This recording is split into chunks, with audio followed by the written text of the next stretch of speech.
Crystal finalized her divorce in the morning, and by afternoon the news was all over the internet, making headlines instantly. It wasn't because she was particularly famous, but rather due to the other party mentioned in the divorce agreement, who naturally came with a lot of attention. After the divorce, she became a nationally acclaimed master in appraisal and restoration.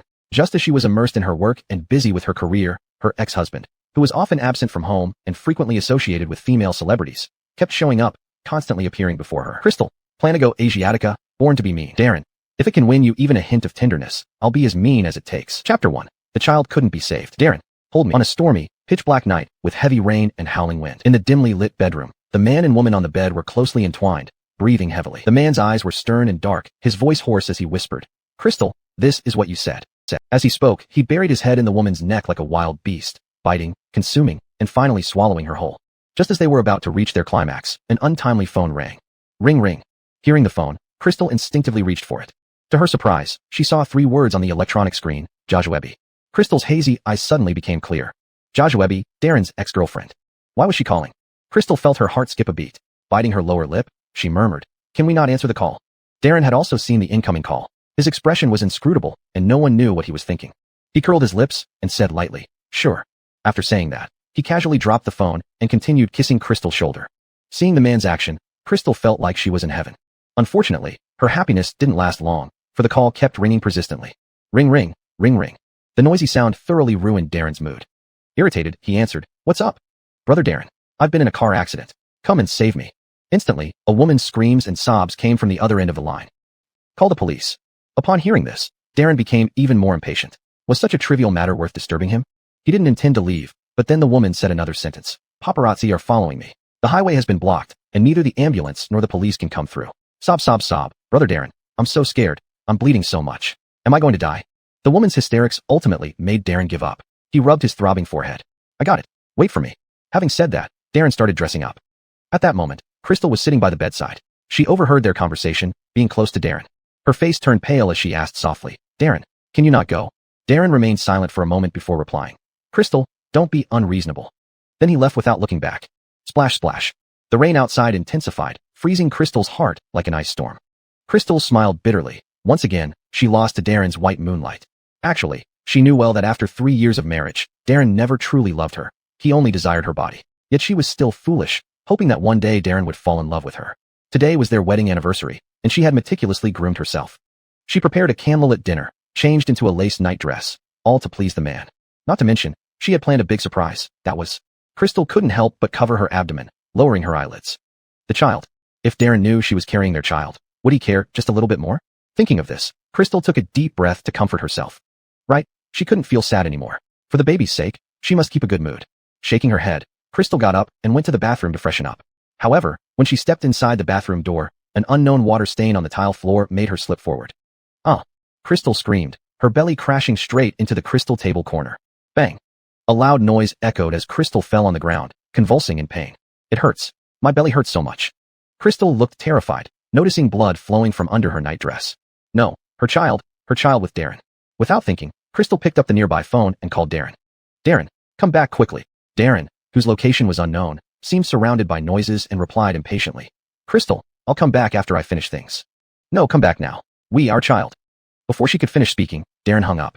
This woman actually lied to stop him. Where did she get the idea of having a child? Adjusting to the busy tone, Crystal felt hopeless. Blood kept flowing beneath her, and she was almost losing consciousness. But she clung tightly to the phone, stubbornly dialing the man's number. However, he never answered and eventually turned off the phone. This was his answer?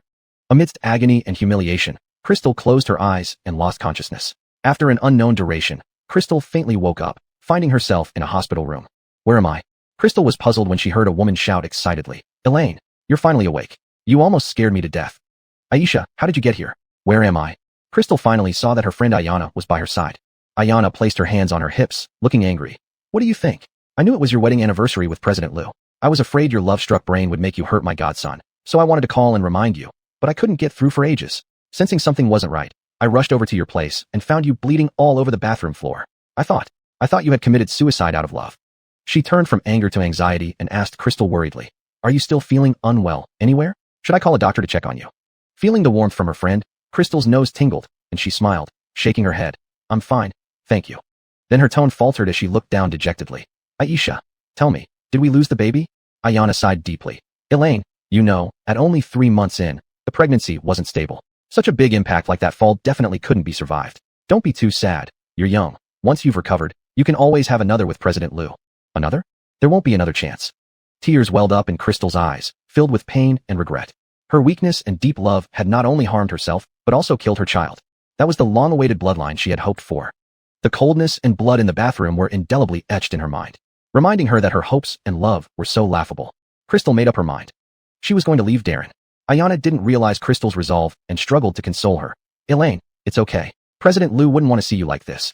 If he knew you lost the baby, he'd definitely be heartbroken. Before she finished speaking, the news bulletin on the TV in the hospital room blared. Headlines. Breaking news. Famous actress Jojoebi involved in a car accident. Bowie heroically saves her, princess-style carry and all. Netizens swoon. For more details. Damn scumbag. Ayanna couldn't help but curse aloud. Chapter 2. Let's get divorced.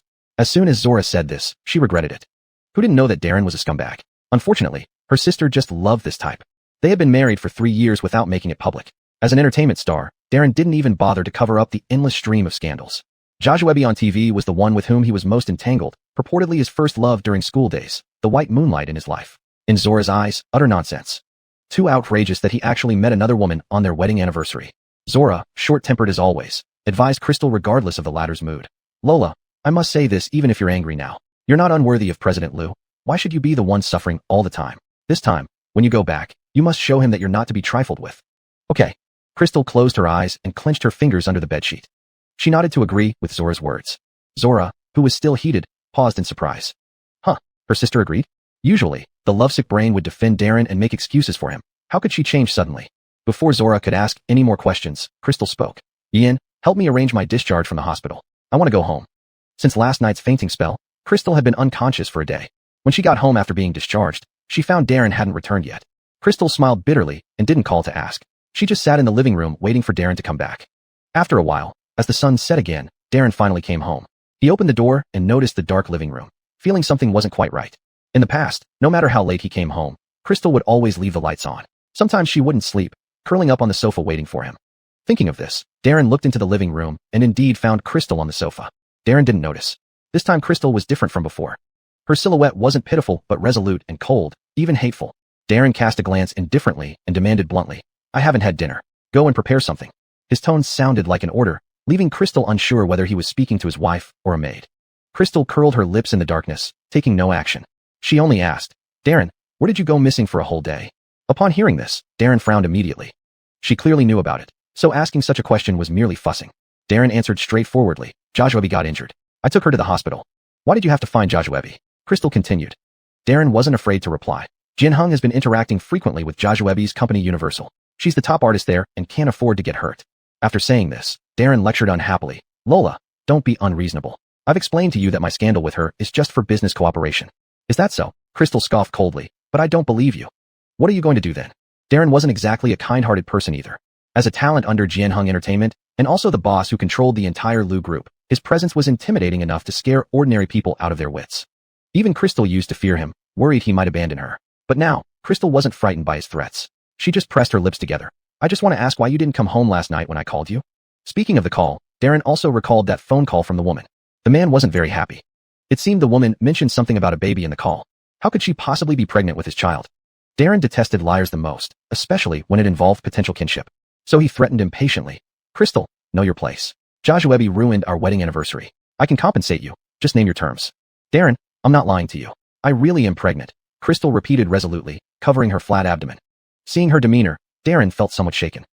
But I always use protection, the man frowned. Who knows? This baby is unexpected and a miracle. It belongs to us. Crystal spoke with a face full of longing and happiness. Although the tiny embryo had stayed in her belly for only 3 months, it had become the most important person in Crystal's heart. The next moment, she thought about the embryo flowing away with blood in the bathroom. Crystal's face turned pale, with remorse and vulnerability hidden in her eyes. Darren was silent, deep and dark eyes reflecting doubt, scrutiny, and astonishment. After thinking for a long time, he said, It's impossible, Crystal. You know I don't want children, and we only have a contractual marriage. You shouldn't be pregnant. Those words from the man unintentionally pronounced a death sentence and left Crystal utterly disheartened. Darren's meaning was very clear. Regardless of whether Crystal was really pregnant or not, she could not give birth to that child. Originally, Crystal had been taking a gamble, hoping that upon learning of the child's existence, Darren would at least be sincere with her to some degree. It seemed she was still too naive. It seemed this man was cruel enough to, even if she were pregnant, he would forcibly make her abort the fetus. Crystal closed her eyes, suppressing the trace of hatred in her gaze, and said no more. Darren thought her mischief had come to an end and urged, "I haven't eaten all day, go make something." However, the moment he finished speaking, he heard Crystal say, "Darren, let's get divorced." Chapter 3 Dovey, sign it. At that moment, Darren's face was extremely gloomy, like a stormy sky before a thunderstorm. The word divorce came as an even greater shock to Darren, especially after hearing about the pregnancy. "What did you say?" "Divorce." Crystal said this while taking out a divorce application form. She had specially obtained this form from the Civil Affairs Bureau when she went home. She handed it to Darren and said, "Sign here and put your stamp on it. You don't need to be involved in the rest of the procedures. I found someone who can help get the divorce certificate directly processed for us." Darren's peerlessly handsome face appeared somewhat distorted under the dim moonlight. "Impossible." Darren spoke slowly, one word at a time. "Crystal, our prenuptial agreement stipulated 3 years, and it hasn't been fulfilled yet. Don't even think about terminating it prematurely. It's only a few more months." Crystal took a deep breath, suppressing her anger. She knew that the miscarriage wasn't Darren's fault. After all, this man didn't even know about the existence of the child. But every time she saw his face now, she felt nothing but resentment. Crystal didn't want to take out her anger on him. The only solution was to leave Darren. She wanted to leave and never see this man again in her life. Thinking of this, Crystal tossed down the application form and picked up her handbag. In a rush, she didn't even glance back at Darren. "Dovey, find some time to sign it. If you don't want to, it's fine too. I've consulted with a lawyer, and we can still file for divorce if we live separately for 3 years." With those words, Crystal left, walking straight out of the Liu family gate without looking back. The servants waiting outside were stunned by what they saw and asked in a daze, "Dovey, is Madam leaving home?" Darren's expression was so terrifying it looked like he could devour someone. The man gritted his teeth, his voice hoarse. "Let her go. She will come back before nightfall." However, Darren waited for a week and did not see Crystal beg for forgiveness. Instead, he received a courier package. Spring had arrived, and everything seemed to be rejuvenated. The morning sun was pleasant. Unfortunately, the man dining in the living room of the Liu residence had an icy cold expression. He stared intently at the contract in his hand, disbelief filling his eyes. It read, "Divorce agreement. Divorce." A week had passed, and Crystal hadn't changed her mind. She even had a lawyer draft a property division agreement. The agreement was one thing, but this contract was meticulously detailed. It seemed like there was a mole within the finance department of the Liu Corporation, thoroughly documenting all the gains Darren had made over the past 3 years. Such meticulous accounting seemed to suggest that the woman had no feelings for him at all and was purely using him. Darren's expression darkened. He had always thought that Crystal was a greedy woman. After all, when they first met, she dared to ask him for 300 million yuan. But what he thought was one thing, and what Crystal did was another. Seeing Crystal exposing her true nature and asking him for money, he felt a lump in his chest. Darren couldn't hold back his temper and called Crystal on the phone. "Crystal, wherever you are, come back." Meanwhile, Crystal was sleeping in at a luxury 5-star hotel's VIP suite in Jing City. Awakened abruptly by the call, she was grumpy. "Who is this? Wrong number," Crystal complained irritably. Hearing this tone, Darren was shocked. It was probably the first time he heard Crystal speak to him like that. Despite his surprise, the man's tone remained rigid. Even in this situation, he didn't consider apologizing or softening his stance. Darren didn't mention the divorce agreement. He simply continued, "Michael's birthday banquet is coming soon. Why are you still fooling around? Crystal, isn't it just about the money? If you come home, I'll give it to you." Who craved for money? All she wanted was a divorce. Crystal's expression remained calm. The divorce agreement was drafted by Latoya, who specialized in divorce litigation as a lawyer. Frowning, she replied impatiently, "Dovey, I'm sorry, but we're divorced, and I won't be responsible for dealing with family or relatives anymore. You can find Miss Tang." Darren countered, "Michael loves you so much. Would you break his heart?" Crystal had left home to pursue her dreams in Beijing after university. The best person she met in the capital was Jean. Jean was kind, humorous, gentle, and most importantly, knowledgeable about antiques, appreciating Crystal's talent. When she wanted to bid for a significant historical artifact from West Europe, it was Jean who suggested finding Darren for funds. And it was also Jean who noticed Crystal's instant attraction to Darren, insisting despite opposition that they get married. Thinking of this, Crystal responded, "Rest assured, I'll send Michael a gift on his birthday. As for returning to the Liu family, Dovey, choose between signing the divorce agreement or the divorce application form." With that, Crystal hung up the phone. Beep, beep, beep. Adjusting to the dial tone, Darren felt a sense of unease for the first time in his life. It felt as if something beyond his control was about to emerge, ready to transform. After hanging up on Darren, Crystal felt in a rather good mood, humming an impromptu tune. Crystal was now wide awake after being disturbed by Darren. She got up, washed up, and prepared to have breakfast next week. After leaving the Liu residence, she went to a high-end hotel to book a room. This was the first time since marrying Darren that she had used her personal black card. Perhaps even Darren didn't know she possessed this card. Crystal did not own a house in Jing City. She wasn't from Jing City. Shortly after graduating from university, she married Darren. Her living expenses weren't something she needed to worry about. Now that they were getting divorced, she would have to start buying a house again. However, it wasn't easy to find a high-end residential area in Jing City, so during the period of house hunting, she would temporarily stay at the hotel. Crystal stepped out of the elevator and bumped into an acquaintance at the hotel entrance. "Hey, Lola, what are you doing here?" Crystal turned around and saw her colleague, Evelyn Jojwicking. Over the years, Crystal had actually been working all along as an archivist at the Jing City Museum. This job was quite relaxing, a 9-to-5 administrative position with benefits and a base salary of 3,500 yuan, plus weekends off. She loved this job because it allowed her to be with her favorite antiques, and it was leisurely enough for her to respond promptly to Darren's commands at any time. Unfortunately, Darren still didn't like her working and always suggested she quit.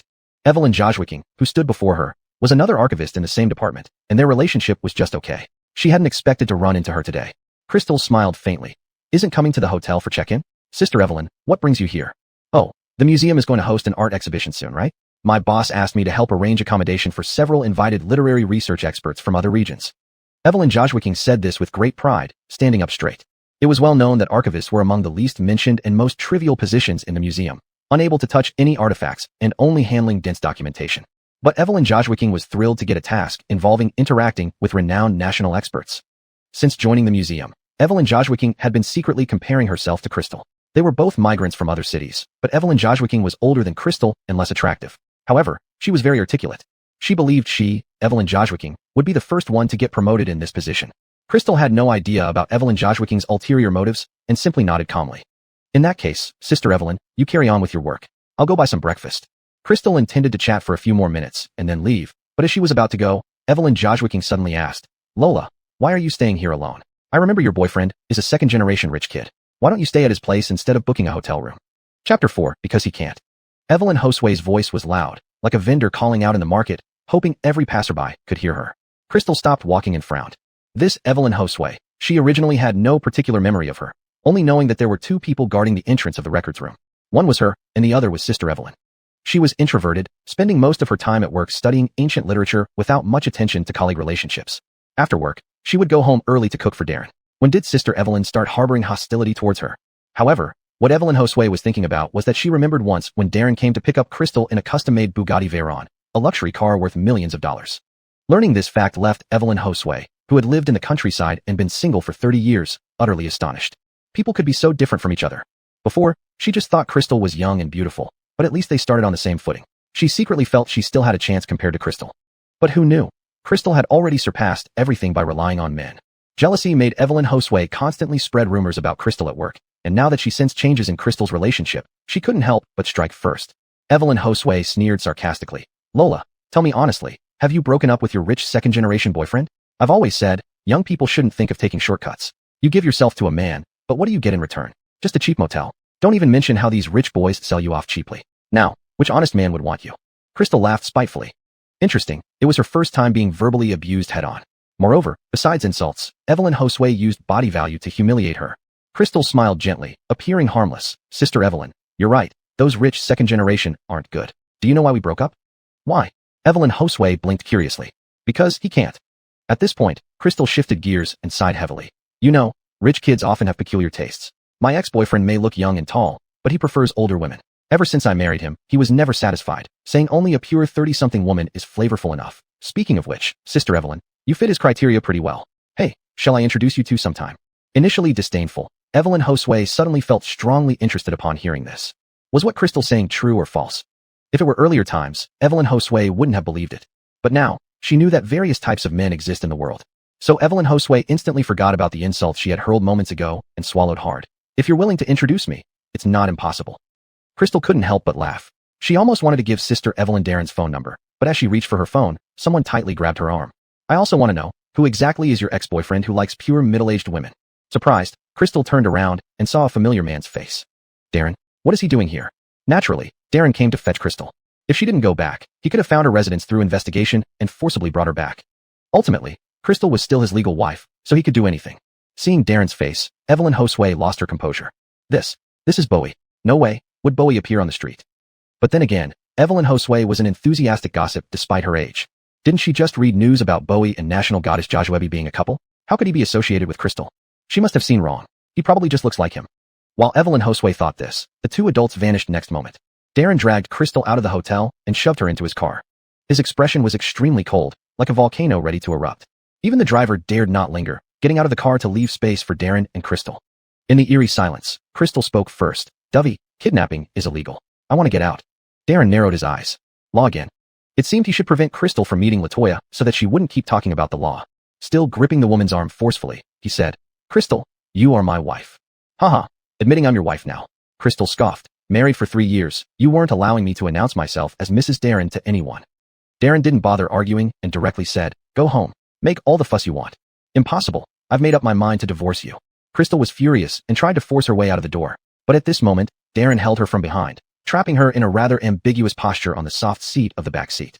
Sensing something was wrong, Crystal frowned and mocked. Dovey Emperor, president of Lou Group, you wouldn't dare to force me under broad daylight, would you?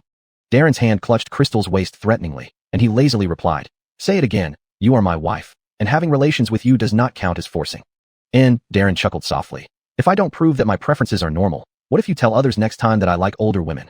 Crystal wasn't afraid at all and recklessly retorted, you're the one who's not normal. In 3 years of marriage, how many times have we slept together? Dovey, it seems you really can't do it. Come to think of it, you've already turned 28 this year, haven't you? At your age, other men could have kids running around already, but what about you? No matter how much money you earn, it can't support you in your old age either. Darren raised an eyebrow upon hearing this. I can't. Then why did you say you were pregnant with my child? Fake. Just lied to you. With someone like you, how could I possibly have a child? Crystal rebutted haphazardly. Suppressed resentment burst forth once more. How dare this man bring up the child with her? That little life she had been looking forward to seeing the world hadn't even gotten a chance to open its eyes. Thinking of this, Crystal's resistance took on a murderous intent as she bit down hard on Darren's shoulder. She bit fiercely, wishing she could tear blood from him. Darren seemed to be wounded by her resolute act. The bite didn't hurt him, but the woman's words ignited his rage. Strangely enough, he indeed didn't like children and never thought about having them. But since Crystal joked about it last time, he occasionally found himself thinking that if they had a child together, it might not be so bad. Unfortunately, this woman never told the truth. Feeling the woman's flat abdomen, Darren knew there couldn't possibly be any life inside. But Darren's expression darkened. Not having one now doesn't mean there won't be any in the future. Host's ways can become truths. Chapter 5. Ma'am, please get in the car. Darren's voice turned hoarse as if he was thinking of something. He lowered his head and whispered close to Crystal's ear. Elaine, listen to me. There are still 3 months before the marriage agreement ends. Stay home for 3 months, and when the contract expires, I will let you go. I'll give you all the money you want. Crystal sneered again. Dovey, are you sure you want to waste time talking here? I remember you have a very important meeting today. It's about to start soon. Shouldn't you go to the company? Darren frowned deeply. Crystal was right. He indeed had an important meeting today and needed to go on a business trip. His flight would take off in less than an hour. Yet, despite the tight schedule, he wanted to see Crystal. This was the first time he considered Crystal more important than work. Darren's thoughts were chaotic, unable to figure out what kind of feelings these were. The man pressed his lips together. Wait for me for half a month, and I'll come back to find you in Jing City. Crystal didn't want to listen to Darren, but their physical strength difference was too great. Darren was so tough that she could almost break her teeth biting him, yet he acted like nothing happened. Crystal had no choice but to give up and nodded randomly. All right, let me go. Only then did Darren reluctantly loosen his grip. Then, Crystal quickly closed the car door like a rabbit. Bang! She left without looking back. The weekend passed, and on Monday morning, Crystal went to work. At this time, she received a call from Latoya. Girlfriend, what are you doing? Me? I'm going to work. Work? Latoya exclaimed on the other end of the phone, and then angrily shouted. What are you doing? You're still recovering from childbirth. Why are you going to work? Recovery from childbirth? Crystal sighed. She loved her child, but she didn't love herself enough. Or perhaps she wanted to punish the once weak and helpless self, hoping to immerse herself in busy work and start a new life. Thinking this, Crystal smiled bitterly. It's fine, Eugene. I'm perfectly fine now. No way. Latoya wouldn't agree. A miscarriage is a big deal for women. What if something goes wrong and affects your future pregnancy? Jojustin to me. Take another half-month off. And then, I'll take you to a big dinner today. Crystal wanted to refuse, but couldn't persuade Latoya. So she took another half-month off and followed Latoya to a trendy health soup restaurant in Jing City. Elaine, let me tell you, the owner of this restaurant is from Guangdong, and he prides himself on making the most luxurious, nourishing soup in the country. It's said that each pot of soup takes 49 days to simmer, constantly adding ingredients like matsutake mushrooms, deer tendons, abalone, bird's nest, ginseng, and other high-end ingredients. Even better than foshiakiang. Crystal laughed at Latoya's words. Really? If you say so, I should try it. They laughed and went upstairs to a private room on the second floor, only to encounter someone they knew. Elaine, is that you? Crystal and Latoya both turned around and saw a woman whose appearance made them feel uncomfortable. Odd, why was it Jajuebi? Jajuebi wasn't happy either, because she noticed that Crystal had become even more beautiful. From the information she gathered, Crystal was recently having divorce troubles with Darren, and they were living separately, which seemed severe. She had started celebrating, but why did Crystal look not at all troubled by being abandoned, and instead was more radiant than ever? The second floor private room was very private. the guests downstairs couldn't see or hear anything happening upstairs. So Joshua felt free to speak boldly. She stepped forward and grabbed Crystal's hand. Joshua's sister Elaine. We haven't met many times, but you should recognize me, right? I do. National goddess. How could she not recognize her? Crystal frowned, withdrew her hand, and replied coldly. Is there something Miss Tang needs? Seeing her attitude, Joshua knew she was angry at her, sighed, and feigned helplessness. Joshua's sister Elaine, are you still holding a grudge against me? But you've misunderstood me. Let me explain. A few weeks ago, when I returned to China and got into a car accident with paparazzi, I was terrified and found Darren. It was unintentional, and I apologize here. I never meant to ruin your marital relationship. Darren and I just have the simplest colleague and senior-junior relationship. Please don't be angry at Darren. Before Crystal could react, Latoya rolled her eyes. What a bunch of nonsense. Saying it doesn't matter but calling him Darren and referring to him as husband. Afraid others didn't know how intimate they were. At this moment, Crystal smiled and, following Joshua's lead, said, I certainly won't mind. After all, Darren and I are the real couple. It's written in black and white on a government certificate. You guys can spread rumors as you wish, but when things get out of hand, netizens will find out who the legitimate wife is through the marriage certificate and who likes to be the third party. Joshua's face turned pale. She didn't expect Crystal to suddenly become so sharp-tongued. Elaine, don't say that. Miss Tang, I don't think our relationship is close enough for you to call me by my name. Next time, please address me as Miss Mu. Crystal spoke coolly, exuding an air of decisiveness. She took Latoya's arm and added, Now I need to have lunch with my friend. We'll talk later. Goodbye. Crystal then closed the door and left, leaving Joshua clutching her palm with resentment. What happened? Why did Crystal suddenly change her personality? Unbeknownst to anyone else, a man in another private room was also pondering this question. Darren also deeply felt that Crystal was indeed different now. She became particularly someone who makes one want to understand and watch her. Darren raised his eyebrows, lost in thought, until the customer woke him up. Why isn't Dovey eating? Is there something wrong with the food? Darren curled his lips slightly, not even noticing himself feeling quite good. I'm full. You may continue. After finishing his business trip, Darren returned to Jing City and hadn't had the chance to see Crystal yet. He didn't expect to meet her while having dinner with clients, and even encountered Joshua.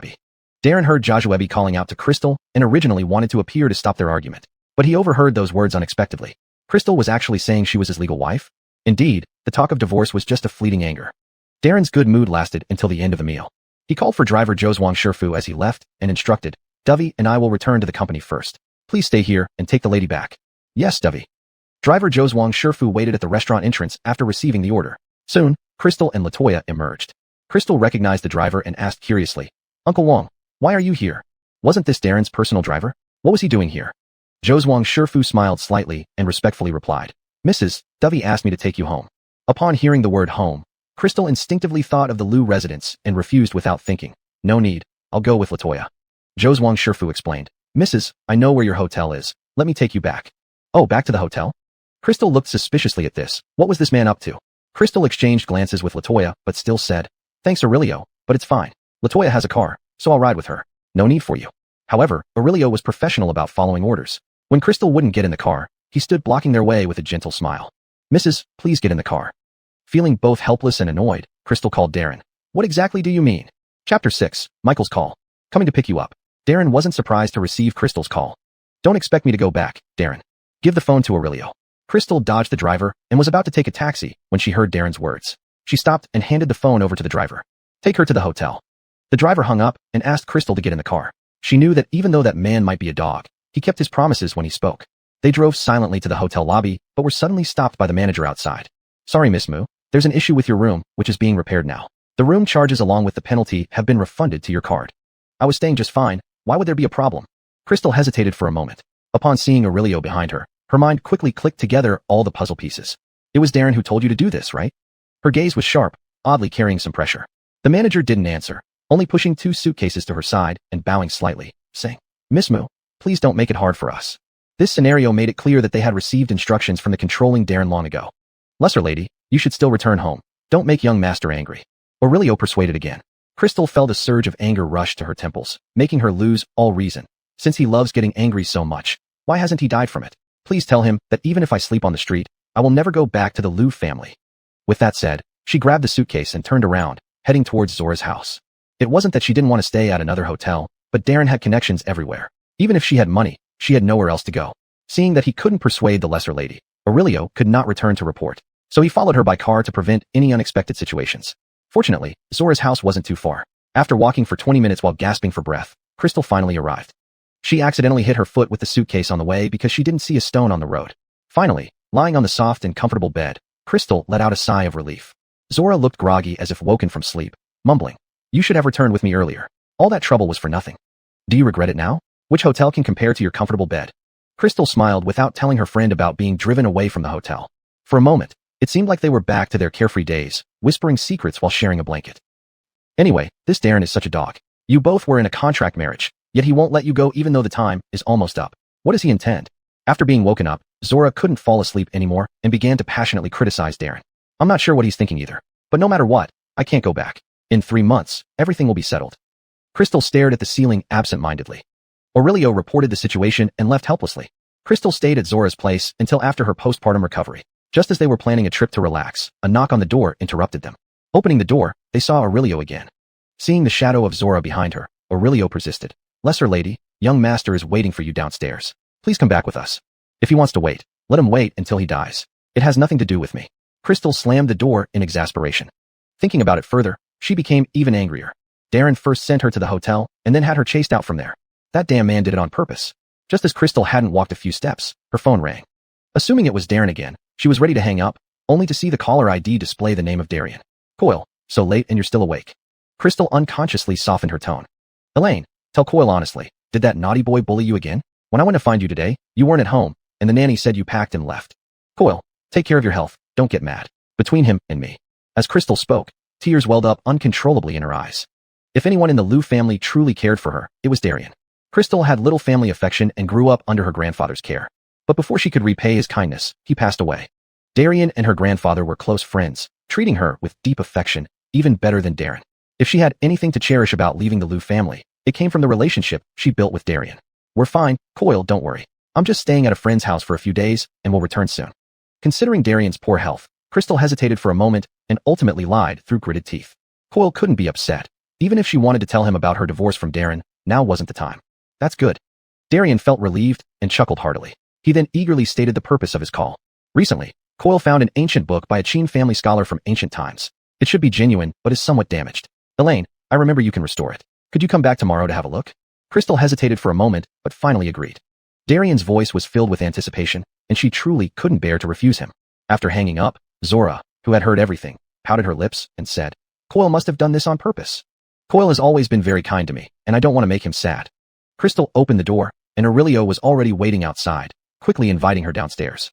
Just as she was about to help pack her things, Zora blocked the doorway, fake smiling and saying, "She's just going there for a while and will officially move back here tomorrow. No need for you to bother." Aurelio could only let go, feeling helpless, and hurriedly followed after her.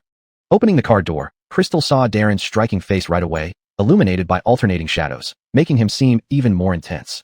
Not wanting to talk to him, she simply sat as far away as possible, gazing out the window. The partition between the front and back seats rose, dividing the interior into two worlds. After a period of silence, Darren's eyes flickered as he watched the delicate profile of the woman beside him, suddenly feeling an urge to ask her what she was planning. Moving out, quitting her job, fighting, making a scene. What else did she want? Why was she insisting on divorce? Didn't she love him uncontrollably, like she had for the past 3 years? Or did she want something else from him? A sense of frustration welled up within Darren, spreading through his veins like capillaries, affecting his nerves at all times. He detested anything that slipped out of his control, including people. He thought he understood this woman well, but today he realized that perhaps he didn't. Darren hesitated, noticing her refusal to communicate. She would rather focus on the view outside the window than turn to look at him, which irked him deeply. His gaze turned colder and colder. For a moment, neither of them spoke until the car arrived at the entrance of the Liu family villa. Chapter 7. Hope you don't regret it. Elaine, a figure, leaning on a cane and with white hair, came excitedly with hurried steps, showing an urgent desire. It was none other than Dovey Wagwa. Just as she got off the car, Crystal was pulled by the old man who inquired affectionately, "Elaine, have you eaten? You look thinner. Coyle has prepared some late-night snacks for you. All your favorites." "Thank you, Coyle." Crystal's smile was genuine. At this moment, she was incredibly grateful that she hadn't drunk much during the evening and had quickly showered at Zora's place. Now the smell of alcohol on her body had almost faded away. Otherwise, Coyle would surely notice, leading to inevitable nagging. After having the late-night snacks, the old man quickly led Crystal to his study, proudly pointing at the pages on the table and boasting about how he found such a big treasure. Seeing him so happy, Crystal didn't have the heart to tell him about the divorce, but occasionally cooperated with admiration and exclamations. The elder became even more animated upon seeing her responses, talking with great enthusiasm. The two chatted until midnight without stopping. It wasn't until Darren came over to remind him it was time to sleep that the old man still seemed reluctant, waving him off irritably. "You brat, how dare you come over? I'm enjoying talking with Elaine. Don't disturb us. You're so old, yet still act like a child." Are you not afraid people will laugh? Darren rubbed his temples, sounding quite helpless. Who dares to laugh at me? Get out of here. The matter of bullying Elaine, we haven't settled accounts yet. If you want to settle accounts, do it tomorrow. Aren't you tired? Your precious granddaughter-in-law is exhausted. Realizing he couldn't reason with this old wandon. Note, this word wasn't translated properly before, should be old rascal. Darren tried another angle. Sure enough, upon hearing this, the old man visibly tensed up and carefully examined Crystal. Seeing only a slight paleness in her face with no other abnormalities, he finally relaxed and reluctantly got up. Forget about the restoration for now. Elaine, get some rest and take care of yourself. Don't overwork yourself. Yes, Coyle. You too. After sending Coyle back to his room, Crystal also abandoned the thought of leaving immediately. Firstly, it was too late, and there were no taxis in the villa area. Without Darren's permission, no one could drive her. Secondly, Zora must have already gone to bed, and after bothering her once, it would be too impolite to do so again. She decided to spend the night there and leave tomorrow. Anyway, she and Darren had been sleeping separately for a long time, so it didn't matter where she slept. However, things were simpler in Crystal's mind. Upon returning to her room, she was stunned. Her room looked as if it had been ransacked and cleaned spotlessly. The maid passed by the door and explained, "Madam, your things have been moved to the master bedroom by the order of the old man." Master bedroom? Wouldn't that mean she had to sleep with Darren? Just as Crystal was about to speak, the maid seemed to know her thoughts and said, "The old man said if you want to move back, you must tell him first." Forget it. Coyle is already asleep. Let's not disturb him. Crystal shook her head resignedly. Only when she confirmed the maid had left did she go to the master bedroom, planning to secretly handle the situation herself. But when she opened the wardrobe, Crystal couldn't help but exclaim in shock. What she saw were not ordinary clothes, but a full wardrobe of erotic lingerie. These items definitely weren't related to Darren. So, Coyle's mindset is too open. Blushing, Crystal couldn't help but think that she might disappoint him. He wants to have a grandchild so badly, but the problem lies with his grandson. What are you doing here? A deep male voice approached from afar. Crystal's mind worked quickly, and her hands reacted faster as she hurried to close the wardrobe. But it was too late. The tall man reached in just a few strides, took in the contents inside, and his eyes darkened deeply. A mocking expression appeared on his face. Crystal knew he misunderstood and quickly explained, "I didn't put them here. These aren't suitable for you." They spoke simultaneously. Crystal's words got stuck in her throat, and hearing the man's words made her feel both angry and embarrassed. They had been married for 3 years, and he hadn't touched her once. She considered herself well endowed, with curves in all the right places. What's inappropriate about her? But then again, Josuebi's flat chest was widely acknowledged. A man like a wooden stick naturally wouldn't have commendable tastes. Dovey usually prefers bland flavors. I didn't expect you to have studied these things. Could it be when you're feeling hot? Crystal inadvertently glanced down at the man's lower body, implying something. Nonsense. Darren's Adam's apple bobbed, and wherever she had looked felt inexplicably heated. He walked to the other side of the wardrobe, turned his head to take out a silk pajama for men, and without a word, threw it into the woman's arms. Wear this. This time Crystal didn't hesitate. She took it and went straight to the bathroom. It wasn't that she particularly wanted to wear it, but compared to those gaudy items, this pajama was refreshingly elegant. She didn't want Darren to think she had come back to intentionally tempt him. As steam rose, the bathroom door opened, revealing a pair of white, smooth legs walking out first. A few droplets splashed onto her clothes, clinging to her skin, subtly hinting at the graceful curves inside. Looking up further, there was the woman's breathtakingly beautiful face, flushed from the heat. Darren caught a glimpse unintentionally, and his eyes darkened even more. Unconsciously, the scene of that passionate night resurfaced in his mind. Realizing what he was thinking, he was momentarily stunned. At this moment, Crystal hadn't noticed how enticing her appearance could be. She was drying her hair when the door was suddenly knocked on. A maid stood outside with a bowl of soup. "Madam, this is something prepared by the old man from Master. He instructed me to deliver it over. Just put it down there." Crystal didn't give it much thought, assuming that Coyle had seen her eat the late-night snack and was showing concern for Darren as well. Considering how picky the man usually was about food, she couldn't help but add a few more words. "Coyle is getting old and still worries about you. Don't let his good intentions go to waste." In other words, she hoped he would finish the soup so Coyle could feel reassured. To her surprise, after hearing this, Darren's expression turned inexplicably grim. After a while, he stared straight at her, his voice slightly hoarse. "Are you sure you want me to drink it?" Crystal was bewildered by this nonsensical question, thinking he was criticizing her for meddling again. Irritated, she said, "It's just a bowl of soup." The maid hurriedly stepped forward, handing the soup over. Darren took the bowl with a half smile, half sneer. "Hope you don't regret it." Chapter 8. Holding a grandchild soon. Crystal was no fool. Associating the lingerie in the wardrobe, she instantly understood. Before leaving, the maid added, "Young master, the old master said he wants to hold a grandchild before he passes away. Do you really want me to drink this soup?" The man held the bowl and approached, standing in front of Crystal with an ambiguous smile. Remembering what she had said about him in front of others during the day, he finished the soup without waiting for her response. "You?" Crystal raised her hand. "You're drinking like a bandit hero. Who drinks soup in such a posture?" "I don't know if I'm a bandit hero, but I do know what you said today." Crystal thought he had gone crazy, taking a step back and trying to reason. "Don't pretend, Dovey. There are no cameras here, and the old master won't know. If you need it, I can cover for you in front of grandfather." Her meaning was that she could go find Josuebi. "What do you mean? Isn't my meaning clear enough to Dovey? If not for grandfather, I wouldn't have come to the Liu residence. I clearly stated that I want a divorce. Mentioning divorce again, the atmosphere suddenly changed. Do you have to bring up this now? Crystal's expression remained calm. What else should I do? But I heard certain people claim they were my official wife. What do you think about that? Darren looked at her. Perhaps when she claimed to be his official wife, he felt an urge to get to know her anew. How did Darren know what she said to Joshua? Thinking it over, perhaps Joshua reported to him? In the past, Crystal would surely have been heartbroken. After all that, her heart had become hardened. I told the truth. If you hadn't refused to sign, I wouldn't have said those words in front of her. She could sense the sarcasm in Crystal's words. Do you think it was Joshua who told me? Darren changed from his usual harsh attitude to a surprisingly patient one. Wasn't it? Who else could it be? There were only the three of them present. Crystal didn't expect that Darren had been in another private room, listening to their entire conversation. Seeing his silent expression, Crystal realized she had been tricked. Why did Darren change? It had only been more than a week since they last saw each other. Lola. He suddenly called her name, his low voice creating a strange atmosphere. Only then did Crystal realize something was off with the soup he just drank. Darren, what are you planning? She instinctively stepped back. What do you think I'm doing? You were the one who told me to drink it.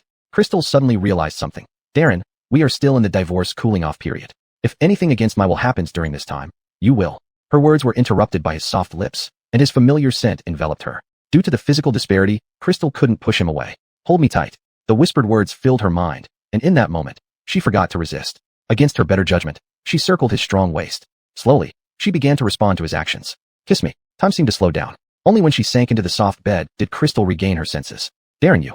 His upper body, revealing large, well-toned muscles, would have caused any fan of Darren's to bleed noses. As you wish. For some reason, Crystal's heart was moved. Perhaps it was due to the rare marital intimacy after 3 years. She wanted to resist, but her physical reaction told her otherwise. The maid stood outside the door for a long time after delivering the soup. The room was soundproof, but she managed to hear some noises. Nodding in satisfaction, she went to report to the old master. The old master's room was on the first floor. He hadn't slept yet, waiting for the maid's report. Footsteps echoed as Lou's old master raised his head, putting down the ancient book. How did it go? How did that boy Darren behave? Is Brianna still angry? That Darren is really blind, having such a good wife as Brianna but still messing around outside. He wanted to hold a grandchild soon, but these words he only dared to mutter to himself. Their marriage had elements of coercion at the start. The maid smiled broadly. Don't worry, old master. The young master and madam have a great relationship. Though they quarrel sometimes, I believe you'll soon hold your grandson. The old master was also satisfied. That's good. That naughty boy needs to make more effort. If Brianna leaves him, see if he doesn't cry. These past 3 years, the old master hadn't intervened because Crystal didn't want him to. He was old and didn't understand young people's thoughts. He wanted to support Brianna if she felt wronged. Sighing deeply, he let out a breath. Darren spoke with a melancholic tone. Glenn, you really have no luck. You have such a good granddaughter like Brianna, but how could you? Waving his hand, the old man instructed the maid, go and rest. It's quite late. In the morning, a gentle breeze blew. Crystal vaguely heard voices. Somewhat familiar. I'll let my assistant connect with you regarding this variety show. If you don't want to take it, you can turn it down. The company will handle the subsequent breach of contract fee. Crystal woke up, disturbed by the noise. Stop being so noisy. Can't you go outside to make calls? Don't you know someone is still sleeping? The person on the other end of the call seemed startled by this sudden voice. Brother Darren, did I wake someone up? It's okay. If there's nothing else, I'll hang up. Darren glanced back at the woman who had already sat up in bed, with a probing look in his eyes. Previously, Crystal was always gentle and virtuous. When did she change into someone he didn't recognize? Recalling that day when he called her, she also sounded short-tempered. Joshua sensed something. When she heard that familiar voice, she couldn't help feeling Bu Ganshin, unwilling. Just recently, it was reported that they were about to divorce and were living separately. How could she hear Crystal's voice early in the morning? Brother Darren, Joshua hesitated. Is there anything else? Joshua gritted her teeth. Is the person next to you Brianna? If so, please tell her I'm sorry. I acted rashly last time and upset her. It was my fault. At this moment, Crystal was fully awake. She glanced at Darren standing by the bed and got out of bed, hearing Joshua's words just in time. Her muddled mind instantly cleared. Meeting the man's eyes, Crystal smiled lightly and raised her voice for Joshua to hear. Miss Tang, I've never met anyone as sincere as you, calling me early in the morning to apologize. But what happened yesterday was just us speaking from our respective standpoints. You don't need to apologize to me. I'm not someone who holds grudges. These words really made Joshua angry. Chapter 9 Obvious Loopholes in Imitation. She had merely wanted to probe whether the other party was Crystal. Unexpectedly, the other side went along with her apology, accepting it readily. This made it seem as if she had truly been at fault yesterday. Crystal knew the woman opposite must be furious but couldn't lash out due to Darren. This silent grievance could only be swallowed down. But she had clearly underestimated Joshua. Brother Darren, look at me, always offending people with my words. What about this? Will you accompany me on the variety show? That way, I'll feel secure, and the company won't have to pay so much in breach of contract penalties. It's a win-win situation, why not? Darren on a variety show? The thought of the man awkwardly interacting with others made Crystal want to laugh. This exact moment caught Darren's eye, making him assume she was mocking him. He waited long for an answer from her side. Joshua pressed harder. Brother Darren, Over these years since your debut, you've never participated in any variety shows. Maybe this time could be your big breakthrough. I'll consider it. He wouldn't easily refuse Jojoebi's request. Jojoebi was an A-list actress, and Darren was a top actor. If they both appeared on a variety show, their relationship would be confirmed. However, Darren didn't think that way. He was thinking about the tremendous benefits the company could gain from it. So brother Darren, I'll let the director wait for now. The call ended. Crystal was already gone from the room. The sound of water gushed from the bathroom. A thought flashed through Darren's mind, and he walked over. But he was blocked by the closed door. She locked the door? Against whom? By the time Crystal came out of the bathroom, Darren was no longer in the bedroom. In the dining area on the first floor, Jean held up a newspaper with his reading glasses on, muttering about Darren. Darren, do you have any important meetings today? If not, stay home and keep this old man company. The old man had his own agenda. He wished for Darren to spend more time with Brianna after upsetting her. After all, the old man knew everything. Darren, who was eating gracefully, didn't lift his head. I have an important meeting in the afternoon. Finally managed to meet up with a potential partner. All right. Stay home in the morning then. You haven't been back in ages. Footsteps sounded behind him, and turning around, he saw Crystal full of vigor. Jin's eyes crinkled into slits with joy. Brianna has come. Come sit here next to Coyle. Today's breakfast is all your favorites. Thank you, Coyle. Crystal avoided looking at Darren. Brianna, when are you going to give me a great-grandchild? As the old man aged, his desire for a great-grandchild grew stronger. Previously, he would hesitate, aware that their marriage had some forced elements, so he dared not push openly. But seeing how Crystal moved out these past few days, he understood that if he didn't hurry, he might lose his granddaughter-in-law. Cough. A cough came from across the table. Crystal said, Coyle, if you wish, perhaps we can adopt one first. Recalling the child she lost along with her blood, she endured the pain like being pricked by needles. Trying to appear calm. Adopt? Wasn't he capable of having children? Why would adopting be necessary? Before Jean could respond, someone else countered. Coyle, don't worry, the great-grandchild will come. Crystal abruptly raised her head, disbelief flashing in her eyes. Then, realizing something, she quickly lowered her gaze. It was just her imagination. Any child sired by Darren would be a great-grandchild to the old man. Even that split-second change wasn't missed by Darren. Lord Lou huffed coldly, obviously displeased with their answers. Yet, he remained gentle with Crystal. Brianna, what you say isn't wrong, but it won't be yours. Coyle worries.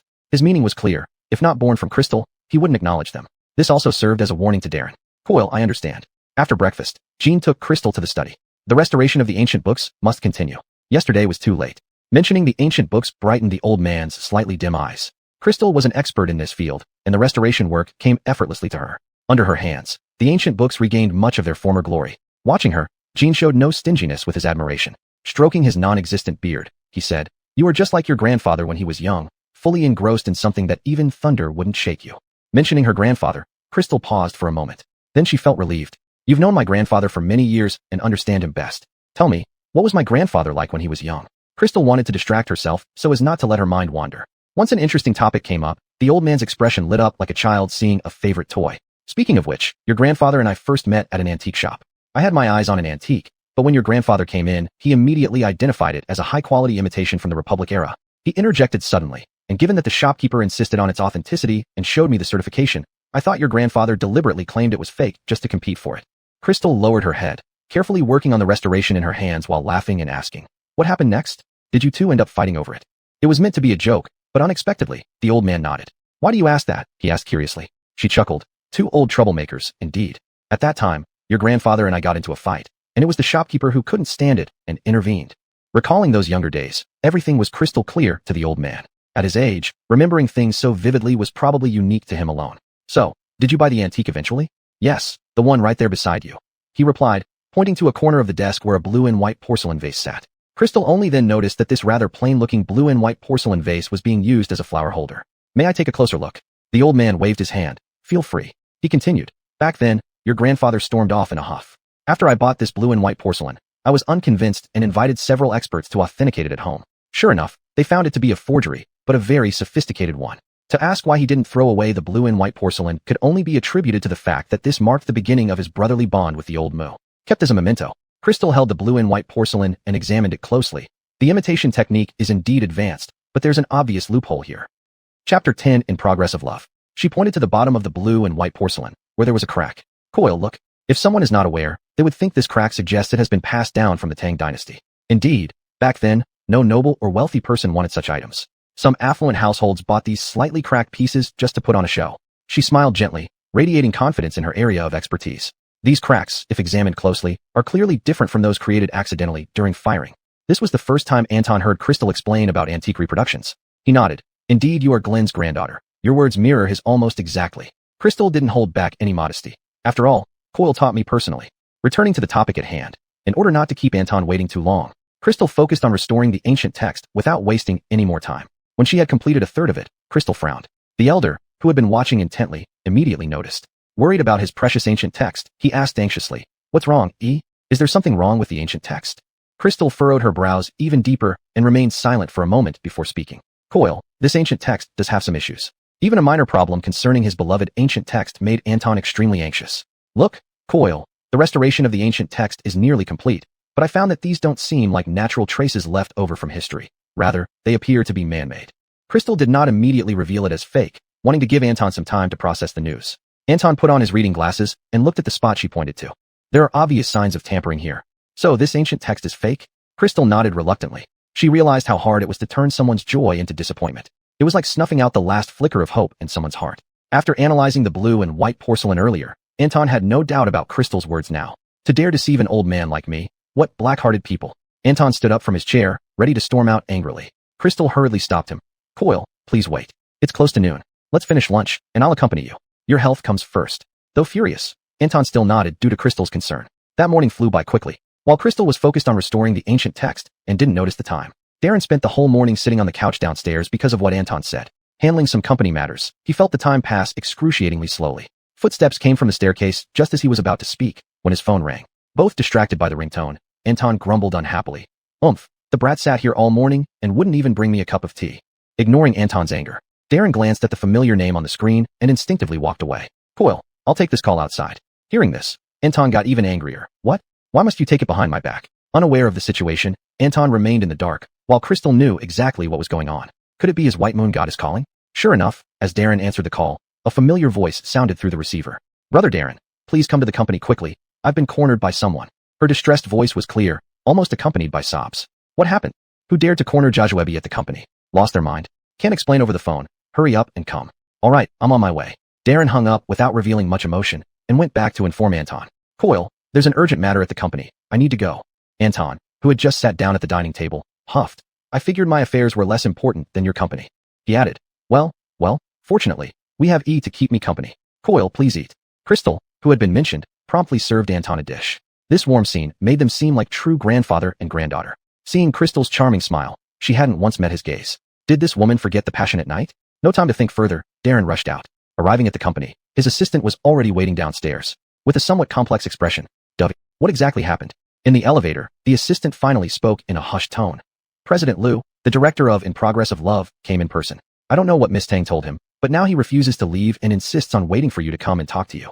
Wasn't this the variety show that had been approaching Joshua recently? Where is he?" Darren was not only an acclaimed movie emperor, but also the behind-the-scenes boss of this entertainment company. This fact was unknown to the public. They only knew that this entertainment company had produced a movie emperor and a movie empress with unlimited potential. In the reception room, the elevator quickly arrived at the floor where the reception room was located. The assistant didn't dare breathe heavily throughout the journey. Approaching the door of the reception room, faint sounds of conversation could be heard inside. When Joshua saw the arrival, she was the first one to come forward to welcome them. She showed no sign of the urgency or anxiety from her phone call. "Brother Darren, you're here." She introduced a middle-aged man sitting on the sofa. "Brother Darren, this is Bo from In Progress of Love." Bo was astounded upon seeing Darren. After all, since gaining the title of movie emperor, Darren had transitioned to working more behind the scenes, almost semi-retired. It was rare to see him on screen. Movie Bowie, long admired. Bo stood up excitedly, extending his hand to shake hands with Darren. "Hello, Bo. Please sit." They exchanged pleasantries briefly. Darren realized he had been lured here. He cast a suspicious glance at Joshua beside him, who pretended not to notice. "Movie Bowie, I heard from Miss Tang that you are interested in being a guest on our show In Progress of Love, correct?" They had been discussing for quite some time, and Bo offered very attractive terms.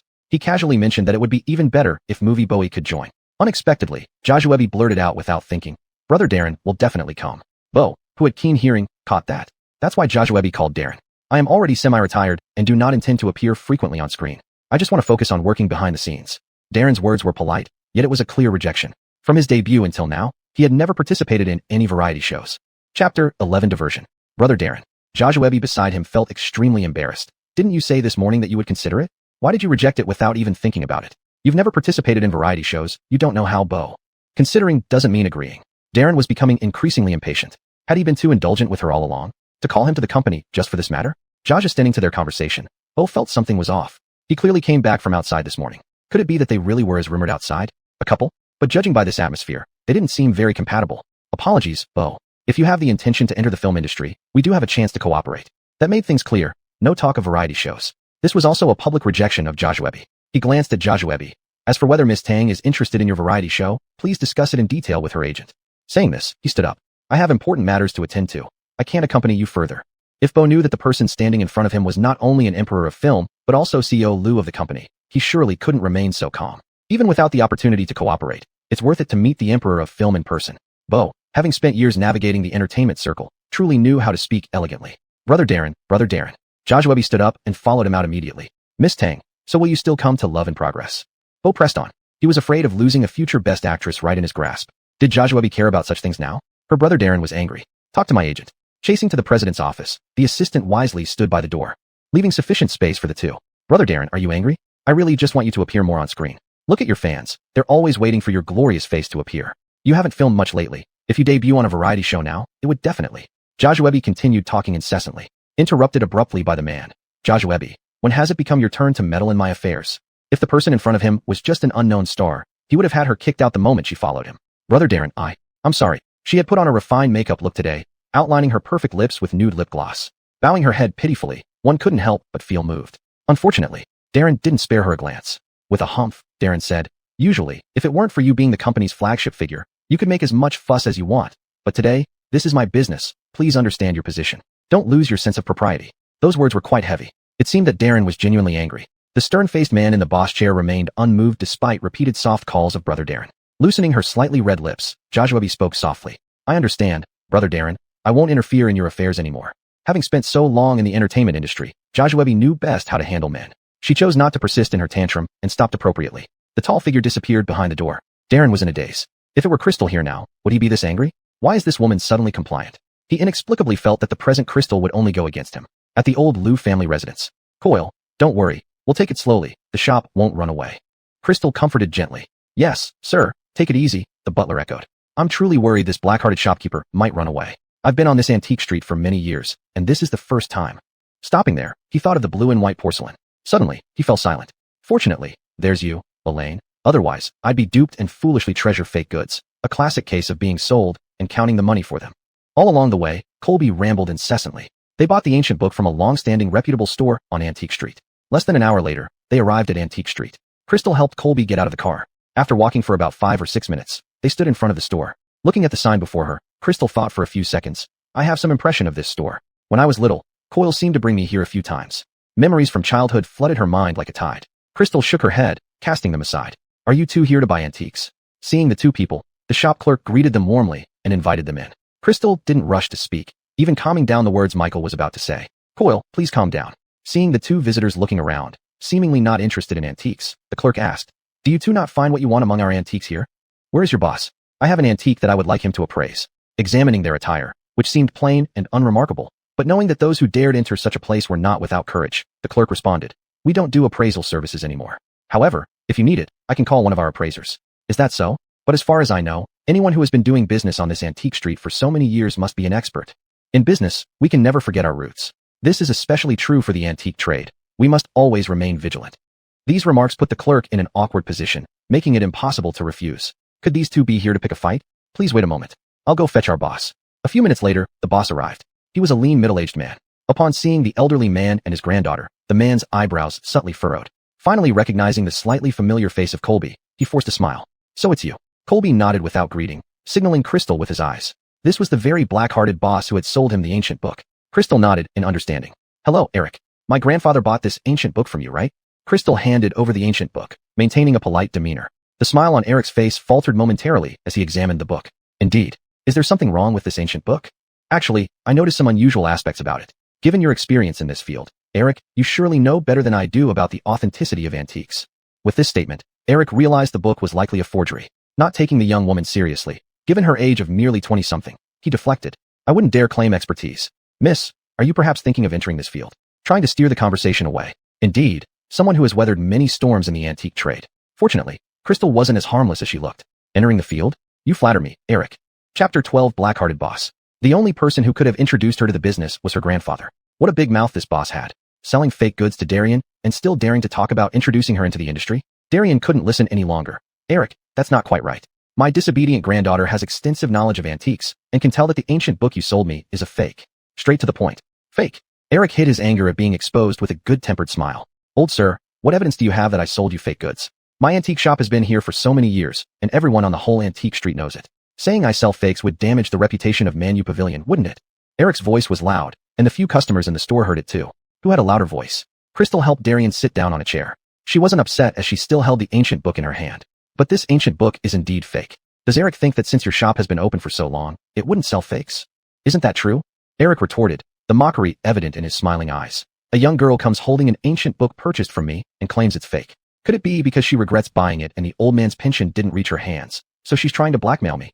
His words clearly looked down upon the grandfather and granddaughter. Do I need to blackmail?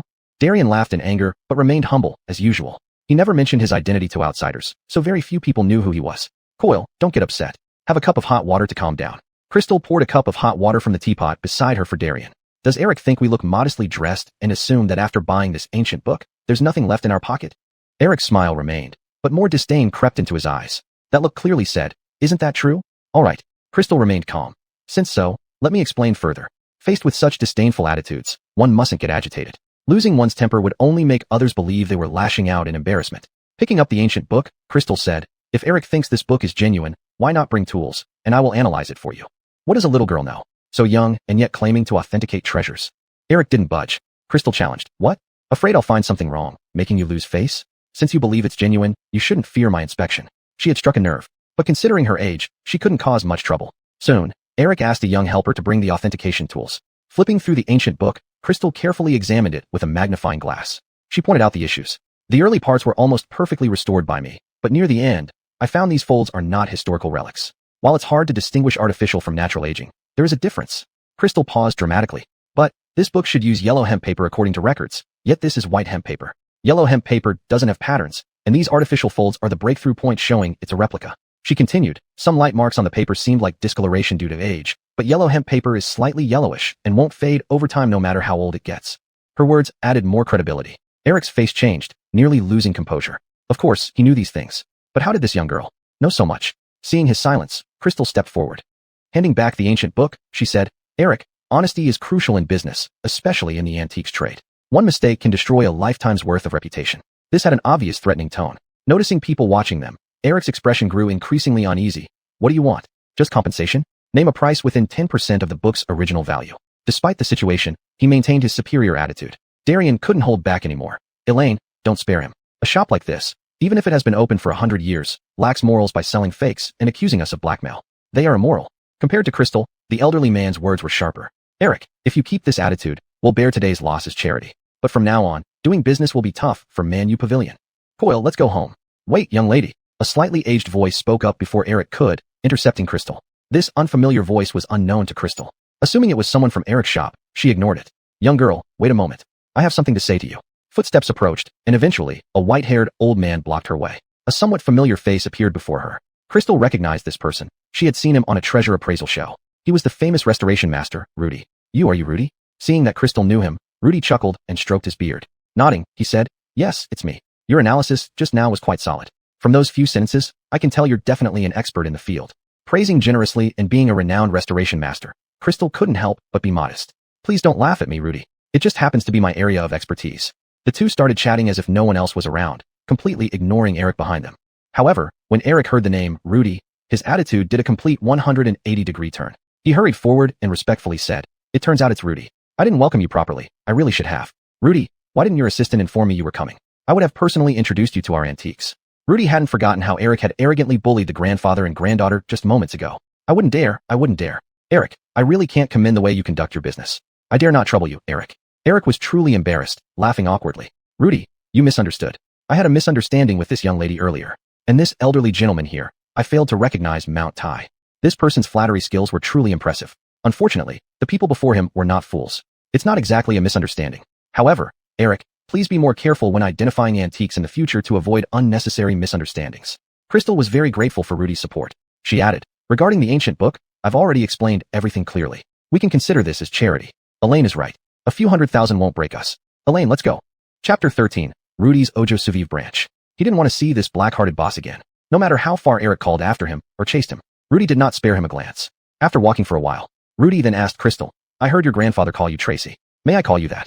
Faced with Rudy's kindness, Crystal guessed the reason faintly. Sure. Crystal nodded with a smile. It's my honor. Dovey had met Rudy before, but Rudy looked like he was trying to snatch Crystal from him. The antique street indeed lived up to its reputation. A nearly 3-kilometer-long street where each store was an antique shop. The variety was dazzling. After pondering for a while, Rudy said to Crystal, Tracy, I heard everything you said in Manu Pavilion just now and greatly admired your talent. I have a small request. Straightforward. Dovey sensed danger and pulled Crystal towards himself. Rudy, what do you want? Don't you dare to have designs on my granddaughter-in-law. Both of them couldn't help but chuckle. Isn't that right, Dovey? Your granddaughter-in-law is quite outstanding, and I've taken a liking to her. I want to invite her to work at my museum. What? Do you disagree? Upon hearing this, Dovey realized it was a misunderstanding. If there was someone to blame, it was Darren, who hadn't made him feel secure. Lou, who was having a cross-border video conference, sneezed when he was getting to the crucial part, causing a momentary silence in the air. Let's continue the meeting. Rudy was not only a master restorer, but also the director of the city museum. This was the job she had dreamed of, working under capable hands. She could learn many things. Her restoration skills would have a greater breakthrough. Crystal nodded without hesitation. Thank you so much for your invitation, Rudy. To be honest, I have always wanted to work at the city museum, but the threshold was too high. Hearing this, Dovey's attitude changed instantly. He patted Crystal's hand. If Tracy likes it, go ahead. Just do what you like, Michael supports you. Taking a clear stance and expressing full support. Seeing the old man who had been glaring at him earlier flip-flop, like turning pages in a book, Rudy muttered under his breath, but was soon overshadowed by joy at Crystal's acceptance. Young people like you who are knowledgeable and know their place are rare nowadays. Rudy was pleased. By the way, who is your mentor? It's my grandfather. He was also an expert in this field. Crystal's face was filled with pride. Can I meet him? Rudy was obsessed with antiques, able to teach such a disciple as Crystal. He must be a significant figure himself. Unfortunately, Crystal's eyes dimmed. My grandfather has been deceased for several years. Upon receiving this answer, Rudy was even more shocked, followed by a wave of guilt. Sorry, Tracy, it's my rudeness. Chatting about common topics, time always flew by quickly. Rudy, our car has arrived. Is anyone picking you up? If not, we can give you a ride. Rudy went out today, just for luck, hoping to find some appealing antiques. Do we go the same way? The same way. In the car, the two were still chatting. Most of the time, it was Crystal listening to Rudy talk about the museum. Dovey couldn't stand it any longer and interrupted. Tracy, wasn't it agreed that you'd accompany me today?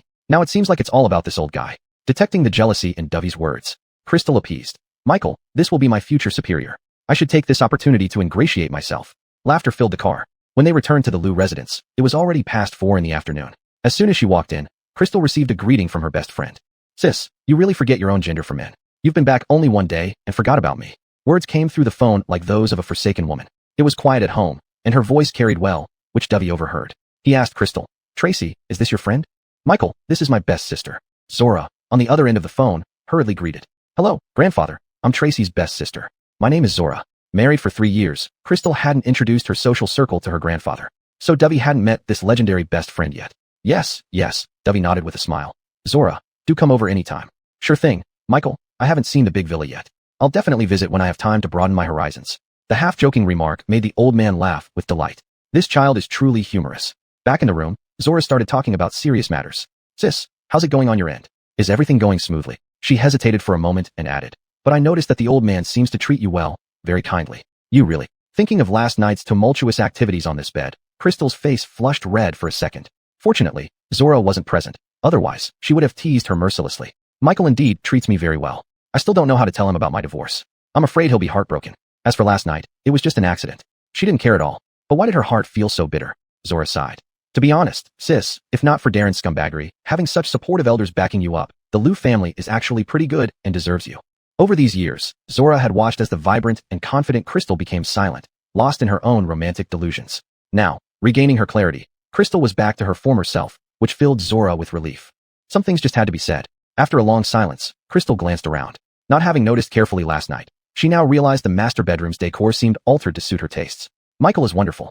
I'm trying to find a win-win solution so he can accept our divorce calmly. In any case, she was determined to get divorced. Once the 3-year agreement was over, even if it was hard to let go, she had to leave. What win-win solution? Zora thought for a while. Then an idea sparked in her mind. I've got a great idea. What's your great idea? Zora initially wanted to keep Crystal guessing, but changed her mind. After you divorce, make Darren adopt you as his goddaughter. That way, you can visit him openly. Isn't that perfect? Couples becoming siblings? Was there no sense of propriety anymore? Crystal shouldn't have expected anything sensible from Zora. Zora, what kind of novels do you read all day? A knock came at the door. The maid's voice came through. Miss Tang is here to see you, Mississippi. Chapter 14. Uninvited guest. Can it be Joshwebi? Why would she come to find you again? Ayana suspected this was an interloping third party. Wouldn't we know if we just went to see? In the living room on the first floor, Joshua took a sip of tea after receiving it from the servant. Hearing footsteps approaching, she gave a faint smile when she met Crystal's face. Lola is here. Please sit. She acted as if she were the mistress of the house. Crystal ignored her and asked the servant beside her, where's Coyle? The old master is in his study, Mississippi. Presumably he knew Joshua had arrived and did not want to receive her, giving her face. Joshua's face barely maintained its composure, being treated as air. Miss Tang, do you need something from me? Crystal sat opposite and instructed the servant. There's nothing else. You may leave now. I'm truly sorry for the disturbance. Today I came with a somewhat unreasonable request. Composing herself, Crystal put on a dignified appearance, as if the person who lost face earlier was not her. If Miss Tang has something, feel free to speak. An unreasonable request? That probably wasn't a good thing. Sure enough, Joshua bluntly said, Lola, isn't Darren in a bad mood today? When I called him at noon to ask about considering participating in a variety show, he seemed to refuse my request due to certain matters. Could you please help me persuade him? This is a great opportunity. Hearing this, Crystal covered her mouth and laughed lightly, with surprise on her face. According to reason, Miss Tang works for Darren's company, right? As the company's backstage boss and a leading actor, even if he participated in a variety show, it wouldn't be this type. Miss Tang should understand this better than me. Her words weren't deep, but they left Joshua unable to maintain her composure. I don't know why you personally visited the Liu family or how you knew I was here.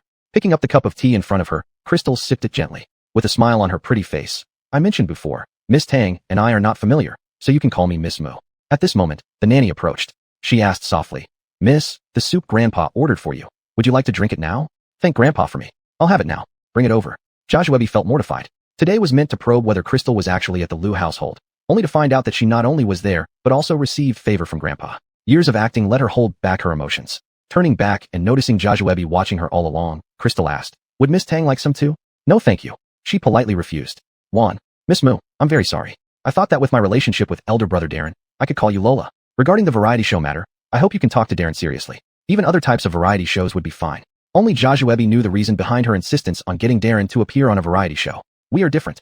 I am Darren's wife. You are an artist under his company. We belong to different circles. Simply put, as long as she remained Darren's wife without divorce, this Joshua would remain a third party. Eventually, Joshua nearly fled in defeat, ending this farce. Night fell. A tall figure returned home. The grandfather and grandson had already started eating. I thought you weren't coming back, so you, Elaine, and I started first. Today's events were exhilarating, and the old man's mood improved. Regarding the uninvited guest, both chose to stay silent. Just an insignificant person. Darren sighed helplessly. You could have called to ask me. If I didn't come home for dinner, I'd inform you. Though it sounded like he was talking to Grandpa, his eyes glanced intentionally or unintentionally at Crystal, who was dining. Humph. The old man humphed. Didn't even have time to join me for lunch. What nerve to say such things. What? Old man. Words in his ears like Tang Sung's mantra made his head hurt. Darren interrupted hastily. Fine, it's my fault. Eat well, elderly sir. Isn't this dinner enough proof I've come back? He only had patience for his grandfather. Crystal kept quiet. Yet the old man always brought the conversation back to her. Hey brat, did you like the soup the nanny made for you last night? If you liked it, I'll have them make it again tonight. Crystal's face flushed red suddenly. Even her movements slowed while picking up food, quickly pretending to eat normally. If Grandpa wasn't there, she would have walked out long ago. Recalling what Joshua had said in the afternoon, that a single call from her at noon made Darren rush to the company. She really felt it wasn't worth it for Grandpa. And for herself as well. The bitterness welled up but was ruthlessly suppressed in an instant. Coyle, the soup only plays a supplementary role. It's not like your grandson can't do it. This comment provoked discontent from Darren. If you were capable, why don't I have a great-grandchild yet? You still have the nerve to speak. Darren was instantly speechless. Over these 3 years, he felt this woman before him only married him for his money. Clearly, she didn't like him. But why did she never resist intimate moments? Why did he feel infuriated when he proposed divorce and ending their 3-year agreement? He couldn't figure it out. He thought about it for an entire week. Take it slowly. There will be one eventually. Every time the topic of children came up, Crystal would involuntarily think of that unborn, pitiful embryo. Coyle, I'm full. I'll go rest now. Is that all you ate? Are you not feeling well? Or do you not like these dishes? I can have the kitchen make something else. No need, Coyle. I drank quite a bit of soup in the afternoon, and I need to wake up early tomorrow to submit my resignation at the museum. I have a lot to do tomorrow, so I need to rest early. Hearing her plans for the next day, Darren raised his head and finally asked proactively, You're resigning? Was she preparing for the divorce? He knew Crystal worked, and also knew that the museum was very close to home, making it convenient. Crystal nodded and answered straightforwardly. Yes, I want to work at the city museum. So, she needed to resign from her previous job first. Yes, it's the museum director, Jetty, who personally invited her. Before, Tracy didn't learn much from her previous job. Now she has met her patron, which is exactly what she dreamed of. The old man was genuinely happy. He continued to babble on. Speaking of which, Tracy's talents shouldn't be wasted. The grandfather and grandson smiled at each other. At this moment, a discordant voice sounded. I disagree with you going to the city museum. Wasn't the previous job good enough? Most importantly, it was close to home. The city museum was over an hour away from here. Chapter 15 Resignation. Crystal found it somewhat absurd. Why should he care where she works when they're getting divorced?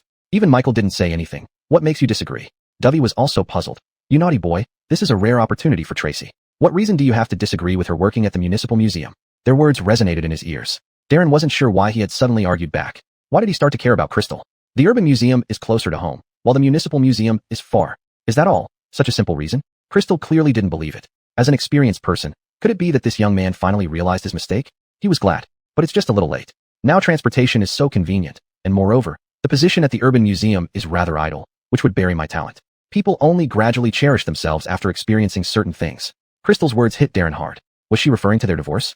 With a relaxed expression, she said, I have the right to take responsibility for my own affairs. Having greeted the elderly gentleman, she went upstairs.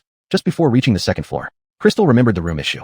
She suggested to the elderly gentleman downstairs, Michael, I'll wake up early tomorrow and you can arrange another room for him. Knowing Dovey wouldn't agree, she didn't wait for his reply. Crystal went straight back into her room. Tracy, you. This good-for-nothing brat. Look at yourself.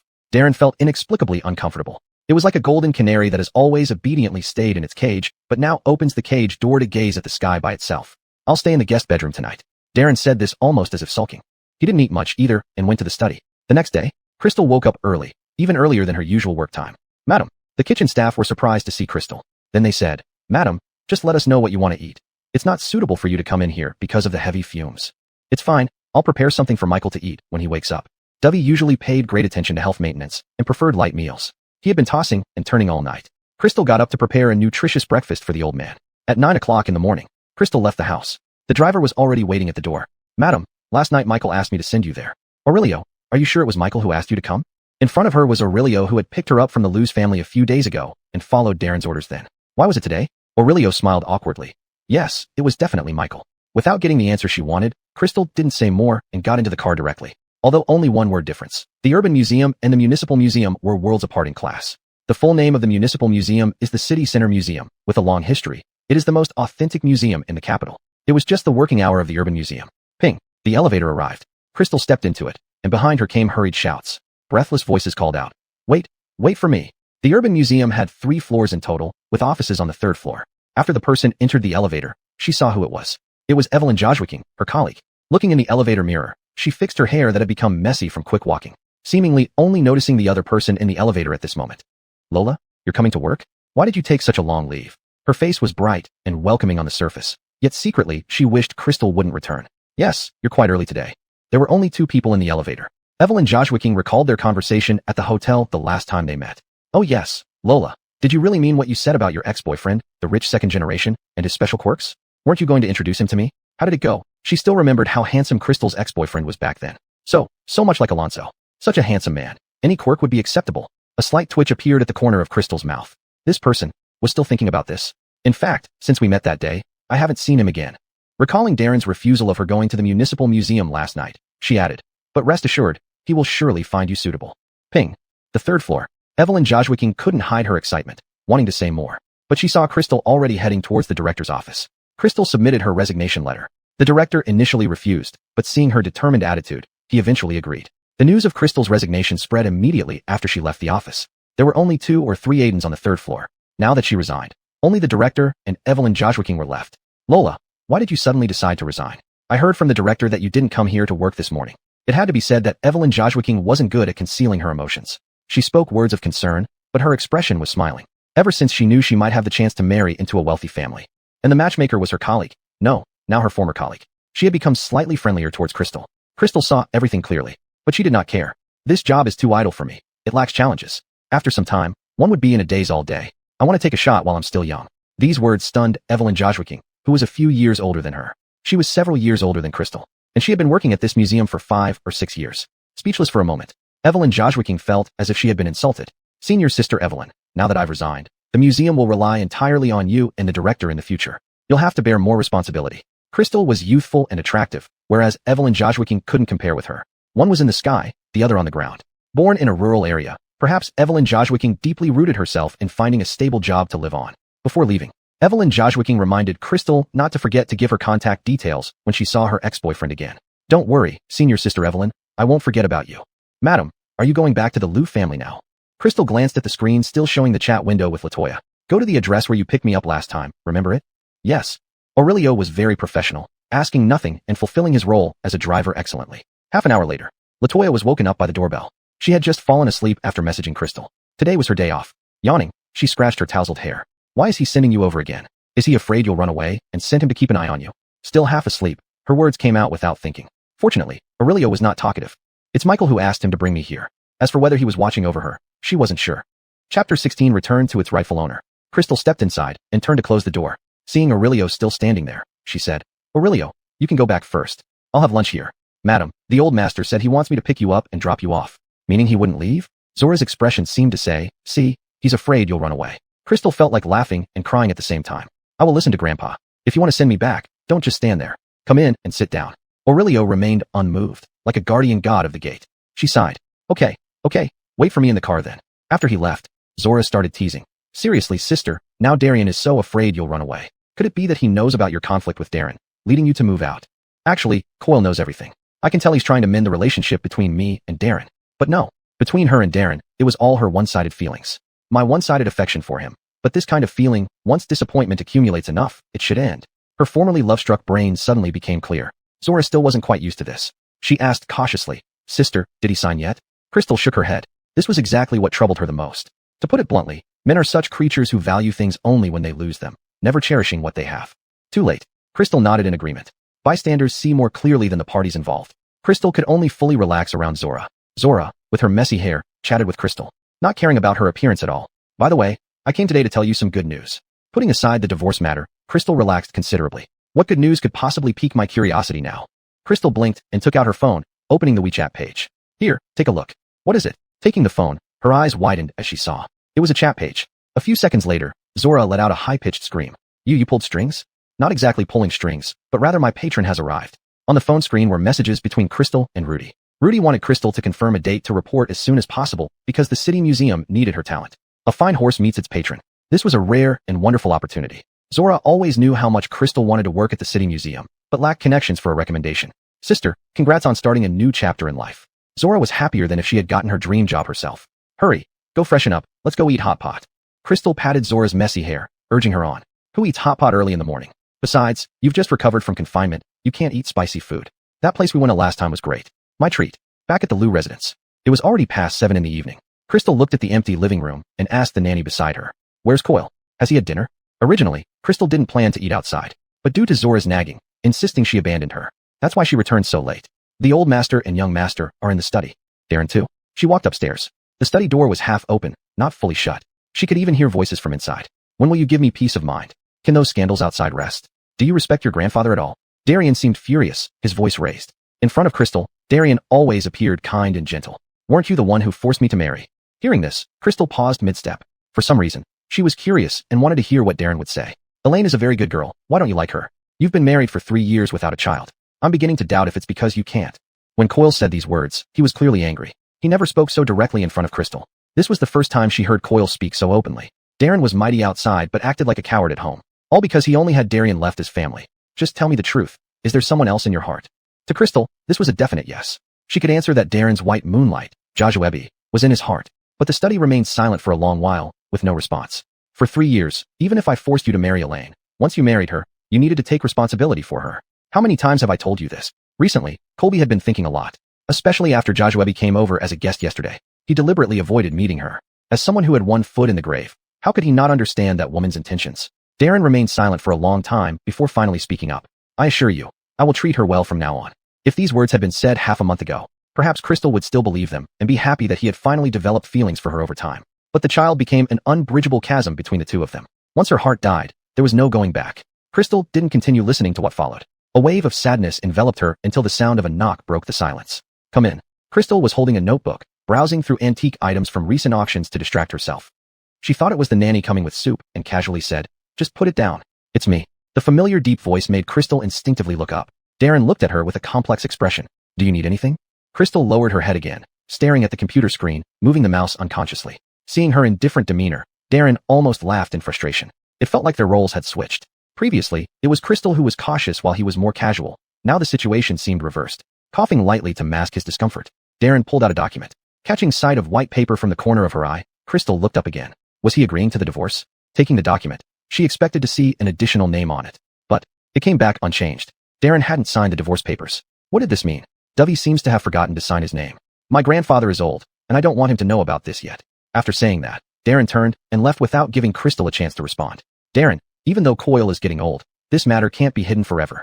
You should make plans accordingly. She wasn't sure if he heard her. Staring at the divorce papers in her hand, Crystal was utterly lost in thought.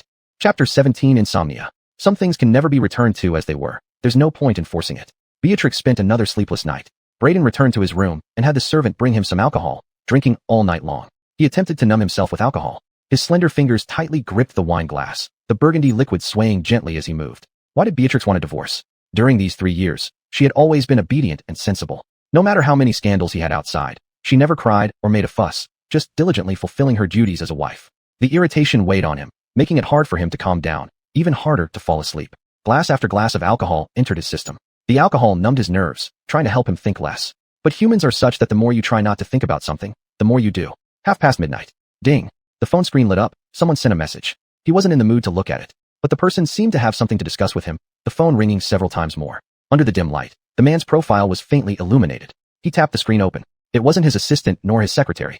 It was Jiajiu Tang. Brother Braden, are you asleep? I just dreamed that private fans were hiding in my house. I'm really scared. Brother Braden, could you come over to keep me company? Before getting a response from Braden, another message came through. Sorry, Brother Braden, it's so late. I guess you're already asleep. After browsing through these messages, Braden's irritated state was almost unbearable. The phone kept vibrating. Regarding yesterday's incident, I want to say sorry. It was rash of me to interfere in your matters. I thought that given our relationship, you would give me some face. Jiajiu Tang tossed and turned in bed. Her eyelashes quivered, nearly succumbing to drowsiness. Why isn't he replying yet? Could he really be asleep? In the past, when she called him at this time, he answered instantly. Half an hour later, Jiajiu Tang finally couldn't resist, and she drifted off to sleep. Speaking of dreams, men always favor gentle women, those who enjoy hiding under their protective wings. And she believed she knew Braden well enough. Until the next day, apart from other work messages, the person she awaited most hadn't replied. At Xuanxin Entertainment Company, Jiajiu Tang had a free morning schedule. Assistant Jiang saw the woman approaching. Unusually blocking the entrance to the office, he pleaded, Miss Tang, President Liu is currently in a video conference. If you have something important, please wait for a moment. She frowned slightly. I need to talk to him. Miss Tang, please don't put me in an awkward position. Having worked closely with Braden, he naturally understood Jiajiu Tang's intentions. But since their president didn't refuse, he didn't dare push too hard. All right, I'll wait for him in the lounge outside. However, left waiting and right waiting. After nearly an hour, the video conference still hadn't ended. Assistant Jiang also left to attend to company affairs. With the door closed, Jiajiu Tang hesitated for a few seconds. Then she pushed the door open. Brother Braden, I need to talk to you. Inside the office, only the voice of the man was heard. But he wasn't in a video meeting. He was on a call. Thank you, Nathaniel. I'll pick up her things at a convenient time. On the other end of the line was Beatrix's former boss, Nathaniel of the City Museum. Beatrix left abruptly, leaving some belongings at the museum office. Morning calls to her showed her phone was off, unreachable. Nathaniel found the emergency contact filled out when Move first joined. That's how he reached Braden. Hanging up, Jiajiu Tang glanced at the phone beside him. She tentatively asked, Brother Braden, is the company expanding into new businesses? Director? No, she resigned. She left something at the museum and couldn't be reached, so they called here. Braden explained briefly. Lola, why did she resign? She was doing well before. Did something happen? Though she asked that aloud, she knew clearly in her heart. Isn't it because of the divorce? She even quit her job? Braden flipped through the documents in his hand. What do you need? He didn't intend to explain this to Jiajiu Tang. It was unnecessary. Jiajiu Tang walked over to the sofa, poured a cup of water, and offered it to Elmwood. Seeing no intention from him to take it, she placed it down herself, as if struggling to speak. Didn't you see the message I sent you last night? Mentioning last night, irritability stirred in Braden's heart. If you need a psychiatrist, tell the assistant to file it with the company, and we'll arrange one for you. His obvious coldness. Brother Braden, are you still angry with me? Jiajiu stared at her toes, like a child who had done something wrong. I apologize to you. I will be more aware of my place in the future. Again, these meaningless words. Darren was very busy and had no time to listen to her rambling. In the past, he believed he and Crystal were only contract spouses, and Jiajiu was also the company's front figure. Some scandals and hype were necessary. But ever since she asked for a divorce, everything seemed to change. The office was so quiet that even a pin drop could be heard. Waiting long without any response. Jiajiu lifted her head and saw that he really didn't want to acknowledge her. Was he truly angry? Or was he troubled by the divorce issue? She couldn't tell. Jiajiu knew when to back off. Well, I won't disturb you anymore. I have an announcement this afternoon. Until the door closed, she didn't get a single reply from Darren. Crystal calmed herself down, getting up around 10. Looking at the black screen of her phone, she realized it had turned off due to a dead battery at some point. After charging it up, the phone booted again. She noticed several missed calls. They were from Nathaniel and Jetty. Nathaniel called at 8. She tried calling him back, but got a busy signal. Since she had resigned, Crystal thought there probably wasn't anything urgent. So she called Jetty instead. The call connected almost immediately after one ring. Jetty, what did you need? Your phone was off this morning. I wanted to ask when you plan to come back to work. Jetty appreciated Crystal and wished she could start working right away. Crystal looked at her haggard reflection in the mirror, her face devoid of color. She managed to smile. Sorry, Jetty, maybe in a couple of days. I've been feeling a little unwell lately and want to rest more. Hearing that Crystal was unwell, Jetty immediately showed concern. Even if he was eager, he wouldn't push her now. You must rest well if you're not feeling good. Rest assured, since I invited you, the doors of the city museum will always be open for you. Unwell was just an excuse. Crystal just needed more time to adjust. No matter in the past or now, she has always been a perfectionist. Going downstairs, the living room on the first floor was empty. As soon as the maid saw Crystal, she approached and asked, Madam, you look a bit off today. Is something wrong with your health? Chapter 18, Leaving the Liu family. Having not slept for 2 consecutive nights, Crystal looked pale and haggard. Even the nanny felt heartache when she saw this. Crystal couldn't help but touch her own face gently. Julie whispered with a shake of her head. It's just that I had nightmares and didn't sleep well. Resting in the afternoon will be fine. Right, where's Coyle? The old man is in the garden. Would Madam like to go see him? Since she was going to work, the city museum was quite far from here. Crystal wanted to talk to the old man about moving out. The old residence of the Liu family was huge, with the back garden alone covering several hundred square meters. After walking for several minutes, she finally saw the elderly Dovey sitting in a pavilion, sipping tea and admiring the flowers. It was summer, and the temperature was pleasant before the sun climbed high. Coyle. Crystal walked over quickly. Elaine has come. The elderly Dovey always wore a gentle smile. You look so exhausted. Didn't you sleep well last night? Only Coyle has such keen eyesight. I had nightmares and didn't get much sleep. Upon hearing about the nightmares, Dovey guessed it was because Crystal didn't feel secure sleeping alone. It must be because Darren wasn't there to keep you company. Don't worry. Once he's back, I'll give him a good talking to. Wasn't it precisely Darren who kept her awake all night? Still, Crystal declined the old man's offer kindly. There's no need, Coyle. I want to talk to you about something. Since I'm starting work soon and the city museum is far from here, I'd like to move back home. She didn't specify where she would move. A look of loneliness appeared on Dovey's face. Not wanting to make Crystal worry or feel guilty, he comforted her. I'm already used to living alone, but you should still visit me often. I will, Coyle. Dovey treated her better than his own granddaughter. Even after their divorce, she would treat him as respectfully as her grandfather. Because he deserved it. You should move back in with Darren. If he ever mistreats you, tell Coyle directly instead of bottling everything up. I'll be your backup. These words could soften even the hardest heart. Crystal blinked back tears, nodding. Don't worry, Coyle. You're a good child, and it's Darren who wronged you. My biggest wish in life is for you and Darren to have a child and live happily together. Crystal's heart ached sharply. Darren's coldness stung. But even more, Dovey's words made her feel unworthy. If Coyle knew she and Darren were divorced, would he be very sad? Would he be disappointed? He's fine, and so am I. We were never meant to walk the same path. After holding it in for so long, Crystal finally found the courage to say these words. Her heart skipped a beat. Instinctively, he sensed that something was off between them. Elaine, you. In the end, Dovey couldn't find the words to persuade her, only sighing heavily. His guilt grew heavier. Something seemed to choke her throat, and Crystal lowered her head to hide her emotions. When she lifted her head again, she was smiling, though somewhat forced. Seeing Crystal like this, the old man felt even more pain, inwardly scolding Darren countless times. Elaine, Coyle wants you to be happy. If you're not happy now, live according to what makes you happy, okay? Unable to hold back her tears any longer, they splashed into the teacup in front of her, her eyes red. Coyle, all the pent-up frustrations of the past 3 years burst forth in this moment. She knew that by crying, she might reveal too much. But Coyle was so kind to her. Elaine, don't cry. Everything will be all right. After lunch, Crystal packed up and left. Let me ask Master Zhou Zhuang to take you. Dovey's gaze was full of sympathy. No need, Coyle. Ian will pick me up. Take care of yourself, and I'll visit often. Images from the morning were still fresh in her mind. Crystal's nose was still stuffy, her voice tinged with a nasal tone. Dovey didn't insist. I'll see you out. He genuinely didn't want to let her go. Crystal declined again. Coyle, it would make me even more reluctant to leave. As Crystal exited the villa, Zora hadn't arrived yet. She stood at the entrance, dragging her suitcase. While looking down at her phone, the sound of an engine reached her ears. Thinking it was Zora, she smiled. However, just then, Annika got out of the car and walked towards her. Juan, Miss Mu, why are you standing here? Are you leaving? She was always so friendly. But Crystal had never given her a smile. Annika wasn't offended, knowing that their marriage was now set in stone. So, Tang Rebecca has so much free time recently. Haven't been getting any roles. Crystal's sudden words choked her, blocking the words she was about to say. As an actress, she could adjust her emotions quickly. Miss Mu, I don't accept every role. Some are of high quality but not suitable for me, and some are low quality yet fit me well. Acting is like marriage. One slight mistake can ruin the rest of your life. This was an open mockery of Crystal, saying that she wasn't suited for Darren.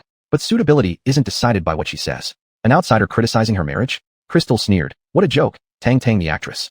Intruding on others' relationships and clinging on as a third party. No matter how good the acting, rotten character is still rotten. They were at the villa's entrance, with no one else around.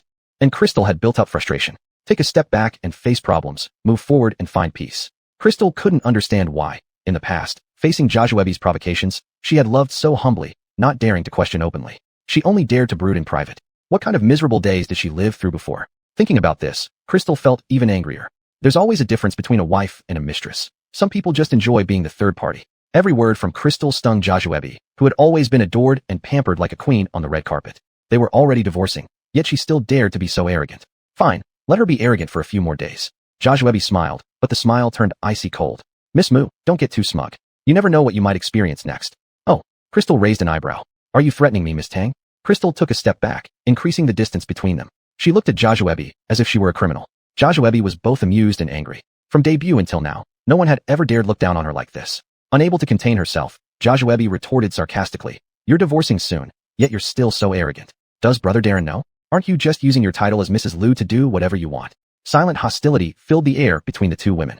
Crystal had a striking figure, standing over 170 centimeters tall, a full head taller than Joshua.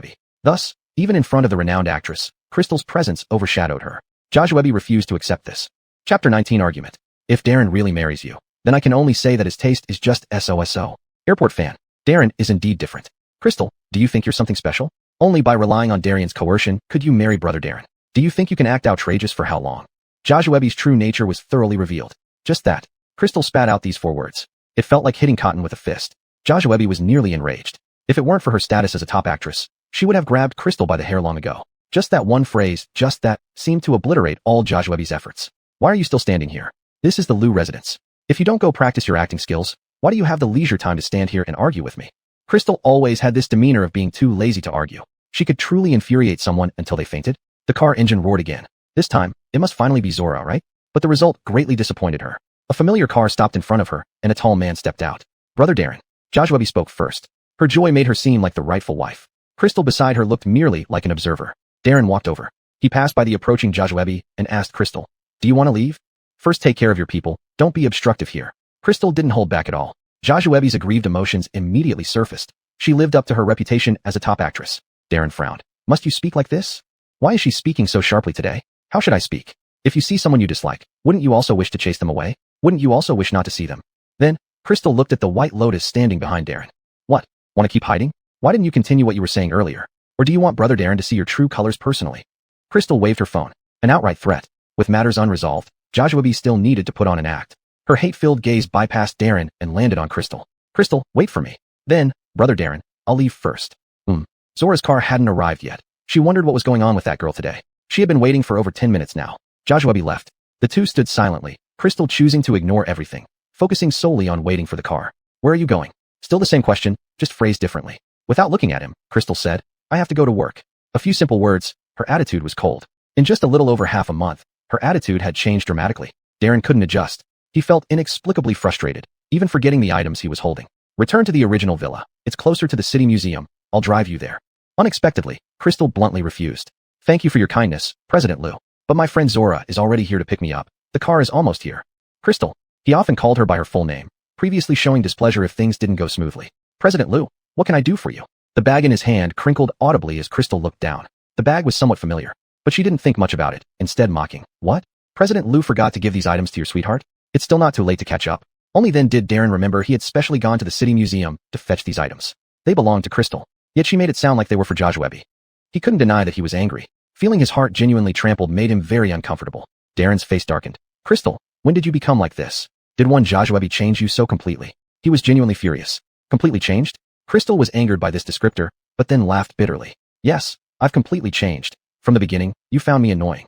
Crystal barely held back her grievance, her heart aching with tears, no longer softening. I can't pretend anymore. I only hope that President Liu can let me go, sign this divorce agreement, and set me free. She reached into her bag and pulled out the divorce agreement from last night. We will be clear from now on. At that final moment, Crystal was even thinking, had she not been stubborn, believing that he might one day be moved by her. But that tiny corner of her heart could only hold one person. A honk sounded not far away. Zora rolled down her window from a distance, seeing the two figures in front of the villa. The first thing she noticed was Crystal's pale, bloodless face. The car spun in front of them, and Zora quickly got out, positioning herself between Crystal and Darren like a mother hen protecting its chick. Bullying girls isn't what a gentleman does, President Liu. Zora was afraid that if Darren got angry, he might resort to violence. Elaine, shall we go? Crystal nodded and followed Zora into the car. Before leaving, Crystal said to the person standing there, please sign the divorce agreement, President Liu. Once the 1-month cooling-off period is over, we will get divorced immediately. She really couldn't wait. Holding the divorce agreement, Darren's veins bulged. yet he made no move. It wasn't until the nanny came out with the dog for a walk that she saw Darren standing at the door. "Sir, what are you doing here?" Regaining his composure, Darren silently got into the car, driving into the villa. In the master bedroom, the lingering scent of a woman still remained. Darren locked the divorce agreement in the safe without even glancing at it once. Staring at the bag on the ground, Darren opened it as if bewitched. That morning, on a whim, he had put aside his work and gone to the city museum. Nathaniel was quite shocked when he saw him. Your actor, Darren? The youngest Best Actor award winner in Longwa, known by every household. Darren politely extended his hand. "Hello, Nathaniel. I've come to pick up her belongings." Nathaniel only knew that Crystal had a second-generation rich boyfriend, but never imagined this person was Darren. Nathaniel, after all, had seen many ups and downs. After a slight shock, he handed the items to Darren. Looking around, the ancient office perfectly matched the style of the city museum. This was the first time he had come to her workplace. Sitting for less than 3 minutes, Darren excused himself, citing a busy schedule. Just as he was leaving the office, a figure blocked his way. Hello, I've seen you before. You are Cheyenne's ex-boyfriend, right?" Evelyn Joshua stood at the office door, admiring his face carved like an angel, somewhat entranced. How could he look more and more like actor Darren? But that wasn't the main point. The main point was, "Have you considered what Cheyenne told you?" She said. I am your ideal type." At the end, Evelyn Joshua face turned bright red. Ordinarily, she wouldn't recommend herself so boldly. But the person standing before her was a second-generation rich man. "Who are you?" Chapter 20 A mess. "Oh, it's coming back to me. Isn't this the person who talked to Crystal in the hotel last time?" Unpleasant memories floated in his mind. Darren's eyelids twitched. "It's me. I'm Lola's colleague. We met at the hotel last time, don't you remember? Didn't Lola remind you about me?" Evelyn Joshua was somewhat distressed, seeing his reaction. He seemed to really not remember her. "Stay away from me." Darren raised his hand to block the woman trying to get closer, his brows deeply knitted. This woman Crystal is truly detestable. She brought this kind of trouble upon him. What about considering it seriously? Evelyn Joshua didn't give up easily. "She told me that you like someone like me." Since it hadn't been mentioned yet, she prepared to offer herself spontaneously. Opportunities are for those who are prepared. Hearing the commotion, Nathaniel came out of his office, only to see this absurd scene. He roared, "Evelyn Joshua, what are you doing?" As Evelyn Joshua was inching closer to Darren, startled by the sudden shout, she stumbled clumsily, tripping over her own feet. Her whole body lurched forward, just as she thought she was going to fall into the man's arms, which she had long dreamed of. Unexpectedly, Darren swiftly moved to the side, dodging this aggressive woman. Bang! The sound of flesh hitting the ground and a scream happened simultaneously. "Ah, my chin." Pain shot through Evelyn Joshua's chin, and her chest was also painfully squeezed. Why didn't you catch me?" Ignoring everything else, she wanted to take advantage of Darren. "If you had caught me, would I have fallen so badly? You must compensate me." Nonsense, utter nonsense. Nathaniel nearly lost his temper, pointing at Evelyn Joshua on the ground. "Get up immediately. Don't make a fool of yourself in front of Dovey." Director, Shut up now. This dramatic moment didn't stir any ripples in Darren. "Nathaniel, please keep your staff under control. We don't need more embarrassing incidents at the city museum." Leaving these words, Darren walked away with his belongings. "Dovey, wait, I don't even have your contact information yet." Despite her pain, Evelyn Joshua tried to chase after him. It was Nathaniel who stopped her. "Evelyn Joshua, if you continue acting recklessly, you can leave this museum right now." Returning to reality. Reflecting now, Darren found it extremely laughable. He had done her a favor by retrieving something for Crystal, but ended up getting tricked and troubled. "Crystal, oh Crystal, you really did a fine job." Opening the bag, there inside was a doll. It was one of his movie merchandise. The company specially made 10 dolls on the movie premiere day to match his status. They were unique, miniature versions of him. Due to the limited quantity, Darren knew them well. How did Crystal end up with one? He remembered that Crystal had once tried to get one through back channels, which he rejected on account of his fans' importance. In the car, Zora was still chattering endlessly. "Sis, I'm not mistaken, am I? I saw Tang Jaju and you on the way here. You didn't argue because of that mistress again, did you?" Straight to the point. Crystal felt there was no need to hide it. She simply nodded. "You could say yes, you could say no. Anyway, when don't we argue? We're getting divorced anyway, nothing much left to talk about. He has a terrible temper. Nowadays, I just try to avoid him." She said it casually, but Zora could hear the disappointment in her voice. "Don't think too much. The future will be beautiful. Think about it. After the divorce, isn't there any type of man you won't be able to find? With your excellent conditions, it's just a matter of time." Though knowing Zora was trying to comfort her, thinking about clearing ties with him in the future, a part of her heart still felt reluctant. But between them stood a little life. Her heart instantly grew cold. Why are men good for anything? As you said, I'm so excellent. I can live well without a man. Aren't you the same? Mentioning herself, Zora waved her hand. "Stop mentioning it. Sister is now a prime single lady. I'm living perfectly fine alone. Why should I worry about having a man?" With Crystal's experience before, Zora didn't think she would easily get into a relationship. Crystal and Zora returned home, not to the previous villa. Darren only found out the next day, because after work, he went back to the old villa. Seeing the deserted villa with only servants and the butler remaining, his brows furrowed, asking the butler beside him, "Where is she?" Caught off guard, the butler hesitantly replied, "Young master." Who are you talking about?" "Mrs. Liu." These 3 words felt strange coming from his mouth. Previously, he would call her by her name directly. The butler was even more surprised. Didn't the young mistress return to the old Liu family residence with you? Didn't she come back with you? Everyone in this villa knew that Darren didn't like the young mistress. He wouldn't usually stay here unless it was necessary. Why did he suddenly ask about the young mistress today? Didn't come back? But she had already left yesterday. Darren suddenly thought of something, and his expression froze. Yes, young master, the young mistress didn't come back. In the next moment, the butler felt the temperature drop rapidly. It became colder than the air conditioning, nearly making him shiver in front of the young master. Fortunately, he was accustomed to this. Letting out a cold snort, Darren walked upstairs. I don't want her back. Don't let her come back in the future. The butler trembled. The young master had never been this angry before. The calmer he seemed on the surface, the stormier his inner feelings were. Crystal had a rare good night's sleep. She woke up late the next day. Just as she got out of bed, a loud voice rang outside the door. Sis, are you awake yet? Big news. Wake up quickly. Looking at the phone on the bedside table, Crystal saw it was already past 10 in the morning. By this time, Zora had already rushed to the bed. She thrust a hard object into her hand. Glancing down, it was her phone. Isn't it your day off today? Why are you so noisy and not letting me sleep? Zora sighed. How can you still think about sleeping? Look for yourself, indicating her to check the phone. The phone screen displayed today's top news. A familiar name appeared on the screen. The youngest D of Longhua, Darren, is about to make his first variety show appearance.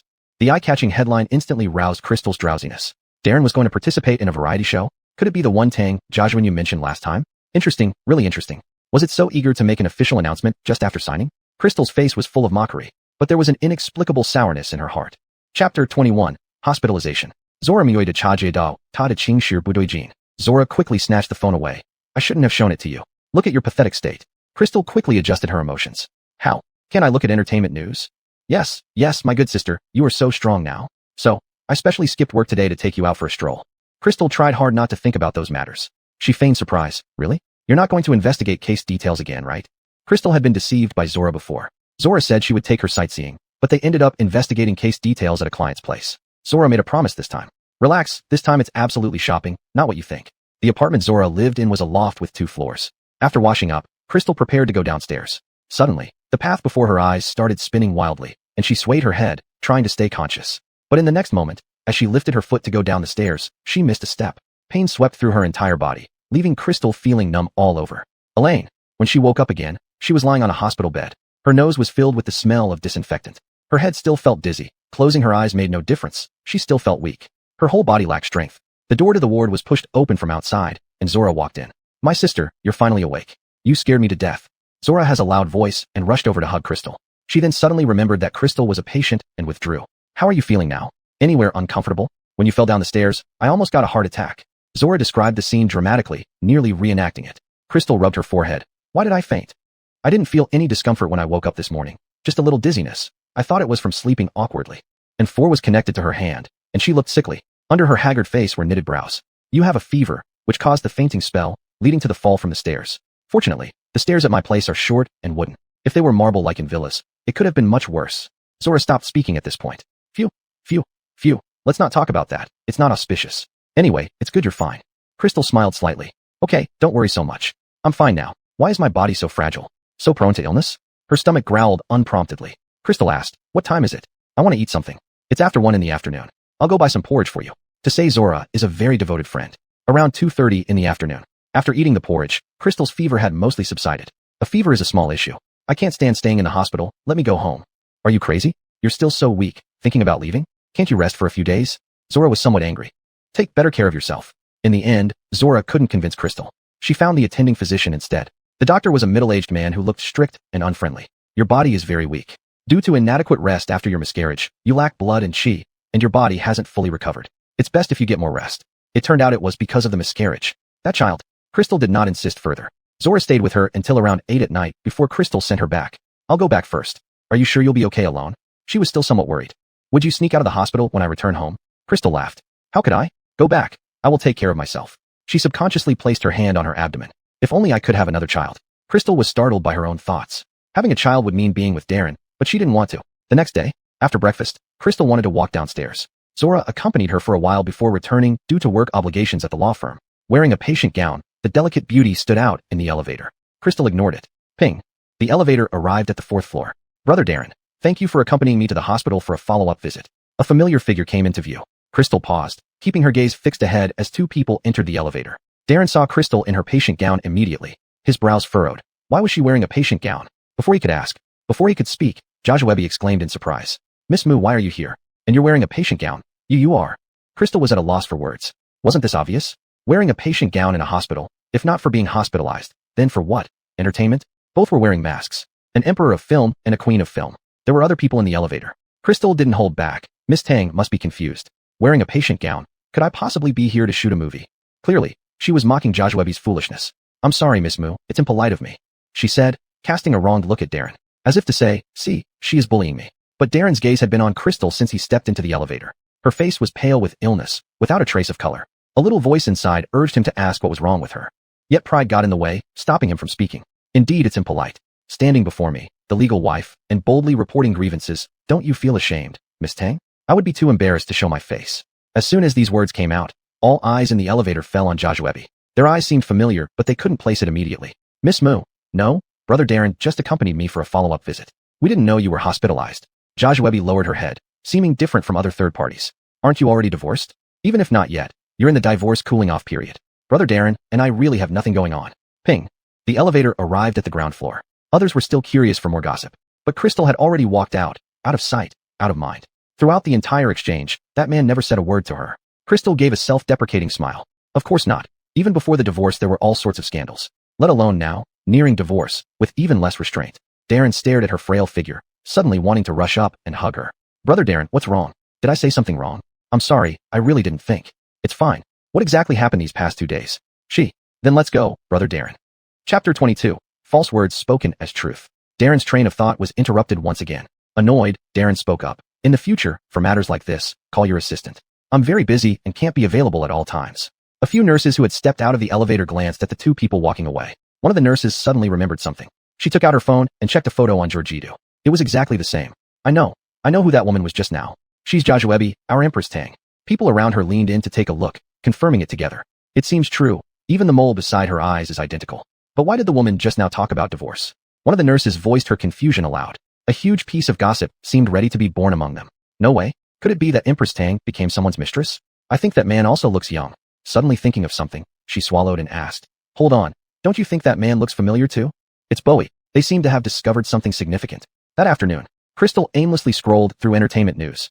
As expected, Darren and Joshwebi were trending again. Bowie and Empress Tang's relationship confirmed. Both appeared at the hospital. Could this mean their good news is near? The media really dared to write anything. The photos taken were somewhat blurry, showing the scene of both leaving the elevator. In one corner of the photo, a patient gown was captured. What a dramatic moment. I, the legitimate spouse, am right here. Photos from various angles made it seem like they were genuinely dating. Only she, who knew Darren best, could see from the photos that Darren was frowning deeply. But what did it matter? This wasn't the first time such photos surfaced. Anyway, they were divorcing soon. What did it matter to her? Scrolling down to read the comments, many were fans of the couple pairing. Wow, even with masks on, they matched so well. It's hard to imagine how stunning they would look walking the red carpet together. Starting today, I will become a fan of this couple. They're just so compatible. Bowie provides such a sense of security. Every time my Joshwebi has an issue, he's always there first. He never missed a hospital visit. Most comments below were similar to these.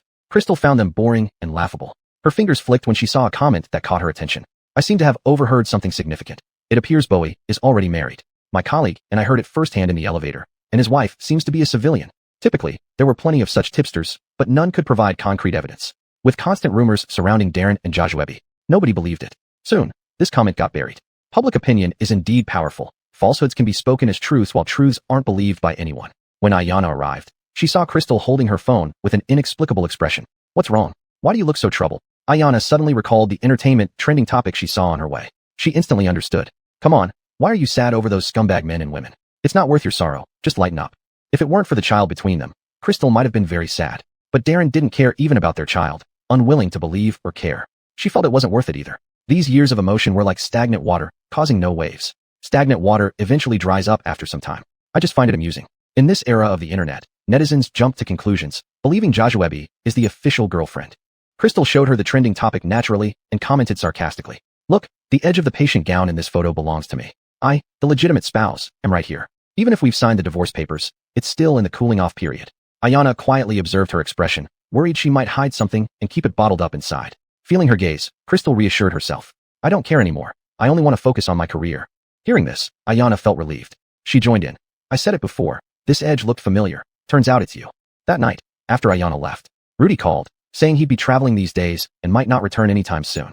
My little apprentice is at the museum. I've instructed him already. You can go straight to him for work these next few days. He'll arrange everything for you.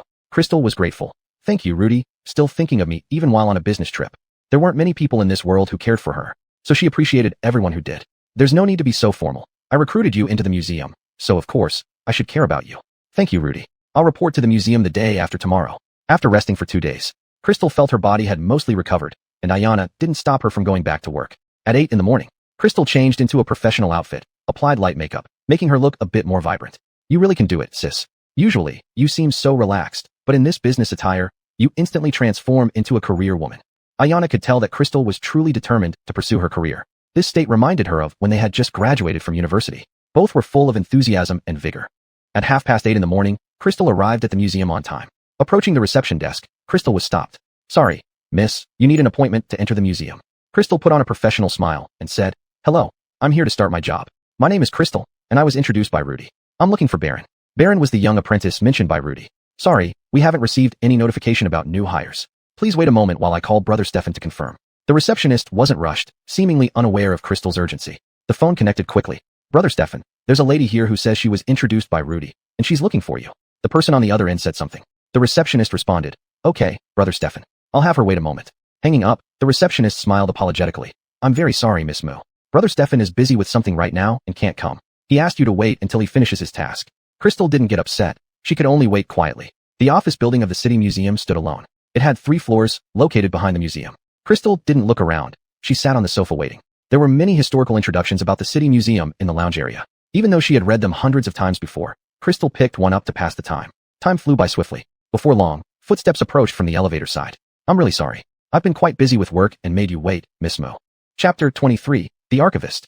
A man who looked even shorter than Crystal walked over.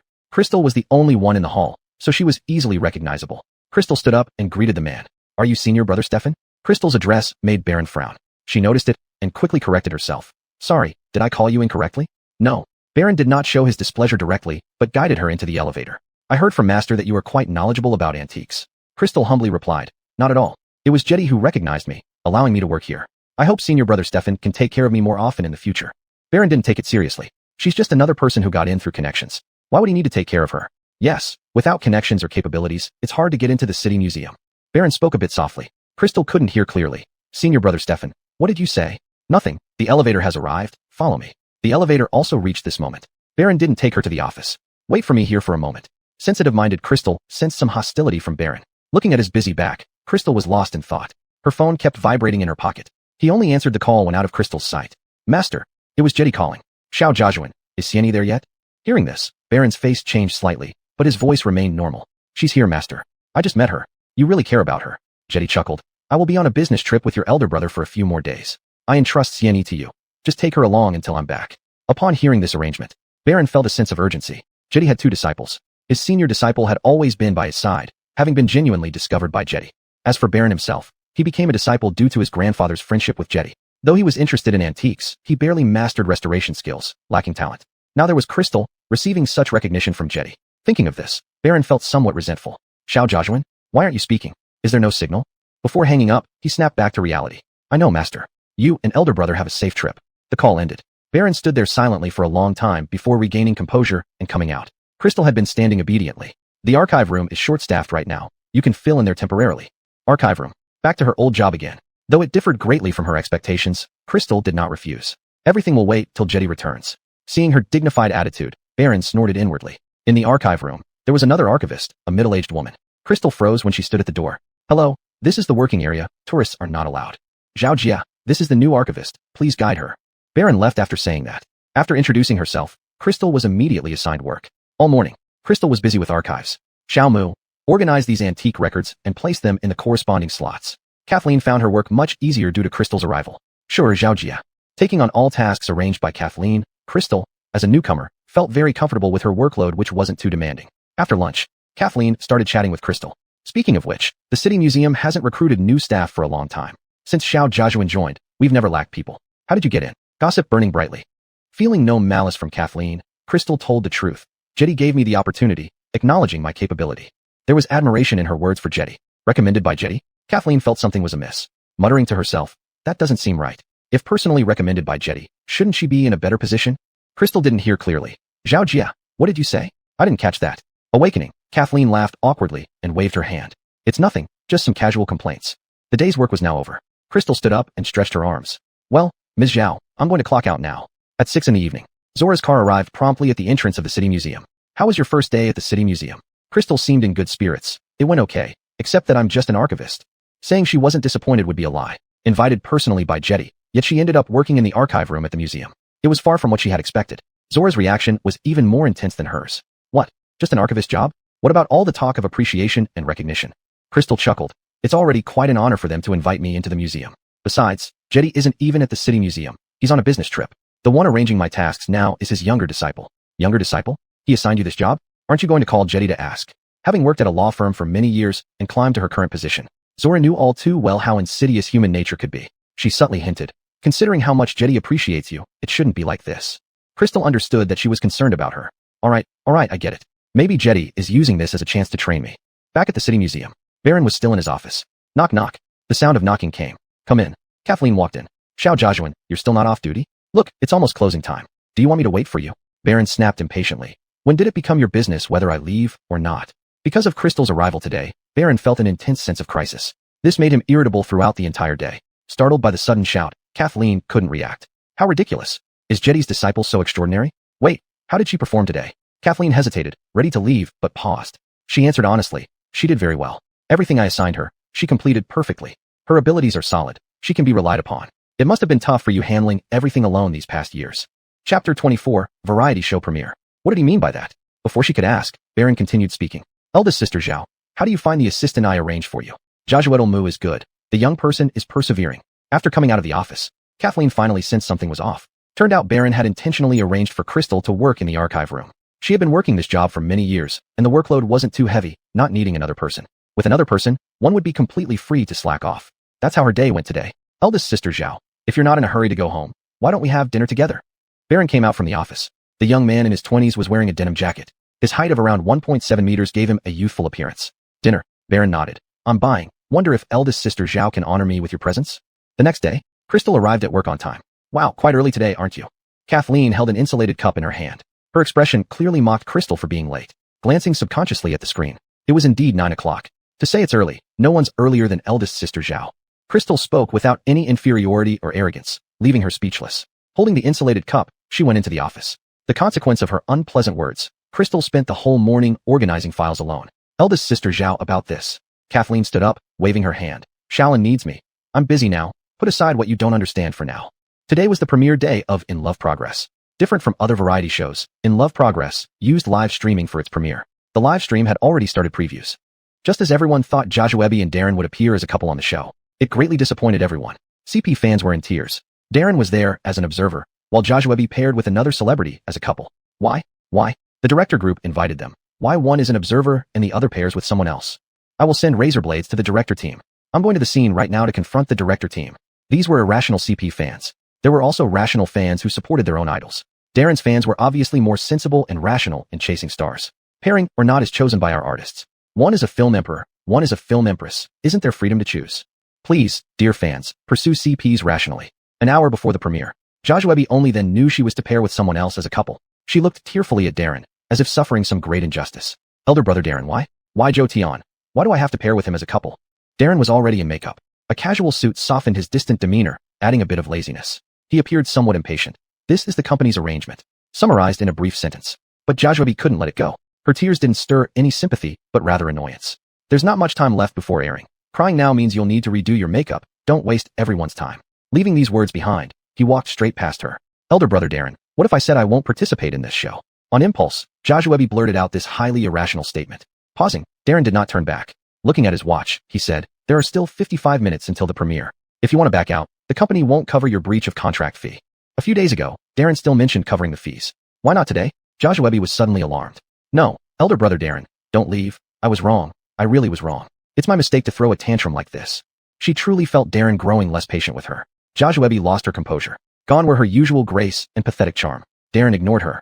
The company doesn't want unreasonable people. Warned by Darren, even though unwilling, Jiajuan could only comply. Is the camera ready?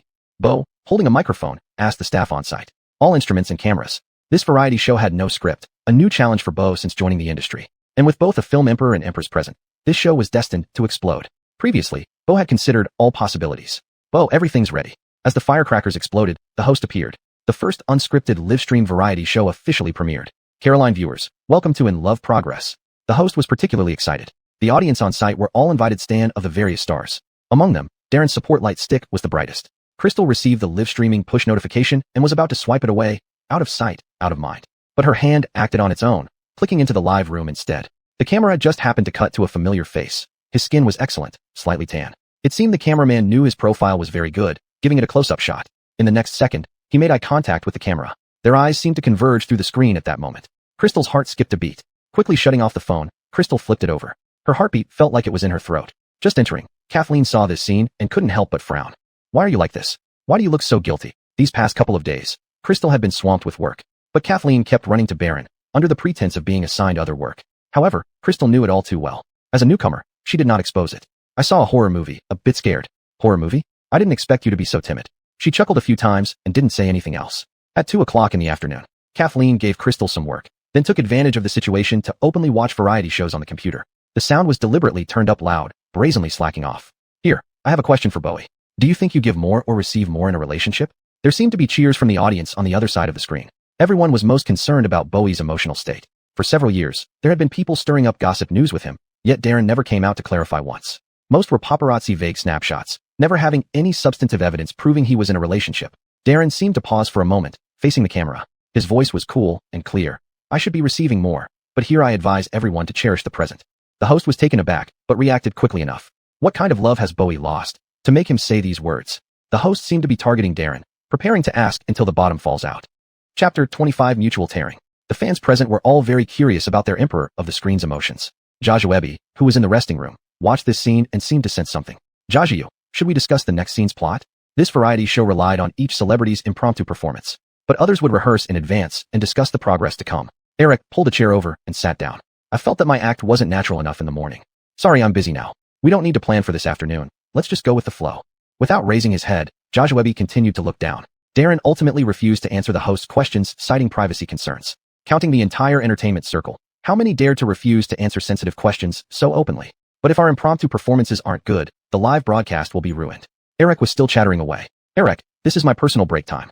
Unable to tolerate it any longer, Jajuebi looked up and said to him, can you let me rest properly? Eric found it uninteresting. Partnership requires discussion. There were 2 live broadcasts in one day. Due to Darren's other work arrangements in the afternoon, he left right after the first recording. With Darren's departure, Jajuebi became even more distracted during the subsequent recordings. He got into the car. Master, shall we head to the company? The driver was Aurelio. Go to the company. The engine started. Darren looked down at his phone, asking seemingly absent-mindedly, how has she been recently?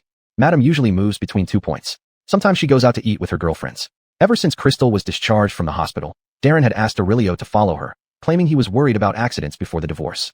All this Aurelio had seen. Quite devoted. But her life seems much duller without me. Darren's sarcastic words didn't get any response. Working seriously, Crystal suddenly sneezed. She broke out in goosebumps all over. Is the air conditioner too cold, Zhao? She felt chilly in the office. At 20 degrees Celsius? You must have cold body syndrome. Wear more layers, Kathleen said nonchalantly. I think young people nowadays only care about looking good and not staying warm. What use is that? Over the past few days, Crystal clearly sensed that Kathleen's attitude towards her had become increasingly perfunctory. Letting go of thoughts, Crystal calmed herself. Suddenly, Baron's voice rang out from the doorway. Zhao, could you step out for a moment? I need to speak with you. Caught red-handed slacking off, Kathleen remained unperturbed. Sure thing, I'll come right now. In Baron's office. Shaolin, why did you call me here? Baron, responsible for antique sorting, also had quite leisure time. He pointed casually at a large box on the sofa. This is a gift for your daughter. The little girl likes dolls, so I bought one passing by yesterday. Hearing this, Kathleen's eyes sparkled. Thank you, remembering my kid like that. You're really too kind. Kathleen loved to take advantage of small favors. Today's doll went straight to her heart. Having worked together for years, these exchanges are inevitable. Putting down the antique in hand, Baron reminded. Our master will return in a few days. Since she was invited by the master, you should tread carefully. Kathleen's action slowed down. Do I really seem that obvious? Anyone can see that you've made her do all the work. Baron couldn't understand why someone could be so foolish. Back in the office, he heard Crystal on a call. Yes, Rudy, I'm adapting well to work here. My colleagues are nice, mainly because I can see more antiques. Rudy? Feeling guilty, Kathleen stopped instinctively at the door. She wanted to hear if Crystal was complaining to Rudy. Good to hear. I was planning to return tomorrow, but got delayed. If you have questions, ask Shaolin or call me. Throughout the call, Crystal didn't mention her work in the archive room. Rudy didn't ask either, perhaps truly testing her patience. When the call ended, Kathleen pretended to walk in from outside. glancing at the phone on the desk. I thought I just heard you talking on the phone. Was it your boyfriend? Knowing the answer, but asking anyway. It was a call from Rudy. Crystal was not secretive at all. Today's live broadcast ended perfectly. Viewership exceeded 100 million, peaking at around 100 million viewers, almost causing network congestion. Bo carefully examined today's results, nearly jumping with excitement. 100 million. 100 million for the premiere. After the live stream ended, fans flocked to their respective idols' Weibo pages to leave messages. The most lively comments were from the fans of the two top actors. Initially, the CP couple fans started praising and later turned to quarreling with each other. It all began because a clip of Darren's statement was circulated separately. "I am the one who gained the most." Fans on Joshua side felt that their star had sacrificed more, so they left sarcastic comments under Darren's Weibo. So what if he's an Oscar-winning actor? Our Jiayu is also an Oscar-winning actress who poured her heart out but wasn't appreciated. The above post gets my upvote. Even if they didn't date, being good friends and appearing together isn't wrong. Darren's fans were displeased. Please stop causing trouble. Our Darren has never let anyone down. He can face his conscience without guilt. It was one thing when they kept pestering before, but now they were still at it. Thus, the two groups of fans started exchanging insults. Joshua's side felt Darren wasn't worthy enough, while the other side thought Joshua wasn't good enough. Annoying CP fans. I just want our Jiayu to be stunning alone. This drama also reached Crystal as she was heading home after work. Zora was laughing uncontrollably. This is hilarious, such an entertaining thing. If I don't retweet this, I'm not fit to be an A-level surfer. Zora didn't follow stars, but she enjoyed these gossips very much. It was normal for fans of both sides to fight over trivial matters. CP fans who were enthusiastic one moment could start arguing in the next. Zora, driving while scrolling through posts with one hand, tapped the retweet button. So exciting, things like this should be seen by more people. Never thought that the online rumors that have been going on forever would crumble so easily. Turns out they can't stand scrutiny. Not so impressive after all. Among them, Joshua was the most furious. She had just finished the recording and returned home when she learned about the quarrel between the two sets of fans. These people must be blind, minding other people's business. What kind of matching or mismatching?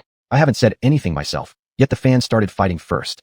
Joshua felt a headache. Her assistant Xiao Hosway carefully helped her take off her wig, not daring to say much. The more she saw below, the angrier Joshua became. Regardless of those criticizing her or those bashing Darren, she reported all of them. How can you hurt me so much? Do you even know how? It really hurts. Chapter 26, True Colors. Sorry, I didn't mean to. The assistant was flustered and handled things more gently. But for someone looking for trouble, even the lightest touch could be found faulty. Joshua shoved her away. Caught off guard, the assistant stumbled. With a scream, the assistant felt a burning sensation on her hand. She turned and saw that the hot water from the table had spilled onto her hand. What are you doing? Screaming in my house like it's some deserted rural area? Joshua just glanced back without any emotion. Instead, she seemed even more impatient due to the assistant's scream. Tears fell pattering down as she awkwardly stood up. Sorry, Sister Joshua. Before the assistant could finish, Joshua interrupted bluntly. Go home. You don't need to come tomorrow. You're fired. Sister Joshua, I really didn't mean to. Give me one more chance. She was panicked. Giving you a chance? Who will compensate for my emotional distress? Get out. The assistant was always on standby 24/7 and lived nearby. People outside thought Joshua was easygoing and friendly, but only those closest to her knew how terrible her temper could be. However, the assistant had stayed because of Joshua's connection to Darren. She was a devoted fan of Darren. Yes, Sister Joshua. Joshua irritably swept everything off the desk and called her agent. Alicia, find me a new assistant immediately, not a clumsy one. Her tone was bad, but Alicia was used to it. Still, when will you curb your whimsical nature?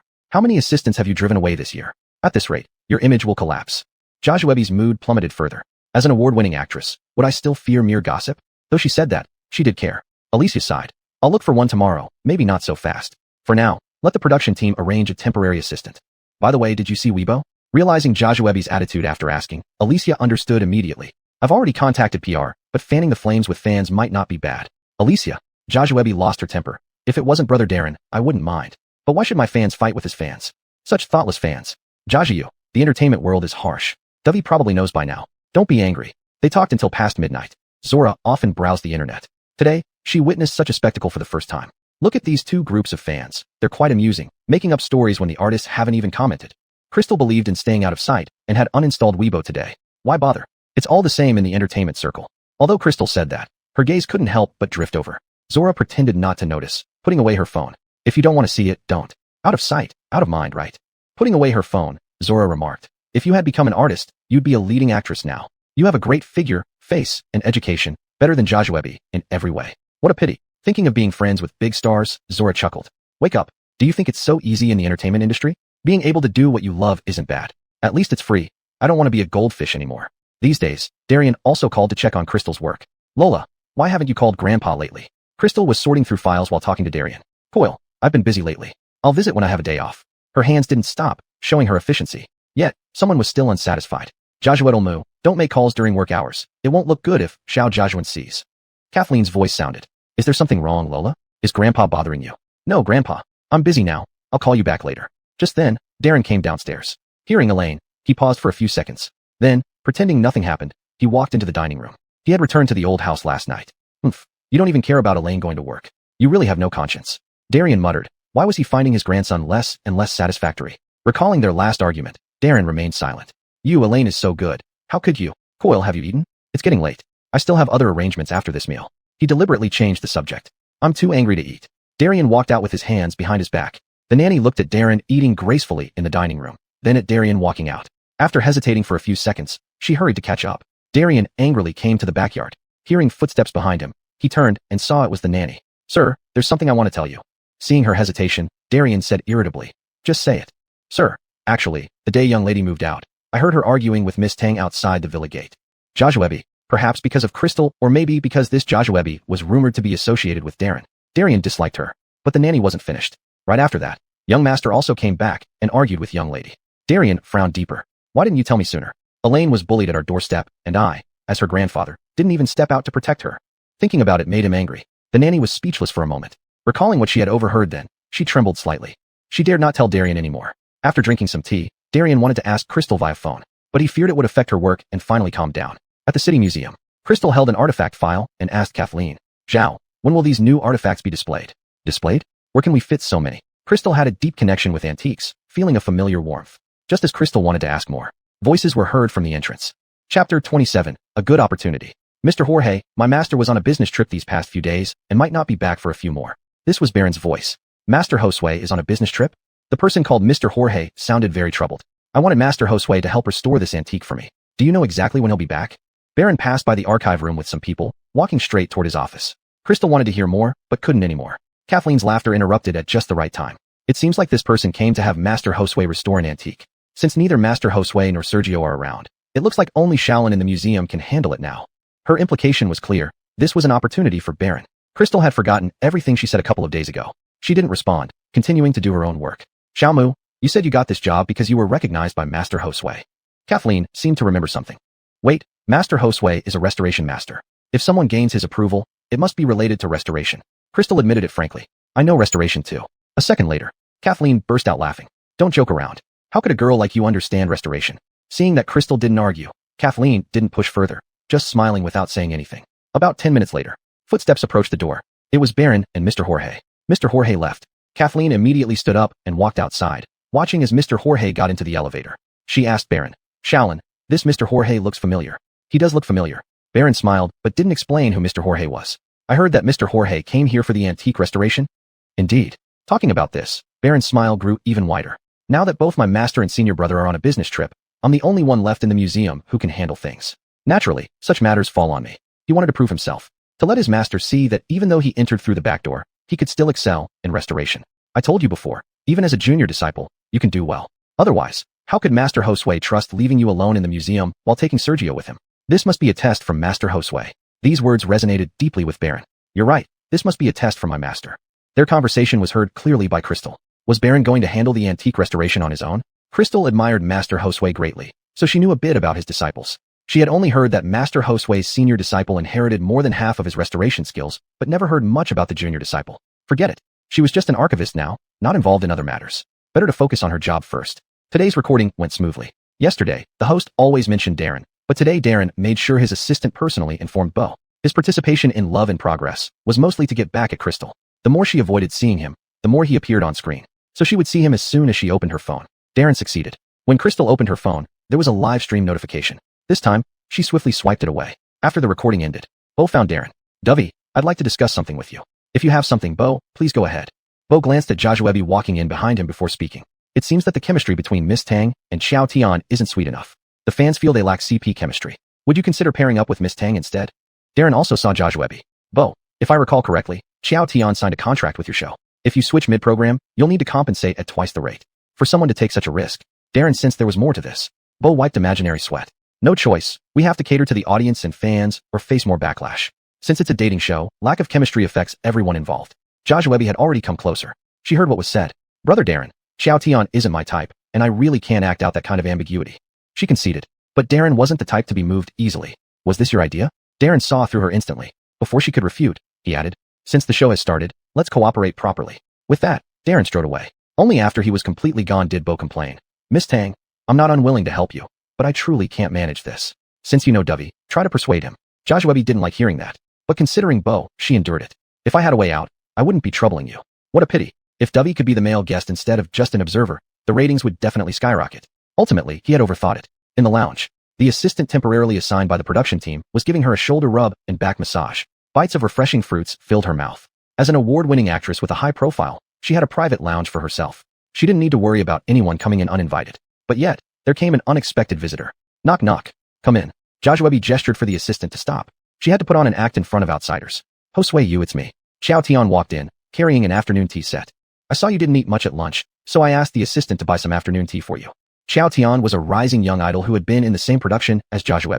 Back then, Xiao Tian was just starting his career as a minor character, while Joshua was the leading lady. Joshua's attitude was distant. No thanks, I don't really like afternoon tea. You can take it back. These are the ones you like. I specifically asked your agent. Alicia, Joshua was slightly displeased. How could Alicia tell others about her preferences? Yes, Alicia. She said you don't like sweets, so I made sure. That's enough. Joshua lost patience. Even though this was her partner for more than a day, she felt they had absolutely no chemistry, not at all. If she had known this, she shouldn't have agreed to join the show in the first place. I said I don't like it, so please take it back. I'll leave it here. If you really don't want it, just have the assistant throw it away. With that, he turned and left. Looking at the afternoon tea on the table, Joshua felt thoroughly disturbed, and her good mood gradually faded. Throw it away. The assistant took the items without any subservience and walked out. In the utility room, it was now lunch break. The assistant opened the packaging and smiled at the colleague she had invited to share the snacks. The packaging looks expensive, so I didn't want to throw it away. It's a waste if we don't eat it. Chapter 28 Ancient Painting.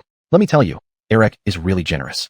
I remember this afternoon tea is usually 3 digits, at most 4 digits. Really? The colleague took another careful look at the packaging bag and almost shouted in surprise. You're wrong. This is clearly 4 digits, alright. The two women happily shared their expensive afternoon tea. During this time, the assistant complained bitterly. You wouldn't know how difficult it is to serve this lady. I feel like a servant, pouring tea, serving water, massaging shoulders and legs, and being summoned around when no one's watching. Really? Isn't Joshua known for having a good temper? All of that is just an illusion. How would she let everyone know if she's arrogant? Regarding these celebrities, Joshua's agent knew her temperament, and had both long-term and temporary assistants sign confidentiality agreements to prevent her public image from collapsing. These are all under confidentiality agreements. I'm just venting to you because I have to work here. In the afternoon, Mr. Jorge came again, with someone beside him this time. Crystal was just delivering files to Master Baron. Baron glanced at her. If there's nothing else, you can leave now. He remembered his master mentioning that he chose Crystal specifically because of her love and understanding of antiques and her excellent restoration skills. Master Stefan, this is the antique I mentioned. Take a look. When it came to antiques, Crystal instinctively turned back to look. It seemed to be a painting. Baron said, Mr. Jorge, you didn't mention it was a painting before, did you? Master Stefan, I did say it, and you assured me you could restore it yesterday. Yesterday, Joey didn't bring the painting over. He only came by hoping to get lucky, but Baron immediately agreed without hesitation. It's possible, but restoring a painting takes longer than fixing bottles. Joey cherished this ancient painting very much and nodded. No problem, as long as it can be restored properly, I can wait however long it takes. Leaving the office, Crystal felt this Mr. Jorge seemed familiar, but she couldn't recall where from. It was still bright outside, even though it was 6 in the evening during summer. As soon as she left the museum, Crystal spotted a tall figure standing beside a black business car. She kept walking without looking at him. Crystal, Darren called out to her. Trying to act like she didn't see him, Crystal realized Darren was waiting for her specifically. She turned, her expression indifferent. President Liu, what do you need? Because she had just finished recording a program, her popularity was quite high recently. Darren was dressed casually, wearing a mask that revealed only his slightly upturned phoenix eyes. Come back with me. He had given her enough face by coming to pick her up personally. Back where? Home. These two simple words felt alien to Crystal. Go home. Did she even have a home? Crystal chuckled lightly. President Liu, you're joking, I don't have a home.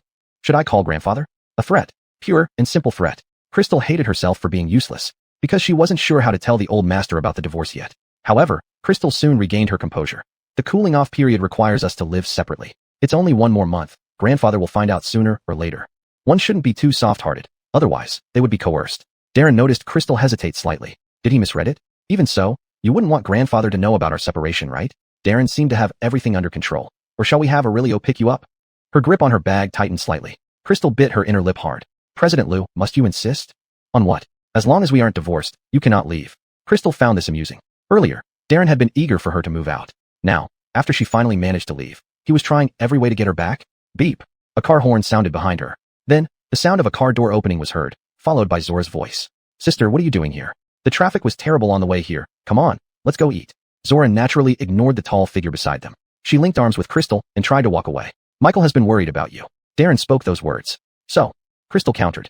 Huh, Zora exclaimed, as if just noticing Darren. She deliberately raised her voice. Bowie. It's Bowie. Darren is here.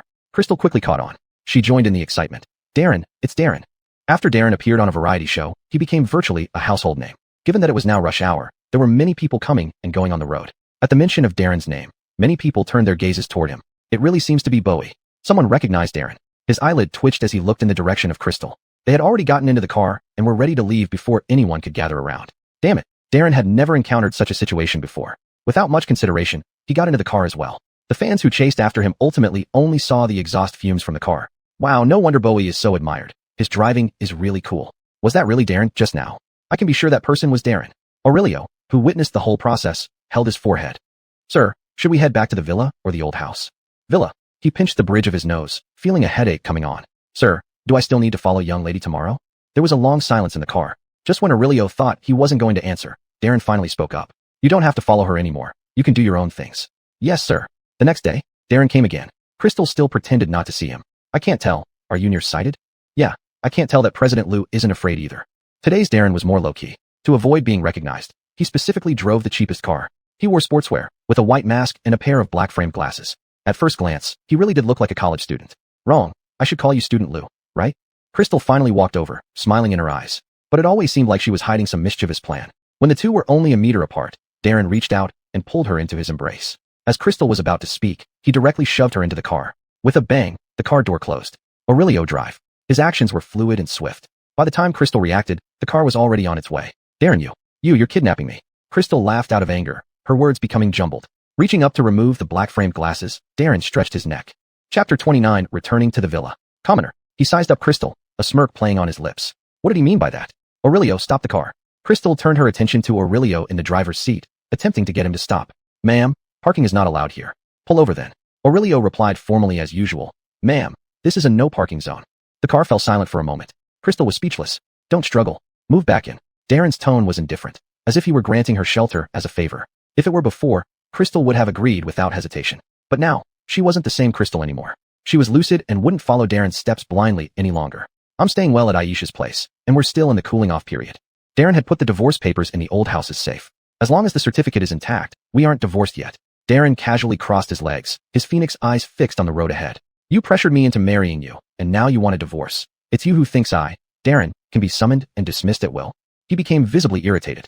Darren reached into his pocket, instinctively searching for his cigarette case. Then he remembered he changed his attire to avoid being recognized, and forgot to bring the cigarettes. Annoyed, he licked his dry lips and turned to look at Crystal. What do you really want? His tone was extremely impatient, tinged with helplessness. I don't want anything, I just want a divorce. Without a second thought, Crystal replied. So that's your answer? Yes.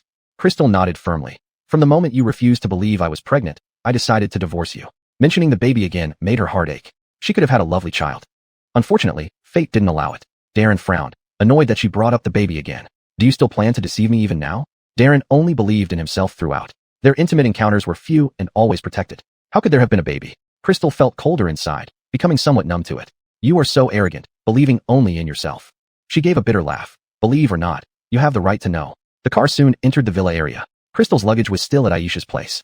She called Aisha to ask for it. Just as she picked up her phone, Aisha called her. Girl, where have you been? I've been waiting for you forever. I went to your office, but the receptionist said you left hours ago. Crystal felt embarrassed. I'm at the villa. Her voice was not lowered, allowing Darren to overhear as he passed by. What? Aisha sounded indignant, almost frustrated with Crystal. You're really spineless. Didn't you say you'd stay away? We agreed we'd rely on each other. The call was filled with lamentation. Crystal consoled Aisha for a long time before calming her down. After hanging up, Crystal found Aurelio who had parked the car. Aurelio, my luggage is still at Aisha's place. Can you please fetch it for me? The next day, a Weibo post soared to the top of the trending list. Annika suspected of dating co-star, sweet afternoon tea with Eric. In just 1 hour, it garnered 6-digit retweets. Buzz, buzz. The phone on the table kept vibrating. Darren didn't intend to answer. It was Crystal, eating breakfast, who couldn't bear it and reminded him. Not going to pick up? Maybe an ex-lover needs you urgently. Crystal hadn't installed Weibo, unaware of the situation. Jajuetal did she know? She accidentally guessed right. The phone stopped buzzing but started again seconds later. Darren finally finished his last sip of milk and wiped his mouth. He then leisurely answered the call. Unlike his calm demeanor, Annika was frantic. Brother Darren, did you see the trending topic? This Eric actually got someone to take paparazzi photos. She was furious, upset that she was used for gossip, and made a trending topic. Glancing at Crystal, who continued to eat breakfast, Darren stood up and walked away. I'll contact our PR team to handle it and take down the trend. Annika was the company's front figure. Using her for gossip showed a disregard for Chuanshin Entertainment. This Eric was all nice yesterday. Turns out she had ulterior motives. Annika was practically fuming. God knows what she thought when she saw this trending topic. She had always been Darren's rumored girlfriend. How dare Eric have the nerve to target her? Seeing Annika so furious, Alicia was at a loss as to what to do. My dear lady, the show is about to start filming. Don't be unreasonable. Let the company handle these matters. Just focus on recording the show. Since it was a live broadcast, no one dared to be late. Even a slight delay could result in criticism from viewers and fans alike. But Annika didn't see it that way. Eric stirring up gossip with me now is clearly just to ride on my popularity. If I still go to record the show, it would seem like I'm acknowledging it. If that person were Darren, she would naturally be happy to comply. My dear lady, the live broadcast starts in half an hour. The contract has been signed. If you don't show up now, it could cost close to $100 million in compensation.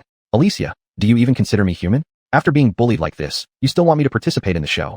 Meanwhile, Darren instructed the company's PR department to take down the trending topic. Delete all the rumors about me too.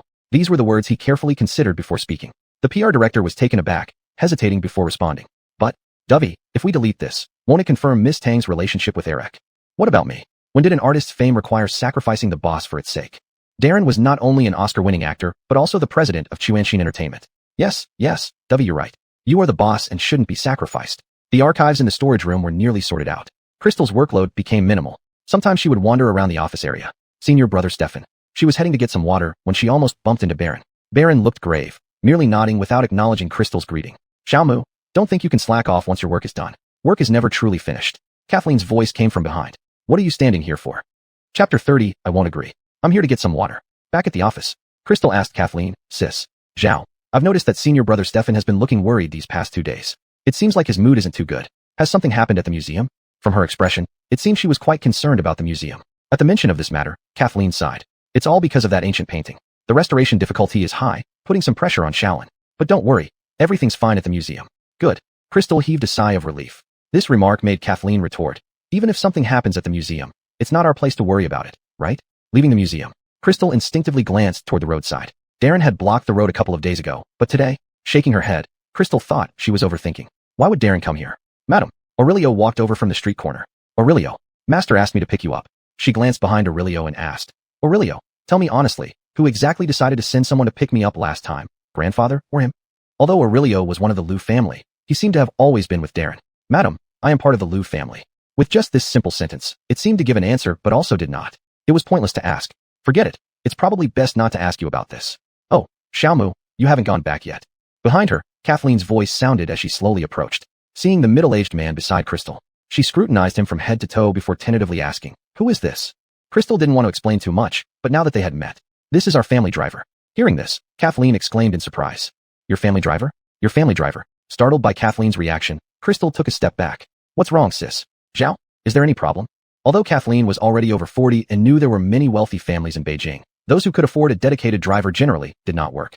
Suspiciously glancing at Aurelio again. There's nothing. It's just that you never mentioned before. I thought you came from an ordinary family. Who knew she was actually a secretly wealthy woman? I come from an ordinary family. The two chatted casually for a few minutes. Then Crystal bid farewell to Kathleen, saying her family was waiting for dinner. Watching Crystal leave in a low-key luxury car, Kathleen felt a bit unbalanced in her heart. All being workers, how could some people have such good fortune? Aurelio, you don't need to pick me up tomorrow. I can take a taxi home. Crystal wanted to be more low-key while working. Today she hadn't expected to encounter Kathleen. Looking straight ahead, Aurelio said, Madam, this was Master's order.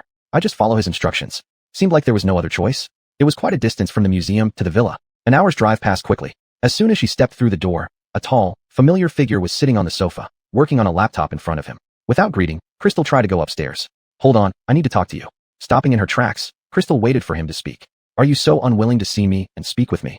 Darren felt depressed. He had clearly tried to restrain his temper. Dovey, you might as well speak directly. I have things to do. Looking at her stubborn back of the head, most of what Darren wanted to say was choked in his throat. Let's sit down and talk. After a moment of hesitation, Crystal sat opposite Darren, her manner polite yet distant. Dovey, what important matters do you wish to discuss with me? I plan to renew our contract. Renewal of contract? Crystal momentarily froze, subconsciously questioning. Renewal? Renew what contract? Realizing something suddenly, she stopped mid-sentence. I don't understand. She pretended not to hear it clearly. The divorce, let's put that aside for now. I still need a wife. If you're not opposed, we could renew. for 3 years, or perhaps you could set the duration. Every time he saw the divorce agreement, Darren almost got a headache. After a long silence, she finally spoke, her tone filled with disbelief and mockery. Speaking of which, the move to call when needed and dismiss when done, I learned from Dovey himself. Most of these retorts Crystal directed at Darren. Joshua under the same roof. How could she not learn anything from him? For a moment, he was speechless. Suppressing his emotions, Darren patiently endured without quarreling with her. Think about what I said. There was a fleeting moment. Crystal felt slightly moved. Darren, do you think I will agree? A pair of dark eyes stared straight at the person opposite, as if trying to see right through him. This was the first time Darren had been looked at in such a way. For Michael, he is getting old and can't afford any trouble. The reason he gave was quite reasonable, but Crystal just couldn't believe it. I never thought there would be a day like this for Dovey. Each word she used made Darren feel uncomfortable. He didn't know why he wanted to renew the contract with Crystal. The 3-year term was almost up. Wasn't he about to gain his freedom? He was the one who refused to get married before. Even for Michael, I won't let myself suffer even a bit more. Crystal's hand on her lap clenched tighter. She said seriously, Darren, do you really think we can go back to how we were before? Darren remained silent. She chuckled softly. Sorry, I can't agree. With that, she stood up. If you had told me this a month ago, perhaps I would have been overjoyed. But now, too much has happened between us. I don't want to lie to my conscience. Perhaps Darren had anticipated this result, but he wasn't willing to give up without trying. After Crystal went upstairs, the butler came over. Young master, should we bring dinner up for madam? Back in her room, Crystal kept thinking about why Darren suddenly made such a request. If he truly cared about Michael's feelings, he wouldn't have acted recklessly before, constantly embroiled in scandals. And now his nature had changed? How could someone like him ever soften so easily? Crystal would rather believe the sky was falling than believe Darren had come to his senses. The Love Progress nearly stopped recording because of Joshua. Although the trending topic had been removed, Joshua was still furious. Eric, did you make someone do this? Just to ride on my popularity, you've gone to extremes. How shameless. Eric was taken aback. Joshua, what are you talking about? What? You haven't seen the trending topic? Don't pretend. They were the only 2 people in the dressing room, facing her full of anger questioning.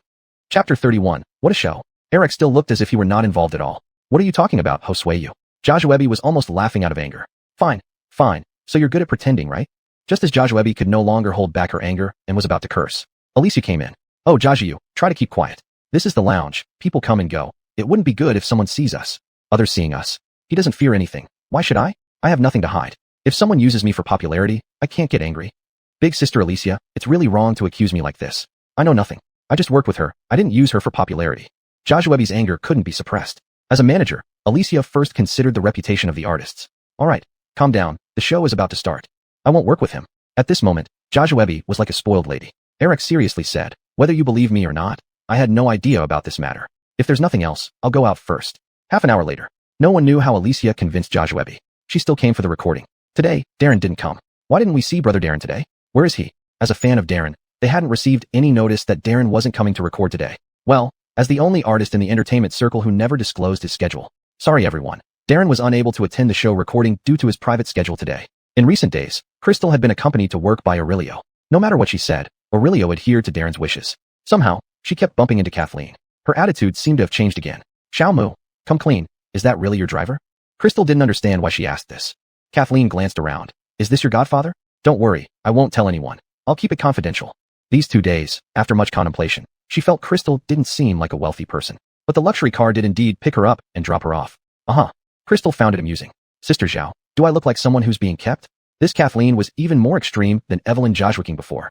Well, Kathleen hesitated for a while, then said, people shouldn't be judged by their appearance. In other words, no matter how she explained it, people would think she was making excuses. Sister Zhao, maybe you misunderstood something? Crystal spoke softly. Yet, when those eyes looked at people, it was as if they could see right through them. Kathleen shifted her gaze guiltily. Was she supposed to admit that she said these things out of jealousy? The elevator is here. Hurry up and punch the clock. Kathleen changed the subject. Aren't you going? Seeing Kathleen walk in the opposite direction, Crystal asked. I'm going to check on Shaolin. Did Baron come so early? He was truly dedicated. You go ahead. Don't forget to punch the clock. Crystal meant well with this reminder, but to Kathleen, it sounded endlessly mocking. There weren't many files today, but some were new and needed to be checked against the antiques on the other side.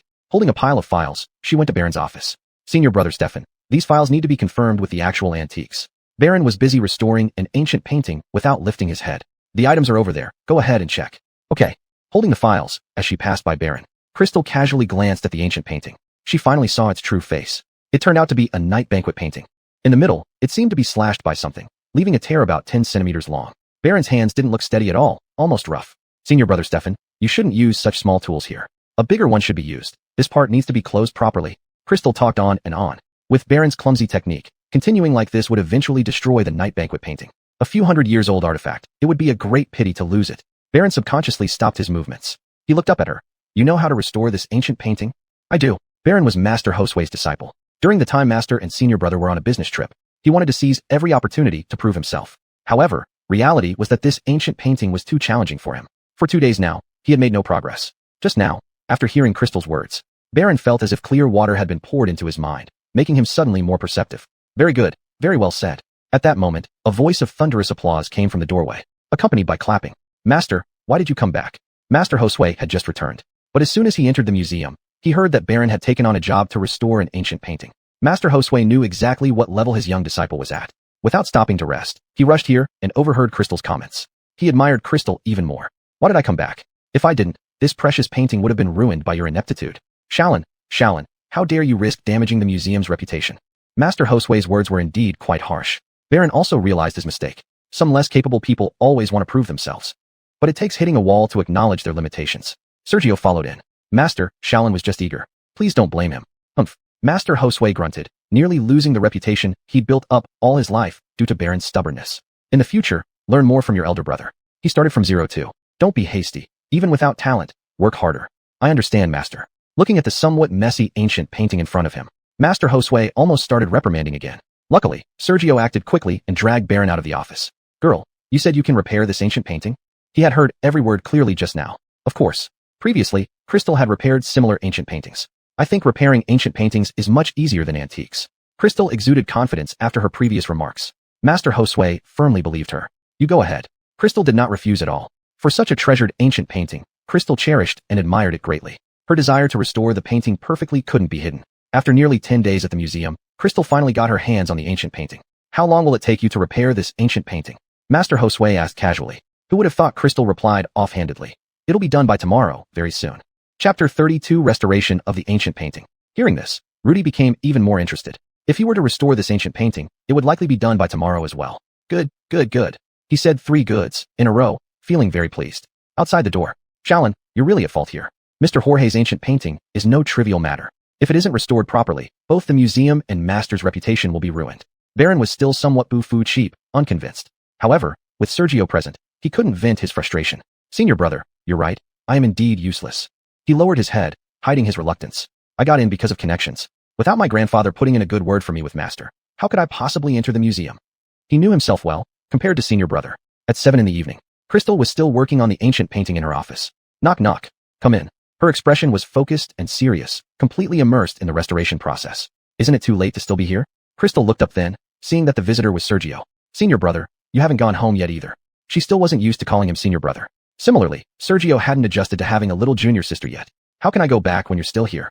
Sergio's appearance and demeanor fit the image of a handsome young scholar from ancient times. No wonder he had a close connection with antiques. Master has already gone home. He asked me to tell you that there's no need to rush with the ancient painting.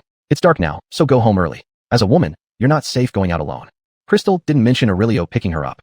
Finishing up, Crystal put down her tools. It's getting late anyway. If I stay any longer, it would be hard for senior brother to explain to Master, she half-joked. Master likes you, his little junior sister, very much. Go back quickly. Leaving the museum. It was already past 7 in the evening. Aurelio, I'm sorry to have kept you waiting. In her immersion in restoring the ancient painting, she had forgotten to message Aurelio to let him go home first. Aurelio showed no extra emotion, saying strictly, Madam, it's my duty. By the time they returned to the villa, dinner time had long passed. Finally came back. Darren was sitting on the couch in the living room downstairs. Hearing footsteps, he said without looking up. Crystal felt a bit guilty instinctively. But since joining the city museum, this was her first time handling a restoration job. Master trusted her, and she wanted to do better. Feeling good, Crystal asked uncommonly, have you had dinner? Seeing her changing the subject. I've eaten. Uncommonly chatty in a good mood, Crystal wouldn't be ignored by Darren. Try to come back earlier next time. Actually, he also wanted to ask if she had eaten, but just then, Aurelio came in. Madam, go have your meal first. You've been busy all day. So, she hadn't eaten yet. Darren couldn't help frowning. You are quite dedicated. How can I not be dedicated? If my relationships don't go smoothly, and my career doesn't either, what do I have to look forward to in life? This was Crystal's honest words, and the pain in her heart. Originally wanting to say something else, Darren was momentarily speechless. People say if relationships don't go well, careers will. But if Crystal wanted, their relationship could be smooth. Yet, Darren couldn't bring himself to say those words. A double harvest in love and career isn't impossible. Crystal was surprised. Darren actually said such a thing. Quite unheard of. Both were probing each other, but neither bowed their heads in the end. During dinner, Crystal kept thinking about their conversation. The nanny approached, asking Crystal, Madam, Is the food not to your taste? No. Crystal shook her head. Seeing her absent-mindedness, the nanny smiled and glanced toward the living room. In fact, young master has been coming to the living room around your usual quitting time every day these days, waiting for you to return. Before, young master never used to work in the living room. Hearing this, Crystal lifted her head and instinctively looked toward the living room. When did Darren become so considerate? She quickly denied it. You're overthinking it. He's not doing it for me. She denied so fast due to past occurrences. But she was slightly touched inside. A self-mocking smile flickered across her face. That's enough. Don't say such things to me anymore. Darren didn't rush to the study. He waited until Crystal finished dinner before preparing to go to the study. If you find work tiring, you don't have to go. We aren't short of money. If you need anything, just let me know. Pausing, Crystal turned to look at him. Do you think I look tired? Crystal laughed. She was truly delighted and forgot herself. How could she possibly feel tired? Being able to work at the city museum, no matter how tiring it was worth it. Darren neither confirmed nor denied it. He wanted to talk to Crystal, but seeing her like this, it didn't seem appropriate. Darren hesitated, stopping mid-sentence. Dovey, is there anything else? Go back and visit Coyle when you have time. I know, Dovey. If there's nothing else, I'll go back to my room first. Crystal naturally understood this. The progress on restoring the ancient painting was very fast, even faster than originally planned. Rudy, the ancient painting has been restored. Please check it. Crystal carefully held up the ancient painting. Rudy was taken aback, taking it over for a close inspection. This is simply astonishing. Brianna, this. Rudy was too excited to speak, his hands trembling. Gu Xiao, upon hearing the news, also rushed over to take a look. Master, let me see it too. The ancient painting was passed between the two of them, and several other aidants from the museum also came over out of curiosity. Kathleen, squeezed outside the crowd, watched Crystal being surrounded in the middle. She felt puzzled, wondering why she hadn't seen Crystal at work these past couple of days. Xiao Mu, when did you learn to restore ancient paintings? Don't cause trouble for the museum. The archive has been quite busy without you these past 2 days. As soon as those words were spoken, the scene fell into an awkward silence. All eyes were on Kathleen. Rudy glanced at Kathleen, then turned to look at Crystal. For a moment, he wasn't sure whom to ask. Baron, standing in the corner, sensed trouble and hurriedly tried to signal Kathleen with his eyes. Unfortunately, due to the crowd, she didn't notice. Brianna works in the archive? What's going on here? Rudy finally spoke up. Only then did Kathleen realize she had said something wrong. She cast a pleading look toward Baron.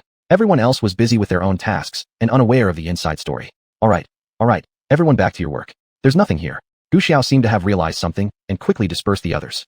Chapter 33, Praise. In the office, Jetty had a solemn face and remained silent.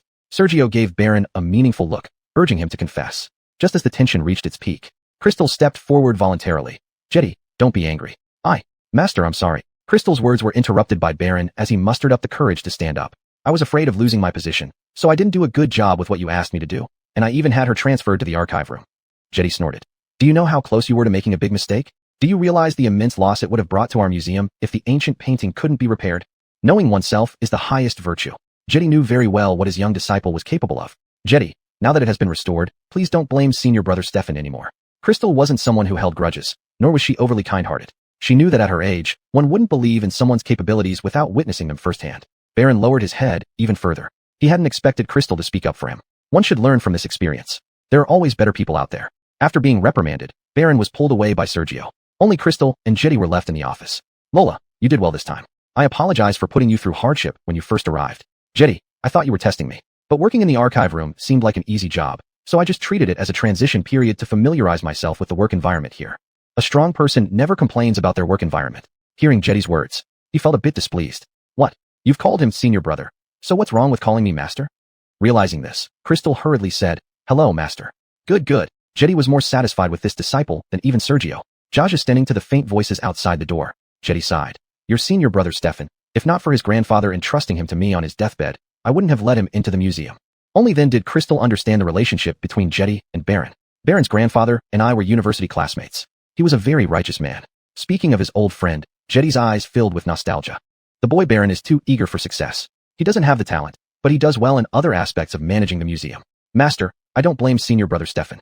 Knock knock. Sergio entered the room. Master, Mr. Jorge is here. Quickly, invite him in. When Joey came in, he didn't see Baron. He couldn't help but ask, Jetty, where is Mr. Stefan who restored the ancient painting? He was the one who informed me that the restoration was complete. Crystal tactfully presented the ancient painting. Jetty introduced, Mr. Jorge, I must apologize. Baron's skills aren't refined enough for promotion. The one before you is my new disciple. It was she who restored your ancient painting. Upon hearing that the young lady in front of him had done the restoration, Joey became intrigued. Opening the painting, he could no longer find any signs of damage. Amazing, I can't spot the damaged areas anymore. Her technique is truly remarkable. Joey's generous praise made Jetty sit up straighter. They say all of Jetty's disciples have exceptional skills. Seeing this today, I am deeply impressed. Jetty didn't hide it. Her restoration skills weren't taught by me. Her grandfather was also an expert in this field. She was simply recruited by me. Having been in business for years, Joey sensed that there was more to this story. But he didn't press, only saying, still, it took Master Josue's keen eye to recognize such talent. After seeing off Joey, Jetty finally discussed Crystal's future. Lola, your restoration skills are even better than Sergio, your eldest senior brother. You have a great talent. Follow me from now on. Crystal smiled brightly. Thank you, Master. From then on, everyone at the museum knew about Crystal's superb restoration skills. Sergio congratulated her, being very kind. Congratulations, Master appreciates few people in life, and you're one of them. Eldest senior brother, you're also excellent. Returning to the villa after work, Darren noticed that Crystal seemed in high spirits. You look happy. Crystal kept smiling, and her tone wasn't sarcastic anymore. I am indeed feeling good today. How come, President Liu, are you frowning? The first season of Love in Progress had ended. There seemed to be someone secretly manipulating the scandal between Eric and Josuebi, which couldn't be suppressed. For this reason, Josuebi continuously begged Darren to blacklist Eric. This caused him much distress. It seemed Crystal guessed something and said ambiguously, looks like it's that person again. After dinner, Crystal went straight back to her room. In the study, Darren was still dealing with company affairs. His phone buzzed. He wanted to avoid looking at it, fearing it was another call from Josuebi. A minute later, the phone rang again. With a click, he put down his pen. Picking up the phone, he saw it was Alicia calling. Dovey, you finally picked up the phone. Alicia sounded anxious. Please help Jiajiu. She can't think clearly and wants to do something foolish. Darren's eyebrows twitched violently as he asked in a low voice. What happened? It's still about the scandal with Eric. She tried to negotiate with him, but Eric refused to admit that he paid off the media. Jiajiu couldn't bear the pressure and wanted to run away. Alicia seemed to be in a hurry, her footsteps quick. Does she realize the consequences of what she's thinking? This is modern society, not feudal times. Running away won't solve anything. This time, Darren didn't rush over. He wasn't a psychologist, nor was he Eric. He couldn't resolve anything fundamentally. Alicia panicked when she realized Darren was upset. Dovey, Jiajiu said jumping into the Yellow River can't clear her name either. She wanted to say that if he just went there, Maven Jiajiu definitely wouldn't do anything foolish. But Darren wasn't just an actor. He was also the CEO. She, as a manager, had no right to demand more. Fools act impulsively. With that, Darren hung up the phone directly. Josuebi, waiting anxiously for Darren, was scared. When Alicia arrived, she couldn't find Josuebi anywhere after searching everywhere. Finally, she found Josuebi in the bathtub. Josuebi was only wearing a bathrobe, with a deep red scar on her wrist that shocked Alicia. Jiajiu, wake up, wake up. As they rode the ambulance, coincidentally, one of the nurses was a fan of Josuebi. This is Jiajiu. Alicia was in panic. This was her first artist she managed in her career. She was afraid something might happen to Josuebi. But at this moment, Darren's phone was unreachable. Chapter 34 Hot Search. The next day, Crystal received a call from Zora early in the morning. Hey sister, do you know what happened last night? Josuebi attempted suicide, and it exploded on the hot search lists. Josuebi's suicide? What was this self-inflicted ploy again? Crystal felt no pity or sympathy. It seemed she had become indifferent to life and death. She's always been like this, threatening to kill herself. I bet she didn't die and was saved. Zora was surprised. Wow, how did you know that? You really are psychic. Crystal smiled faintly, her eyes revealing an understanding of everything. It's because I know her well enough. She isn't ready to die. It's just for show to certain people. Zora naturally knew who Crystal was referring to. They both tactfully stopped mentioning it. How have you been recently? It's all right, living our separate lives, which is fine. Standing in front of the mirror, Crystal looked at her face, which was gradually recovering its color. Without the worries of nearly 3 years, she was not much different from her pre-marriage self. No matter what, life goes on. Anyway, things with the museum are going smoothly. Then, Crystal recounted everything that happened at the museum yesterday to Zora. You found your patron. Your capabilities are excellent. Even though love hasn't worked out, you're achieving success in your career. After hanging up the phone, Crystal went to work. Due to Josuebi's suicide attempt, Chuanshin Entertainment was caught in a whirlwind of rumors. Did something happen to Jiajiu? She's usually so gentle. Why would she try to commit suicide? Yes, I remember she said in interviews that no matter what difficulties she faced in the future, she would live on and not disappoint us. Poor Jiajiu. It must be because Chuanshin Entertainment has done something bad, forcing Jiajiu into a corner. One netizen voiced this, and another followed. Soon, public opinion shifted towards criticizing Chuanshin Entertainment. Isn't actor Liu also part of Chuanshin Entertainment? Does he know what's going on inside? Is it possible they had a falling out, and Jiajiu couldn't take it anymore? Netizens and fans were speculating wildly. Shortly after, Josuebi's fans began flooding Darren's Weibo with private messages. Darren's Weibo was almost overwhelmed. Dovey, what should we do? Tang Mrs. fans are gathered outside the company waiting for an explanation. The assistant was anxious. Darren furrowed his brow even more. After some thought, he instructed, call Alicia and have her cooperate with the PR department to stabilize this situation. Alicia was still in the hospital. She might not even know about the uproar caused by Josuebi's suicide attempt. A few minutes later, the assistant returned, looking even more distressed. Dovey, Alicia isn't answering the phone, and we can't reach Tang Miss either. At the hospital, Josuebi had woken up an hour ago. Surrounded by the white surroundings of the hospital, she noticed the breathing beside her. Turning her head, she saw Alicia sleeping beside the bed, with her phone carelessly tossed aside. Having survived the entertainment industry for years, she knew there must be chaos outside. Her dissatisfaction filled her heart. Picking up the phone and checking, she indeed found herself trending. Thinking about not seeing Darren since last night, Jojoebi steeled herself and placed her own phone along with Alicia's into the nearby cabinet. Big brother Darren, don't blame me. Because neither Alicia nor Jojoebi could be reached, Darren decided to send his assistant personally to the hospital closest to Jojoebi's house. Find her. This matter must be handled before noon. Darren was frustrated. Jojoebi acted without considering the consequences, leaving such a mess for him to clean up. If it were Crystal, he wouldn't have to worry so much. Darren wondered why he thought of Crystal at this moment. He threw down his pen irritably, walked to the wine cabinet, and poured himself a glass of red wine. The ruby-red liquid swirled gently as Darren took a sip. Sweet yet bitter. Looking at the red liquid in his glass, today's wine tasted particularly bitter. Knock knock. Come in. He stood by the floor-to-ceiling window. Seeing Darren still savoring wine, the PR director was almost sweating from anxiety. Dovey, more and more people are gathering downstairs, and the media has arrived too. The media joined the fray? Interesting. Push the rumor about Eric and Jojoebi to the top of the hot search. Find a reliable media outlet. You know the rest. The PR director's eyes lit up. No wonder it's Darren. Dovey, you mean to divert public attention towards Lou Eric?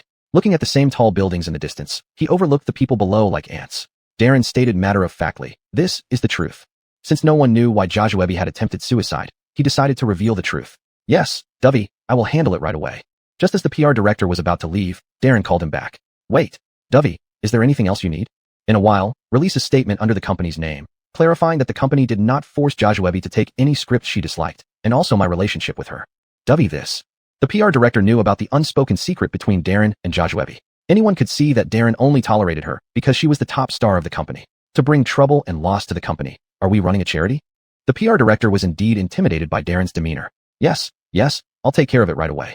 The atmosphere at Chuanshin Entertainment was tense as they were trying to suppress the heat. Meanwhile, Crystal's side was progressing extremely smoothly. To thank Crystal for restoring the ancient painting to its original state, Joey visited again. He had his assistant hand over 2 invitations. Jetty, Miss Moo, in a few days it's my grandmother's birthday, and we will be hosting a birthday banquet. If you two don't mind, please do us the honor of attending. Fearing they might decline, Joey added. By the way, I love antiques, and my home is filled with a collection of ancient treasures. You can also appreciate them then. His sincerity was evident. Jetty asked Crystal, Girl, do you want to go? Crystal wasn't interested in the birthday banquet. She only wanted to see Joey's collection of antiques. So she agreed readily. Since Mr. Jorge has invited us so kindly, it would be impolite for me and Master to refuse. It was clear that Joey greatly admired Crystal. Jetty felt honored as he watched Joey leave. This Mr. Jorge is quite a famous figure, well known as a great philanthropist in the charity world. Crystal didn't pay attention to these matters, so she naturally didn't know. Sergio returned after seeing off their guests. Chapter 35, Identity Revealed. Master, I just received an order. One of our previous clients has received an antique recently and wants you to go over there for restoration. He can't come over. Ethan is a renowned restoration master in the capital city. Many rely on his exceptional restoration skills. Crystal admires him greatly and feels fortunate to be able to collaborate with such a master during her lifetime. Is it that gentleman with a disability? Sergio nodded. Yes, master. He also mentioned that this time the price will be doubled as long as you can restore it well. The matter of price doesn't matter. Restoring antiques is my lifelong belief. Ethan wasn't concerned about how much money he would make. What mattered to him was whether he could restore the antique to its original state and satisfy its owner. Elaine, get prepared. I'll take you with me this afternoon to have a look. In the past, Sergio had always been by Ethan's side. Master, are you sure you want me to come along? Crystal hesitated. Her gaze fell on Sergio before she looked away. Seeing her thoughts, Ethan smiled but didn't reply. Instead, Sergio laughed. Senior sister, Master has his own decision. As disciples, we should follow Master and do our best. With that said, Crystal seemed more hesitant. Yes, senior brother, noted. Having learned from this experience, Kathleen finally became more obedient. The work in the archive room was usually very leisurely. Just as she lifted her head, she saw a familiar figure pass by. She stood up and followed, coming to the tea room. Xiaomu, wait a moment, I need to talk to you. Recognizing the person, Crystal calmly poured coffee. What is it, Sister Zhao? Is there something you need? Even though she had become Ethan's true disciple and a key figure at the museum, Crystal remained humble and polite. The more she acted like this, the more ashamed Kathleen felt. I'm sorry, Xiaomu. I wronged you before. Not only did I assign unnecessary tasks to you, but I also. A middle-aged woman around 40 apologizing to a young girl in her 20s. It was the first time in her life that Kathleen had done such a thing. But right now, Crystal was not someone to be trifled with. Having the museum director as a backer made a huge difference. Sister Zhao, these things happen. Besides, to you old employees, I am just a newcomer, so I should endure your tests. That's human nature. The more one faces situations without complaining and handles them calmly, the more it leaves others feeling ashamed. So, Xiaomu, don't mind it. I'll treat you to dinner someday, as an apology. Sure, thank you, Sister Zhao. After the person left, Crystal gently shook her coffee. Just as she was about to leave, turning around, a figure walked towards her unexpectedly. Crystal couldn't dodge in time. and scalding coffee splashed onto the stranger's shirt. I'm so sorry, are you alright? She nervously picked up a cloth nearby and tried to wipe it off. No problem, I'll just change clothes. Only when hearing this voice did Crystal realize it was Sergio. She felt even more embarrassed. I'm sorry, senior brother, for making your clothes dirty. No worries, just a bit of coffee. It can be washed out with water. Crystal didn't fuss. Then I'll trouble you, senior brother. Why are you being so formal? Master specially told me to be nice to you, saying you're more capable than me. Sergio said this with genuine admiration. Nothing else behind his words. Coming out of the tea room, Crystal was preparing to return to the office. Did you see? Chuanxin Entertainment clarified the relationship between Darren and Annika, saying they're just friends, and the previous couple pairing was just a marketing tactic. A Faceeth walking by was discussing something about Annika. However, Crystal only heard the name Darren. Did Darren clarify it himself, or did the company clarify it? I've never seen anyone play self-destruction. Poor Annika, all that hype was for nothing, right? Just look at how much profit they made from hyping up the couple. Hearing this, Crystal felt everyone has their own perspective. She even felt relieved by Darren's decision. She patted her face to clear her mind. They're getting divorced. Why think about these irrelevant things? Just then, the Faceeth noticed Crystal. Greetings, Lola. Are you here for water too? Previously indifferent, attitudes towards Crystal changed drastically after Ethan's praise and her status shift. But to Crystal, these were trivial matters. Yes. Crystal nodded, feigning nonchalance as she asked. You were talking about Jojoebi just now? The actress who won the Best Actress award. Yes. Do you also follow entertainment news? I didn't expect that we have something in common with the celebrity. Later on, Crystal learned the whole story from her two colleagues. It turned out that Jojoebi had attempted suicide, but failed. However, today, Chuanxin Entertainment clarified her relationship with Darren. More surprisingly, Darren liked and retweeted this Weibo post. Everyone thought Darren was adding insult to injury, but only the people at Chuanxin Entertainment knew the truth. But I remember it was Jojoebi's side that started marketing their relationship initially. Crystal couldn't help but speak up for fairness. This matter couldn't be attributed solely to right or wrong. One could only say that everyone acted for self-preservation in a crisis. Inside the CEO's office, the assistant stared at his own toes as the temperature in the room plummeted. The scorching summer heat instantly turned into bitter winter cold. What did you say? The assistant shivered, hesitating to speak. Mr. Dovey, Dongqing Entertainment has exposed your true identity. Darren's identity was exposed. Previously, Darren only wanted to act low-key, trying different identities. But only a few senior members of the company knew his true identity, countable on one hand. To expose his identity now was undoubtedly to suppress Jojoebi's popularity. It seems they've been desperate. Darren almost deformed the cup in his hand with his grip. He detested most when a sure thing suddenly became unpredictable. So be it. Turn the trick on them. Deepen the connection between Jojoebi and Eric. Since the other party acted without righteousness, don't blame him for acting likewise. The assistant didn't understand what further deepening meant. After some thought, Darren realized his idea was too childish. Forget it. Suppress Jojoebi's trending temporarily. See if they have any big news. The entertainment circle works this way. Confrontations and speculation. Eric was a new star, probably no big news. Considering this, the assistant felt like he had a headache. Tell the head of the PR department, if he doesn't do as I instructed, he need not come tomorrow. Yes, Mr. President, I will tell and supervise the head of the PR department as instructed. Chapter 36, Public Opinion Guidance. Darren's identity caused a huge stir in the entertainment industry. Originally, being Long Country's youngest best actor was shocking enough. Now, it turned out he was also the boss behind Chuanxin Entertainment. Really? Is this for real? Such a young and accomplished boss. Since he's the boss, why does he act in movies himself? Is he acting to pay actors' salaries? The happiest people were undoubtedly Darren's fans. We really didn't choose the wrong idol. All of us fans fully support Bowie's actions. Bowie is our eternal god. Thus, Dongqing Entertainment inadvertently gave Darren a massive wave of new fans by mistake. Initially, the CEO of Dongqing Entertainment had intended to frame Darren, making everyone believe that the one who clarified his relationship with Jojoebi was Darren, guiding public opinion to cyberbully him. But who would have thought? People nowadays think differently. Their views follow their perceptions. The CEO of Dongqing Entertainment was furious. What are you all doing? Look at the online public opinion. Now everyone is praising Darren. He threw the wine glass in his hand away, his face flushed with anger. Is the PR department eating without working? Who came up with this idea? Get your stuff and get out now. The person who proposed this plan was trembling with fear, hardly able to stand steady. I'm sorry, Mr. Faxon, I was thinking. Were you the one who came up with the plan? Mr. Faxon looked at the person in front of him and threw the pen next to him. Get lost. Pack up and leave now. You're only good for nothing. Trying to take advantage of the situation ended up benefiting others. What kind of people did he nurture? Eating without working, huh? Dongqing Entertainment's actions were seen as utterly foolish by others. Darren was Long Country's youngest best actor, and now with the additional title of CEO of Chuanxin Entertainment, he overshadowed the controversy over Jojoebi's suicide attempt. Jojoebi, upon picking up her phone, saw not the dozens of missed calls but the exposure of Darren's identity. Recalling what the company people had told her earlier, she suppressed her unease. Then came overwhelming joy. Alicia, look, brother Darren exposed his identity for me. Does that mean he cares about me? Alicia didn't want to crush her confidence. But Jojoebi couldn't handle emotional stress right now. Josiu, don't set your expectations too high. Alicia had put it delicately. But now Jojoebi had only Darren on her mind, nothing else. Alicia, I want to be discharged from the hospital now and see Brother Darren. Was Josuebe crazy? Alicia stood up and held down the restless Josuebe. Josiu, your body can't handle moving around now. The doctor said you need rest. With President Liu's identity exposed, online opinions will only increase. Please focus on getting well and let President Liu and the company handle other matters. Oh, ancestor, please calm down. I'm too exhausted to deal with this. Alicia was close to tears inside. At the company, Darren was in an emergency meeting. His phone kept vibrating nonstop in his pocket. Seeing his agitation, his assistant offered, President Liu, shall I take the call for you? Darren disliked being interrupted during serious business. Stepping outside the meeting room. Only then did the assistant notice the 3 words on the screen, Josuebe. His brows instantly furrowed. He regretted stepping forward just now. Stiffening, he answered the call and heard Josuebe's joyful voice. Brother Darren, thank you. Thank you for doing this for me. Miss Tang, President Liu is in a meeting. What do you need? Josuebe's joy diminished instantly. Why are you answering? Where's Brother Darren? I want to talk to him. The assistant nearly rolled her eyes. Maintaining professionalism, she managed to hold back. Miss Tang, President Liu is in a meeting. There was silence on the other end. Tell him to call me back after the meeting. Beep, beep, beep. The call was mercilessly hung up. Until nightfall, Josuebe never received a call from Darren. Outside, the city lights twinkled. The entire PR department of Chuanshin Entertainment was working overtime. Darren had been busy and hadn't eaten all day. The assistant hesitated several times to speak. Weibo's matter had been suppressed. However, Darren did not deliberately suppress news about his identity. Online, rumors still persisted. I guess, could it be that Darren exposed his identity to divert attention from Josuebe's suicide attempt? This comment gained significant heat under Chuanshin Entertainment's official Weibo account. After all, one was an Oscar-winning actor and the other an Oscar-winning actress, both major traffic drawers. It seems like it could be true. But no one thinks that the exposure of their identities has decreased the possibility of them being together. At this moment, the fans of the couple started to emerge again. It must have been intentionally exposed to suppress the heat around Josue.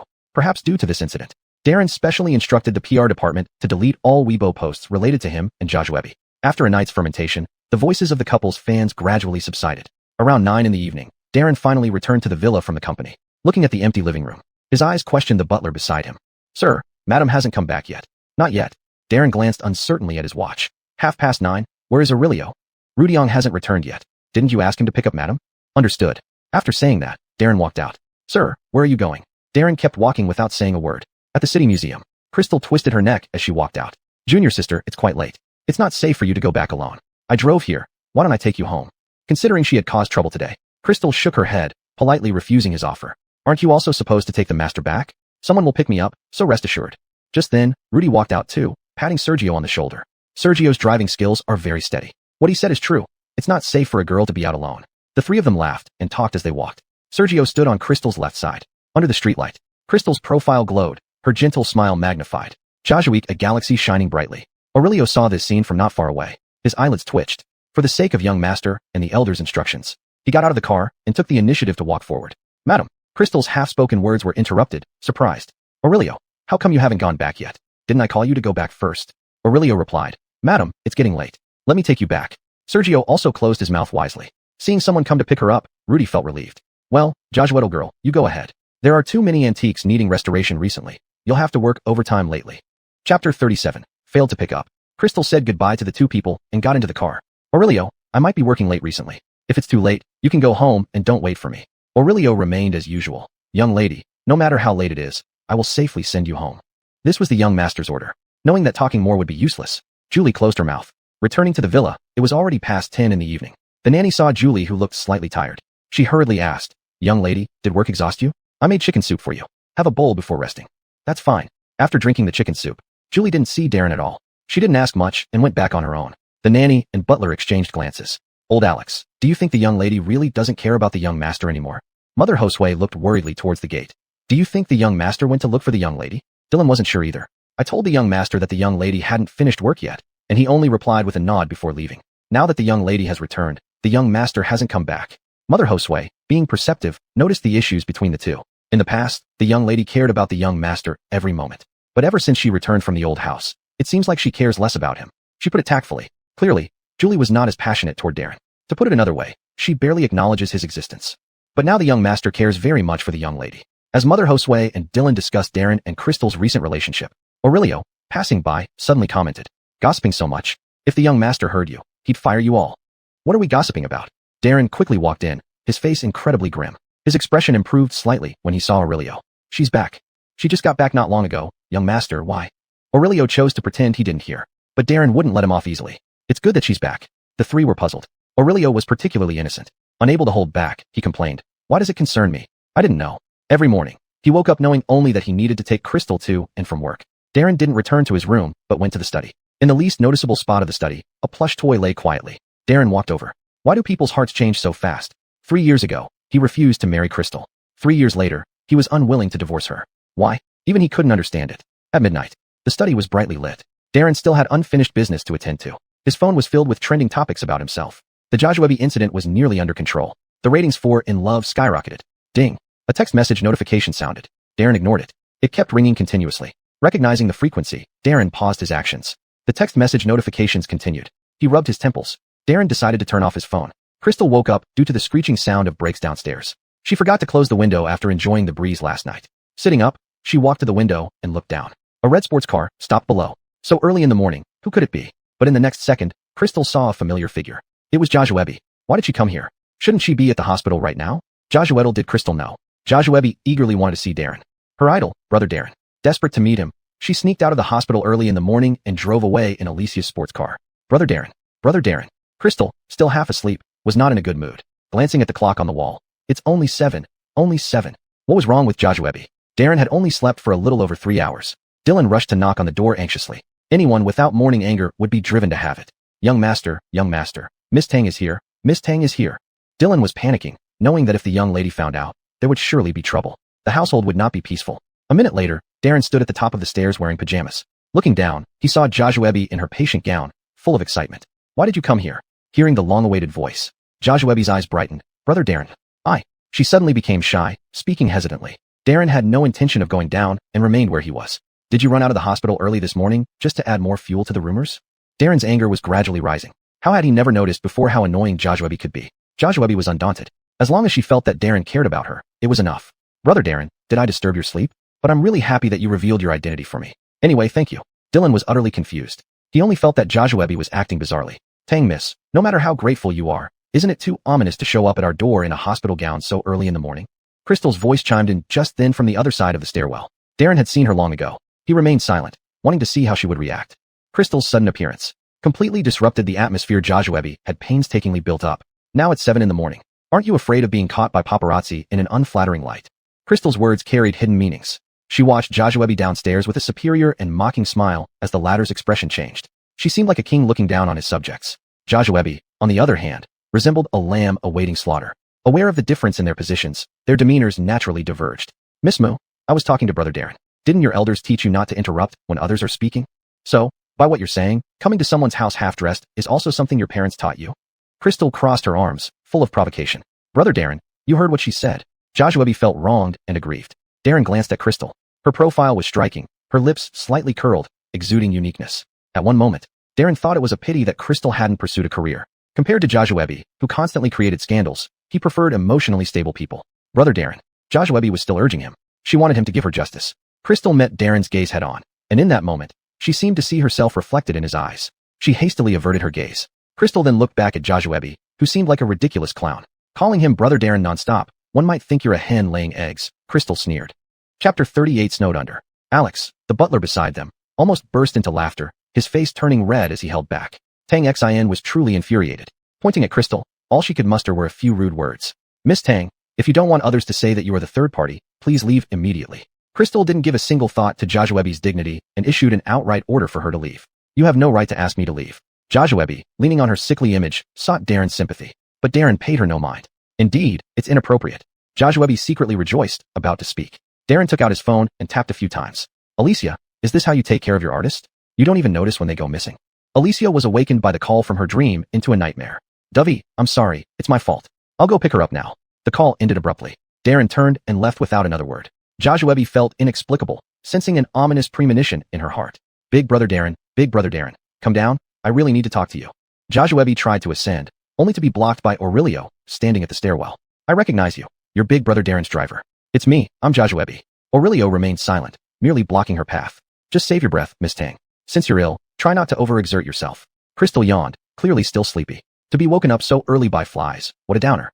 Ma, the housekeeper, snickered quietly. When did the young mistress become so witty? It was the weekend. Darian called Crystal. Elaine, do you have work today? If not, why don't you come home and have dinner with me? Facing Crystal was an antique, a tool in hand. Her workload had recently been immense, with only 3 restorers at the museum. With a large influx of antiques, she had to work overtime almost every day, thinking about how long it had been since she dined with Coyle. Plus, with the morning's disturbance caused by Joshua, Crystal was more determined to move out. Sure, Coyle. How about I move back home for a while? With all the overtime, living closer would make it easier to commute. Upon hearing Crystal might return home, Coyle was delighted. But just her coming alone? Are the two of you coming together? Coyle, it's closer to the city museum here. Crystal's meaning was clear. All right, but having someone to accompany me is already fulfilling. He couldn't hide the disappointment in his voice, which Crystal noticed. Yet, she couldn't decide for Darren. The trending topic on Weibo was gradually dying down, but another one emerged. A new idol was once a school bully before debut. None of this concerned Darren. Seeing his expression soften, his assistant breathed a sigh of relief. You've handled this matter very well. Inform the PR department to issue bonuses by the end of the month. Darren was always clear in rewards and punishments, which is why everyone under him was diligent. Yes, Dovey. After reviewing for a few minutes, seeing nothing related to himself and Joshua, he put his phone aside. How is the situation at the hospital? Miss Tang has been taken back to the hospital, but there are still many paparazzi outside. She asked for it. Darren showed no sympathy. Joshua was truly getting more dramatic. His assistant silently agreed. Indeed, she was. But, as Chuanshin Entertainment's figurehead, we should still protect her reputation. Darren understood how hard it was to cultivate an actress. If Joshua hadn't crossed any moral boundaries, he could choose to forgive her. As for feelings, he hadn't given it a second thought. The assistant still couldn't grasp Darren's intention. Dovey, do you mean? Send some bodyguards to keep watch at the hospital. Make sure the reporters don't snap any shots they shouldn't. A new idol's career crumbled within a few years. Those who collaborated with him suffered the most. The boss of Dongxing Entertainment was almost driven mad. They quickly instructed the PR department to bury her presence. Xiao Tian rushed into the boss's office, disregarding others' gazes. Quentin, wasn't it your idea to create a CP with Joshua? My schedule has always been arranged by you. Xiao Tian, this was your own choice before. Don't blame me now. Without prompt action to bury her, the company might face larger compensation fees. But, where am I supposed to get that much money? 80 million? I haven't earned that much in these years. In a company ruled by interests, no one cared whether you could compensate or not. This is your problem. Let's not discuss it anymore. Blame Chuanshin Entertainment, if anyone. Quentin turned his back on Xiao Tian. She was directly escorted out by the security, being expelled from the company. Xiao Tian hung his head in embarrassment. Xiao Tian, is it true according to the online reports that you were a bully?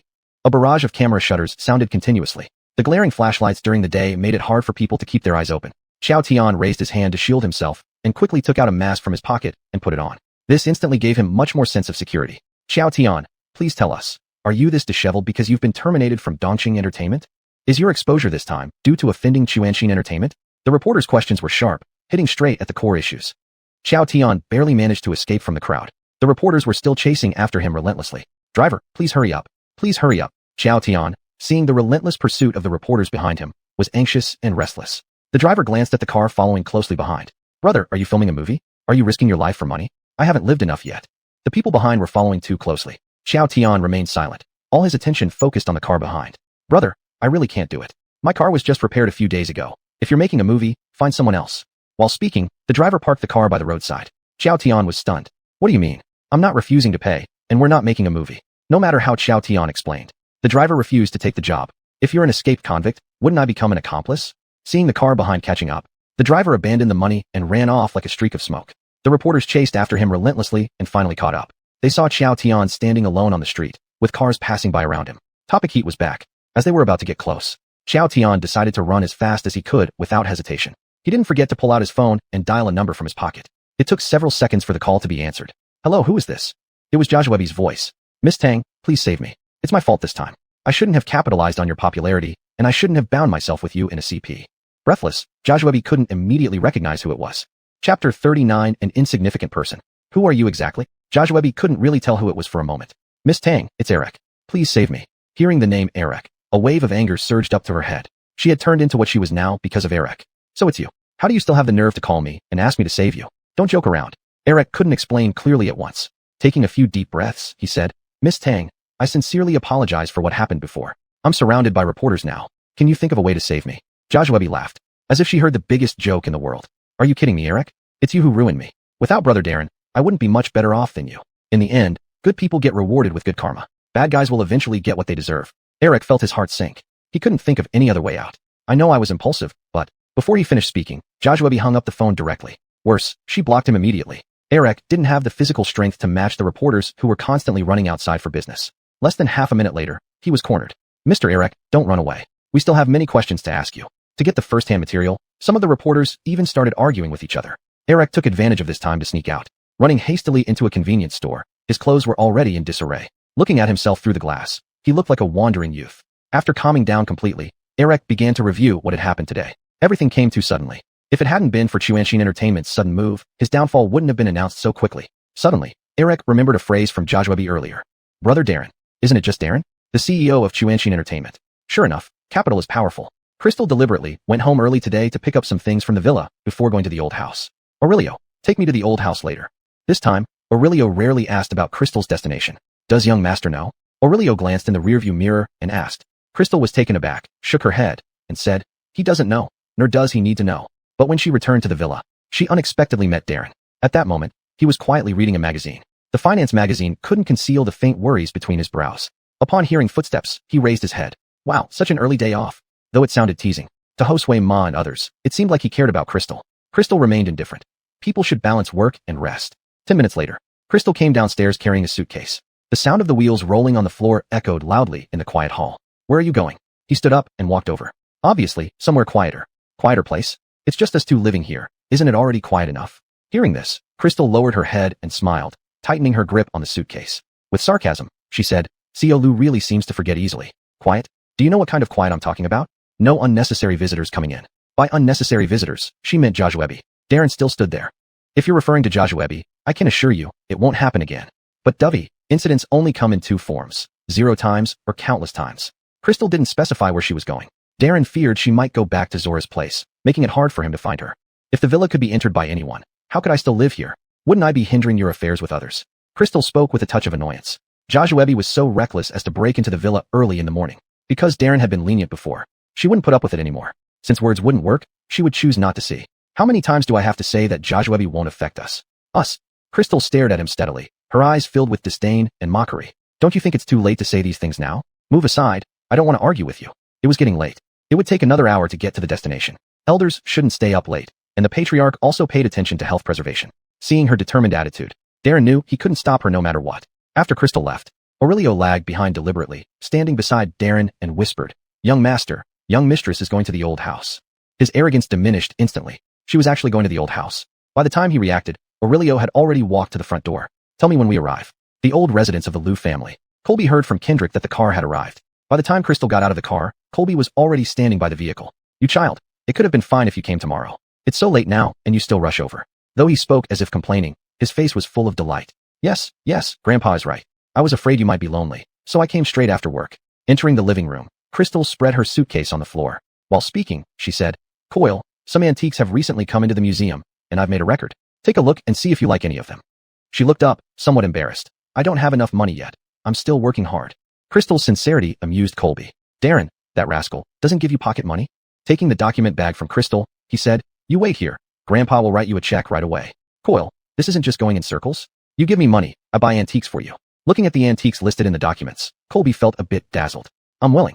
Crystal didn't have much money, but it wasn't insufficient either. It's just that she couldn't casually order antiques like Colby. I'll find a way around it for you. We can earn the money ourselves.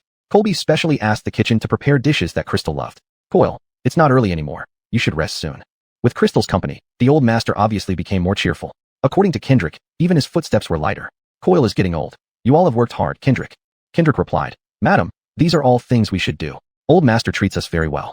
Watching Colby return to his room, her eyes felt a bit sore. What if they found out about their divorce in the future? Madam, the master bedroom has been arranged. I'll take the luggage upstairs for you. Adele came forward at this moment, carrying the suitcase and following behind Crystal. After an unknown period of time, just as Crystal finished washing up and was about to rest, the sound of a car engine came from downstairs. Chapter 40. He also came. Who else would come at such a late hour? The master bedroom window directly overlooked the area below. Crystal leaned out and saw Darren just getting out of his car. Why did Darren come here? Seeming to sense someone watching him, Darren looked up and met the gaze from upstairs. Her face was hidden in shadow, but Darren immediately recognized her as Crystal. Caught red-handed, Crystal quickly withdrew her gaze and pulled the window shut. Only after reacting did Crystal realize. Why did she hide? Colby only found out the next day that Darren had moved over last night. After preparing breakfast for Crystal, Adele turned around and saw Darren descending the stairs. Young master, when did you return? Colby also expressed surprise. You mischief maker, you're as unpredictable as ever. Michael, unpredictable isn't used this way. Crystal merely glanced at Darren before looking away. I don't care. This time, both of you will have to stay longer, understand?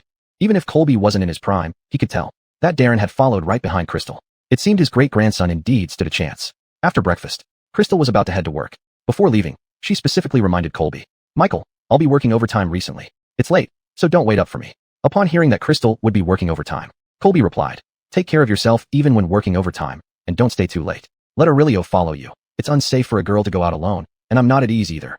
Glancing at Aurelio, Crystal said, "Michael, having Aurelio follow me all the time is too much trouble for him. No matter how late it gets, he can only stay here." Crystal had long wished Aurelio wouldn't follow her anymore. "Madam, it's not tiring at all. It's my duty." Aurelio, standing by the door, quickly spoke up. However, Crystal didn't want anyone following her constantly, feeling like she was being monitored. "Michael, just having someone pick me up and drop me off would suffice. There's no need to wait outside. I'm going to work, not doing anything else." Colby realized Crystal felt disturbed. Looking at Darren, who remained silent during breakfast, he suddenly understood what was going on. All right, then we'll arrange for pickup and drop-off." At the City Museum, Ira held an antique as he came out of Jetty's office. "Senior brother, why are you here so early today?" Crystal was obviously in a good mood. Ira noticed. "What happened? Did something good happen this morning?" "Not really. One should always maintain an optimistic attitude." Ira admired Crystal's outlook on life. "Oh, by the way, the museum will receive a world-class antique today. It needs emergency restoration and is scheduled to be displayed the day after tomorrow." "How urgent," Crystal remarked. "Moreover, with 3 of us, there shouldn't be any problems with the restoration." Ira neither agreed nor disagreed, pointing toward Jetty's office. "Go inside and see for yourself." Inside Jetty's office, Jetty was hunched over, fiddling with something. "Welcome, hurry over and take a look. This antique has extensive damage. The day after tomorrow might require some extra effort from us." Crystal was quite knowledgeable about antiques. As soon as she touched the antique, she knew where the problem lay. "These are dragon phoenix paired vases, aren't they? This one is a dragon." Jetty couldn't help praising her. Yes, only you could spot the issue at first glance and identify the vase immediately." He felt the best decision he made in his life was taking Crystal as his apprentice. She was skilled in everything. "The damage here is too severe." The two discussed the antique in the office for the entire afternoon. During this time, Ira came in to observe. But for this type, he had just started and could only assist. "Senior brother, pass me the tool over there." Crystal kept her head down, continuously working with her hands. Time flew by. Only while focused on work did Crystal lose track of time. Dinner was still delivered to the office by Jetty. A man is iron. Food is steel. Eat well to gain strength. Jetty felt that Crystal was more dedicated than himself, even reaching the point of neglecting meals. "Master, please start eating first. I'll finish up here and join you later." Seeing she couldn't be persuaded, Jetty, already starving, said to Crystal's senior brother, sister-in-law, "Seeing you like this makes me embarrassed to eat." Ira half-joked, yet the bowl on the table remained untouched. He walked over to Crystal and saw her working quickly yet meticulously. "Joshua-eving up to what Master sees in you. Your skills are so proficient.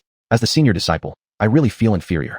Crystal chuckled, confident in her abilities. "Senior brother, stop teasing me. Your skills were taught by Master himself. How can I compare? You've been busy all morning too. Go have your meal now. I'm almost done here."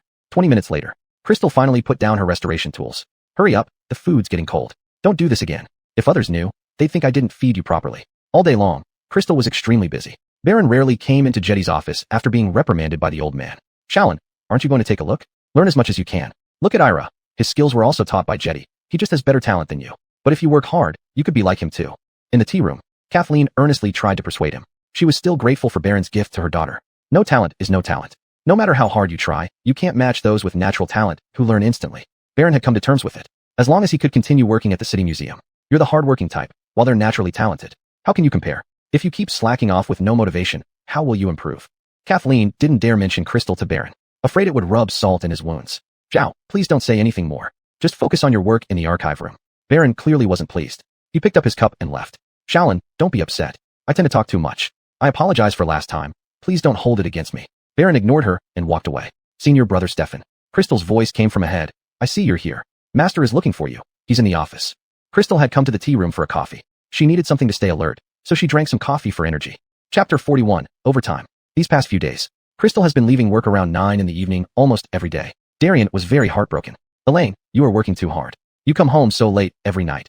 Even I am feeling sorry for you. It's a pity that I can't do much to help." It was rare to have his grandson and granddaughter-in-law accompanying him, which added company to the elderly man's twilight years. After saying this, he ordered Adele to quickly bring over the soup she had been warming. "It's not good for a girl's body if it is too frail. With such tiring workdays, you must replenish your health." The care Darian showed towards Sarashao was beyond doubt. "Coil, I'm fine. For work that I love, I don't mind pulling all-nighters." Crystal tasted the nourishing soups that varied each night. She wasn't picky with food, but these soups suited her palate well. Adele took over her empty bowl with a chuckle. "Madam, do you know, you've been having tonics that Coil picks out himself every day." Darian was an expert in wellness. It was surprising that the recipes came from his hand. "Coil, there's no need for you to worry about me." After drinking the soup, she went upstairs. Darren heard the noise from upstairs and came down. There was no sign of exhaustion on Crystal's face. But, is work that enjoyable? Better than staying at home to accompany Grandpa? Darren did not utter the rest of his thoughts. Stopping his steps, Crystal looked up. She felt oddly amused. Then why do you go to work? Is it to meet someone important? Her words made him choke momentarily, coughing a bit to cover his embarrassment. I work to earn money, but I work for myself. Crystal didn't care whether she earned more or less. She only wanted to carry forward what her grandfather had passed down to her. Darren, you seem to have something against my working? Standing above, Darren could see her slightly puzzled face when he looked down. He cleared his throat and said, "You are Lady Lou. Is it just because of this title? That was laughable. Or what?" He retorted. "Don't joke around." Crystal nearly burst into laughter. "Because of my identity as Lady Lou, I cannot work outside? Do you think I'm a golden bird, caged up? Elaine, it's late. Go back and get some rest." The old man who was about to head back to the room noticed the two still talking on the stairs. Hearing their conversation indirectly, he sensed the subtle atmosphere between them. "Understood, Grandpa." Not wanting to make Darren worried, Crystal climbed the stairs. He seemed to have just finished bathing, carrying a faint fragrance. Passing by him, she said, "Darren, with Grandpa at home, you'd better not bother me too much." Darren felt as though he was hearing a threat from her words. Darren wanted to say more, but she was already walking away, until he heard the sound of footsteps behind him. Only then did Darren move, heading towards the study. From that night onward, even under the same roof, they hardly saw each other. Due to the heavy workload of antique restoration, Crystal had Rudy arrange dormitory accommodation for her at the City Museum. Rudy initially disagreed. However, Crystal was insistent, and he couldn't resist. "Well then, but you must inform your family. After all, they were married. Living outside constantly didn't look appropriate." "All right." Crystal immediately called and told Darren about this. Initially, the old man disagreed too. "Coyle, I'll only be staying here for a few days. Once these antiques are restored, I will come home." With Darren at the old house accompanying the grandpa, Crystal felt more assured. "You're too tired." Darren wasn't afraid of being alone, but worried that she would exhaust herself otherwise. "Coyle, as young people, we have that drive to fight once in a while." When Crystal insisted, no one could argue with her. Ultimately, the grandpa softened his heart. "Fine, but you must promise to let Adele deliver food to you daily. Don't neglect meals for work." That night, Darren had just returned from overtime work. Surprisingly, Darren wasn't waiting in the living room as usual. "Wang Mama, has she returned?" He meant Crystal. Wang Mama was at a loss. "Young master, hasn't Madam informed you? She has been temporarily not returning home due to her busy work schedule." Observing the changing expressions on Darren's face, it was evident that he hadn't known about this before. "So, she is still working overtime?" Looking at his watch, it was already 10:30 at night. In just a blink, Darren, who had been standing before Adele, was already at the door. "Young master, where are you going?" "I have prepared some midnight snacks for you. Eat a little before you leave." Darren simply replied, "I'll eat when I come back. I'm going to pick someone up." City Museum. Nearly 11 o'clock, yet the place was still brightly lit. Others had already gone off duty. Only Master Josue and his 4 disciples were left, putting their heart and soul into the work. After the last incident, Baron had become much more obedient, taking Kathleen's advice to follow the others and learn diligently. "Senior brother, what kind of pen should I use for outlining here?" The 4 of them crowded in one office, busy with their respective tasks. "Senior brother, I need your help to grab something over here." In just a short while, Crystal and Sergio's teamwork had gradually improved. They had reached the point where Crystal only needed to give a look, and Sergio would know exactly what to do. The two supported a large piece of porcelain, checking the gaps underneath it. "All right, before we know it, it's nearly 11 o'clock. Everyone, go back and rest early. There's no rush, and we shouldn't let work affect our rest." Master Josue was old and couldn't keep up with the young people. But if he didn't say anything, his disciples would continue working conscientiously. Master Josue raised his hand to stop Crystal from speaking. "Especially you, Brianna. You are even more dedicated than your 2 senior brothers. The workload is so heavy, it makes me feel bad just watching you. Joe's listen to me and get some good rest, okay?" Sergio also advised. "Yeah, junior sister, Master is right. We all feel ashamed when compared to you." As he spoke, he took the antique from Crystal's hands. "Crystal." A figure suddenly appeared at the door, tall and towering, almost blocking all the light at the entrance. "Darren, what are you doing here?" Crystal's expression changed instantly. Darren's face darkened upon seeing her reaction. "Why aren't you going home this late? Because of certain people?" This line sounded familiar, but Crystal had no time to think about it. "I've already told Coyle that I won't be coming home for a few days. My master has arranged accommodation for me here." The close encounter just now made Darren extremely uncomfortable. Sergio sensed the awkward tension. With the intention to mediate, he stepped forward as a peacekeeper.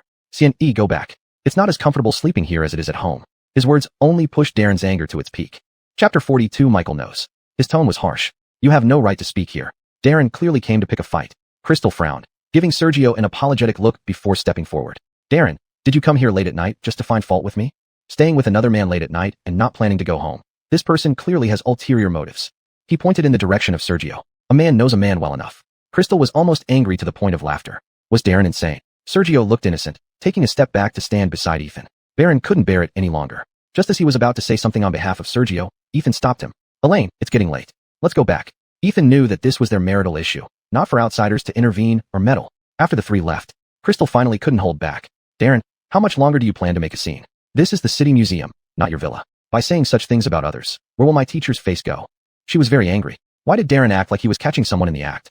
As your husband, how can I just watch you get so close to other men? Something wasn't right. Crystal smiled wryly. Darren, don't you think you're unqualified to say that? When you were all over your white moonlight, did I, as your wife, say anything? This world has always been unfair. Men who cheated could easily be forgiven. The fists in his suit pocket unconsciously tightened. You still dare to argue. Few people could infuriate Darren to this extent. I'm telling you, Darren, we are already divorced. We only need to finalize it.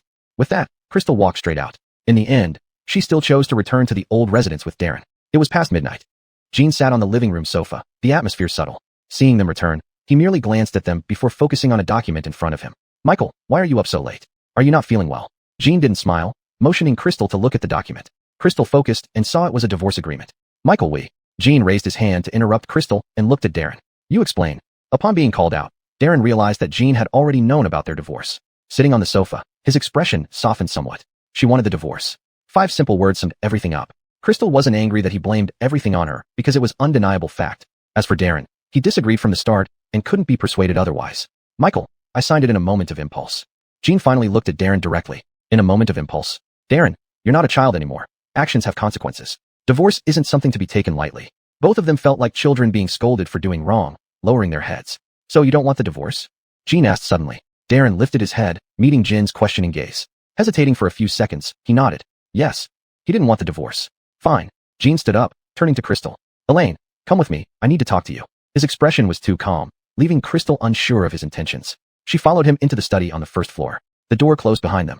Jean sighed, asking, Elaine, have you really decided to divorce him?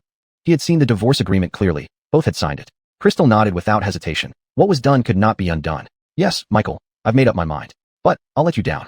Her long-lasting relationship with Darren owed much to Jean.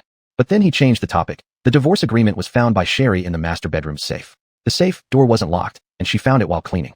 Michael, I'm sorry. Crystal felt guilty. Divorcing Darren meant letting down Jean the most. Foolish girl, there's nothing to be sorry for. It's Darren who should apologize to you. All those scandals over the years, ignoring your feelings, acting recklessly outside, it's caused you so much pain. Jean knew everything. He was heartbroken for Crystal. Darren doesn't deserve happiness. He truly doesn't. He really liked this girl Crystal, both for her character and her morals. But fate seemed to have other plans for the young couple. It couldn't be helped. If they weren't fated, there was no point in forcing it. Jean patted Crystal's hand, his eyes filled with affection. All these years you've been married to him. I know how much you've suffered. But you never said anything, so I didn't intervene. Michael, it's fine. I'm doing well now. Since he already knew, Crystal decided to come clean. Actually, we signed an agreement at the time of our wedding. We would divorce after 3 years, regardless of either party's consent. I used to think that the one who would ultimately disagree would be me. But once I accumulated enough disappointment, it was time to leave. As she spoke, she felt a sense of relief, albeit with some reluctance. But to Jean, it only brought heartache. So it turns out that rascal had this planned all along. Had Jean known Darren would treat Brianna like this, he wouldn't have forced her into the marriage in the first place and let him face the consequences alone. Michael, don't be angry. One chose to hit. The other chose to take it. Neither of us is wrong. The mistake was that during those 3 years, she was too persistent. The two talked for as long as Darren waited. He was waiting for good news from the elder. But when Jean came out, he refused to see him. Just go back to rest. I'm old and can't handle the drama anymore. Having hit a wall, he could only wait until tomorrow. At 8 in the morning, Crystal came downstairs with her suitcase. Darren, who hadn't slept all night, was having breakfast. Seeing Crystal acting like this, he hurriedly stood up to block her way. He demanded, where are you going? Does Debbie have a problem with his eyesight? What else can I do with a suitcase? Beat someone up. You want to leave here? Crystal silently acknowledged it. Yes, I want to leave here. Since Michael already knows about our divorce, there's no need for me to stay here any longer. After all, it wouldn't be right. She wasn't wrong. But, didn't Michael try to persuade her last night? Why did she still insist on leaving? Was the persuasion last night ineffective? He optimistically thought that based on the elder's style, he would surely encourage reconciliation rather than separation. Shut up, you naughty boy. Chapter 43 Moving Out. Darren was stunned by the scolding. Michael, last night you didn't. What didn't I do? Are you implying that I persuaded Elaine not to divorce you? Jean snapped. Elaine is such a good girl. You've already wronged her once. How could you do it twice? The word, wronged, made Darren feel like a true heartbreaker. Yet, it was the truth. Crystal felt a complex mixture of emotions. Michael, it's still early. You went to bed very late last night because of my issues. Don't worry too much about me. Go back to rest. In fact, after learning they were divorced last night, Jean hadn't slept all night. He had rushed out fearing that Sarah would stop them. Michael, you agree with our divorce? Darren couldn't believe his ears. The old man ignored him and turned to Sarah with a kind smile. Now that I'm old, I can't sleep even if I want to. Go ahead, you have work today, right? As for finding a new place to live, I'll have someone look for one on your behalf. You're so busy working. Where would you find the time? Compared to Darren, Crystal seemed more like Jin's granddaughter. Crystal forced herself to hold back tears of reluctance. Okay, thank you, Michael. She couldn't refuse, nor dared she refuse. She didn't want to disappoint the elderly man. Michael, I will come visit you often. Crystal left. Darren looked extremely upset, grabbed his suit jacket, and was about to chase after her. Stop right there. Jean barked at him. What face do you have left to bring Elaine back? Haven't you hurt her enough over the years? Hurt. Darren wanted to say he hadn't hurt her. But wasn't every piece of gossip and every harsh word just like a needle pricking her heart? Sitting on the sofa, Jin's eyes were full of concern and worry. It's too late now for you to chase her. Elaine said something right. People only learn to cherish what they've lost after they've lost it. Darren froze in place. Zora jumped up from her chair when she heard about Crystal's divorce. Her colleagues thought she had won a lottery ticket and stared at her in surprise. Feeling their gazes, Zora walked into the tea room and lowered her voice. Is it true? Did Jean also know? Not only did he not block you, but he helped you move out of the old house. This was an unexpected outcome for everyone. Crystal sat in the car on her way to work. Aurelio was still her driver, but she didn't lower her voice this time. Yes, Michael understands me. I didn't expect him to be so considerate toward me, so kind that she hesitated to leave. But isn't life like this? At every fork in the road, we must gradually drift apart from some people. Don't worry, it's a great honor to have someone understand you. Zora thought of something and asked, by the way, did you get the divorce certificate yet? Only then did Crystal remember. Not yet, there hasn't been time. Zora, being a lawyer, knew the ins and outs of it. She comforted Crystal. It's fine. As long as both parties sign the divorce agreement and live separately for a year, it will be considered automatic divorce. Finally free. Finally unbound by status. Haven't found a place to live yet. Zora was thoughtful. Why don't you move into the apartment next door to mine? The neighbors are moving out. Finding a place without effort made Crystal happy. The car arrived at the city museum entrance. Crystal instructed Aurelio. Tell Michael that Yen has found a place for me. No need to trouble him anymore. Having heard the entire conversation, Aurelio nodded in agreement. People at the city museum were very dedicated to their work. Everyone came to work early. As soon as she entered the office area, Crystal encountered Baron. Clearly, his attitude had reverted to what it used to be. Senior brother Stefan, good morning. He ignored her. She received cold shoulders despite her warmth. Crystal didn't take it to heart, but just as she turned to enter the office, someone called her. Junior sister Moo, senior brother shouldn't be insulted just because your restoration skills surpass his. Insulted? Crystal was confused. Did senior brother Stefan misunderstand something? I didn't insult anyone. Not insult anyone. Baron sneered.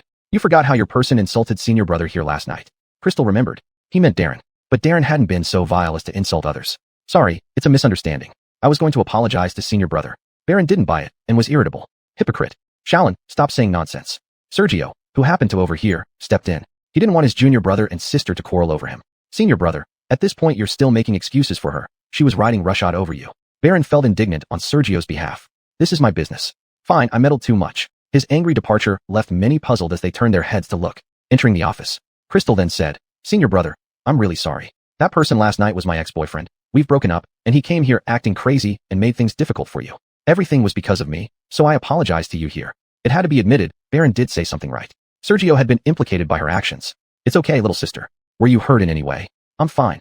As for what happened afterward, Sergio also wanted to ask. But he and Crystal were only senior brother and junior sister. He had no right to pry further. What are you two whispering about?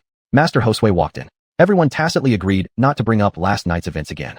By the way, Brianna girl, these past few days have been busy, so I forgot to tell you. In a couple of days, it's old lady Jorge's birthday banquet. Prepare yourself. Crystal almost forgot about this too. Last time Joey said in a few days, but it turned out to be such a long wait. She could only laugh and cry inwardly. But on the surface, she nodded and responded affirmatively. Joey invited only Master Josue and Crystal this time.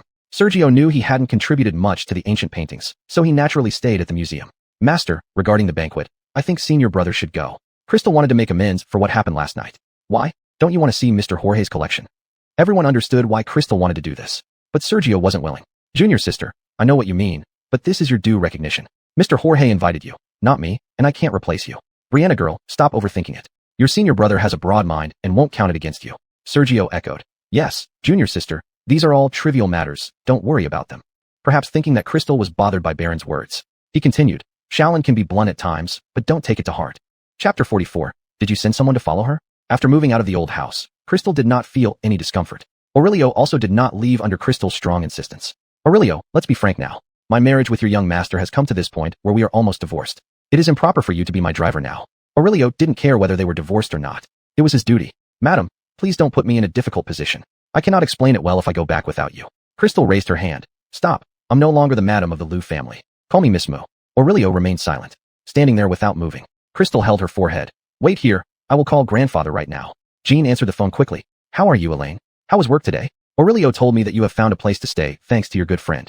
His tone was full of concern for her. Glancing at Aurelio, Crystal didn't lower her voice deliberately. Michael, I've already found a place. I'll stay with Aisha for a few days until everything is ready. Michael, since I'm no longer the madam of the Liu family, there's no need for Aurelio to drive me to and from work. You might as well ask him to return. Aurelio was stubborn, but such people are the most loyal. For this matter? Jean chuckled. Yes, since you're off and working overtime lately, I was worried about your safety when you're out alone. Once you stop working overtime, I'll recall him. Does this sound reasonable? Crystal knew Jean cared for her, so she had to agree reluctantly. Aisha had been waiting at home for a while when she opened the door and saw someone behind Crystal. Is this another bodyguard you hired? But upon closer inspection, it was an old acquaintance. Aurelio nodded politely to Aisha. Miss Mu, I'll head back then. After he left, Aisha asked, does Jean know about your situation? If he didn't, would he let me live on my own? Thinking of Darren's displeased expression that morning, Crystal found it amusing. The bitterness had long faded away with time. Feelings must be mutual. Without reciprocity, they can't last long. But isn't Coyle angry? He must be very disappointed. Crystal sighed. That's why I tried to hide it from him. I feared he would be hurt and disappointed, but he only scolded Darren, saying Darren had wronged me. Well, what's so sad about this? Even after the divorce, your relationship with Jean remains the same. Aisha, being a lawyer, knew how to comfort others. Darren just entered the old house gate. Back already? Jin's face lacked smiles now, showing his stern demeanor. Clearly, he had been waiting for him. Michael, is something wrong? Did you send Aurelio to follow Elaine? At first, when Crystal called him, Darren thought who could have sent Aurelio to follow him? Now there were only two people in the house who could order Aurelio around, himself or Darren. Yes, Darren admitted openly. This made Jean even angrier. You only realize it when you lose it. I taught you to cherish what you have, not to regret later. Now you haven't taught me how to handle emotions. Darren's words almost made Jean raise his cane in anger. For health reasons, he shouldn't get mad. Jean snorted. I won't bother with you anymore. Do as you wish with your love life. I don't care anymore. Not that Darren wouldn't let him care. It was Jean who didn't want to. The next day, Darren arrived at the company. An assistant hurried over. Dovey, someone online claims you're married, which trended on Hot Search this morning. Another hot topic. Frowning, Darren walked into his office with heavy steps. Brendan, what's going on? Feeling the pressure, Assistant Brendan quickly handed over his phone. With Darren's unique status, more people paid attention to any news. The Weibo post went up at 7 this morning. It had been 1.5 hours since then. It became the top trending topic. Darren Jajueving with a woman, suspected to be married. The article included several blurry pictures. From the photos, only half of the woman's face and Darren's side profile could be seen. Darren immediately recognized that the woman in the picture was Crystal. What's going on? How could paparazzi dare to sneak photos of him? Were the bodyguards around him just for show? Darren magnified the photo and scrutinized it carefully. Wasn't this from the night before when she was arguing with Crystal? Assistant Brendan had been quietly observing his boss's expression all along. He knew about his boss's marriage, but it had always been kept hidden from the public. Dovey, what should we do now? Your marriage has always been a hidden secret. Should we try to suppress this news? Darren's expression was unreadable. Find out who owns this account and who released these photos. As for the trending topic, well, the photos are blurry. It's hard to tell who it is. He didn't know why he was doing this either. Dovey, if this continues, Madam will eventually be exposed. Nowadays, human flesh search technology was incredibly advanced. Sometimes, even a backview photo was enough to find the person. Brendan, who's the boss here, you or me? Assistant Brendan bent over. Yes, Dovey, I'll take care of it right away. This was the era of the internet. Anyone influential could easily draw public attention. No way. I've never seen the person in the photo before. How can it not be Jajuebi? Is Darren really married? From the photos, they don't seem to have good expressions. This netizen was getting to the truth. I agree with the post above. It looks like they're arguing. Haven't you noticed how beautiful this girl is? Even more beautiful than Jajuebi. At this moment, the fans of the couple came out again. But after Darren's previous clarification, the fans clearly lacked confidence. Has Bowie really gotten married? What about our Jajuyu then? I don't care. I only want to see the Emperor and Empress combo. Jajuebi learned about the news while on her way to the company. Whoever took those sneaky photos of brother Darren. If I find out, I'll make them regret it. In the car, there were only Alicia and the driver. Alicia glanced at the driver in front, signaling Jajuebi to lower her voice. What's there to fear? We're all in this together. What can't we talk about? The driver merely glanced at the rearview mirror and said nothing. Chapter 45 again on the Hot Search Hosueist. Don't be impulsive. Let's talk when we get to the company. After arriving at the company, Jajuebi rushed straight to the boss's office. Darren, have you seen the trending topic online? Do you know who did it? She asked 2 questions in a row as soon as she entered the door, speaking quickly like beans spilling out of a bamboo tube. Darren didn't answer either of her questions. He only asked, why are you here? Jajuebi thought he was concerned about her. Brother Darren, put my issues aside for now. Now that you're being pushed onto the hot search list, what's going on? Are you from the public relations department? Darren's question left Jajuebi stunned. I'm not from the public relations department, brother Darren. Are you confused? I just got discharged from the hospital. I don't know what you're talking about. Jajuebi felt as if there was something wrong with her ears. You know you just got discharged from the hospital, yet you still come here to meddle in my affairs. Have you forgotten everything I said before? He rubbed his forehead irritably, losing interest in continuing the conversation. Just go out. I have work to do. Brother Darren, I wasn't trying to meddle. I was just worried about you. I feared someone might cyberbully you. This is my business. Darren didn't even glance at her. I've canceled all your engagements for this period. You don't need to come to the company these few days. After giving instructions, Darren gave her the order to leave. Alicia, waiting by the door, looked inside with worry. Just as she was about to push the door open, it opened by itself. Joshua walked out. Her expression was noticeably more dejected than when she went in. Come on, let me take you home to rest for a few days. Alicia immediately noticed the problem but didn't say anything else. I won't go back. I want to stay at the company. Joshua refused to return home. Brother Darren told me to rest properly, but he's already on the hot search list. I should do something. Upon hearing this, Alicia felt things were going downhill. What was this young lady planning next? They returned to Alicia's office. You think, who could have done this? Who would want everyone to know about Brother Darren's private matters? Joshua muttered to herself and reached for the coffee Alicia handed over, ready to drink. Suddenly, she had an epiphany. Alicia, I've got it. Joshua looked down at her white dress, stained by spilled coffee. She exclaimed in shock. My Miss Tang, be careful. Did it scald you? Alicia quickly grabbed some tissues to help her clean the dress. But at that moment, Joshua was preoccupied with other thoughts and paid no attention to it. She stood up from the sofa and started walking out. Joshua, where are you going? Caught off guard by her sudden movement, Alicia blocked her path. I'm going to find someone. City Museum. Crystal was meticulously restoring antiques. Ethan was beside her, guiding her. Look here, it's almost done. Knock knock. The sound of knocking came from the door, and someone stood at the entrance. Lola, someone is looking for you at the door. Crystal looked up, asking, who is it? Who could be looking for her at this time? It's a woman about your age, and another one a bit older. The younger one has a mask on, so you can't see her face clearly. All right, I understand. Crystal stood up. Master, I'll go check. Go ahead. Crystal vaguely guessed who the visitors were. She walked to the museum entrance, but saw no one. Crystal asked the front desk, where are they? Didn't you say someone was looking for me? The front desk replied politely, Miss Moo, they are in the adjacent lounge. The lounge on the first floor was specially prepared for Aidens. Crystal walked in. Sure enough, it was the person she had guessed. I wonder why Miss Tang came looking for me, specifically running all the way to my workplace. Joshua removed her mask and sunglasses. What can I do? Since I needed to see you. This was the first time Alicia met Crystal. Previously, she only knew that Darren had a secretly married wife. Crystal had a standard oval face, and when she spoke, 2 dimples appeared at the corners of her mouth, adding a touch of playfulness to her serene appearance. But at this moment, her face showed no smile. It gave off a sense of detachment. Did you ask someone to take those photos? Joshua didn't waste words, getting straight to the point. Photos? What photos? Crystal genuinely didn't know which photos she was referring to. Miss Tang, if you're just looking for trouble, you seem awfully idle. This Joshua truly never changed. Stop pretending. I know you hired paparazzi to take photos, intending to force Brother Darren to admit your relationship. But you should know that since there hasn't been any news in the past 3 years despite living in peace, it shows that Brother Darren doesn't wish to acknowledge your relationship. Crystal finally understood some of it. Although I don't know what photos you're talking about, I still want to ask Miss Tang, what right do you have to meddle in Jian's private affairs? Alicia finally witnessed Crystal's sharp tongue, glancing at the trembling Joshua. She couldn't interject even half a word and could only sigh inwardly.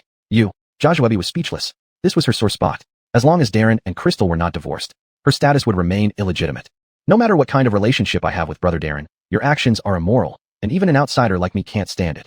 You also know you are just an outsider. Even if you have opinions, it should be up to him to talk to me. Besides, I have no clue about what you're saying and don't want to get involved. Crystal was already upset from being interrupted at work. Joshua specifically came all the way to say such nonsensical things. Was she brain damaged? Outsider. The 2 words struck Joshua's heart, leaving her speechless. After a long time, Joshua pointed at Crystal and said, daring to act, but not daring to admit. How could Darren choose you as his daughter-in-law? Crystal let out a mocking laugh. Let me tell you, Miss Tang, if you have nothing better to do, do more charity to accumulate good deeds for your future life. Finished speaking. I still have work to do, so I won't entertain you further. Please yourselves, both of you. After they left, Joshua picked up an ashtray nearby, ready to throw it. Don't be impulsive, young lady. This is someone else's territory. Alicia quickly caught it, almost breaking out in a cold sweat. This is really infuriating. Clearly, she did it, yet she doesn't want to admit it. On the way back to the office, Crystal was reviewing what Joshua had said. What photos? There might be another trending topic on Weibo, and this time it was about her again. Weibo was uninstalled, and she didn't want to reinstall it. She decided to call Latoya instead. The call was answered quickly. Latoya's voice sounded like a firecracker, loud and excited. Oh my goodness, you've been exposed. Have you seen Weibo? Oh wait, you uninstalled Weibo. Chapter 46, she did it.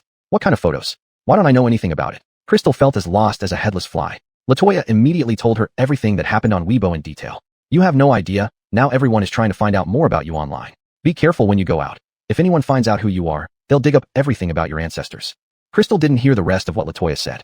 Suddenly enlightened. Is that why Joshua talked to me like that? What? That teabag Joshua came to you again? Upon hearing Joshua's name, Latoya sounded just like a hen protecting her chicks, instantly getting upset. What did she say this time? Why can't she mind her own business? She thinks I took those photos and was questioning me about it. Crystal shrugged indifferently. Anyway, I have nothing on my conscience. After hanging up the phone, Crystal put the matter out of her mind. Entertainment industry matters had nothing to do with her. She just wanted to do her job well. When Rudy saw someone come back, he noticed Crystal's face wasn't looking too good. He asked in concern, "What's wrong? Your face doesn't look good. Is something happening?" Crystal had only been out for about 10 minutes. Nothing. She was trying hard not to think about that person. Everything related to him needed to be slowly forgotten. After calming herself down, Crystal gave a faint smile and changed the subject. "By the way, Master, the museum received some antiques the other day, right? I want to bring my grandfather to take a look and pick one out." Understanding that Crystal didn't want to talk about it anymore, Rudy wisely did not ask further. "That's fine. I can give you the employee discount." At 3 in the afternoon, Joshua returned to the company again. Darren was in a meeting at the time. "Miss Tang, President Liu is currently in a meeting. Can you wait until later?" Assistant Phil stopped Joshua from barging in. Alicia also advised, "Joshua, please wait a little longer." More than an hour later, Darren finally came out of the meeting room. "Brother Darren, you're finally out. I have something very important to tell you. Do you have time now?" Joshua tightly held something in her left hand. Her expression was abnormally excited. "Why are you still here?" The group walked towards the office. Darren gave Alicia a disapproving look for following along. "What? Even the boss's words aren't effective now." As Joshua's agent, Alicia had the authority to manage her. But who could control Joshua, given her strong personality and tendency to act out? She lowered her head in shame, not daring to look at Darren anymore. "Brother Darren, don't blame Alicia. I came back on my own accord. I really have something important to tell you regarding the current trending topic." Concerning the trending issue, Darren's attitude finally softened. In the office, Joshua played the voice recording from her phone. Crystal's voice came through the phone speaker. Any objections should be brought up by Darren. "Who are you to interfere?" After listening to the recording, Joshua carefully observed Darren's expression. She found he wasn't as angry as she imagined. She asked, "Brother Darren, it's obvious this was done by Lola. I talked to her, but she thinks I'm just an outsider. I initially thought it was a private matter between you two, but she keeps calling me an outsider. By the end, Joshua seemed close to tears. Darren wasn't interested in what Joshua was saying. He only cared about, did she really hire someone to take those photos? With all the recent divorce talks, Darren found it unlikely. Joshua hesitated. "I don't know, but even if she did, she must have her reasons." "Reasons?" Darren sneered. He had thought Crystal was serious about divorcing him. Now it seemed otherwise. "Brother Darren, don't get mad. If you want to know the truth, why don't you ask her yourself? I understand the situation. You can leave now." Darren needed time to process this information. "Brother Darren, I really don't want you to get angry. Let's talk things over properly. Get out." Joshua was frightened by his sudden shout. The trending topic continued to gain heat. Darren's Weibo almost collapsed under the influx of comments. "President Liu, the Weibo messages are flooding in." Since Darren stopped acting, his Weibo has always been managed by assistant Phil. Phil entered with his phone in hand. Looking worried. "Have the public relations department start working on it. Delete the articles." Darren didn't intend to clarify. Firstly, he didn't think it was necessary. Secondly, if the PR department could handle it, there was no need for him to intervene personally. But President Liu, the retweets have already reached hundreds of thousands. It's impossible to delete them all. "Can't be deleted?" Darren was already irritated. He questioned Assistant Phil. "Are you the head of the PR department? Let him come and talk to me." Assistant Phil realized he had said something wrong. "I understand, Dovey. I spoke out of turn. Chuanshin Entertainment offers excellent working conditions. The PR department receives a commission for every crisis they resolve." After the colleague left, Darren held his phone in hand. He opened the contact list. Crystal's name prominently appeared on the screen. He hesitated for a long time. In the end, he didn't make the call. Taking Latoya's advice, Crystal took a mask from her colleague when she finished work. Her colleague looked puzzled. "Lola, you don't usually wear a mask. What's up today? Are you catching a cold?" Crystal gave an awkward smile, quickly putting on the mask. "Yes, I've caught a slight cold recently. I'm afraid of infecting everyone." Her colleague suddenly understood, but upon seeing Crystal's beautiful face, she felt it seemed familiar. "Wait, Lola, your face seems so familiar, like I've seen it somewhere before." Other colleagues also curiously glanced over. Just as they felt something was familiar, a colleague suddenly shouted, "I know. You look like the female lead in today's scandal involving Bowie." Crystal's heart skipped a beat. She thought it was about to be exposed. Yeah, now that you mention it, I remember. You do look very similar." Everyone's gaze fell on Crystal's face, but she was already wearing a mask, showing only the upper part of her face. Crystal wasn't intimidated by their gazes. It's probably just common beauty features. Her narcissistic remark made everyone laugh. They also found it unlikely. After all, there was a huge gap in social status. "Well, we just look alike. It's getting late. Everyone go home." Getting into Latoya's car after leaving the museum, Crystal sighed with relief. "I almost blew my cover just now." Latoya chuckled. "Haha. Who would have thought you, Crystal, would have this day?" Buzz, buzz, buzz. Before Crystal could respond, her phone in her bag began to vibrate. Chapter 47 Blind Date. The words "Coil" flickered on the phone screen. "Don't speak, it's Coil calling." Crystal gestured to Sylvia beside her not to make a sound before she pressed the answer button. "Elaine, am I disturbing you at work?" "No, Coil. I've already finished work and am on my way back now." Cars passed by constantly. Sylvia drove slowly but steadily. "That's good. Is that girl Yin Yin picking you up?" Hearing the old man mention her name, Sylvia spoke up at just the right moment. "Dovey, it's me. I've come to pick Elaine up after work." Good. Thank you for your trouble." "Not at all, Dovey." Perhaps because of his love for Crystal, he had a good impression of Sylvia even though they had never met. "Coil, did you call me for something?" Crystal noticed the hesitation in his voice. There's nothing you can hide from you, Jamil laughed. I was thinking since tomorrow is Sunday, if you're free, would you like to have lunch with me? Sure, Coil. I'm off tomorrow. Crystal was busy, but she also had regular rest days. Thinking about how Jamil spent his days in the old house with only servants and the manager, they agreed on having lunch together at a well-known local restaurant. Jamil originally wanted to send someone to pick her up, but Crystal politely declined. Coil, it's easy for me to take a taxi there. This restaurant had been open for many years and was beloved by many locals. In the private room, Crystal opened the door and walked in. Jamil had been waiting for a long time. Sorry, Coil, for keeping you waiting. What are you saying? I just arrived myself. Glancing behind Crystal, noticing no one else was with her. Did you come alone? What about your good friend? Why didn't you bring her for me to meet? We wouldn't be strangers on the road then. Putting down her bag, Crystal picked up the menu and said, Yin Yan is working overtime today. I'll introduce you when we have the chance. All the dishes on the menu were traditional local cuisines. Crystal chose several dishes they both liked. Coil, do you want to look over and see if there's anything else you'd like? After a quick glance, Jamil nodded. Good job, you remember my taste well. Once the dishes were served, Jamil finally got to the point. Elaine, our family is sorry about the divorce, and it pains me too. Hoping you will find someone who loves you. Jamil, after finishing a cup of wine, began pouring out his heart. You're a good girl, and it's our Liu family's misfortune, especially since Jian didn't know how to cherish you. Crystal had long been indifferent to the divorce. Enough disappointment accumulated to leave. Coil, even though we've divorced, I will still call you Coil. Yes. Jamil nodded and took another sip of wine. I don't want to see you living alone all your life. I want you to be happy. At this moment, Jamil was just an ordinary elderly man hoping for his descendants' happiness. Tears welled up in Crystal's eyes as she held back tears. I know. Coil, you've been very kind to me, and I've always remembered that. Sighing, Jamil said, Elaine, I can't just stand by and watch you live alone.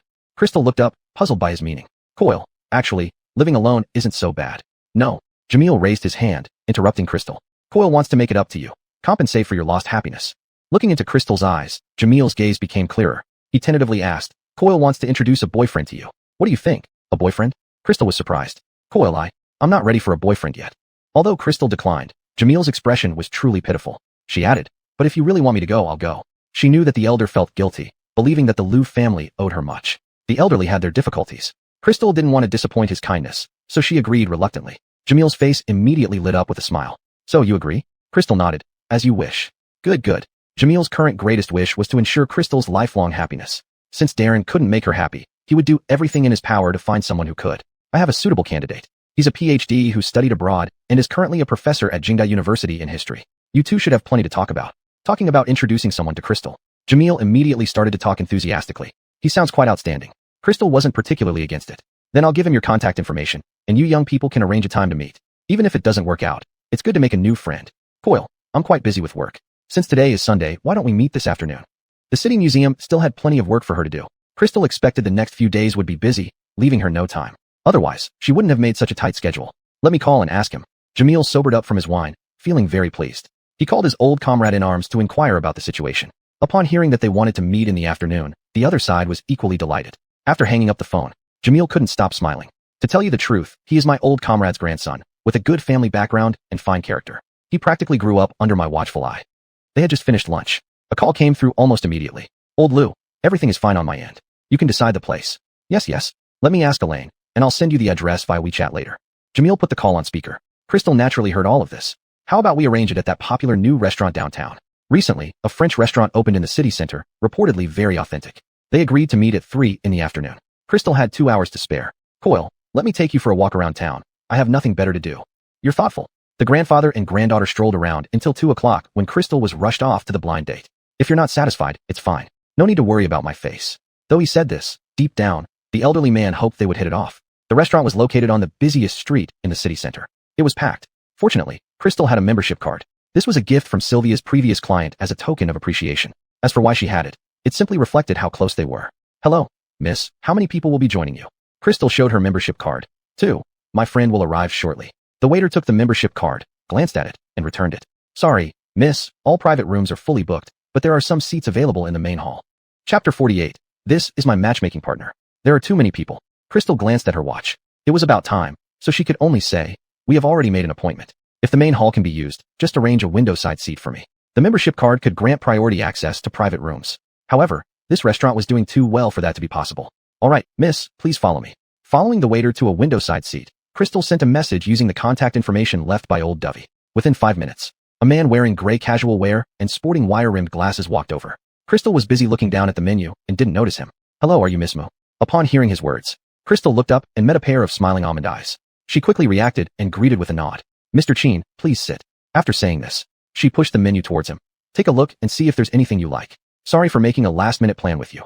Darwin smiled and said, today is my day off anyway. Darian mentioned that you work very hard and often overtime. He took the menu and ordered a few signature dishes. They naturally chatted about Crystal's job. Yes, these days young people rarely understand antiques. I find it interesting. Crystal sipped some water. As for you, Mr. Chin, as a returned PhD, you've just taken up your post as a professor at Jing University at such a young age. I feel inferior. Having ordered the food, Crystal called the waiter. The same waiter came forward eagerly. Miss, our manager said that today's expenses will be at a 50% discount as an apology from our restaurant. Please tell him thank you on my behalf. You're welcome, miss. Darwin was surprised. What happened? Did something occur that I don't know about? It's nothing much. The private room was full, so the membership card couldn't be used. Darwin suddenly understood. Oh, I see. Coincidentally, my friend is a partner in this restaurant. Maybe I can introduce you two later. Small world indeed. Then they chatted more about their work. Crystal found this person somewhat odd. He always led the conversation back to ex-partners. How many exes do you think one should have in life, Miss Mo? Crystal gave an awkward smile, wondering if old Dovey had disclosed her actual situation. Suddenly, a surprised voice sounded from the side. Hey, isn't that Miss Mo? What are you doing here? What a coincidence. Without even looking, she knew who it was. The sound of high heels approached gradually. Joshua was accompanied by another familiar figure, Darren. He stared at Crystal the whole time, not uttering a word. Joshua wore a white dress with light makeup, fitting beside Darren. Crystal only glanced up once and then ignored them. How could Joshua let such a good opportunity slip away? Seeing Crystal silent, she directed the conversation towards Darwin. And you are? Darwin glanced at Crystal, then looked at the two people he recognized. Just as he was about to speak, Crystal interrupted. Miss Tang, I've been very clear. I have no connection with you. Please leave my private affairs alone. Darwin noticed the rising tension. Instinctively, he pulled back a little. Looking up, he inadvertently met Darren's probing gaze. He tried to remain calm. Since we're all friends, why don't we sit together and eat? The food had just arrived, but no one had started eating yet. Perceptive as Joshua was. Plus, overhearing part of their conversation while coming over. Oops. Miss Moo, I'm truly sorry. Seems like you're on a blind date. Blind date. At these two words, Darren's brows furrowed immediately. Was this woman in such a hurry to find a new match? You're on a blind date? Clearly directed at Crystal. Crystal was straightforward and nodded generously. Yes, Grandpa doesn't want me to be lonely in my old age, so he introduced someone to me. These words circled in Joshua's mind several times before finally making sense. Coyle didn't want her to be lonely in her old age. So, Darren and Crystal were divorced? Unable to hide her joy. Brother Darren, don't get angry. Perhaps it's arranged by Darian, and Miss Moo isn't doing this willingly. Not willing. Darren was instantly angered by this. Crystal, are you in such a rush to find a new match? Trying to connect seamlessly with him? What nerve? Regardless of whether it was arranged by grandfather, Crystal had shown great audacity. I'm in a rush. Crystal laughed. Actually, the term in a rush can't be used on me at all. It's most fitting for you.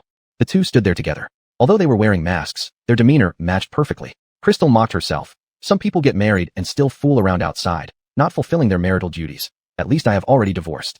Kneeling aside, Darwin finally understood. The man standing there was Crystal's ex-husband. He couldn't help but carefully observe this man before him. A custom-made black suit, slightly upturned almond eyes, tightly pressed lips.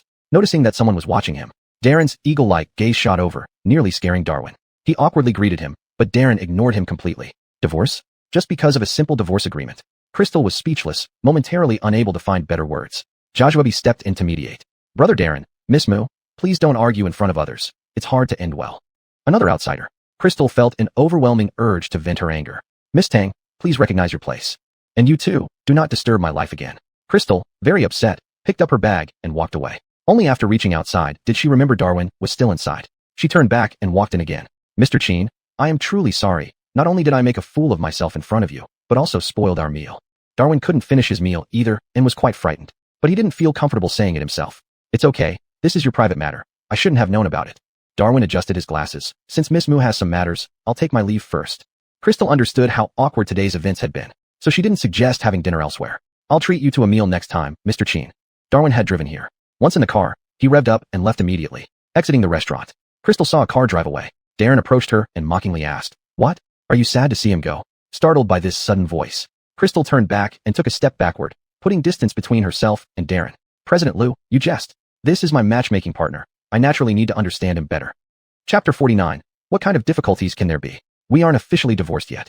Is that so? Crystal didn't take it seriously, masking the trace of sadness in her eyes. Choosing a day is less favorable than seizing the day. Why don't we go and settle this today? She thought Darren would agree while still angry. But Darren chose to be selectively deaf. Were your blind dates arranged by grandfather? Crystal neither confirmed nor denied it. Joshua also came over. Seeing Darren still talking to Crystal, She quickened her steps. Brother Darren, Miss Moo might have some difficulties she can't avoid.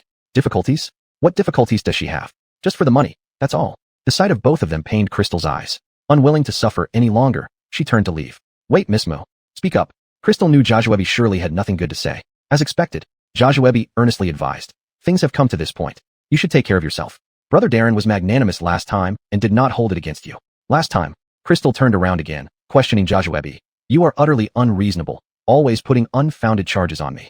Truly worthy of being a top actress. She was praising Joshua's acting skills, just used at the wrong place. Miss Moo, don't get mad. I'm telling the truth. Darren was indifferent to their conversation. He wanted to hear Crystal's defense. But Crystal wasn't good at explaining herself. She didn't care about others' opinions, only wanting to live her life well. If it's the truth, then fine. Crystal didn't want to argue further and turned to leave. Just as she turned, a tear uncontrollably fell from her left eye. This time, she truly felt that the heart cannot control the mouth. Darren stood there. Only after Crystal got into the car did he walk towards his own vehicle. Joshua opened the passenger door, but found it wouldn't open. Brother Darren, unlock the door. I haven't gotten in yet. The man only showed her his profile, coldly saying, I have something else. It's out of my way. Go back by yourself. Joshua was dumbfounded. She tapped on the window, trying to say something. But Darren remained unmoved. Until the car drove away. Joshua still stood there stunned. The Lamborghini sped down the road. Darren nearly floored the gas until stopping at a red light. He was wondering, did Crystal really post those photos? What was her purpose? Was it a trick? The car radio played loudly. It made Darren even more annoyed. That night, Crystal returned home exhausted. How did it go? Did everything go smoothly today? Don't ask. Encountered two troublesome ones again, it went downhill. Crystal wasn't upset because the blind date failed. It was the bad luck of meeting people she didn't want to see. LaToya was shocked and surprised. Not possible, right? Were they who I think they were? Crystal nodded. Just as you thought. Don't know why I keep bumping into them. She wondered if her connection with Darren wasn't over yet. But LaToya interrupted her thoughts. A curse. Anyway, try to stay away from them, especially Joshua. She's no good. Don't you feel like you and Darren always end up arguing when you meet her? Thinking about it, it seemed true. Yes, indeed. But it's all caused by Joshua's provocations and petty tricks. That night, Crystal received a call from Dovey. She didn't hide anything. She told him everything. This good-for-nothing boy, wait until he comes back. I'll deal with him. Then, Dovey asked if she had been hurt. Michael, how could anyone hurt me? I scolded them off. Good job. Dovey completely took Crystal's side. No worries. If this time fails, there will be another. As long as you're willing, Michael will gather all the outstanding men for you to choose from. After this encounter, her indecision changed into determination. Darren has already been so blatant. How could he only allow one-sided privileges? The more so, the more Crystal wanted to show him. Fine, let Michael arrange as he wishes. The photos on Weibo were finally deleted. Chin Entertainment and Darren made no statements at all. Fans speculated wildly. Some even sent private messages daily seeking an answer. But all attempts ended up fruitless. Assistant Brendan walked in. Dovey, we found the person who told you. Bring him in. Darren glanced at Assistant Brendan, finding nothing amiss. Dovey, it might not be convenient for this person to come here. A chill ran through his heart. He lifted his gaze to focus on Brendan. Who is it? It's Eric. This result took Darren by surprise. It was him. Bring the person to the utility room on the first floor. Brendan didn't know what Darren had in mind, but could only follow the order. Eric's identity was special. Although he had been shelved, he was once a well-known idol. In the utility room, Eric's hands were bound, and he wore a black hood over his head. He woke up here. Realizing he had been kidnapped, he finally panicked. Who are you? Why did you kidnap me? Do you know who I am? Do you know what you've done? The unfamiliar voice made him even more terrified. Who are you? What's your purpose in kidnapping me here? That depends on what you've done yourself. The sound of an opening door behind him. It seemed someone else had entered. Take off his hood. The voice was familiar. You are. The hood was removed, confirming his guess. It's you're Darren. Eric was shocked and scared, remembering the photos he posted online. He instinctively took a step back. If you haven't done anything wrong, you have nothing to fear. What are you afraid of? Assistant Brendan grabbed him by the collar, pulling him forward. Don't look at Brendan as if he's usually like a chick. He is a black belt in Taekwondo. I didn't. Did you take those photos? Who told you to do it?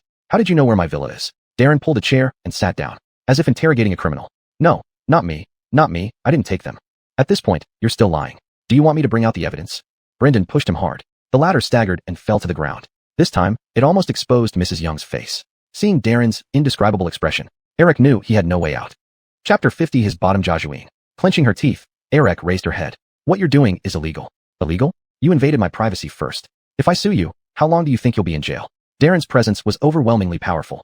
So much so that Eric averted her gaze after just one look. She didn't want to say anything more. Anyway, she was all alone in the world and had no fear of threats. Not willing to talk. Darren sneered and gave Assistant Brendan a meaningful glance. Then let's show him. Yes. Brendan took out his phone and showed it to her. I heard your ex-girlfriend is studying in America. Were you planning to get married next year? The screen displayed a surveillance video showing a woman with long hair down to her waist, wearing a pink strapless dress, reading a book with her head down. What are you going to do? Eric panicked. She was completely thrown into chaos. What do you think we're going to do? You better think carefully before you speak. Darren's tone was cold, half-warning. One should know their place. I'll talk. Eric tried hard to control her emotions and looked straight at Darren. It was Quentin. He said if I did this job well, I would be allowed to make a comeback, even promising to publicly acknowledge my marriage next year. He didn't just ask you to secretly film me, right? Darren worked in entertainment. There weren't many people he could have offended lately. It was pretty obvious who it could be. Actually, Darren could guess even without Eric's admission. It was just that Eric was too foolish, still helping someone count money after being used. Yes, Eric nodded and told the plan in detail. At first, Quentin asked me to act as a private investigator, trying to dig up some dirt on you to cover up my scandal. But then I saw you go home with a woman and guessed you might already be married. This was an unexpected bonus for Quentin, who pushed things further. However, your company's PR department was too strong, and they resolved everything before we could implement the next step. The plan hadn't even been halfway through. Who knew whether it was Eric's bad luck or Quentin's unfortunate timing? Really stupid, Darren mocked. You were sold out and still helped count the money. No wonder you're being used as a scapegoat. What do you mean?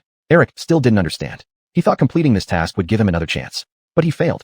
He blamed himself for bad luck. And Darren's cunning. How come he never felt Darren was so heartless from watching movies? Those who had climbed to such heights in the entertainment industry were all sharp. Don't you get it? Even Assistant Brendan laughed. I really can't figure out how you got this far. Did you rely solely on your looks?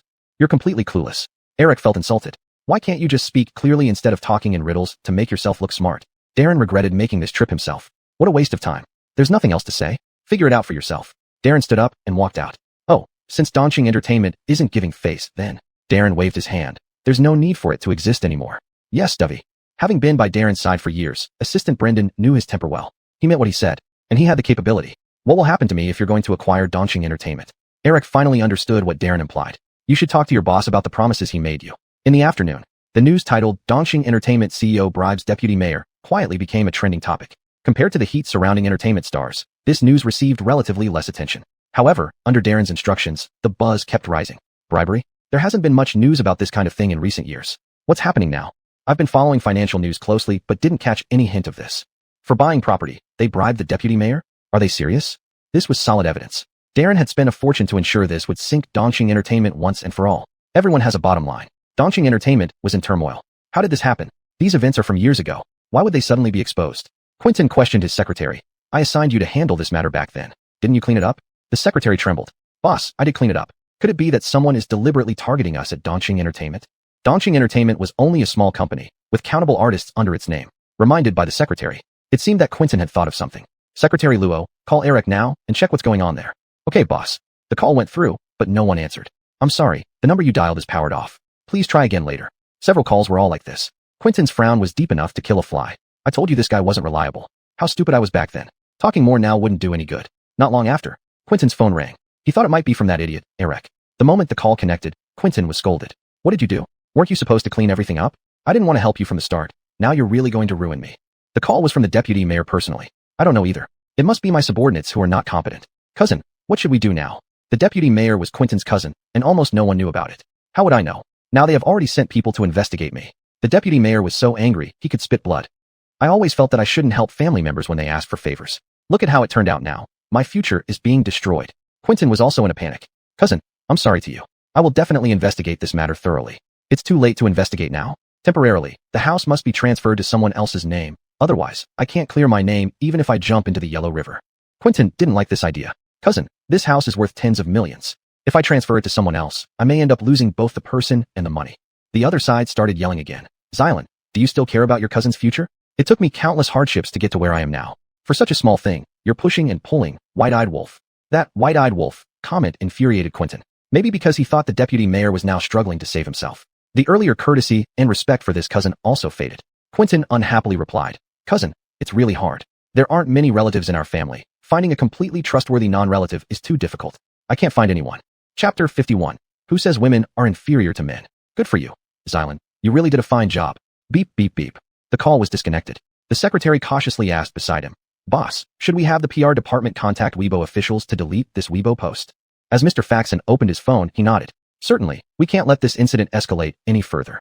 His company was small to begin with. However, Xylan had overestimated the capabilities of the company's PR department. Darren was determined to take him down. How could she give him the chance to turn things around? The PR department of Chuanshin Entertainment was busily working overtime. Darren was also closely monitoring the stock of Daunching Entertainment from her office. The news had been deliberately leaked by her. Many investors quickly sold off their shares.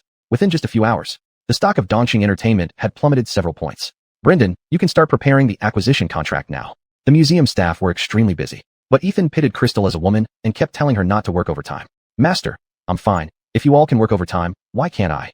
Crystal laughed lightly. She never considered herself a woman when it came to restoring antiques. But you still need to take care of your body. You look somewhat pale recently. It must be because you're not getting enough rest. Yes, senior sister, just listen to Master. Sergio was also very busy. Taking advantage of a moment while changing tools, he added a word. Master, senior brother, do you think women cannot endure hardship? Haven't my recent performances been evident to everyone? This world wasn't truly equal in gender. In many things, people still distinguished between men and women. Ethan laughed heartily, unable to deny her excellence. He almost praised Crystal every day in the office. Yes, everyone must get enough rest. We shouldn't delay normal rest due to work. After finishing the restoration of the ancient painting in his hands, Ethan held it up to admire and said, speaking of which, the skill of restoring this ancient painting still belongs to Elaine. Women are meticulous and have good eyesight. Baron, who was being ignored like air in the same office, dropped the corners of his mouth. To him, Crystal was just seeking attention. Master, you can't keep praising her. People should know humility. Also, I've never seen you praise senior brother so much. Baron finally couldn't hold back. You also said that people should be humble. Your senior brother still has much to learn. Though talented, he's far from reaching Elaine's level. She has learned from childhood till now. There's not much left for me to teach her. Ethan's smile diminished slightly. As for you, Shallon, you have even more to learn. I understand, Master. Every time Baron spoke, he inevitably received a scolding from Ethan. Crystal and Sergio hurriedly stepped in to mediate. Master, senior brother Stefan is also excellent. Please don't say so much. Baron's gaze turned cold. He wanted to say that Crystal didn't need to pretend to be kind. Considering Sergio and Ethan were present, he kept quiet. By the way, remember to prepare for tomorrow night's banquet. Ethan changed the subject, reminding Crystal. Tomorrow night? She picked up her phone to check the date. Time passes so quickly. Ayana had already prepared a dress for Crystal. How beautiful it is. As expected, my taste is better than yours. This mermaid dress looks much better than the black one you chose. Crystal wore a black strapless mermaid gown. Simple and elegant, her tall figure and serene demeanor made her look like a goddess towering over others. No, it's too beautiful. Let me take a picture for memory's sake. Crystal rarely dressed up like this. This time was due to Joey's sincere invitation. After taking the picture, Ayana patted Crystal's shoulder. Don't worry, you'll definitely be the best at tonight's event. What are you talking about? Do you think I'm participating in a beauty pageant? I'm just attending a banquet. This dress is too formal. Crystal looked at her slightly unfamiliar reflection in the mirror. She was naturally outstanding in appearance, but usually only wore light makeup to enhance her complexion. With such styling, it was just making her more exquisite. Ayana wanted her to take another look in the mirror. Now you're telling me it's too formal? Please, this is a circle of the rich and famous. If you dress too plainly, they will mock you behind your back. Okay. Crystal straightened her posture. She practiced smiling in front of the mirror. So enchanting. I tell you, if I were a man, I would be captivated by you. Under Ayana's compliments, Crystal went downstairs in high heels. Today, Sergio served as the driver for Ethan and Crystal. The car was parked downstairs. When Sergio saw the familiar, yet almost unrecognizable figure of Crystal walking from afar, his face couldn't hide his amazement. Elaine is truly a natural beauty, Ethan chuckled. The Jorge family's banquet was scheduled for around 6 in the evening. Originally, there was to be a dinner prepared. However, Madame Jorge did not like dining with outsiders and had it canceled at the last minute. The Jorge family had a great reputation in the capital city, and many people were invited. Ethan and Crystal arrived at a reasonable time. The parking spaces outside the villa were nearly all occupied. Compared to the multi-million-dollar luxury cars parked outside the villa, Sergio's Porsche was overshadowed. After they got out of the car, Ethan instructed Sergio, "We'll go home separately after the banquet. You don't need to come pick us up. Master, your place is quite far from here. If it's not too late when the banquet ends, give me a call." Sarah Jiao was impeccably dressed and immediately attracted admiring glances as she stepped out of the car. Crystal walked confidently towards the entrance. "Master, let's go inside." Her poise impressed Ethan, who had seen much of the world. In a low voice, he said, "Not bad, Elaine, worthy of being my disciple." She didn't bring any shame to him. "Master, you flatter me." Most of the guests at the banquet were influential figures in the capital. "Jetty, are you Jetty?" A middle-aged man was taken aback by the beauty of Crystal as she entered. His gaze stopped on Ethan. "Ephraim, nice to meet you." Seeing an old acquaintance, Ethan greeted warmly. Outsiders only knew that Ethan had a peculiar temper, but those who truly understood him knew he was easygoing. Ephraim looked at Crystal. "This is my young apprentice, Elaine. This is Ephraim, whom I've mentioned before." "So you're Ephraim, it's an honor." They exchanged pleasantries. After introductions were made, Crystal said, "Master, I'll explore around a bit while you chat." The banquet had already started. However, the host, Joey, was nowhere to be seen. "Jetty, please follow this way. The Elaine girl, call me if anything comes up." "Yes, master." Chapter 52, What a Coincidence. Crystal did not enjoy bustling crowds. Passing through the noisy crowd, she arrived at the back garden. The garden was filled with many fresh flowers that were well taken care of. Next to each flower, there was a soft yellow light that created an atmospheric ambience. "Miss Moo, you're here too." A voice came from behind, followed by approaching footsteps. Crystal turned around to see a face she wasn't particularly familiar with. What a coincidence, Mr. Cheen. Darwin openly admired Crystal's beauty for the day. Miss Moo looks dazzling and graceful tonight, truly stunning. Crystal was breathtakingly beautiful. Facing Darwin's straightforward compliment, Crystal blushed slightly but then accepted it gracefully. They had previously met for a blind date, but due to the appearance of Darren and Joshua, they didn't get to know much about each other. Only a few people passed by in the garden, all heading towards the banquet hall. It was just these two who walked this way. Do you dislike places like this too, Miss Moo? Darwin took the initiative to start a conversation. Not really, Crystal nodded. I prefer doing what I like. She added, coincidentally, so do I. But because my family has been friends with the Jorge family for generations, I can't skip this event. Darwin's gaze always inadvertently fell on Crystal. Her beauty was hard to look away from. Noticing the gaze beside her, Crystal subtly moved aside. Everyone has their own obligations, don't they? Why so sentimental all of a sudden, Miss Moo? Darwin felt calling her Miss Moo was too formal, which would keep them at a distance. If I keep calling you Miss Moo, it feels too distant. Can I call you Lola? Crystal didn't mind such matters. Names are just labels. You can call me whatever you like, Mr. Cheen. Miss Moo, I didn't expect you to be so familiar with Mr. Cheen. When I called your name before, you thought our relationship hadn't reached that level yet. Joshua's voice sounded from the front. The two figures stood under a lamp, facing away from the light. Thinking they were heading to the banquet hall, she didn't expect to meet her nemesis. Beside Joshua, the tall figure was unmistakably someone else. Darren stepped forward, his presence intimidating. Seeing Crystal in such radiant glory, different from what he remembered. Her slim and curvy figure accentuated by the tight mermaid dress. Darren's eyes tightened. Are you that eager? He repeated his previous words. Dovey, please respect yourself. Darren, you might have misunderstood. They could be friends. Darwin remained silent, thinking about his luck encountering this man twice. Weren't they both divorced? Why was he still Ju Changbu-Ching, entangled with Crystal? To give up such a beautiful woman after a divorce? What misunderstanding? Isn't this my blind date? Is it illegal to attend one after a divorce? Crystal spoke confidently. Darren clenched his fists. Are you sure you want to do this? It was a warning, an open warning. What more should I do? I'm living my life. Whose privacy am I invading? Through her long association with Ayana, she learned how to respond to such remarks. Crystal, you'd better behave yourself. Their distance was only 10 centimeters apart. Darren lowered his voice, speaking quietly only for her to hear. Just sign the divorce papers. If you're so eager, don't think you'll get that divorce. Threatening her? Crystal wasn't raised to be intimidated. Please respect yourself. Dovey, don't let others misunderstand. Crystal took a step back. The distance between them widened. She dismissed Darren's threats as nonsense. Miss Moo, why act like this? Darren is concerned for you. What misunderstanding are you talking about? Are you worried Mr. Cheen will misunderstand? Joshua interjected, asserting her presence. Though she said this, inwardly she was delighted. She wished they would end things sooner. Crystal ignored them both. Joshua seemed like a mere sideshow. Mr. Cheen, let's go. Darwin remained silent throughout. After a few steps, he excused himself to find a friend and left via another path. Not far away, a servant hurried over. Looking around, she finally fixed her gaze on Crystal. Are you Miss Moo? Yes, is there something you need? The servant respectfully nodded. Miss Moo, Mr. Jorge asked me to invite you upstairs. He's on the second floor showing some collections. In that case, please lead the way. Finally, something interesting had caught her attention. Crystal eagerly walked over. Their conversation was all heard by the two people walking behind them. Oh, Joshua sighed and said, I didn't expect that after divorcing you, Miss Moo would end up in such a state. Her words were very subtle. Just those who overthink are destined for trouble. Obsessed with money to the point of madness. After a long time, in his anger, Darren only managed to choke out these few words. Joshua stepped forward, intending to take his arm. There are many people around. Don't let others misunderstand. Those few words instantly stirred sadness in Joshua's eyes. Okay. Collecting her thoughts, she said, Brother Darren, perhaps Miss Moo has some hidden difficulties. Didn't she borrow money from you before? Is she short of money? Short of money? Darren thought about how Crystal had been with him just for money. The rage and humiliation instantly surged in his mind. On the second floor, Crystal was brought to a large room. Miss Moo, Mr. Jorge is inside. All right, thank you. You're welcome, Miss Moo. Wearing high heels, Crystal walked rather slowly. Miss Moo has arrived. Inside the room, there were no furnishings, only built-in display cases. Various antiques were displayed on the shelves. Crystal was an expert in this field, and with one glance, she could see that 90% of them were genuine. How do you feel, Miss Moo? Seeing all these collections of mine, what do you think? Facing his life's work, Joey was proud. He had few hobbies in life, but loved collecting ancient artifacts. Crystal couldn't tear her gaze away, as if glued to them. Mr. Jorge, these are your lifelong collections, aren't they? Many of them are unique in the world. Even out-of-print pieces are here. Joey laughed heartily. Speaking of which, many of these were restored by Master Josue. Everywhere she looked, there were antiques. On the left wall hung the ancient painting Crystal had restored, in a central position. It seems this ancient painting is your favorite.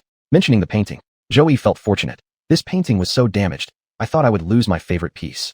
Fortunately, Miss Moo restored it brilliantly. The two spent nearly half an hour there. Has my master seen them? Chapter 53. You really aren't picky. Crystal didn't dare to touch, only admiring intently with her eyes. Jetty is chatting with an old friend. He's been here in this collection room long ago. Crystal's gaze lingered on a blue and white porcelain vase. It only stayed for 10 seconds. Joey had a keen eye. Miss Moo, do you like this blue and white porcelain vase very much? Who wouldn't like something so exquisite? Joey waved his hand. Ah, this vase was among my earliest collections. But if Miss Moo likes it, I can gift it to you. Hearing this, Crystal immediately retracted her gaze. Mr. Jorge, don't be too polite. How could I accept such a valuable gift from you? Don't underestimate this small blue and white porcelain vase. It has many layers of value. A vase as exquisite as this would cost no less than a fortune. Even modern ones would cost over $1 million on the market. Miss Moo has helped me so much. How can you still be so polite? In the end, the blue and white porcelain vase was wrapped up. You two should stay away, or Xiao Josue might break it. Joey almost packed it himself. At 6:30 in the evening, the butler came to remind Joey that the banquet was about to start. Miss Moo, please. Brother Darren, did that person apologize to you? It's fortunate that it can be wiped off. Otherwise, it would have been a pity to throw away such clothes. Just as she stepped out of the room, there came that familiar voice again. Crystal felt like she was about to get blisters in her ears from hearing it so often. Following behind Mr. Jorge, Crystal tried to minimize her presence as much as possible. How could someone who was shining all over not stand out? When Darren saw Crystal coming out of the room with Mr. Jorge, his emotions couldn't be controlled anymore. You're really after money. Joey was stunned by the sudden words. Turning around, he saw Darren rudely pulling Crystal towards him. Darren, what are you doing? Have you gone mad? Yes, I'm mad. Why would I marry a woman like you who only cares about money? At that moment, Darren looked like a madman. The red blood vessels in his eyes were about to burst. Still speaking in a tone that only they could hear, he pointed in Joey's direction. Do you like this kind of man? You can cling to anyone's leg just for money. You really aren't picky. Although Joey was over 40, he exuded a refined elegance. He was a very elegant middle-aged man. This was the first time Crystal heard such words. Her lips trembled uncontrollably. You, what are you saying? Darren thought he had hit her sore spot and laughed mockingly. The second floor was very quiet. Even whispers could be heard clearly. Darren, you bastard. Crystal shook off Darren's grip. Her eyes reddened. So, in your eyes, I'm that kind of person? Darren remained silent. His attitude said it all. How utterly ridiculous. Crystal regretted not having made up her mind sooner to file for divorce. In the past, even though she could see him, she could endure any harsh words he said. Saying she was with him for money. Now saying she sold herself for money. How had she not seen how despicable this man was? As an outsider, Joey found it inappropriate to intervene. But he had heard what Darren said just now. His brows furrowed. Deep down, he found Darren extremely ungentlemanly. Joshua stepped forward at the right moment, apologizing to Joey. I'm sorry, Mr. Jorge. My friend is emotional and misunderstood some things. Please don't mind him. Crystal had already composed herself and walked back to Joey's side. But she had lost face so badly in front of him. Her posture wasn't as straight as before. During the entire banquet, Crystal remained distracted. Miss Moo, shall I ask someone to take you home first? Your complexion isn't good. Crystal lowered her head and politely declined. No need, Mr. Jorge. My friend will come to pick me up later. The banquet was lively. Crystal stood apart, her expression starkly different from the joyous faces around her. The same went for Darren. In the corner of the banquet hall, Darren drank one glass after another. Brother Darren, you shouldn't drink anymore. Your stomach hasn't been feeling well lately. Leave me alone. No matter how much Darren drank, he never got drunk. His mind remained clear. He brushed aside the reaching hand, finding it annoying. Brother Darren, don't be upset. Miss Moo belongs to a different world than ours. Why should I be upset? What do I have to be upset about? Darren smiled faintly, but there was no warmth in his eyes. Joshua felt chills run down his spine. From the opposite direction, Crystal sat quietly alone. She watched the crowd chatter and flatter each other. People she usually only saw on financial news were engaged in heated conversations. Miss, may I offer you a drink? A man approached and nodded slightly at Crystal. Sorry, I don't drink. Crystal's expression was numb, her voice cold. The man's enthusiasm was doused with cold water. His interest vanished in an instant. Crystal had a fiery figure, and the man was drooling over her. Unkind eyes roamed up and down her body. Finally, Crystal's indifferent expression changed. Sir, why aren't you leaving? You're blocking my view. This woman really has quite the temper. Before the man could say anything, Rudy walked over. Elaine, what are you doing here? I've been looking for you everywhere. Rudy was accompanied by Efren. I'm not feeling well. I want to go home. Crystal found an excuse. She really didn't want to stay any longer. Good. I was going to leave too. There are still matters at the museum waiting for me to handle. The man was pushed aside, never getting a chance to speak. He left reluctantly. In Efren's car, Crystal's mood remained complicated. Rudy chatted merrily with Efren, completely oblivious to Crystal's emotions in the back seat. By the time they arrived home, it was already past 10 o'clock. As soon as she entered the house, a figure rushed over, pulling on Crystal, asking questions nonstop. A minute later, Latoya felt something dripping onto her arm. It was warm and wet. Only then did she realize. Crystal was crying. What happened? What's wrong? Why are you crying? Latoya hurriedly pulled her to the sofa. Crystal hated when others cried. She hated even more when she shed tears, because she believed that tears were the cheapest thing in the world and could solve nothing. At the banquet, I ran into Darren and Joshua. Darren actually said I resort to any means for money, saying I cling to wealthy men. All the weight she had endured over this period finally broke down. It was the last straw. Upon hearing this, Latoya wished she could get a knife from the kitchen and slash that pair of scoundrels. These scoundrels, willing to defame you by any means necessary. It's outrageous. There is no limit to their shamelessness. Crystal didn't know what she had done wrong to be humiliated like this. Eugene, tell me, what am I still holding on to? Her voice was hoarse, filled with sobs. Chapter 54 Concern. It's okay. There are plenty of men. It's better to cut the pain short now instead of enduring long-term. Crystal thought so too. Tears filled her eyes, blurring her vision. She wiped them away with a clumsy swipe, causing her fake eyelashes to stick to her face. The scene was somewhat ridiculous, but she couldn't care less right now. She needed to delete all memories related to Darren. Say goodbye to the past for good. Opening the photo album, she found pictures of Darren she had taken secretly. Over 3 years, he rarely came home. Their time together in the same room could be counted on one hand. Each time while he was showering, she would take photos of his back. Upon closer inspection, there were only a dozen or so photos. She smiled bitterly as she dried her tears. It was already past midnight by the time she composed herself. Exhausted, she nodded off but tossed and turned in bed, unable to sleep. Zora across the hall also couldn't sleep. She lay in bed, browsing her phone. Her hands tapped at the screen from time to time, seemingly chatting with someone. Moments later, her phone buzzed with an incoming call. Zora sat up, cleared her throat. What is it? Chidi, such a big star, calling me this late? Has your concert ended? Zora's tone was full of teasing. Is what you said on WeChat true? 100%. Great. Zora asked mischievously. So will you come back? If you do, get me 2 concert tickets. I want the ones close to the stage. As long as the information is reliable, getting you 100 tickets is no problem.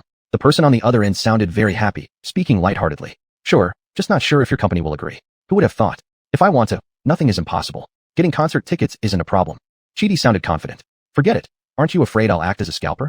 After chatting for a few minutes, Zora felt sleepy. It's already 1 a.m. here, still afternoon where you are, no comparison. She hung up. Zora still lay in bed, staring at the chat history, lost in thought. She and Chidi had been elementary school classmates before they met Crystal after she transferred schools. 3 years ago, Crystal unexpectedly helped Chidi repair a relic left by his mother. It was then that Zora discovered her old classmate had become a top male singer. The popular songs on the streets were all from him. Chidi liked Crystal. She could see that clearly as an observer. Though Chidi thought he had hidden it well, her sharp eyes saw everything. Last night, when Crystal cried so sadly, she impulsively told Chidi about their impending divorce. How impulsive was I? Why didn't I tell Tracy first? But regretting now was too late. Chidi probably had already prepared to return to China. The next day, Crystal slept until noon. Rarely did she sleep so late. Opening her phone, she found several missed calls, including some from her family. Since the divorce, she hadn't gone back yet. Dressing up, she began replying one by one. It was already 10 in the morning. With a throbbing head, she took leave from Rudy. Seeing the missed calls from her parents, Crystal's eyes welled up again. She forced back her tears and pressed the callback button. The call was quickly answered. Elaine, what's going on? Why is your phone always off? We were worried something happened to you. Cora's voice came through the phone, blaming and worried. Just overslept this morning. Crystal tried to sound casual, asking, Mom, did you and Dad finish business talks? Did you just come back from out of town? Crystal had only returned home twice since her marriage. She wasn't originally from Beijing. Her hometown was in Shun City, a typical northern city. We didn't go out of town. Your father has been busy with work recently and plans to visit you once he finishes up. Crystal's heart felt like it was being twisted, hurting deeply. Mom, Dad, I'm doing fine here. You don't need to make a special trip, especially since Dad isn't fit for travel. A mother knows her daughter best. Cora immediately sensed something was off from Crystal's voice. It sounded slightly hoarse. Elaine, did something happen? Why does your voice sound like you've been crying? Crystal felt inexplicable guilt, and even more heartache. Nothing, Mom. Just got sand in my eyes from the wind, but I'm much better now. Crystal didn't want her parents to worry. But how could Cora not understand her daughter? Did you argue with Darren? If you're feeling wronged, you should talk to us. It must be hard bottling everything up. How could a mother not know if her own daughter gave birth? Marrying far away is itself a huge gamble. Mom, don't overthink it. I'm really fine. Once a daughter grows up, no matter how bad the Liu family is, they won't let her be wronged. Don't worry so much. It was Egon's voice. You don't understand anything. Tracy married into an ill-matched household. If she's wronged, who will support her? Cora's voice carried a bit of reproach. I said from the start that we shouldn't let Tracy marry into the Liu family. You insisted that the Liu family has a good background and wouldn't make Tracy suffer. Crystal attended university in the capital city. When she insisted on marrying Darren, Cora had disagreed at first. But Egon felt that Darren was an excellent man, wealthy, powerful, and capable, making their Mu family the lower match. The two were almost arguing again over Crystal. Feeling guilty, Crystal said, Mom, stop fighting with Dad. This was my choice. As an adult, I must bear the consequences, good or bad. Yes, isn't this what adulthood is all about? To keep Cora from worrying further, Crystal changed the subject. By the way, Mom, I have some good news to tell you. I now work at the City Museum and have been taken on as Master Josue's apprentice. The Muse were a renowned antique collecting family. Crystal grew up around antiques and developed exceptional talent in this field. Since starting university in the capital city, she always mentioned after returning home that she wanted to work for Master Josue after graduation. Really? That's wonderful. Finally, your wish came true. My Cora's daughter indeed keeps her word. They chatted more about recent events. After over an hour, the call finally ended. After a brief tidying up, her stomach growled loudly with hunger. She went downstairs. Crystal immediately saw breakfast on the coffee table. Though Zora seemed carefree, she was very considerate. She treated Crystal like family. After eating breakfast, Crystal composed herself and took 2 days off from Master Josue. That's fine. You didn't look well last night. Take a couple more days of rest. Don't worry about the museum. Your senior brother and I can handle it. These next few days will be tough for you and my senior brother. Master Josue expressed more concern before hanging up the phone. Chapter 55 Farewell Dinner. Do you have time? I want to talk to you. The message was sent without hesitation. Crystal threw her phone aside as if to avoid something. Time ticked by, second by second. She stared at the wall clock. 1 minute, 10 minutes. Just as she picked up her phone to send another message, it vibrated. Address. Crystal sent the address and started packing to leave. On the way there, her hand remained inside her bag, gripping the thin book tightly. She chose a restaurant close to the Liu family's old residence. It was a Chinese restaurant where she used to come with old Dovey. It was around 12 in the afternoon. The restaurant was crowded. Crystal had reserved a private room in advance. The room was spacious. Crystal specifically chose a multi-person private room. She didn't want to be too close to him during this awkward period. When Darren arrived, he had to scan the room thoroughly before spotting Crystal sitting on the right. Their eyes met for merely 3 seconds. Then Crystal turned away and pushed the menu towards him. What do you want to eat? Pulling out a chair, she sat down. Darren didn't even glance at the menu. Aren't you aware of all my favorite dishes? Speechless, Dee took back the menu, and Crystal casually ordered a few dishes. After the waiter left, Crystal, having prepared herself mentally, took out that red booklet from her bag. I think it's time we settle things. Her gaze fixed on the red marriage certificate. Her expression became increasingly stiff. She tapped the table lightly to hide her agitation. You want a divorce? Yes. Crystal looked straight into his cold eyes. I want a divorce. Didn't you know that already? It's not time yet. Don't fob me off with that. It can't be many days now. Are you really that concerned about this little bit of time? A faint smile appeared at the corner of Crystal's mouth. Considering our current relationship, do you think delaying the divorce by a few more days makes any difference? Darren asked an irrelevant question. Is this what you call me out here for today? Yes. Crystal said nothing more. She was tired. I'm not like you, carrying the marriage certificate around all the time. She had expected him to say that. Crystal calmly replied. I told Coyle on my way here. He will have someone bring it over. As if it was planned, the knock came at this moment. Come in. It was Kendrick. Young master, the elder instructed me to deliver something to you. He placed the box on the table. Thank you for your trouble, Kendrick. Not at all, Miss Moo. Now everyone in the Liu family knew about their impending divorce. Kendrick found it awkward to change his habit immediately, so he just smiled awkwardly. Now that the item has been delivered, young master, Miss Moo, I'll take my leave. Right after he left, the dishes were served. From the moment Kendrick entered, Darren's face had darkened. The temperature in the private room seemed to drop sharply, so cold that Crystal thought the air conditioner was set to 0 degrees. Eat. Let's treat this as our farewell dinner. Upon hearing these words, Darren glanced at the colorful dishes on the table. However, these dishes were ones he never touched, even detested. What? You don't like them? Whether intentional or not. Crystal picked up a piece of duck meat and put it in her bowl. This roast duck is the signature dish of this restaurant. Don't you want to try it? Roast duck. Darren hated duck meat the most. He never ate it. Do you hate me that much? Finally, Darren spoke. Dovey, let's hurry up and fill our stomachs so we can get down to business. In other words, don't make trouble unnecessarily. She didn't want to talk further. She enjoyed her meal. Since Darren never ate duck meat, she abandoned her favorite cuisine ever since she married into the Liu family. Thinking about it, it seems such a waste. Marrying Darren almost changed her completely. Throughout the meal, Darren didn't touch anything. Only Crystal ate heartily. Not one bite. They left the restaurant one after the other. Darren's face remained gloomy throughout. Both tacitly got into the car. The journey was silent. There weren't many people at the Civil Affairs Bureau today, so they were quickly attended to. What service would you like? Seeing the two of them, the staff assumed they were getting married, smiling warmly. Divorce. The staff's smile froze, quickly recovering. During the divorce process, there is a 30-day cooling-off period. We've already cooled off. Crystal interrupted, placing the signed divorce agreement on the counter. The divorce agreement is already signed. There's no chance of reconciliation. Crystal spoke firmly. The staff stared blankly at the divorce agreement, then at Darren, asking for his opinion. Dovey, do you voluntarily agree to the divorce? Darren, who had been wearing a cold expression, glanced at Crystal. He nodded and only uttered one word. Yes. The atmosphere between the two was so delicate. The staff had no choice but to skip other procedures and directly process their divorce certificate. Seeing the red booklet with their wedding photo being taken back and replaced by a stamped divorce certificate, Crystal felt complicated emotions. Only when she held the divorce certificate in her hand did she realize how dazed she was. Standing outside the Civil Affairs Bureau, Crystal watched his distant figure, feeling something missing inside. It felt empty. Though he said he didn't want a divorce, once the certificate was in hand, he left decisively. A bitter laugh escaped her lips. Crystal descended the steps as well. From the time Crystal made that call in the morning until now, Dovey had been waiting in the living room all along. Although he didn't wait for Darren, he did wait for Crystal. Coyle. Even after getting divorced, Crystal couldn't change the way she addressed him. Elaine, you're here. Clearly overjoyed. I just finished some business and came to see you. Why didn't you tell me in advance? I could have had the kitchen prepare some of your favorite dishes. Crystal reigned in her melancholy. From the moment she stepped into the old residence, she put on a smile. You're spoiling my palate, making it hard for me to enjoy my own cooking. Crystal's cooking skills were good, but compared to the chefs at the old residence, they were far less impressive. Then you must come often. You should eat more. They chatted for a long time. Only then did Crystal show the divorce certificate to the elderly man. Coyle, I have let you down. It's his loss. Dovey comforted Crystal. Even if you are no longer my granddaughter-in-law, I will still be your Darien. Thank you, Coil, for giving her a warm harbor in this unfamiliar city. Silly girl, we're destined to be like this. Dovey's eyes were filled with kindness. By the way, have you told your parents? Since they are not nearby, I was thinking of inviting them for dinner as an apology. Speaking of her parents, Crystal hid her sorrow, saying only, there will be an opportunity. My father isn't in the best health, so I haven't told them yet. She didn't want to worry them. Chapter 56 Clarification and Explanation. I'm old. Who knows how much longer I'll live? Dovey sighed. Coil, don't say that. You will live to a ripe old age. Crystal felt a heavy heart, as if something was blocking her chest. Thinking about the divorce, she felt guilty towards all the elders. Seeing her so remorseful, Dovey hurriedly changed the subject. By the way, didn't you say you were going to take me to see those artifacts at your museum? Yeah, I'll take you there next weekend. Speaking of antiques, Crystal recalled what Joey had said in the exhibition room yesterday.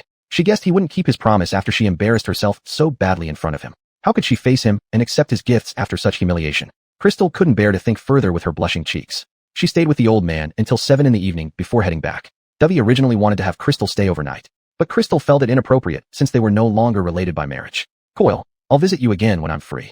I'll have Rudion drive you back. This time, Crystal didn't refuse. Watching her leave, Dovey sighed deeply. You guys tell me, what did that rascal Darren not like about Brianna? To sum up, Dovey treated Crystal as his own granddaughter. Wangma happened to pass by and added, different strokes for different folks.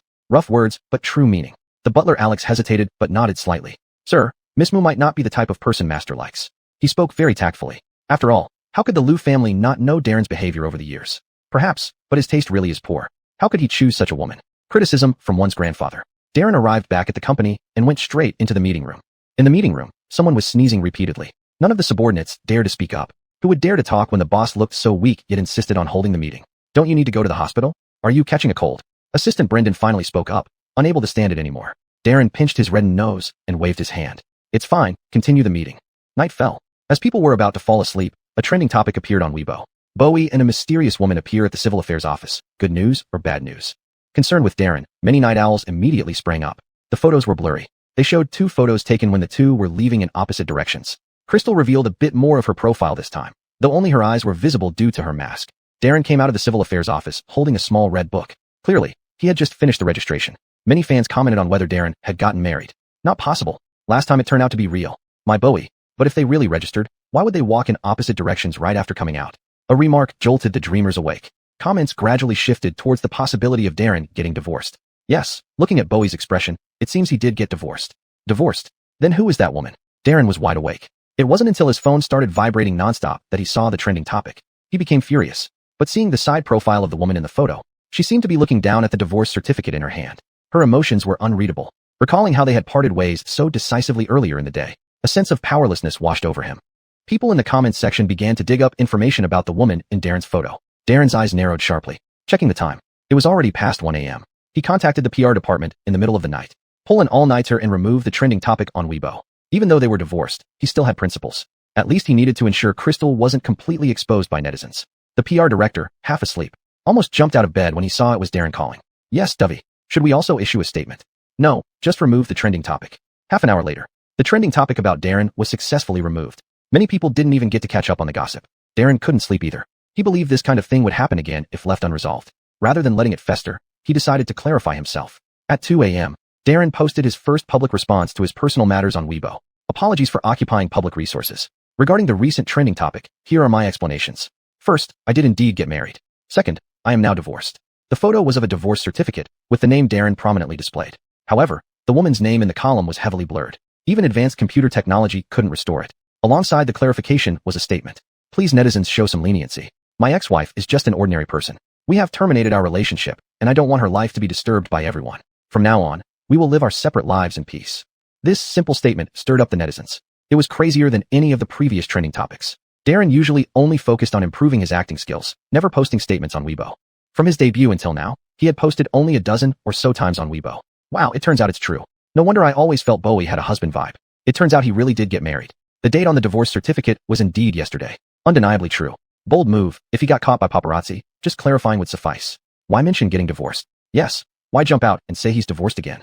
Some netizens found it strange, not understanding Darren's actions. While browsing the comments below, Darren saw this particular comment and inexplicably replied.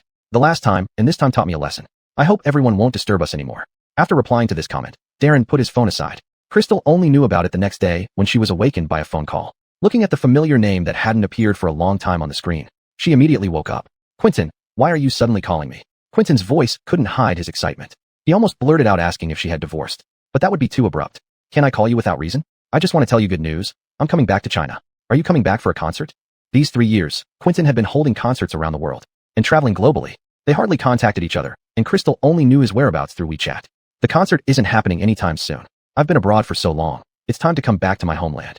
In Quentin's heart, this time he wanted to strive for his own happiness. Crystal couldn't hide her smile. Aisha was just talking about when she could go to your concert. Now her wish has come true.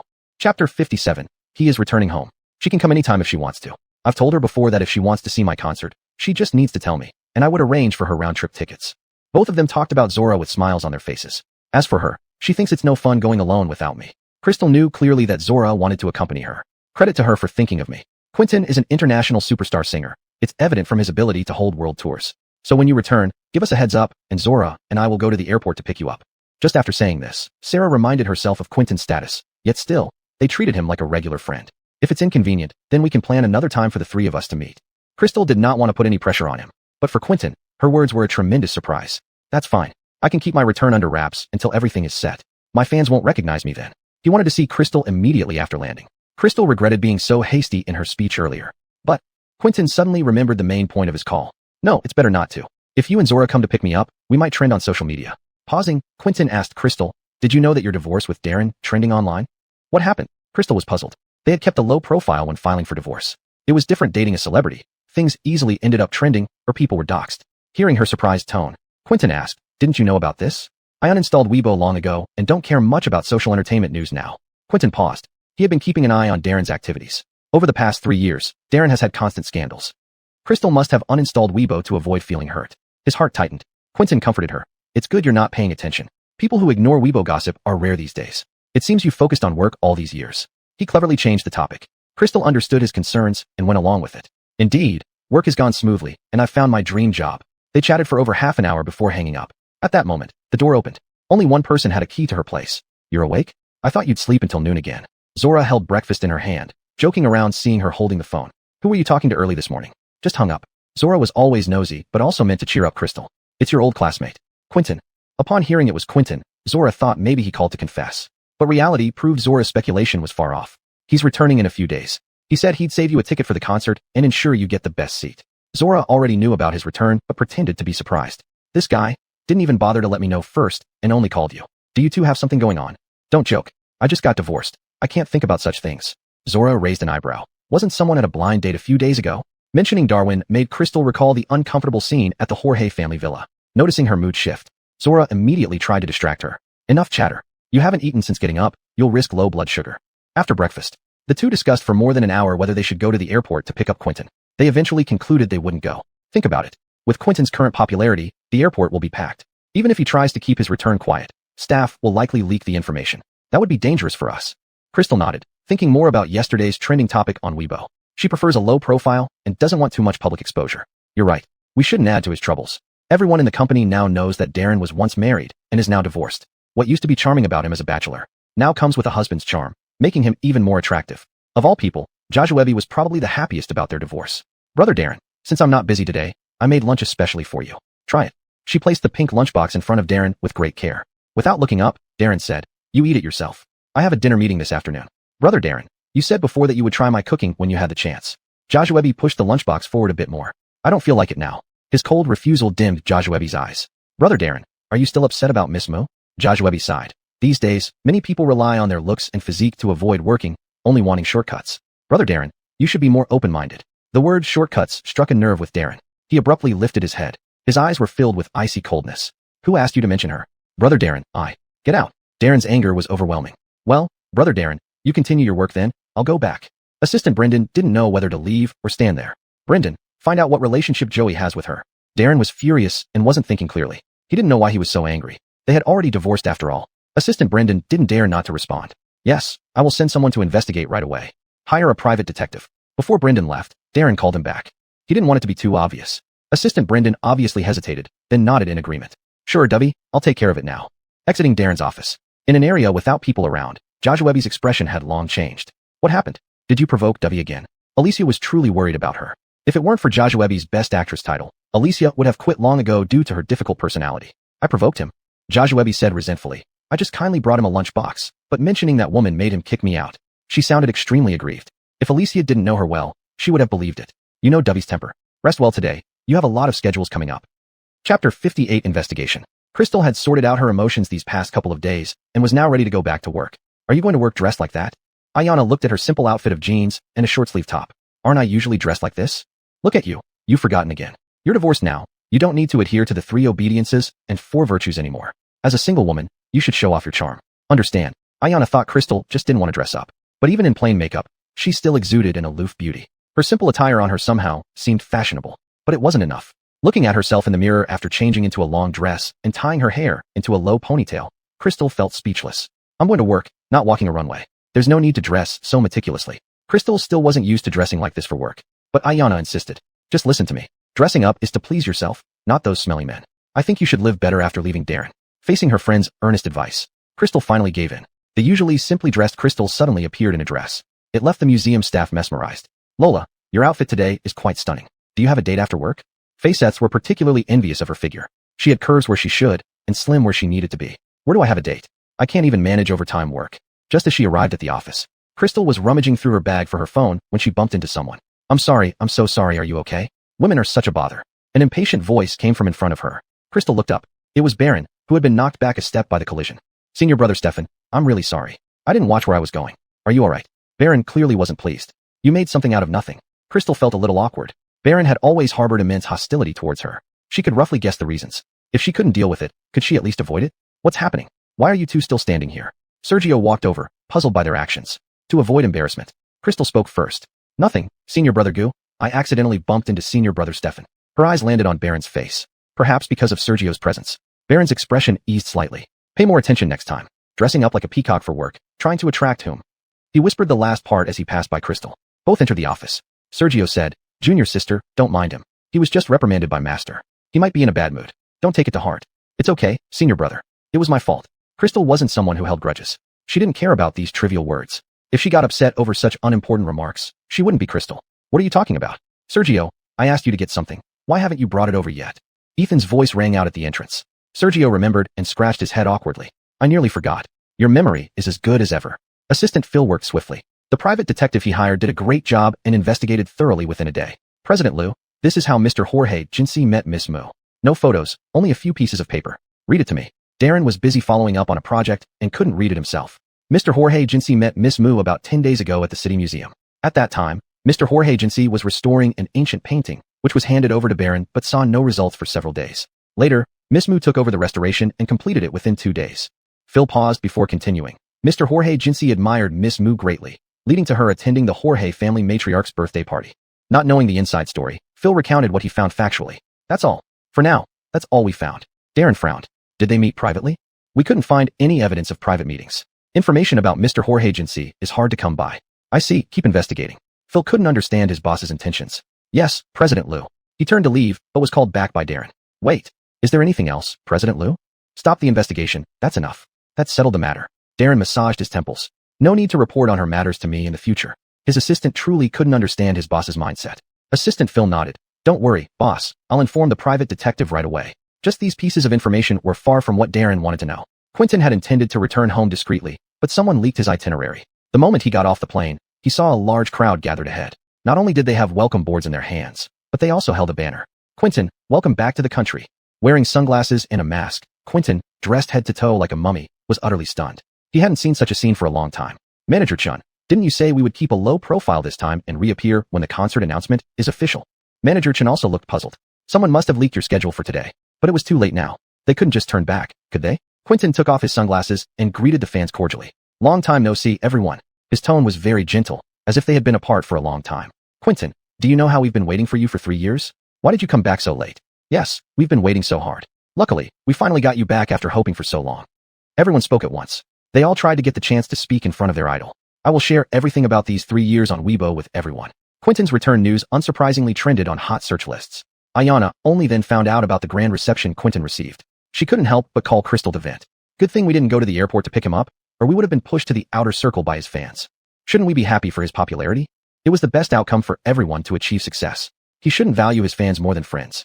Okay, let's meet up for dinner in a few days to catch up. You can settle accounts with him however you want. Talking about Quentin, Crystal felt quite emotional. It was probably 4 or 5 years ago. Crystal hadn't started working at the museum yet. She met Quentin in a shop when he went there to restore an ancient painting. The boss was helpless, so Crystal offered to help. This way, the two became friends. It should be me thanking you. Chapter 59, Baron's Secret. I'll invite him if I say I will. Crystal said with a smile. I'll make the arrangements when the time comes. They were in the middle of chatting when someone opened the door and walked in. Crystal quickly ended the call. I'll talk to you later. I have work to do. Making calls during working hours. Do you think just because Master trusts you, you can slack off so blatantly? The person who entered was Baron, senior brother Stefan. His words were excessive. Even Crystal, with her good temper, couldn't tolerate this. With a darkened face, he walked up to Crystal. You're not worthy of calling me senior brother. Such intense malice made Crystal unable to bear it any longer. Senior brother Stefan, what have I done to offend you? Ever since I came to the city museum, you've been targeting me either intentionally or unintentionally. Do you even deserve it? Baron wouldn't even spare her a glance. His words were cold and heartless. It isn't up to you to decide if I'm worthy. But, senior brother targeting me, isn't it because you feel that as a newcomer, I'm surpassing you?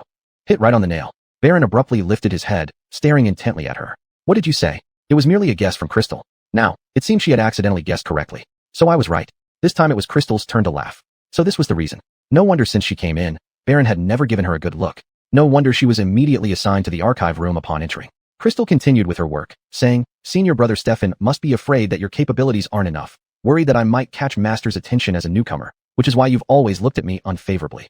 Since stepping through the door today, Baron has berated her more than once. She wasn't the kind of person to be weak-willed, to remain indifferent when being bullied to this extent.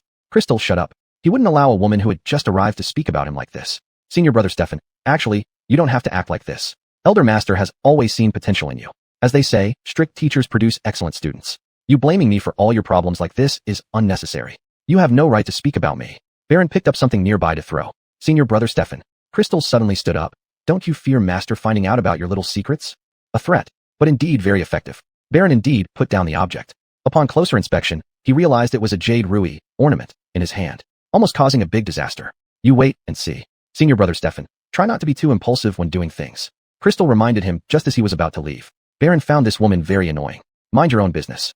Quentin owns a villa in the capital. Escorted by fans from the airport, he headed straight for the villa. On the way here, I've already arranged for people to clean it first. Yvette handed over a document. Choose the venue. See which one is suitable for holding the concert. Quentin took the document and started flipping through it. There were 4 venues available within the next month. One is the stadium in the center of the capital city, smaller than the other 3, but with convenient transportation. Another is outside the 4th ring of the capital city, largest venue with companies surrounding it. After much deliberation, Quentin chose the one with the largest venue. The first concert after returning to the country should definitely let my fans enjoy themselves fully. The scene must be grand.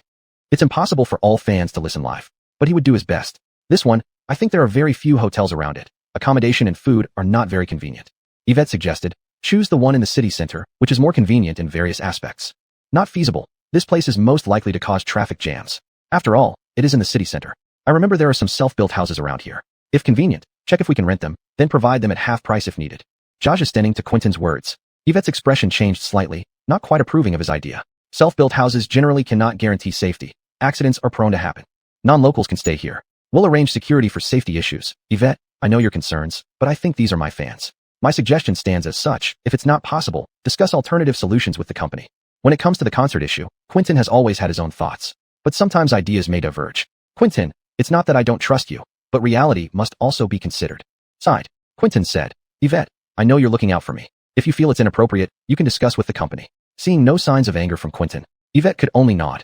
Outside the villa, Quentin entered carrying his belongings. Judith asked as she followed behind. Do you want me to hire a nanny for you? The manager and assistant both lived nearby. Judith, you know that I only like living alone. All right then, if anything happens, give me a call. Take a good rest these few days. I'll report back to the company first. During these 3 years abroad, Judith had always been with Quentin, inseparable. The assistant was the same. Judith, you should also take a good rest. Reporting back to the company is not urgent. You must be quite tired too. Quentin had a very good temper and high popularity. It was all built up bit by Judith. The promotions and announcements she got for him were of high quality. Both felt honored to meet such an artist and agent. Inside the villa was modern decor. Just getting home. Zora's call came in. Quentin, you should be home now, right? Quite impressive you, little one. With so many fans that the airport was packed solid and even made the news. Zora still had the same tone as ever. Abroad, such things aren't rare. I've gotten used to it. Quentin seemed calm. While tidying up his luggage, he asked, when do you plan to gather with me? We haven't seen each other in a long time, probably about 3 years. That's 3 years and 1 month. Zora remembered clearly. You left without saying goodbye back then. This time, You must treat us well and cook for us personally. No way out. Quentin was a great cook. Whenever he was at home, he would make his own meals. You're just craving what I make, right? Quentin saw through Zora's thoughts at once. Just prepare well. I'll bring everyone over. Hearing this, Quentin suddenly perked up. With your words, I can rest assured. The person they were talking about was naturally Crystal. Crystal hadn't been to his villa before. Don't worry, tell me what she likes to eat too. Zora knew Crystal well and said, being from the north, she likes spicy food. Prepare some northern-style dishes, you won't go wrong. What specifically does she like? Quentin wanted to ask more precisely. Don't worry, just cook confidently. Brianna isn't picky. Chapter 60 Business Sense. Loving on Air had been on hold ever since the Eric incident. Bo was frowning in worry as he tried to find people everywhere, but all in vain. Only after learning that Darren was the CEO of Chuanshin Entertainment did he continuously give himself mental pep talks. Assistant Phil, I would like to speak with President Liu. Assistant Phil was carrying a stack of documents inside. President Liu is in a meeting. Please wait for a moment. All right. I'll wait. After more than an hour. Bo didn't wait for Darren, but Joshua came instead. It's been a long time, Bo. I heard you're here to find Darren.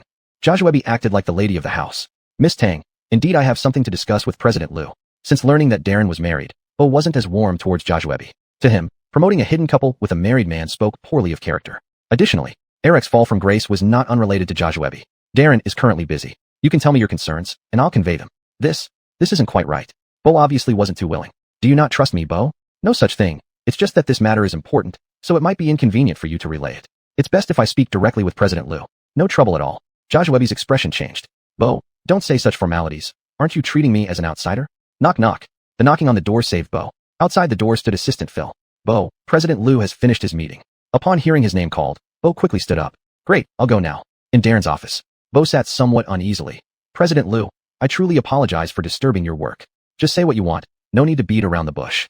Darren detested those who were evasive. Bo glanced at Darren's expression and then cautiously said, President Liu, may I ask for your opinion on Loving on Air? What do you mean by that, Bo? Bo realized then how intimidating Darren was. Though back then he still had a bit of a leading actor charisma. Well, you see, Eric fell from grace recently, and he's now shelved, affecting our show, Loving on Air. I thought of seeking President Liu's help to perhaps assist the variety show. So, what do you expect me to do? Darren crossed his hands on the table, looking at Bo with mild interest. President Liu, if possible, I would like to request sponsorship for Loving on Air from your company. Bo came himself for sponsorship, despite knowing that Darren might not agree. However, this show was his creation. He couldn't bear to let it go. Sponsorship? Darren finally showed some interest. Bo, sponsors are not easily obtained. As the boss, I must first consider the company's interests. By sponsoring your show, what benefits will my company get? Bo had thought through these questions before coming. He handed over a document to Darren. Please review this, President Liu. It should answer all your current questions. After receiving the document, Darren skimmed through it quickly. Seems Bo has come prepared. Yes. Doing business with President Liu, I dared not come empty-handed.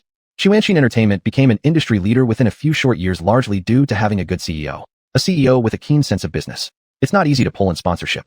Darren was shrewd and wouldn't easily agree. You can produce another season. If it meets my ratings requirement, I'll not only sponsor but also co-invest. This document showed much sincerity from Bo. But Darren didn't directly agree. There's no such thing as a free lunch. Upon hearing there was a chance, Bo was already grinning ear to ear. Better than being flat out rejected. Thank you very much, President Liu. Luckily, the show aired live. The official account videos needed to be reprocessed by post-production staff. Such mediocre artists didn't deserve another comeback. Joshua had been standing outside the door. Seeing Bo come out, she hurriedly went in. Big brother Darren, did Bo come to talk about the Loving on Air program? What's up? Darren didn't directly answer her. I saw Bo still holding a file bag. Did Big brother Darren sign a contract with Bo to become a permanent guest? Just now Alicia had received news that Loving on Air was to start recording its second episode. At this point, Bo coming to find Darren was likely related to this matter. Have you finished your tungao? Joshua thought Darren was concerned about her. She smiled even more broadly. I've finished. I have no other schedule today. Would you like to have dinner together tonight? Her enthusiastic invitation still left Darren unmoved. I have to work overtime tonight. These light words completely dashed Joshua's fantasies. What time will you finish work? We can grab some late-night snacks together. Darren became somewhat impatient. I'm very busy now. Don't disturb me while I'm working. Brother Darren, don't push your luck. Afraid that Darren would get angry like last time, Joshua could only say sullenly. All right, Brother Darren, you go ahead and work. Quentin rested at home for a day. Just as he was preparing to go out, he saw a large crowd gathered not far from his door. Excited to see him come out, they were ready to rush forward. Fortunately, the villa security appeared in time. Quentin thought his residence was sufficiently hidden. But what was this big crowd of fans doing here now? He turned back and called Yvette. Yvette seemed to have just woken up, her voice somewhat hoarse. What's wrong, Quentin? It was still so early. Yvette, my villa is surrounded. There must be a mole inside the company. The residence of an artist is always kept secret to avoid private fans. As soon as Yvette heard this, all her sleepiness vanished instantly. I'll contact the company right now and get them to investigate. Don't go out for now, I'm on my way. Yvette's place was just 10 minutes away. She came in through the back door. Why are there so many people outside? Frowning, Yvette said. Looks like we can't stay here anymore. This was Quentin's private villa. Fortunately, he had other residences in the city. We'll have to move. Quentin nodded helplessly. Before we find the mole, don't tell anyone about my other residences, Yvette. After sending the fans away, it was already noon by the time everything was settled. Quentin then called Crystal. I can't come here anymore. I have a mole nearby, and I don't want to cause you any unnecessary trouble. Chapter 61. Choose one. Quentin's concern was naturally understood by Crystal. She feared that the two of them would be mistaken by netizens as having their romance exposed, leading to her and Ayana being doxxed by the public. It might even result in a cyber attack. Isn't it because your popularity is too high? Fans are going to great lengths just to catch a glimpse of you. Crystal said half-jokingly. If it's inconvenient, why don't you come to my place? Ayana has already told me. You'll cook. And now we live next door to each other, so it's either me or her. The last sentence didn't cross Crystal's mind much. She blurted it out. But Quentin silently responded in his heart. If it's choosing one, I'd definitely choose you. Let's go to your place. A smile curved Quentin's lips. I've been to Ayana's home before. It wasn't very interesting. Sure. Crystal readily agreed. Then let's make it tomorrow. It's a weekend anyway. 8 p.m. Darren had a dinner appointment. Tang Jajamin wanted to accompany him as a date. But Darren mercilessly turned her down. Brother Darren, why don't you want to go with me? While walking out, Darren asked, who do you think you're drinking for? He felt increasingly that Tang Jajamin was clueless. Far less sensible than Crystal. Tang Jajamin hesitated for a moment, subconsciously blurting out. Of course it's for Brother Darren. Don't you understand my feelings yet? You're an Oscar-winning actress. Don't lower yourself. He meant the act of drinking his company. But Tang Jajamin thought he meant he wasn't worthy of her. Just as she was about to explain something, Darren had already stepped into the elevator, almost closing. Brother Darren, Inside the elevator. Assistant Phil cautiously reported. Dovey, they just informed us that Joey will also be at tonight's gathering. Joey? What is he coming for? Joey has a partnership with their company. Isn't Joey the powerful figure Crystal leaned on? Let's see. In the private room, Darren arrived last. Looking at Arsene and Joey who were already seated. Dovey, you've arrived. Darren sat opposite Joey. Arsene began introducing the two. Old Jorge. This is Mr. Darren, who will be cooperating with me soon. Young and promising, right? Joey acted as if he had just recognized him. So you're the famous young and capable boss behind Chuanshin Entertainment, Dovey. Only those who had worked with Chuanshin Entertainment knew its true boss. At the time of the White family matriarch's birthday banquet, they had sent an invitation to Chuanshin Entertainment as well. They had met, but it wasn't a pleasant experience. Darren simply nodded politely. Mr. Jorge, hello. After ordering dishes. Dovey, as we mentioned earlier, if we cooperate, our Chi Corporation will give up 1 point. Darren didn't rush to answer. His gaze fell on Joey. Arsene, shouldn't outsiders not be present during our cooperation talks? Outsiders. Arsene looked at Joey beside him and explained with a laugh. Oh right, I forgot to tell you. Old Jorge and I have been long-term partners. He's here to discuss cooperation as well. Long-time friend. Their gazes met. Joey smiled kindly, vaguely sensing Darren's hostility towards him. 9 p.m. The three emerged from the private room. Arsene was already somewhat intoxicated. It was evident that the discussions went smoothly this time. Xiaolin, take your boss back. Joey instructed Arsene's assistant. Mr. Jorge, what about you? It's fine. I've already called my assistant. He'll pick me up shortly. After Arsene and his assistant left, only Darren and Joey remained in the corridor. Dovey, it seems you harbor some hostility towards me. Darren didn't deny it. Mr. Jorge should know why. Thinking of how Darren and Crystal clashed before, Joey quickly figured it out. Perhaps Dovey misunderstood. Crystal and I are just friends. I greatly admire her antique restoration skills which can match Master Josue's. She repaired my ancient painting. Hearing him speak about their relationship, Darren's expression eased slightly. He asked, you really have no romantic ties with her? Joey saw through Darren's thoughts. I don't know what happened between you and Miss Mu. I just want to tell you that I truly admire Miss Mu and am grateful for her restoring my cherished ancient painting, so I invited her to my party. From their previous conversation, Joey guessed there was some intimate connection between them. He usually didn't follow social media accounts and wasn't aware of Darren and Crystal's divorce news. As for you seeing us both coming out of the room, that was better explained. It was my collection room. Even Master Josue visited beforehand. After this explanation, Darren's expression indeed improved significantly. Dovey, do you have any more questions? Darren belatedly realized his misunderstanding. His pride getting in the way. He stiffly said, it turns out it was a misunderstanding. I'm sorry for causing you trouble. Joey was a free-spirited person. It's fine as long as the misunderstanding is cleared up. I don't want Dovey to harbor unfounded hostility towards me. After leaving the restaurant, Darren's mood had improved considerably. At least he had a smile on his face now compared to when he first went in. Indeed, it was a smile. Dovey, where should we go now? To the company or back to the old house? It was Saturday today. Every Saturday, no matter how busy he was, Darren had to go home to accompany the elderly. To the old house. Okay. On the road, Phil's assistant occasionally saw through the rearview mirror that Darren had a smile on his face. He boldly asked, Dovey, did the cooperation talks go smoothly? Even with just one word, one could hear the difference in Darren's tone. Phil, do you have any female friends? The focused Phil assistant was taken aback. He usually only had time to be around Darren 24/7. He only had a few university classmates as friends, let alone any female friends. Dovey, I only have male friends. There's no chance for me to meet any female friends. You don't even have female friends? Darren was surprised. There are so many female employees in the company. Not a single one you get along with. Hearing that Phil didn't have any female friends, Darren instantly lost the urge to share. No, you perform well at work, but you're not good at socializing. Faced with his boss's teasing, Phil's assistant couldn't express his grievances. Did he have time to make friends? W please. Don't baji me anymore. If I could make female friends, would I still be single? Isn't there a saying? Boyfriends and girlfriends usually develop from friends around them. People need to socialize more. Phil's assistant silently criticized, as if his boss had any female friends either. Talking and chatting, they arrived at the old house. Chapter 62, Differential Treatment. The obvious difference in treatment between Darren and Crystal was whether Darian waited at the door. Clearly, Darren did not have such treatment. It was around 9 o'clock at night. Darian was just about to return to his room to rest when he heard Kendrick's voice coming from behind. Young master, you're back?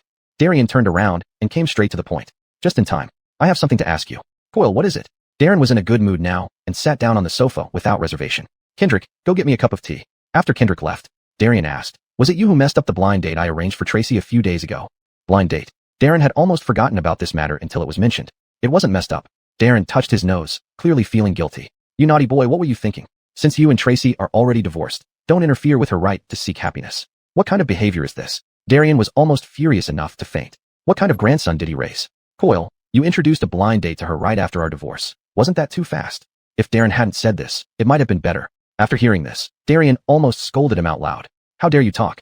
Haven't you reflected on yourself? You frequently got into scandals during your marriage. Have you ever considered Tracy's feelings? Now you can't stand her going on a blind date after divorce. Darian felt much better after venting his anger. Even if it was his own grandson, some things must be said when necessary. She has waited for you for over 3 years, and these actions of yours have hurt her deeply. Why do you still want to bother her? Darian's words hit Darren hard. Maybe Darian was right. He shouldn't disturb her. But Grandpa, those were only rumors. I know clearly how things stand with them. Not only am I an artist, but also the boss of the company. I should be responsible for the company's interests. Darian snorted. For the sake of the company's interests, do you neglect your wife's feelings? There are many ways to gain benefits. It doesn't have to be at your expense. Having lived for more than half a century, this was the second big argument between Darian and Darren. And it was also the second time he was so angry that he could barely breathe. The first time was when he forced Darren to marry Crystal. The entertainment industry is like this. Darren felt somewhat tired, finding it impossible to reason with Darian. Kendrick came back with the tea and heard the quarrel between grandfather and grandson, hurriedly intervening. Old master, don't be angry. Maintaining a peaceful mind is best for health. Health was what Darian valued most, so only health advice could calm him down. Darian slightly calmed his anger and said, anyway, Tracy has her own life now. You are divorced. Even if she marries again, it has nothing to do with you. With that, Darian returned to his room. Kendrick continued to advise. Don't be angry, old master. As the doctor said, stability of emotions is most important. This stubborn kid. If he didn't agree for Tracy to have new relationships, why didn't he cherish her before? Darian, supported by Kendrick, sat on the bed. Young people are all like this. Young master is slow to warm up. He will understand in the future. It'll be too late by then. In his heart, Darian still hoped Crystal and Darren would reconcile. He liked Crystal as his granddaughter-in-law very much. Not only because they shared common interests, but also because of her good character and personality. It was fortunate for the Liu family to have such a daughter-in-law. Unfortunately, on the weekend, Quentin, disguised, came to Crystal's house. Unseen for 3 years, Zora gave Quentin a warm welcome immediately. You rascal, leaving us without a word 3 years ago. Do you still consider us friends? What are you talking about? It was a sudden company arrangement. Zora said stubbornly, I don't care. You have to cook for us today to apologize. Crystal joined in, pointing to the kitchen. Everything is prepared. We're waiting for you to show your skills. So you were waiting for me here. Crystal received Joey's call at 11. Hello, Mr. Jorge. Hello, Miss Mo. We didn't discuss where to send the porcelain vase the other day. I'm free now. Give me an address, and I'll have it delivered. Those unpleasant scenes flooded her mind. Crystal's expression changed. Mr. Jorge, this gift is too precious for me to accept. Joey had witnessed her most embarrassing moment. She found herself speechless. Miss Moo, why are you so formal with me? Last time you helped restore the ancient painting for me, and I didn't get a chance to thank you properly. I consider you a friend. Isn't it fine for friends to give gifts? After Joey's persuasion, Crystal finally agreed. Then, Mr. Jorge, I'll send you my address. She hung up the phone. Just then, Zora came out of the kitchen. She asked, who called you? Talking so cautiously. It was Mr. Jorge. He wants to send a blue and white porcelain vase to thank me. Crystal still felt somewhat pressured. What's the big deal? Zora shrugged indifferently. Isn't this a good thing? Didn't you say before that Darian enjoys collecting antiques very much? And your grandpa and Darian's connection started with a bottle. I do think so, but it feels inappropriate to gain something without effort. Quentin also came out of the kitchen. Lola, this is what you deserve. Your restoration skills are worth far more than a blue and white porcelain vase. Quentin's ancient painting was also restored by Crystal, so he naturally knew her capabilities. And he wasn't stingy with his praise. Under the unanimous persuasion of her friends, Crystal slowly accepted it. Today was Saturday. The whole company of Chuanshin Entertainment had only Darren and assistant Brendan working overtime. Brendan, are you sure you don't want to take advantage of your vacation to settle down? Since last night's conversation, Darren started to sympathize with this subordinate of his. Dovey, I'm used to it already. I can't find anyone on my own, so my parents arranged for me to go on a blind date at the end of the year. Assistant Brendan had already made peace with it. Blind date. This phrase struck a chord with Darren. It reminded him of a woman. That woman. No need to work overtime anymore. I have some private matters to attend to. You can go on a blind date today. Darren stood up and walked towards the door. Assistant Brendan was still puzzled. Why not continue to work overtime today? He snapped back to reality and followed Darren. Dovey, I won't go on a blind date. I was just joking. Where are you going? Let me take you. I have some personal matters to attend to, and it's not convenient for you to come along. Darren refused him outright without giving him a chance. Chapter 63, A Slap. Assistant Brendan was mercilessly abandoned by his boss. He could only return to his small nest. Driving all the way to the building of Ocean Community. Crystal lived on the second floor, and he knew her door number clearly. All the way, he was thinking, how should he explain to Crystal that he had misunderstood her last time? But there was another little voice in his heart saying, it was clearly because Crystal didn't explain clearly. After much deliberation, he wanted more to see how Crystal was doing now. Any issues need to be sorted out face to face. Upstairs, Zora rushed out from the kitchen. She held a mobile phone, angry. This damned boss wants me to sort out cases for him even during my vacation. Wicked capitalist. Crystal felt somewhat schadenfreude. Why did you keep calling your boss a capitalist? It came true, didn't it? Quentin was also urging her. Hurry up. We can eat in about half an hour. If you come late, we won't wait for you. Upon hearing this, Zora dashed out without a word, glancing at a figure coming out of the elevator. But she had no time to pay attention to it. Just as Zora left, the doorbell rang. Crystal was helping in the kitchen. Hearing the doorbell, she walked out while muttering, doesn't Yin know the password? Why does she still ring the doorbell? Opening the door, the person standing outside was not Zora, but Darren. What do you want here? The smile on her face instantly vanished. Her expression changed visibly. Darren noticed all this. Do you not want to see me that much? Is it Yin? Quentin, seeing that Crystal hadn't returned for a long time, peeked out from the kitchen. Seeing a man standing at the door, Quentin immediately became alert and walked out of the kitchen. Are you Quentin? Though they were in different sectors of the entertainment industry, one an actor, one a singer. Both were well-known figures, so they had naturally met before. How are you here? Darren went straight past Crystal and stood in front of Quentin. They were about the same height, but Darren's presence was stronger. Quentin was slightly at a disadvantage. You should be asking me what business I have being here. Facing Darren, Quentin didn't show any smiles. How dare a man who hurt Crystal appear here? Darren, get out. You're not welcome here. Crystal stepped forward and blocked Quentin, but she was clearly shorter. Their eyes met momentarily. This is a competition between me and him. What are you talking about? Quentin, impressive. You've just returned to the country and you're already living here. Darren's anger flared up instantly. Darren, if you have anything to say, let's talk outside. Don't lose control here. I'm talking to him. Darren raised his hand to pull Crystal away. Slap. Suddenly, a slap echoed through the living room. For a moment, the air seemed to freeze. Darren stared in shock at the woman in front of him. He never thought Crystal would actually hit him. How could it be? Darren, can you wake up? We are divorced. Why are you harassing me? Why appear in front of her after their divorce? Didn't he love her no more? Darren, I warn you, don't harass Lola again. As a public figure, you wouldn't want to be on the front page, right? Seeing Darren slapped by Crystal, Quentin couldn't help but feel joy, but he didn't show it on his face. Don't bother her now, it might be too late. Yes, very good. Darren gritted his teeth, veins popping on his forehead. His eyes turned icy cold, staring intently at Quentin, as if trying to drag Quentin into an abyss. Crystal, I underestimated you. Then he looked at Quentin, full of hostility. Quentin, best not cross paths with me, or else you'll regret it. Crystal frowned. Darren, don't act tough here. This is not your family villa. Giving Crystal one last look, he left without looking back. Watching his departing back, there was pain in Crystal's eyes, but she didn't regret slapping him. Darren was always like this, self-centered, thinking everyone revolved around him. Since she chose to divorce him, it was to completely move on, with no turning back. What happened? I think I heard someone's voice just now. Zora opened the door and peeked out, looking around, only catching a glimpse of a piece of fabric near the elevator. Nothing. Go back inside. Dinner will be ready soon. Only now did Zora notice that the door was wide open. Crystal and Quentin were both standing at the doorway. You two are standing here for what? And you even opened the door, worried that the fragrance wouldn't reach me? Darren came by. When saying this, Crystal's tone was very calm, but no one knew about her inner turmoil. What? Zora reacted strongly. That scumbag came for what? He didn't cherish when he had it, only realizes its value when lost. How funny. Zora had a lot to say regarding Darren. Okay, he has already left. If you curse him, he won't hear it anyway. You'd better get back to work. Quentin didn't want Zora to continue cursing. He urged her to return. Fortunately, you're here. Otherwise, our Brianna would definitely be bullied. Zora winked at Quentin. Crystal didn't see this little gesture. The door closed again. Quentin didn't intend to go back to the kitchen. Seeing Crystal slightly dejected, Quentin hesitated for a moment and asked, Are you very sad? Do you regret divorcing him? Why do you suddenly ask this question? Crystal looked up, eyes filled with surprise. I remember. You used to like him a lot. I was going to ask you. Forget it. I don't want to bring up your painful memories. Quentin ultimately gave up. However, Crystal was ready to face this question head on. People never turn back unless they hit a wall. I hit that wall, so I decided to turn back. Some people are just not meant to be together. Even if there is affection, fate may still separate us. Crystal sighed and continued. Does it really matter whether we like each other or not? Aren't we already divorced? Quentin understood somewhat. She must have completely let it go. Crystal was always stubborn, not turning back until she hit the wall. It seemed this time, her heart was truly hurt. But Quentin was undoubtedly the happiest. He now had a chance. It seemed returning to the country this time was right. By the time dinner was ready, it had been over half an hour. Crystal had already regained her composure. There was no need to waste emotions on those who hurt her. Chapter 64, It's Baxter. Are you really okay? Sylvia asked tentatively. What? Crystal found it somewhat amusing. Do you hope something's wrong with me? That would never do. You look better when you smile. Don't be gloomy all the time. Why would I be gloomy? Crystal was somewhat dissatisfied. When have I been gloomy? Tell me. They bickered as they ate. Quentin found this scene quite heartwarming. If only it were just the two of them here. You two, eat properly. We haven't seen each other for a long time, and it's not easy for me to make a good meal. Don't waste it.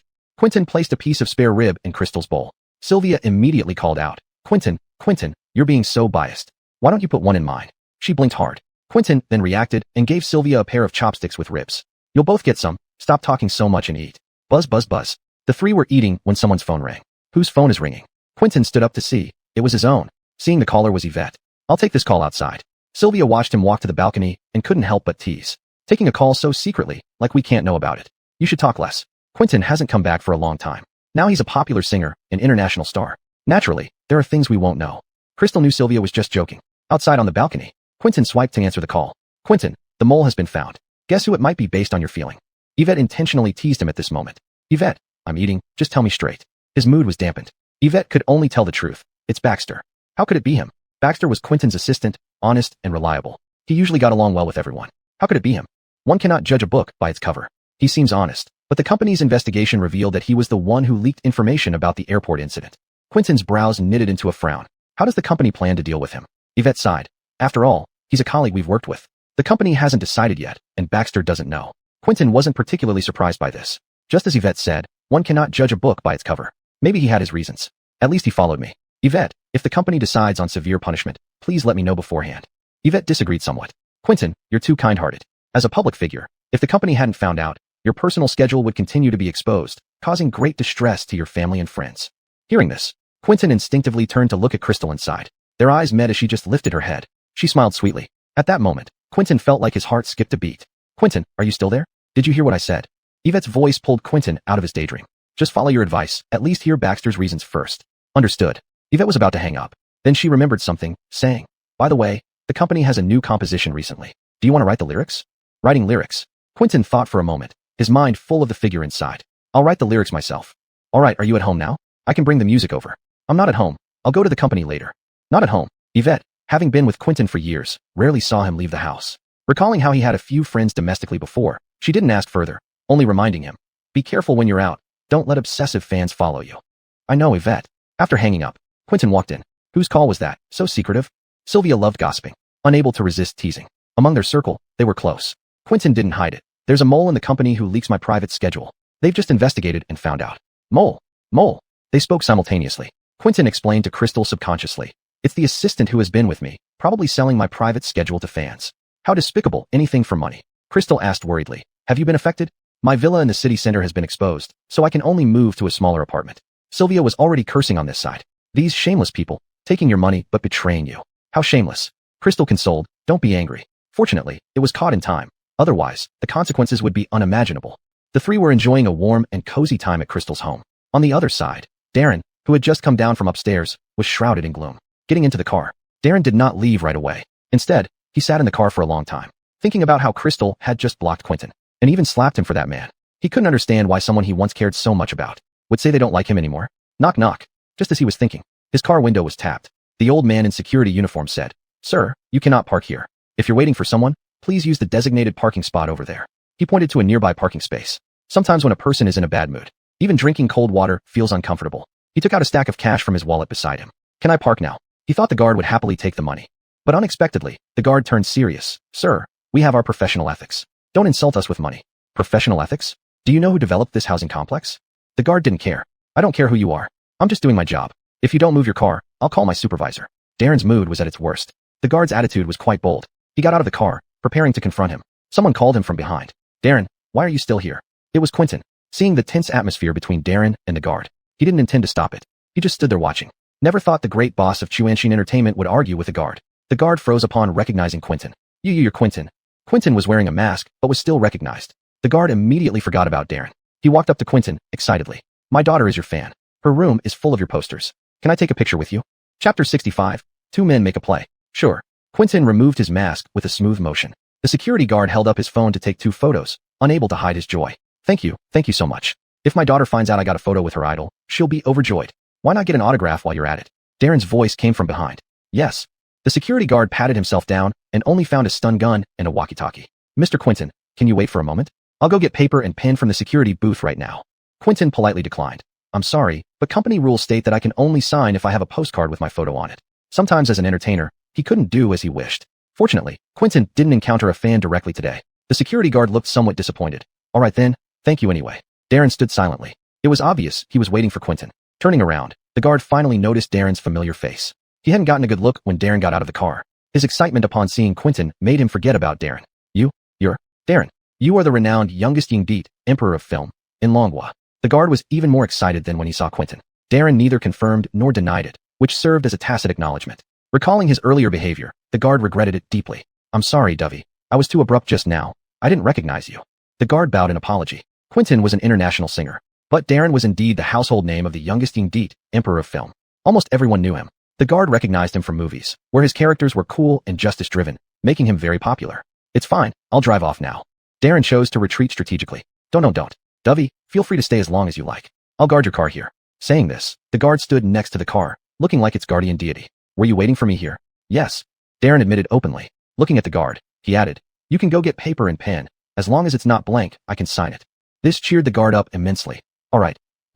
I'll go get them right away. Wait for me, Dovey. And with that, he ran off. The security booth wasn't nearby, some distance away. Doesn't that slap from Cien still not teach you a lesson? Face reality. Quentin hit Darren's sore spot right off the bat. Do you like her, Quentin? A man's intuition is often accurate.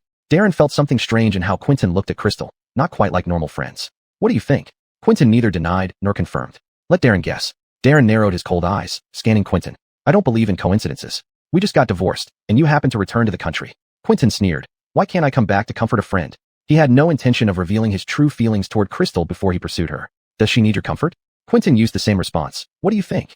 Darren was furious, almost ready to punch him. But this was a public place, and they were both famous stars. Stars did have their drawbacks. Upstairs, LaToya had already sent the documents requested by the boss. Now spill, why is Darren here? Crystal didn't want to talk about it, just shaking her head. He has nothing to do with me anymore. I don't want him to disturb my life. He really won't give up. Next time, if he comes again, call me. I'll expose him. LaToya angrily said. Divorcing him left you penniless. It wasn't worth it. You should have taken more money to compensate for the emotional damage. Speaking of money, Crystal remembered she still owed him money. Isn't dividing property unnecessary? Before marriage, I borrowed $100 million from him. Do you remember? $100 million? That's quite a goal. LaToya was speechless. Let's pretend I never said that. Crystal guessed. Did he come here today to ask for repayment? Is Darren that petty? She understood Darren, yet sometimes he could be unpredictable, emotionally distant. Probably not, she thought. LaToya denied his speculation. He's someone who makes tens of small goals a year. Would he care about this? Besides, if it were about debt collection, would he need to come in person? After pondering for a moment, Crystal also nodded in agreement. Does he have another agenda? When Darren entered the door just now, he saw Quentin immediately. His expression changed right away. Without saying a word, he confronted Quentin directly. But, thinking back to the time when they were divorcing, Darren always believed that she approached him for his money, that she was a woman who would stop at nothing for money. When has he ever not personally shown up to collect debts? She could only keep these thoughts bottled up inside. Buzz, buzz, buzz. Is your phone ringing? Crystal stood up. The screen showed an unfamiliar number. Her brows furrowed. In her heart, she wondered if it was Joshua harassing her again. The phone kept vibrating in her hand.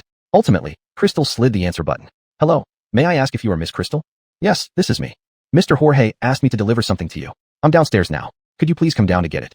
Crystal hadn't given her apartment number. Now she had to go downstairs herself. Who is it? After hanging up, Crystal got up and walked out. It's something Mr. Jorge sent. I'll go down to get it. Just as she went downstairs. It was noon, and there were people coming and going downstairs. But the two people next to that car were especially familiar. Quentin, why haven't you left yet? Looking at Quentin's side, it was actually Darren. Why was he still here? These two. Are you Miss Moo? A man in a black suit walked over, holding an expensive-looking box in his hands. Crystal had seen this person before, at the Jorge family's old residence, following Joey, taking the box from him. Crystal thanked him. Thank you for taking the trouble to deliver it. Miss Moo, you're too kind. This is all according to Mr. Jorge's wishes. I'll head back now. It was Joey again. Quentin didn't explain why he was still there. He just cast his gaze on Darren opposite him. This must be the antique Mr. Jorge said he would send you. Let me help you carry it upstairs. How could a girl like you handle such heavy work? Chapter 66 Opportunity arrives. Quentin knew what was inside the box. He raised his hand to take it. But before I could touch the box, a large hand blocked his way first. What are you doing? Darren's actions were quicker than his thoughts. After a brief pause, masking the dazed look on his face, Darren turned cold. It's just a little thing. Do you really need to? Whether or not it's needed isn't for you to decide. Quentin turned to Crystal. Lola, I suddenly remembered I left something at your place.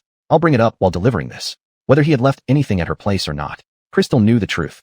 Knowing Quentin was trying to help her get rid of Darren, she nodded accordingly. She passed the box over, bypassing the big hand in front of her. Just trouble you then. How long have we been friends? You're still so formal with me. The two walked side by side into the building. From start to finish, Crystal never looked at Darren.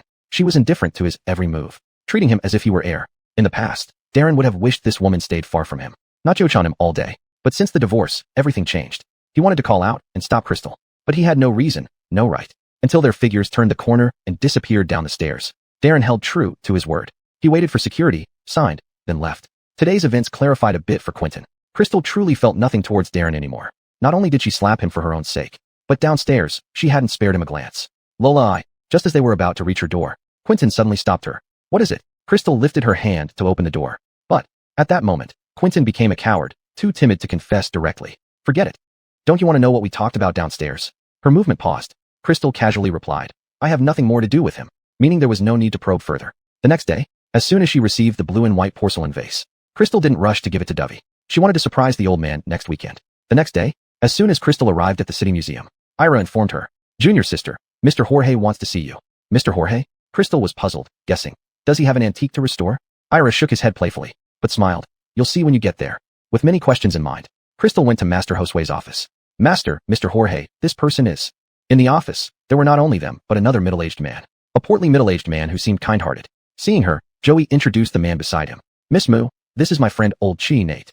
Mr. Chi, nice to meet you. Crystal greeted politely, appearing gracious. You must be Miss Moo? Nate appraised the young woman before him, complimenting. Miss Moo is truly talented. Ah, Brianna, Mr. Jorge has brought you some business. Old Master Josue chuckled, motioning her to sit. Business. Now Crystal understood why her senior brother had teased her earlier. Indeed. Joey nodded. It's about introducing you to some business. Old Chi will be sending gifts soon, and there happens to be an antique auction tomorrow night. He needs a reliable person to authenticate antiques, and I thought of you. That explained it. Nate also added, I've known old Jorge for years. Whoever he recommends, I naturally trust. He didn't discriminate because Crystal was young and a woman. This was his trust in Joey. Crystal was both flattered and surprised. She hadn't expected Joey to not only send her the porcelain, but also offer her business. Irrespective of profit, just appraising antiques, if done well, would ensure her reputation. Considering this, Crystal restrained her joy, appearing composed and calm. Thank you very much for your trust, Mr. Jorge. No need to be so polite, Joey waved. So it's settled, Miss Moo. The antique auction is tomorrow night, and I'll send someone to pick you up. After they left, Crystal didn't leave Master Josue's office immediately. Master, she hesitated to speak. Master Josue, noticing her expression, began to understand. Are you worried that by doing this, you might be overstepping your bounds? Master, you're still here. If I bypass you, wouldn't it? Master Josue was somewhat taken aback. Not. Master Josue chuckled. My dear girl, if young people have opportunities to develop on their own, what can an old man like me say? I'm already halfway in the grave, and my reputation has long been established. If someone specifically seeks you out, it's because they recognize your abilities. If not for Master Josue inviting her to work here, Crystal would not have had the chance to meet Mr. Jorge. One must know how to be grateful. It's all because you're excellent, right? Master Josue had never hesitated to praise Crystal. Look at your elder brother. Even he was once invited by others. Your skill surpasses in every way. As for your brother Stefan, I won't even mention him. Master. These words were just heard by Baron as he walked in. Master Josue didn't think anything of it. But Crystal knew that Baron always harbored prejudice against her, so she merely greeted him politely. Baron wouldn't even spare her a glance. Master Josue saw everything. He sighed. This ungrateful disciple was always thinking about such trivial matters. Master, someone is looking for you outside. Looking for me? Master Josue recalled a client who said he would come over the past few days. All right. As he was about to leave, Master Josue reminded Crystal. Elaine, you need to prepare well. I know, Master. Baron did not leave. You? Are you fit to attend an antique auction? He made no attempt to hide his disdain and mockery. Crystal paid no attention to his words. Brother Stefan, whether or not I have the capability, whether or not I am fit to attend the antique auction, everyone can see clearly. She was confident and upright, having nothing to fear. Humph. There will come a day when you'll get what you deserve. Brother Stefan, what do you mean by that? This world is survival of the fittest. You are probably a couple years older than me, right? Don't you understand this? Ever since Crystal came to the museum, Baron hadn't had a single peaceful day. He always felt that Crystal had usurped his position. She added, true talent will always be recognized. Baron was left speechless. His eyes glared fiercely at Crystal, wishing he could slap her. Chapter 67 Auction. You. If senior brother Stefan has nothing else, you may leave now. I'm quite busy and won't be able to entertain you. Facing such a person, Crystal believed that only basic courtesy was necessary. One must always try to live comfortably and focus on one's own life. Always look forward, not living in others' gazes. Wait till you get yours. Baron left with a loud slam of the door. Sergio saw an angry Baron pass by him. He reached out to stop him, intending to ask what happened. But he was avoided by Baron. Shaolin, what's wrong with you? Why are you so angry? Crystal repaired antiques on her own. There were fewer antiques recently, making her job much easier. Why have you two been so strange lately? Without lifting her head, Crystal replied. Maybe he has some issues with me? This charity auction was mainly organized by the Charity Foundation. Half of the proceeds from the auction would be donated to remote areas. Initially, Nate planned to send someone to pick up Crystal, but she refused. Mr. Chi, thank you for your kindness. My friend is going there today for errands, and will give me a ride. No need for you to trouble yourself. Nate didn't press further. Just wait for you at the entrance then. Crystal did not have an invitation card in hand. Okay, Mr. Chi. In the car. Latoya grumbled. Why didn't you let Quentin take you? He said he's resting these 2 days. I just got off work. He's a big star, creating a sensation wherever he goes. Do you want me to become a gossip target? Of course she wanted. Daring not to answer outright, Latoya replied. Pretend he's a taxi driver, but this Mr. Chi sounds familiar. The one you know. Nate was also a famous philanthropist, just not as well known as Joey. Oh, it's him. On the way, the two chatted about gossip. Arriving at the auction entrance. Do you really not want me to accompany you inside? Aren't you tired? And still offering to take me inside? I can walk this distance myself. After getting out of the car, she bade farewell to Latoya and walked towards the entrance. The security guard saw Crystal dressed in formal attire, exuding composure and elegance, so they did not stop her. However, one needed an invitation to enter further. Miss Mu. Nate walked over with a man beside him. He said, Xiao Jiajuan, hand over the invitation. The man respectfully handed over the gold-embossed invitation. It gleamed under the sunlight. Rich people are different. Even invitations are gold-embossed. Miss Mu, there's no problem if you attend as my companion, right? Nate, fearing any burden on Crystal, asked cautiously. No problem, Mr. Chi. Crystal smiled. I'm invited by you for authentication. You trust my judgment and integrity. To let me join the auction, I already feel honored. Her words were graceful, leaving Nate feeling satisfied. Miss Mu truly lives up to being Master Josue's apprentice. The new generation surpasses the old. They entered side by side. A scene witnessed by someone nearby. Crystal? What's she doing here? Isn't that man beside her the CEO of Chi Corporation? Has she latched onto a rich patron? Josuebi accompanied a man, dressed in a luxurious evening gown, and with her status as an A-list actress. She garnered much attention even before entering. Miss Tang, what are you saying? The man beside her asked. Did you bring the invitation? I didn't say anything. I brought the invitation. As she spoke, Josuebi pulled out 2 gold-embossed invitations from her bag. Don't worry, I've kept them safe. Josuebi attended as this man's guest. Only the rich and powerful were invited to such auctions, with assets worth tens of billions. Darren was originally invited as well, but Darren declined due to busyness, sending another representative instead. As for Crystal, the auction began soon after. Sitting next to Nate, Crystal watched the items being auctioned on stage. Miss Mu, actually, I intended to gift something to my father-in-law. He loves antiques. Which do you think suits him? How could a son-in-law not know his father-in-law's preferences? Crystal knew he was probing her.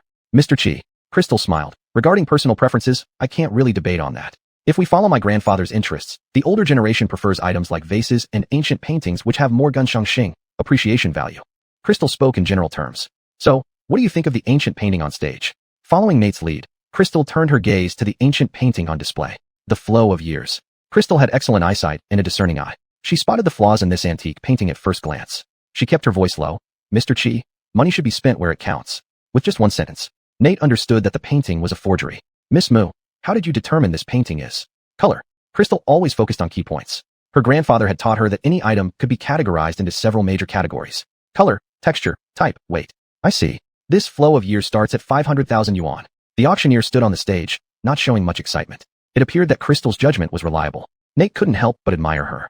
These antiques were appraised by famous domestic experts before being placed on the stage. But auction houses have their unwritten rules. Among the many treasures, there would inevitably be some high-quality reproductions mixed in.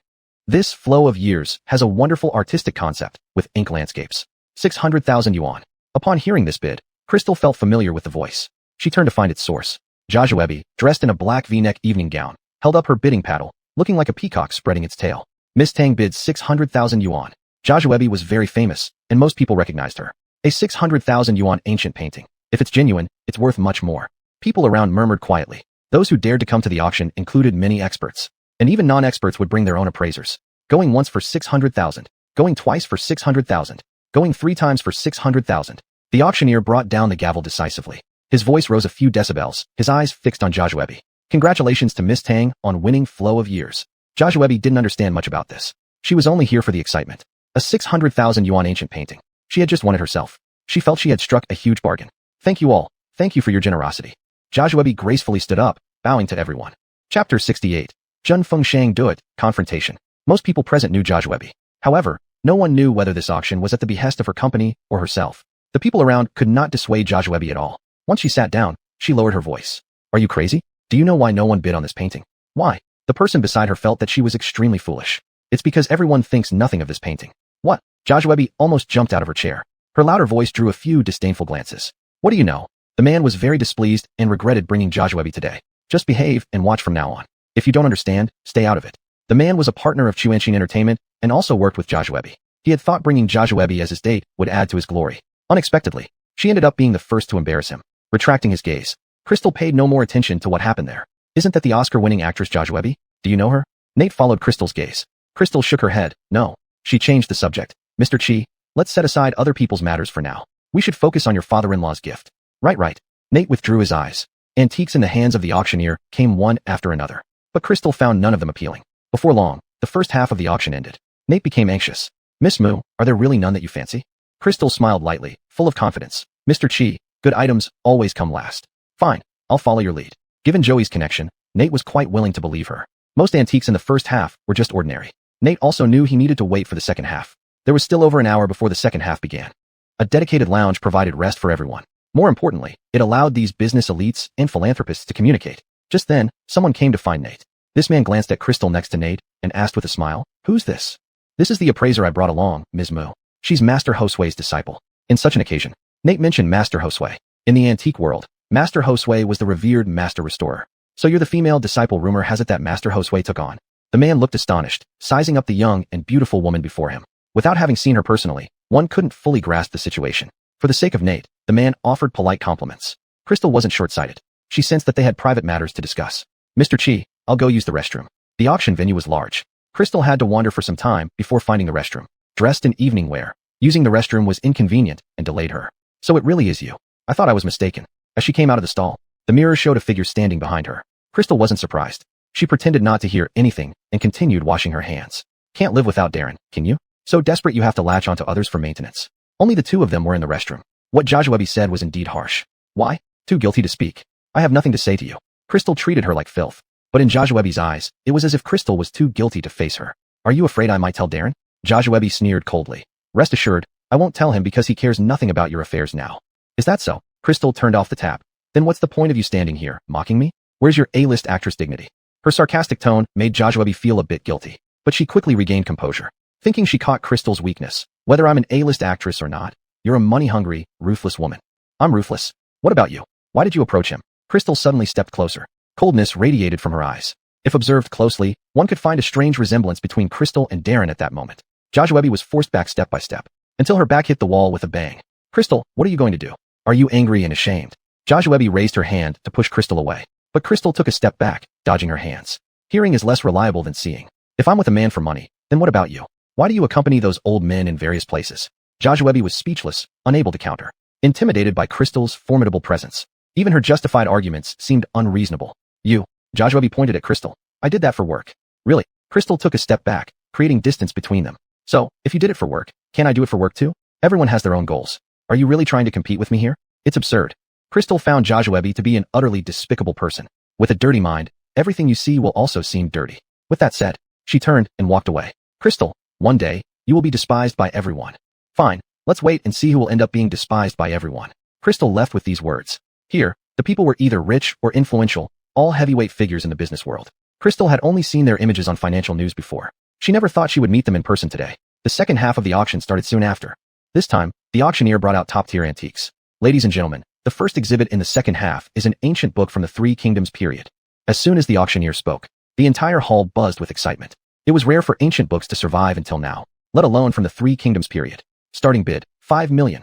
The atmosphere in the auction house became electrified, much livelier than the previous session. 7 million. Someone quickly raised a paddle. Crystal glanced around. It seemed to be the man who was talking to Nate when the first half ended. Sure enough, Nate remarked beside her. He's quite fond of antiques, especially paintings and ancient books.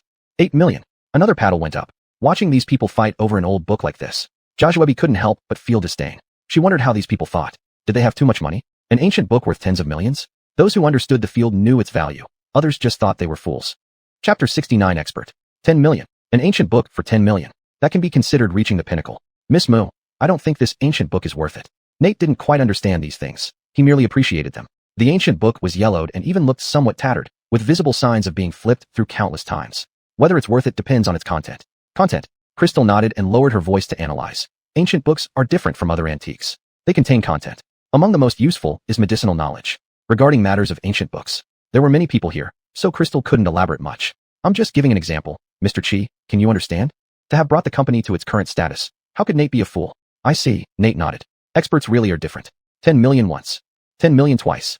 The auctioneer smiled as he looked at the audience. An ancient book being auctioned for 10 million was indeed astonishing. 10 million 3 times. The hammer fell. Congratulations to the gentleman. Tang Jiaxuan scoffed. 10 million for an ancient book? So rich, I wonder what's so great about it.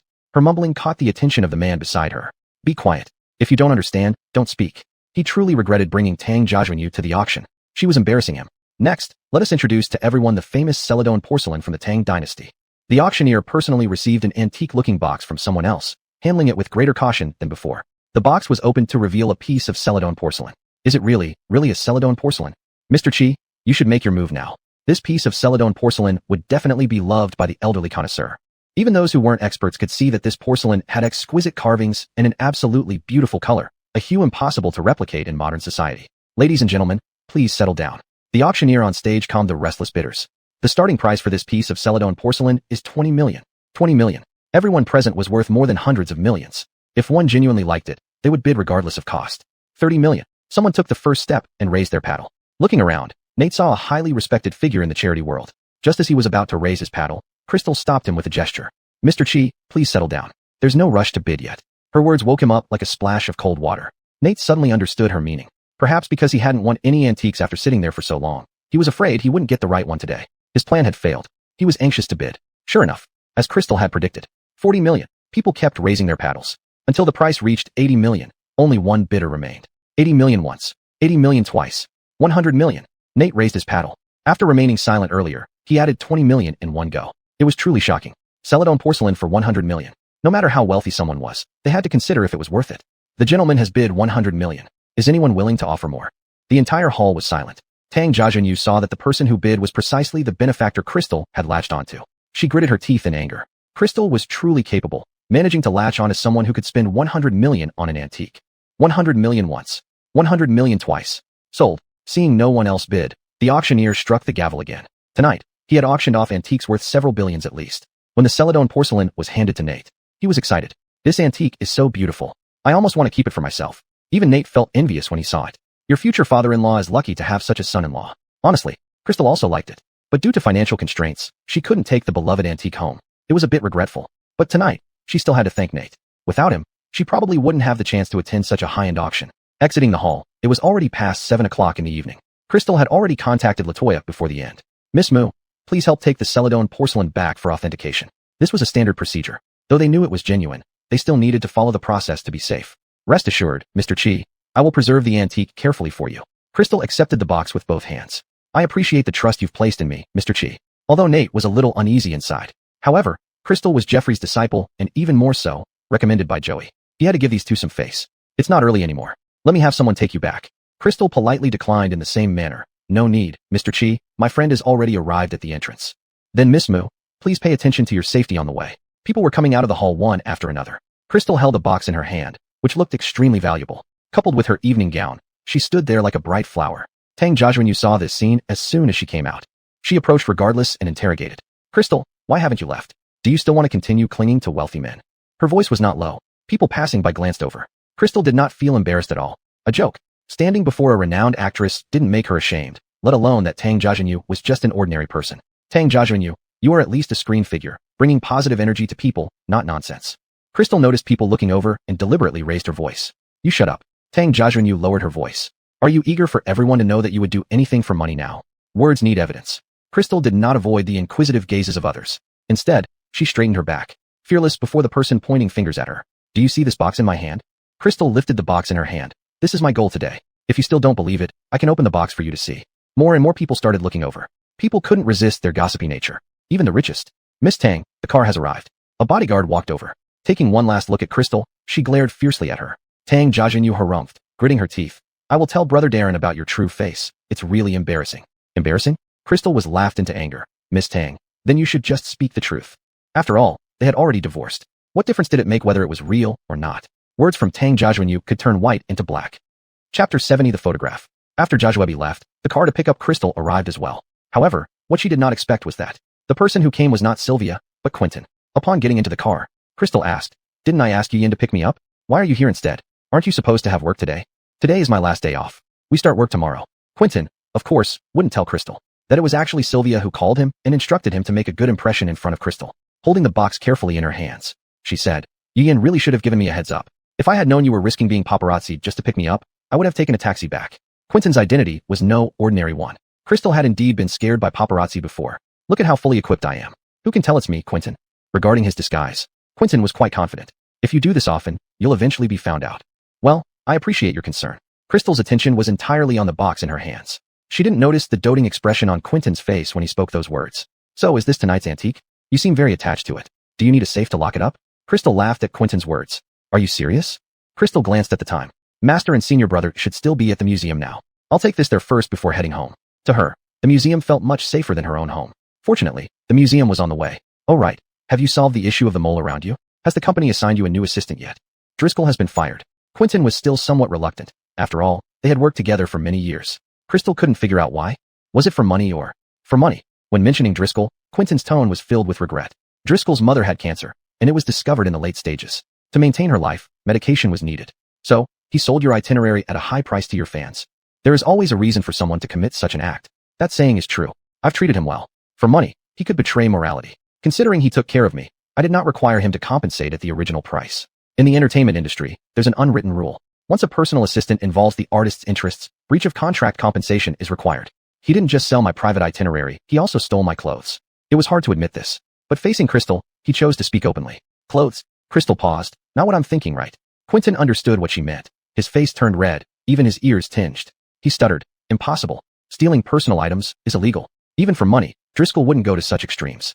The atmosphere inside the car suddenly became awkward. Both tried to change the subject along the way, but nothing could alter the subtle, tense air. By the time they got home, it was already late. Sylvia had been listening for sounds from outside the door. Hearing the key turning in the lock, she immediately opened the door. Looking left and right, she only saw Crystal. "Where's Quentin? Didn't he come up with you? It's already so late. I've already sent him back."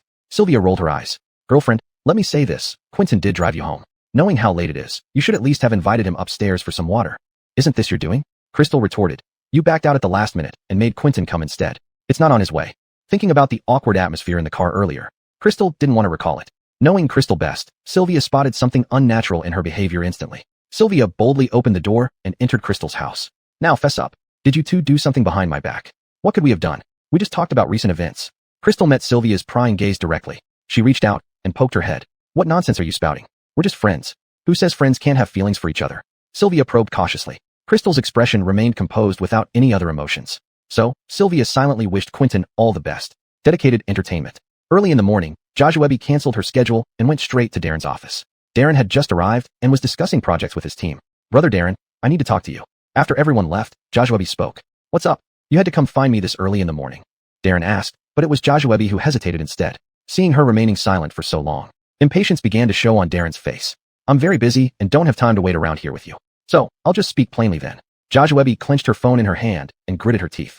"Yesterday, I attended a charity auction and saw Miss Moo there." At the mention of Miss Moo, Darren instinctively looked up. "What about her?" A flash of jealousy crossed his eyes. Jiajuebi became even more determined to expose her true nature to Darren. "Brother Darren, don't be fooled by her appearance any longer. Yesterday, I saw her with another man, Mr. Nate." The reason Jiajuebi mentioned Nate was because he was indeed Dedicated Entertainment's new business partner.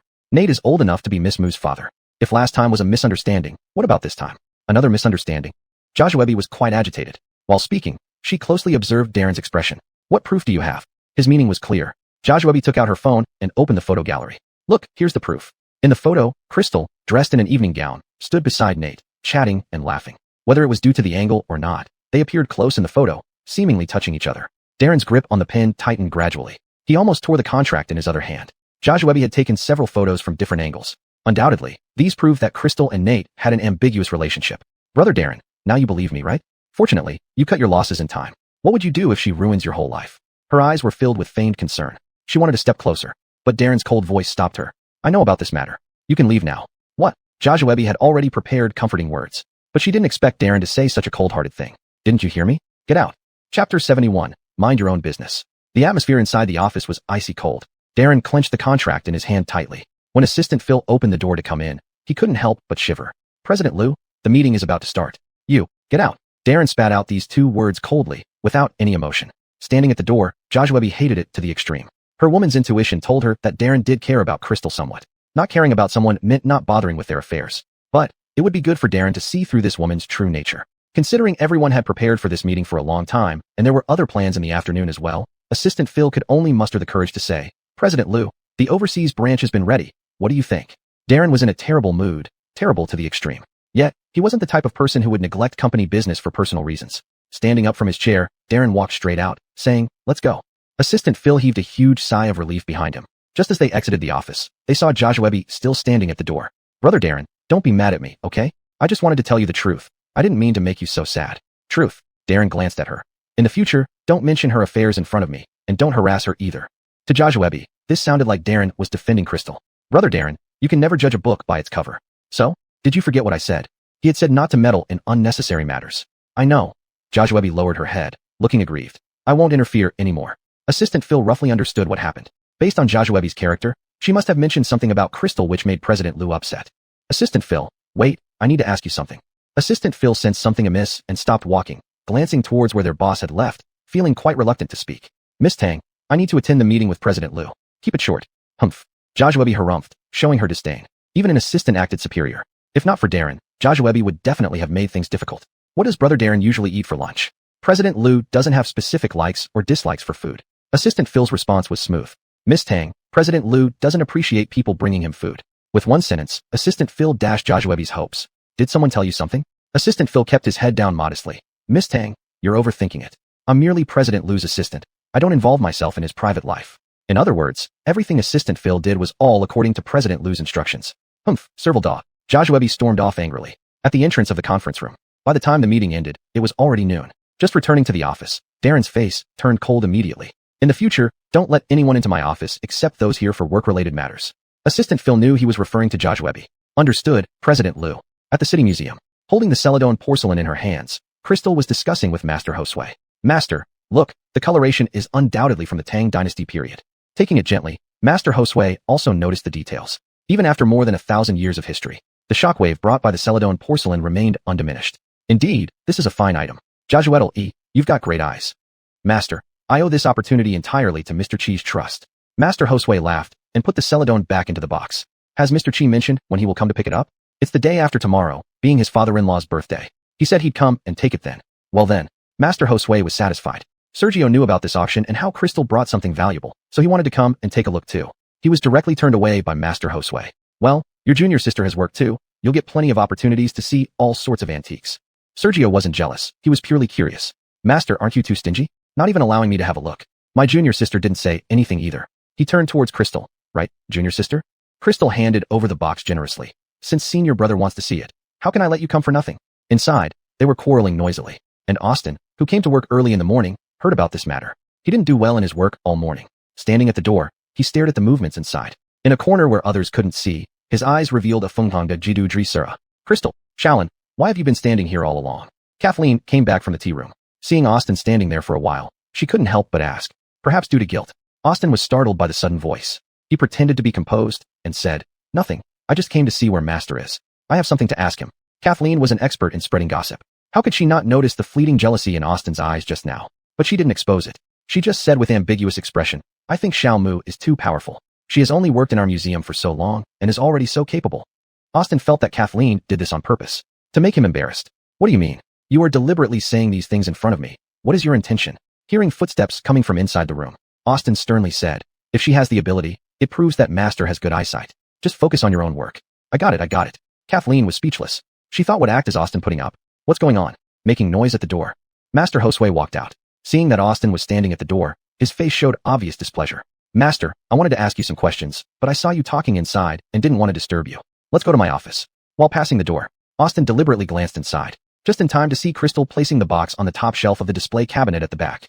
A sinister idea rose in his mind, ignoring Master Josue's dissatisfaction with him. You should be more like your junior sister. Look at you. After being my disciple for so long, you haven't improved at all.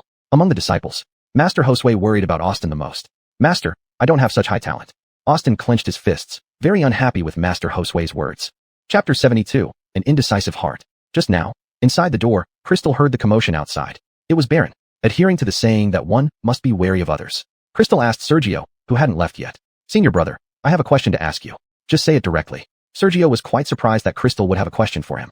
His sense of self-esteem was somewhat satisfied. He smiled. Junior sister, you don't need to be so polite with me. Do you think there's something that can replace the secret-colored porcelain?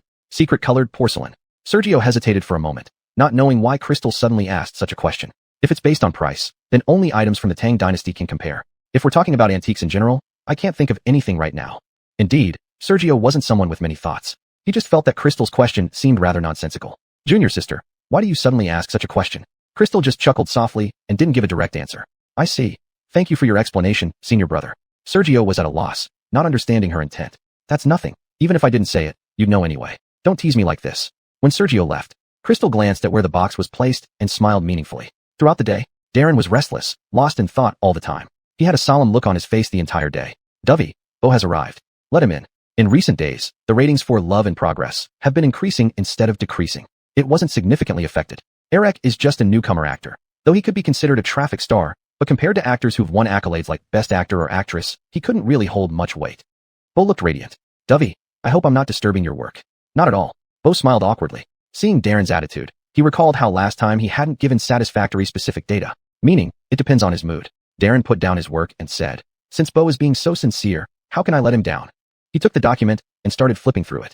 1 minute later, Darren's expression remained unchanged. Bo felt uneasy inside. Good. Only after Darren uttered these 2 words did he breathe a sigh of relief. We can consider the cooperation, and I'll have my people contact you to discuss further matters. Upon hearing this, Bo almost stood up from excitement, unable to hide his joy. He said, thank you very much, Dovey. Thank you.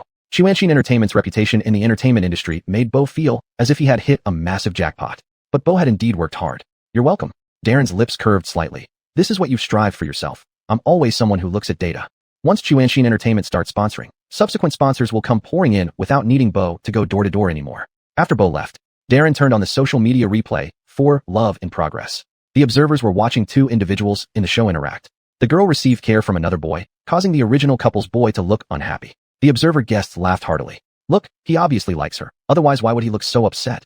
Yeah, I agree. This is just what they call a man's possessiveness, right? He wouldn't be this angry if he didn't care for her. The plot development in the next scenes also proved what the observer guests said.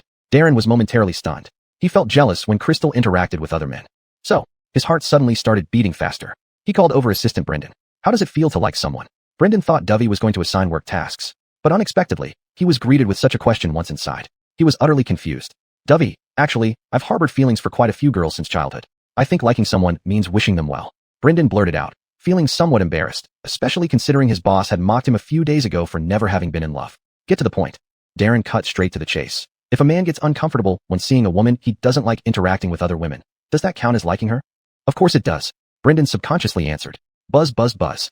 The phone on the desk rang. Seeing that long-missed name, Darren answered with a smile spreading across his face. Hello. I have some good news to tell you. I'm back in the country.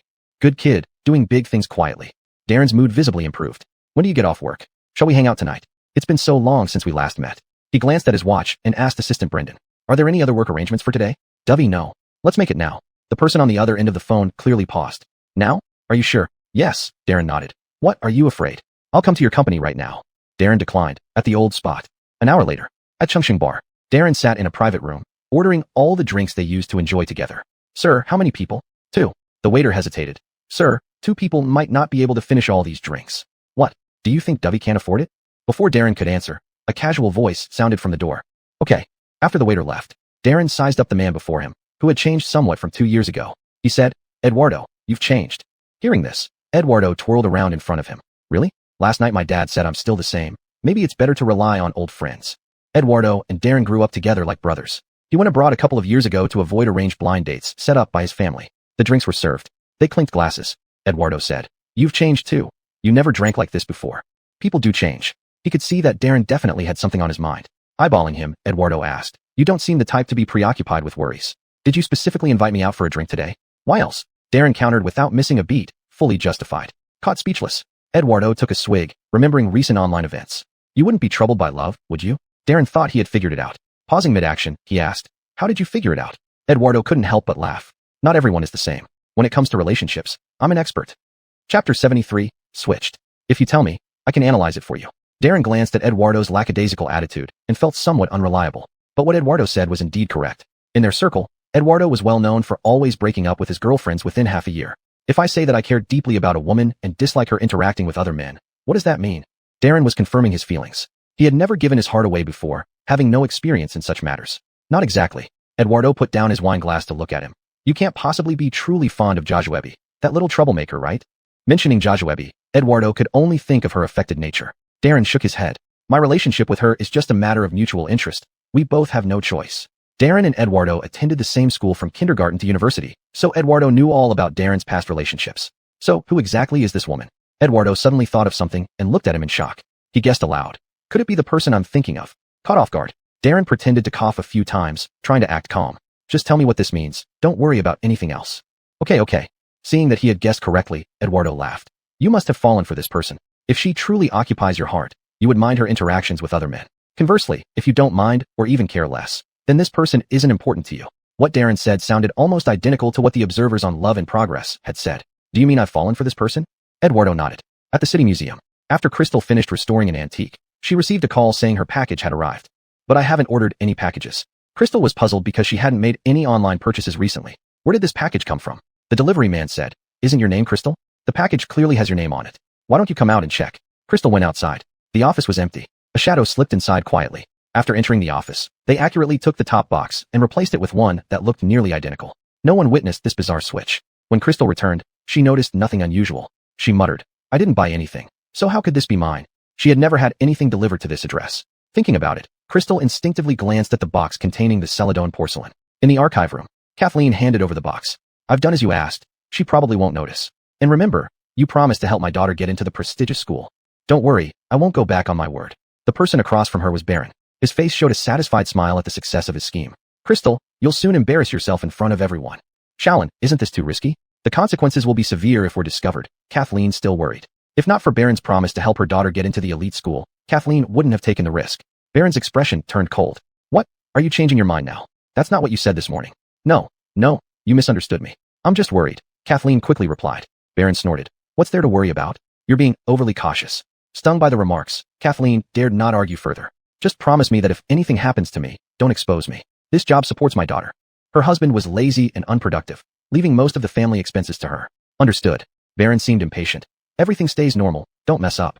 Yes. As work was nearing its end, Crystal still felt uneasy and checked the box. The Celadon porcelain lay inside the ancient-looking box. When she picked it up, she immediately sensed a difference. Crystal's ability to appraise was exceptional due to her natural talent.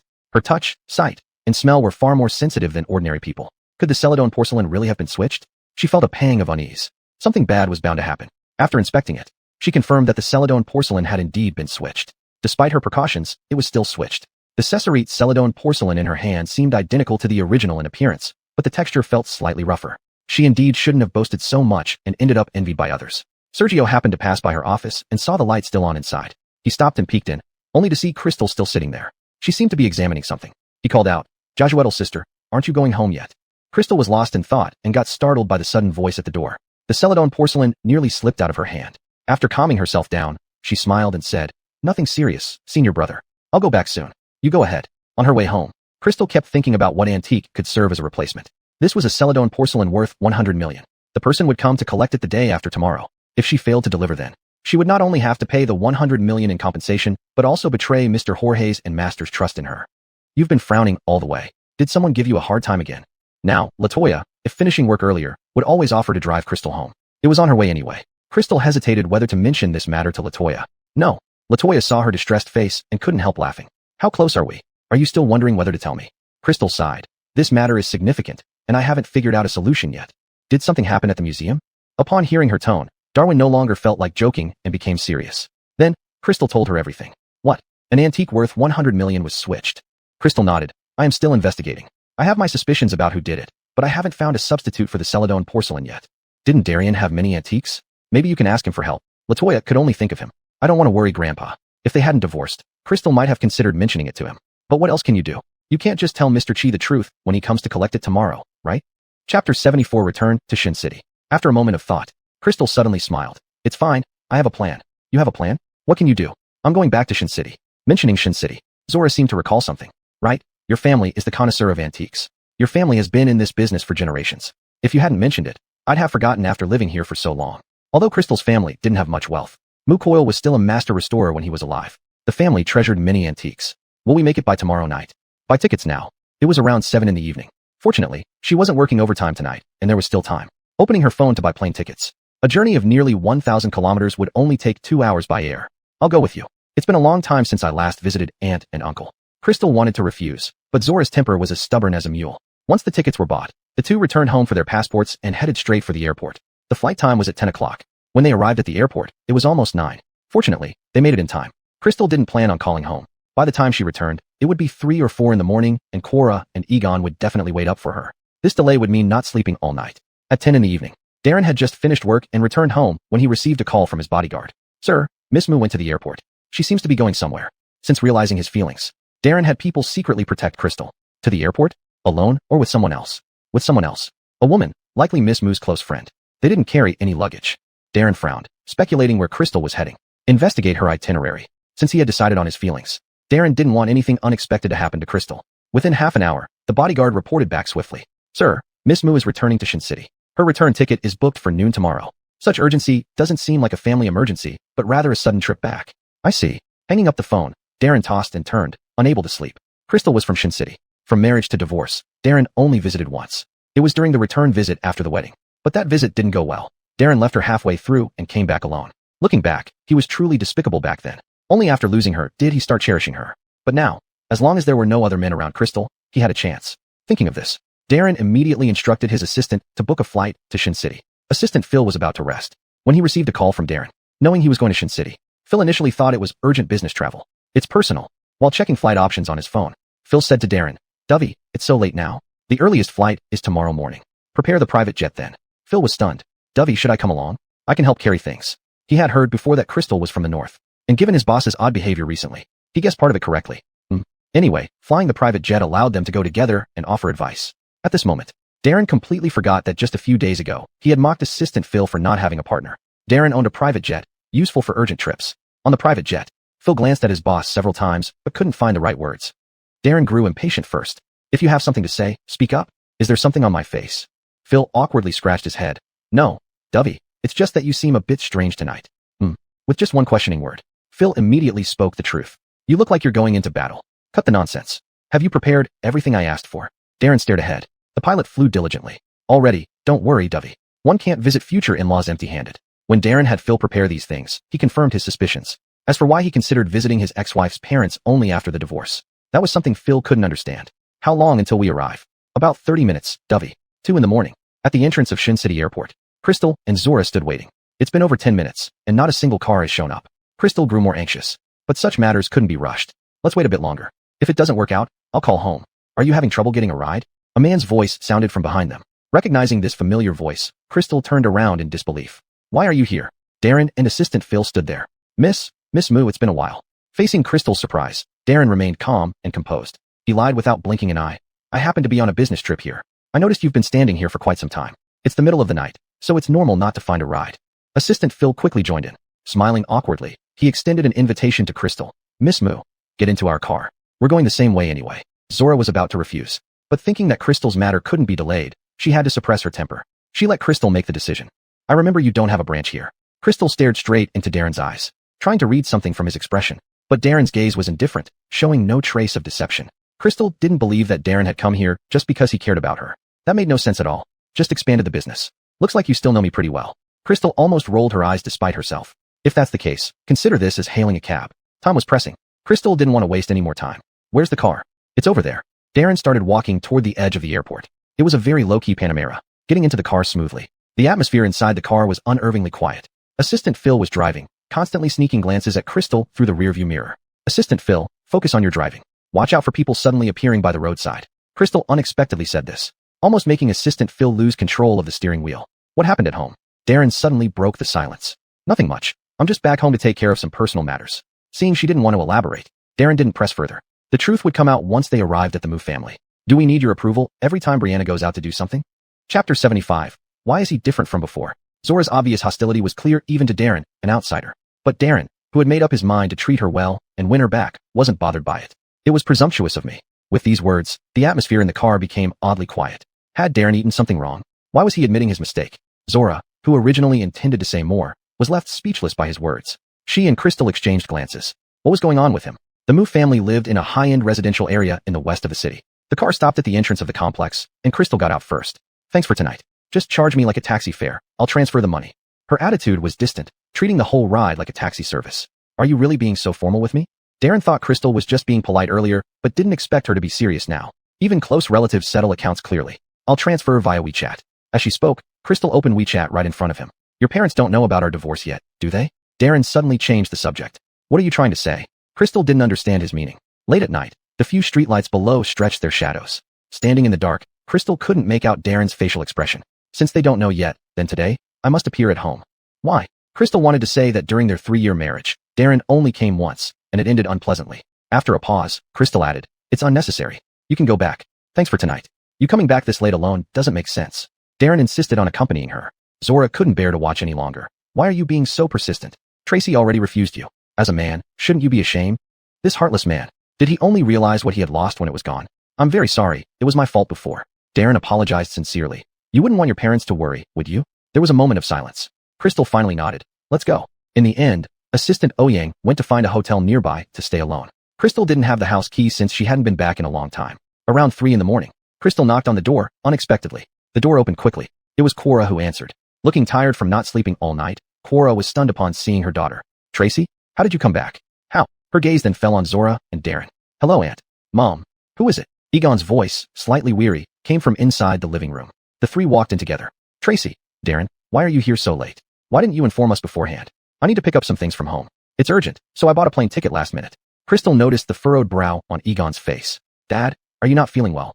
No, I've been fine lately. Just my old ailment acting up again. I woke your mother to get some medicine. Egon had rheumatism in his legs, which caused discomfort whenever the weather turned damp. Let's go to the hospital tomorrow. This can't continue. Having been far away for 3 years, Crystal felt regretful, leaving her parents here without care or attention.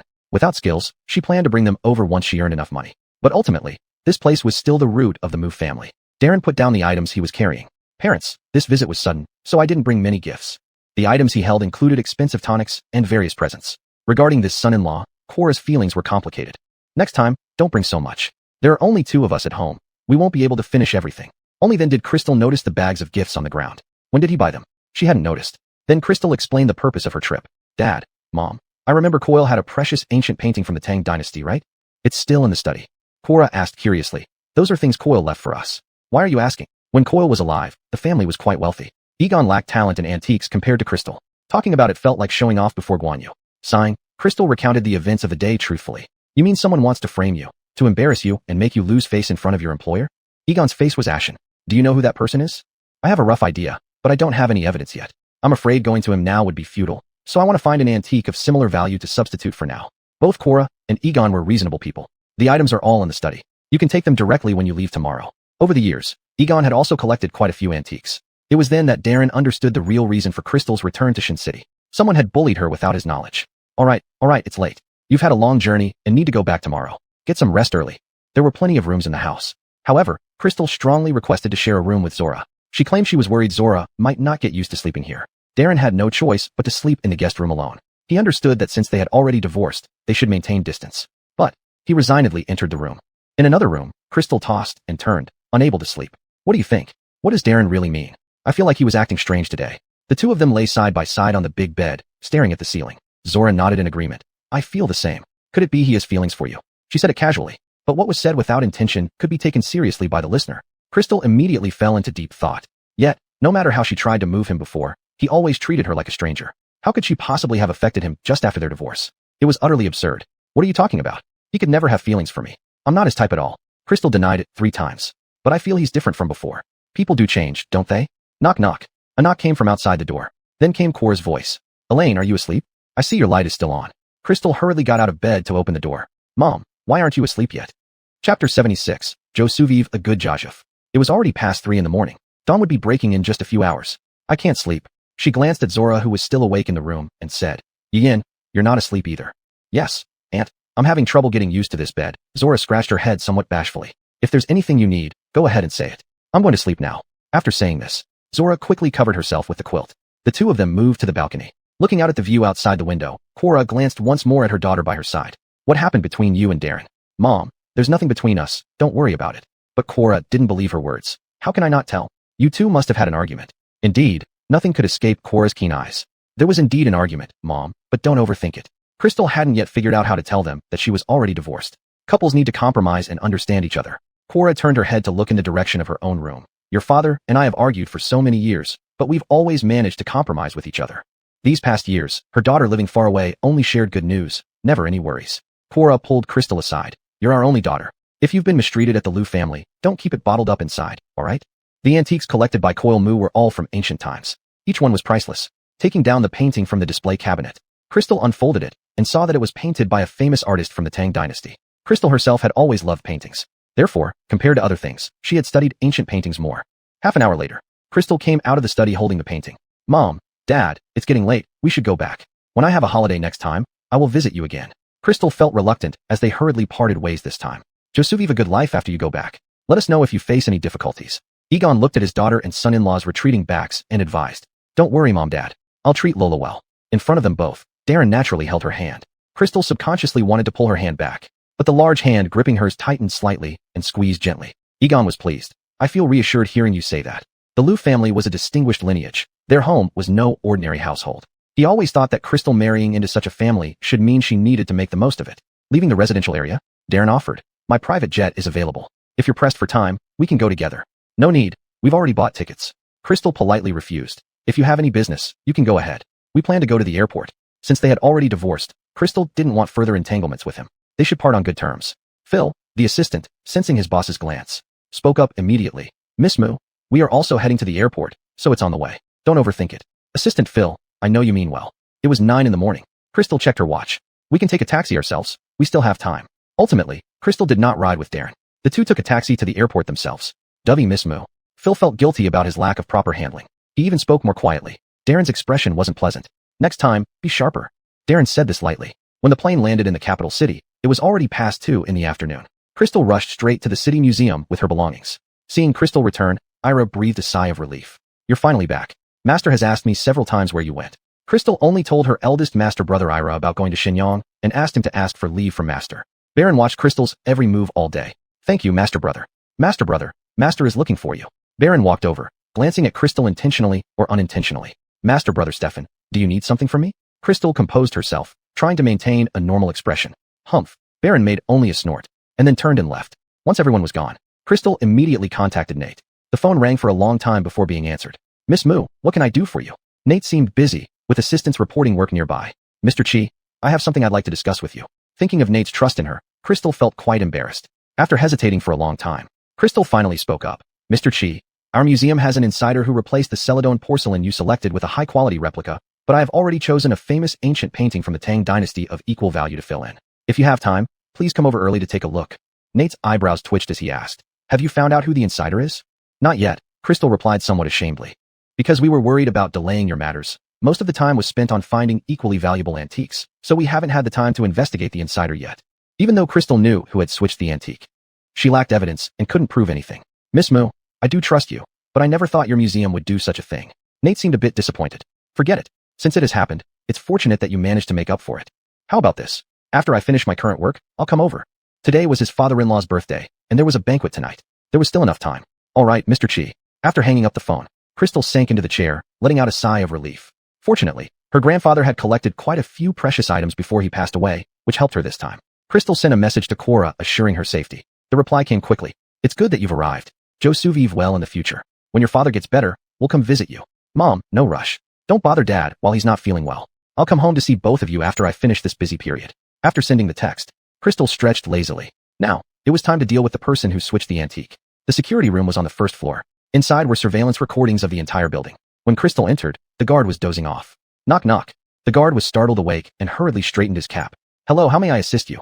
I lost something yesterday. I'd like to check the surveillance to see if I left it somewhere. Crystal made up a lie casually. Surveillance footage isn't something anyone can just review. A valid reason is required. Chapter 77, The Whereabouts of the Earrings. Seeing the security guard had woken up, Crystal walked over. The sleepy eyes of the security guard suddenly lit up with a glimmer of surprise. He got up immediately, smiled awkwardly, and gestured her in with a welcoming gesture. Please come in. Crystal paused for a moment, but quickly understood that the security guard was giving face to Rudy. Almost everyone in the museum knew that Rudy favored her highly. She smiled and nodded at the security guard, then approached the large screen. You tell me exactly what was lost? On which floor did you probably lose it? I need this information to find it for you as soon as possible. As he spoke, the security guard was already manipulating the keyboard with one hand and the mouse with the other. Crystal had prepared her excuse long ago and calmly said, it's a pair of six-figure diamond earrings. She couldn't directly say that the museum had lost a secret colored porcelain worth 100 million yuan. That would cause too many complications.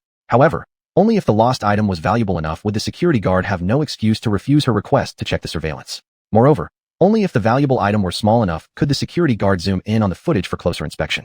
This way, she could clearly see what she wanted.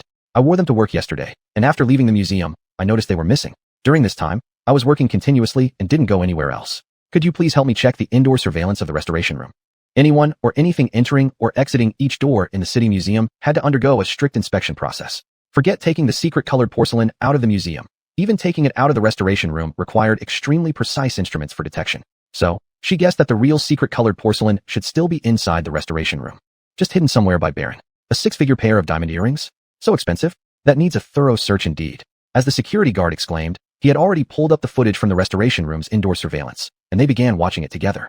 The playback speed was slowed down to the minimum, and the image was frequently zoomed in to its largest size. The security guard kept an eye on the footage looking for the diamond earrings, occasionally chatting with Crystal. Meanwhile, Crystal casually responded, while focusing on watching herself opening the wooden box on the screen. The secret-colored porcelain was too precious and intended as a gift for a client's father-in-law. It couldn't afford any issues. Yesterday, upon arriving at the museum, the first thing she did was put on gloves before carefully opening the box to examine and touch the secret-colored porcelain, ensuring there were no problems before closing the box and putting it back where it belonged. Then she turned around to handle ongoing projects. At that moment, the secret-colored porcelain was still genuine. On the screen, she walked toward the workstation, while off-screen she fixed her gaze on the porcelain in the footage. After 2 minutes, she frowned.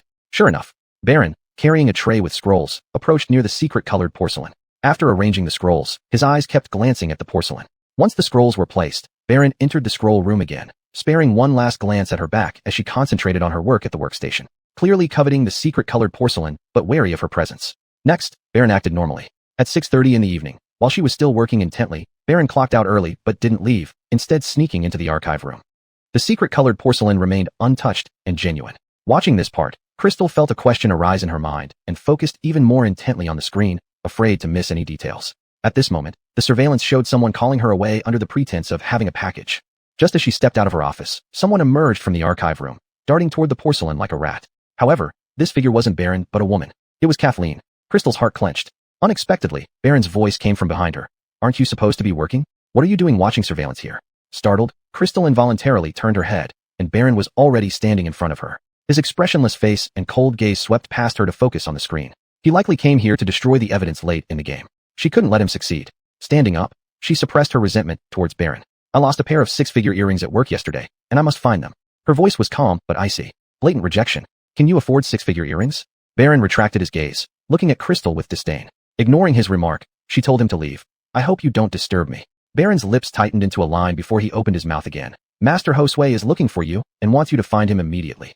Crystal shook her head. I won't leave the security room until I find my earrings. If Rudy needed her, he would call her. Baron's explanation was clearly a lie, intended to get her out of the security room so he could delete the related footage. His plan was quite clear. Baron snorted coldly and said through gritted teeth, Master has to call you personally when he needs you. Truly putting on airs. Baron's urgency confirmed she had guessed correctly. Crystal took out her phone and dialed Master Josue's number, putting it on speaker. Soon, Master Josue's kind and robust voice came through from the other end of the line. Elaine, what is it? Master, senior brother Stefan said you need me. Crystal didn't finish her sentence before Baron snatched the phone from her. Master, I saw she was idle and asked her to return to help you with work. Beads of sweat appeared on Baron's forehead. Master Josue responded. Elaine always works overtime. It's good for her to rest now. Don't disturb her relaxation. Finish restoring the painting as soon as possible. That's all. Master Josue hung up, and Crystal reclaimed her phone. The security guard, who had left his post at some point, tightened the cap on his thermos and ran over. Has the director come? Sorry, I just went to refill my water. He hasn't come. We were just on the phone, Crystal explained, and the security guard heaved a sigh of relief. Baron gave Crystal a warning glare and turned to leave the security room. Crystal shot one last glance at Baron's retreating back before returning to watch the video. At this moment, the security guard's walkie-talkie instructed him to go to the entrance to help move something. He told Crystal to find the remaining footage herself before rushing out. Crystal spent a long time in the security room and had a clear understanding of Kathleen's and Baron's actions, confirming that the secret-colored porcelain was still in the restoration room.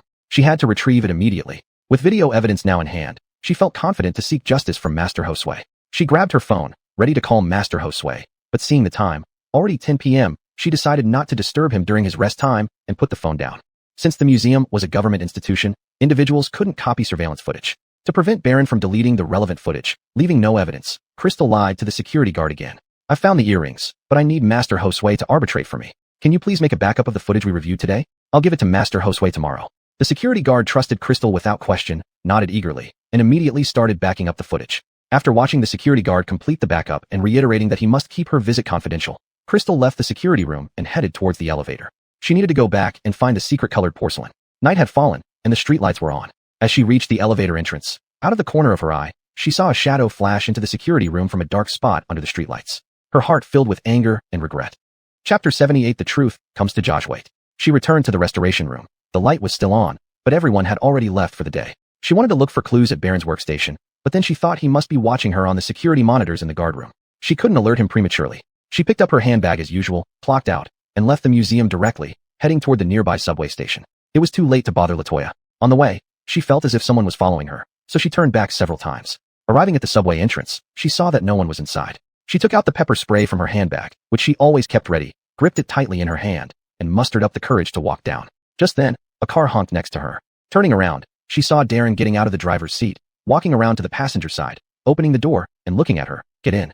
Her fear instantly diminished by half with pleasant surprise. Darren's tone did not allow for refusal, and Crystal, considering her own safety, didn't want to refuse him either. She quickly walked over. Sitting in the passenger seat, her heart finally calmed down, and she breathed a sigh of relief. Darren sat in the driver's seat and glanced inconspicuously at the pepper spray in Crystal's hand. Just finished a meeting nearby? How about accompanying me for dinner, and I'll take you home afterward? As he spoke, he had already turned the steering wheel. Crystal's stomach growled twice. From 2 o'clock in the afternoon until now, she hadn't eaten a single grain.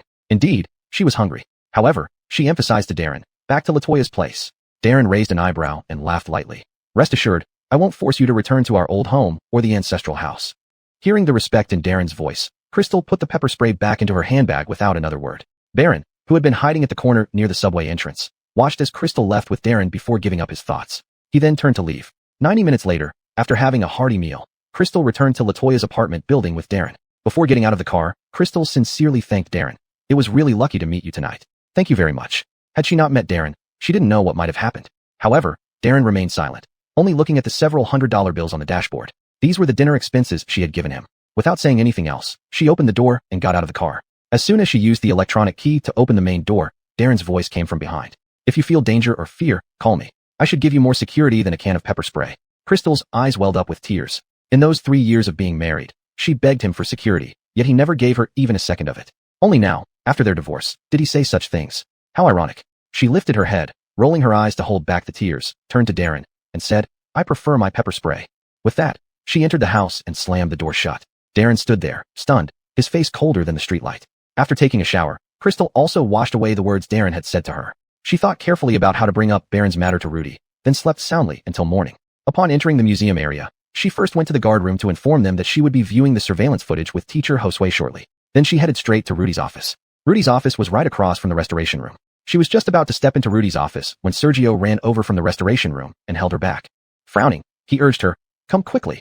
Following Sergio into the restoration room, she saw Rudy frowning deeply as he examined the secret-colored porcelain with a magnifying glass on the workbench. Baron stood beside the elderly man. Seeing Crystal arrive, Baron said to Rudy, Master, she's here. Rudy put down the magnifying glass and turned to look at Crystal with a questioning gaze. Crystal rushed over. Rudy, I need to talk to you. The genuine secret-colored porcelain in your care has been replaced with a replica, Baron interrupted. You might as well confess where you've hidden the real piece. If you turn it over, Master will be lenient. Crystal finally understood that Baron was trying to pin the theft of the secret-colored porcelain on her. What a dirty trick. We all know it's genuine. Speak. Rudy's tone was full of disappointment. Crystal gave Baron a cold glance and no longer cared about their semi-sibling relationship within the same school. She spoke bluntly to Rudy. Rudy, I didn't misidentify or switch the secret-colored porcelain. It was Baron who switched it. As soon as she finished speaking, everyone present looked at Baron in shock. Baron immediately glared at her, veins bulging on his forehead, and shouted at Crystal. Crystal, do you know what you're saying? How dare you defame me? Rudy shot a look at him, and Baron fell silent instantly. What evidence do you have? Rudy asked Crystal. I do, and I'll show you right away. Crystal led the way, with Sergio and Baron supporting Rudy behind her. The four of them arrived at the guard room together. The guard, who had been waiting for them, immediately stood up to make room for Rudy and handed over the mouse to Crystal after replaying the footage she had reviewed the previous day, asking her to explain. The guard thought this was a personal dispute over Crystal's earring within the restoration team, so he tactfully excused himself, leaving them to handle it. After playing all the footage, Crystal's expression turned cold. The clips showing Baron approaching the secret-colored porcelain and Kathleen switching it had been deleted. Baron moved quickly. All right, Baron spoke again. Now everyone can see that you're the only one who touched the secret-colored porcelain. Are you still denying it? His tone was triumphant. Crystal gave Baron a cold glance and said to Rudy, Rudy, this footage has been edited. I had the guard back up the original footage earlier.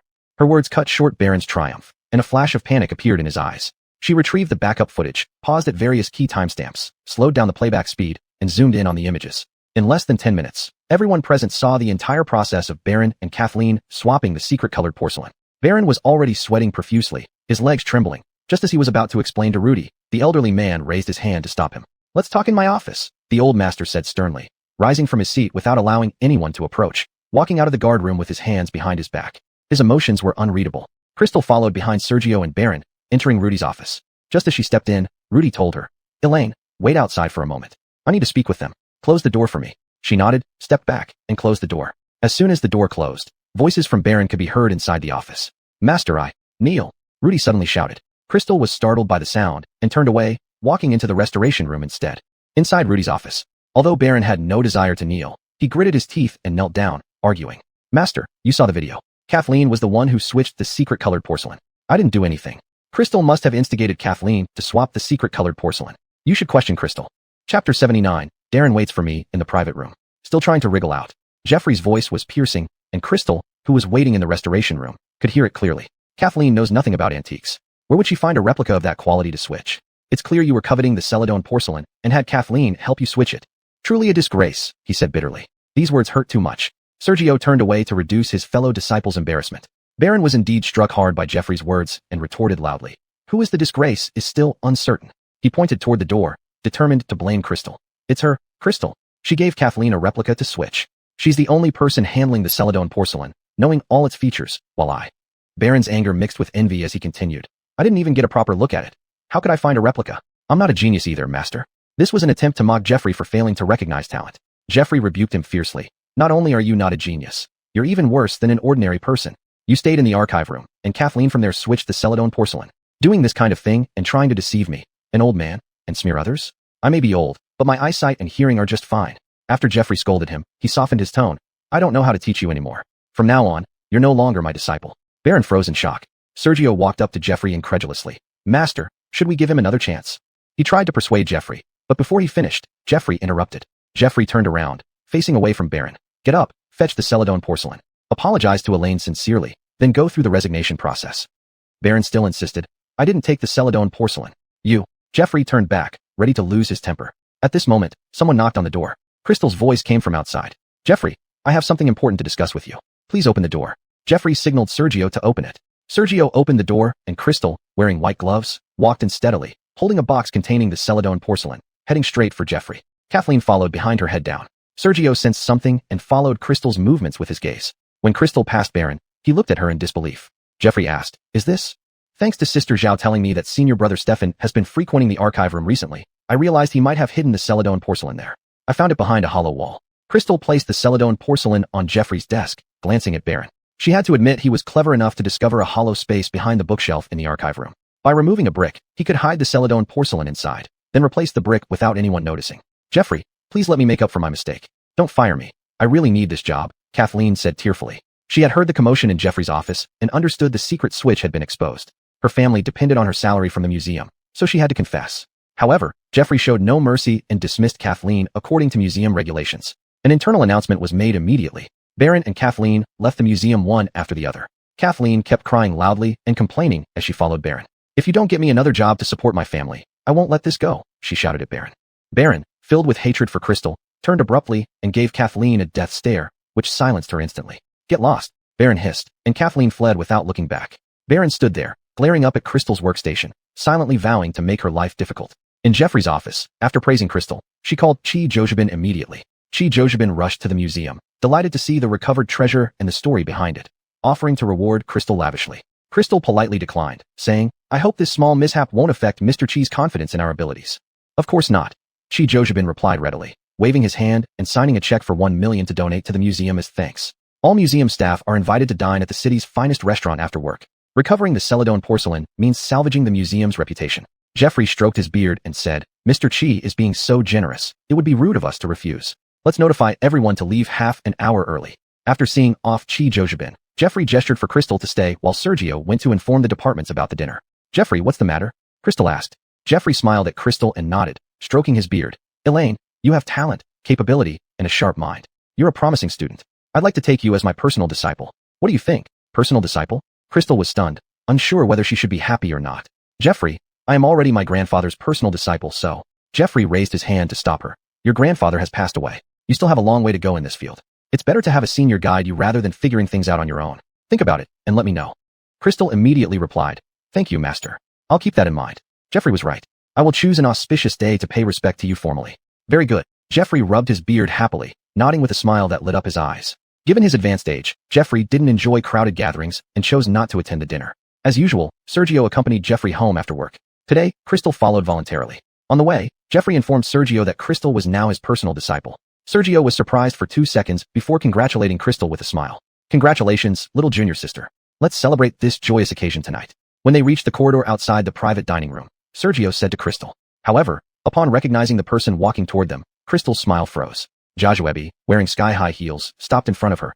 I didn't expect to run into Miss Mu in such an upscale place. She meant to imply Crystal didn't belong here. Thinking about her colleagues waiting, Crystal didn't want to waste time with Joshua. She told Sergio calmly, I don't know this person. Let's go, senior brother. Crystal and Sergio walked past Joshua. Feeling completely ignored, Joshua clenched her fists and called out loudly to Crystal's back. Darren is having dinner with me. He's waiting for me in the private room. Crystal's footsteps came to an abrupt halt. Chapter 80, Sweet Talking to Seduce Her. Joshua, seeing the situation, imagined that Crystal must be feeling both pained and furious. She slightly raised her chin, extremely pleased. Crystal turned around, her face calm. Miss Tang reporting to me shows progress. Her tone was like a boss speaking to her husband's subordinate. Since President Liu is dining with you, don't let him down, so as not to lose this job opportunity. Speaking here, Crystal slightly raised the corners of her mouth, adding, do your best. After saying this, she turned to leave. That posture completely disregarded Joshua, the award-winning actress. What are you, to speak to me like this? Joshua glared angry-eyed. She had never thought that Crystal, who worked at the museum, would act like a boss in front of her. Raising her voice. Now you come to such a high-end place with a man, enter a private room, close the door, who knows what might happen? Sergio, standing next to Crystal, raised an eyebrow, never imagining that he would be slandered by a woman he had never met. Joshua's anger stemmed from her incapability, while Crystal gave a light hum. I am different from Miss Tang. Even as a top actress, Miss Tang enjoys doing things behind closed doors privately. I have always been straightforward and honest. I will not do anything dishonorable. Do you dare mock my relationship with Brother Darren? Joshua clenched her fists, bringing her almost distorted, angry face close to Crystal. It's a pity, he chose me at this moment. Just as Crystal was about to speak, a mobile phone rang in the air. It was her phone ringing. She looked at the caller display. It was Darren. She answered. President Liu, what's up? Her tone was clearly resistant, planning to end the call immediately and block Darren online. Are you off work? I'll pick you up. Hearing Darren say this, a fire seemed to rise in Crystal's heart. No need. I don't want to disturb President Liu's meal in the private room. Throwing this remark out, she ended the call. Darren, hearing the busy tone just outside the company gate, arched his eyebrows questioningly, dialing back immediately. Crystal glanced coldly at Joshua, looking at the caller ID before picking up. What did you say about having a meal? I just got off work. Which restaurant do you want to eat at? You book it. I'll treat, and I'll pick you up. Hearing Darren's tone, Crystal didn't think he was lying. She cast another glance towards Joshua, then put on speakerphone and asked, Isn't President Liu dining with Miss Tang? The puzzled reply came quickly from Darren. Who said so? As soon as Darren spoke, there was a ding sound. I just exited the elevator. Crystal understood. When she rode the elevator in the restaurant earlier, it was silent. Joshua's face was flushed red. The sound of a car door closing came from the phone, followed by Darren's voice. You misunderstood. I was dining with someone else just now. Were you jealous? A hint of laughter was in Darren's voice. I don't want to dine with others, just with you. I'll be there soon. Wait for me. Was Darren sweet talking to seduce her? Crystal felt somewhat awkward, her face burning hot. She hastily ended the call and told Sergio, Let's go, senior brother. The two walked forward in large strides, leaving Joshua embarrassed on the spot. Joshua trembled all over, barely holding back the urge to go crazy, stamping her feet angrily on the spot. Her face burned painfully. Looking viciously at Crystal's retreating figure, she took out her phone and snapped pictures of Crystal and Sergio, swearing to find evidence of Crystal cheating tonight.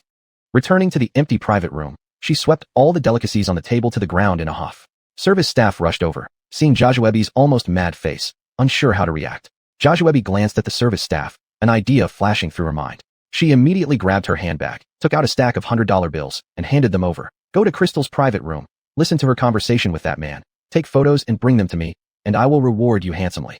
The service staff hesitated. They could not infringe on guest privacy. But looking at the stack of cash already in hand, he steeled his resolve. Okay. 20 minutes later, the service staff returned. Crystal was taken away by President Darren of the Lou Corporation. There was a big group of people from their museum dining in the private room. They mentioned that Xiao Stefan suddenly quit.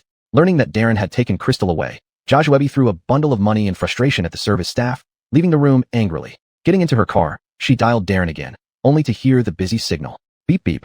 Isn't he just having dinner with Crystal? Joshua was determined to take Darren away from Crystal no matter what. She thought of causing a car crash. If she got injured, Darren would leave Crystal and come to her side. Perfectly, there was no one on this stretch of road now. She glanced at the utility pole not far ahead and hatched a plan in her mind. Hardening her heart, she slammed the accelerator and drove toward the pole. Suddenly, a drunk man appeared out of nowhere in front of her. She instinctively swerved the steering wheel, but it was too late. Bang. She hit the drunk man, and her car screeched to a halt. Her mind blank, she stumbled out of the car and hurried over to the man, bending down to check on him. The man was drunk as mud, mumbling something incomprehensible. It seemed he wasn't badly hurt. She had to escape. Turning around, she was about to run back to her car when she heard 3 words from the man's mouth. Crystal, I swear, I'll make you pay. Ms. Moo, you don't know shit about antiques. Bullshit. Seeing that the man hated the same Crystal she did, Joshua felt an odd sense of camaraderie. She turned around, helped the man into the car, and took him to the nearest hospital. In the ward, Baron opened his eyes and looked at the beautiful woman standing beside his bed, wearing sunglasses, and asked, "Who are you looking for?" "I'm looking for you," Joshua replied. "Me? What do you want from me?" Baron slowly sat up, his eyes growing wary. Joshua walked to the door, closed it, then returned to the bedside. She directly asked Baron, "Do you know Crystal who works at the City Museum?" She wanted to confirm if they were talking about the same person since he was now awake. At the mention of Crystal, Baron's eyes instantly filled with hatred, his lips tightening into a line. I'd recognize her even if she turned to ashes. He had lost everything. His dreams of restoring artifacts shattered, all because of Crystal. Seeing Baron's state, Joshua knew she had found an ally tonight. You hate Crystal. Well, I hate her 10,000 times more. I think we both want Crystal gone from our lives. With that, Joshua changed the subject. I want to collaborate with you. Chapter 81. The Fox Lady of the Antiquities World. Baron sized up Joshua. Joshua was adorned with high-end branded jewelry and dressed in designer clothes and shoes, all of which would cost at least several 100,000 yuan combined. She was clearly a person of wealth or high status, while he had nothing now. You finding me won't help either. I can do nothing now. Baron said frankly. As long as you make Crystal have to leave here, that's enough. I'll provide the money, but I'm very busy, so you will handle the specifics. Joshua wanted to secure an escape route. By staying hidden, she could easily distance herself if things went south in the future. Can you support everything? Baron thought of something. Of course, Joshua replied confidently. After all, her earnings from one movie were more than what most people earned in 3 lifetimes. I want a position as a cultural relics restorer in the city's Cultural Relics Restoration Bureau. Protecting and restoring cultural relics had been his lifelong dream. The city museum job offer was ruined by Crystal when Rudy severed ties with him, leading to rejection after rejection from antique markets. The city's Cultural Relics Restoration Bureau was the hardest to get into, but the only place left for him. Joshua had assumed Baron wanted money and never imagined he'd ask for a civil servant position. Impossible. Joshua no longer pretended. Impossible. Baron felt extremely disappointed. The Cultural Relics Bureau is out of reach, but I can promise you a TV program on artifact appraisal after we succeed. Once you've built a good reputation, it will be easy to go anywhere. Baron pondered, feeling that what the other party said made sense, though it didn't seem fully achievable. He fell into deep thought. Joshua sat down, crossing her legs, waiting for him to think it through. After 5 minutes, Baron turned to look at Joshua. Have you decided? Joshua asked. Baron pointed at his eyes, signaling Joshua to take off her sunglasses. Seeing no response, Baron said, I need to know who I'm working with. If you won't even show your face to me, there's no point in cooperating. There was silence for 3 seconds in the ward before Joshua removed her sunglasses. You? Baron wasn't a fan, but having seen Joshua win awards in movies, he recognized her instantly. He was stunned. Unwilling to delve into personal matters with someone she had met only once, Joshua resumed the earlier conversation. Just message me if you need anything. Don't call, and I've saved my number in your phone. As soon as she finished speaking, the door to the ward was pushed open. A nurse came in pushing a cart full of 4 bags. Time for injections. Joshua swiftly put on her sunglasses and left. Baron picked up his phone, found the unnamed number he had received earlier, and stared at it expressionlessly. His heart remained calm despite now having the phone number of a popular actress. The next day, upon waking up, Baron saw a brand new computer and camera on the bedside table, obviously prepared by Joshua. A nurse came in with a bill, saying, Your medical expenses have already been paid. Baron remained silent, knowing it was Joshua who helped. He reached for his phone, intending to send a thank you message to Joshua, but reconsidered and decided against it. As he was about to put the phone down, a notification popped up on the screen. City Museum official account. Master Josue, the Grand Master of Cultural Relic Restoration, decides to accept the talented woman as his indoor disciple. His heart clenched immediately. He thought of Crystal. Opening the message, it confirmed that Master Josue's new indoor disciple was indeed Crystal, and a ceremony would be held soon. A wave of abandonment and jealousy surged within him. His grip tightened uncontrollably on the phone, almost crushing it. With a bang, he threw the phone, smashing it into pieces. Anger burning inside, he grabbed the laptop and began crafting stories about Crystal. Inside the city museum, Crystal was engrossed in restoring an ancient manuscript. Suddenly, her phone rang, startling her. It was Darren calling. Checking the time, 10:30 a.m., she muttered. Why is he calling me so early? Hello. Are you busy? Darren sounded quite relaxed. Dovey, if you have business, please speak up, she responded coldly, ready to hang up if it wasn't important. Darren ignored her tone. I just heard that Master Josue, the doyen of antiques, has decided to take you as his indoor disciple. Do you need any assistance preparing for the ceremony? Master Josue's ceremony shouldn't be taken lightly. She had expected something important, but it seemed like a waste of her time. Speechless, she retorted, Dovey, if you have nothing important to discuss, please don't call me during work hours. Also, remember what I said last night. I consider the apprenticeship my private affair, and Dovey has no authority to interfere. After saying that, she hung up the phone. Last night, Darren had unexpectedly prepared a rose and a candlelight dinner for her, which startled her and made her brain constantly recall those 3 years when she had carefully prepared a candlelight dinner, only for Darren to always leave halfway through to help Josué with something. She had already developed PTSD towards candlelight dinners. Before escaping the restaurant last night, she told Darren that unless it was business-related, since the Liu family's business covered many areas, there might be antique restoration work one day, they should not contact each other anymore. Crystal had just put down her phone when it rang again. Subconsciously thinking it was Darren calling again, she was about to flip the phone over, but saw that the caller was Ayana. She frowned. Ayana never called her during work hours. She answered, Yayan, what's wrong? Elaine, quickly check Weibo. Something big has happened. You must see it immediately. Okay. Crystal was confused, but still opened Weibo. The first thing she saw was the headline. Su Daji of the antiquities world. A talented beauty antique appraiser being kept by a mysterious boss, using others to authenticate antiques. She clicked on it, and was immediately shocked. The protagonist turned out to be her. The article said she earned 5,000 yuan a month, but wore 6-figure earrings, having no talent in antiques authentication, all done by her colleagues at the museum. Elaine, did you see it? What are we going to do? Ayana's voice came through the receiver, leaving Crystal momentarily unsure of what to do. Elaine, come to the director's office quickly. Master is calling you. At this moment, Sergio came over to call her. She told Ayana she would call her back later, got up, and left. When she arrived at the director's office, 2 desk phones in front of Rudy were ringing one after another, and he was dealing with media calls from all sides. All nonsense. My judgment is far better than yours. Crystal's talent surpasses many men. Stop calling. After hanging up both landline receivers, Rudy placed them aside to completely block incoming calls before asking her to sit down. How do you see this, little Elaine? Chapter 82. Comments are all one-sided.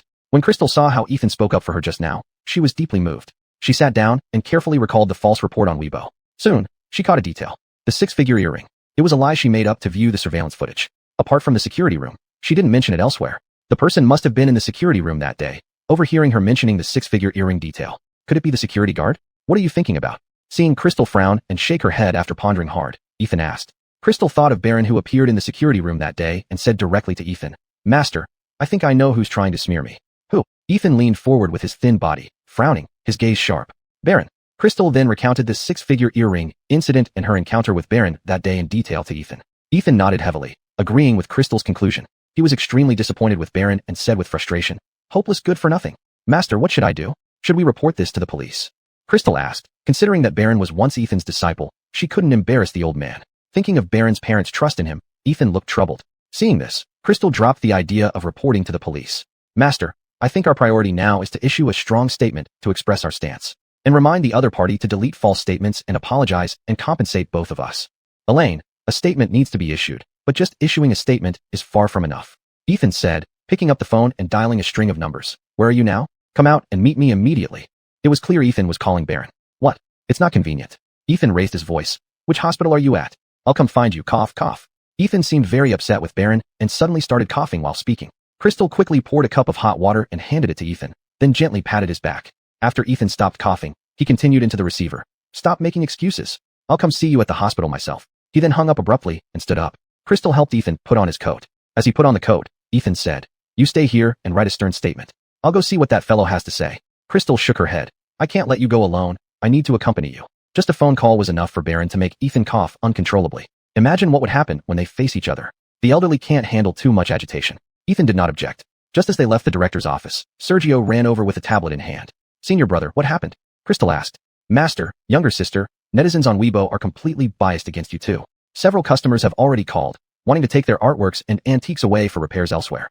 Public opinion doesn't matter. Ethan waved his hand and said while walking, as long as we solve the root cause, all other problems will be resolved. Don't worry, senior brother. Master and I are going to meet someone now. If things go well, the problem might be resolved. Crystal chimed in, echoing Ethan. Ethan's private car drove steadily on the road. Ethan sat in the back seat, arms crossed, silent and frowning. Crystal sat beside him, drafting a statement on her phone. Meanwhile, Dovey and his butler were enjoying a stroll down Antique Street. As they passed by Eric's store, whom Crystal had previously exposed for selling fake goods, Eric stopped Dovey's path with a smile that didn't reach his eyes, his gaze sinister. Dovey, nice to see you again, Eric said mockingly. Dovey knew something wasn't right and warned the other party coldly. Hold on, Eric said. Do you remember your granddaughter-in-law saying my antique was fake? Of course I do. So what? So what? Eric suddenly became serious and pointed at Dovey's nose, venting his anger. Your granddaughter-in-law is blind and doesn't know quality when she sees it. With that, Eric dragged Dovey into his antique shop. Walking quickly, the butler could only chase after them. By the time he reached, Eric had already pulled Dovey to the cash register and turned the laptop screen toward him. You really think her eyes are sharper than X-ray, huh? Turns out she's just a vixen spirit. Darian glanced at the content and quickly realized someone was smearing Crystal. He immediately shook off Eric's hand, took out his phone, and dialed Darren's number. After 3 attempts, Darren finally answered. Coyle, what's up? Darren paused his video conference as he answered the call. Darren, listen. Someone is talking nonsense online and defaming Brianna. I don't care what you're doing. Clean up that mess within 3 hours. Darian hung up, giving Eric a warning look as he walked towards his car and left. Darren rarely saw Darian so furious. He rubbed his ringing ear while searching for Crystal on his phone. Seeing the search results, his brows furrowed tightly. How dare they? At this moment, he noticed all his business partners were looking at him. He regained his composure, sent a WeChat message to his assistant instructing him to handle the matter, and then resumed the meeting. Meanwhile, Jeffrey's private car finally arrived at the largest comprehensive hospital in town. Jeffrey guessed that if Baron was injured, he would most likely be treated here. Before getting out of the car, Crystal posted the statement she had written on the museum's official account. She then helped Jeffrey to the reception desk to inquire about Baron's condition, but learned that he had been transferred to another hospital half an hour ago. When Crystal asked further, the nurse refused to disclose Baron's whereabouts, citing patient privacy. Jeffrey was so angry that the muscles around his eyes twitched. Crystal had no choice but to help Jeffrey leave. Unbeknownst to them, a camera not far behind them was continuously filming their backs. The photos almost instantly synced to a high-end ward in another hospital, where Baron's laptop displayed Crystal supporting Jeffrey. Baron sneered contemptuously and turned the screen for Joshua, who was sitting beside him. Under her sunglasses, Joshua's eyes darkened. Not bad. Let's fabricate a romantic elderly love story between her and this cultural relic master. Driven by hatred, Baron quickly edited an article, ready to mass email it to various online media and Weibo influencers. But it showed that the email account was unavailable. Did that old thing do it? Joshua asked Baron. Baron shook his head. The old man wouldn't move this fast. It must be the rich guy who bought her the 6-figure earrings.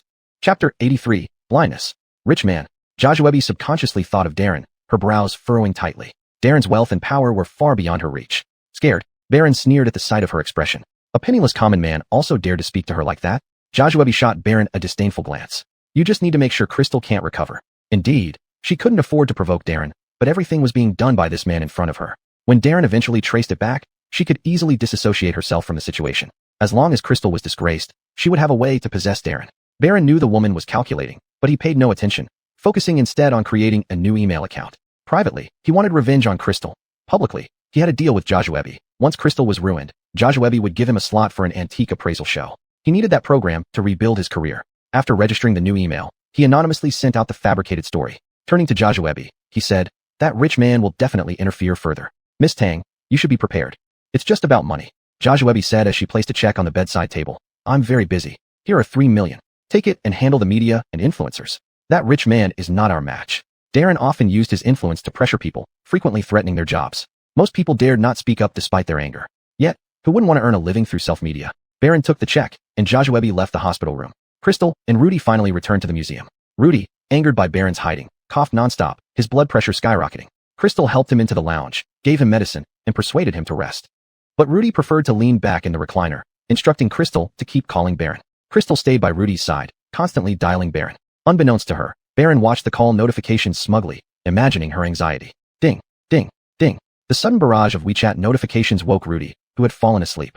Is it news from Baron? Seeing the fabricated nonsense about her and Rudy, Crystal paled, only shaking her head without a word. Give me the phone.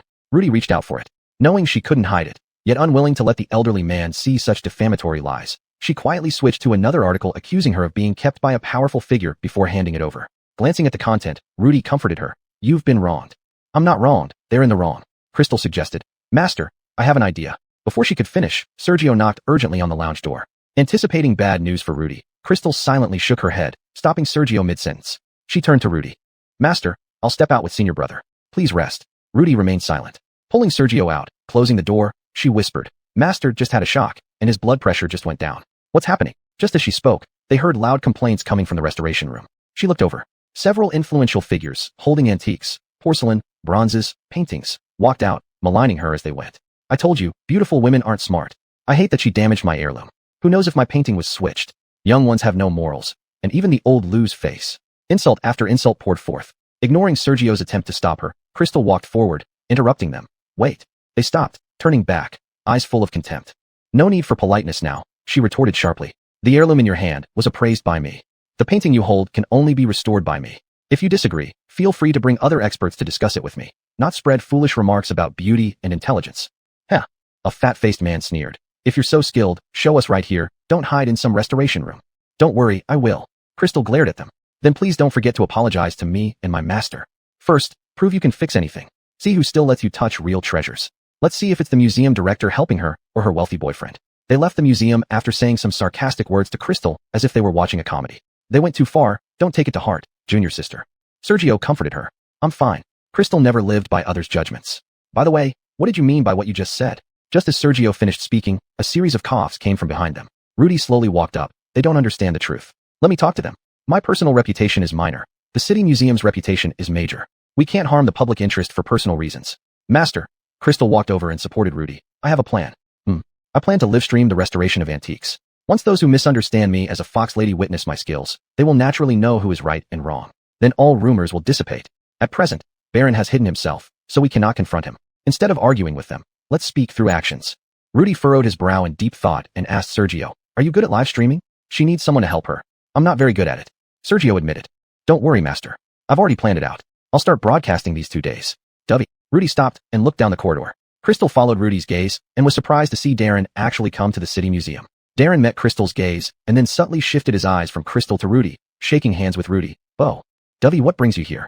Let's go to my office to talk. Rudy was about to lead Darren to his office. Darren raised his hand to stop him. There's nothing special. I'm here to find Miss Mo. He spoke frankly. Crystal thought for a moment and said to Rudy, Master, I'll go back and prepare the tools for the live stream. Don't overthink it. Get some rest. I will handle this storm. Chapter 84 Insult to her dignity. She then said to Sergio, Senior brother, come here for a moment. She pulled Sergio aside. Today, Master's health isn't in the best condition, so pay extra attention. Sergio nodded.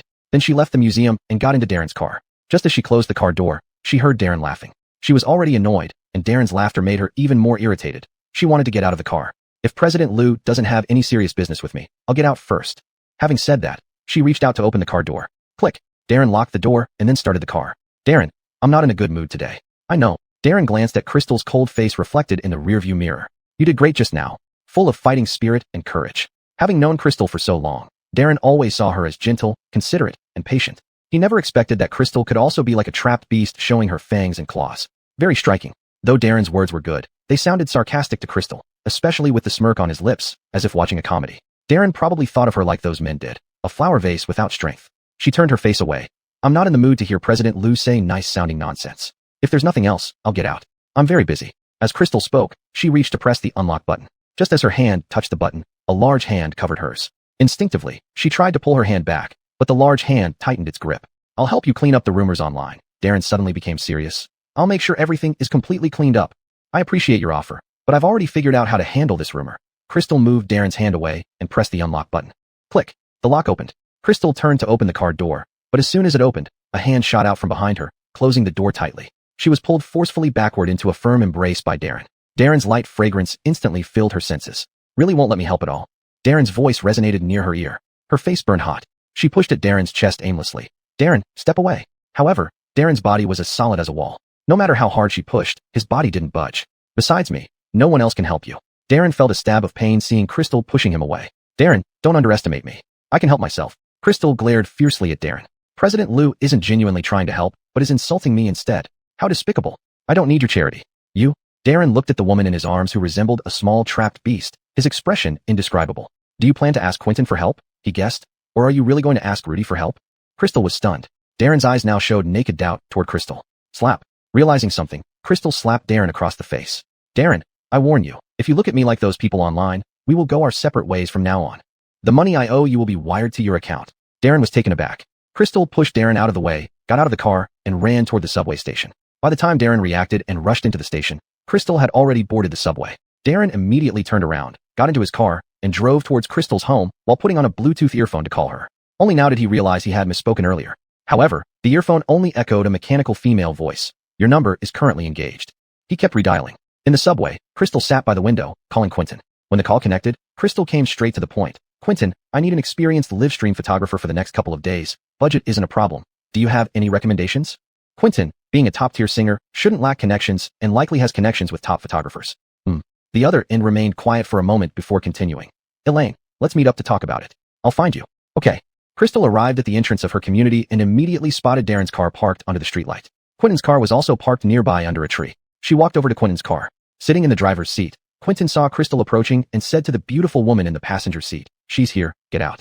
Crystal saw a tall beauty step out from the passenger side of Quentin's car, smiling and saying, sorry, kept you waiting. Let's go up and talk. The three walked together, with Crystal leading the way. As they reached the entrance of the community, they calmly bypassed Darren's car and continued walking inside. As if Darren and his car didn't exist at all. Darren quietly sat in the driver's seat, listening to the sound of Crystal's footsteps fading away. He did not get out of the car. Once inside the house, Crystal poured 2 cups of water for them. Looking at the classic Eastern beauty, she asked Quentin, and this is?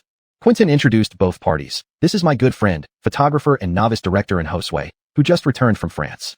This is my good friend, Crystal. Crystal was pleasantly surprised that Quentin had found her a photographer so quickly. Hello, Miss Josue. Crystal greeted her warmly and shook hands. Hello, Miss Mo. And Josue, with almond-shaped eyes and peach-like cheeks, had an extremely gentle voice. Quentin told me a lot about you on the way here. I am very willing to work with you. Crystal deeply understood that given the current situation, she needed to act faster than those spreading rumors. So after a brief chat, she got straight to the point. I plan to live stream the restoration of cultural relics.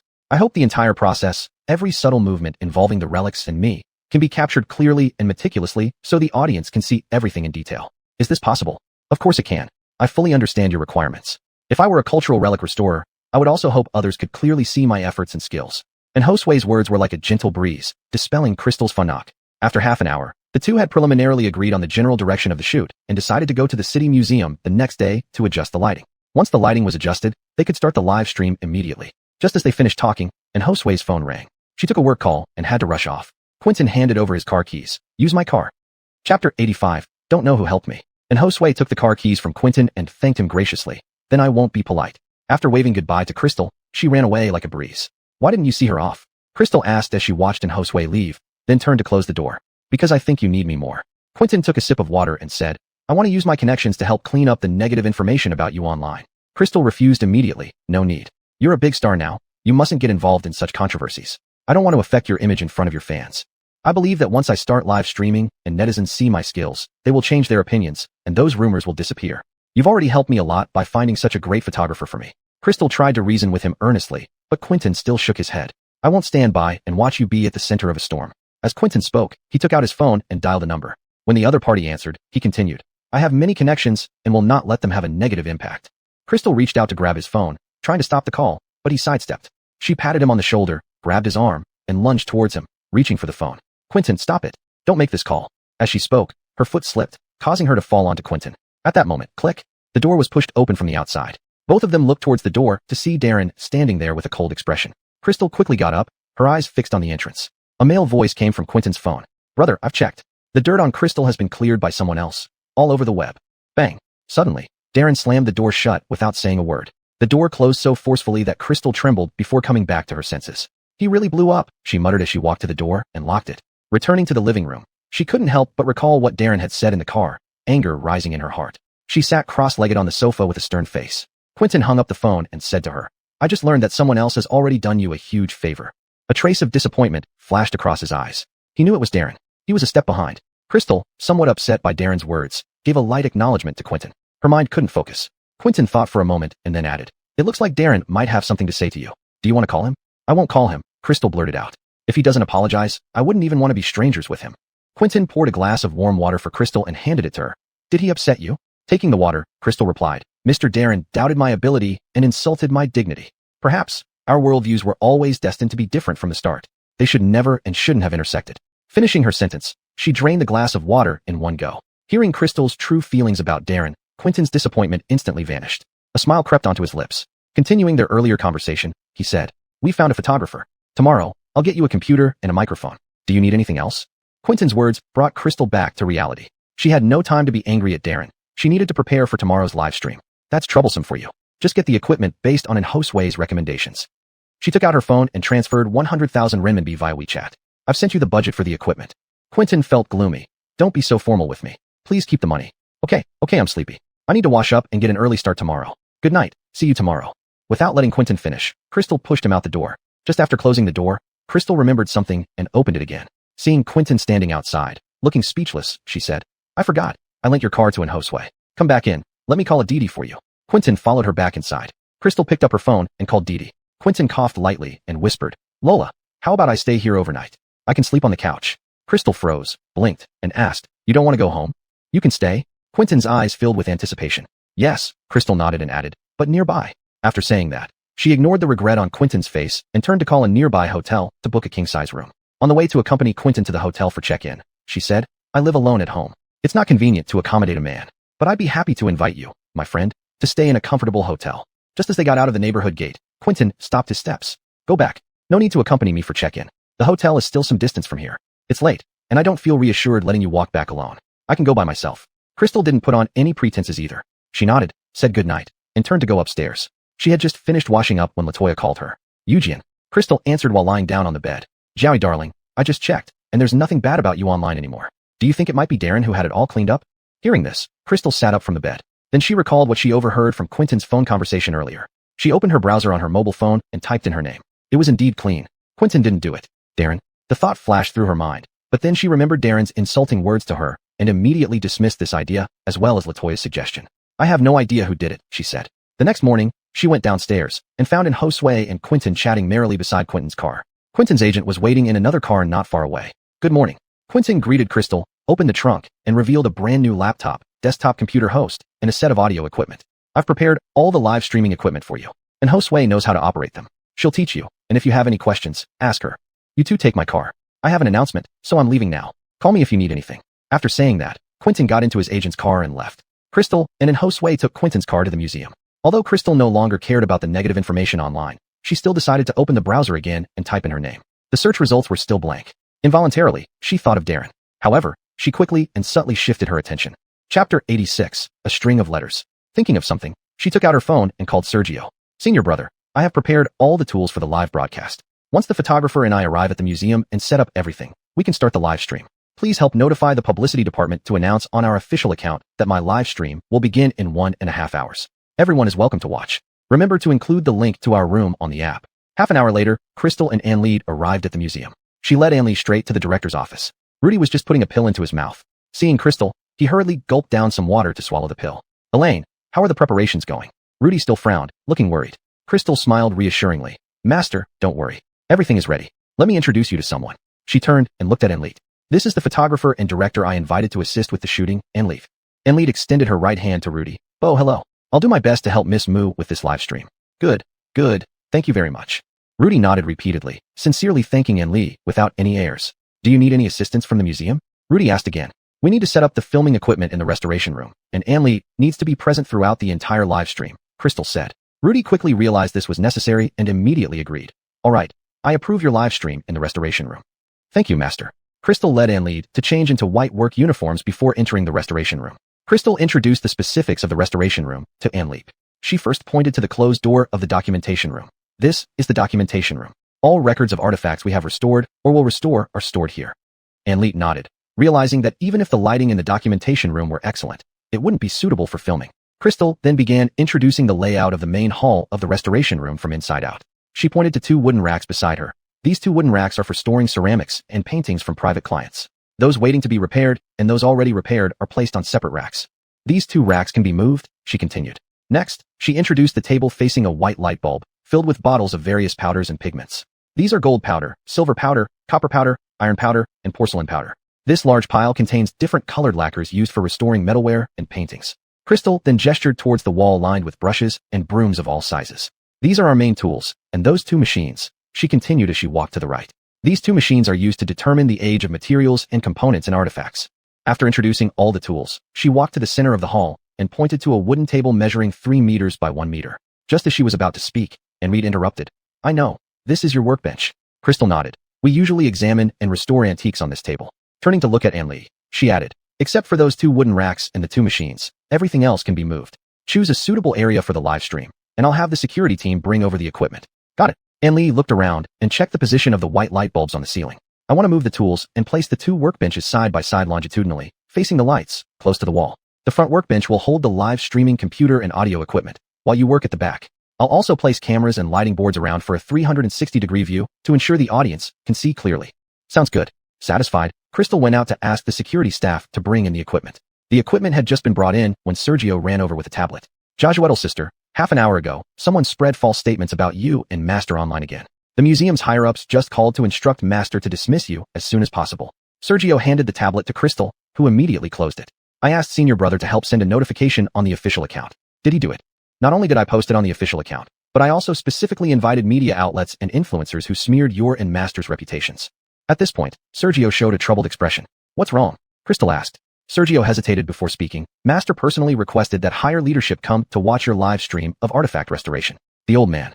Rest assured, I won't let Master or Senior Brother down. Crystal understood Sergio's indignation. Jeffrey was advanced in years and still had to endure such humiliation. Crystal felt uncomfortable as well. At present, the only way for her to reverse public opinion was to showcase her skills before a national audience. The 3 of them quickly arranged everything according to and Josue's instructions. Crystal then tested the lighting for 10 minutes. As soon as the scheduled time arrived, Crystal officially started her live stream. Sergio, standing outside the camera frame, watched the live stream on his tablet and immediately gave feedback. Very clear. At that moment, Sergio was the only viewer in the live stream room. Crystal stood up and walked towards the shelf holding the artifacts, with and Josue pushing the camera following her.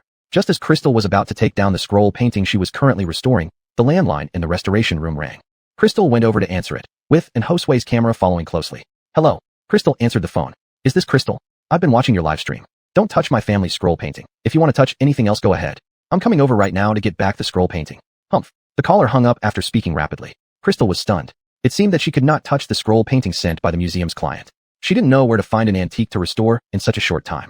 At this moment, Sergio pointed at the tablet, signaling her to look at the computer screen. She returned to her workstation, and there were already over 100 people in the live stream room. Shame of the antiquities world. Shame of the antiquities world. Those people kept flooding the screen with the words, shame of the antiquities world. She ignored them, but these words reminded her that she could go to the antique street to find a treasure to restore. She spoke into the microphone in front of the screen. Since I can't restore the existing antiquities in the museum now, I need to go to Antique Street. Do you want to ask Quentin for help? And Josue suggested from off camera. No time for that. Going to the Antique Street is the fastest option, she said, taking off her work uniform in front of the camera. Before leaving, she caught sight of someone typing on the screen. She took a closer look at the person's username, which was a string of letters, Lujianzu. Chapter 87 Transformation from a Vase to an Artisan. Without giving it much thought, she ran out of the restoration room. And Josue quickly adjusted the camera and followed Crystal's figure, filming her. Inside President Lu's office, Darren was watching Crystal's live stream on his work laptop. Seeing Crystal sprinting down the bustling antique street under the glaring sun, determination written all over her face, he was touched, but still felt she lacked the capability to handle this situation. His phone rang. It was Darren calling. Coyle, what is it? You can't even do one simple task properly? Why are there still derogatory comments about Elaine online? I've instructed my people to deal with it. It will be cleaned up soon. You better make sure it's thoroughly cleaned. Otherwise, don't come back to see me. After reprimanding him for a moment, Darren changed the subject. Did you watch Elaine's live stream, where she's restoring antiques? Yes. Darren turned his eyes back to the screen. On the screen, Crystal was inside a narrow shop following an old man deep into the stock area. There's only this one left to restore, said the old man as he took down a ball of newspaper from the dusty shelf and unfolded it, revealing a pile of porcelain shards. Crystal froze. Darren turned away from the screen and spoke into his phone. Coyle, I think Crystal won't get through this challenge. What do you mean? Darren blurted out, startling Darren, who jerked the phone away from his ear. How can Elaine not get through this? Are you eating vegetables, Darren? Darren raised his voice higher and higher. Darren could imagine Darren exploding at that moment, so he rubbed his temples and replied, Crystal loves restoring antiques. I'll buy her an entire antique museum. Then she can focus on doing what she loves. This was typical businessman thinking. Short-sighted, Darren snorted and hung up the phone.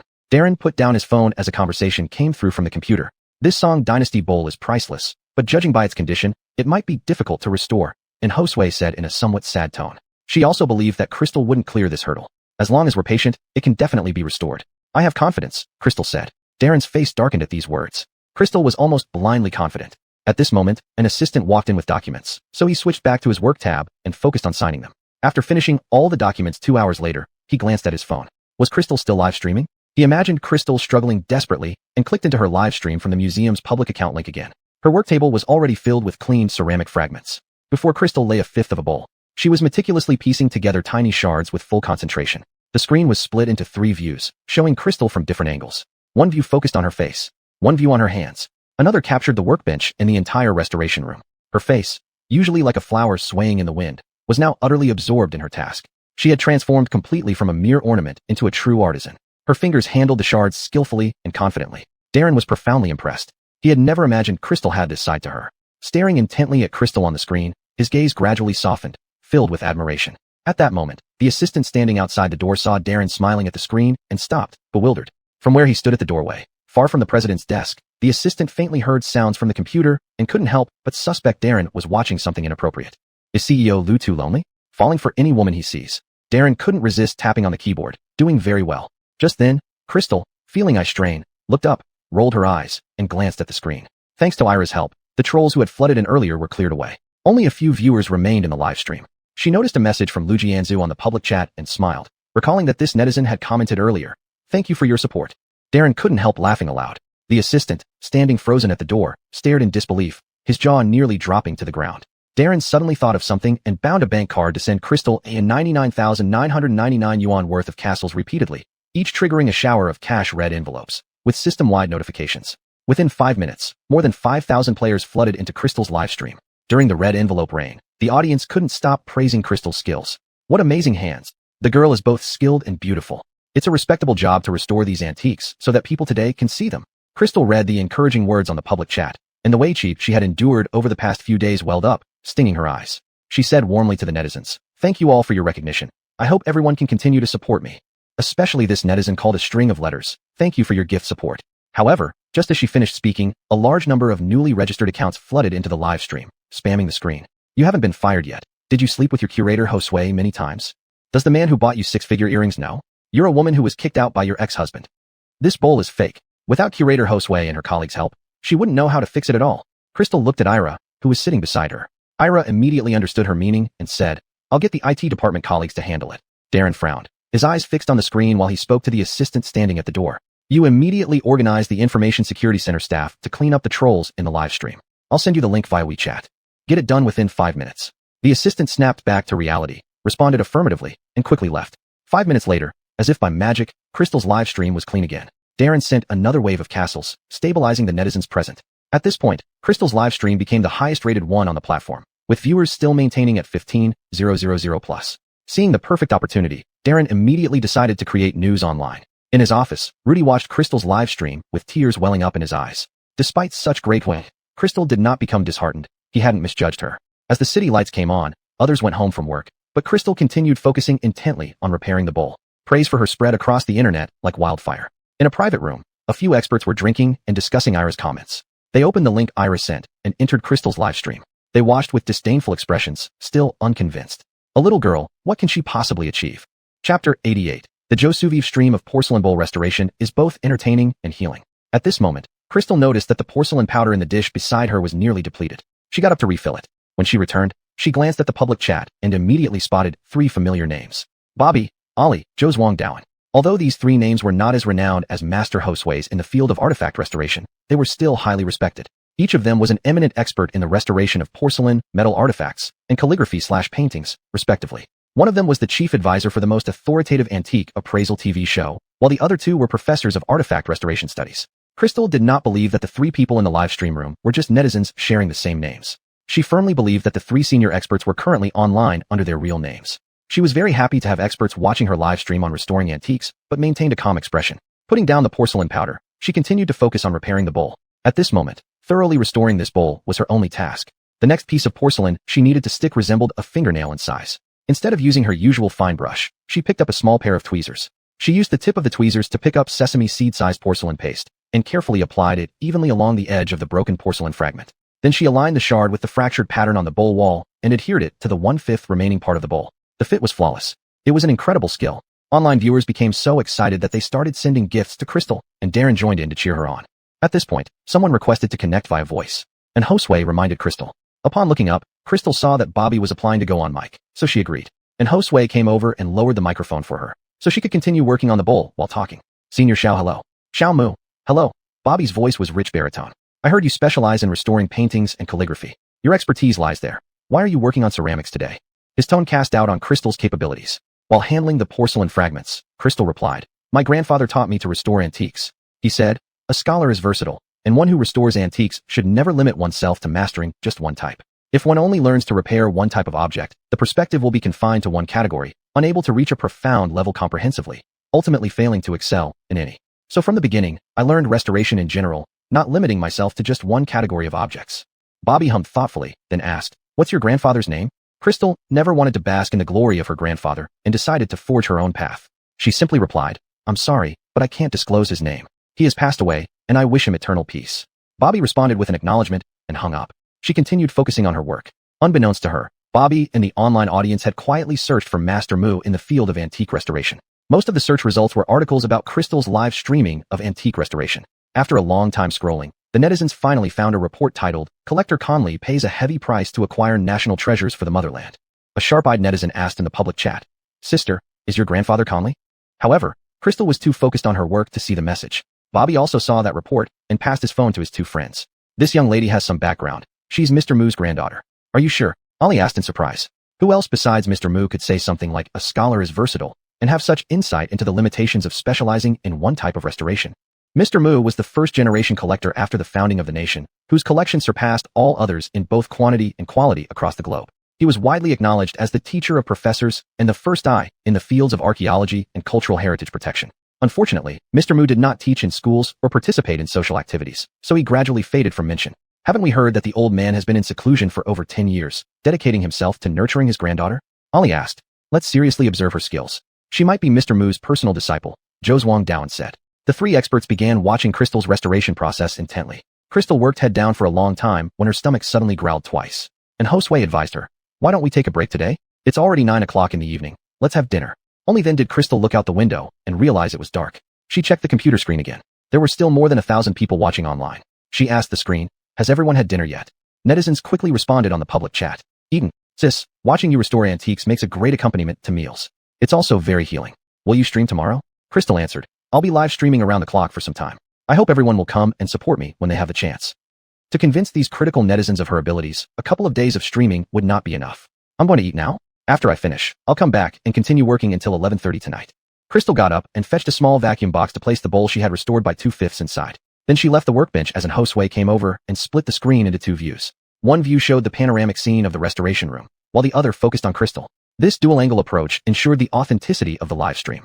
Crystal took off her work uniform, hung it on the wall, and walked toward the door. The netizens watching from their computer screens saw everything clearly. Just as Crystal reached the door, Sergio entered with 2 bags of takeout food, coming into view. Elaine, someone ordered takeout for you. There's steak, ginseng stewed pigeon, crayfish, steamed fish. It's quite rich, almost 10 dishes. Come to the lounge and eat while it's hot. And Josue ate off camera to ensure the completeness of the live stream. Meanwhile, Crystal dined in front of the camera. Looking at the fully laid out table of Chinese and Western cuisine, she thought that the person seemed afraid she wouldn't eat enough. She recalled the man who let her eat to her heart's content a few days ago. Darren. Achoo. At the same moment, Darren, sitting in the office of Lu Corporation, sneezed while eating his boxed meal in front of the computer screen showing Crystal. He coughed a few times, took a sip of water, and continued eating. At this moment, an assistant ran over and asked, Dovey, shall I book a restaurant at the City Museum for Miss Mu and you to have dinner together? In the assistant's memory, Darren had never eaten boxed meals these past 8 years. He probably wasn't used to them either.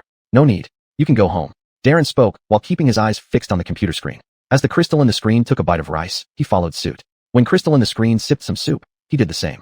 Seeing this, the assistant said nothing more. After the assistant left, Darren's phone rang. It was a call from Annika. Darren turned the phone face down, silencing the ringtone. Annika was then in Darren's ward, watching Crystal's live stream with him. Seeing Crystal already having dinner alone and realizing Darren hadn't called her, she assumed he was busy and called to invite him to dinner. However, after making over 20 calls, it was as if Darren had blocked her. He simply didn't pick up. Chapter 89, Accepting the Challenge. Annika's anger flared up and was redirected towards Crystal. Does she think live streaming will cleanse her reputation? She might actually clean herself by doing repairs live. After all, netizens aren't blind or stupid. Baron, looking at Crystal eating on screen, had an extremely grim expression. You've lost confidence in beating Crystal after just half a day of her live streaming? Annika gave a sidelong glance at Baron lounging on the hospital bed, his inner rage growing stronger.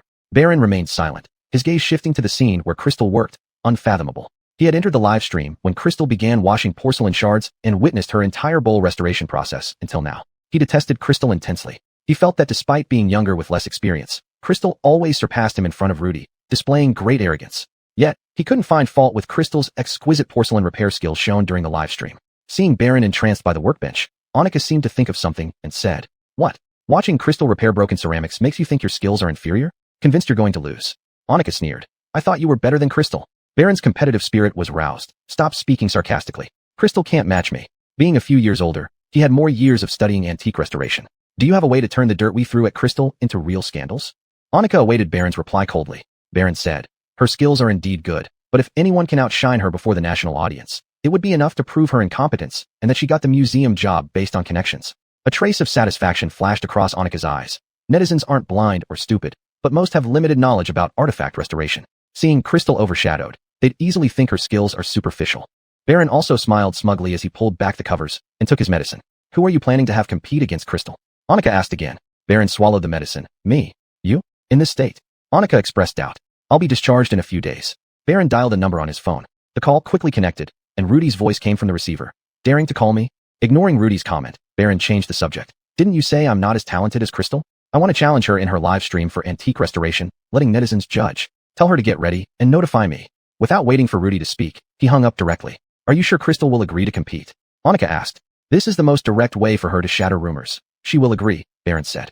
At this moment, Annika's phone rang. Glancing at the caller ID, she told Baron, "For the sake of your appraisal show, you'd better beat Crystal." Finishing, she answered the call and left the ward. Baron sat back on the bed, watching Crystal's live stream.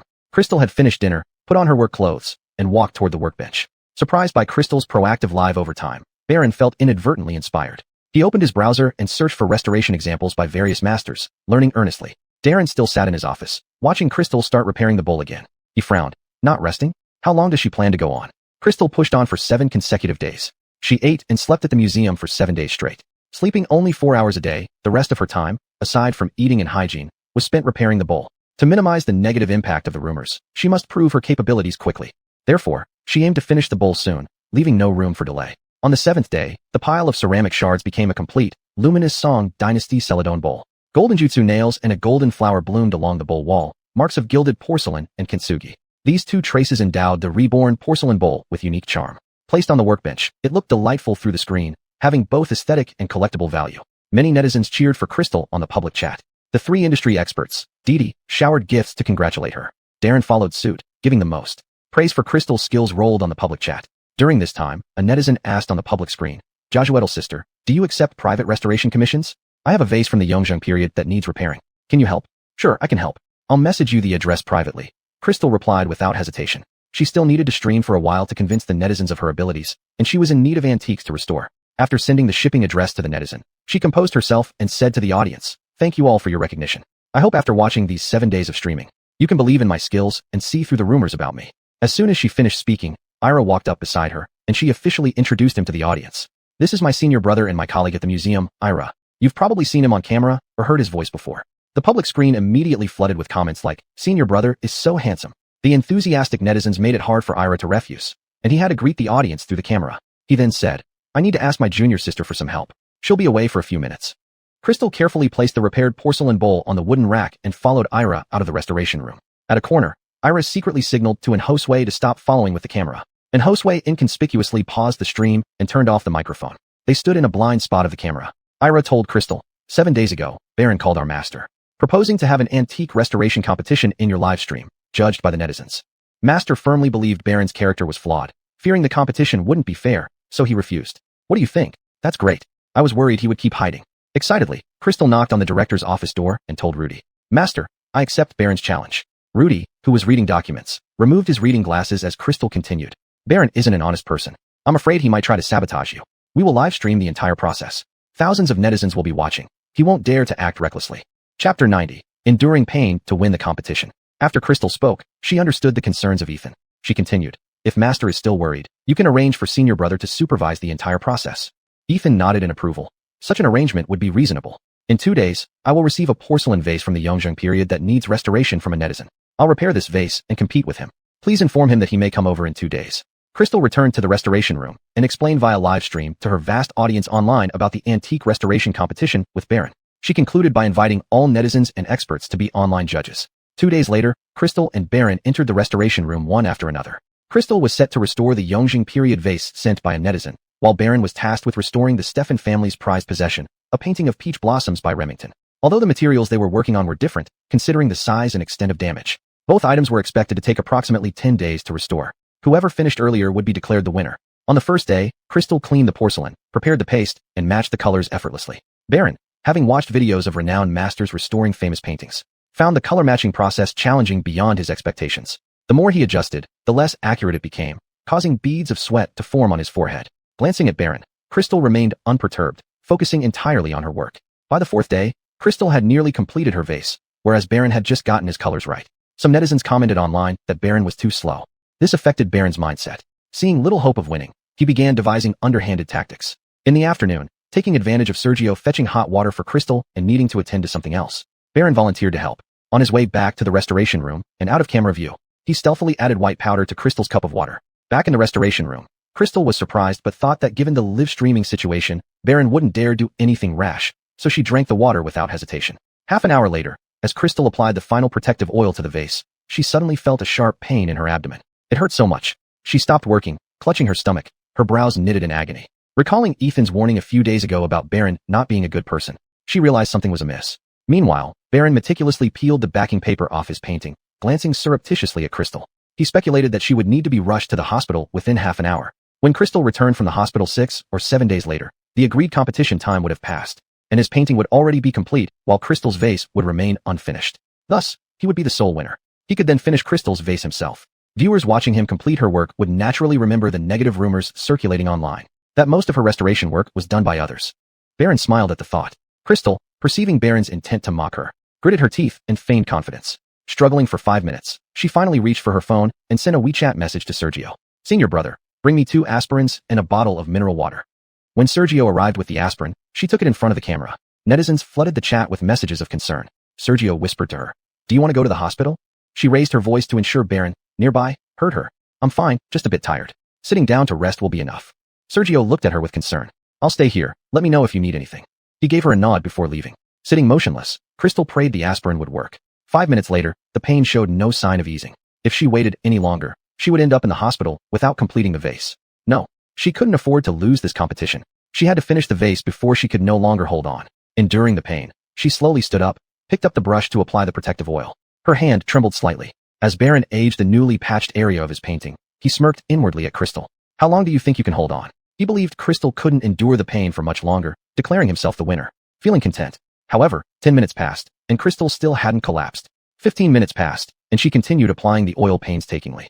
30 minutes passed, and Crystal had already applied the first layer of oil to the entire vase body, setting it aside to air dry naturally. That evening at 8 o'clock, the 4th layer of protective oil on the vase successfully dried naturally. Austin, who was coloring his painting, put down his brush and turned to leave. He lost to Crystal's willpower. He couldn't find any reason to comfort himself. After Austin left the restoration room, Sergio, who had been keeping an eye on Crystal, suddenly appeared. In front of the netizens, he announced Crystal's victory. "Let's congratulate Miss Crystal, who has balanced artistry and efficiency to win this competition." Bang! Crystal smiled, then fainted suddenly. And Josue and Sergio rushed over shouting her name. Sergio scooped up Crystal in his arms and rushed out of the restoration room. Seeing this live from Lou's residence, Darian's heart tightened instantly. He hurriedly left for Crystal's side while calling Darren. When Crystal woke up, it was already daytime the next day. A handsome doctor was examining her. Darren and Darian were sitting by her bedside. "Do you feel any abdominal pain now?" the doctor asked. She felt carefully and shook her head. "No, that's good. There's nothing serious. A few days of intravenous fluids and you can be discharged." After the doctor left, Darian followed closely behind. "Are you sure you don't feel unwell anywhere?" Darren asked, his eyes lowering as he approached the bed. His tone lacked warmth. Anyone unaware of their relationship might think Darren wished her ill.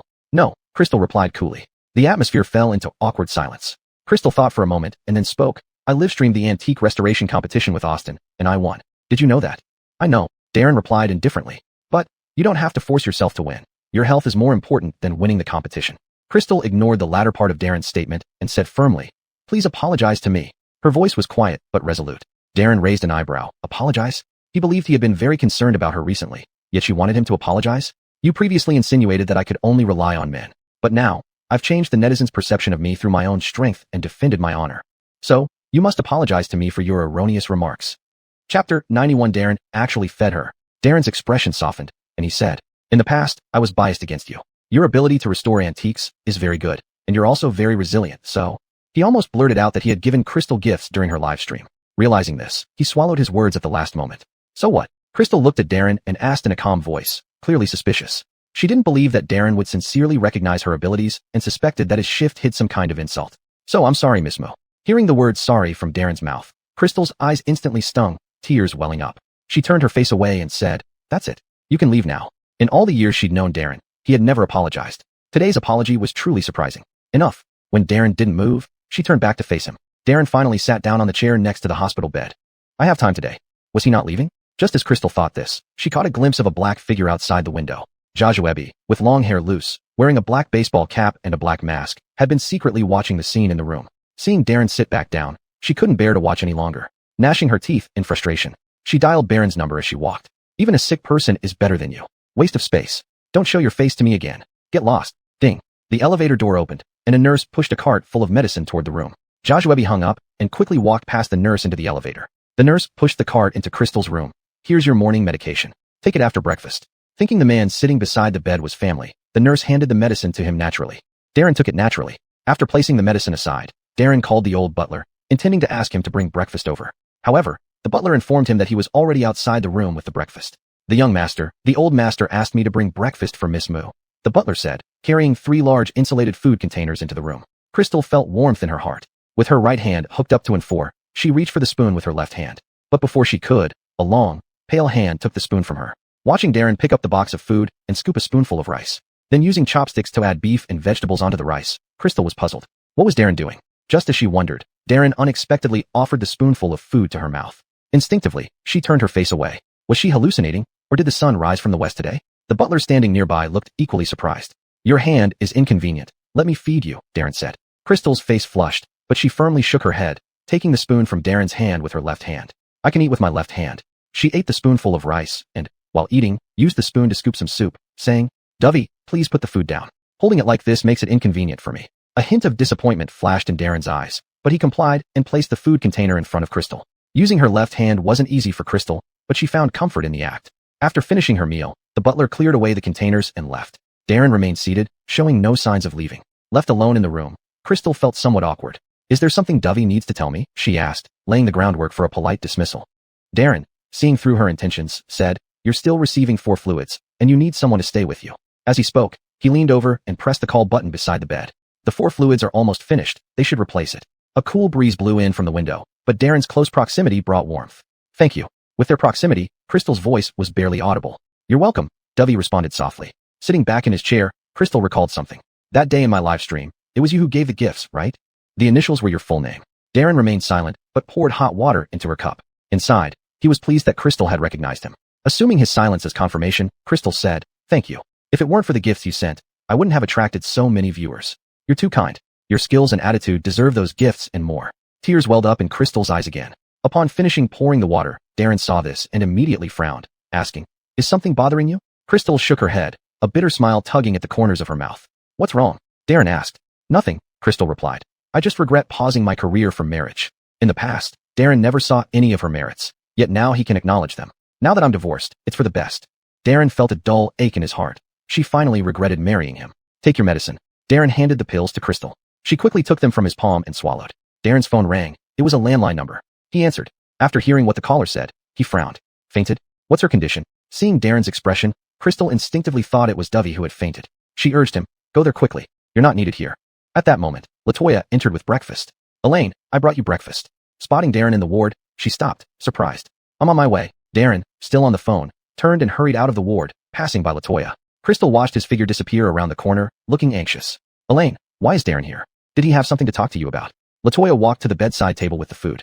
What happened that made him rush like that? Seeing Crystal's worried gaze, she asked. "I'm worried it might be Darren who fainted." Crystal wanted to get out of bed and follow, but Latoya held her back. "It doesn't seem so," Latoya said. "When I came in, I saw Joshua fainting in the lobby downstairs, surrounded by people." "Joshua." Crystal put aside her worry about Dovey and frowned again. "Yes." Latoya nodded. "I guess Darren must be rushing to see Joshua. Hope nothing happened to Darren." Crystal told Latoya, who was about to open the insulated bucket.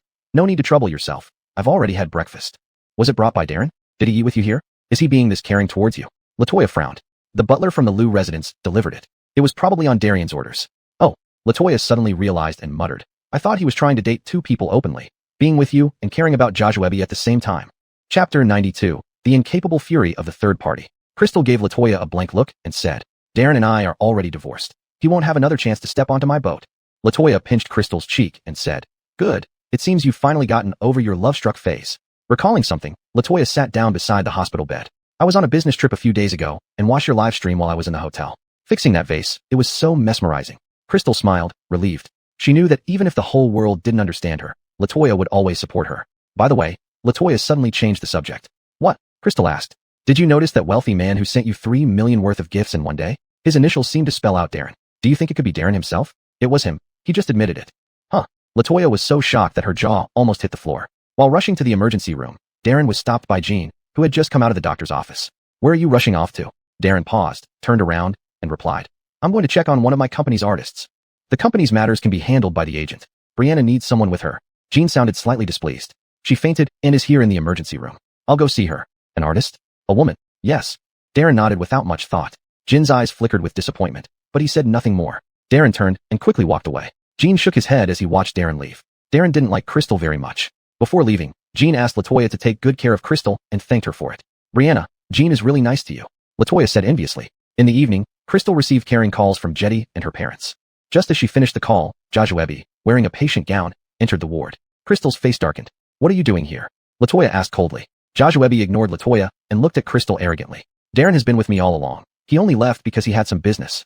I thought he might have come to see you, but apparently not. She had come to brag, lying through her teeth. Since you see Darren isn't here, please leave, Crystal said firmly. Don't rush me, she continued lying. If it weren't for me, brother Darren wouldn't even glance at you. You're actually commanding Darren now? LaToya retorted.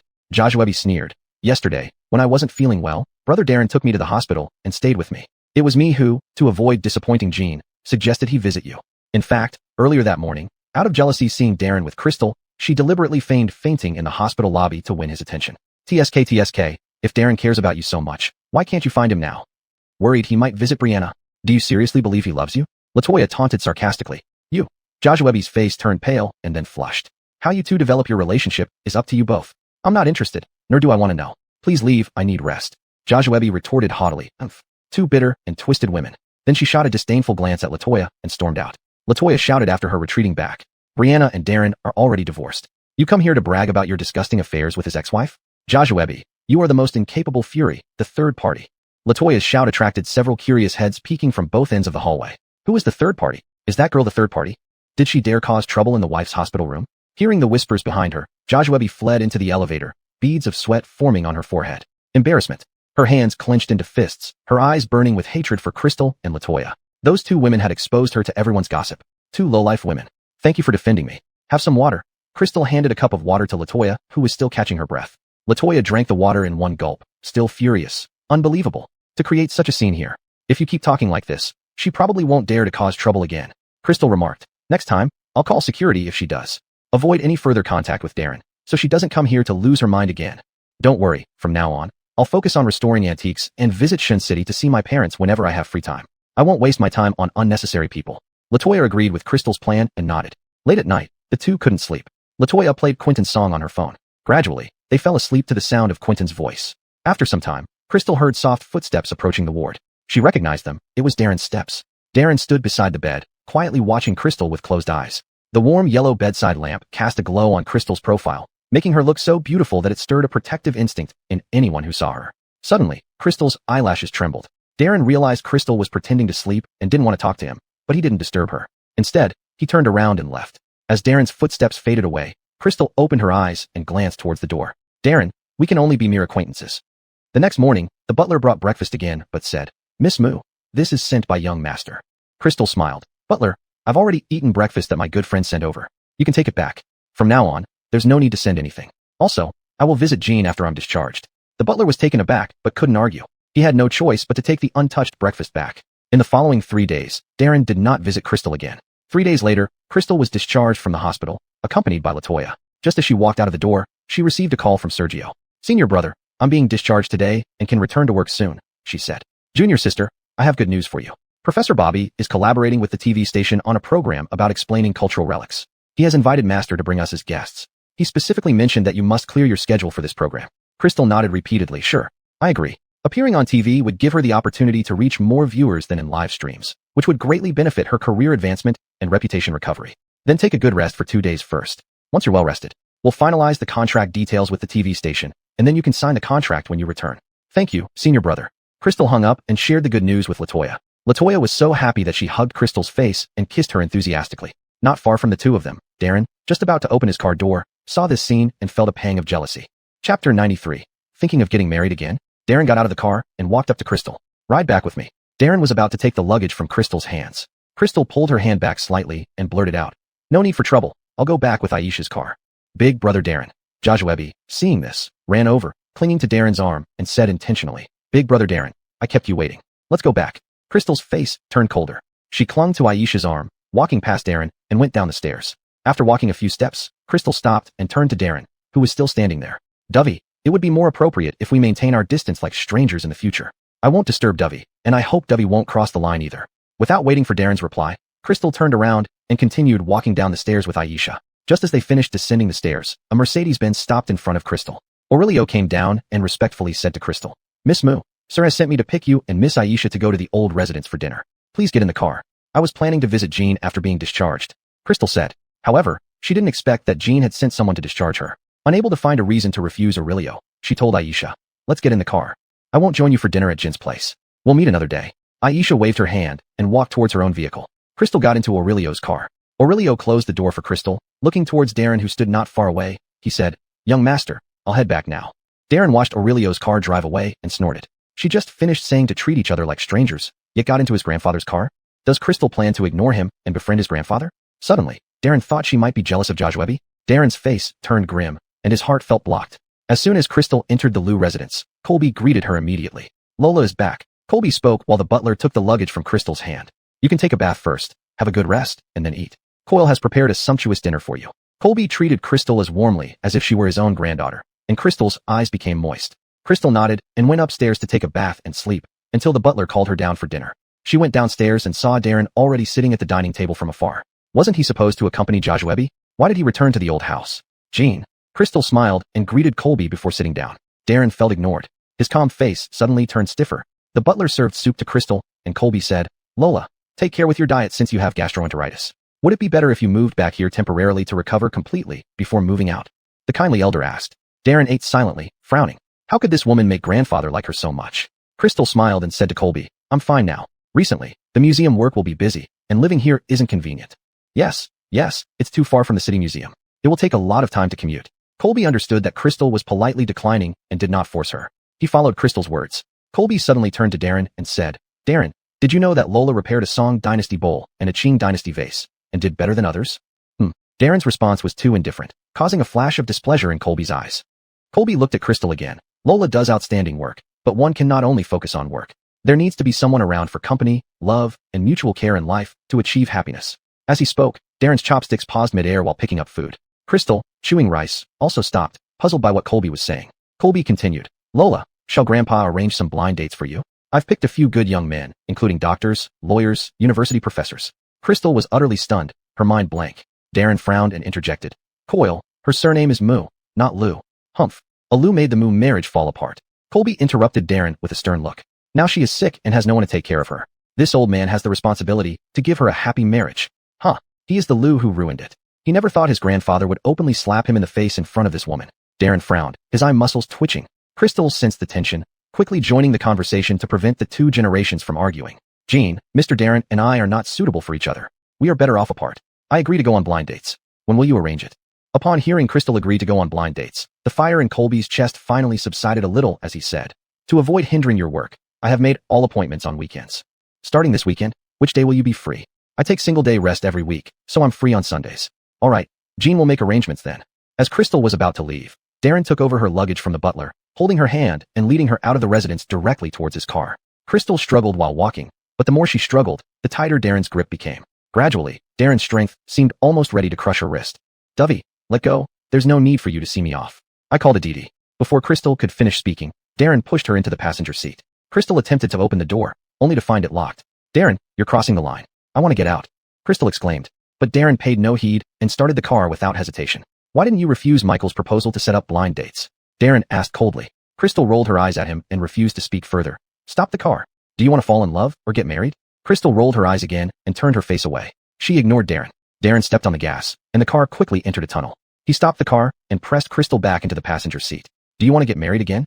Darren's hot breath brushed against Crystal's lips, with desire flaring in his eyes. Chapter 94, blacklisted across the web. Dovey doesn't have the right to ask me this question. Let go, Crystal didn't finish her sentence when Darren suddenly kissed her. Her eyes widened in shock, her mind going blank. Darren aggressively dominated the kiss. Crystal fiercely bit Darren's tongue. In pain, Darren reflexively pulled back. Slap. Crystal slapped Darren hard on the cheek. Do you really think every woman is like Joshua? Shameless. Crystal pushed Darren forcefully, but he remained immobile, holding her tightly. I don't have any extra relationship with her. Don't go on a blind date. Darren thought Crystal was jealous of Joshua. Crystal was very disappointed. Darren had learned to lie without batting an eyelid. With a cold face, she said, it's your freedom, whether you have a relationship with her or not. I have nothing to do with Dovey anymore. Darren's heart ached at Crystal's words. Aren't ex-husband and ex-wife still related? You are so petty just over some jealousy. Jealous. Crystal rolled her eyes at Darren again. Is Dovey dreaming? Darren's phone rang, and he glanced at the caller ID. It was Joshua. He answered. Yes. Brother Darren, are you busy? Their distance was too close for Crystal not to hear the voice from Darren's phone clearly. She couldn't stay another second. She gritted her teeth and pushed Darren again. Unexpectedly, Darren let her go and sat back in the driver's seat. She tried to open the car door, but her hand was caught by Darren. She lifted her hand and brought his hand to her mouth, biting down hard on the back of his hand. Ouch! Pain shot through him, and Darren instinctively gasped. What happened, Brother Darren? Joshua's worried voice came through the phone. Give me your address, and I'll come over immediately, okay? Darren showed no sign of letting go, and Crystal increased the pressure of her bite. His hand hurt even more, and Darren hummed again. His deep and alluring voice sounded slightly ambiguous. Anyone who didn't know the situation might misinterpret it, as if he were doing something inappropriate. Joshua anxiously stomped her feet. Where's Brother Darren socializing? Blood filled Crystal's mouth, forcing her to loosen her bite. However, Darren did not release her hand.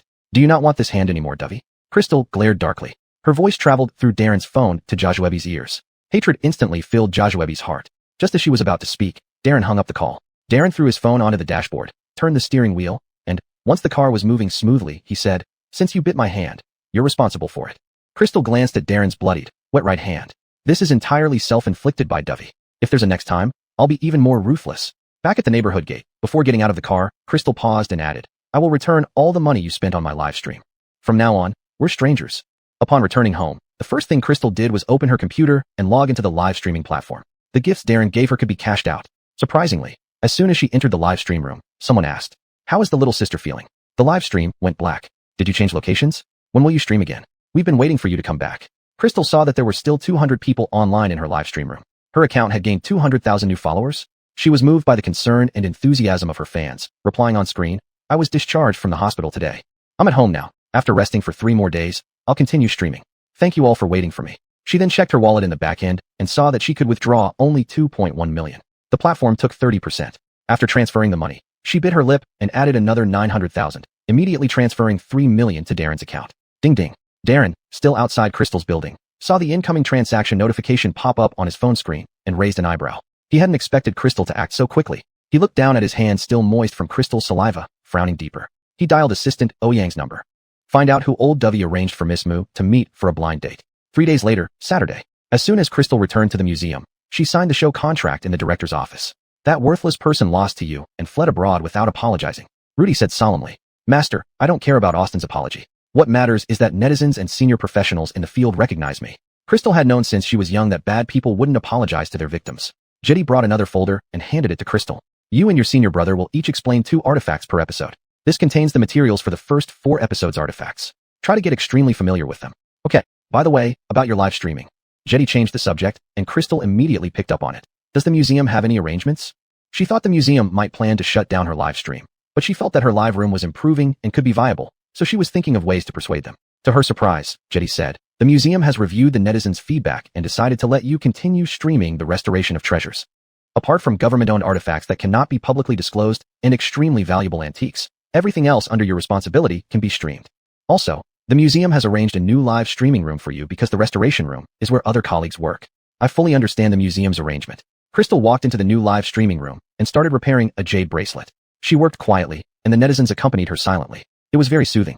However, she no longer streamed all night. At 9:30 p.m., she bid farewell to her online friends and went off duty. On her way home, Darren messaged her to invite her out for dinner. She glanced at it and directly blocked Darren across all platforms. The next day, as soon as she woke up, she received a WeChat message from Darian. It contained information about 3 men she was to meet for blind dates today. 2 were unfamiliar, and 1 was the handsome chief doctor who had treated her in the hospital, Hemlock. Starting from 10 a.m., she went on consecutive blind dates until 10:30 p.m. She chose to go on a date with Hemlock. He was funnier and more interesting than the previous 2. They chatted from antiquities to medicine, having a great conversation. In the CEO's office of Lou Group, Darren's desk was scattered with photos of Crystal and the 3 men she dated. 2 of the men appeared polite but distant. Hemlock, however, was extremely enthusiastic. Darren picked up the photo of Crystal and Hemlock laughing together and coldly remarked, "A mere doctor actually refused my offer?" Darren had privately negotiated with each of the 3 men. For the lawyer, he offered a high-paying job contract at Lou Group. For the professor, he offered a luxurious mansion. For the doctor, he planned to invest $50 million to support the doctor's research, but unexpectedly, the doctor refused. He raised an eyebrow, looking at the smiling Crystal in the photo, puzzled, blocking him across all platforms, yet smiling so happily at a man she met only 5 days ago. How considerate. Chapter 95, Shameless. Picking up the phone. Butler, call Lola and tell her that Grandpa needs to see her tomorrow. The butler was puzzled after receiving Darren's call. Okay, young master. After hanging up the phone, the butler realized that the young master wanted to invite Miss Moo out. He had seen clearly how wronged Miss Moo was when she was at the Lou residence. There was nothing he could do since he received his salary from them. So, he called Crystal immediately. Answering the call, Crystal agreed without much thought after hearing what the butler said. She was exhausted from blind dating during the day. After washing up, she lay down to rest. Darren, however, was restless. That morning before leaving, Crystal had specially chosen a pretty dress. She was going to see her grandfather, after all, and she wanted to look her best for him to know that she was doing well now. When she arrived at the private restaurant where she often went with her grandfather and entered the private room, she saw Darren. Her expression changed, and she was about to turn around and leave. She heard Darren say, "Elaine, I'm sorry." Crystal turned back and sat down on a stool. Since she had already come, she would see what trick he was up to. Pouring herself a cup of tea, a trace of mockery flashed in her eyes. "Your apology as the great Lou actor, I can't afford. What is it you want? Just spit it out and don't waste my time." Darren felt a pang in his heart. "I misunderstood you before, and I formally apologize to you. But it's also because I care about you. Seeing you with other men makes me feel uneasy." Crystal was somewhat surprised. It was rare to see the mighty Darren bow his head. "You don't have to say such nice things. Didn't I explain myself to you before? You didn't believe me, either. That's because you already had your mind set. In your mind, I'm so unworthy that you disdain to listen to my explanations. Your apology now is just because I've slipped out of your control and you can't dominate me anymore." Darren looked embarrassed. "No, I never thought that way about you." Crystal picked up the menu and ordered dishes, only choosing what she liked. She really saw through Darren's thick-skinned behavior. Even at this point, he still remained seated. Seeing how vibrant and radiant she looked without him, Darren knew she was truly living well apart from him. Darren straightened his expression. "Since you want to work, I can help you." Playing with her phone, Crystal paused. "No need. You should be more concerned about Jajuebi instead of bothering with me." Just then, the waiter brought the dishes, and she stopped talking. Seeing Crystal's sharp-tongued demeanor, Darren was somewhat helpless. Just as he was about to speak, Jajuebi opened the door. "Brother Darren, Miss Moo, what a coincidence. You're eating here too. Shall we join together? It will be lively with more people." Crystal didn't say anything, just kept eating. Darren looked at Jajuebi's awkward face. "As you wish." Jajuebi took a seat, watching Crystal eat. "Miss Moo, Brother Darren has apologized to you, hasn't he? We all misunderstood you before. I always told Brother Darren to apologize to you. You know he doesn't easily admit mistakes to others." Indeed, Crystal didn't respond but believed her words. As she said, Darren wasn't the type to lower his head easily. Frowning, Darren was about to explain when he saw Crystal wiping her mouth and getting up. "I'm not interested in apologies. But I warn you, don't come looking for me unless necessary." Without giving them a chance to speak, she opened the door and walked out. Darren had a grim expression. "My matters with Crystal don't need your interference." Jajuebi's heart sank as she hastily explained, "No, Brother Darren." Darren didn't want to hear it, turning to leave. Jajuebi quickly followed. Darren got into the car. Without opening the window, he said, "Go back yourself. Otherwise, there'll be gossip again, causing trouble for the company," and drove away. In the car, he dialed Crystal using his new card. Thinking it was a new client who needed antique restoration, Crystal answered, only to hear Darren's voice. "Do you have any problems? Haven't I told you not to contact me again? As a famous actor, aren't you being shameless?" She hung up. Feeling Crystal's impatience, Darren felt a twinge of pain in his heart. Thinking about wasting the weekend, he felt very unlucky. He called Zora. "Ian, let's go shopping. This weekend can't be wasted. Meet at our usual spot." Hanging up, he headed to the agreed-upon milk tea shop. After having some milk tea, they went to Joy City Mall. They shopped until dinner time and then returned to Zora's place. Shopping really did rejuvenate one's spirits, although they were quite tired when they got home. After washing up, both fell asleep on the same bed. The next day, Crystal went to the museum refreshed. Rudy found her. "Elaine, the TV station's vehicle has arrived. Let's get going with the materials." Crystal took the materials and got into the car with Rudy and her senior brother. Upon arriving at the TV station, they were immediately arranged for makeup. Seeing this setup, Rudy hurriedly declined. "I don't need it. Just do makeup for the young people. At my age, it's unnecessary." The makeup artist responsible for Rudy said, "It's fine, Rudy. We'll just groom your eyebrows and give you a simple hairstyle. We won't apply much on your face. Rudy agreed after hearing this. Crystal's makeup artist, seeing that her skin was flawless, simply applied some primer and nude lipstick to enhance her complexion. She looked much more spirited. Rudy joked with a smile. Our Elaine should put on makeup more often. She looks so much more energetic. Sergio also nodded in agreement. Looking at herself in the mirror, Crystal said, yes, putting on makeup makes me look completely different. It wasn't because of makeup. Previously, she had been consumed by Darren and Joshua issues, which made her anxious and insecure. She was always worried that one day Darren would leave her for Joshua. In such a state, how could she look good? Letting go of her worries, she felt like she had been reborn. After everyone finished their makeup, they sat in the expert seats, waiting for the shoot to begin. During this time, Crystal continued to review the materials in her hand, even though she had read them many times. She was afraid something might go wrong, so she kept reading through them. When the host was ready, the filming began. Hello, dear viewers. Hi, your old friend. Today, we have several experts from the field of antiques to introduce our country's treasures. Please welcome Rudy and his closed-door disciple. Applause, please. The three stood up to acknowledge the audience. After the introduction, the host said, now let's start our treasure appreciation journey. Let's hand it over to Rudy and his disciples. Chapter 96, Pretending to Understand. After her master and senior brother Sergio finished explaining, Crystal began explaining her part. I will introduce you to something more familiar, the antiques from the Yongjung and Qianlong periods. Photos were shown on the screen. You can see that the antiques from the Yongjung period have a big difference in style compared to those from the Qianlong period. To put it simply, the style of the Yongjung period is relatively simple and elegant, with a relatively bunny color scheme, not very colorful. But it's different for the Qianlong period. It's like 100 flowers blooming, and the style is also very unrestrained. She finished her presentation quite soon, which was much simpler than what Ethan and Sergio said, more down to earth, making it easier for the audience to understand.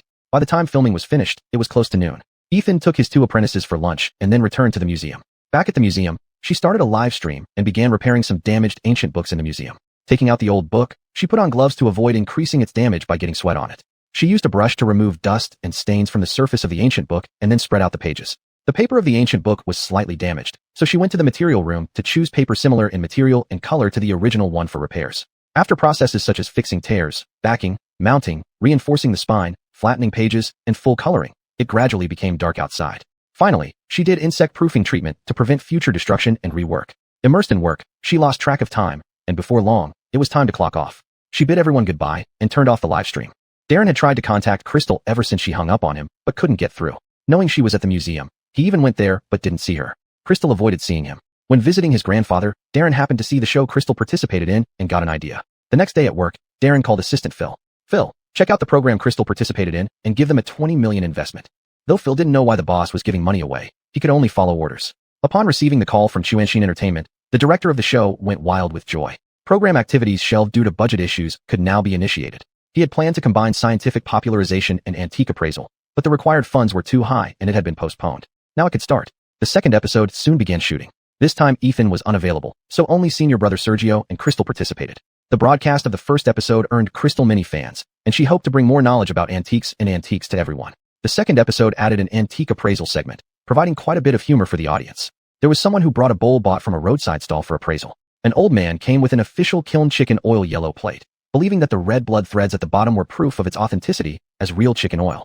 Sergio explained that real chicken oil would have long evaporated under high temperatures, making it impossible to color porcelain. In the end, the old man accepted the reality that his item was fake. Due to the longer duration of this episode, they had lunch at the TV station. During the break, Crystal saw Darren and frowned. Is Darren trying to bother her again? The director came in with Joshua. Let me introduce you all to Joshua, the renowned actress. She'll join our show in the second half to boost ratings. Seeing Joshua, Crystal realized she had overreacted. However, are these two people like sticky plasters? How can they always appear wherever she goes? Joshua followed the director into the studio and greeted Darren with a smile. Brother Darren, are you here for me? It's great to see Miss Moo here too. Darren's face flashed with impatience. Seems like you're not taking my words seriously? Joshua looked bewildered. What do you mean, brother Darren? What are you talking about? Darren left with a sentence. It's impossible between us. Don't waste your time on me. He then walked to the seat arranged by the production team. Joshua kept her gaze on Crystal after he sat down, gritting her teeth. So Crystal, even divorced, you still haunt him. Now you've almost won brother Darren's heart. I need to think of a plan. Shooting resumed for the afternoon session. After introducing Joshua, the host moved on to antique appraisal. An uncle brought a Jianzhan for appraisal. Crystal waited until the uncle placed the Jianzhan on the table before picking it up. With ill intentions, Joshua commented, Isn't Miss Moo too impolite? When someone hands you something, don't you even reach out to take it? Can't she even manage basic manners? Hearing Joshua's words, the surrounding area suddenly became quiet. Those who came to participate in the show all had a certain understanding of antiques, unlike Joshua, who was an outsider. People around started talking. Does Miss Tang not know at all? This is a rule in this industry. She probably doesn't know. She definitely looks like an outsider. Otherwise, she wouldn't have said something like that. Joshua expression stiffened upon hearing this. Seeing this, the host quickly tried to smooth things over. Miss Tang might not be aware. It's just a rule in the antique business. You can only touch the antique after the person has put it down. You can't pass it through two people's hands at once. Joshua awkwardly spoke up. Sorry, I didn't quite understand this. I was just a bit curious. An uncle chimed in. It's fine. It's fine. It's just a small matter. Crystal didn't let her off. Since you don't understand, then don't speak. Otherwise, it comes off as very impolite. Joshua gritted her teeth and nodded. Crystal returned the jianzhan to the uncle. Uncle, this is a craft from the modern era, not an antique, but it still has some collection value. The uncle didn't give up. Daughter, why don't you take another look? I bought this at a stall, and the seller said it was genuine, from the Northern Song Dynasty jianzhan. Crystal shook her head. Uncle. Joshua interjected. The uncle has already asked you to take another look. This won't delay much time. Why are you refusing? Besides, how could you tell it was fake after such a short inspection? Crystal no longer gave her any face.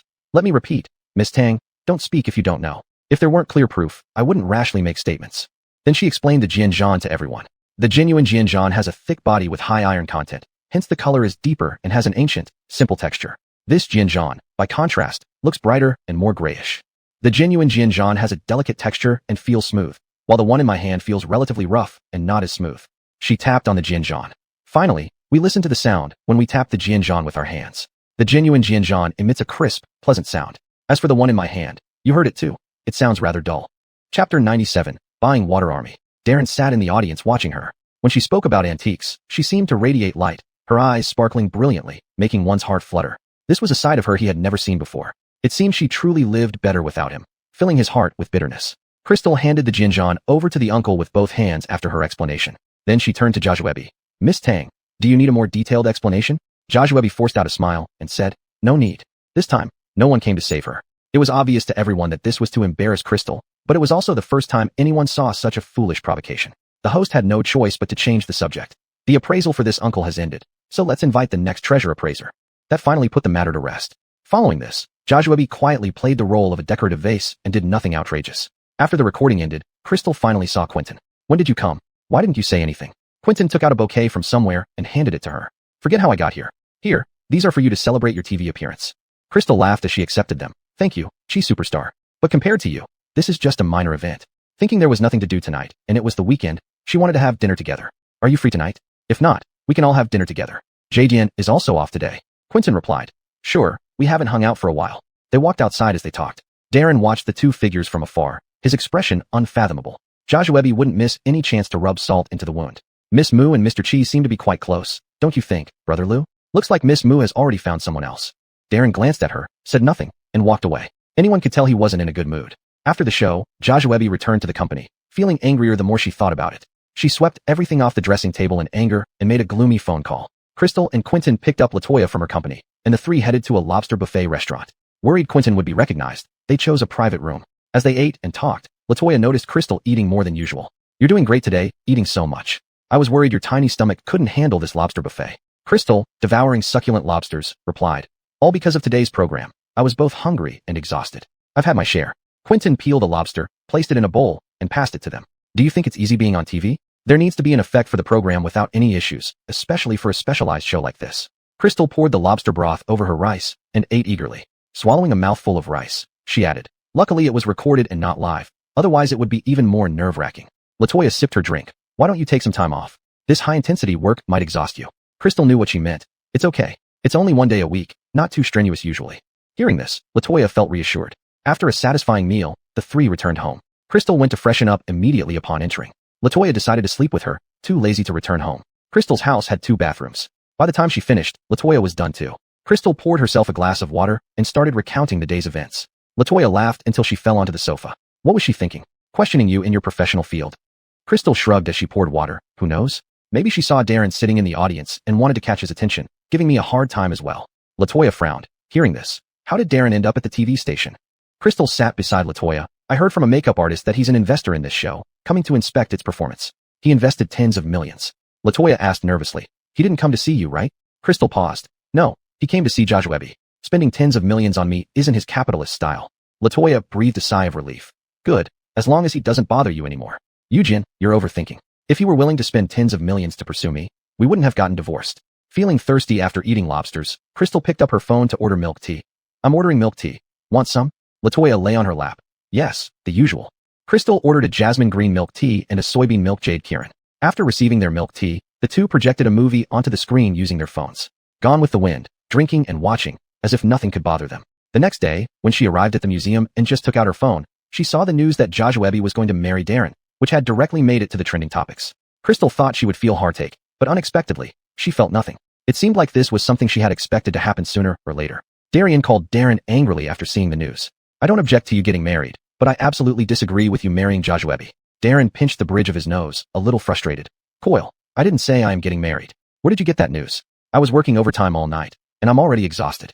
Darian felt a bit pained. Your news of getting married is on the trending list. Since you say it's not true, then quickly handle it. Darren opened the app to check, and sure enough, the news of Darren's impending marriage to Joshua was hanging on the trending topics. Darren directly called assistant Brendan. Brendan, take down that trending topic immediately and find out who released the news. Once the trending topic went up, the online messages exploded. Isn't Claude of Film newly divorced? How soon has it been? And he's going to marry again. It's quite normal for Claude of Film to remarry after divorcing, right? Besides, whether someone is a homewrecker doesn't matter. Getting married is fine. Oh, Claude of Film divorcing his ex-wife was good. You don't know? His ex-wife is my classmate. She married him just for money. And she's already found several new prospects long ago. Some more rational netizens, if it's for money, then they shouldn't have divorced in the first place. With Claude of Film's looks, who wouldn't be content? Is this a joke? She was immoral and got entangled with other men early on. Divorcing Claude of Film is understandable. Soon, the news about Claude of Film's ex-wife having an improper private life leading to their divorce topped the trending topics. Crystal looked at the trending news on her phone. This must be Joshua's doing. The situation escalated, so she directly called Darren. Darren, have you seen the trending topics? Darren received the call and listened to what she said, feeling somewhat happy, thinking she might be jealous. I've seen it. I've already asked Brendan to take it down.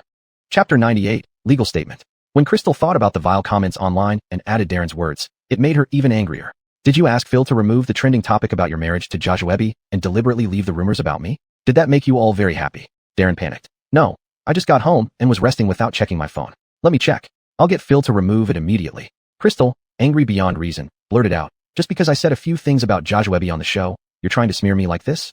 We ended things amicably. You don't need to treat me like this, do you? She took a deep breath, telling herself it wasn't worth it. It wasn't worth ruining her own mood. Darren felt as if no matter what she said, it wouldn't be clear. Originally, she already believed something was going on between her and Joshua. Now it would be even harder to explain. After some thought, Darren spoke. This wasn't done by anyone I told. If it were to smear you, there would be no need to involve Joshua. My relationship with her is purely professional. She is an employee of my company, nothing more. Moreover, for Grandpa's sake, I wouldn't do this. Not related? Crystal recalled how he didn't answer her calls when she miscarried, but went to accompany Joshua to the hospital instead. Not to mention, in their youth, they had been together. Even their marriage was forced by his grandfather. After the wedding, he seemed eager to spend every day with Joshua. How could he say such things now? She sneered. Oh, so your company's benefits are really good, requiring its CEO to personally take a female employee to the hospital. Does your company have no one else? Are you going bankrupt? But whether or not you two have a relationship is none of my business. Just don't drag me into it. I'm not as idle as you two. I don't have time to play these silly games. Otherwise, don't blame me for revealing everything about you and Joshua. Darren felt heartache. Was there really no sentiment left? Were all those deep feelings false? No matter what, you still don't believe that I have nothing to do with Joshua. Crystal became even more impatient. Stop beating around the bush. Fix the problem quickly. Your love life is none of my business. After hanging up the phone, Crystal looked at her phone. Thankfully, her personal information hadn't leaked yet. Soon, however, she knew she had been too optimistic. Her information was soon exposed. As she walked out for water, her colleagues at the museum began gossiping. I never thought she'd be this kind of person. Well, if you could see it, that would be strange. Look, she got into the museum. Without some means, how could she? And right after joining, she lured away young Master Baron. Lower your voice. She has a good relationship with old Master Josue. Watch out, or she'll make it hard for you. Afraid of what? If she can do it, she should be prepared for people to talk. Saying this, her voice became softer. Crystal returned to her office after getting water, looking emotionlessly at the trending news. It seems Darren had decided to let the news run wild. Filthy man. Crystal called Aisha for a reliable lawyer. This case was straightforward. If clicks exceeded 5,000, it constituted slander. The lawyer advised her to take screenshots as evidence using a watermark camera, annotating time and names. Once that was done, legal action could proceed. Crystal asked the lawyer to draft a complaint and brought the evidence to the police station. The police acted efficiently. The state truly stood firm. That night, Crystal used her previous livestream account to release a lawyer's statement. Internet users, knowing she was Darren's ex-wife, didn't expect her to take such strong action and directly release a lawyer's statement. Big Sister Brianna doesn't seem like that kind of person. If she were promiscuous, she wouldn't focus on restoring antiques. You can't always judge a book by its cover. Who knows what she's really like privately? I think some people are just quick to spread rumors. No evidence has been presented yet. They might end up embarrassed. If she were fine, why did Bowie divorce her? Have you forgotten the recent trending topic? Maybe someone maliciously hyped up the news about Bowie and Empress Tang to include her. That's possible. Look, Lou Group issued a statement. It's acknowledged that she was Lou Elder's granddaughter-in-law. Holy crap, look at Quentin's Weibo, supporting Crystal. Netizens flooded to Lou Group's official website. Quentin's Weibo was also full of people. The top pinned post on the official website read, Crystal was acknowledged by Jean as his granddaughter-in-law. Even though they've divorced, Crystal remains Hillary's granddaughter. Anyone who continues spreading rumors will face legal action from Lou Group. Quentin said that Crystal was an old friend of his, and he knew what kind of person she was better than anyone else. Otherwise, he wouldn't have liked her for so long. Netizens looked at the Lou Group's statement and Quentin's Weibo post, collectively stunned. If there was something wrong with Crystal's character, would Jean still defend her like this? This had to be a joke. Quentin wasn't foolish. Having been famous in the entertainment industry for many years, he wouldn't be so clueless as to not know who he could trust. This way, it didn't seem simple for someone to tarnish Crystal's reputation. With Jean and Quentin supporting her, Crystal wasn't someone to be trifled with.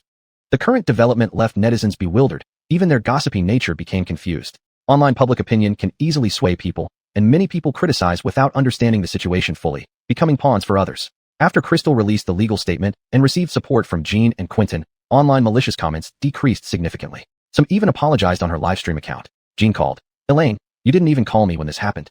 It was the butler who told me. I only found out then. You shouldn't do that. Crystal was moved by Jean's protection. Coyle, it's just a small matter, not worth disturbing you. Jean was very upset. Elaine, this isn't a small matter. I can't stand seeing them bullying our Elaine. Crystal coaxed him. Don't worry, Coyle, no one is bullying me. I'll visit you this weekend, or perhaps you can watch the show I'm on. Jean laughed and agreed. I won't go to the show, but I'll see it on TV anyway. Just come see me on Sunday, rest up on Saturday. Crystal chatted with her grandfather for a while before hanging up the phone. Having made plans with Jean to visit him over the weekend, she ended the call. The matter was mostly resolved. Chapter 99, feeling very anxious. Thinking about today's live stream, she decided it would be better to take a break for a while until the storm passed. She turned on her phone and sent a message in the group to inform everyone that she would pause the live streaming for a few days. As soon as the message was sent, many people in the fan group started messaging. Elaine's sister, no way, we all believe in you. You can't stop broadcasting because of others. Yeah, Elaine's sister, online news is just rumors. Now they're cleared up, we all believe in you. Seeing so many people supporting her, Crystal felt she wasn't alone and didn't have anything to fear anymore. This was a perfect opportunity to bring some heat to her live stream. When she opened the live stream, many people came in immediately. Soon, a lot of malicious comments appeared on the screen. So eager to ride on Lou Rebecca Ty's popularity? Opening the live stream so soon. Are you going to enter the entertainment circle eventually? Pretty good looking indeed. No wonder you married Bowie. Aren't these people sick? Just because a divorce happened, must you link Elaine's sister with Bowie together? Are you all ill? In a moment, these traffics were overwhelmed by her fans. Crystal looked at her fans' actions and said gratefully, you don't need to argue with them. There's nothing to fight with a bunch of idiots. Knew that, Elaine's sister, won't argue with those psychos. Knew that, Elaine's sister. The hostile comments interjected also got brushed down.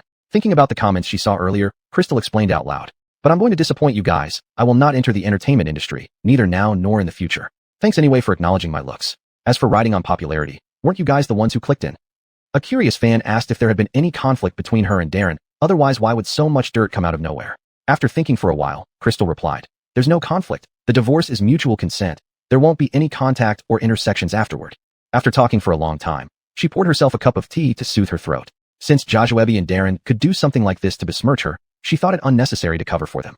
Regarding the smear campaign, it probably offends someone. As to who, it's up to you guys to figure out. The worse my reputation gets, the more beneficial it is for certain people. The rumor makers will face legal liability. The internet isn't above the law. Any compensation afterwards will go directly to charity schools. As for what you want to know about him, ask him yourself. Don't linger in the live room. That's the end of this matter. From now on, the live stream will only focus on cultural relics restoration and popular science. Some commented asking about her relationship with Quentin. She answered seriously, we are just old classmates. But he said he liked you. She sighed. He was just helping me out of trouble. It's not good to misconstrue it. After all, we may still see each other in the future.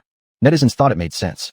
Crystal had just divorced. If he really liked her, being old classmates, he would have moved early instead of waiting. Besides, Quentin is now so popular. Liking a newly divorced woman sounds unlikely. Having said that, she stopped reading messages. Taking out the unfinished teacup, she turned on music and continued the repair work. Today, she talked more than usual because of the trending topic. Repairing ancient artifacts required full concentration. Otherwise, mistakes might lead to further damage. As the damaged parts slowly restored, her heart gradually calmed down. After Darren removed the trending topic, he did not rest either. Seeing Crystal went live, he clicked in. Josh is standing to her words. No future interactions. Knowing that her feelings for him had changed, he felt heartache hearing it. Darren recalled his previous attitude towards her. Even he found it distressing when remembering it. How distressed she must have been facing him. Now thinking about it, he deserved it. When others treated him well, he ignored it. Now that she has let go, he regrets it. Truly scummy behavior. Darren thought Crystal cared so much about Joshua that this issue needed to be resolved properly. Calling Brendan, he instructed, Brendan, directly publish a statement that Joshua and I are only superior subordinate colleagues with no other possibilities, now and never will be. If anyone continues spreading rumors, send them to jail. Brendan responded, all right, no problem. Hang up the phone. Brendan remembered no matter how big the scandal was before, Dovey always ignored it. Now he cares. Probably he cares now and doesn't want her to suffer. What did he do before? Soon, Joshua saw the company's official website homepage release the statement. A dark cloud spread across her face. Upon seeing the statement, she knew this approach wouldn't work. It seemed she needed to act faster. A flash of malice crossed her eyes. Otherwise, if they rekindled their old romance, what would be left for her? It was time to go off duty. Crystal glanced at the teacup in her hand, which was almost fully restored. The remaining work would be finished tomorrow. Just as she was about to leave, Sergio pushed the door open and came in. Joshua's sister, are you okay? Crystal knew what he meant. She poured him some tea, and they sat down. I'm fine. It's not a big deal, and it's already resolved. Sergio heaved a sigh of relief. That's good. My master and I were worried about you. It seems you weren't too affected. Crystal looked at him and said, brother, you underestimate me. I can handle such minor issues. By the way, how is Master's project going? Seeing that she wasn't really affected, Sergio also smiled and said, I shouldn't have underestimated you, little sister. Master's project is almost done, and he'll be back in a couple of days. He didn't call you because the signal was poor. He just called me, but lost the signal before finishing. He asked me to come check on you right away. Crystal asked, if there was no signal, how did Master know what happened? Why didn't he call me directly? Sergio explained. Master overheard them talking while having dinner with the person in charge and couldn't call you then. When he tried to call later, the signal was still poor. He didn't call you out of concern that something might happen to you, and he wouldn't make it in time, so he sent me first.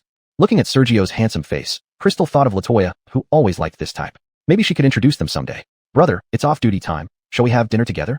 Sergio glanced at his watch and realized it was indeed off-duty time. No, the restoration work at my site isn't finished yet. Master would scold me if it's not done. Hearing this, Crystal didn't insist any further. After all, Rudy had always been strict with both of them. All right then, brother, you continue your work, and I'll head home. Chapter 100, Reconciliation. Stepping out of the museum, she saw Zora's car parked by the roadside. Zora rolled down the window and handed her a pair of sunglasses. Ready to go? Beauty queen, let's take a drive.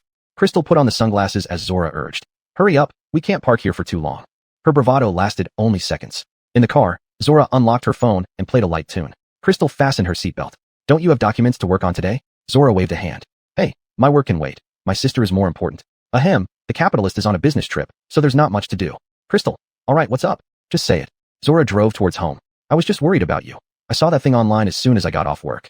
Crystal looked at her phone, searching for food places. What's there to worry about? It's all in the past, and I'm not that fragile. Zora turned the steering wheel. This isn't about whether you're fragile or not. If something happens, your good sister should be by your side. Thinking of Quentin's Weibo post, Zora became curious. So what's up between you and Quentin? Crystal couldn't help but feel exasperated with Zora's penchant for gossip. What could it be? He's just helping me, can't you tell? Don't get ahead of yourself. Zora sighed, thinking Crystal was being extremely dense. Why don't you think he might actually like you? Crystal didn't even lift her head. If he really liked me, he would have confessed by now instead of waiting until now. Zora had no solution for this matter either. She couldn't interfere or they'd lose their friendship. Knowing Crystal well, if she wasn't interested in someone who confessed, she'd stay away. Because she said before, if you don't like someone, don't give them false hope. Remaining distant from those you're not interested in prevents misunderstandings of potential relationships. Zora thought about Crystal and Darren, hoping it was just denseness and not lingering feelings. The next day, Joshua dressed up and went to Darren's office. Brendan, the assistant, gave her a look of disdain. This woman knew Lou general manager was married but still meddled. Though ignored by Lou general manager, she couldn't be good. Brendan blocked her path. Miss Tang, Dovey is in a meeting. Come back later. Joshua, though annoyed internally, forced a smile. Assistant Brendan, it's fine. I'll wait in Dovey's office. I believe he won't mind. Considering Darren's recent state, Brendan nodded. Besides, Joshua did the same in the past. Any issues now wouldn't be his fault. Joshua entered Darren's office and sat on the sofa, waiting for him. Looking at the photo on Darren's desk, she gritted her teeth, truly resentful. It was a picture of Crystal, Darren, and Jean, taken during their engagement. She had wanted to replace it, but Darren said it was Michael's wish and couldn't be changed. Then, even after the divorce, it hadn't been discarded. Darkness clouded her eyes. She picked up the photo, ready to throw it to the ground, pretending it fell accidentally if asked. Just as she threw it, Darren came in, catching it. Darren glared angrily. What are you doing? Who allowed you in here? Joshua felt a twinge of fear. I was just trying to clean the dust off the photo, and I didn't hold it steady. Sorry, Brother Lou. Darren placed the photo back on the desk. You don't need to explain. I know what you want. Let me make it clear. There's no possibility between us. Save your efforts. Joshua pretended to be calm. Actually, I came to explain about Miss Moo. People online are saying I hired someone to spread rumors. I like you, but I'd never do such a thing. Darren remained stern-faced.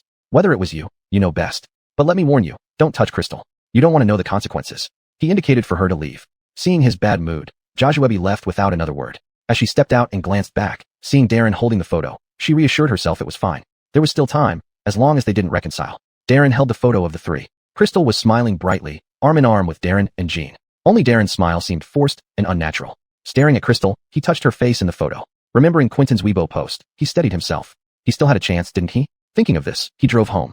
Jean was having lunch, looking at Darren curiously. Why are you coming over at noon? The butler asked the helper to get an extra pair of chopsticks. Darren sat down and took the chopsticks, but didn't move. Looking at Jean, Darren hesitated before speaking. Michael, I want to reconcile with Elaine. Jean paused in his eating, putting down the chopsticks. Otherwise, he might have knocked on his head with them later. Jean looked at him with disappointment. Darren, you're not a child anymore. You're not a teenager. The marriage arrangement back then was almost a deception, but you could have resisted. If you really disagreed, I wouldn't force you. When you treated Elaine badly and got divorced, I had no objection. It was your fault that led to Elaine wanting a divorce, so I couldn't stop her. Darren opened his mouth, but didn't speak. Thinking of the baby Elaine had lost, Jin's eyes welled up. Do you know that the day you spent time with Joshua, Elaine went to the hospital? Darren recalled his actions back then and felt regretful. I knew. Jean fell silent for a moment. Do you know Elaine went to the hospital because she miscarried? Darren froze. Seeing his expression, Jean shouted loudly at him. Of course you didn't know. You were busy accompanying Joshua in the hospital and didn't even answer her calls. How would you know? Darren remembered how she had been mentioning the baby, thinking she was trying to catch his attention, never realizing it was real. Pain stabbed through his heart, making his face pale. How much pain must she have endured? She called him countless times, yet he ignored her, and the baby was gone. What was he doing? Accompanying Joshua in the hospital. How ironic. Seeing Darren's distressed look, Jean felt uneasy too. The loss of the child affected Elaine most deeply. Not sparing Darren's feelings, Jean spoke bluntly. Chapter 101 Grandchildren. When you didn't like Elaine, you discarded her like an old rag. Now you say you want a reconciliation. On what grounds, Darren? The world doesn't revolve around you. Darren's throat was parched, unable to utter a word. Darren was quite disappointed with his grandson. No matter what, one must take responsibility for their actions. His grandson's behavior had chilled him to the bone. Darren felt somewhat desperate. Could this situation still be salvaged? Darren looked at the despondent Darren. Emotions are the most wounding things. If you don't cherish Elaine, plenty of others can see her value. Darren raised his head to look at Darren. Michael, I don't want to give up, at least not now. Darren was merciless. You say you don't want to. Can your words erase the harm you've done to Elaine? And there's Joshua at your company. As long as you don't handle her properly, this issue will never be resolved. Darren felt at a loss. But, Michael, I really have no relationship with her beyond being colleagues. Don't you understand me? Darren sighed helplessly. He was baffled by his grandson's lack of emotional intelligence. Heavy on IQ, light on EQ.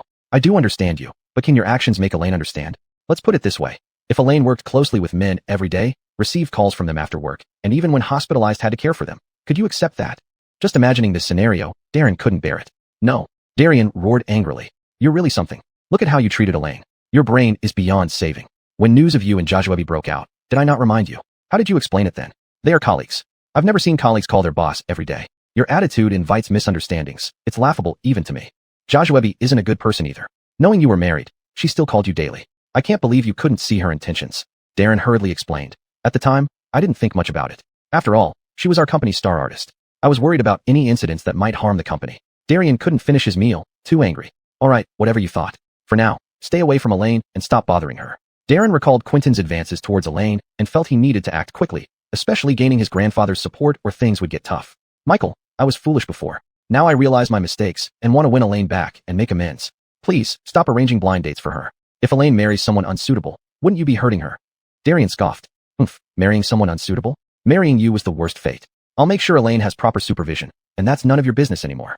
Darren laughed bitterly. Michael, I know you're angry with me, but think about it. If I can win Elaine back, I'll treat her well.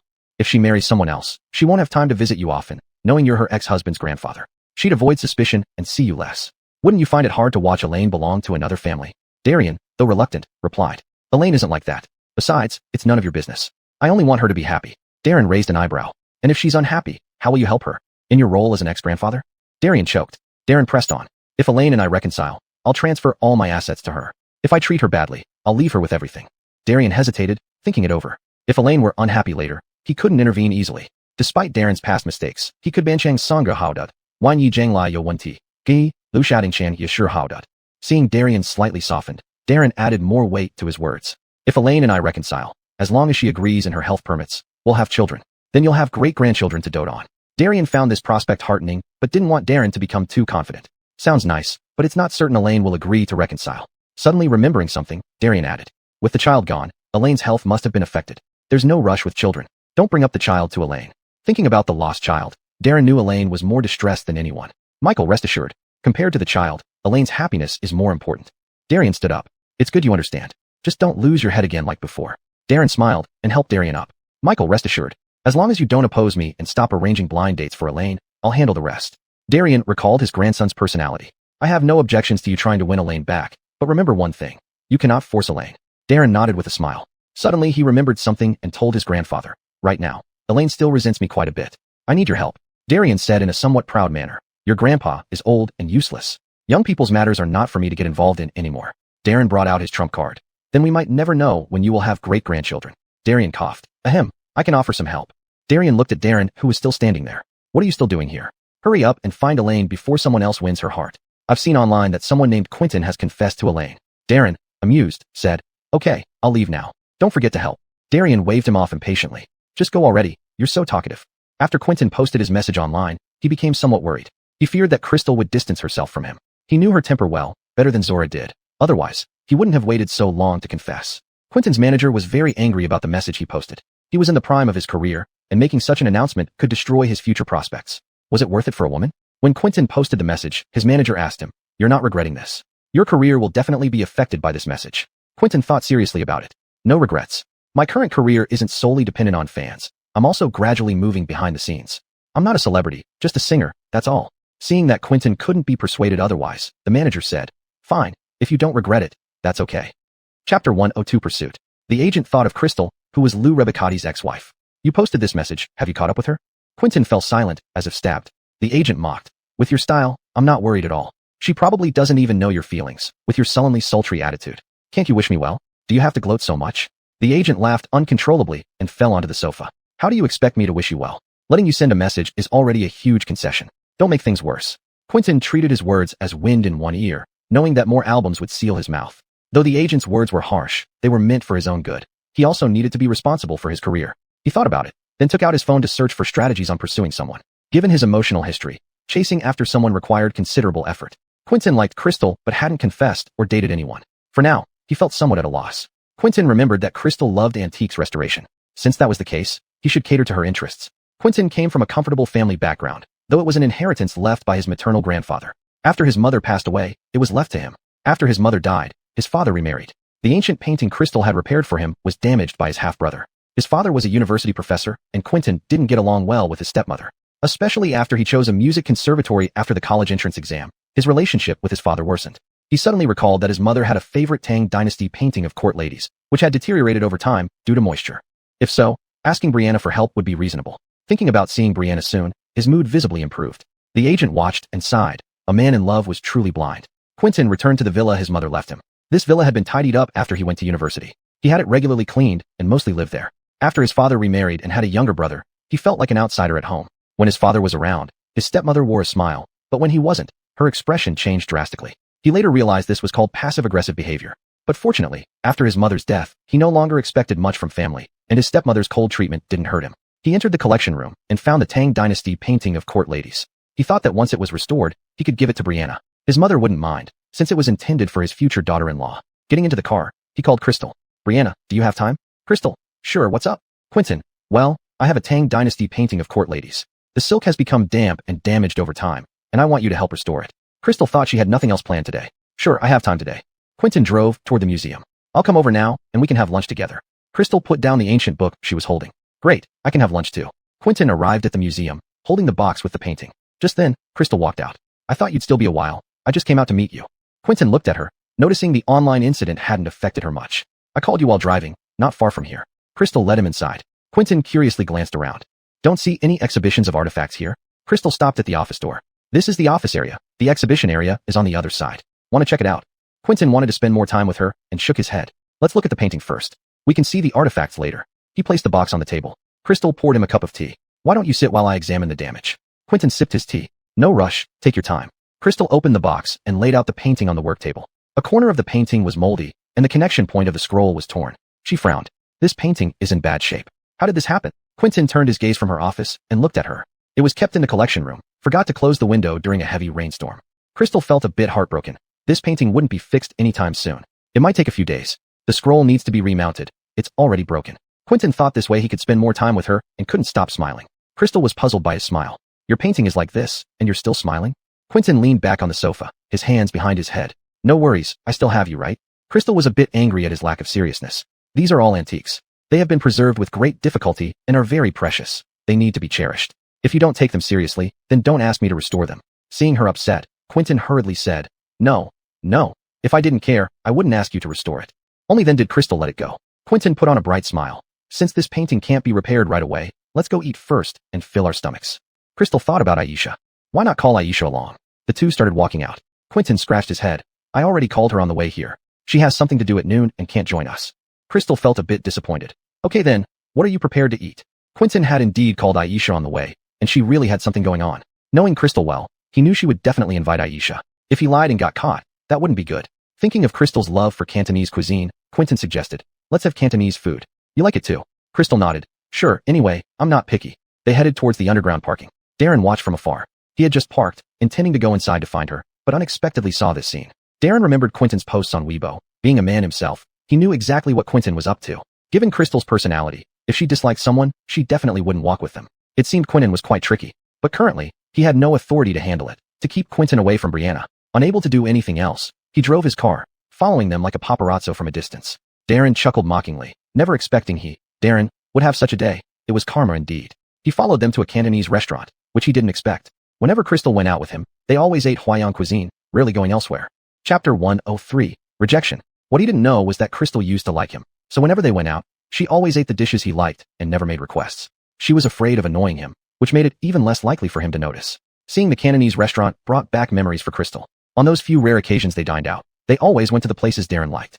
Now, she hoped things could go back to how they were. There was no point in sticking to a dead end. No matter what, in any situation, a girl must first learn to love herself before loving others. Otherwise, if she doesn't value herself, who else will? Independence is essential. One cannot be a parasitic daughter relying on others. Entering the restaurant, the private rooms were already full. The waiter asked if they could sit in the main hall. Crystal looked at Quentin, considering his status as a public figure.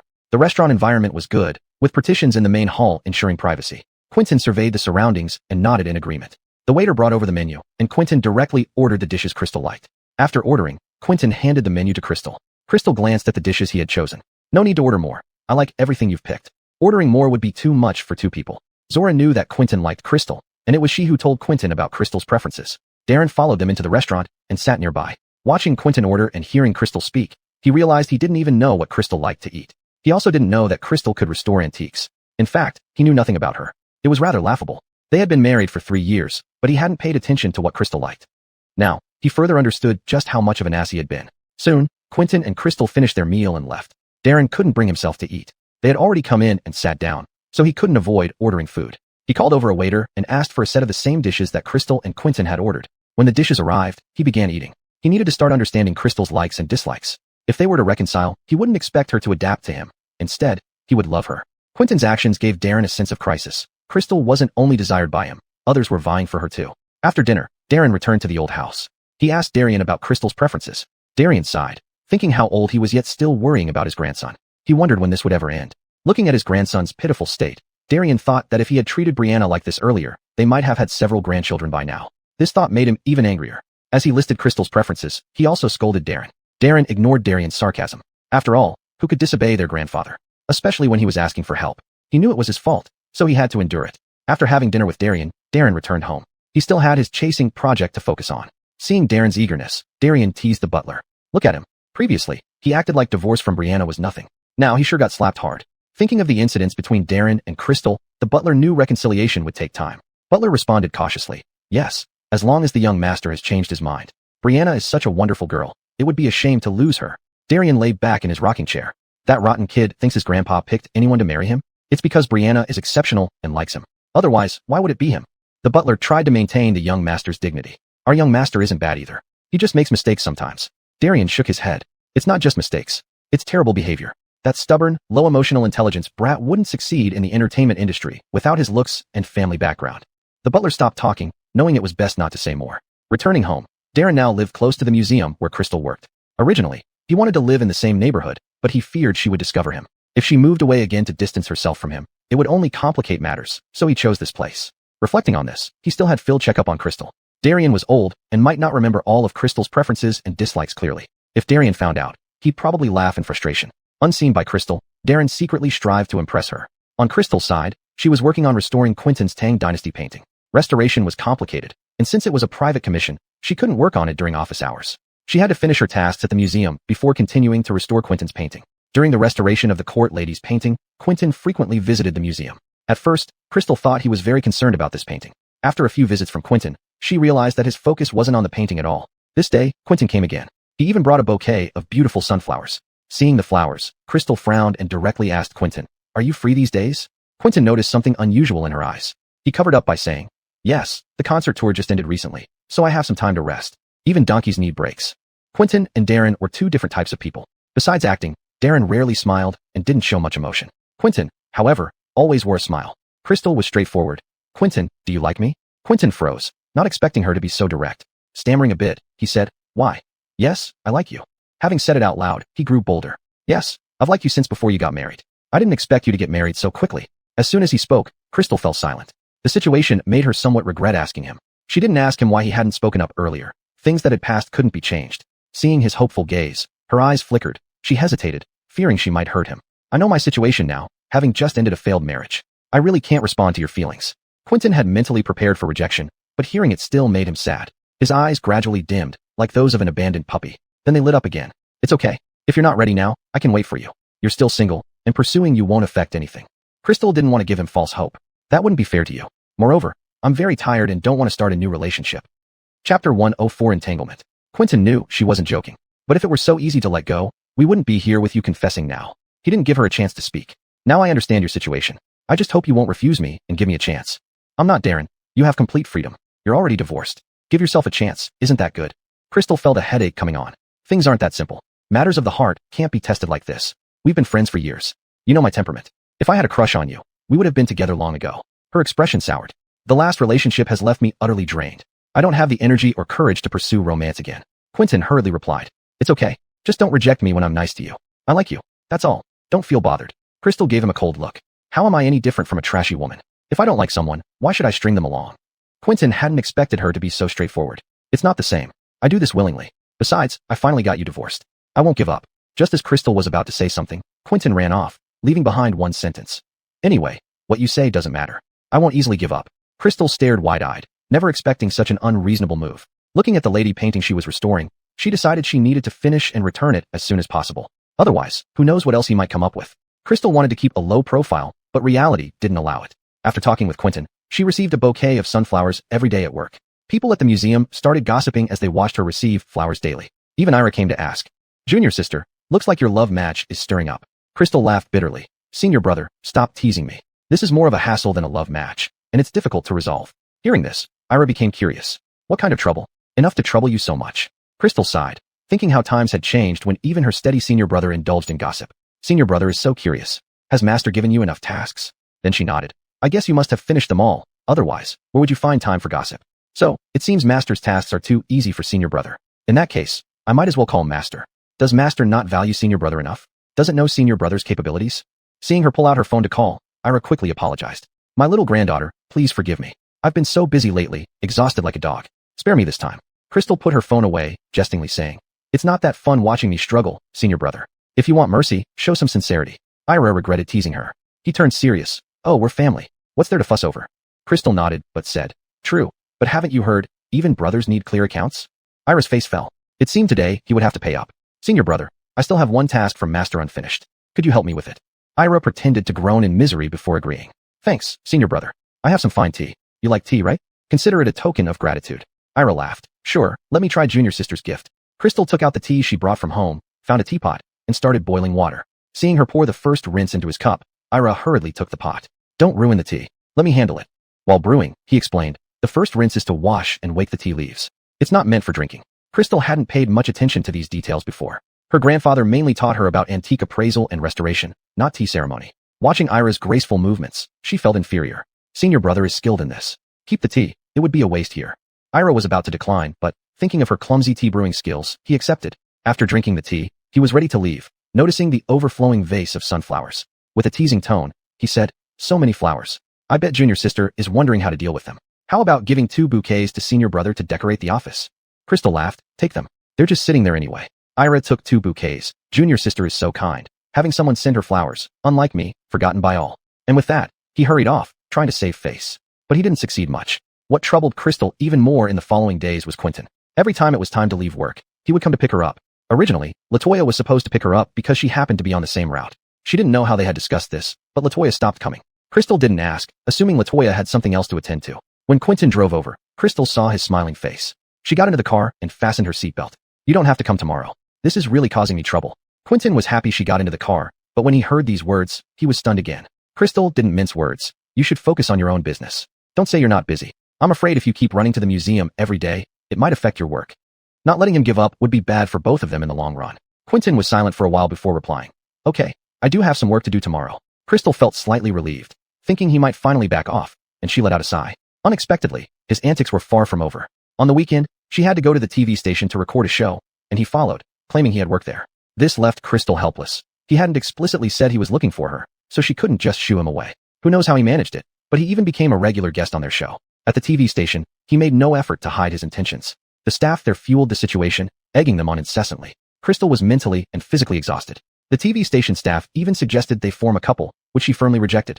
After a few episodes aired, the audience also noticed something between them. Quentin never concealed his looks, making it easy for everyone to see through. Darren was infuriated watching all this unfold, but he hadn't found the right moment to approach Crystal and win her acceptance. Thinking of avoiding him for a few days, Crystal decided to travel with LaToya during the holiday. They went to a resort in the neighboring city, arriving there when it was already late. Upon entering, they found Quentin in the lobby. Crystal looked at LaToya, who avoided her gaze. Chapter 105, Never Give Up. She pleaded, It's not my fault. When he invited me for dinner, he asked what our plans were, and I accidentally let it slip. She glanced at her friend stealthily and mumbled softly. You know, I can't keep secrets from my friends. There's no way I could hide anything even if I wanted to. Crystal knew her little sister's character well and didn't say anything more. She just tapped her on the head. You should be more careful. Zora touched her head.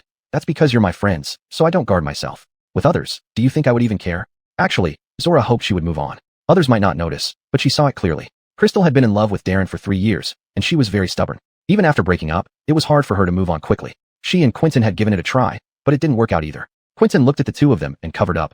What a coincidence you two are here too. Zora said first. Yeah, what a coincidence. Crystal, seeing their awkward act, couldn't bear to watch. Quentin hadn't noticed and continued. My agent suggested this place. It looks pretty nice. Zora nodded in agreement. Yeah, it looks very relaxing. Crystal sighed helplessly. Their acting was terrible. All right, stop performing. Let's check in. We're tired from sitting in the car for so long. Just as they were about to reach the front desk, someone came in, and Zora caught sight of him out of the corner of her eye. Her mind started racing. What a battle arena. Ex-husband and current admirer. TSK. It's practically a battle royale. However, considering Brianna's attitude toward both of them, she doesn't favor either. It's hard to tell how things will develop. She pulled Crystal, who hadn't checked in yet, and whispered, Shall we change places? Crystal was puzzled. Why? Why do you suddenly want to change places? Zora didn't answer, and Crystal also saw Darren. Crystal was surprised. Darren was a workaholic who rarely took vacations. If something happened, Jajuebi usually called him away. She handled the check-in calmly. Why should we leave? This isn't his hotel. He should leave if anyone does. We have nothing to feel guilty about. Zora felt relieved. If that was the case, there was no need to worry. After checking in, Crystal and Zora got into the elevator without paying attention to the other two. Inside the elevator, Crystal pressed the floor button and saw Quentin and Darren walk in one after another. She kept a straight face and watched the elevator go up. The elevator was eerily quiet, and the atmosphere was incredibly awkward. When they reached their floor, Crystal realized they were all staying on the same floor. It occurred to her that neither of them had pressed the floor button earlier, but she dismissed it. Anyone could stay at this hotel. It wasn't hers alone. Swiping her keycard to enter the room, Zora put down her luggage and sat in a chair, sighing with relief. The atmosphere was almost unbearable just now. Crystal chuckled. What's there to be awkward about? Just pretend they don't exist. Zora shook her head, looking at Crystal's face. Well, anyway, it's not us who are awkward. But why do you think Darren is here? Crystal opened her suitcase, getting ready to take a shower. How should I know? Who cares what he's doing here? It has nothing to do with me. Seeing she was about to bathe, Zora advised. It's too early to bathe now. Let's go out to eat later and come back to shower then. Otherwise, you'll sweat again. Crystal was reluctant to go out. Why don't we just order food to be delivered from the hotel? Zora refused without hesitation. Don't be silly. It's still early. We can go out to eat barbecue and seafood later. Crystal had miscarried a month ago and hadn't eaten spicy food for a while. After over a month, she had eaten dragon shrimp buffet with them, and since then, she mostly ate light meals. Hearing Zora mention it, her mouth began to water. Crystal put away her clothes. All right, find someplace good to eat. Zora took out her phone to look around for good food options. Their resort was not far from the city center, just a 20-minute bus ride. Zora looked at the shops on her phone. What do you feel like eating? Crystal saw a street market on the phone and suggested going there. Zora then booked a taxi via her phone to the street market. It's too early now. Let's rest a bit before going. Crystal lay on the sofa. They had booked a suite with a living room and one bed. Quentin entered his room, wondering why Darren was here too. Darren had already divorced Brianna, but was following her around now. Did he regret it and want to get back together? This wouldn't do. Brianna liked him already. If he also pursued her, Quentin would have little chance. However, knowing Brianna's character, he felt slightly reassured. Quentin thought about it and decided to stay close to Brianna. He couldn't give Darren any chances. Darren had the same idea. He couldn't let Quentin get too close to Brianna either. Thinking of how Brianna had ignored him before, he felt a bit disheartened. Jojoebi messaged him again, but he directly blocked her. Just as his grandfather said, knowing he was married, she still called him day and night. She didn't have good intentions. That one time, when he went to see Jojoebi, it resulted in Brianna miscarrying. That kind of foolish thing couldn't happen again. In the evening, Crystal and Zora went out. When they arrived at the snack street, it was bustling with activity.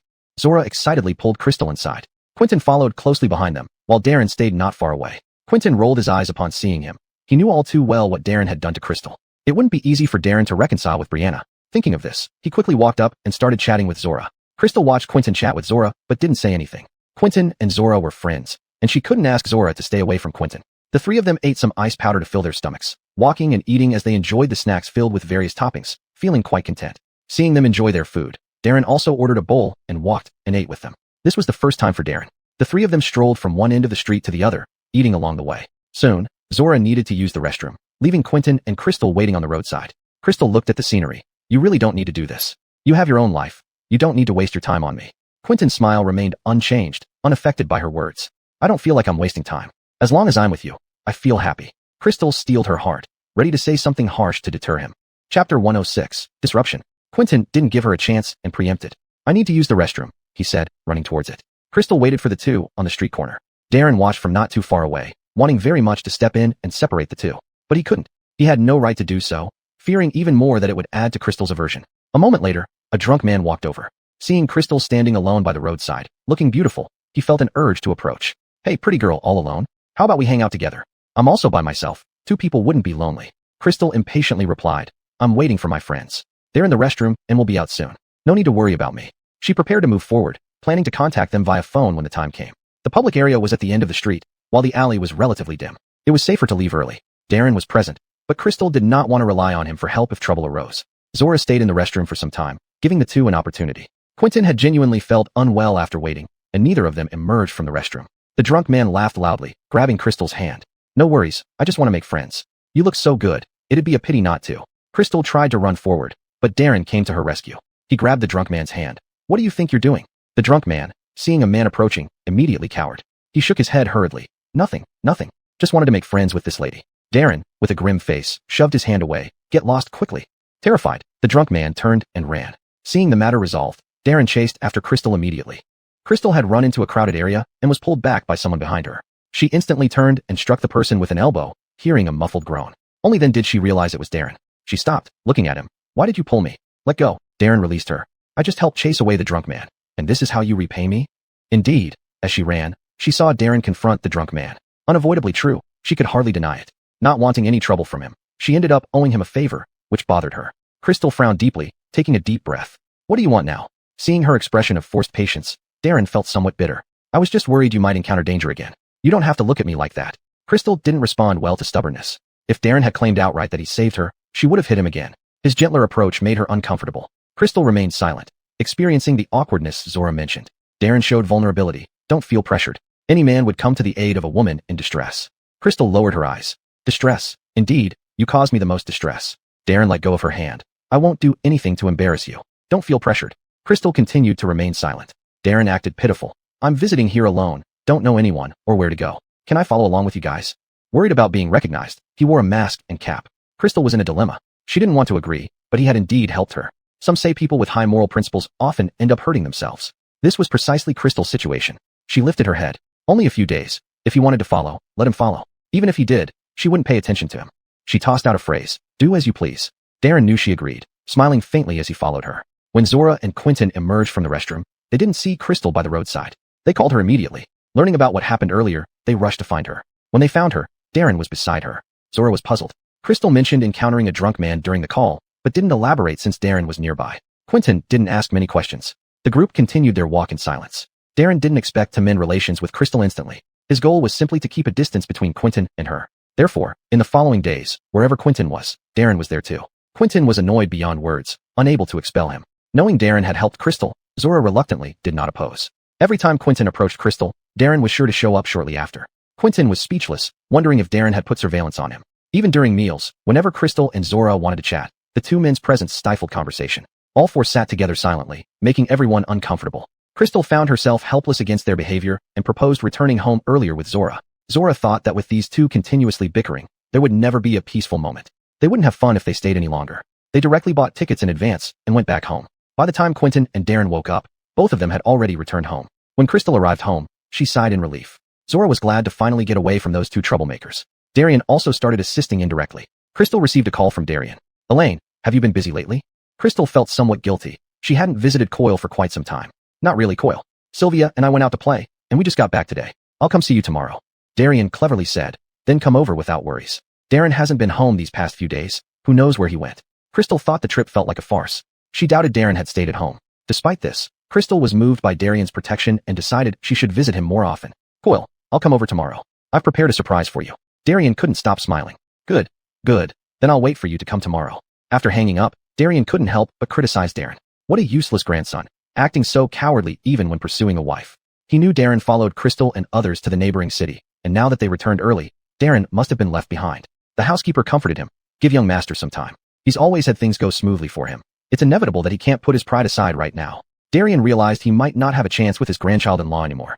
If he can't put aside his pride while pursuing a wife, he'll only panic when she runs away. The housekeeper remained silent, doubting whether young master could win Crystal back.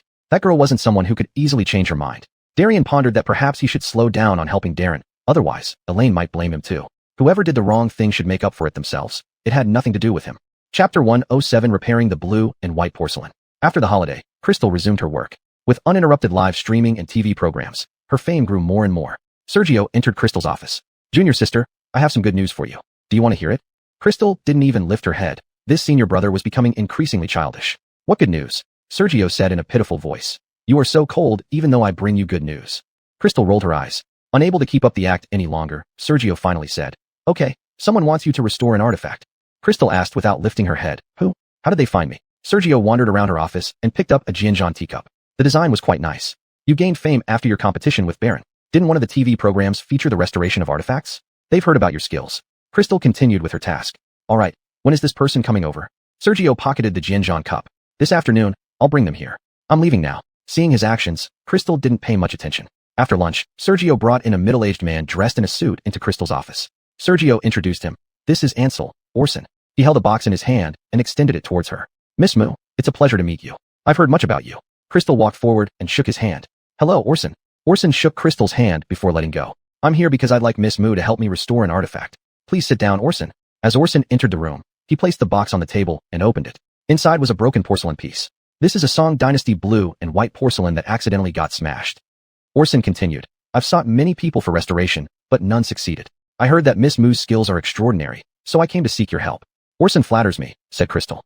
Have a cup of tea, Orson. Sergio poured a cup of tea. Orson flatters me. Crystal smiled. Orson stood up. I entrust this porcelain piece to you. Crystal replied solemnly. Don't worry, Orson. I will do my best to restore it. Thinking of the live stream, Crystal asked. Orson, would you mind if I live stream while restoring it? Restoring private items can sometimes be sensitive. Orson nodded. That's fine. This way, I can also see the process, which is quite rare. Once it's fixed, please notify me. As he spoke, he handed over the box to Crystal, exchanged a few pleasantries, and then bid farewell. Sergio saw him out. After they left, Crystal took the box to her workstation and started her live stream. She gently opened the box, carefully taking out the damaged Song Dynasty blue and white porcelain. Seated at her workbench, she put on a special magnifying glass and meticulously examined each crack and chip. First, she used an extremely fine brush to clear away impurities around the damaged areas. Using a specialized brush dipped in custom-made adhesive, she began joining the larger porcelain pieces, carefully applying along the cracks, her expression focused and calm, as if the whole world had narrowed down to just her and the artifact. Every movement carried a near-reverent awe, her delicate strokes seeming to converse with history. It took her the entire afternoon just to assemble the framework of the bottle. Artifact restoration cannot be completed in a short time, and today's efforts were far from done. She organized everything neatly, intending to continue the next day. The next day at work, she restarted the live stream and resumed her task from the previous day. She took some fine porcelain powder and gently filled in the missing parts, handling them as delicately as caring for a newborn baby. As she worked, the once damaged area gradually regained its original appearance. One could clearly see the shape of the bottle, but it was covered in cracks. Who knew that artifact restoration was so challenging? Working for long periods must lead to occupational diseases. Nowadays, what job doesn't cause occupational diseases? But this process is quite healing. The audience in the live stream admired her dedication. Such meticulous work requiring full concentration all day, truly impressive. By the time the restoration neared completion, 2 weeks had passed. Finally, she needed to mix a specialized glaze to paint the original patterns. This was the crucial step. To make it exactly match the original pattern wasn't simple. Watching her apply the glaze through the live stream, everyone held their breath, afraid she might make a mistake, as correcting any error could further damage the porcelain. Once she finished painting the cracked areas, an entire day had passed. The last step was to fire the glaze, making it blend seamlessly with the original surface. This firing process involves only localized areas and cannot be done as a whole. To ensure the original glaze surface remains undamaged while blending the new glaze with it is no simple task. Time quietly slipped away in the silence, with Crystal fully immersed in her work. Sweat began to bead on her forehead, but her gaze never wavered. After several hours of meticulous restoration, Crystal finally paused her work. She let out a gentle sigh of relief, then picked up the magnifying glass again, carefully inspecting every detail. Only after confirming everything was perfect did she allow herself a satisfied smile. The newly fired areas showed visible differences from the rest when observed with the naked eye. Next, she needed to age this blue and white porcelain, essentially making it look old. This part was unsuitable for live streaming. After greeting her fans, she turned off the live stream. Given that the field of antiques already had many counterfeits, especially with aging techniques, spreading such methods was out of the question. She applied special dyes or pigments on the surface of the porcelain, mimicking the color changes and stains formed over time.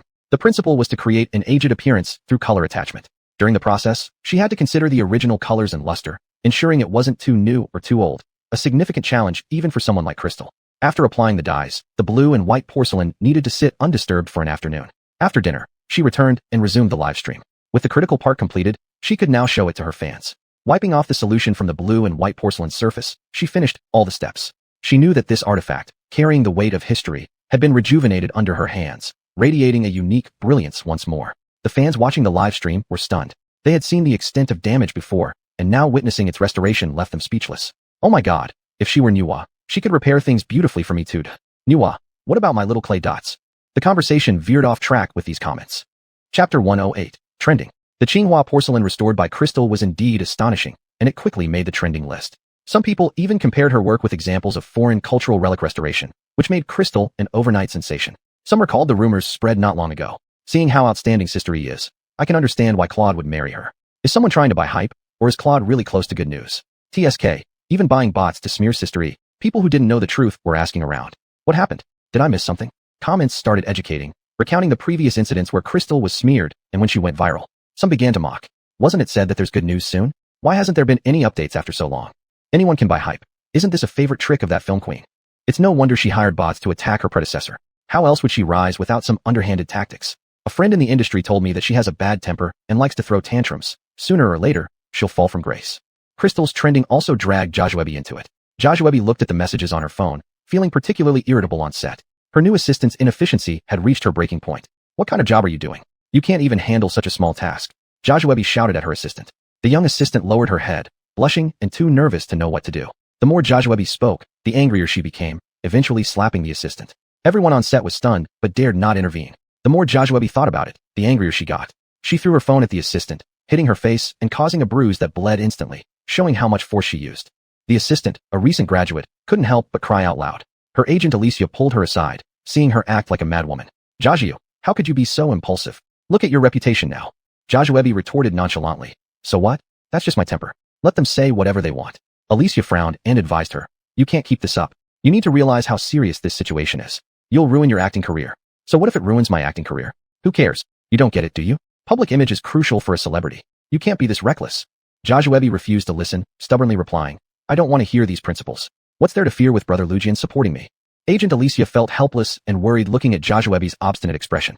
She wished she could tell her, Lujian is her boss, not her father. But she didn't know how to make her see reason, only watching as she continued down the wrong path while the scandal escalated. Someone secretly filmed Jojuebi hitting her assistant, being temperamental, throwing tantrums, and changing lines on set, and quickly uploaded it online. Instantly, the internet erupted. Comments flooded in like waves. Jojuebi abuses her authority and hits people. Unacceptable. A star with this temperament?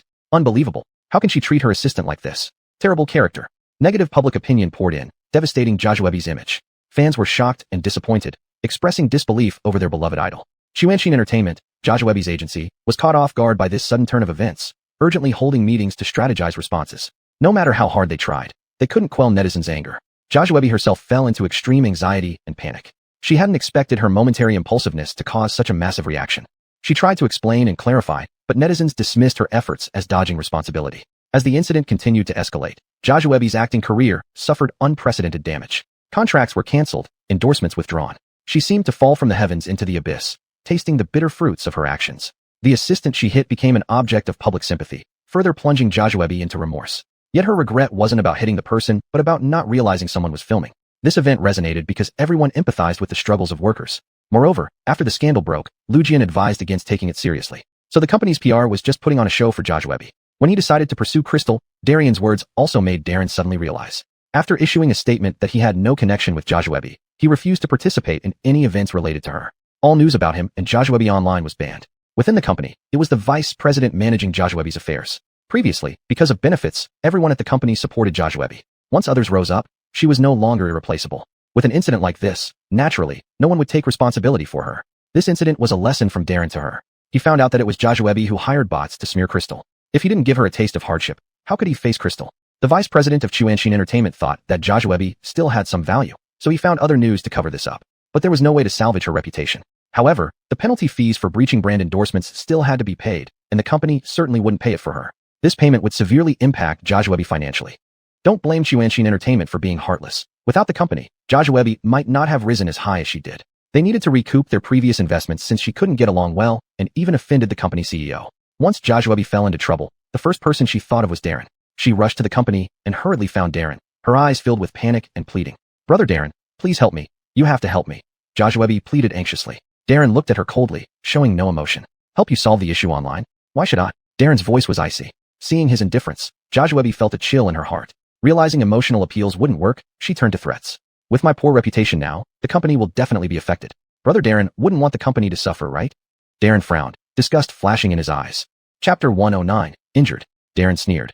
"Humph, you're overestimating yourself. The company doesn't need an artist with low moral character." Annika saw that Darren was determined not to help her and finally begged. "Brother Darren, in the name of all these years of goodwill, please give me a hand." Darren's patience had run out, and he clearly told her, "You don't need to beg me. What kind of relationship do we have? How do I not know? Back then, when I told you not to mess with Crystal, it was just what you deserved." Annika gave up completely and threatened him. "Darren, don't regret it." Darren didn't even look up. "Please leave at your leisure, Miss Tang." Annika couldn't maintain her composure from anger. With no one helping Annika, more and more negative news about her surfaced online. Empress Tang, who really cares about reputation, wanted to intrude on a couple before they divorced. She is an empress after all, but many plots she starred in were like this. Female friends, macho tease, these are her favorites. Isn't it true? Some say she likes changing lines without considering others' feelings. Her bad character shows. If it weren't for Chuanshin Entertainment, she wouldn't be an empress. A few comments trying to defend her were quickly drowned out. No need to whitewash her. She hired trolls to slander Bowie's ex-wife. There's no getting away from that. The funny thing is, she claimed good news was coming, but Bowie immediately issued a statement denying it. That was her one-sided announcement.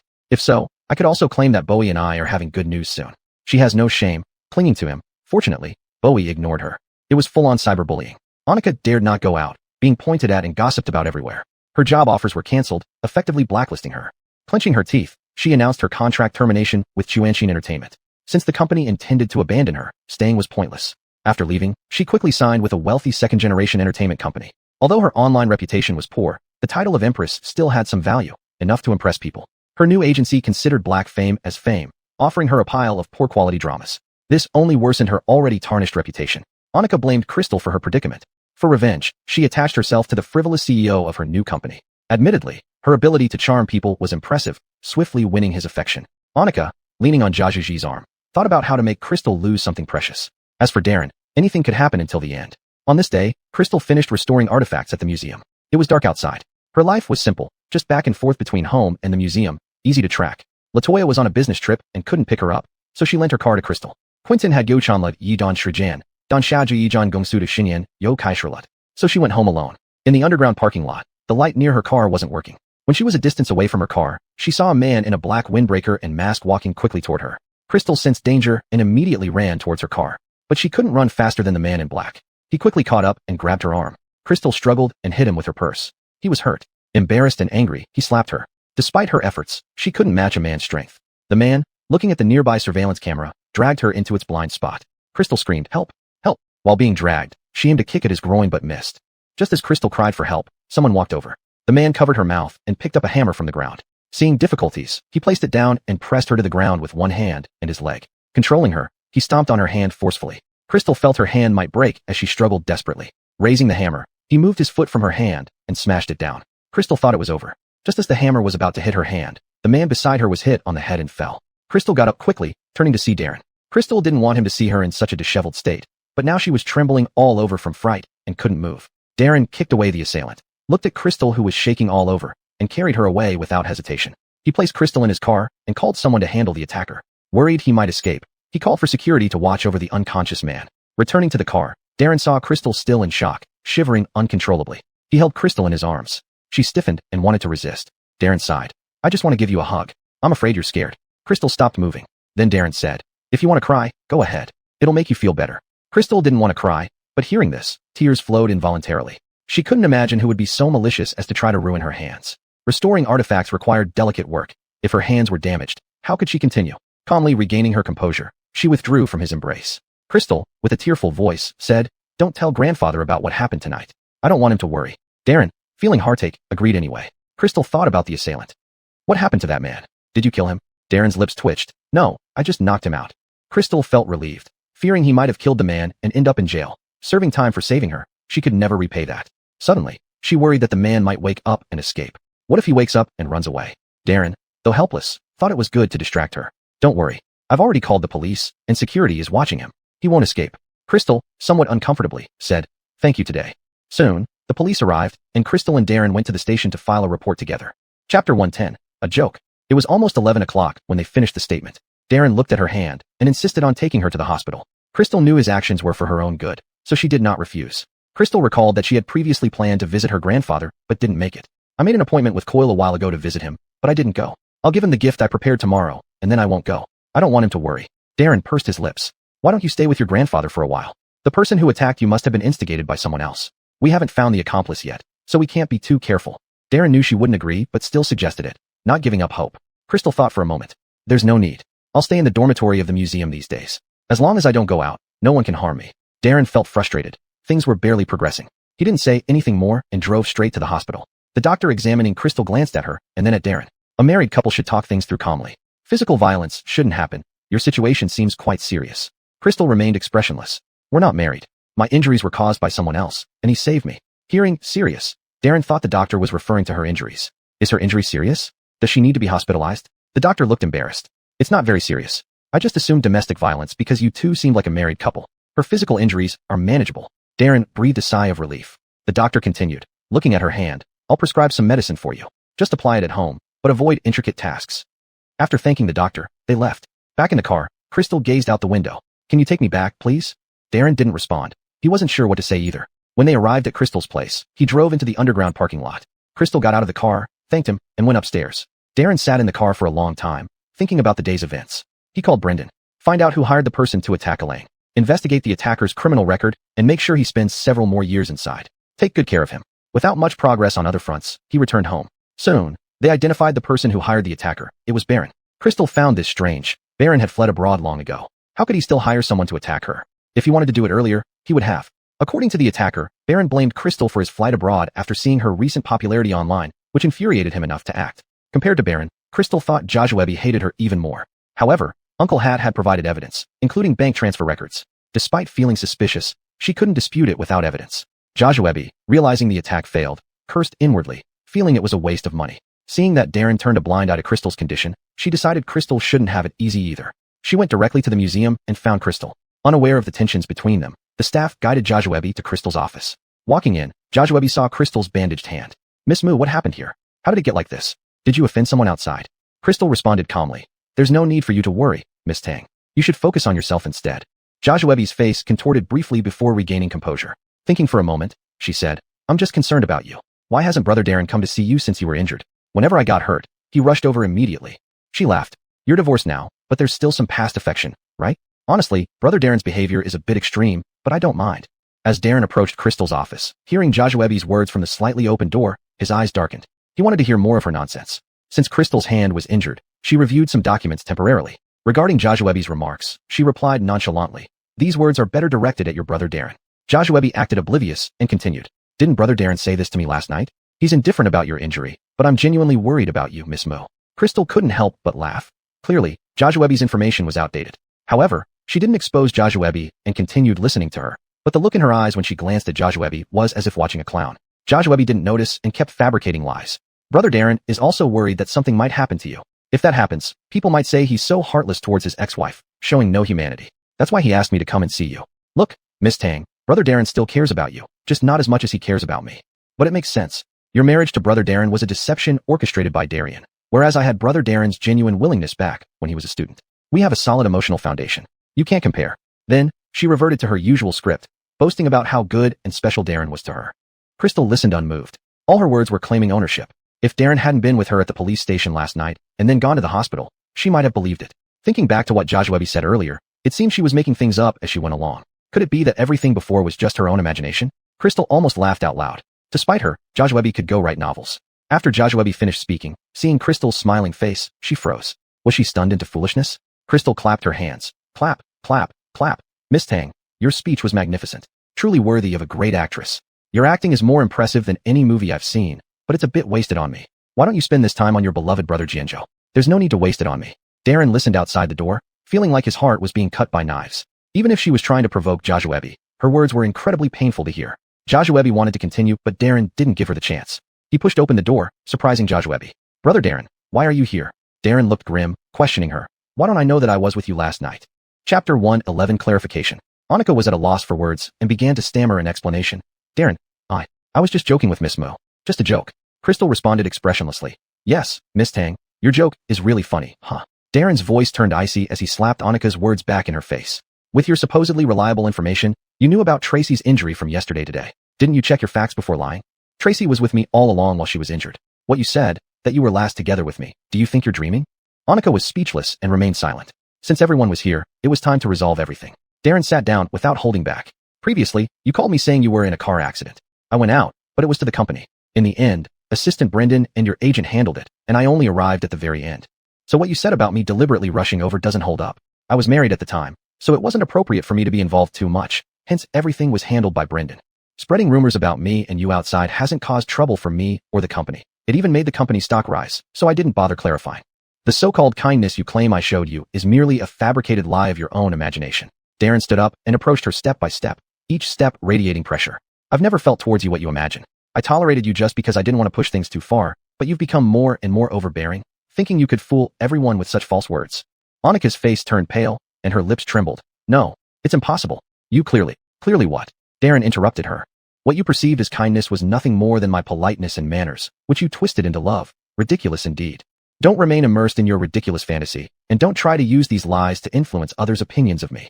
And those rumors you spread about our student days are nothing but lies of your own creation. Have you really believed them yourself?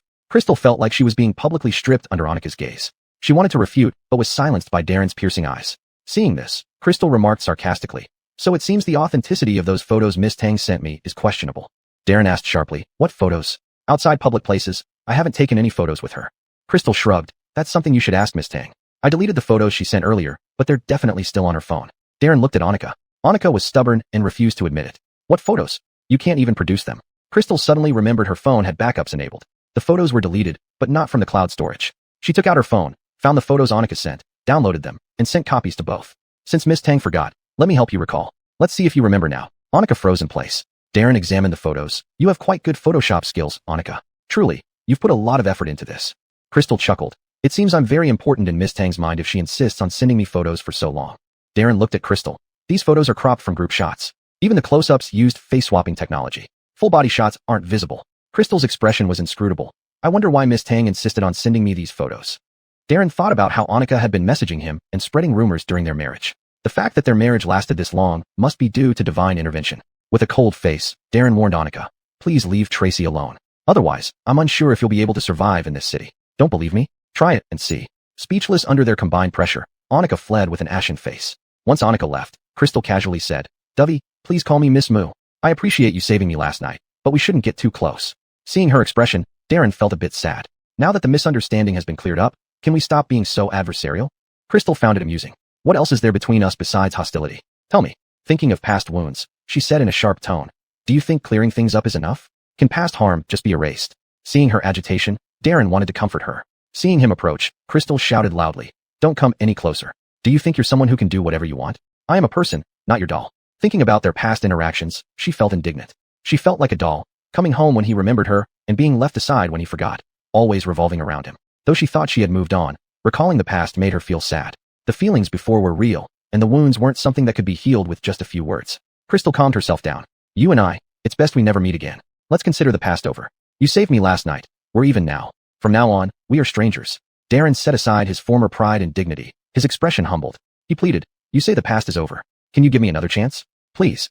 Crystal had never seen him act so humble. Now seeing it, she only found it amusing. "There's no going back between us. Don't waste your time. It's enough that I don't hate you." Darren began reflecting on his past actions, pondering how to make up for his mistakes. Thinking of being strangers, he decided to start pursuing her again. Darren said mysteriously, "Agreed, we are strangers. You must not hold any grudges against me." Crystal was surprised at how quickly he agreed, but still replied, "Yes, from now on, we are strangers. If I let go, I won't hold any grudges against you." Darren smiled.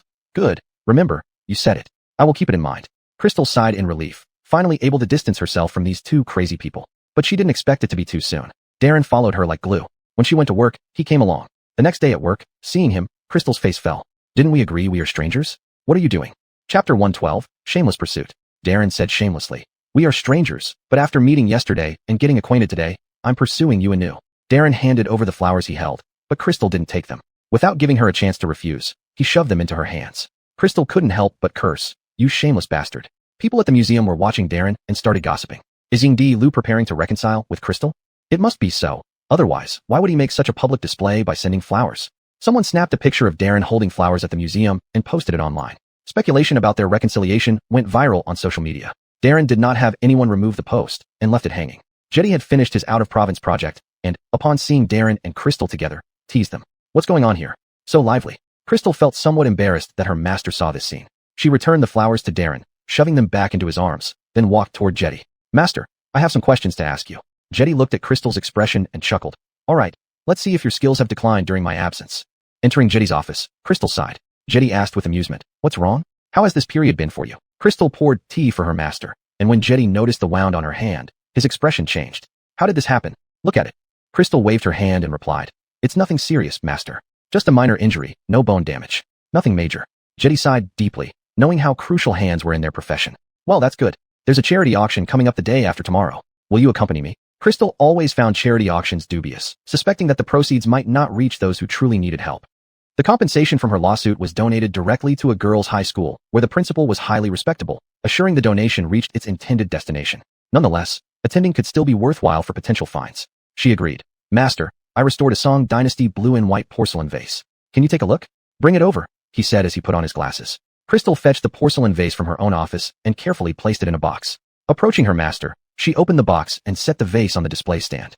Jetty stood before the stand, intently examining the blue and white porcelain piece. He squinted his eyes, scrutinizing every detail, from the flowing lines and intricate patterns to the color transitions and glaze texture. He gently touched the surface with his steady yet aged hands, feeling its historical depth and Crystal's effort in restoring it. At times, he leaned in close for inspection, and other times stepped back to view it from afar, examining it from various angles.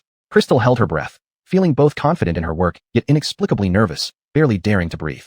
After a long moment, a faint smile gradually appeared on Jetty's face, a smile of satisfaction and approval. He nodded slightly and softly remarked, "Well done. Your restoration skills are quite exceptional. You've certainly put in a lot of effort." Standing beside him, Crystal's face showed relief mixed with a hint of shyness. She knew her efforts hadn't been wasted, gaining affirmation from her master, an authority in the field. "With your approval, I feel reassured." Jetty shook his head. "You're too modest, girl. Have more confidence in yourself." Jajuebi was clear about her expertise in restoring ancient books and paintings, less so with porcelain. This level of damage was her first-hand encounter, inevitably making her uneasy. Crystal sincerely said, "Master, my strength is in book restoration, not so much in porcelain. This is my first time dealing with such severe damage." Jetty nodded. "That's good. Being methodical prevents major mistakes." Crystal packed the blue and white porcelain back into the box and bid farewell to her master before returning to her office. Crystal notified Orson to come and collect the porcelain vase. Soon, Orson arrived. Opening the box containing the porcelain vase, he gazed at the perfectly restored bottle with delight. He took the vase, admiring it intently, scrutinizing every detail inch by inch. His eyes were filled with amazement and admiration, nodding continuously. He murmured gratefully, "Thank you so much, Miss Mu. Your restoration skills are simply unparalleled. It looks just like the original, even more graceful." He couldn't resist thanking Crystal again. Thanks, Miss Moo. Thanks to you, this blue and white porcelain vase has been brought back to life. Crystal smiled warmly. As restorers, it is both our duty and honor to restore the Qinghua porcelain to its original glory. Orson was very satisfied with her restoration and directly transferred 500,000. After seeing Orson out, Crystal slumped into her office chair. Thinking about Darren's actions today, she felt a surge of anger. He seemed determined to be shameless, but she was also feeling exhausted. She even considered returning to her hometown, but couldn't bear to give up her work here. She decided to take it one step at a time. Soon, it was time for the charity gala, and she went straight to the studio for makeup and styling. Attending a charity auction shouldn't be too shabby. Darren, knowing that Crystal would attend, called his grandfather and invited him along. At the venue of the charity gala, Jetty and Crystal saw Jean and Darren. Crystal's lips twitched. Darren really was everywhere. With paparazzi lurking around at such events, she planned to stay away from him. Jean approached Jetty and Crystal to greet them. Elaine, this is your master? Why don't you introduce us? Crystal explained to Jean. Coyle, this is my master, Josue Yin. Master, this is my grandfather. She wasn't sure how to introduce them. Jean spoke up. I think we are about the same age, so I'll call you elder brother Josue since I look a bit older. Jetty agreed heartily. Jean then pulled Jetty aside to chat, adding that he had nothing much to talk about with the young people, so they should go enjoy themselves. Crystal raised an eyebrow at Darren, pretending not to notice, and walked to the beverage area to get a drink. Darren followed her closely. Anyone who tried to strike up a conversation backed off upon seeing the situation. Crystal was thoroughly annoyed. Can you stop following me? Don't you know how annoying this is? Darren said in a pitiful tone. What can I do? I can't help it because I like you. Chapter 113, Charity Auction. Crystal looked at him, her face doja Yi Zhonglan with a frown, and had no choice but to ignore him. Wherever Crystal went, he followed. This caused much gossip among the attendees. Acting Bowie is being so lowly. His ex-wife seems too cold-hearted. Don't talk nonsense. They're divorced, and there's been gossip about Joshua and Acting Bowie. Anyone would be upset in this situation. She must be quite something, his ex-wife. If it were me, I wouldn't be able to stay angry with Acting Bowie's face. Quiet, they're coming over. Joshua was also at the party. Seeing Darren following Crystal like a slobbering dog, she almost ground her back molars into dust. She scoffed, putting on a show I wonder for whom. Crystal heard this and slowly walked over. Speaking of acting, I think Miss Tang outdoes me. Those around became instantly intrigued. An ex-wife clashing with a rumored lover wasn't common. Isn't it more interesting to watch the drama unfold right before your eyes? Joshua's face fell, but she dared not say anything, knowing Darren sided with Crystal. She needed to know her place now. Crystal didn't give her any leeway. She loved pressing advantages when she had them. Miss Tang didn't tell me yesterday. Why have you been sending photos of you and my ex-husband to me all this time? Joshua looked around and knew things wouldn't go smoothly today. She smiled politely. Miss Moo must be mistaken. It was just a mistake, nothing serious. Crystal teased. That must have been quite the effort, Miss Tang. Hearing this, everyone understood the situation. It was clearly a third party challenging the original partner, though with Acting Bowie's attitude, it remained questionable whether the third party succeeded. Seeing that it was enough, Crystal nodded and headed towards her seat. The charity auction began. Under the dazzling lights of the charity auction, Joshua's gaze fiercely locked onto Crystal. Until Crystal bid, Joshua stayed put. When Crystal showed interest in a delicate antique painting, Joshua's lips curled slightly in a provoking manner as she raised her paddle first. 200,000. Crystal's eyes turned cold, and without hesitation, she said, 250,000. Joshua chuckled softly. 300,000. Crystal secretly laughed, knowing well Joshua's intentions. She pretended to be determined. She bid again, 350,000. As prices soared, Joshua, under everyone's scrutiny, reluctantly continued to raise the price, for 100,000. However, Crystal suddenly stopped, leaning elegantly against the chair back with a faint smirk on her lips. Joshua's expression darkened, realizing she had fallen into another trap, yet was unable to pull back. From then on, every item Joshua liked, Crystal joined the bidding just in time, forcing Joshua to pay higher prices each time. Joshua's face grew darker, while Crystal's smile broadened. Finally, a piece of jewelry, a necklace, appeared, which Joshua set her heart on securing. Yet, Crystal wouldn't let her have it easily. Their bids escalated quickly, far beyond the actual value of the necklace. 800,000. Joshua gritted her teeth.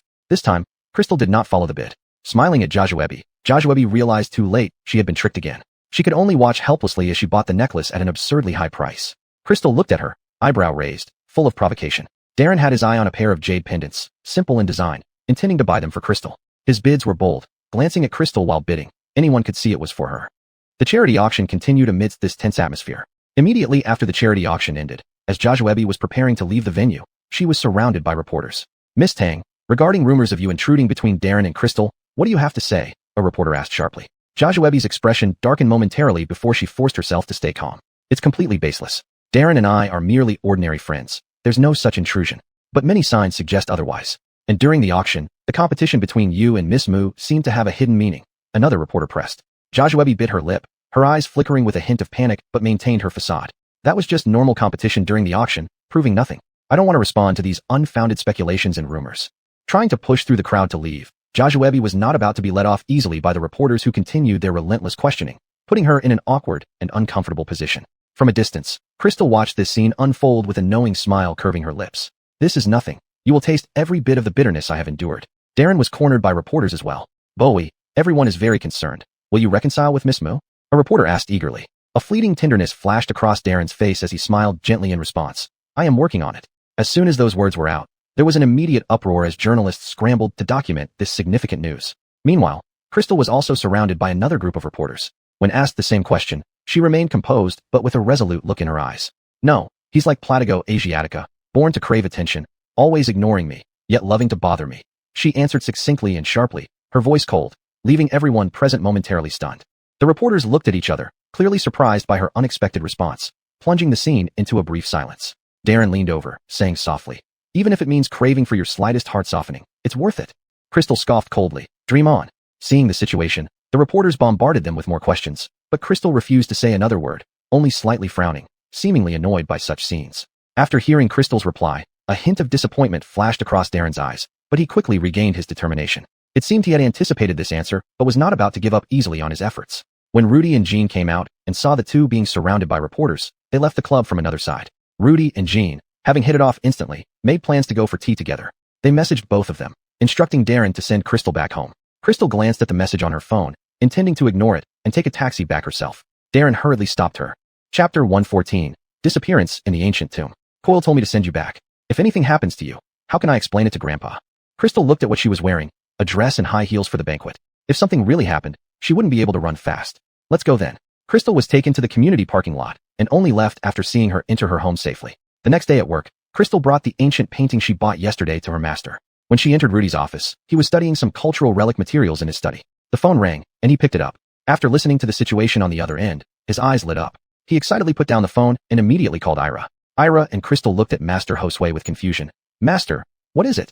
Rudy, beaming with joy, said, an ancient tomb has been discovered in another county with a large number of cultural relics, and they have invited me to go there. Get ready quickly, we're leaving right away.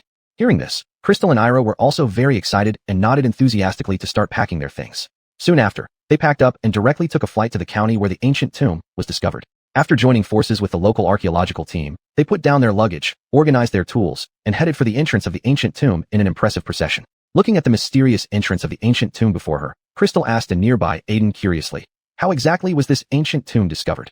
The Aiden pushed up his glasses and recalled, Miss Moo, it happened like this. A few children from nearby villages often come up to this mountain to play. One time, while they were chasing and playing around, one of the children fell and rolled down this slope. They noticed that the ground seemed different, slightly loose. Driven by curiosity, they dug a bit and found a cave. When they got home, they told their parents, and eventually, the news reached us. We came to check it out and realized it might be an ancient tomb.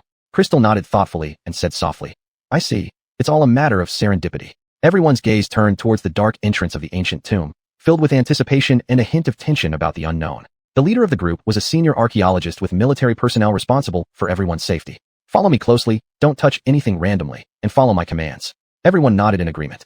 They followed closely behind this archaeologist and cautiously entered the tomb. In the dim corridor, only the flashlight in front illuminated the way forward as they slowly ventured deeper into this mysterious underground world.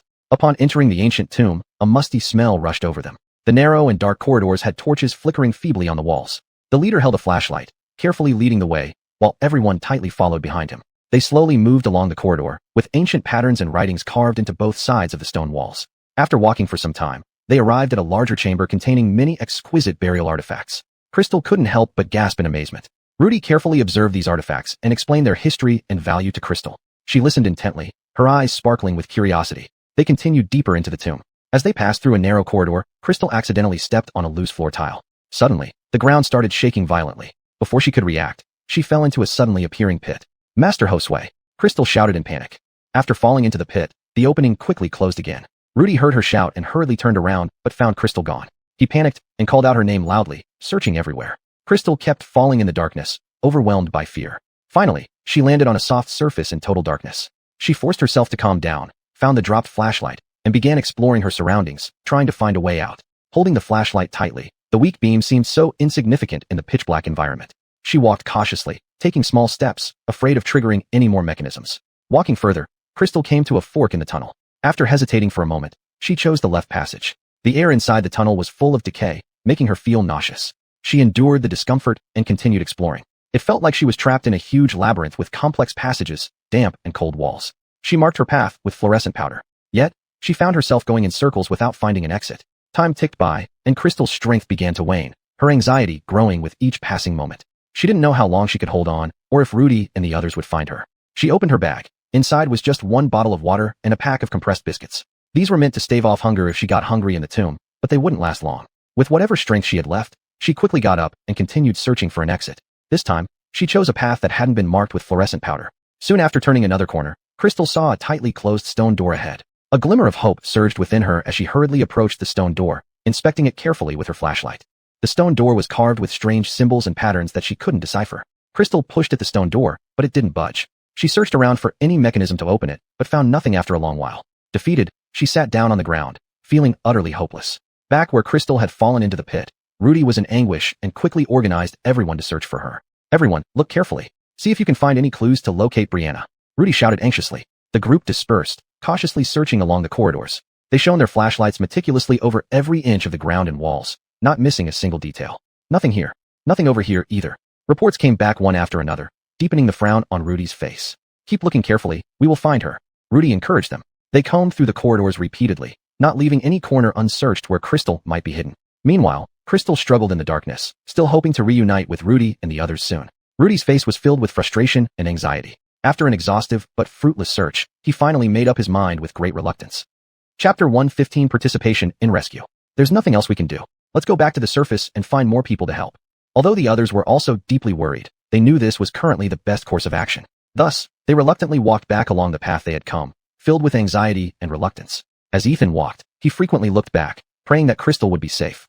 Upon finally reaching the surface, Ethan did not rest, but immediately started contacting more personnel. Sergio also hurriedly reached out to rescue teams. They called relevant departments, detailing the situation, requesting swift dispatch of experienced personnel and specialized equipment for support. The news soon reached Darren and Quentin, who both appeared extremely anxious upon hearing it. Darren was even more anxious as he well understood the perilous situation Crystal was in. Jane, upon learning about this, became very worried too, constantly urging Darren to take immediate action and find Crystal. Since the ancient tomb was not far away, taking an hour by plane, Darren wasted no time and contacted his childhood friend at the location of the ancient tomb, asking him to urgently gather as many people as possible. Quentin, knowing he was going for rescue, joined him. During the wait, Ethan was restless, pacing anxiously on the spot, imagining all the dangers Crystal might be facing in the ancient tomb. Everyone else also wore grave expressions. The ancient tomb was filled with numerous dangers. Even tough men could barely manage, let alone the delicate girl Crystal. Finally, after a tense wait, an equipped rescue team, together with personnel organized by Darren, arrived at the village where the ancient tomb was located. Ethan hurriedly greeted them, briefly explained the situation, and led them back into the ancient tomb. They brought some water and food, uncertain when they would find Crystal, and eagerly began the rescue operation. While everyone was searching for Crystal, Darren felt a sudden emptiness under his feet and plummeted. Regaining consciousness, he found himself in a pit like Crystal and separated from the rescue team. After falling into the pit, Darren felt a continuous free fall through the darkness. He tried to grab onto something around him, but felt nothing. Eventually, he crashed heavily onto the ground. A while later, Darren slowly opened his eyes and found himself in an unfamiliar place. Using his flashlight to look around, he saw a dark space, the walls faintly glowing. He realized he had fallen into a pit just like Crystal. Enduring the pain in his body, Darren stood up and began to feel his surroundings. He noticed that the pit wasn't large, with some strange symbols and patterns on the walls. Not being an archaeologist, he was baffled by these symbols. Just as Darren felt despair, he suddenly noticed some weak fluorescence. Following the direction, he discovered it was the fluorescent powder Crystal had sprinkled earlier. He felt relieved. Before entering, archaeologists gave him some fluorescent powder, and this powder must have been left by Crystal. Following the trail of fluorescent powder, he found traces of Crystal in the maze, but didn't see her. Undeterred, Darren continued searching through the various tunnels, sometimes ending up circling back to where he started. But relying on his perseverance and keen observation, he eventually found a way out. Passing through a narrow passage, his clothes snagged on the stone wall, forcing him to squeeze through. Almost losing patience, he discovered a piece of fabric in a hidden corner. It was from Crystal's clothing, confirming he was getting closer. He sped up, for hours had passed since Crystal went missing. The dim environment urged him to find her quickly. Following the clue, he searched every corner more carefully. Finally, in a dark stone chamber, he saw Crystal curled up, trembling in fear. At that moment, the heavy burden on his heart was lifted. Darren rushed over to Crystal, concern evident in his eyes. He gently helped her up, examining her thoroughly, repeatedly asking, "Are you hurt? Does anything hurt?" Relieved that she had no visible injuries, he sighed deeply. Then, Darren quickly unfastened his backpack, fetched water and food, and softly said, "Come, drink some water, eat something, and regain your strength." Crystal took it weakly, sipping and nibbling cautiously. She didn't have much water with her, and it was long finished. The compressed biscuits she ate were filling, but made her even thirstier. Once Crystal had recovered slightly, she said in surprise, "Why are you here?" Darren helped her to her feet. "It was Ethan who sent a message saying you were missing. My grandfather and I found out, and came over immediately." After saying this, he shone his flashlight around, searching for a way out. He held onto Crystal's hand as they ran back and forth through the ancient tomb. Crystal, looking at the dim environment, did not act capriciously. Darren didn't miss any possible corner, frequently turning back to check if Crystal was safe. His mind was set on only one thought. He must find the rescue team as soon as possible and bring Crystal away from this dangerous place, ensuring her complete safety. When they returned to where they had fallen, they discovered that the cave entrance had been sealed off, leaving no way back. "There's nothing we can do. We can only look for another exit," Darren said calmly. Crystal nodded, and the two of them steeled their resolve to search for other exits in the cave. Hand in hand, as if nothing had happened before, they walked cautiously, each step full of uncertainty and danger. Darren and Crystal searched everywhere in the ancient tomb for an exit, but every passage seemed endless or led them back to where they started. Time ticked by slowly, and they remained trapped in this dark place. Darren used his flashlight to check his watch. It was already 8 p.m. Night had fallen, and he had been trapped in the ancient tomb for almost 8 hours, with Crystal being there longer. Unable to leave for now, Darren took out all the water and food he had and handed them to Crystal. He gently said, "You eat and conserve your strength. Only then do we have a chance to get out."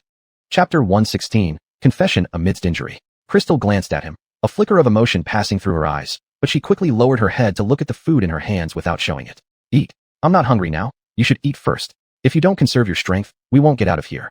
Darren considered the difference between his physical condition and Crystal's, acknowledging that what she said made sense. So, he divided the food, both of them eating to conserve energy as best as they could. It had been 2 days since Darren and Crystal were trapped in the ancient tomb. The food and water were running low, but Darren didn't listen to Crystal's protests and forced her to eat. "I'm a grown man. Going a few days without food is nothing. You've always had health issues. You can't afford to go hungry."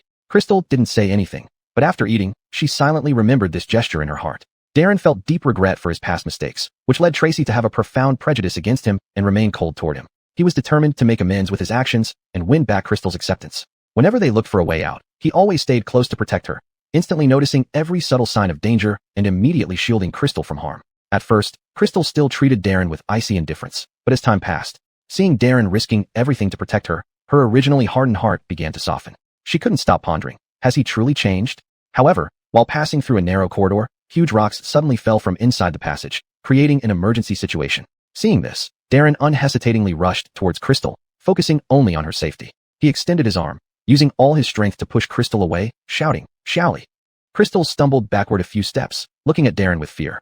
Unfortunately, he was struck by one of the falling rocks on his arm, blood slowly seeping through. Seeing this, Crystal's heart tightened with concern and worry. She knelt down, gently examining Darren's injury, tears welling up in her eyes. "Darren, how are you?" she asked, her voice trembling. Darren gritted his teeth against the pain, forcing a smile. "I'm fine, don't worry." But Crystal knew the injury wasn't minor. She couldn't just stand by and do nothing. She looked around. When they entered, Darren had brought some tools which were scattered when he pushed her. She grabbed a shovel and started digging fervently to remove the stone pinning Darren's arm. Her hands moved tirelessly with the shovel, sweat drenching her forehead and back. Determined to save Darren as quickly as possible, she dug relentlessly. After some effort, Crystal finally managed to dig away the stone, freeing Darren's arm. She gently helped him up, letting him lean against her. Seeing Crystal's worried expression, a warm feeling surged within Darren. Clamping down on his pain, he decided to seize this opportunity and, gathering all his courage, confessed to Crystal, "Elaine, I know I've hurt you deeply. I've regretted it since the divorce. I've always loved you, deeply from long ago. But I didn't know love. It was my first relationship, and I never realized what love meant and that it would last forever. Back then, when you asked me for money, I thought you were with me for financial reasons, so I never faced my true feelings." Crystal's face flushed slightly, looking at him in surprise. What did you say?" Taking a deep breath, Darren continued, "Elaine, I can't live without you. These past days, I wanted to tell you about my feelings for you. Can you give me another chance?" Crystal bit her lip, her eyes flickering with hesitation.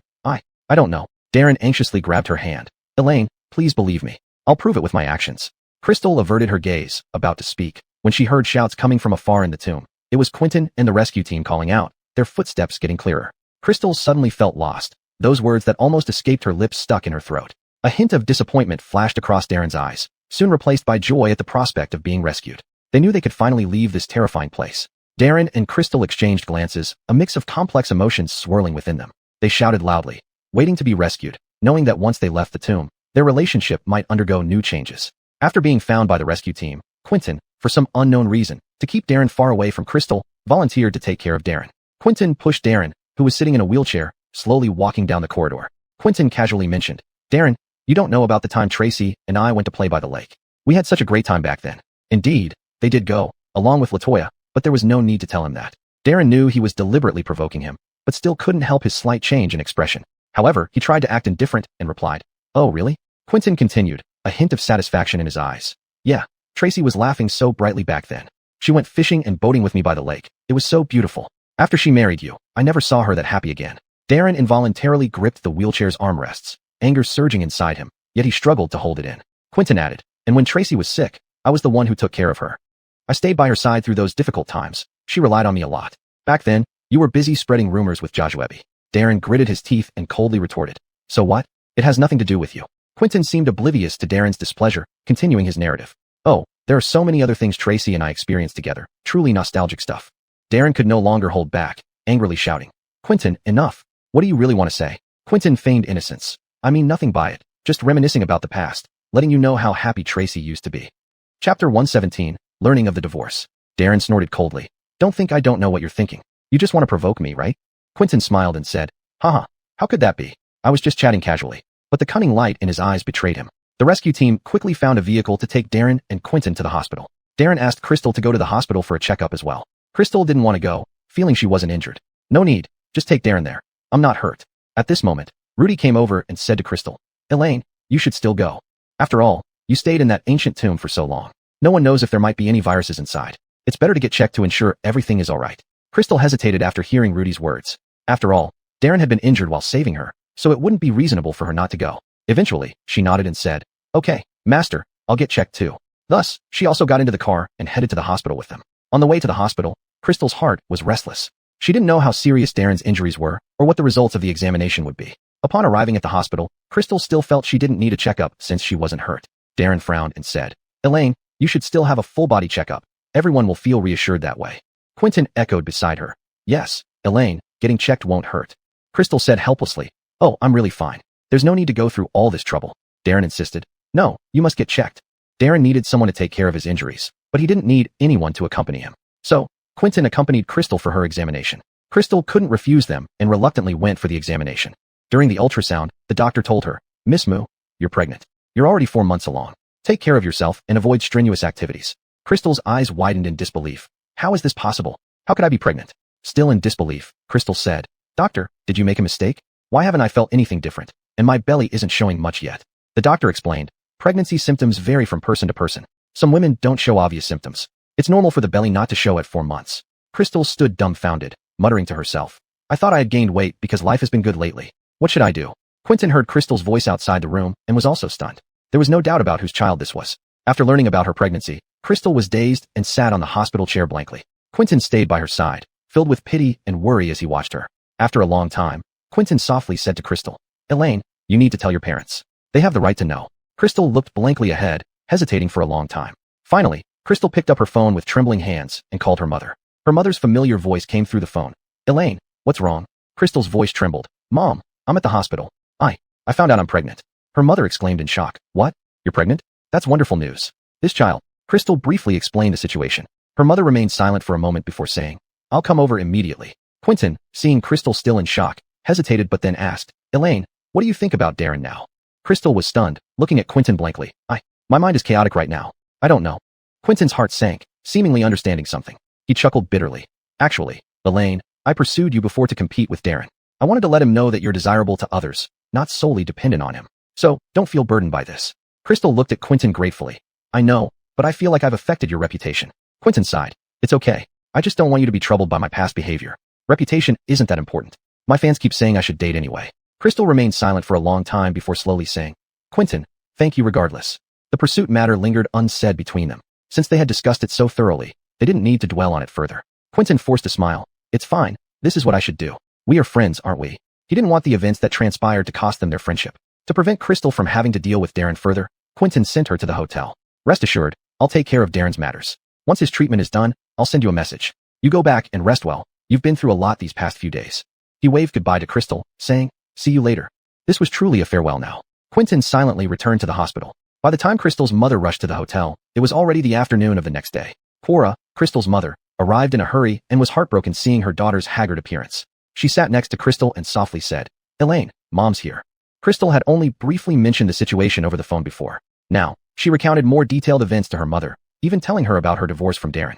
Cora's expression changed upon hearing this, but she remained silent for the moment. Knowing she was pregnant made Crystal feel very tired. After eating something, she lay down to rest.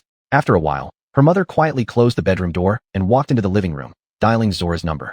Cora dialed Zora's number with a mix of anxiety and trepidation. "Hello, is this Zora? This is Elaine's mom."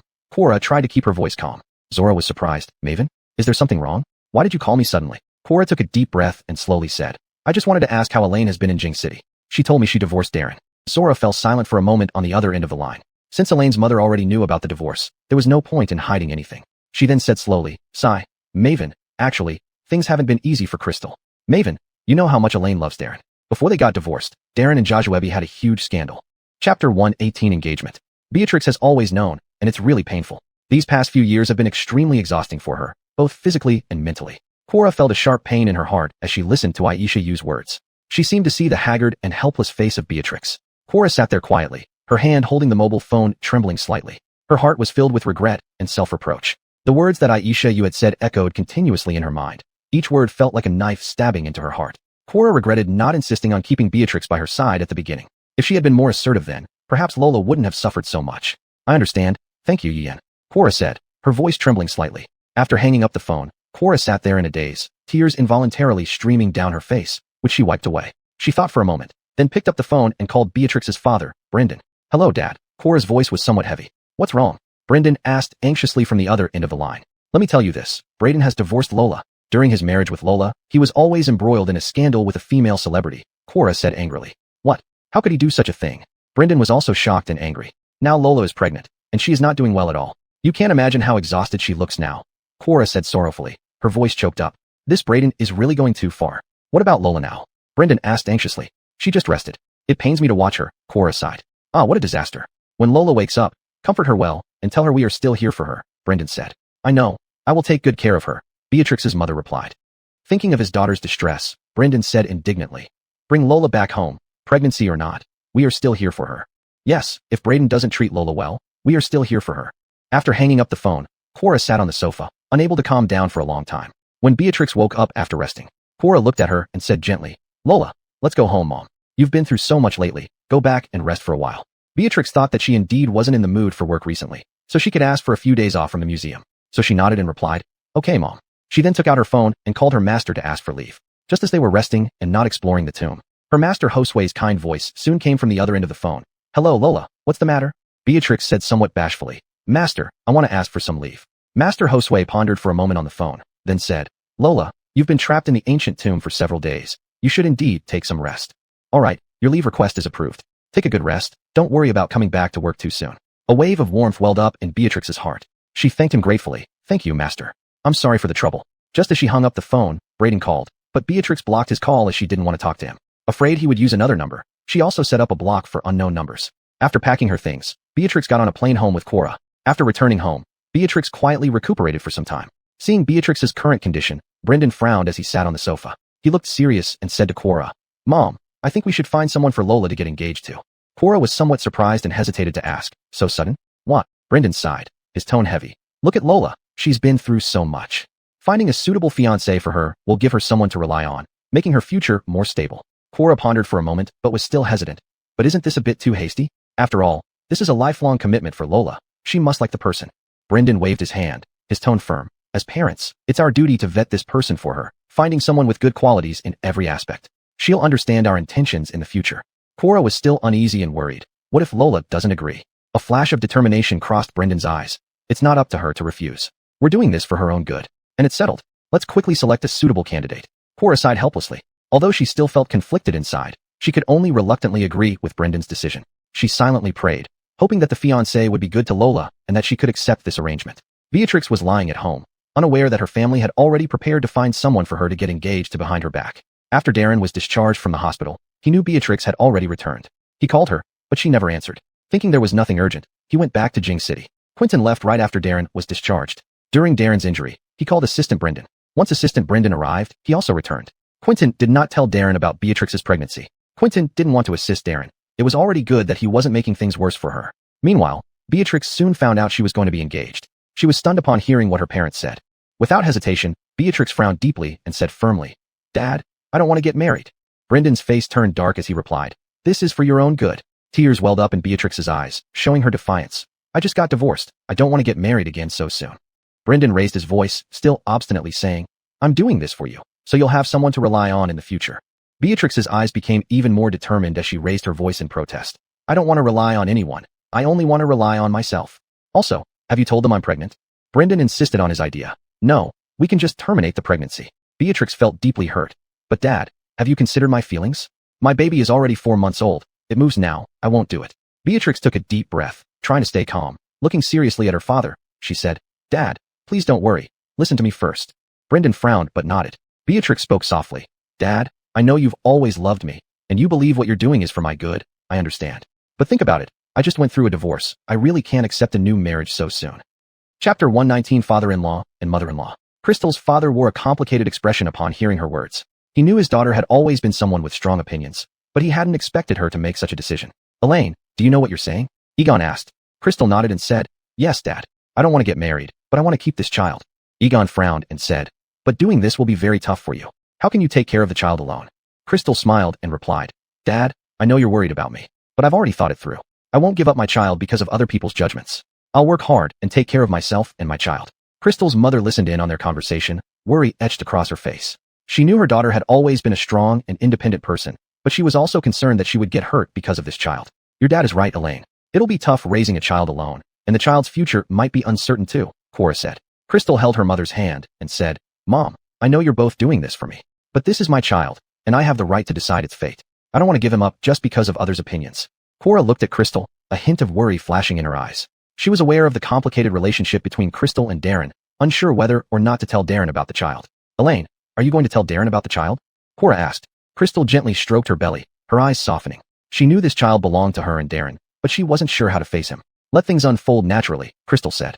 "If he finds out, then it will be his choice. If he doesn't, that's okay too." Cora nodded, knowing Crystal's decision was well considered. She also knew Crystal was a strong woman who would take responsibility for her own and her child's future. "So what are you planning to do?" Cora asked. Crystal smiled and said, "Give birth to the child and take good care of him. I believe I can be a good mother. As for Darren being the father, I won't stop him from seeing the child, but it will only go as far as that." Seeing the determination in Crystal's eyes, Cora knew she couldn't change her mind. Sighing, she said, "All right, since you've made up your mind, your mom and dad will support you. But please take care of yourself and don't overwork yourself." Thus, the matter of the engagement was settled. However, Darren received news that Crystal was about to become engaged. He immediately summoned Darren. "Do you know that Joey's father is looking for someone for Elaine to marry?" Darren looked shocked. No way. Given Elaine's character, she wouldn't remarry so soon. Darren appeared anxious. "Regardless of whether it's true or not, you need to go to Shunxing and win back Elaine." Feeling equally urgent, Darren quickly agreed and booked a flight to Shunxing. Darren said, "You must act fast. Don't let anyone else snatch Crystal away." Darren took a deep breath and said, "I will, Coil. I'll win Elaine back through my actions." He knew he couldn't lose Crystal again and had to do something to win her heart back. Darren patted Darren on the shoulder and said, "Good grandson, I believe in you. You can definitely win Elaine back." Darren nodded and replied, "Coil, I'll try my best." Darren looked at Darren, satisfaction flashing in his eyes. He knew his grandson was a responsible man and believed he could bring Elaine back. Soon, Darren boarded the earliest flight to Shunxing. He decided to start by speaking to Crystal's family, ensuring them that his love for Crystal was sincere and that he would take care of her and give her happiness. Darren arrived at Crystal's hometown and insisted on getting the support of her parents. He called Crystal's father, Egon, to set up a meeting with both Egon and Cora. Surprised upon receiving Darren's call, Egon wondered why Darren wanted to meet them after they had already divorced. Nonetheless, he agreed to Darren's request because of their shared child. Egon and Cora arrived at the designated location and saw Darren. Exchanging glances, they weren't sure what Darren wanted. "Darren, what do you want?" Egon asked. Facing Egon and Cora, Darren felt a bit nervous. "Uncle, Aunt, I came here today to talk about Elaine," Darren said. Egon looked at him with disapproval. "You are already divorced from Elaine. You should call us Uncle and Aunt." Darren's expression remained unchanged. He had mentally prepared himself before coming. "Uncle, I know Crystal and I are divorced, but I have always loved her. I hope to win back her heart and start anew with her," Darren said sincerely. Crystal's father glanced at Darren, his eyes revealing a complicated emotion. He knew Darren was an outstanding young man, but being outstanding did not give him the right to trample on others' feelings casually.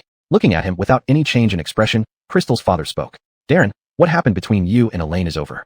You know very well how you treated her back then." Shaking his head, Darren replied, "Uncle, I understand that you're concerned for Elaine, but I can't just give up on her like this. I will prove my love for her through my actions and make her happy. Cora, Crystal's mother, interjected. Your promises don't count here. We thought Elaine was doing well because she never complained. But the truth is, you spread rumors outside and never considered Elaine's feelings. Quickly lowering his head to admit his mistake, Darren said, Aunt, that was my immaturity. I didn't think about Elaine's feelings or realize how much I truly love her. I know words alone aren't enough to prove it. I will show you through my actions if you allow me to interact with Elaine. Seeing their unyielding expressions, Darren added one more condition. If Elaine and I get back together, I am willing to sign a prenuptial agreement. If I ever do anything to betray her again, she can divorce me, and I will leave everything behind. Chapter 120, Taking on Household Chores. Egon and Cora exchanged glances and remained silent. Cora was somewhat tempted by his offer.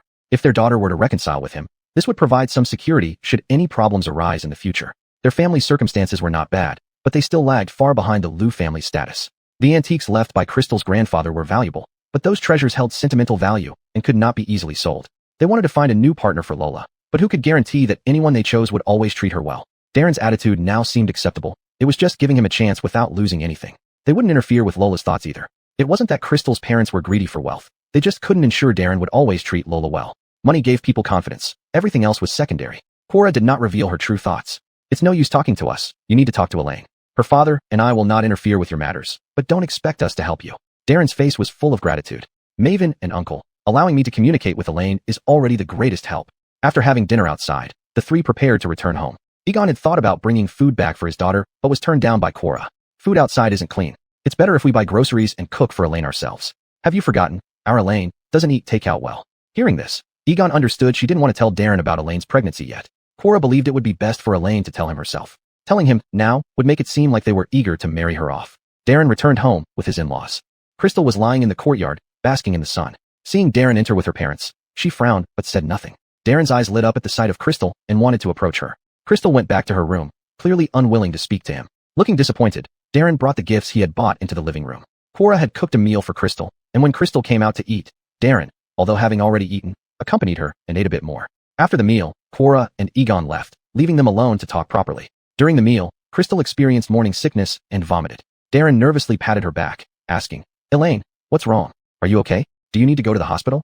After vomiting in the bathroom, Crystal stood up and told him, I'm fine, there's no need to go to the hospital. I'm pregnant. Upon learning that Crystal was pregnant, Darren felt an indescribable excitement. Elaine, you're pregnant. Didn't being in the ancient tomb affect you? Should we go to the hospital for a checkup? After rinsing her mouth, Crystal replied, there was no effect. The baby is healthy. Realizing how precious this opportunity was, Darren mustered his courage and expressed his feelings once again. Lola, I know what I did before was unforgivable. Please give me a chance to prove that I can be a good husband and a good father. Darren's voice was filled with sincerity and determination. You don't have to feel burdened. All I ask is for the opportunity to be by your side.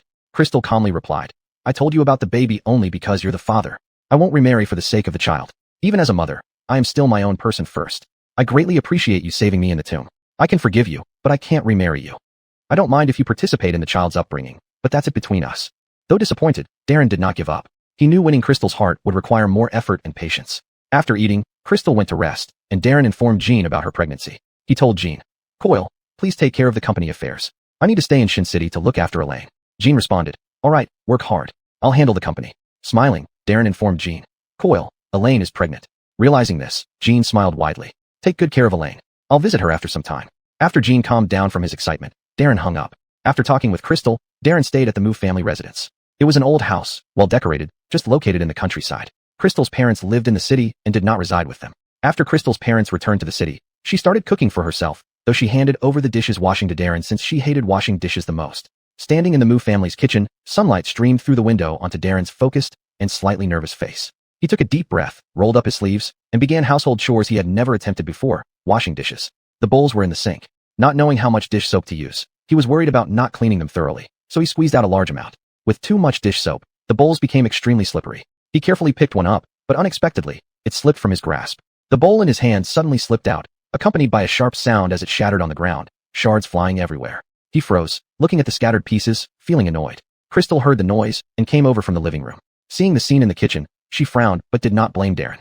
She said helplessly, it's okay, let me clean it up. You should do something else. However, Darren shook his head and insisted on doing it himself. He squatted down and began carefully picking up the fragments. Watching his focused and serious back view, Crystal felt an unusual sensation arise within her. After cleaning up the pieces, Darren did not give up. He continued tidying the kitchen, wiping the stove and cabinets. Although his movements were not very skillful, he was extremely conscientious, paying attention to every detail. Seeing him busily working, Crystal was moved. She realized that Darren sincerely wanted to do something for her. Though they had many misunderstandings and disagreements in the past, at this moment, she felt his sincerity and effort. Lowering her eyes, these actions could not erase the past harm done to her. In the days that followed, Darren almost took on all the household chores at the Moo residence. He also learned how to cook, with Crystal still able to lend a hand despite her small belly. He assisted by preparing ingredients. Privately, he also studied online videos to make meals for Crystal. Surprisingly, he showed some talent. At least he didn't end up in a kitchen disaster. He no longer just brushed off presents, but proved his determination and change through action. Chapter 121 Precious Memories. Beatrix stood on the small balcony of her home, holding a cup of freshly brewed jasmine tea, gently blowing away the steam. Her slightly protruding belly appeared particularly gentle in the sunlight, and her face was filled with a happy smile. "Baby, look how blue the sky outside is," Beatrix whispered softly as if talking to the baby in her womb. The baby moved slightly inside her, as if agreeing with her. She gazed into the distance, her heart full of expectations and aspirations for the future. After deep consideration, she finally made up her mind not to return to work in Jing City. Beatrix's job in Jing City had always been busy, but she loved this career and enjoyed sharing knowledge about cultural relics restoration in front of the camera. With a child, she didn't want to miss every moment of her child's growth. She hoped to be by her child's side, witnessing every step of his growth. In Shin City, she could also accompany her parents, achieving two goals at once. "Master, I've decided to resign," Beatrix said over the phone to Rudy. Rudy felt a bit regretful. "Lola, have you really thought it through? Your talent shouldn't be wasted." "Master, I haven't given up on cultural relics restoration. I plan to continue live streaming, and the work of restoring cultural relics will not stop." Although Rudy felt sorry that she wouldn't stay in Jing City, he respected her decision. Darren didn't express any opinion about her resignation. Beatrix didn't pay attention to him either. Leaving the museum, Beatrix did not abandon her cultural relics restoration career. She decided to continue hosting online live streams, accepting orders for cultural relics restoration through live streaming. This way, she could work from home while interacting with more enthusiasts and sharing experiences. When Darren heard about her resignation, he asked, "Then will you continue your live stream? If so, I'll have someone send over the live streaming equipment." Beatrix stroked her belly and said, "Of course, have someone bring the equipment over." By afternoon, the equipment had arrived. Logging into her own live streaming account, she had already returned the museum's account. Beatrix sat in the study of her old house. Sunlight filtered through the window onto the desk, where she held a delicate teacup with a warm smile on her face. She cleared her throat lightly and turned on the live streaming equipment. "Hello everyone, I'm Elaine. Today, I'd like to share an important piece of news with you." Her voice was calm, yet filled with emotion. The chat immediately became lively. "Sister Elaine, it's been a long time, are you okay? I've been looking forward to your live streams. Every time I learn a lot." Beatrix smiled slightly and continued. "Firstly, I want to thank everyone for their continuous support and love. I know many friends started following me because of my work at the museum, but today, I want to tell everyone a decision. I've left the museum and returned to my hometown." Various expressions of surprise and curiosity flooded the chat. Why did Sister Elaine leave the museum? "The hometown must be beautiful. Looking forward to seeing your daily life." Beatrix explained with a smile. "Leaving the museum wasn't because I disliked it, but because I'm about to welcome a new life. I want to grow with him. Meanwhile, I wish to continue my cultural relics restoration business in this peaceful little city. But don't worry, even though I've left the museum, my live streams won't stop. I will continue sharing knowledge and experiences about cultural relics restoration here, and occasionally take everyone on tours of my studio and the scenery around my hometown." Cheers echoed in the chat. "That's great, Sister Elaine, go ahead. Looking forward to your new live stream content." Suddenly, a netizen asked, "Sister Elaine, will you still appraise antiques in the future live streams?" Beatrix answered with a smile, "Of course. Appraising antiques is one of my favorite things, and it's also an important way for me to interact with all of you. In the future, I will continue appraising antiques during the live streams and share more stories and knowledge behind them." Netizens expressed their anticipation eagerly, and the chat scrolled quickly. Beatrix looked at each comment on the screen, feeling gratitude and warmth. She knew that even though she had left the museum, she still had many supportive friends who loved her. Finally, Beatrix smiled at the phone and said, "Thank you all for your companionship and support all along. In the days to come, I will continue to strive and bring more interesting, informative, and heartfelt live stream content. Let us together feel the charm of cultural relics and pass on the essence of culture in this small live room." So, that's it for today's live stream. For the next live stream, I'll notify everyone. Darren watched Beatrix in the study. It was as if she were glowing when talking about her career. She seemed completely transformed. Crystal turned off the live stream and prepared to go for a walk. Pregnant women shouldn't sit for too long. On the village road, she strolled leisurely with Darren. She felt that something was missing. Looking at the people walking together, she greeted everyone. Seeing the little dogs villagers were walking, she realized what was missing, a dog. An ant in the village saw Darren and asked curiously, "Elaine, is this your husband?" Darren only came back to visit after their marriage once, so most villagers had barely seen him. Crystal said, "Maven, this is my child's father." Hearing this, Darren smiled brightly. After living in the village for some time, Crystal felt that time seemed to slow down. In her study at home in Shin City, Crystal was busy when suddenly her phone rang. She picked up the call. A kind and familiar voice came from the other end. Elaine, it's me, Coyle. Upon hearing it was Darian, Crystal immediately felt both warm and surprised. Coyle, why are you calling? Is there something? Darian slowly said on the other end of the line. Elaine, I miss you, so I decided to give you a call. Besides, there's something I want to tell you. There's an auction coming up in Jing City soon, and one of the items was particularly cherished by your grandfather before he passed away. Crystal's heart skipped a beat, and she immediately asked, Coyle, are you serious? That item is very important to me. Darian confirmed firmly. Yes, your grandfather and I were close friends when I was young, and he often mentioned that item. Now it's being put up for auction, and I think you should know about it. A strong resolve welled up inside Crystal. Coyle, thank you for telling me this news. No matter what, I have to get it back. It's a precious memory left by my grandfather. Darian comforted her on the other end of the line. Good child, I believe you can do it. If anything comes up, just let Darren know. He'll help you. Chapter 122, Prenatal Checkup. Crystal said gratefully, Thank you, Michael. I will discuss it with him. After hanging up the phone, Crystal immediately found Darren and told him what Darian had said. Darren also expressed his support for Crystal's decision after hearing this, and was willing to help her raise funds and contact an auction house. The next day, after collecting their documents, they returned to Jing City. They were on Darren's private jet. When Darren came earlier, it was quite urgent.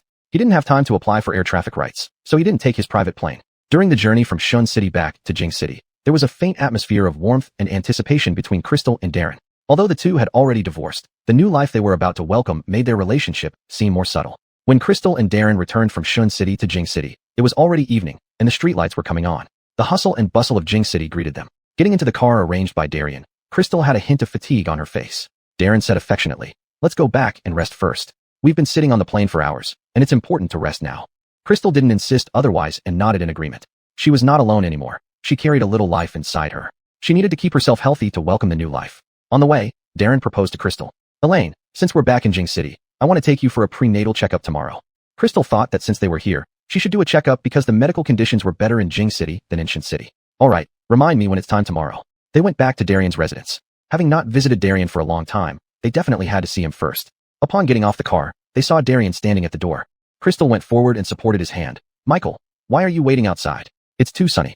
Darian smiled heartily. I missed you. You haven't come to visit for so long. Walking beside Darian, Crystal softly chatted with him. Michael, how is your health recently? Have you been eating well and resting? Darian patted her hand gently and smiled. Don't worry, I'm still quite strong. Rather, you two are so busy with work and still caring about my affairs. While they were chatting, they left Darren behind. Darren watched the two people most important to him from behind, a smile full of joy on his face.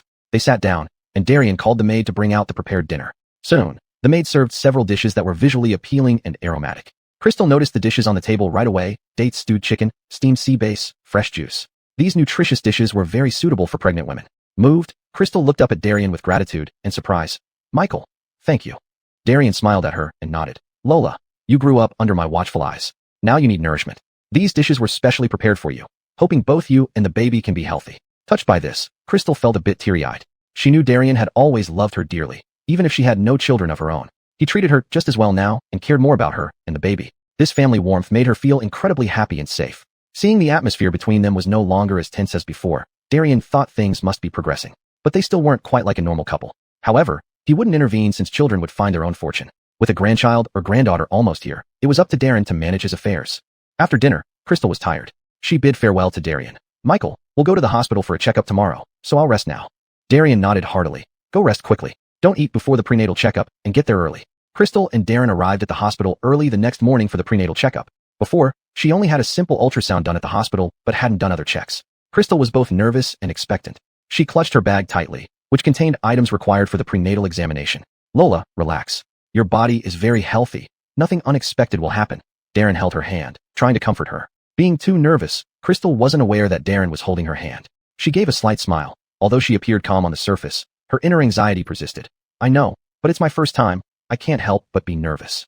At the hospital, the doctor asked them to go for a blood test first. When having the blood drawn, Darren was ready to cover her eyes from behind. Crystal shook her head. No need. I'm not afraid of this. Watching her have her blood drawn, Darren felt as though it was happening to him. Both of them went in for the ultrasound.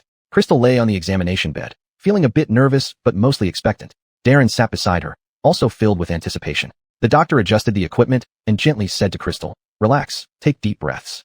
As the probe slid gently over Crystal's abdomen, faint images gradually appeared on the screen. Look, that's the baby's head. The doctor pointed to a small dot on the screen. Crystal and Darren leaned closer to the screen, their eyes sparkling with excitement and curiosity. Then, the doctor pointed out the baby's tiny hands, feet, and the beating heart. A warm current surged through Crystal's heart. This was her baby, connected by blood. After the ultrasound, the doctor told them that the baby was perfectly healthy and active. Exiting the ultrasound room, Crystal and Darren smiled at each other, as if there had never been any rift between them. However, all this was seen by Joshua, who had quietly followed behind them. She had come to the hospital due to discomfort in her stomach, never expecting to encounter Crystal and Darren, let alone see them getting a prenatal checkup. Joshua felt a surge of anger, clenching her teeth bitterly. How can they be so happy? Why do they deserve such a life, while I have to bear the pain alone? She glared angrily at the backs of Crystal and Darren, filled with envy and hatred. She decided to find an opportunity to cause them trouble, making sure they wouldn't have peace either. I won't let them be happy.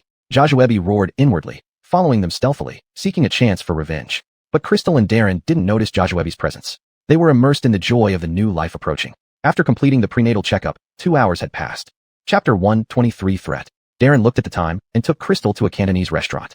Crystal also thought of her previous humility. She laughed. It was all in the past now. Joshua stood at the street corner near the Cantonese restaurant, her eyes fixed on the backs of Crystal and Darren walking hand in hand into the restaurant.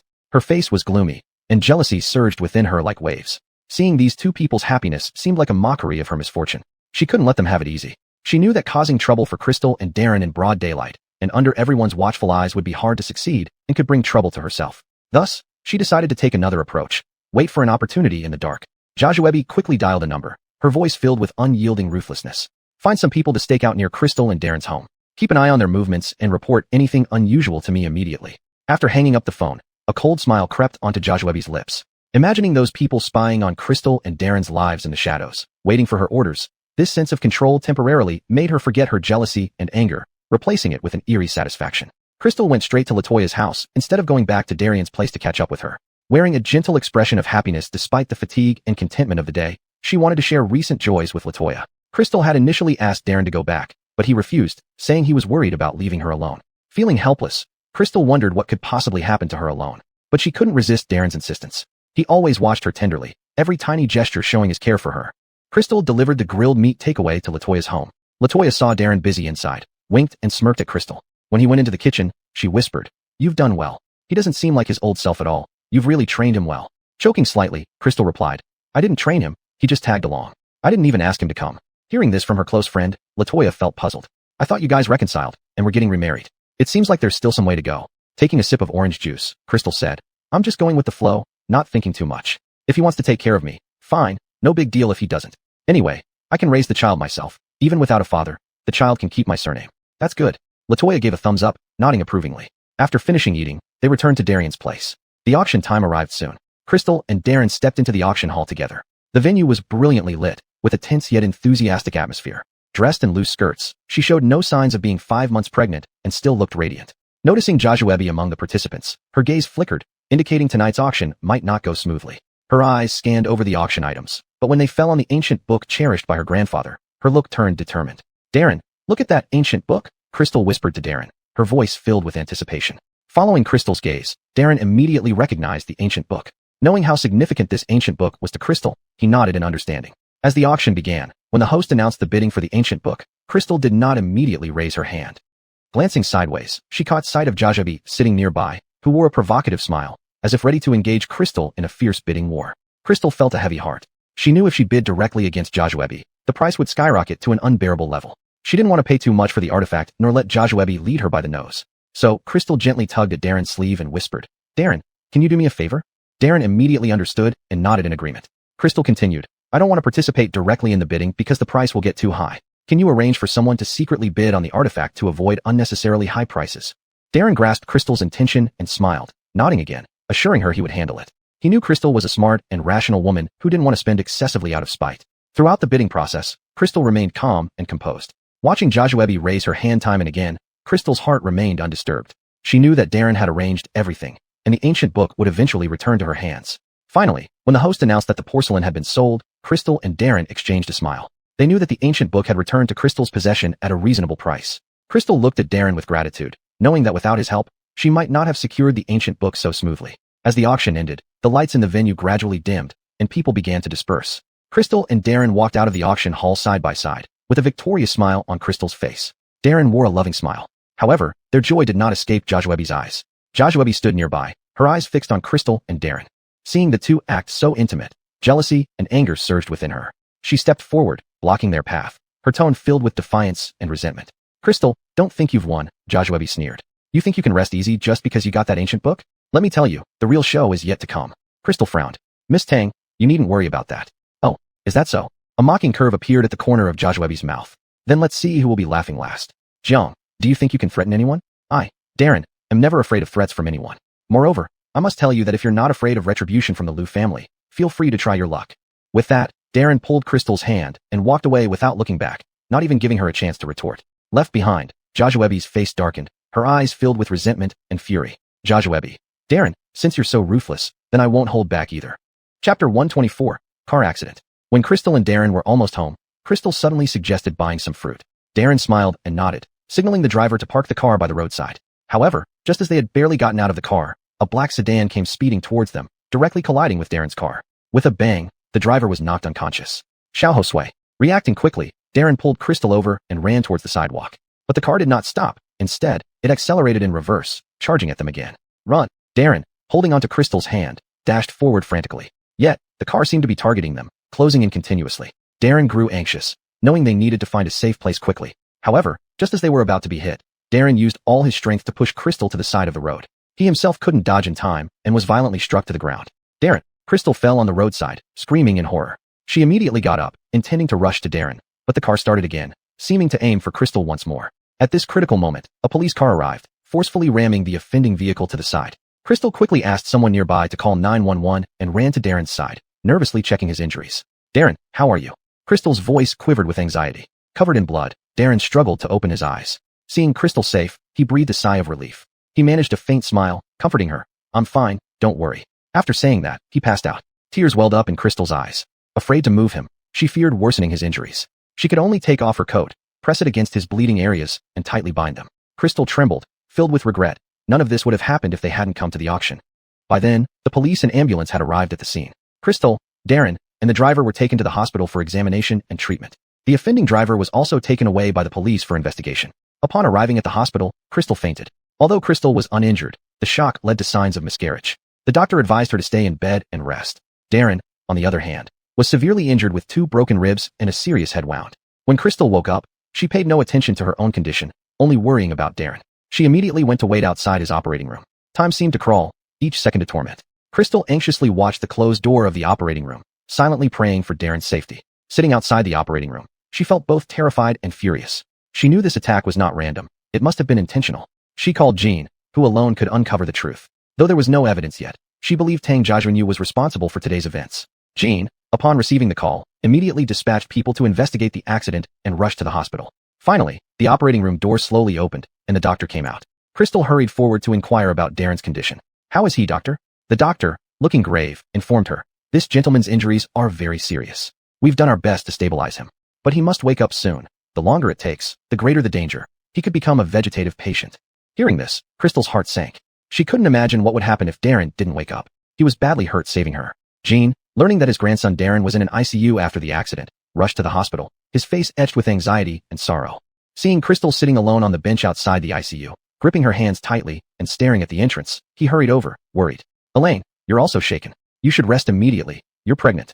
Crystal's eyes were filled with exhaustion and worry. She shook her head without a word, refusing to leave. Jean gently patted her shoulder and said softly, Elaine, I'll take care of Darren. He will wake up. What matters most now is your health and the baby's. Crystal lifted her head, tears glistening in her eyes, and muttered, Michael, I'm fine. I just want to stay here with him until he wakes up. He was badly hurt saving me. I can't leave. Jean looked at Crystal, heartbroken by her state. He took a deep breath and said, Elaine, I understand your feelings. But you're not just by yourself now. You're carrying a child. If something happens to you, Jin will be heartbroken when he wakes up and sees you in such a state. Jojuistan to me, go rest for a while. I'll keep watch here. Crystal hesitated, thinking of the baby in her belly and looking at Jin's concerned and expectant eyes. Finally, she nodded, gently stroking her belly as if talking to the baby inside. Honey, we have to believe that Daddy will wake up soon. Just as she stood up, she began to sway, and Jean rushed to support her, urgently calling for a doctor. The doctor quickly took her away for treatment, and Jean instructed the housekeeper to follow closely. After half an hour, Crystal was wheeled out. The doctor told Jean, the patient must not be subjected to any more shocks.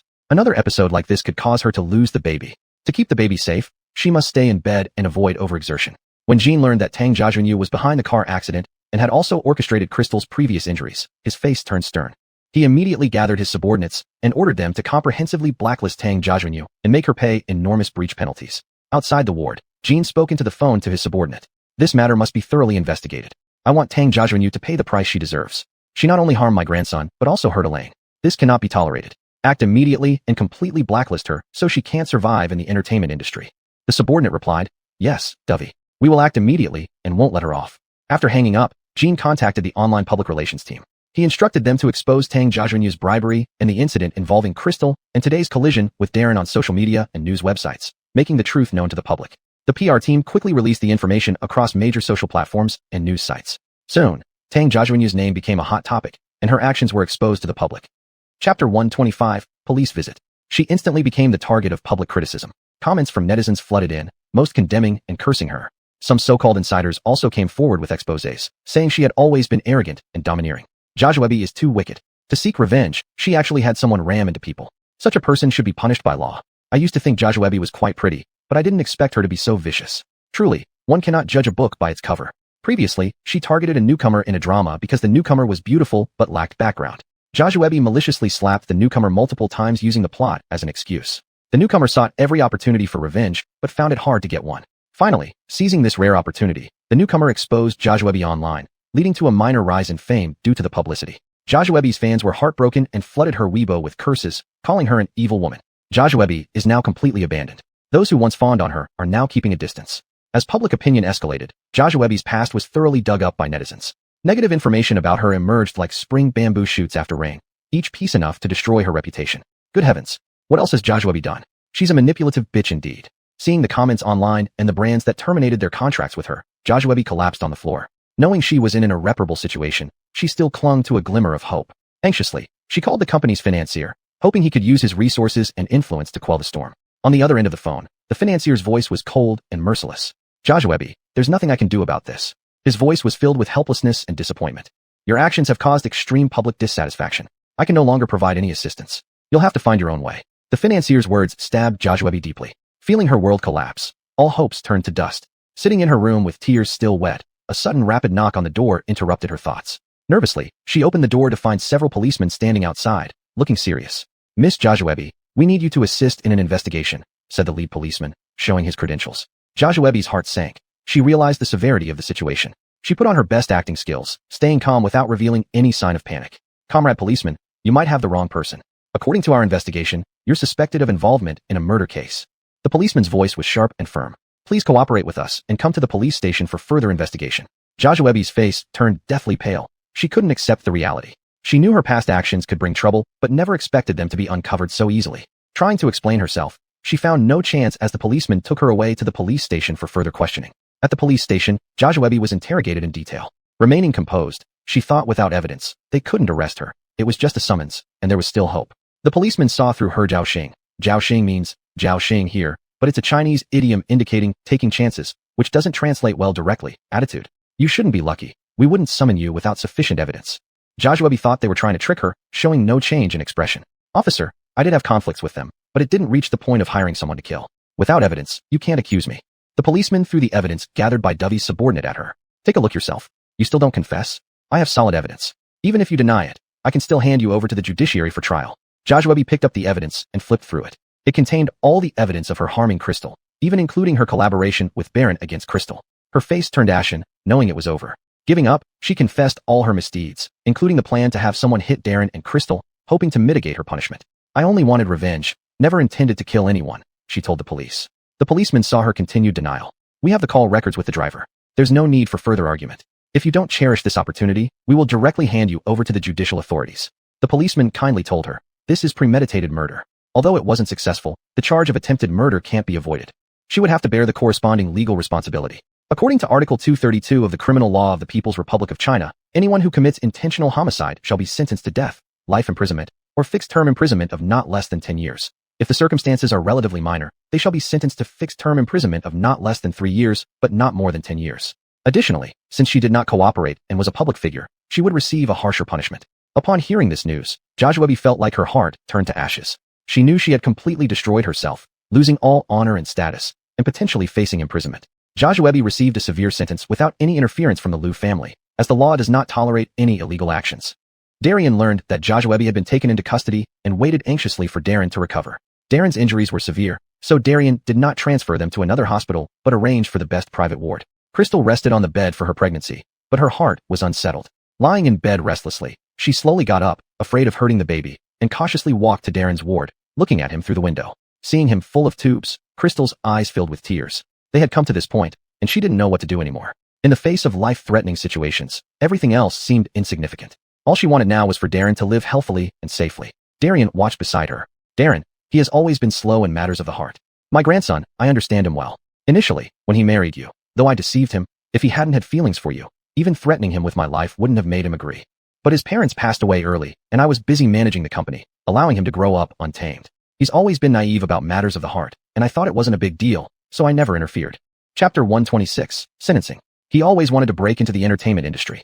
I disagreed, but couldn't change his mind. I only stipulated that if he didn't make a name for himself, he should return home quietly and take over the family business. Darian sighed. Joshua has been using this to make Darren help her all along. I can assure you, Coyle, nothing inappropriate ever happened between them. Crystal nodded through her tears, her voice choked with sobs. Coyle, I know. If he wanted to be with Joshua, he would have divorced me long ago instead of waiting for 3 years. Darian patted her hand. Good girl, it's good that you understand. Once Darren wakes up, you two should have a good talk. Joshua must go on, and it won't do anyone any good to hold on to grudges. It's better to resolve what's bothering you. Crystal wiped away her tears and promised, don't worry, Coyle. Darren will definitely wake up. Darian looked at his grandson in the ICU, his eyes filled with concern. This reminded him of his son and daughter-in-law who also lay in the ICU without pulling through, leaving behind him and his grandson. Throughout his life, Hillary hadn't done anything wrong. Joshua had truly touched his nerve. He wouldn't take any action, but he made sure to inform the police that he wouldn't accept any compensation. Joshua must be sent to jail and given the maximum sentence. One must pay the price for hurting others. He didn't want those who harmed his grandson and granddaughter-in-law to live well outside. Half a month passed in a flash, and Darren showed no signs of improvement. The doctor said it was very likely he would become a vegetative state. The trial for Joshua's case was scheduled to begin, and Crystal told Darian she would attend as an observer. Darian worried about her health and arranged for someone to accompany her. Knowing Darian's kindness, Crystal agreed. At 2:30 p.m., the trial began on time. The courtroom atmosphere was oppressive and heavy. Crystal sat quietly in the observer's seat, her eyes fixed on Joshua in the defendant's stand. Joshua's hair was disheveled, her face pale like paper, her eyes empty and lifeless. Her prison uniform made her look completely destitute, a far cry from the glamorous film star she once was. Looking at her like this, Crystal thought about how this was the reason why Darren had become this way. Her heart pierced with pain, and her brows furrowed tightly. She had always believed that even if Joshua hated her, she wouldn't wish death upon anyone. But now she realized just how deep one's malice could run. The judge solemnly declared the court open, and the entire courtroom fell silent. The judge began to recount the circumstances of the case, and then asked both lawyers to present their evidence. Joshua's lawyer was hired by herself, but with the evidence being so clear, the lawyer had little room to maneuver. Joshua only hoped to mitigate her sentence somewhat. After the incident, my client, Miss Joshua, regretted it deeply. She immediately called to cancel the action once the perpetrator left, but failed to get through to the driver. While this was true, it was only after Joshua had instructed the driver not to show mercy. Initially, she had only wanted to harm Crystal. After the auction, Darren's ruthless words had made her give up hope completely. Determined to ruin everyone's lives, she ordered the driver not to spare either of them. 2 calls were made, one to act quickly and another not to show mercy. Both calls were unsuccessful. Lu Corporation's lawyer said, our evidence shows that after the incident, Miss Tang attempted to cover up the facts, claiming she only wanted to teach our party a lesson, not cause harm. We have reasonable grounds to suspect that this is only the defendant's one-sided account. The perpetrator's testimony reveals Miss Tang's ruthless intent to kill, showing no sign of regret. Lu Corporation's lawyer, Brian, was an expert in the field, quickly rendering Joshua's lawyer speechless. Furthermore, he presented evidence that Joshua had committed tax evasion at Chuanshin Entertainment. Joshua was the company's mainstay, so management wasn't strict with her. Darren, under Darian's guidance, always abided by laws and regulations, ensuring the company paid taxes on time. Joshua had long been dissatisfied with the company's tax matters and secretly engaged in tax evasion due to her fondness for Darren. But out of respect for him as the owner, she hadn't taken it too far. However, this was still uncovered. With no other choice, Joshua's lawyer tried a classic legal tactic, producing a psychiatric evaluation report to prove that Joshua was mentally ill. Brian, however, had anticipated this loophole and provided Joshua's previous physical and psychological evaluations from her employment with the company, which showed everything was normal. After all, Joshua had endorsements, and brands would not tolerate any scandals. Therefore, Darren's entertainment company, Chuanshin Entertainment, required annual physical examinations for its employees. Joshua, in her desperate attempt to reduce her sentence, had overlooked this detail. Now, Joshua's lawyer was at a loss. After reviewing the evidence provided by both sides and hearing the lawyer's arguments, the judge struck the gavel. The prosecutor stood up and spoke with a steady and powerful voice. Given that Darren has not regained consciousness after half a month and is at high risk of becoming a vegetative state, the severity of this case far exceeds expectations. Joshua body trembled slightly, but she kept her head lowered, seemingly having lost all hope and vitality.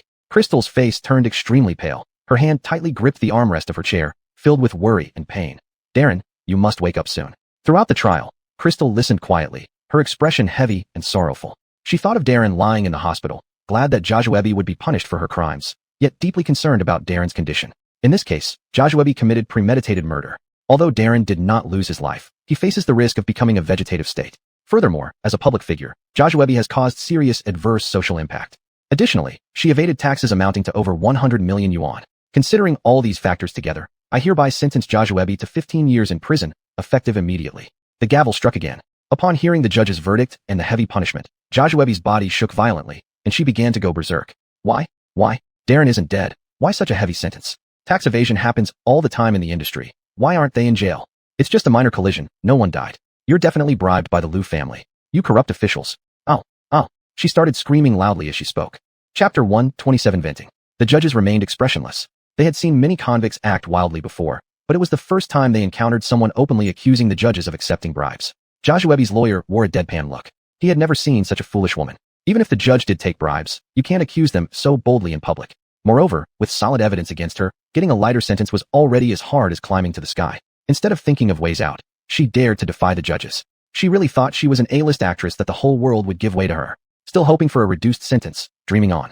The lawyer's heart sank. He should not have taken the money which affected his chances of winning and tarnished his reputation. The trial ended. Crystal got up to leave. Joshua roared frenziedly. Don't be smug, Crystal. If Darren can treat me like this, do you think he'll treat you any better? If she couldn't have a good life, neither could they. He treated me so well before, yet now he put me in prison. I'll wait for your end. Hurrah! Her entire demeanor was as if possessed by madness. Facing her provocations, Crystal gave a mocking smile. You're wrong. I'm not like you.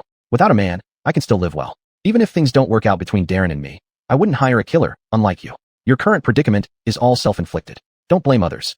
And besides, you probably won't witness it from inside. But since you're so concerned, Darren and I will inform you when we reunite. Thanks for being so invested in our relationship. Staff dragged Joshua away as she continued to shriek. Crystal let out a sigh of relief seeing her being led away. With Joshua out of the way, it meant fewer problems for Darren and herself. Crystal took a cab home and, passing by a flower shop, decided to buy some flowers. She asked the driver to stop. Entering the store, surrounded by various blooms, she asked the owner, "Do you have pink lilies?" Pink lilies symbolize peace and health. She hoped Darren would wake up soon. The owner looked up from arranging flowers and replied, "Yes. Do you want to wrap it yourself, or shall I do it for you?" After a moment's thought, Crystal answered, "Thanks, I'll wrap it myself." The owner pointed to where the pink lilies were and indicated the workbench with various wrapping materials, leaving her to it. Crystal picked up the pink lilies and wrapped them with mint green and silver paper. After finishing, she asked the owner how much it cost. The owner kindly responded, "It's 280 yuan, more expensive because it's off-season." Crystal paid and returned to the villa. Lou Michael, worried about Darren who hadn't woken up, stayed at the company and hadn't come back yet. After Darren improved physically a bit, Lou Michael brought him home, ensuring he received professional care with special equipment.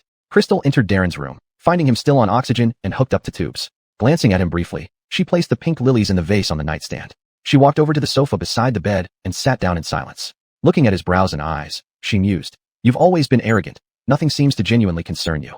Since the injury, Darren felt trapped in darkness, hearing everything but unable to move. He listened helplessly as Crystal spoke.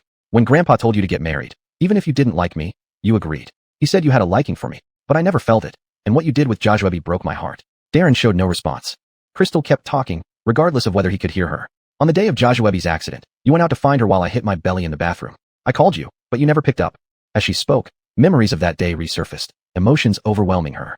Tears began streaming down her face, dripping onto Darren's hand. His hand trembled slightly, almost imperceptibly. "When I woke up in the hospital, the doctor told me the baby was gone. Do you know what I thought? Oh, I also saw a news report saying you saved Joshua. Do you know what netizens said? They said you two were a perfect match, a happy event soon to happen. At that moment, I thought it might be better that the child is gone. At least it wouldn't be born into a family with poor relations where its father doesn't even wish for its arrival." Hearing Crystal's words, Darren mentally shook his head. No, I wanted a child with you." Darren's fingers moved slightly, then fell still again. Unnoticed by Crystal, she vented her pent-up emotions. "After seeing that news, I decided to divorce. To let go of both you and me. But it's also funny, when we weren't divorced, you were always impatient with me. I didn't expect that now you're not willing to let go once the divorce is on the table. Now that I think about it, you really are despicable." Michael was right when he said your emotional intelligence was low and unperceptive. Being used by Joshua, you were truly foolish. As Crystal spoke, her unborn child suddenly kicked her. She looked down and rubbed her belly. Baby, do you agree that mommy is right? Just as she was about to continue, the housekeeper came in. Elaine, it's time for dinner. Crystal felt hungry too. Maven, could you please bring it up here? I'll eat here. The housekeeper glanced at Darren and smiled, saying okay. Crystal pouted at Darren. You really have no taste, so I will eat for both of us and baby. The housekeeper brought the food upstairs and placed it on the table in front of Crystal before leaving. Crystal picked up her chopsticks and started eating, commenting as she ate. Maven's sweet and sour pork ribs are amazing. Do you know? The tangy and sweet flavors spread over the tongue, and the meat is tender and juicy. She then picked up a mouthful of stir-fried vegetables and savored them. These greens are cooked perfectly, bright green and refreshing. Why didn't I notice how delicious they are before? Next, she scooped up a spoonful of shrimp and tofu soup, took a small sip, and her face showed satisfaction. This soup is incredibly flavorful, perfectly blending the freshness of the shrimp with the tenderness of the tofu. Crystal continued eating bite by bite, narrating the taste and experience of each dish. She thought about the rivalry between Darren and Quentin earlier. I made plans with Quentin to travel together. If you don't wake up soon, we can only go as 2 people. She relentlessly tested Darren's limits. He was tyrannical and petty. How could he possibly wake up without feeling provoked? Crystal had a good idea and continued. Since you can't see anyway, going out with him would be much more enjoyable than with you. Chapter 128, Goddaughter. Darren heard this and shook his head fiercely in his heart. Crystal didn't expect a response from him and continued speaking. This is not bad either. After all, with Grandpa around, no one would dare to be disrespectful to you. Taking out her phone, Crystal glanced at the travel guide on it. Where would be good for this season? Oh, I have an idea. Let's go to Rongjiang. The football there is very exciting, and Quentin really loves football. If we've been to Rongjiang, we can then visit the Huanghuashu waterfall. Sounds great, doesn't it? Darren fiercely opposed this in his heart, but his body remained motionless. After talking for a while, Crystal got tired herself. Why am I talking to you here? Let me discuss with Quentin where to go. Then, she really got up and left. Crystal searched on her phone about how to wake up a vegetative state patient faster. She found an article specifically about patients in a vegetative state. It said that these patients had slight reactions, but just couldn't wake up. Their fingers moved, they frowned, as if they were asleep. How despairing this was. They had normal reactions, but couldn't wake up. How could their families accept this? She thought ironically. It's still better that it's not brain death. There's still a glimmer of hope. She took a deep breath and told herself it was still okay. After resting for a while, she went back to Darren's bedside to bother him again. In the evening, Darren came home from work. Seeing Crystal in Darren's room, he looked exhausted. Elaine, take care of yourself too. You mustn't overwork yourself. Crystal nodded. Don't worry, Coil. I'll be careful. Today, I also rested and wasn't here all day. Darren felt a little relieved. If something happened to Elaine on top of his grandson's accident, he, as an old man, might not be able to bear it. Crystal said to Darren, Coil, let's have dinner here. It might stimulate him a bit. After saying that, she pointed at Darren. Hearing this, Darren chuckled. All right. Who would have thought that Darren spending time sick would actually increase the time he spends with us? Darren felt stung in his heart. He had always thought his career was more important and ignored the fact that his grandfather was getting older every day. He felt like he had failed as a person. He cared too little for Elaine and spent too little time with his grandfather. All he did was live up to the name of best actor. Fortunately, it was not too late yet, before it was beyond remedy. Dinner was brought into Darren's room, filling it immediately with various fragrances. The Liu family did not have the tradition of silence during meals. As they ate, Crystal gossiped with Darren about today's case. She picked some dishes and swallowed what she had in her mouth. Coil, you don't know that Joshua directly accused the judge of taking bribes in court, Crystal said. Darren's expression became serious, like an emoji of an elderly subway rider, even pausing in his picking of dishes. How could she think like that? Our lawyer probably thought it was hilarious. Crystal sipped her soup. Yeah, her lawyer didn't say anything after that. Also, since she was charged with tax evasion, she argued why hers was so severe when others who evaded taxes were not imprisoned. She even overheard officials murmuring about investigating it strictly. Maybe we should thank her for revealing this. Darren glanced at Darren. This Joshua has evil intentions, committing tax evasion. Crystal shrugged. It seems that boss Darren isn't competent enough. He didn't know his employees were evading taxes. He hasn't learned any of your strengths, Coil. Darren shouted inwardly that he was wronged. How could he supervise Joshua 24/7? Her tax evasion was other people's problem in the company. He was only responsible for acting as the boss. Darren laughed and said, True, compared to me, he still has a long way to go. Dinner ended in laughter and talk, as if Darren wasn't lying in bed, chatting normally with them. Crystal thought that since Darren wouldn't wake up anytime soon, she couldn't leave because it was to save her that he ended up like this. She took the phone and called her mom. Mom, I will stay in Jing City for some time. Everything is fine here. Just be sure to take care of yourself. After hanging up, she went to sit in the greenhouse for a while. Zora called for a video chat. Elaine, how are you doing these days? Has my daughter been troubling you? Crystal aimed the video at her belly. How do you know it's a girl? Besides, how does my baby become your daughter? Zora said. Well, I have a sixth sense that it's a girl. Moreover, your baby will naturally be my goddaughter. Crystal laughed. So, it looks like the baby is a boy. You know, your sixth sense has never been accurate.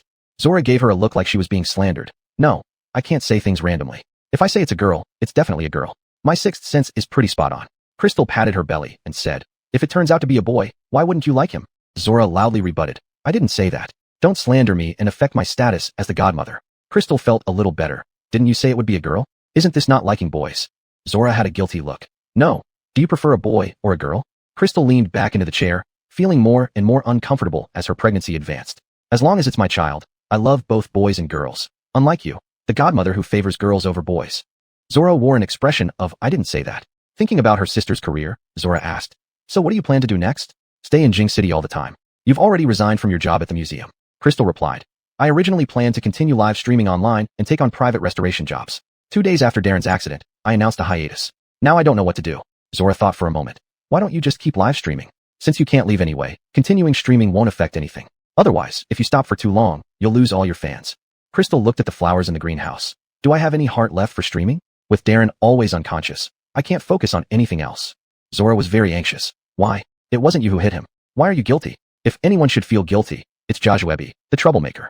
Crystal thought about how Joshua ruined everything despite having such good opportunities. She was speechless.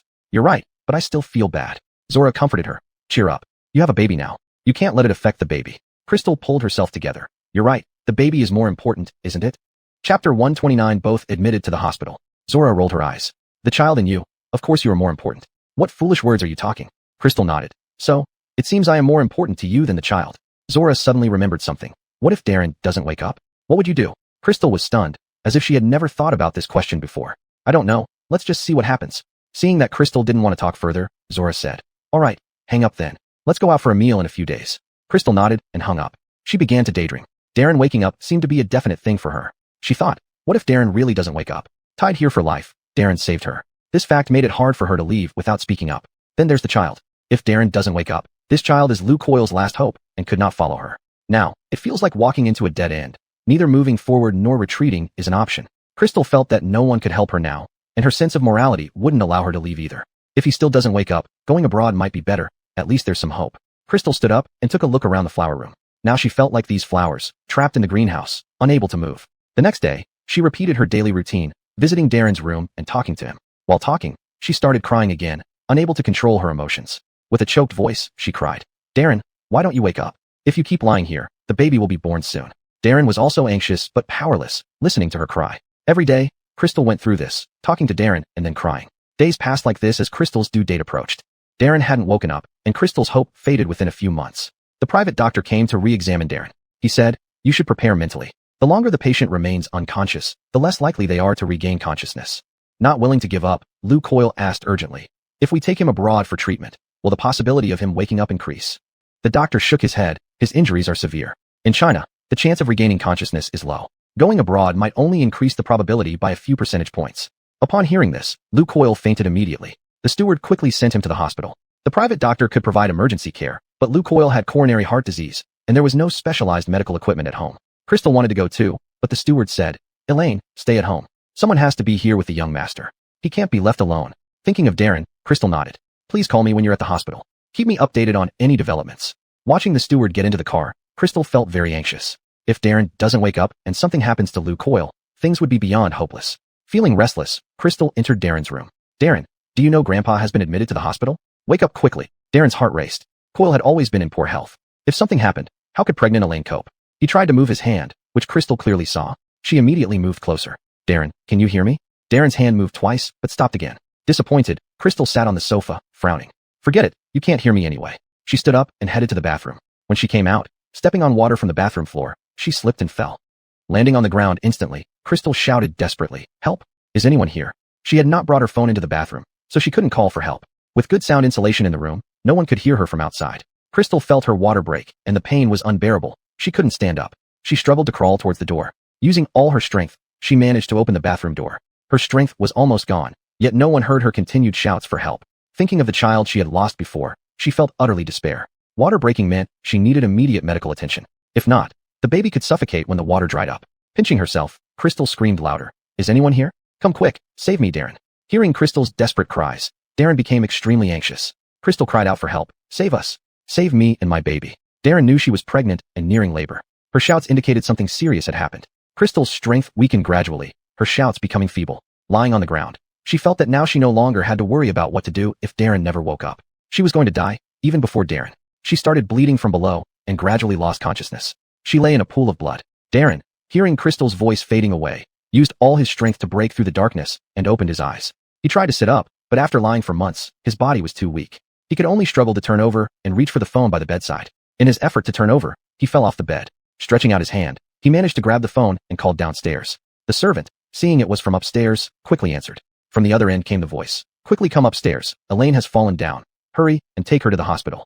The servant was startled, hanging up without another word. He shouted loudly. Someone come upstairs with me. Miss Elaine has fallen. We need to take her to the hospital now. Immediately, several servants rushed into Darren's room and saw Crystal lying at the bathroom door. Darren, lying on the ground, was crawling towards her. They quickly lifted Crystal and carried her to the car, heading for the hospital. Darren had himself taken along, sitting in the car behind. At the hospital, Crystal was sent to the emergency room. Darren was wheeled to the operating room. Crystal's water had broken and she had lost consciousness, so an emergency cesarean section was chosen. When the doctor asked who was the family member, he trembled as he replied, I am her husband. The doctor handed him the consent form to sign, and his hand shook as he signed. The fearless Darren was now filled with fear. His two most important people were in the hospital. Losing either one was something he couldn't bear. The steward, upon hearing from the servant that Darren had woken up, didn't have time to be happy when he heard that Crystal was in the hospital. The steward hurriedly called Crystal's parents. It was only right to inform her parents about childbirth. The young master had just woken up and might not have thought of it yet. Chapter 130 Danger. Mo Lola's parents received a phone call. They bought tickets for the earliest flight and rushed to Jing City. They originally thought their daughter's due date was still a week away, planning to come in 2 days, but no one expected that she would go into labor early. The butler thought of Mo Lola's close friend Zora and called her, using the number he had kept when he went to pick her up earlier. Seeing that the surgery would take some time, the butler suggested Darren also get a checkup. Sir, you just woke up, you should get checked too. Darren stared at the entrance of the operating room. No rush. Now that I'm awake, I can wait until Elaine has given birth before doing the examination. Before long, Zora arrived.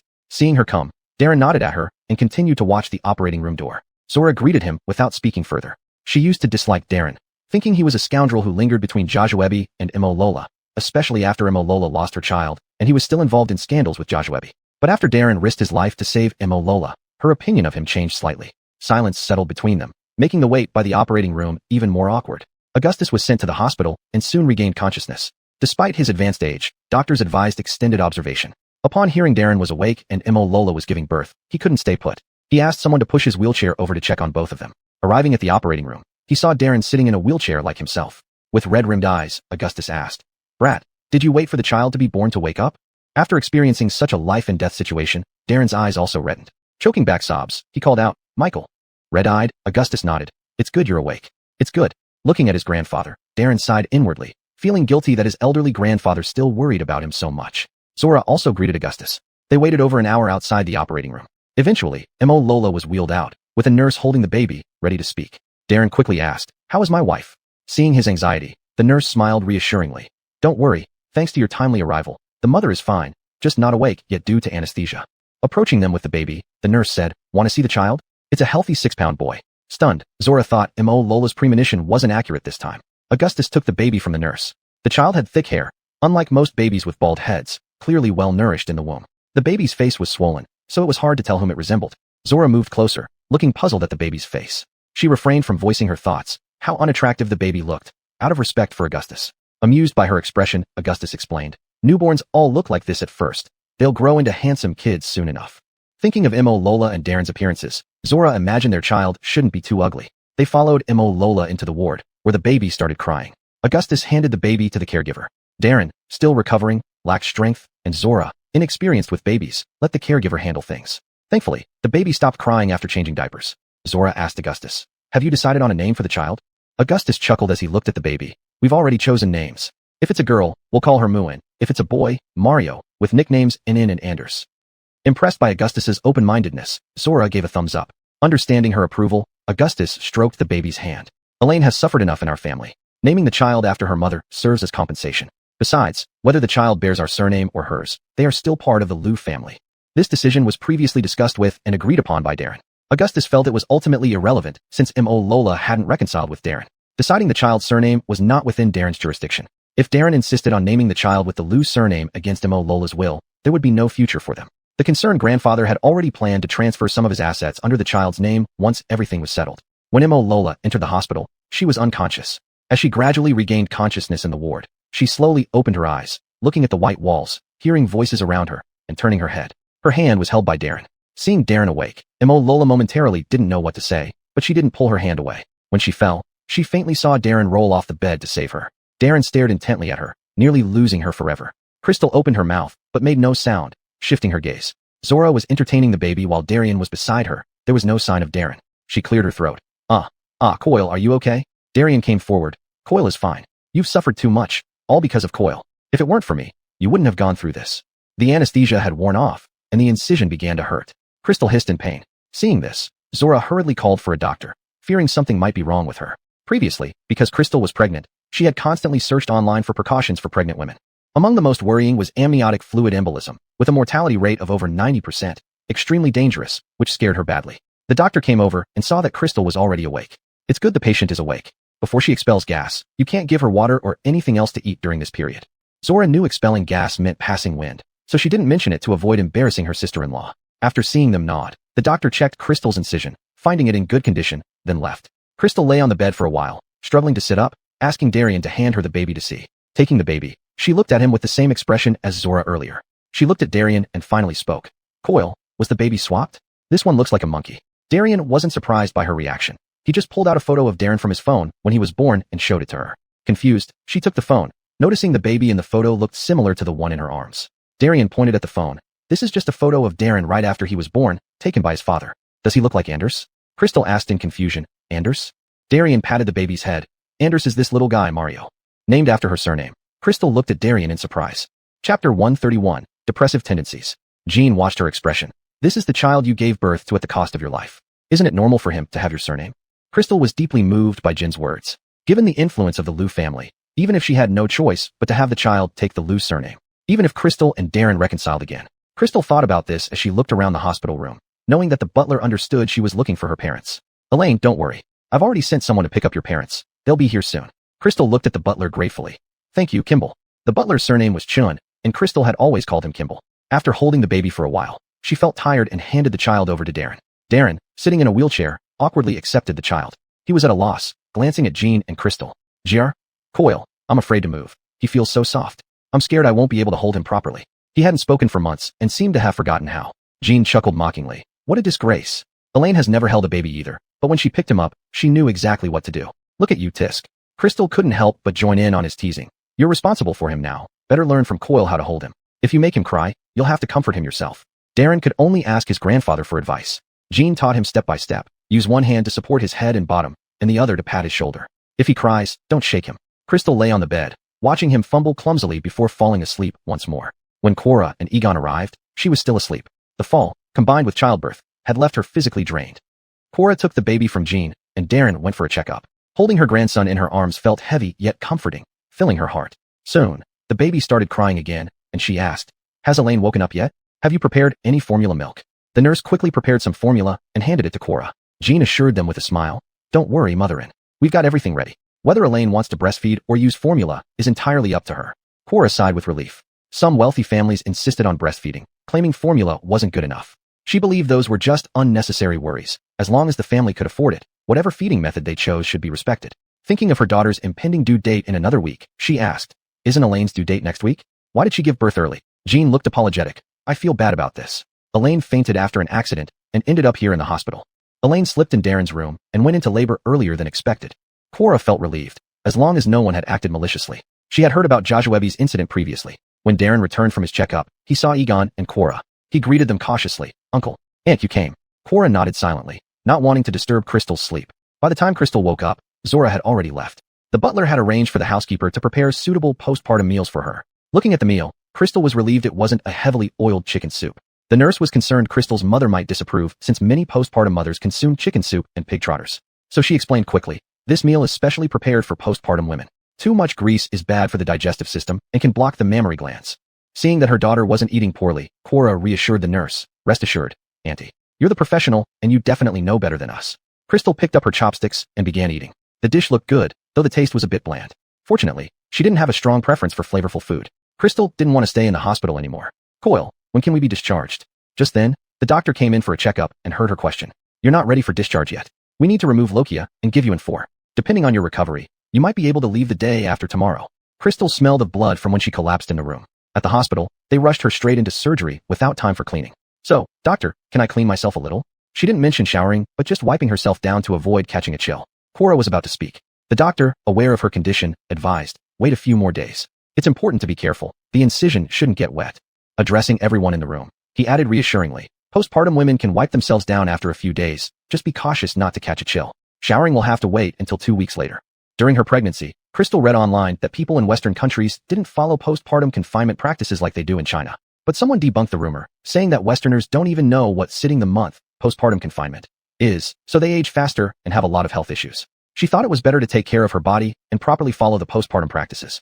Don't say that postpartum confinement is unreasonable. If it can be passed down in China and people find it useful, then it's not false. The doctor took her blood pressure, asked some other questions, and then left. She looked at her father-in-law who was watching the baby eagerly. Mom, give the baby to Dad for a while. Help me braid my hair. Otherwise, after so long without washing, it will be a mess. Darren wanted to help her braid her hair, but didn't know how to start. Lou Michael was amused by Darren's eager expression. Egon, holding the baby and seeing the whole family together in the hospital room, felt content with this simple life. Before they knew it, it was time for discharge, and they went straight to the maternity center.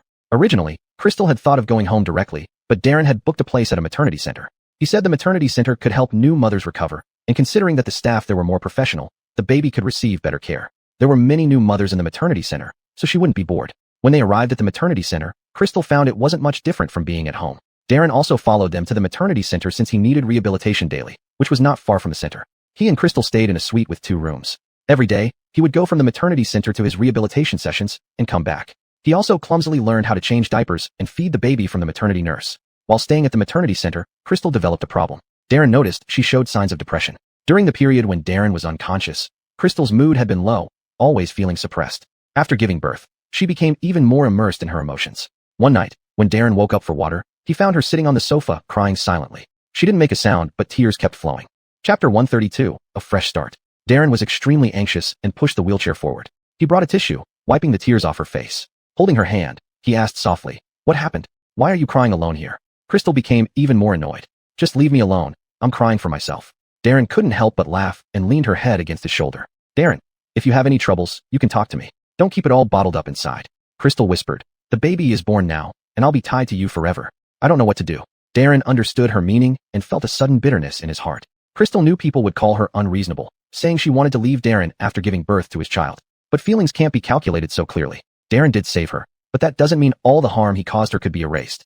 It seemed as if because Darren saved her, she should owe him her life. Crystal was someone who believed in love above everything else. Otherwise, LaToya wouldn't have called her love-struck. She hoped that matters of the heart were consensual between both parties, not forced like this. She also began to understand how Darren felt when Darian tricked him into marriage. Previously, she thought Darren married her voluntarily, which is why she agreed. She never imagined that Darian had deceived him. If she had known, she wouldn't have agreed and would have pursued Darren instead. He would only marry her if he truly wanted to, not because he was deceived or half-forced into it. It wasn't that she couldn't refuse, but the moral bottom line was too high, making refusal impossible. Crystal felt this was the situation now. Even Anshin's own mother said Darren had changed, unlike before, and they should think about the child, that remarrying Darren would be better for everyone. The more she thought about it, the sadder she felt, and the tears wouldn't stop. Darren lifted her head and looked into her eyes. "I promise no one can force you to make a decision you dislike. Wipe your tears and listen to me." Darren gently wiped away her tears. "I know what you're thinking, but you must understand that we are your closest family and don't want you to be unhappy. Whatever decision you make, I won't force you, and neither will anyone else. Even with the baby, you're still yourself and shouldn't compromise for anyone, not even for our child. Between us, things are simple. If you don't want a remarriage, I won't mention it. We're still Anders's parents." Crystal sniffed and looked up at him. "Really?" Darren looked at her. She was extremely insecure now. Darren touched her head. "Yes, I've transferred all my assets under your name. If you're not happy, I'll have nothing, so you can be assured no one can force you." Crystal pulled away his hand. "Stop touching my head. It's already oily enough as it is." Thinking about the transfer of property, she asked, "Aren't you afraid I might leave you for someone else?" Darren took her hand. "That's something I need to worry about.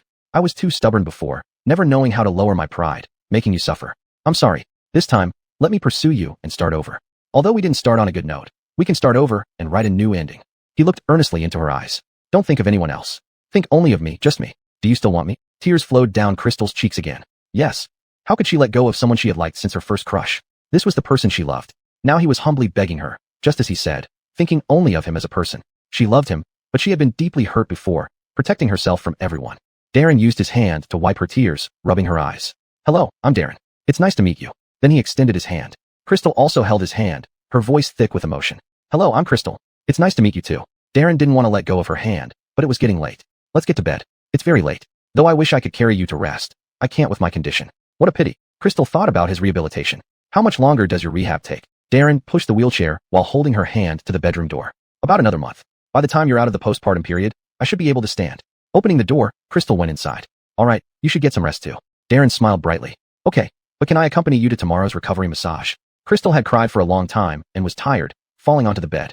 If you want to go, go. No one is stopping you. Could you close the door for me? Darren said okay, closed the door, and left. Back in the room, he called the psychologist at the postpartum care center. Hello, this is Darren. I would like to ask some questions about my wife. Hello, Dovey, please go ahead. Darren, my wife's emotions are very unstable. She was crying alone at night and wouldn't speak. She used to be a strong girl who wouldn't cry easily, but now she seems very depressed. Psychologist, this situation is mostly caused by hormones. Hormone levels rise rapidly during pregnancy and return to normal after childbirth, causing emotional fluctuations. Another possibility could be postpartum depression, which is more serious.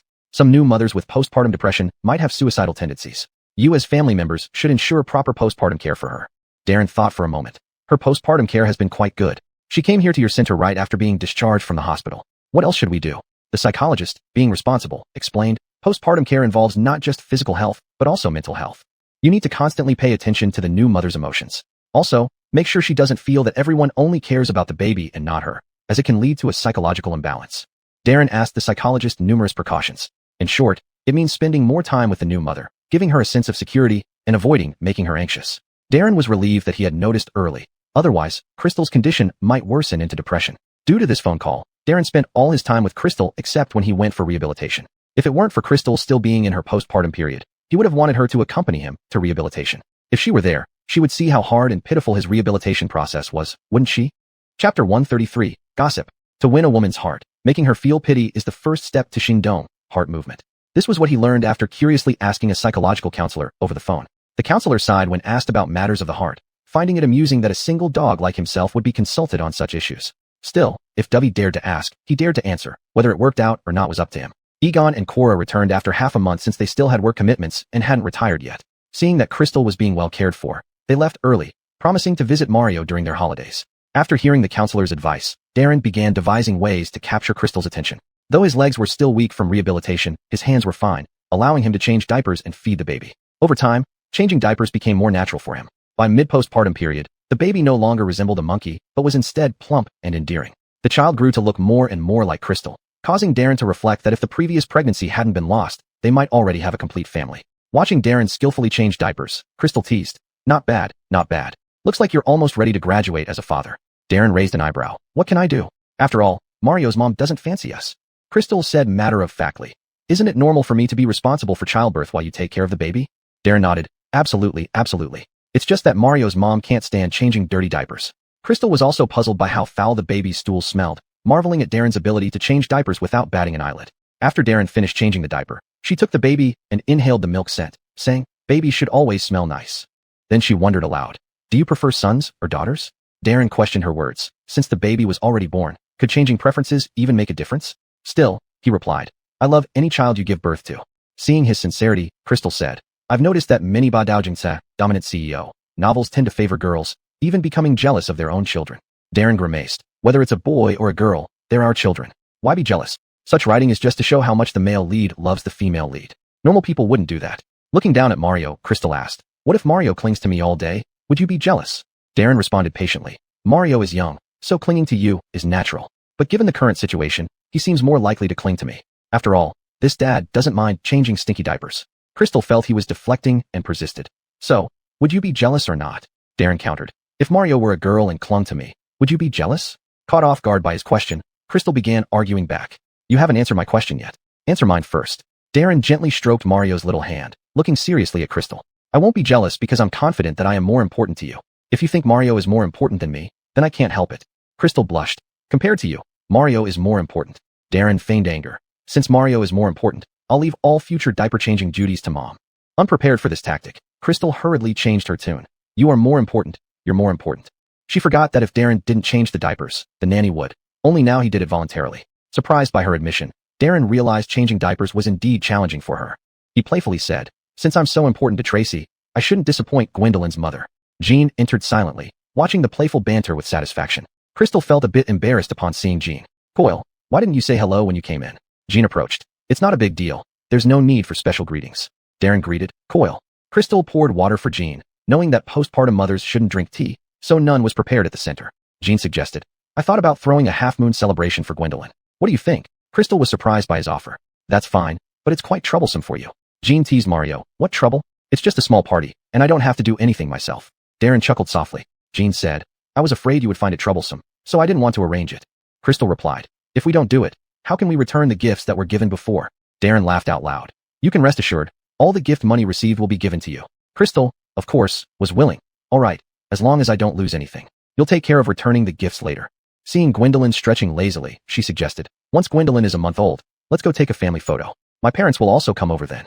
Darren had no reason to disagree. Jean held Gwendolyn, and the atmosphere was very cheerful. He was relieved that his foolish grandson had finally become sensible. Otherwise, the family wouldn't have felt like a family, which would have been heart-wrenching. At the postpartum center, Crystal made quite a few friends. Previously, she stayed in her room every day, feeling very bored. After getting massages, listening to their gossip, and meeting a few friends made her quite happy. One day, when Crystal went for a massage, she heard them talking as soon as she entered. Seeing her, they pulled her to sit down and started chatting. Do you know? On the second floor, there's this really peculiar woman who came here for her postpartum stay. Tell me more. What happened? Go on. The one speaking was called Tasha. She said, that lady is quite something. She hooked up with a married man who already had a legal wife. But somehow, the legal wife didn't register their marriage, so she tricked him into marrying her instead. Another woman gasped. Was the original wife an idiot? Hooking up with someone, but not registering the marriage. Tasha clicked her tongue. Who knows? Now, the original wife has become the mistress directly. Is that guy very handsome? Very rich. Tasha shook her head. Average, not particularly handsome, not even close to what Tracy has. Can anyone compare to what Tracy has? So what does that mistress gain? Tasha put on a mysterious face. The mistress is actually quite wealthy. Did you know, the man and his original wife already had 3 kids, and the 5th kid belongs to the mistress. Chapter 134. Out for a change of scenery. Crystal wore an expression of utter bewilderment. What was happening? Tasha had on an air as if they were truly unsophisticated. The most shocking part is that the legal wife was raising the mistress's child, and the two of them even went shopping for clothes together. Everyone was now abuzz with excitement, chiming in one after another. This really opens one's eyes. So this mistress and the man are quite resourceful. One wonders if these 3 share the same bed. They all laughed heartily together. Crystal also felt enlightened, looking eagerly at Tasha, hoping she'd share more. Tasha thoroughly enjoyed everyone's attention. Shall I tell you a few more? Go ahead. Such fascinating stories must be shared. Crystal's eyes brimmed with anticipation. Tasha cleared her throat. Cough, cough. Well, this is what I heard. They were quite popular there. It involved the son-in-law and the father-in-law getting involved with each other and even being caught by the daughter herself. This story was even more astonishing. And then, the father-in-law divorced the mother-in-law, the son-in-law divorced his wife. The son-in-law started dating the father-in-law, while leaving the house to the daughter and mother-in-law. They stared at each other in disbelief. They hadn't expected it. When Crystal returned home and recounted these stories to Darren, her face was full of excitement. The two sat on the couch. Darren was equally shocked when he heard. Where did you hear this? Crystal shook her head. You really need to see more of the world. Darren pinched her cheeks. Not bad, not bad. Today's you isn't yesterday's you anymore. Crystal, thinking about the gossip she'd heard, continued talking. When she mentioned the son-in-law and the father-in-law, Darren covered Mario's ears. Crystal narrowed her eyes at him. What? Is what I'm saying so indecent? Darren patted Mario's head. Our little Anders is too young to hear such things. Crystal retorted. Look how happy Anders seems. He doesn't understand anyway. Darren held her hand and changed the subject. You have 2 days left before your confinement ends. Have you thought about where to go for fun? Crystal began to think. I haven't decided yet. Didn't we say we'd go for photos first? We'll talk about the rest later. Relieved to change the topic, Darren breathed a sigh of relief. Crystal took out her phone and started browsing. Bored with nothing much to do, she could only read novels. Upon reading a particular plot, she furrowed her brows. Crystal sat up. Darren, if someone else were to inhabit my body, what would you do? Darren didn't understand. What do you mean, inhabit? Crystal handed over her phone. See, right here. Darren glanced at the scene. The heroine was replaced by another person from another world, unrecognizable to her own husband and child, but living harmoniously with the newcomer. He looked at her. Isn't that just ridiculous? If a person changes their core identity, wouldn't they be recognized? That's poor writing. Why continue reading? Crystal lowered her head. So, it's because the original person deserved it that no one has any complaints about her being replaced. Darren still disagreed. Regardless of whether the original owner was good or bad, it's still her life. To be replaced and assume it's a good thing? Wouldn't that be unfair to her? Isn't it unfair for the original person? Crystal sighed. That's true. What if I were replaced by someone else? What would you do? Darren's face darkened. Don't make assumptions like that. I can't accept it. If you're replaced, you're no longer you. Seeing his troubled expression, Crystal stopped talking about it. Darren imagined this scenario. It made him feel hopeless. Losing someone he loved and couldn't find was no different from death. Crystal muttered. It's just a hypothetical situation. It's not real. Darren handed her the baby. Hold Anders, okay? Don't worry, I just changed his diaper. Crystal noticed he was a bit upset. She held Mario, distracted by his mischievous smile, forgetting about their previous conversation. Soon, it was time for Crystal's confinement period to end. Darren stood up, holding Mario, waiting for her return. Her gossipy friends who hadn't met Darren before gave her a nudge and winked. Not bad. You sure got lucky. We approve of him. Crystal blushed. I'll invite you all to celebrate Anders's full moon banquet. Everyone agreed and headed back home. After bidding farewell to everyone, they returned home. Jean stood at the door, watching as they returned.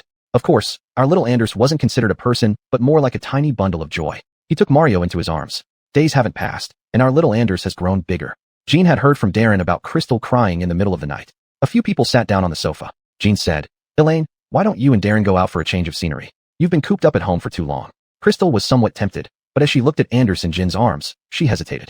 Coil, Anders is still very young. I can't feel at ease going out to play. They say children are cages that firmly lock their mothers, which isn't far from the truth. Darren then put on his overlord tycoon persona. If you want to go out, what's there to be afraid of? We have our private jet. We can go wherever we want. Jean also added, exactly. Elaine, don't worry. Going out to play and changing your mood is a good thing. I'm not comfortable with you going alone, so I'll ask Darren to accompany you. Crystal was moved by their arrangement, but she just couldn't let go. Seeing her expression, Darren used his ultimate move. Anders is indeed still very young now. Take advantage of him having no memory yet, while you can still go out to play. Once he has memories, you won't be able to go anywhere even if you want to. Crystal then realized that now Anders had no memory, so he wouldn't remember her not taking him out to play. When he grew up, she could take him along. She picked up Anders and stroked his little hand. Mommy will go play first. Which places are fun? We'll go together when our Anders grows up. Darren pulled her hand. Don't forget me. Crystal said, okay, and Anders's dad. Just as Crystal and Darren were preparing to go out, a variety show came knocking on their door looking for collaboration. Darren didn't want to accept it, but upon seeing it was about wives traveling, he changed his mind. Although he couldn't go along, he could participate as a husband in the program. His eyes were full of amusement. Elaine, take a look. He passed over the contract and program proposal from the production team. After reading through the contract in her hands, Crystal looked at Darren. This is a couple show. Wouldn't it be inappropriate for us to participate? Darren chuckled. What's inappropriate about it? Our participation would bring them attention. They'd be overjoyed for us to join. Chapter 135. An opportunity delivered to the doorstep. Darren saw that she wasn't rejecting the idea and secretly rejoiced. If you want to go, we'll sign the contract. If not, it's also fine. Crystal was somewhat conflicted. It's just a trip with them, and we're not familiar with each other. It feels awkward. Darren thought about it and agreed. Her personality didn't favor socializing much, so going out with strangers would indeed be challenging. Darren patiently consoled her. Just think of it as a paid vacation. They are there to accompany you. Crystal lightly punched him. What do you take them for? Accompanying me to play around? Aren't you afraid of bad press when news gets out? Darren didn't care. What's there to fear? I'm not an idol. I'm a powerhouse. Besides, I've been planning to retire from the industry. Crystal was surprised. When did you decide that? Darren rested his head on her shoulder. After this car accident, I suddenly realized there might be better things than fame. Coil is getting old too. He should get some rest. Crystal nodded, feeling a lingering fear in her heart. Compared to life and death, everything else seemed trivial. Crystal felt she should try stepping out of her small world. So, let's sign the contract then. How often does this variety show record? Darren considered the usual recording schedule. Generally, once a week, with a week off in between recordings. Crystal thought it sounded good. She could go out and still see her child. Darren stroked her hand. Since you agree, shall we sign the contract the day after tomorrow? Crystal nodded. Egon and Cora arrived in Jing City for their vacation, planning to stay for some time. As soon as they got there, they prepared for the photo shoot. Crystal and Darren woke up early to prepare for today's photography session. They carefully dressed little Mario in cute clothes. Looking at the baby's rosy face filled both their hearts with joy and happiness as parents. Darian was particularly delighted, wearing dignified yet vibrant clothes, happily teasing little Mario with a full smile. Cora helped Crystal with her hair and makeup while Egon laughed happily nearby, the family enjoying a warm and harmonious moment. Elaine, remember to bring diapers. The shooting might take long, and we can't keep Anders uncomfortable. Crystal packed Anders's items. I know, all packed. A baby's stuff is more than an adult's, taking up a large bag. Together, they brought little Mario to the pre-booked photography studio. Inside the studio, the lighting was kept soft due to the presence of a child. Crystal held Mario tenderly, eyes filled with gentleness and love, while Darren stood beside her, gently placing his hand on her shoulder. The scene of the three of them looked very warm and loving. Darian sat nearby, unable to stop smiling at his great-grandson, eyes brimming with affection. Crystal's parents stood behind them, faces glowing with happiness. They took family portraits, couple shots, pictures of Darian and Anders, and artistic newborn photos where Anders was posed in various ways. By the time they finished, Anders was already asleep. The next day, Darren and Crystal went out to sign the contract, leaving Darian and Mario at home. At a private restaurant, the producer was already waiting for them. Seeing them come in, the producer greeted them promptly. Dovey, Mrs. Liu, hello. Darren nodded at the producer, acknowledging the situation. After all, news of their divorce had been spreading online. Crystal didn't speak, leaving matters to Darren. Darren extended his right hand. Hello, may I ask your last name? The producer shook his hand. Not humble enough, my surname is Wong. They sat down and began discussing. Darren asked, is this trip domestic or overseas? Dotton responded earnestly, most of the trip will be domestic, but we might end abroad. Crystal was curious. Does this show have a script? For effect, most variety shows usually have scripts. Crystal wanted to travel, but would back out if there was a script involved. Dotton quickly explained, no, our show has no script. Everything is real, emphasizing a relaxed and enjoyable travel experience. Darren wanted to know who else would participate. Who else is joining this show? Dotton, thinking that Dovey might be worried about his wife, introduced the participants.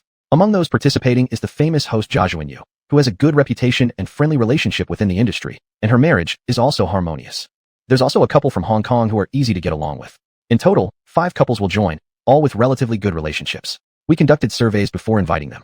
Darren raised an eyebrow. Then why didn't you find out about our divorce? Dotton was somewhat embarrassed. You two are divorced, but saving each other's lives after divorce is quite uncommon. Moreover, if the relationship wasn't good, how could you have risked your life to save the other? Dotton feared that Crystal might change her mind and not participate. After all, it was rare for a renowned actor like Darren to participate in variety shows. If they could get this couple on board, the ratings of the show would definitely be secured.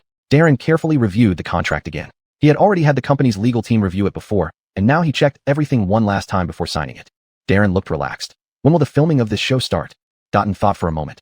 We can start next Monday, but it will be the pilot episode, which is essentially a promotional video. After confirming the time, Darren and Crystal got up to bid farewell to Dotton. Well, we'll go back first. When it's time to film, just notify us.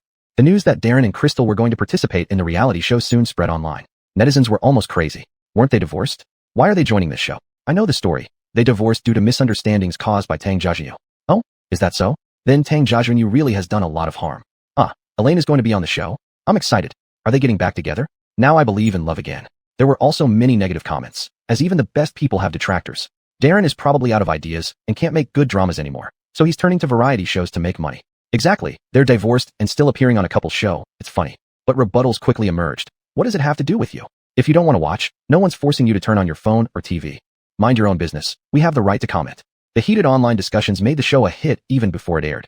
Chapter 136, Setting Off for the Trip. Dotton watched the trends online, and it felt as if countless amounts of money were flying into his pocket. Before they knew it, it was time to shoot the pilot episode. At 8 in the morning, the production team arrived at Darren's house. They lived in Lou Coyle's villa. Since he was getting on in years, they wanted to spend more time with him. When the production crew saw that they resided in a well-known wealthy area in Jing City, they were all astonished.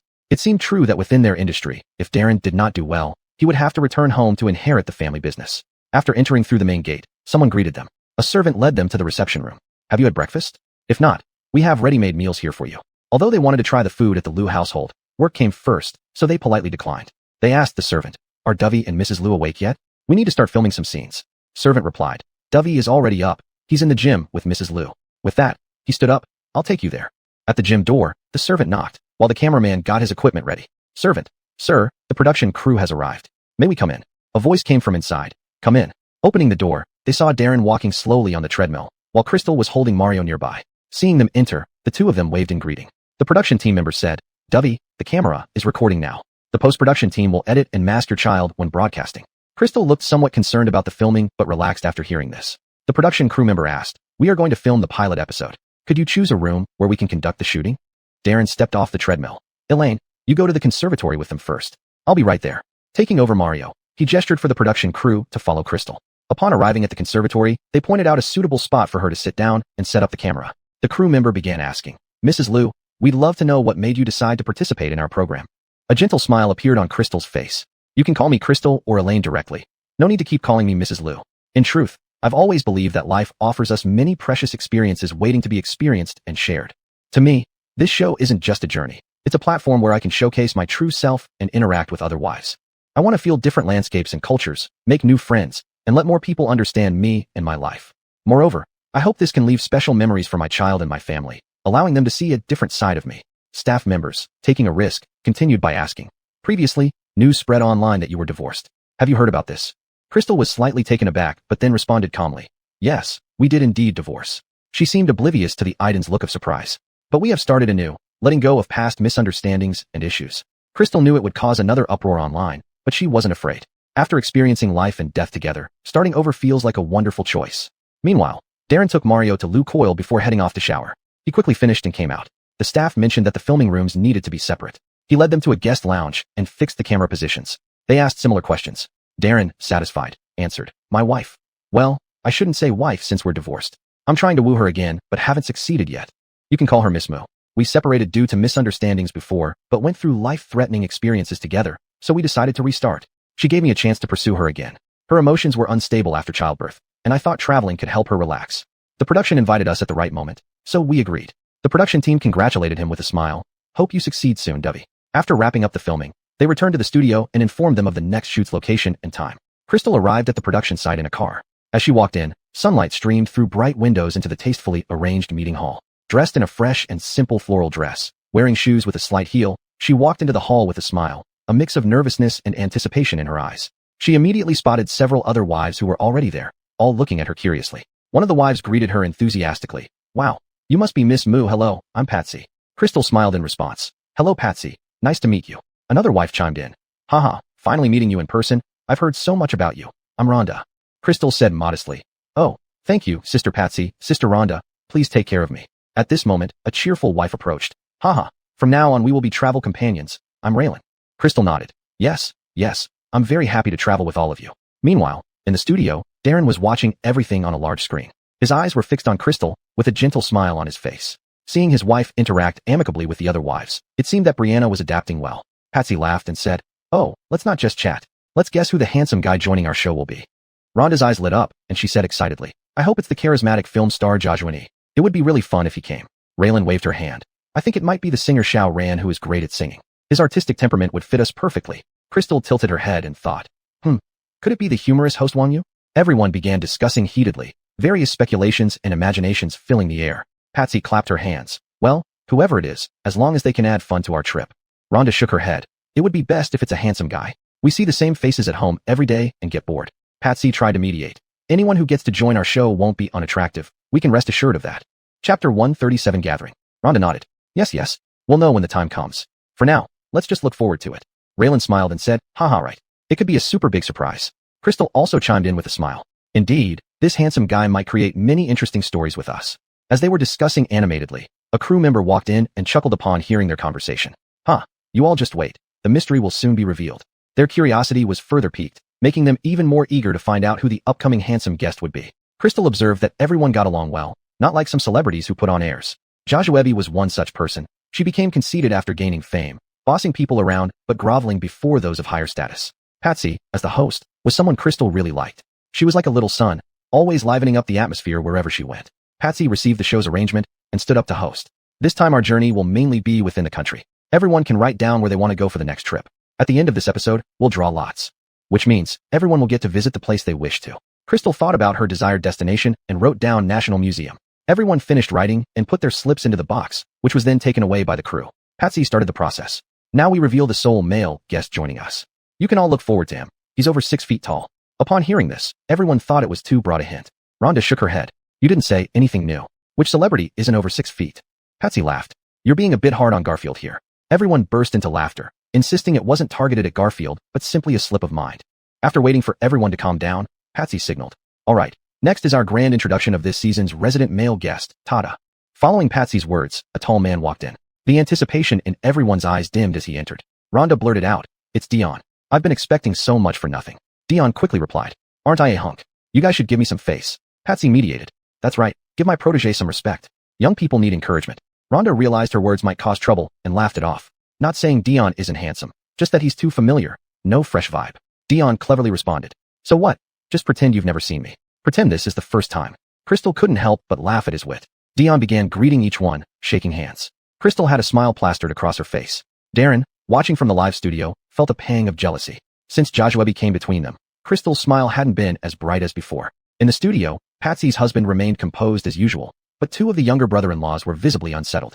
Host Ho Sui Chun found the situation amusing. Ho Sui Chun teased, It's Dion, everyone can rest easy. Patsy's husband Rena joined in. Yeah, knowing it's Dion, everyone breathed a sigh of relief. Though he's good-looking, he's just too familiar, thus reassuring. Rena added, Patsy may look older, but she still has a childlike heart. She often forgets things, probably asking where everything is throughout the day. Just then, Patsy asked, looking around, Did any of you see my phone? The studio audience burst into laughter. Rena wore an expression that seemed to say see, but his tone was indulgent. Crystal and the others began helping her search. Rhonda asked, Did you bring your phone when you came in? Patsy answered confidently, Sure did, but it vanished right after I came in, strange indeed. They searched everywhere, but found nothing. Watching this, Rena concluded in the studio. The phone is most likely on her. She just forgot. Ho-Sui Chun was surprised by Rena's remark. Is Patsy usually this absent-minded? Rena explained with some tenderness. Ever since she had the baby, her memory has become worse. Ho-Sui Chun showed understanding. Understandable, pregnancy brain, it's quite common. Darren nodded in agreement. After childbirth, hormone levels drop sharply. Anyone would struggle to handle that. It's just that there's always some impact on mothers, to varying degrees. The brothers-in-law also nodded. Rhonda's husband, Brother Jacob, had a pained expression. Yes, pregnant women shouldn't be provoked. While they were talking, Patsy, on the other side, Raylan found her phone which she had placed behind her bottom. Rhonda gained some understanding of her absent-mindedness. Looks like this trip, you'll either be looking for things, or on your way to look for them. Patsy felt a bit embarrassed. Oh, it's just occasionally, not frequently. She quickly changed the subject. Since everyone is here, let's get ready to leave with our luggage. Everyone held back their laughter and picked up their luggage to set off together. On the bus heading to the airport, Patsy recounted a funny incident from her first flight experience. It was my first time flying. Back then, I was young and inexperienced, so I didn't understand many of the buttons on the plane. I was very curious and saw the person in front of me adjusting their seat backward, so I wanted to try it out too. I pressed for a long time, but nothing happened. Then I looked around and noticed the seat of the man next to me slowly rising. Patsy laughed as she spoke. That big brother clearly hadn't rested for a long time. His eyes were full of red bloodshot, staring at me intently. I was terrified and hastily returned the seat to its original position. As the seat moved backward, he kept staring at me. She imitated the man's expression, making everyone laugh uncontrollably. Seeing that Crystal wasn't saying much, Patsy tried to shift the conversation towards her. Elaine, are there any funny stories in your field of cultural relic appraisal? Crystal saw how happy everyone was and began sharing some amusing anecdotes about artifact appraisals. Yes, once my master and I participated in a variety show where someone brought an item for appraisal. Dion interrupted. Is this the viral video from the internet? Hearing this, everyone became curious and asked him. Let Sister Elaine tell the story, she's right here. Chapter 138. Handsome, very handsome. Crystal nodded to Hatcher. Then Master got it and said it wasn't an artifact, wanting to save face for the elder, so he didn't elaborate. But the elder wouldn't agree, insisting it was a family heirloom. Master said it was impossible, noting there were instructions about microwave use on it. The elder became defensive, calling Master half-baked and insisted on a closer look regardless of the microwave label. Master was very adamant on this point. No matter what the elder said, Master stood firm that it was fake. Every time the elder made a claim, Master countered with impossible, it's fake. Their conversation was like a loop. Netizens commented that Master had really pierced the elder's heart. After listening to Crystal, Hatcher opened the video to show everyone. Watching the elder's frustrated appearance in the video, everyone found it amusing. As they chatted, they began reminiscing about their pasts. Rhonda said, when Brother Jacob first came to my house, he called my dad uncle. My dad quickly waved his hand, saying not to call him uncle since Jacob is only 6 years younger than me. The usually quiet actress Julie and suddenly chimed in. Oh, so your husband is about the same age as your dad. The atmosphere in the car turned silent, unexpectedly at her remark. Rhonda had meant it as a joke, but coming from someone else, it was hard to judge. Patsy tried to ease the tension. So how are things between your dad and Brother Jacob now? Rhonda glanced at Julianne, showing no particular expression. Now they get along great, almost calling each other brothers. The atmosphere, while no longer awkward, wasn't as warm as before. Patsy hurriedly changed the topic. What did you do before debuting? Hatcher showed everyone photos of Patsy's previous drama and MV appearances. Seeing them, Patsy gave him a playful slap. You could have picked better ones. Hatcher had chosen a photo from her MV as Joer, where she was smiling with her teeth exposed. Rhonda laughed. You don't look that bad, just not as good as now. To make amends, Hatcher pulled out a picture of himself when he was overweight. Hatcher explained, this was before I attended Shanghai Theater Academy. Back then, I weighed over 200 pounds. Hearing that he was from Shanghai Theater Academy, Julianne leaned over to take a look. She held Hatcher's phone, inspecting the photo. With that body type, how did you get into the Shanghai Theater Academy? With that look, how can you be my junior? Crystal saw Hatcher's expression and stepped in. Hatcher used to be heavier, but now he looks good. Julianne ignored the room's tension, continuing. With that photo, you would never have made it. I can't believe you're from the Shanghai Theater Academy. Kira interjected, handing back the phone, giving Hatcher some face saving. This photo isn't terrible, just heavy. The features are still there. If my baby grew up like Hatcher, it would be fine. Hatcher even smiled with dimples showing. Kira added, laughing, look at those dimples. You're quite handsome, very distinctive in the entertainment industry. That's much more important. Hatcher modestly replied, not really, not as good as Shu Jie described. Rhonda was speechless at Julianne's low EQ and couldn't stand her belittling others. Were you stunning before entering Shanghai Theater Academy? I remember you were also heavy when you first acted. Patsy also defended her protege. I remember one of your early TV shows where you looked very heavy and netizens called you the fattest leading lady. Whether it was Julianne's naturally low EQ or high tolerance, she completely missed the underlying criticism. Julianne responded excitedly. That was right after graduation, my fattest time. After that, I went on a crazy diet. Everyone realized her lack of sensitivity. At the airport, everyone dragged their suitcases into the lobby, chatting and laughing. Rhonda and Crystal were excitedly discussing travel plans, while Hatcher and Kira helped carry luggage. Suddenly, Patsy exclaimed, oh no, my ID card is missing. Everyone immediately stopped, gathering around her. Patsy frantically searched through her pockets and bag, but couldn't find her ID. Her face turned pale, anxious. What should I do? Without my ID, how will I board the plane? Rhonda comforted her. Patsy, calm down. Think carefully. Did you leave it at home? Patsy shook her head. No way, I double-checked before leaving. It was in my wallet. Kira suggested. Maybe you dropped it on the way here. Let's go back and look. They retraced their steps, searching thoroughly, but found nothing. Just as everyone was feeling disappointed, Crystal suddenly thought of a solution. We can go to the airport's lost and found office and see if anyone has turned in Patsy's ID. Julianne also said, if it can't be found, the airport can issue a temporary ID. Don't worry too much. Thinking there was still plenty of time, Crystal suggested, let's check the lost and found first, and if it's not there, we'll get a temporary ID. Everyone thought this was a good idea and immediately headed to the lost and found. After some inquiries, the staff indeed found Patsy's ID. Turned out that Patsy had accidentally dropped her ID on the ground while going through security, and someone kind-hearted had picked it up and turned it into the lost and found. Patsy took back her long-lost ID and hugged Crystal, jumping with joy. That's great. Finally found it. Thank you all. Thank you, kind person. Everyone sighed with relief and laughed, saying, what a close call. Back in the studio, the host and guests were also paying attention to the wives' travel situation. When they saw Patsy losing her ID, they were all worried for her. Rena breathed a sigh of relief when he saw that the ID was found. Patsy isn't fit to be the leader. She's always misplacing things. Everyone else also rejoiced for Patsy. Close call. Close call. Hope the wives have a smooth trip from now on. Hatcher saw the situation improve and joked. Master, take care of your own stuff, or you might not find it again.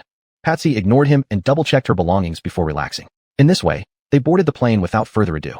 Thanks to Lou's assistance, they sat in business class.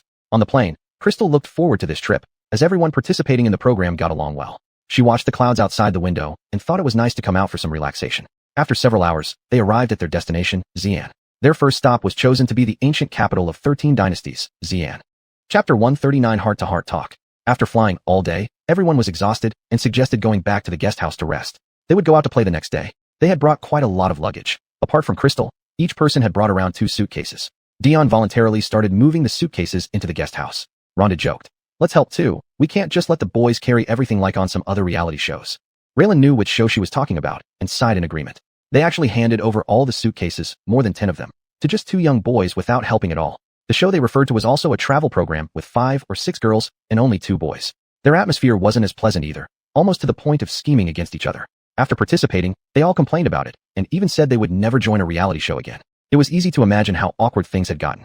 As an industry hostess, Patsy didn't comment much but was pleased by everyone's willingness to help their juniors. While talking, everyone moved the suitcases into the guest house. The guest house they rented was spacious, but to encourage more interaction, there were 2 people per room, leaving Dion single. Crystal shared a room with Patsy and Julianne. Their room was larger, so it accommodated 3 people. Rhonda and Raylan shared one room. By the time they finished unpacking, it was already dark. Everyone went to the hall where the production team had already prepared some food for them. Sitting on the sofas in the hall, they ate while chatting. Patsy took out questions prepared by the production team and had everyone draw lots to answer. Julianne drew the first card from the box. It read, why did you choose to come on the show? Not a particularly tricky question. Julianne thought for a moment and said, I gave birth and came back to work after 15 days.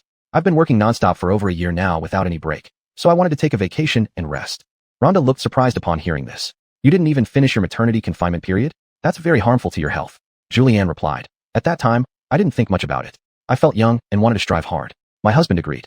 Everyone was taken aback. Not finishing the confinement period and coming back to work, with her husband's approval. It was certainly something worth pondering. Afraid of being misunderstood, Julianne added. My husband and I manage our money separately. If I don't earn money, I get anxious. This revelation gave everyone a deeper insight into her husband.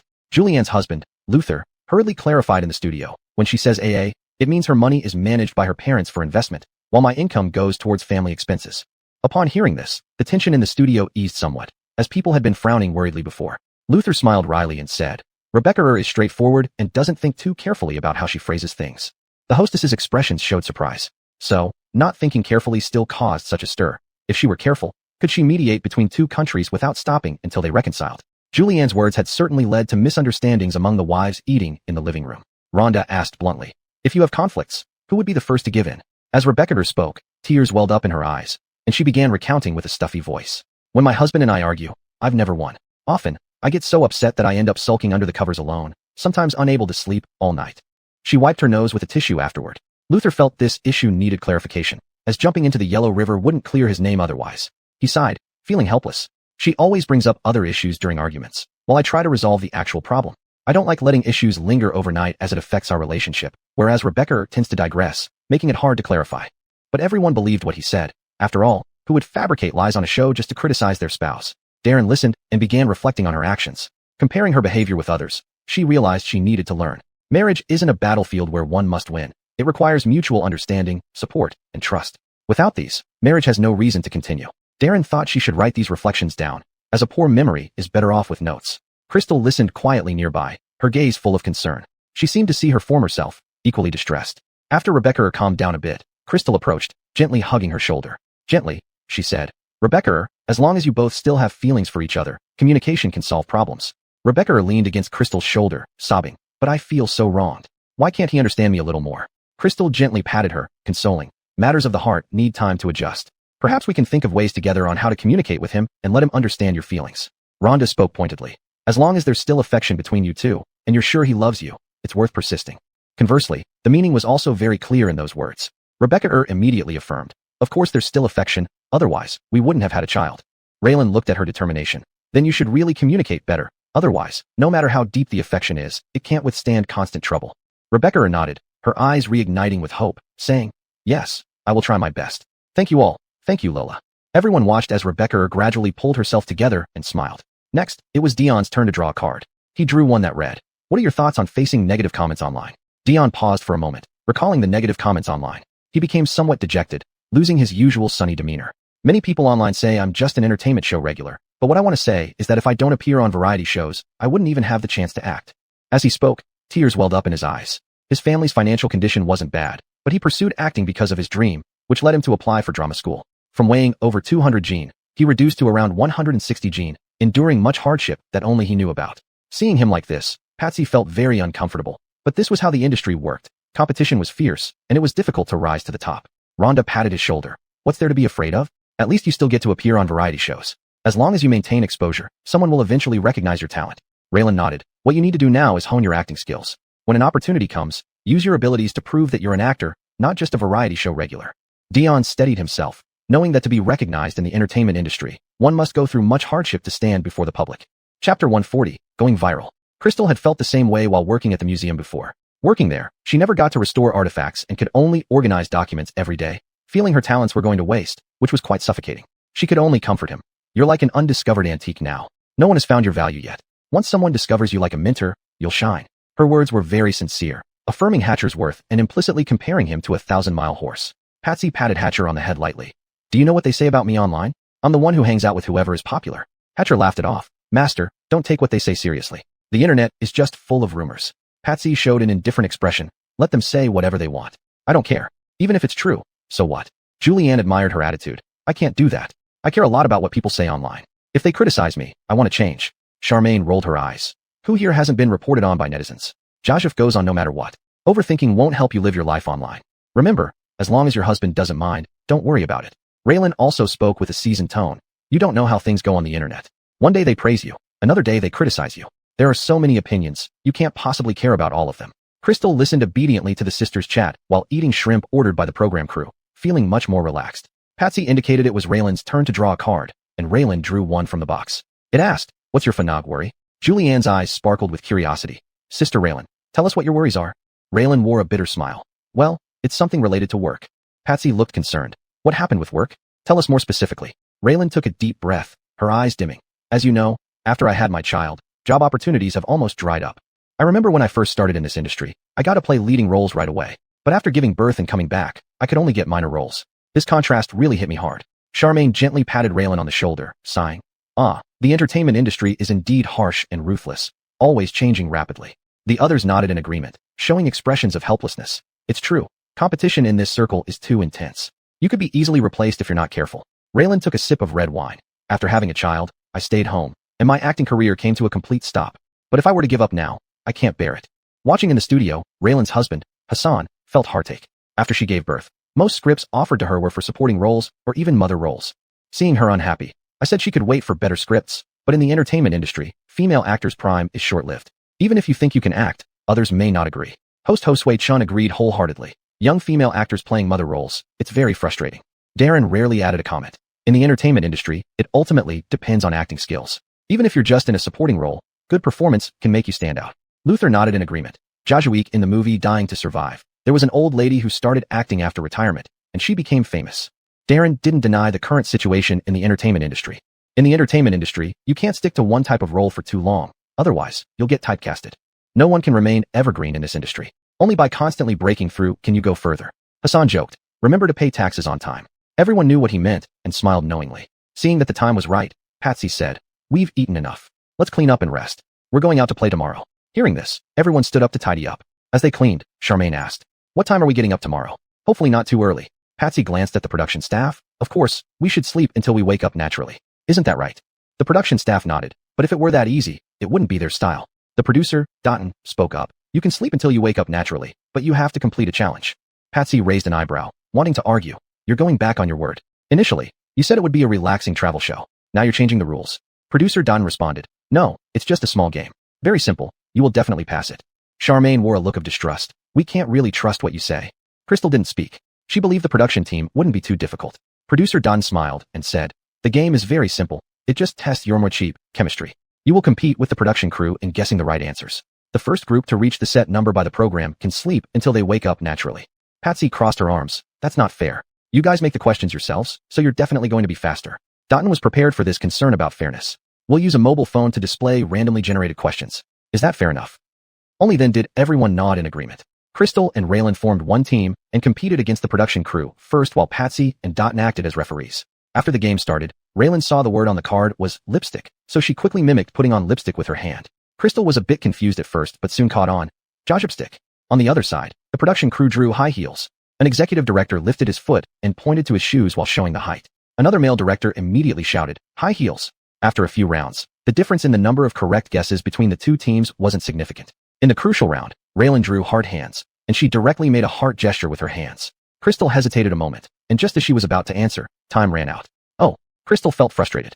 The production crew cheered excitedly. Patsy laughed. Oh, it's fine, best 2 out of 3. There's still a chance, and it was a close win for them anyway. Raylan patted Crystal's hand. Don't worry, there are still Charmaine and others. We should believe in them. Then another round began. This time it was Charmaine and Julianne, and they performed outstandingly, successfully winning back one game. It quickly came down to the decisive match, which they took especially seriously, as it determined whether they could sleep naturally. Chapter 141, one of the 8 wonders of the world. The final round, the moment that would decide the winner, had everyone on tenterhooks. The scores were neck and neck, with both sides moving at breakneck speed. Julianne's clue was hug, so she quickly hugged Julianne, and Charmaine immediately shouted, hug.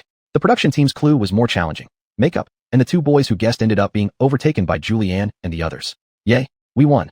Charmaine and Julianne hugged each other happily. Patsy smiled at the production team and said, see, we made it. We can sleep in tomorrow. Charmaine shrugged. Looks like your luck wasn't great. The crew could only nod helplessly, while everyone laughed joyfully. The purpose of this segment was to help everyone get to know each other better, and it seemed to have worked. Dawn felt relieved seeing everyone laugh so heartily. She realized there was no need for everything to be so tense all the time. Patsy's smile radiated happiness. Her face lit up brightly. Let's rest now, it's getting late. Crystal linked arms with Patsy. Sure, let's sleep together tonight. Patsy had a good impression of Crystal and didn't mind. Everyone then returned to their rooms to rest. The next day, they didn't wake up until around 9 o'clock. The production team was also quite pleased. With everyone waking up later, the staff didn't have to start their day too early either. They all looked somewhat disheveled, and Crystal felt curious since celebrities usually appeared so glamorous. Although Darren acted in movies, he was a guy and didn't spend much time on his appearance. Without proper makeup, the recording couldn't begin yet. Crystal washed her face and applied her usual skincare products without doing much else. Patsy was surprised at how casually she took care of herself. You're done like this? It's really nice being young. Our skin doesn't look as good, so we should plan a spa day together. Crystal rarely went to spas, and Zora, being a busy lawyer, went even less often. She tied her hair into a high ponytail, looking fresh and spirited. Sure, it'll be fun to gossip together. Patsy nodded vigorously, eager to chat. Do you enjoy gossiping too, Brianna? Julian overheard them and joined in. Gossiping is great. Who doesn't love some good gossip? Crystal agreed with a nod. She added, when I was at the postpartum center, gossip was what got me through. Otherwise, not stepping out for a month would be tough. Patsy glanced at the camera. We haven't started recording yet. Why don't we talk first? Julianne looked equally excited, and Crystal began recounting some gossip she had heard. They didn't even notice when the cameras started rolling. The crew watched as the 3 women chattered animatedly, but sighed regretfully because they weren't wearing microphones and couldn't hear the conversations. As they gossiped, Charmaine and Raylan joined in too. Hatcher came looking for them when he realized they hadn't finished preparing. Seeing everyone chatting fervently, he knocked gently before entering. Turning their heads, everyone greeted him before resuming their conversation. Hatcher walked in and overheard Patsy say, I don't understand what people see in him. He's not particularly good looking, and I think his singing is average compared to Abdullah. Crystal was surprised. Didn't he sing well? I saw him trending online as a god of Chinese pop music. Patsy rolled her eyes. You wouldn't know. His live rehearsal at the Spring Festival Gala was pretty average. Charmaine thought for a moment. Most likely he's just hyped up. Singing can be lip-synced anyway. The others hadn't expected that. Patsy added mysteriously. Did you know he has a child with another female singer, though it hasn't been reported? Raylan's eyes widened, recognizing whom she was talking about. I can't fathom it. She used to be a fan of a Korean boy band. What does she see in him? Julianne was speechless. Maybe beauty is in the eye of the beholder? Crystal interjected diplomatically. Actually, he's not that bad looking. It's just that in an industry full of handsome men, he seems average. Everyone agreed but thought, after seeing mountains, who'd settle for a hillock. Noticing they were deep in conversation, the crew had to remind them. You should decide where you want to go. Time is running short. They had already woken up late, and chatting for so long meant they wouldn't have enough footage for the episode. After all, each episode was only an hour or so, requiring a lot of raw footage for editing. They started discussing again where to go. Seeing that no one had any particular ideas, Hatcher made a suggestion. Why don't we go to the Kaiyuan Grand Theater? I did some research on it before. It has many theaters, all grouped together. Inside there are various theaters with different shows, but they only open at 6 in the evening. Patsy asked for everyone's opinion. What do you think? Charmaine thought it was feasible. It can be done, though it opens at 6 in the evening. What should we do during the day? Julianne suggested. How about going to the Emperor Qin Shi Huang's Mausoleum Site Museum? It's home to one of the 8 wonders of the world, and I've never had the chance to visit. Everyone agreed that it sounded great. Raylan, but we didn't make a reservation. How will we get in? At this point, producer Don reassured them. You can rest assured about this. Our show has signed a cultural promotion agreement with Xi'an, so everything is already arranged. We don't need reservations to enter the scenic spots. Patsy gave them a big thumbs up. All right, let's pack up and prepare to head out. After they packed up, the group took a car to the Emperor Qin Shi Huang's Mausoleum Site Museum. Standing at the entrance, Julian looked around excitedly. Wow, it looks so huge. The inside must be amazing. Hatcher explained. Of course, the museum covers over 42,000 square meters. To put that into perspective, the museum is roughly equivalent to 7,841 standard soccer fields. Patsy laughed and responded. Remember, this is one of the 8 wonders of the world. Charmaine couldn't wait to move forward. Let's go. Let's go. I can't wait to take a closer look at those terracotta warriors. Upon entering the museum, everyone was awestruck by the scene before them. Julianne exclaimed in amazement. It's unbelievable. These terracotta warriors are so lifelike, as if telling stories of history. Raylan also remarked. It truly lives up to its reputation as one of the 8 wonders of the world.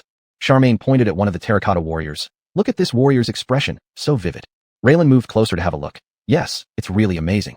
Chapter 142, Lamb Soup with Flatbread.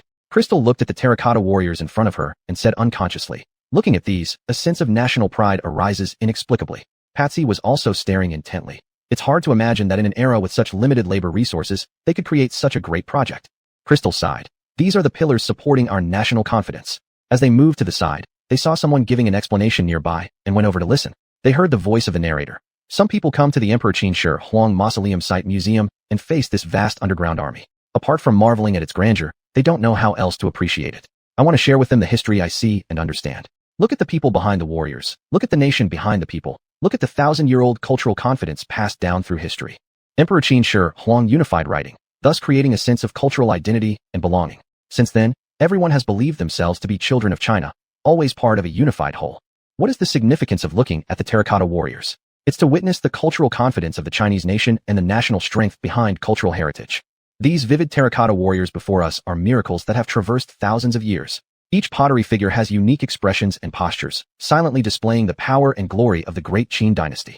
The photographer recorded this narration, as segments showcasing national cultural charm were indeed necessary. In the studio, host Ho Sui-chun smiled at the camera while the screen behind her played footage of the guests visiting the terracotta warriors at the Emperor Qin Shi Huang Mausoleum Site Museum. She spoke slowly. Brothers-in-law, we have just witnessed the profound impact and emotions the terracotta warriors have on the guests. Now, let's hear your true feelings. Jacob noticed how excited Rhonda was inside. I see that Crystal and the other girls are extremely excited, especially Rhonda, who keeps taking photos. I think this is the charm of culture, which can transcend time and touch everyone's heart. Luther nodded. Our country's culture and scenery are no less impressive than those abroad. They're just not promoted enough, though I'm talking about other places. Hassan expressed understanding. It's like our own hometowns, where there are things we ourselves don't even know. Darren rarely spoke, but added, we all need to work together to protect and promote these treasures. The host listened quietly, her eyes shining with admiration and love for culture. Yes, culture is the soul of a nation and our common pride. Through today's visit, I believe both the guests and our audience can feel the depth and uniqueness of Chinese culture more profoundly. Let's look forward to the upcoming journey, bringing you more wonderful experiences of Chinese culture. Meanwhile, as they continued their tour, taking photos and discussing everything, their energy was about depleted. So after visiting the most famous exhibits, they prepared to leave. After visiting the terracotta warriors at the Emperor Qin Shi Huang Mausoleum Site Museum, everyone was deeply impressed. Rhonda excitedly waved her camera, showing the stunning moments she had captured. Look at these photos. They're truly magnificent. I'll post them on Weibo so that our compatriots in Taiwan can see them too and more people can experience this awe. Crystal smiled in response. History is beautiful, a gift bestowed upon us by time. Julian said, I don't know much, but I find it super impressive. Patsy also remarked, these wonderful things should be widely promoted so that everyone in the world knows about them. Raylan added, these are treasures left to us by our ancestors, something we should be proud of. Julian suggested, well, we're all hungry now. Let's quickly find a place to eat and try the local delicacies of Xi'an. Everyone agreed, so they left the museum, got into the car, and headed for a specialty restaurant. Most of the planning for the trip was done by Dion. Patsy teased, this leader should have been Dion. He's more responsible than me. Dion pretended to decline. Hey, you're my master, this is what I should do. But he soon changed his tone. But if you hand over the leadership to me, master, I can take the responsibility. Crystal chimed in. Looks like Dion has wanted to usurp the position for a long time. Dion joked. A disciple who doesn't want to be the leader isn't a good disciple, right, master? Patsy threw in a trump card. If you want to be the leader, you should treat us to a meal. Dion feigned regret. That's not feasible. Everyone in the entertainment industry knows I'm frugal. Patsy countered. Oh, please. Do you think I don't know if you're frugal or not? Patsy said. I wonder who started the rumor that this guy is stingy. He's really taken to it. Dion looked aggrieved. If I don't act this way, wouldn't it be a waste of the image netizens have given me? Patsy wasn't in a good mood. Your mom is frantically clearing your name on the show, and you're over here insisting on reinforcing it. Just as she finished speaking, they arrived at the place for lunch. It was a lamb soup with flatbread shop. Walking in, the environment was nice, and the food looked appetizing too. They entered a private room, gathered around the dining table, and ordered lamb soup with flatbread, along with mutton blood soup and rice flour. Everyone said that visiting Xi'an without eating lamb soup with flatbread would be like not having been there at all. The waiter first brought out the flatbread, which they could only tear themselves, but luckily, everyone had washed their hands upon entering. They picked up the bread and began tearing it. Julian didn't have much strength and couldn't tear much after trying hard for a while. Crystal saw her like this and thought, if she kept this up, by the time Julianne was done, they would all be finished eating. I'll help you tear once I'm done. Julian noticed how small and fast Crystal tore the pieces. Surprised, she said, you've got quite some strength. Crystal didn't stop moving her hands and seemed relaxed. Nothing special. When repairing relics, the pieces have to be very small to avoid damage. Sometimes you need strength to hold special repair tools steady. Your hands can't shake. Darren felt a twinge of sympathy listening to her. He hadn't known before, and now that he did, it tugged at his heartstrings. Everyone began to view Crystal differently. They knew about the recent trending topic but didn't know much about her beyond the fact that she was Darren's ex-wife. Now that both were on the show, things didn't seem so straightforward. Julian handed her the bread, saying thanks continuously. Patsy pretended to be jealous. So you'll only tear bread for other sisters, and not us? Before Crystal could respond, Dion hurriedly spoke up. Master still has me, her disciple. Chapter 143, Love-Struck Mind. Patsy responded to his antics. Off with you, we don't need you. Hatcher didn't get angry. He broke the steamed bun into pieces on his own. Julianne poured water for everyone, and then asked curiously, do you and your husband often go out to play? Everyone had finished breaking their buns, and were waiting for the soup. Dixie drank some water, and said, it's all right. We go out when we're not busy, but we're generally pretty occupied. Raylan was somewhat downcast. I rarely go out. I usually perform plays at the theater, and then come home. And whenever Hassan comes home, I'm always there. I can't bear the thought of him being sad if I'm not around. Dixie widened her eyes. You're really something, top-tier love-struck mind. Raylan looked proud. You wouldn't know. Back when things were getting serious between us, his circumstances were poor, and my dad absolutely disagreed. Crystal was quite curious. Why? Isn't Brother Elixdong pretty good? Raylan got more and more excited as she spoke. When things started between us, he came from a poor rural family in northeast China. My family, on the other hand, was well off. Naturally, my dad disapproved. Patsy listened intently. So what happened after that? Raylan remained calm. We eloped back then. What else could we do? Everyone was stunned. Dixie recovered. If I were your dad, I'd be furious. Raylan said guiltily. I feel very sorry for my father, but luckily, Hassan didn't let me down. Hatcher shook his head. That's scary. If it were my daughter, I'd die of shock. Raylan continued. And our wedding was held in his hometown village. My parents' hearts were nearly broken. After we got married, he handed over his salary card to me, which gradually changed my parents' attitude. Watching Raylan on the big screen in the studio, Hassan's eyes filled with emotion. He unconsciously wiped his eyes. Back then, our conditions were really tough, especially in those rural areas in northeast China. Our backgrounds were quite different.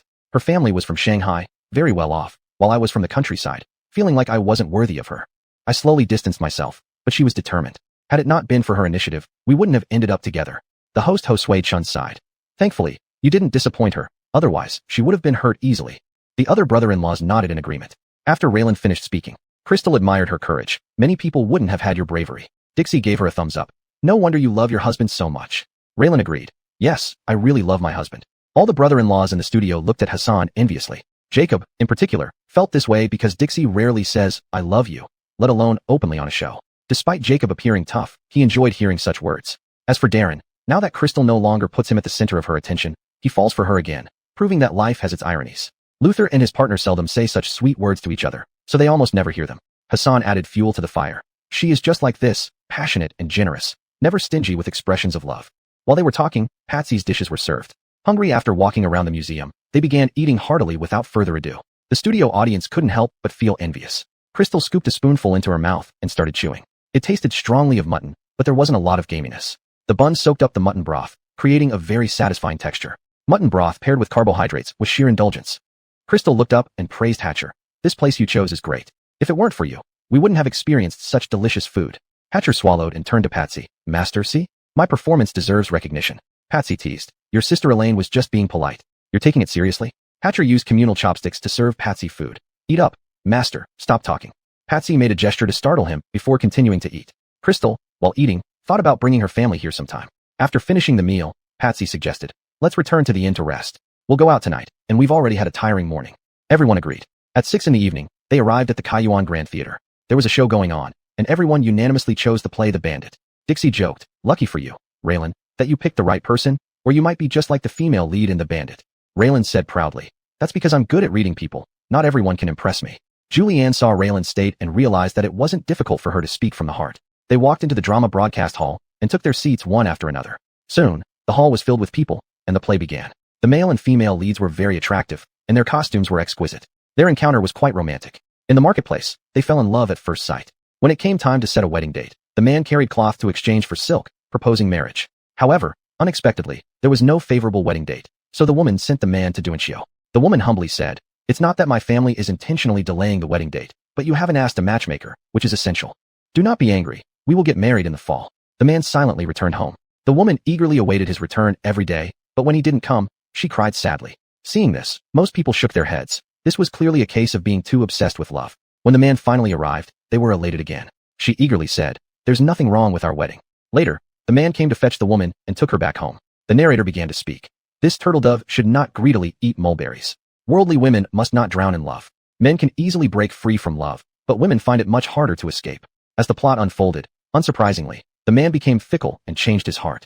Looking at her husband who was no longer the same, the woman accepted the situation as it was. After the performance ended, everyone left the broadcast hall. Patsy looked serious. We should watch more plays like this. I have daughters, and when they grow up, I'll bring them here to be educated. Raylan nodded in agreement. Girls shouldn't behave like that. Although I boldly pursued love, I don't mind if everyone learns from me. Crystal felt deeply moved. In reality, whether boys or girls, everyone should learn to love themselves and prioritize themselves. Julian sighed. Men are never good things. Chapter 144, Signature Dishes. Hatcher hurriedly spoke. Sister Rebecca, you can't generalize like that. You can't lump everyone together. Dixier also chimed in teasingly. This isn't about you. Why are you getting so flustered, Hatcher? Hatcher's eyes flickered. If Sister Rebecca says so, then it doesn't sound right to include all the husbands in this statement. Rhonda nodded in agreement. Your sister didn't say anything wrong. They indeed aren't good people. Jacob couldn't help but feel exasperated at Rhonda's candidness. He tried to mediate. Rhonda is just joking. Don't take it seriously. He waved his hands at everyone as well.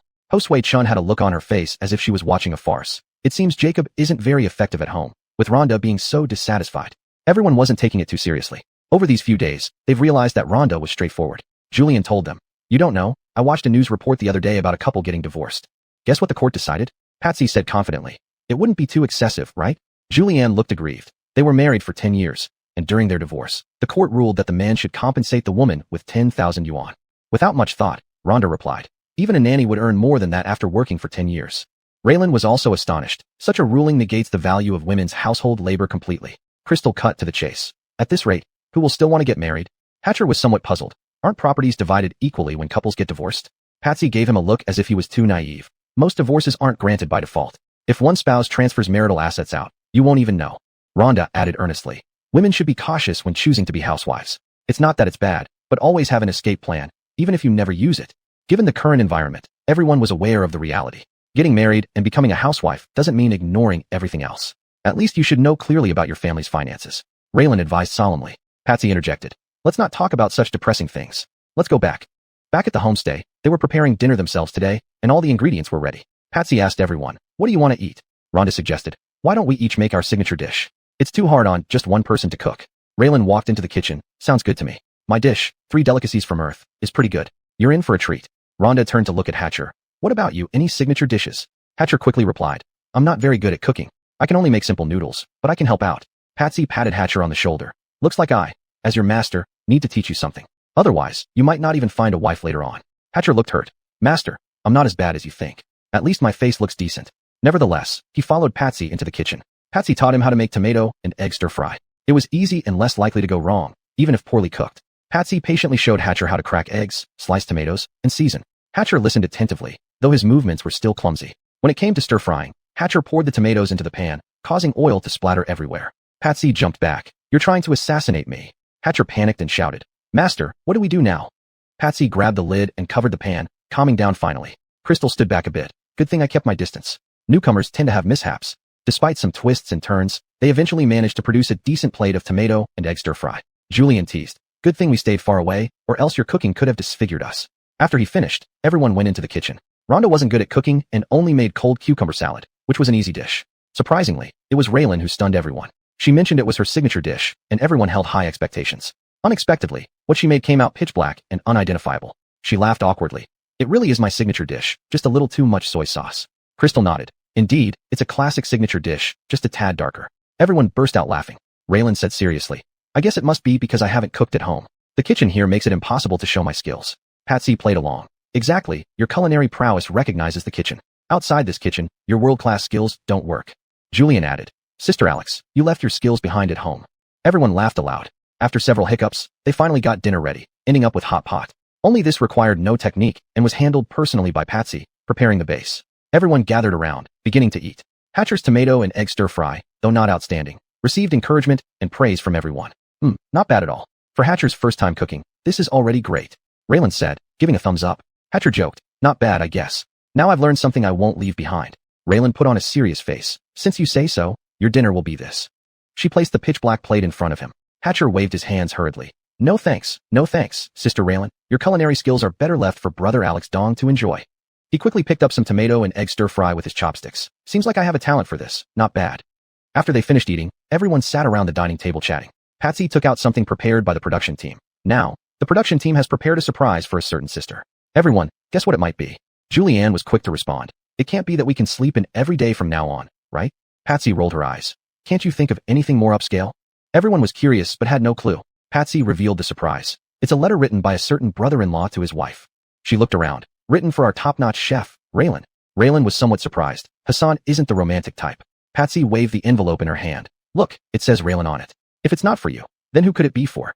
Raylan finally believed her. Then read it to me. I feel a bit embarrassed. Patsy opened the envelope. All right, I'll read it. Caroline Raylan, I hope you have a wonderful time on your solo trip. When you're having fun, enjoy yourself fully without thinking about me and the kids. We're doing great, and you should enjoy these days without us bothering you. By this point, tears started welling up in Raylan's eyes. We've been married for many years, and you've always been the one making sacrifices for our family. It's time for you to enjoy life. I feel ashamed for always enjoying your efforts. From now on, it's my turn to love you and take care of you.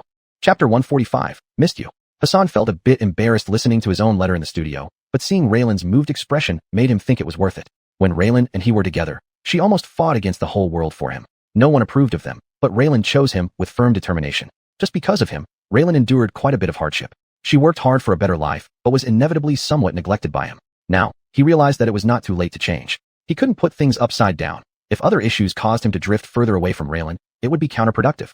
Raylan wiped her tears. You don't know? Hassan never speaks sweet words. It's rare to hear such words. Patsy teased. Isn't this what I said? He didn't say it himself. Let him tell you when he gets home. Raylan nodded through her tears, and everyone chimed in. Dion joked with a smile. A Lixdong brother must say it himself and record it. Charmaine laughed and added, he should say I love you every day. Look how much our Raylan has suffered. Julian nodded in agreement.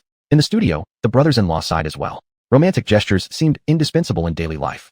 Ho Sui-chun looked at the touched Raylan. Did the brothers-in-law learn? Sweet talk is very important. Hassan nodded. I used to think that being good to her in life was enough, without saying sweet words. Later, I came around. Ho Sui-chun asked curiously, how did brother-in-law come around? Hassan explained. Once we went shopping, and someone on the street declared their love romantically. She looked so envious, and I realized loving someone is like nurturing a flower. Compliments are like dew nourishing the flower. I just didn't feel comfortable speaking up until now, so I wrote my heart out during this opportunity. Luther expressed understanding, but brother-in-law should still say it directly to Sister Zhu when he gets home. Hassan smiled shyly. Darren agreed, he had learned something new. After the recording ended, he returned home. Seeing his grandfather playing with Anders, Darren sat down and took over. Michael, thank you for your hard work.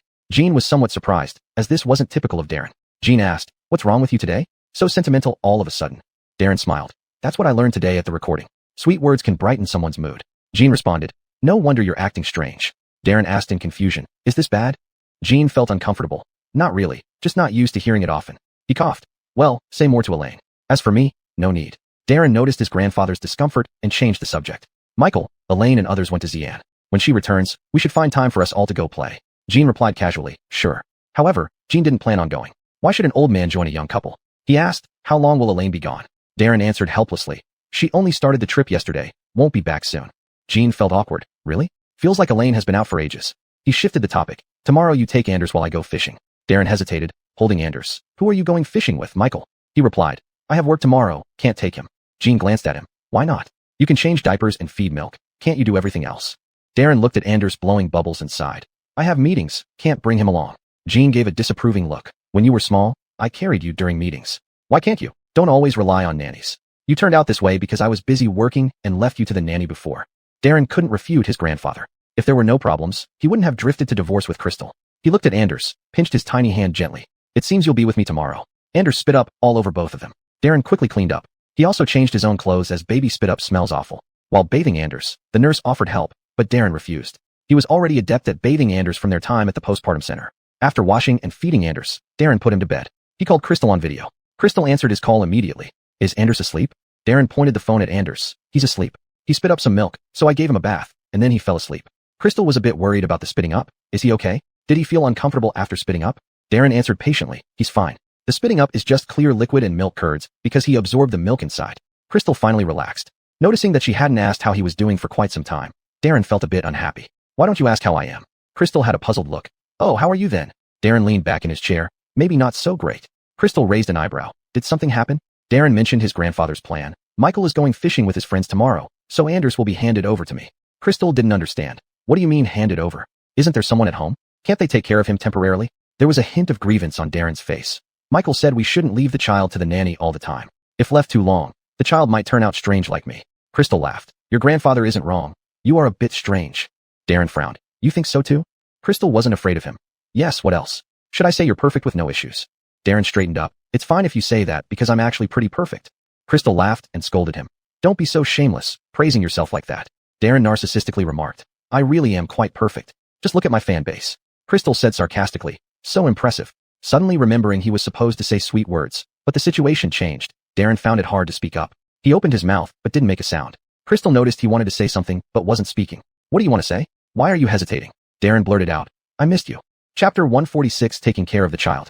Crystal was taken aback, but quickly regained her composure. "Thank you." Darren gaped. "That's it? That's all?" Crystal said matter-of-factly. "Of course. I had a great time playing outside today. No time to think about you." Darren chuckled in exasperation. "Very well, Crystal." Crystal pulled a face at him. "Fine. You stay home and take good care of the child." Darren took a deep breath. This was his own doing since she was his wife. He controlled his temper. "Then be careful while you're out there and don't get hurt." Crystal's attitude softened. "Sure, I'll miss you too." She hung up right after that. Darren looked at the sleeping child and naively remarked, "Did you hear that? Your mom said she would miss me, not you." Anders slept soundly, ignoring his immature father. The show mainly focused on the traveling wives, so they only needed to film for 3 days on their side, as they were just supporting characters. The next morning, after getting himself ready, he began packing Anders's things into a bag. The nanny had just given him milk, and he was lying obediently in the cradle now. With gentle motions, Darren picked up Anders, who wriggled slightly in his arms. A faint smile appeared on Darren's lips as he murmured softly, "Anders, today you can only accompany Dad to work." Getting into the car, he placed Anders in the baby seat. He had just finished eating and there were toys above him, so he didn't cry when the car started moving. At the company's parking lot, Darren carried Anders with one hand and headed towards the elevator with the bag. Anders wasn't 3 months old yet, so he could only be carried horizontally, not with a carrier. On the elevator, employees looked surprisingly at Darren holding the child. Several leaders entered, seeing the child in his arms. Yuri, who was relatively close to Darren, teased, "President Liu has been promoted to being a doting dad." Then he seemed to recall something and smiled. "Looks like President Liu can participate in doting dad's variety shows." Darren smiled at Anders. "This rascal is still small. Participating in a show is still early." Yuri shook his head. "It's not too early either. Many people love watching men taking care of children. It's full of comedic moments." Darren glanced at him. "You're probably going to be disappointed then. I've taken care of the kid quite a bit from birth till now. You can put aside your hopes of seeing comedy here." As they arrived at the office floor, everyone exited the elevator. Yuri still had hope. "If you can't manage, let me know. I can help," Darren replied. "All right, when it's time to change his diaper, I'll call you." and you mustn't refuse, President Zhao.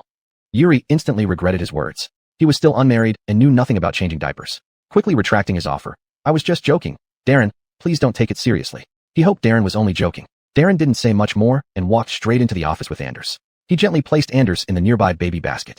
Seeing Anders's innocent expression, a strange feeling stirred within him. Anders soon woke up, his little mouth twitching as if about to cry. Darren hurried over, patting him gently to soothe him. Good boy, Anders, don't cry. It hadn't been 3 hours yet, so he wasn't hungry. But Anders continued humming, making Darren feel somewhat helpless. He managed his work while occasionally checking on Anders, reaching out to touch his little hand whenever possible. This little one sure knows how to keep one busy, Darren thought to himself, yet his eyes were full of tenderness. The morning passed by busily between work and comforting the baby. At noon, Darren skillfully fed Anders. Watching Anders lie quietly afterwards, he felt a slight relief. Company employees went in to submit documents and came out to gossip. You don't know, President Liu brought his child to work. A closer colleague immediately asked, Child? Didn't President Liu get divorced? Where did he get a child from? An employee from the secretariat revealed, what you don't know is that although President Liu got divorced, his ex-wife was already pregnant when they divorced. Everyone became excited, especially during gossip sessions. She continued, wasn't Joshua trying hard to gain attention? His ex-wife couldn't stand it anymore and thus divorced him. She glanced around at the crowd. Joshua even smeared President Liu's ex-wife online. Thankfully, his ex-wife isn't someone to be pushed around. She has the support of old President Liu, and President Liu doesn't like Joshua either. New employees unfamiliar with their complicated relationships asked curiously, isn't Joshua an actress? How did she end up in jail? The secretariat replied, you don't know, do you? Joshua turned hate-filled over her love for President Liu. Unable to have him, she hired someone to run over President Liu and his ex-wife.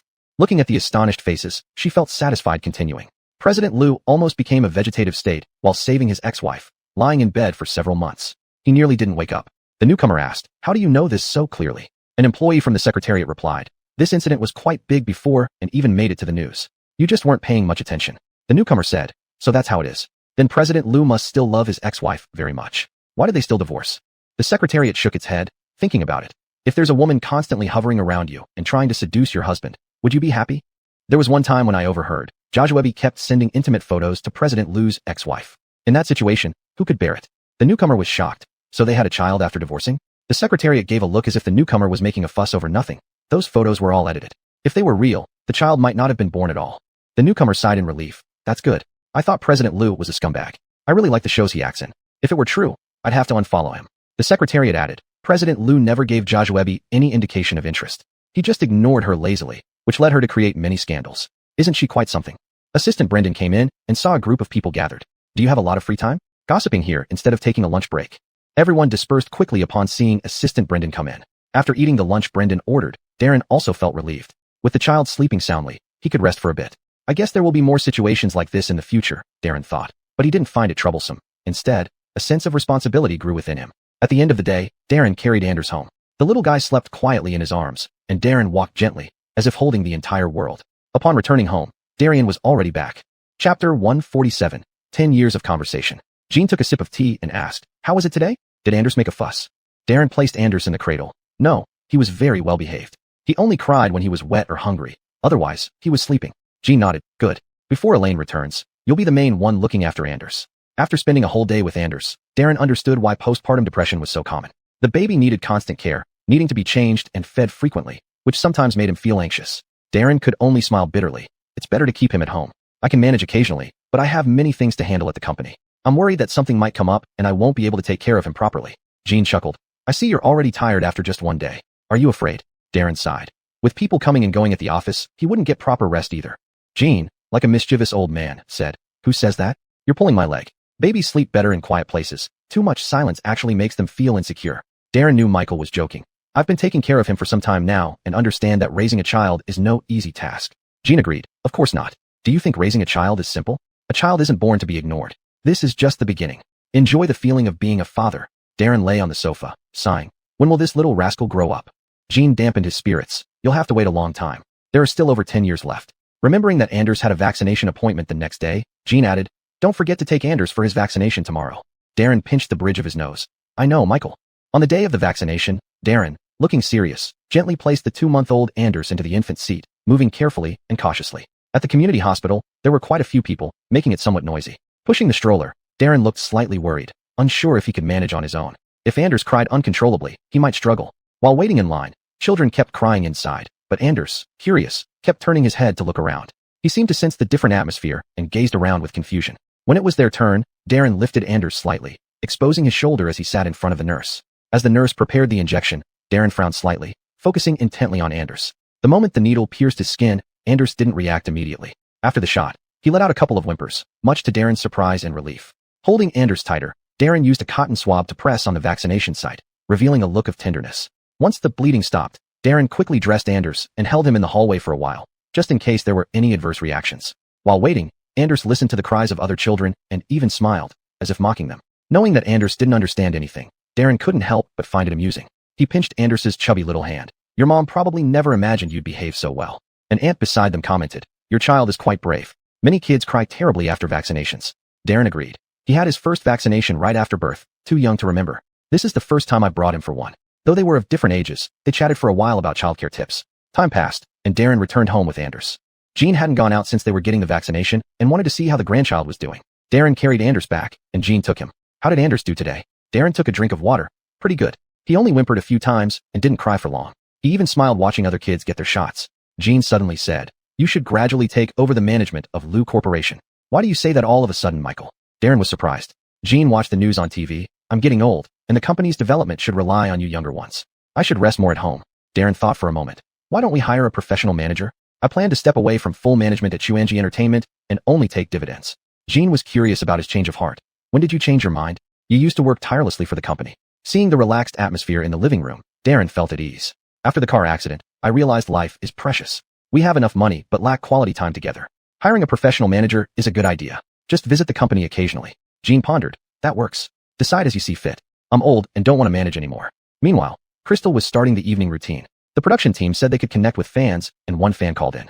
Hello, Gretchen and everyone. Gretchen greeted her along with the others. Hello. Female fan. Sister Na, I'm feeling a bit lost right now. I just want to talk to you all. I don't want to tell my friends or family because I'm afraid they'll worry, so I can only talk to you. Gretchen was concerned. She could tell this wasn't going to be good news. She gently replied, it's okay, go ahead and talk. The female fan spoke calmly. My boyfriend and I have been dating for 10 years. There was a period when we were apart because he went abroad for his studies, while I stayed in China to continue working. Gretchen and the others exchanged glances. They knew this couldn't end well otherwise. She continued. He graduated last August and came back to China. We met our parents and planned to get married. We had already started discussing the details, but a few days ago, he suddenly asked me to meet him outside. He very calmly, even coldly, told me that he no longer feels the same love and passion for me. He said being with you is like being with my parents. Extremely ordinary and bland. The female fan laughed bitterly. Sister Na, do you know? He even told me, if you're willing to marry me, I can still marry you, but all I can offer you is time. She laughed until she choked up. Everyone's eyes widened in shock. The female fan, now calm after her outburst, continued. I was completely stunned, my mind blank. I've been with him for 10 years, and I'm almost 30.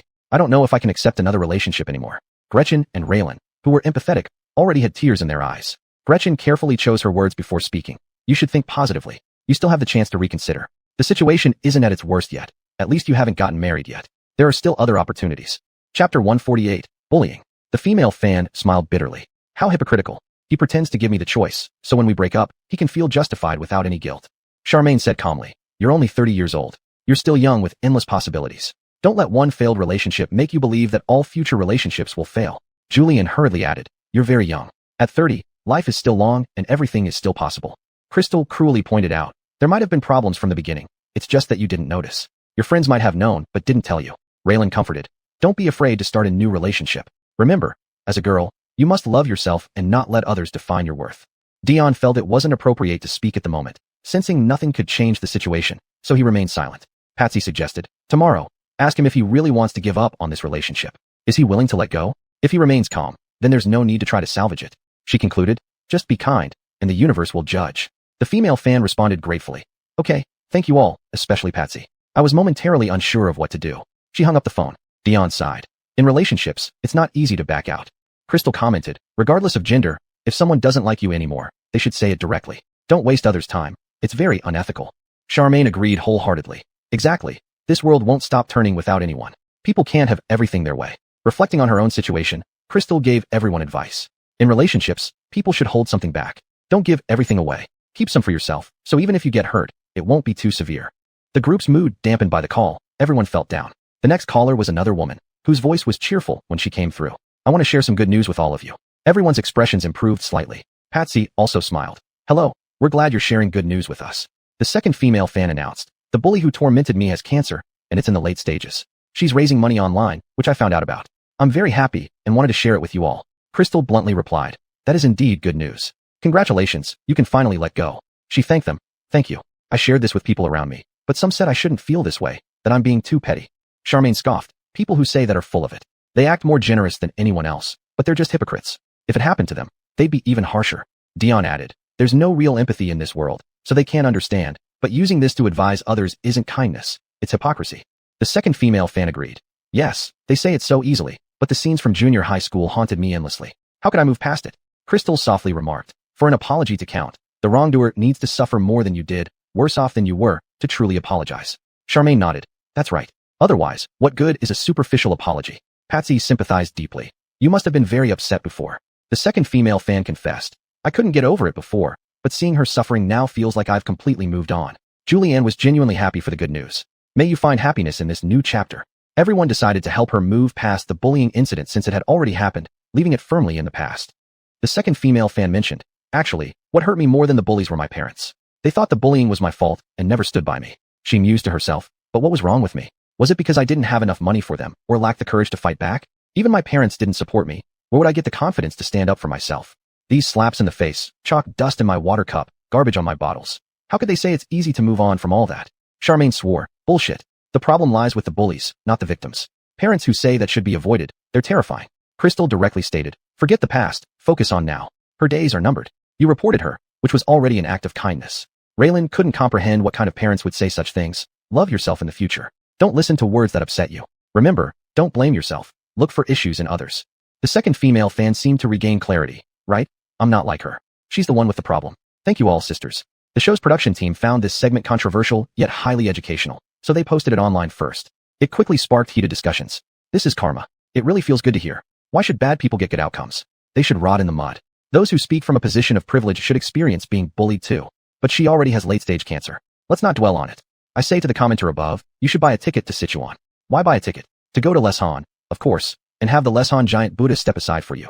This spot is perfect for you. Bullies never end up well. Parents are crazy too, blaming their children when they're bullied.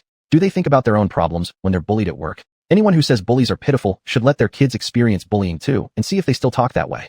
Seeing the topic gain traction, the production team started promoting anti-school bullying efforts. The show even trended on social media. Crystal, having been on the show for so long, felt that what she had encountered initially seemed less significant now. However, she always believed that an apology only counts if the perpetrator suffers more than the victim. Otherwise, can the harm be erased with just a few words? What kind of moral coercion is this, saying, I've apologized, what more do you want? This isn't right. The damage isn't a scratch on a cake that can be easily smoothed over. It's like rotten flesh that needs to be cut out, or it will fester. If Jojoebi hadn't ended up this way, she wouldn't have given Darren another chance. It's not selfishness, but a self-protection mechanism. One shouldn't let the same thing happen again. In the studio, Hosway Chun asked everyone, if your child suffered from school bullying, how would you handle it? Chapter 149, Rongjiang. Hassan said without hesitation, of course one would stand by the child's side and not let the bully off. Luther was also full of anger. The bully absolutely cannot be let off. If this situation happens, the bully must take responsibility. Darren said outright, if encountering a bully, one must report it to the police, refusing private settlement, recording it in their file for life. Rena looked solemn. Such incidents can't be stopped entirely. Parents need to communicate with schools as well as children to explain the importance of communication. All participants had kids, so just thinking that their children might encounter such situations made them feel murderous. The program had already aired its previews at night. When everyone saw Darren mention chasing after Crystal again on the preview, it immediately went viral online. I believe in love again. Bowie is truly the epitome of a good man. You women are really speechless. Just because he wants to win her back, he's a good man? Then why divorce at all? Isn't it just for hype? Haven't we seen this enough? Yuri jealous. He doesn't need that much traffic. He doesn't need to stir up publicity. Exactly. There were also reports that Bowie is an heir. He has family business to inherit. No matter what, the show Wife's Journey became popular.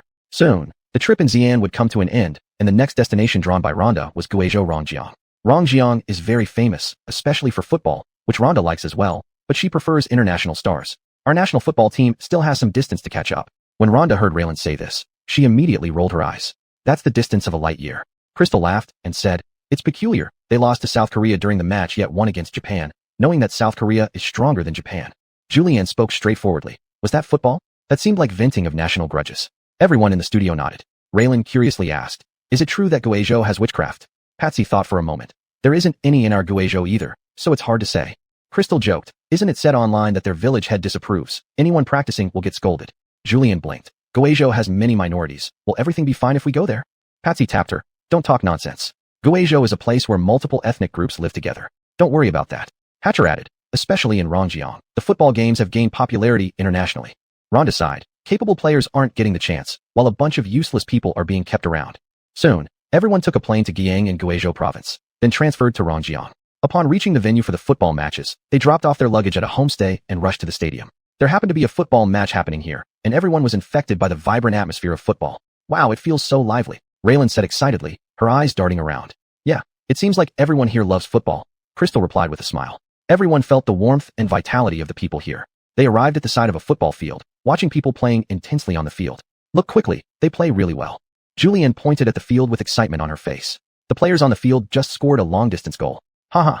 Yes, it's even more exciting than we imagined, Patsy said with a laugh. At this time, a few locals walked by, smiling and greeting them.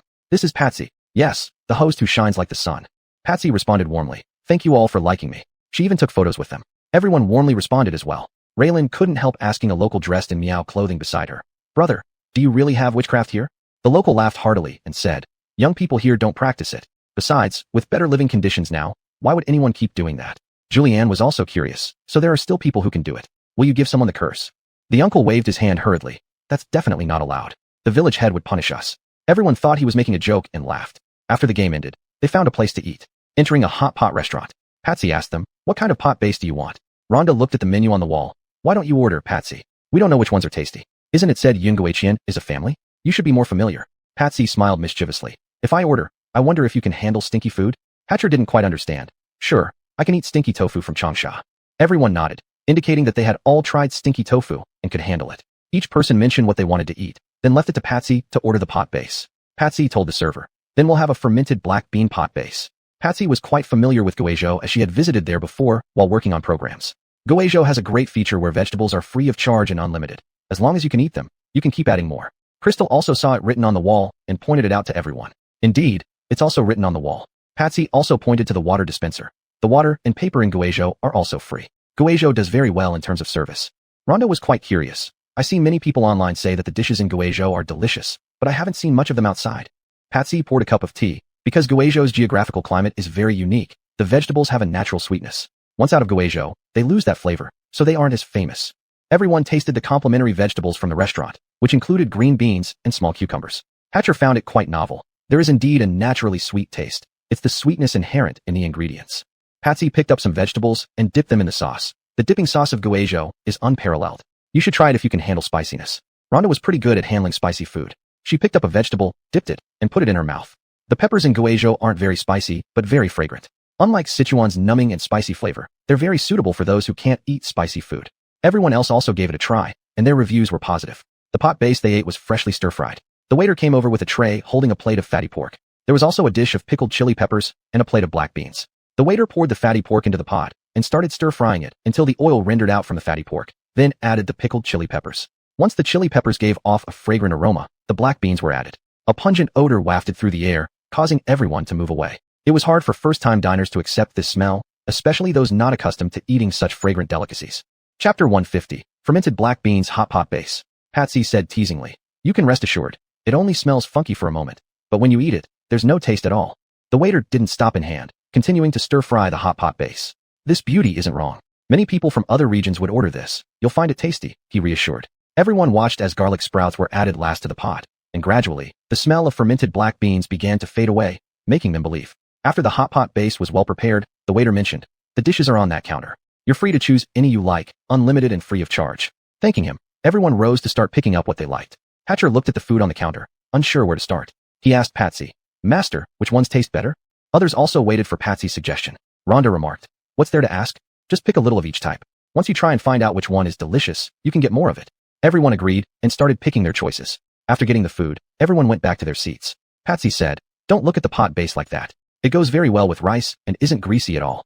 Hatcher was surprised. We don't have rice when eating hot pot in northeast China. All of them were from the north except Tammy who was from the southeast, and they rarely had rice while eating hot pot. Patsy was enjoying vegetables and scooped herself a bowl of rice. In Yunnan, Guizhou, and Sichuan, having rice while eating hot pot is common. The standard here for whether a hot pot is good or not is if it pairs well with rice. The food in the pot got cooked, and everyone started eating. Soon they felt something was missing until they imitated Patsy by getting themselves a bowl of rice to go with the food, finding the real flavor. Hatcher ate so enthusiastically that he was sweating, quickly adding another bowl of rice. Even the sisters had 2 bowls each, forgetting about dieting entirely. This food is really excellent and unique, Rhonda said while feasting heartily, eating to her content. Yeah, the taste is incredible, Julianne chimed in eagerly, continuously grabbing more dishes. After dinner, everyone even drank the broth from the vegetable pot, sweet and light, perfectly neutralizing the aftertaste of the fermented black beans. While eating the dish itself wasn't noticeably flavorful, its taste lingered in the mouth afterward. They all sat limply on their chairs. Julianne sighed. My appetite has surpassed the limit today. Who knows how long it will take to get back into shape? Tammy consoled. Forget about it these days. We'll think about weight loss later. Rhonda suggested. If you want to lose weight, do more exercise. Let's go cycling someday. You'll drop pounds quickly. Patsy recommended. Next time, we could opt for a clear broth base. It's less fattening. Hatcher shook his head. I bet it still goes well with rice. Even with other dishes, it won't help much with weight loss. Concerned about weight loss, Rhonda added, carbohydrates are necessary when losing weight. Otherwise, your body may face issues.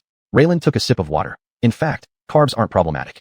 So-called diet-friendly European breads are worse, filled with oil and sugar, not as healthy as steamed buns. Patsy looked around. Our homestay isn't far from here. Let's walk back and treat it as digestion. Everyone agreed. Collecting their belongings, they left the hot pot restaurant. On the way, Tammy touched her arm. It's still a bit cool today, which feels very comfortable. Being from Sichuan, Patsy loved the climate in Guizhou, where it's usually sweltering. Except Tongren and Qiandongnan, Guizhou stays cool in most places. Raylan felt a chill. Looks like I'll need a blanket tonight, otherwise, I might catch a cold. Rhonda glanced at passers-by. No wonder Patsy reminded us to bring thin jackets when coming here. Their booked homestay wasn't far from the stadium, so they saw many people heading for events. Many wore Miao ethnic attire, looking gorgeous with silver jewelry that jingled as they walked. Some others wore ethnic clothes, all black, looking elegant. Hatcher marveled. Watching them walk feels like watching models on a runway. It gives a cinematic feel. Finding the crowd lively, Julianne proposed. Why don't we go over and see? It must be fascinating. Seeing the growing crowd, Raylan also got curious. Why not? We have plenty of time. Rhonda scanned the surroundings. Let's go now. If we return to our homestay and come back later, there might be no seats. Everyone was intrigued, agreeing unanimously. Reaching the performance area, they found a seat. Gradually, the venue filled up. Once everyone was seated, the performance started. A man and a woman came in. The man began singing, opening with a rough and rustic folk song. Don't go, little sister. Sing a song to keep you here. They have attended many concerts, but they still felt this male singer did a good job. Brother, I won't go. Sister will accompany you till we are both old and gray. When the female singer's voice came through, everyone in the venue felt as if their hearts melted. The contrast between the female and male singer was striking. The male voice resembled majestic mountains while the female voice was like clouds surrounding the peaks. The crowd around them was packed, giving off a concert-like atmosphere. After watching the splendid performance, applause and cheers echoed in the night sky, and everyone seemed still immersed in the beautiful music. Rhonda sighed. The female singer's voice is so captivating, it feels like my heart turns soft. Patsy nodded with a smile, saying, yes, this is the charm of Rongjiang. The music and dance here are so pure and sincere, straight to the heart. Tammy looked at the lights on the stage dimming down and said, it's hard to imagine. Both the football and performances here are amazing. It's only natural that this place has become popular. Raylan agreed. Indeed, such musical experiences are rare. We should get out more often and feel the culture and feng-qi of different places. Hatcher took out his phone, snapping a few photos. I'm going to post these photos on my social circle. Let everyone see the beauty and charm of Rongjiang. Julianne looked around at people, feeling emotional. Places worth visiting indeed deserve more publicity. Hatcher also remarked, if the national soccer team had this capability, they would have made it to the World Cup long ago. Rhonda directly said, don't talk about those distressing things. Jacob, in the studio, kept praising, the strength of this village super league is quite impressive. It's just a pity. Luther also added, there's nothing we can do about it, but the popularity of the village super league has boosted local economic development. Rena sighed. With such great conditions for the national team, they ended up performing so poorly, while the village super league has gained popularity overseas due to technique and strength. Chapter 151, Batik. Ho Sui-chun couldn't help but say, if the national football team were as good as the village super league, there wouldn't be so many jokes. Darren doesn't like football, so she didn't speak. As the village super league program slowly came to an end, everyone was thirsty on the way back to the guest house and wanted to buy mineral water. Julianne took a bottle of mineral water and asked the boss, boss, how much is it? The boss replied in Mandarin with a regional accent, 2 yuan.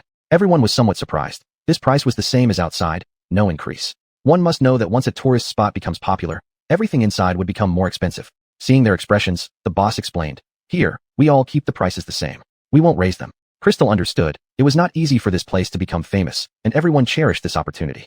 The government also did very well in managing and promoting Rongjiang's reputation, which showed foresight. Patsy saw the attitudes of the bosses around her were also very good. If they maintained this state, it would not be a problem to remain popular for a long time.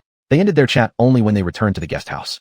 The room arrangements were made based on the number of people from the last time, just different people. Crystal and Rhonda shared one room. Patsy, Raylan, and Julianne shared another room, and Dion still stayed alone as usual. After washing up, everyone gradually went to sleep. Guizhou has hundreds of thousands of mountains, literally a province within mountains. In the morning, after finishing washing up, Rhonda gently pushed open the window. The air was especially fresh. Patsy took out the show's schedule card and said with a smile, "Today we're going to the villages by Rongjiang River. I've heard that the batik technique there is very famous. Let's go and experience it together." Upon hearing this, curiosity flashed in Julianne's eyes as she stopped what she was doing. She turned around and looked at Patsy. "Batik? I've heard of it, but I've never tried it before. It sounds pretty great. So why wait? Let's get going." Hearing the two girls talking, Crystal also walked over and joined the discussion with a smile. "Yes, I've also heard that the batik skills in Rongjiang are quite unique. We can take this opportunity to feel the cultural atmosphere there, and maybe even learn some new skills." Raylan was tidying up the camera beside her. Hearing the discussion, she excitedly added, "That's great. I can take some photos and document it." Julianne, while packing her bag, laughed and said, "Then I should prepare properly too, bring my notebook, and record the steps and insights for making batik."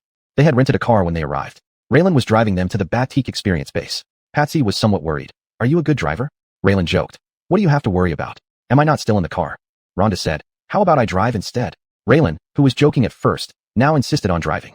"Trust me, I will safely bring you all to the destination." As she started the car and noticed 3 pedals, she asked, "Which one is the brake?" "I'm used to automatic." Dion broke into a cold sweat. "Alex G, let me drive, seriously, not joking." Just as he spoke, Raylan started the car.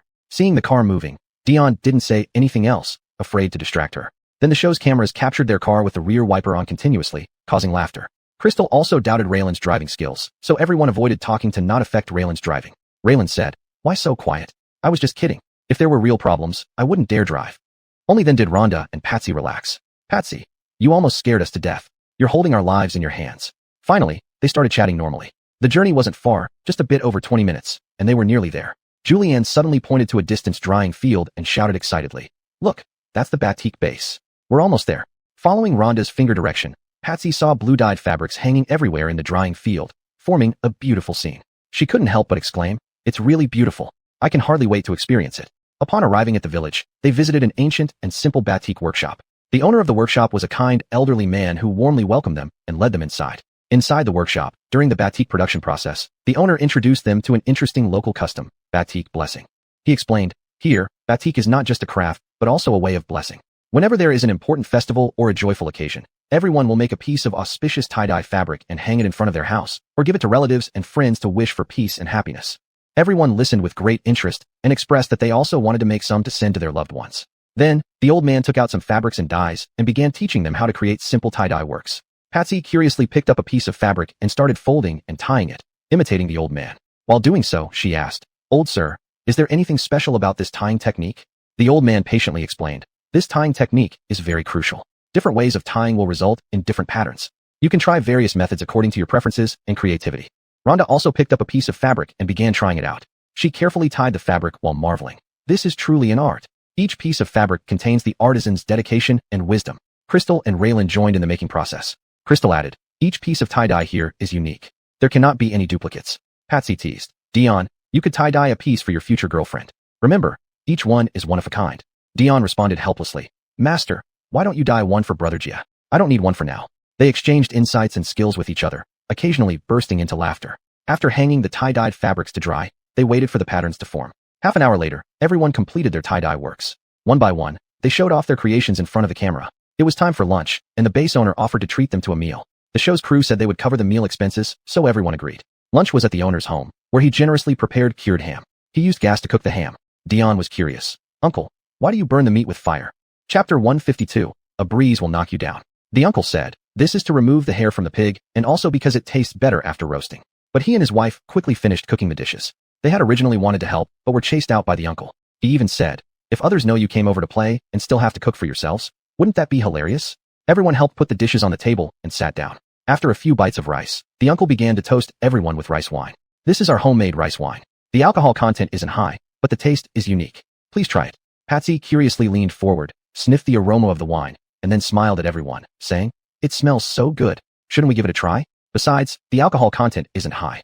Rhonda also nodded, smiling in response. "Sure, I want to see what the local rice wine tastes like." Crystal and Raylan both agreed as well. Dion said, "Why don't the sisters drink? I can drive back. We can't all get drunk." Rhonda directly advised him. Just let the production team drive you back. Why worry about so many things when we're here to have fun? Dion thought it made sense. Moreover, they wouldn't let him drive after drinking either, so he agreed. The uncle poured a small cup of rice wine for each person, and everyone eagerly took a sip. The rice wine tasted soft and smooth with a hint of sweetness and a touch of rice fragrance, making it quite delicious. This wine is very similar to our Sichuan sweet fermented rice wine, and the taste is great. Patsy couldn't help but praise. Yeah, it feels smooth in the mouth and not at all harsh, Rhonda chimed in.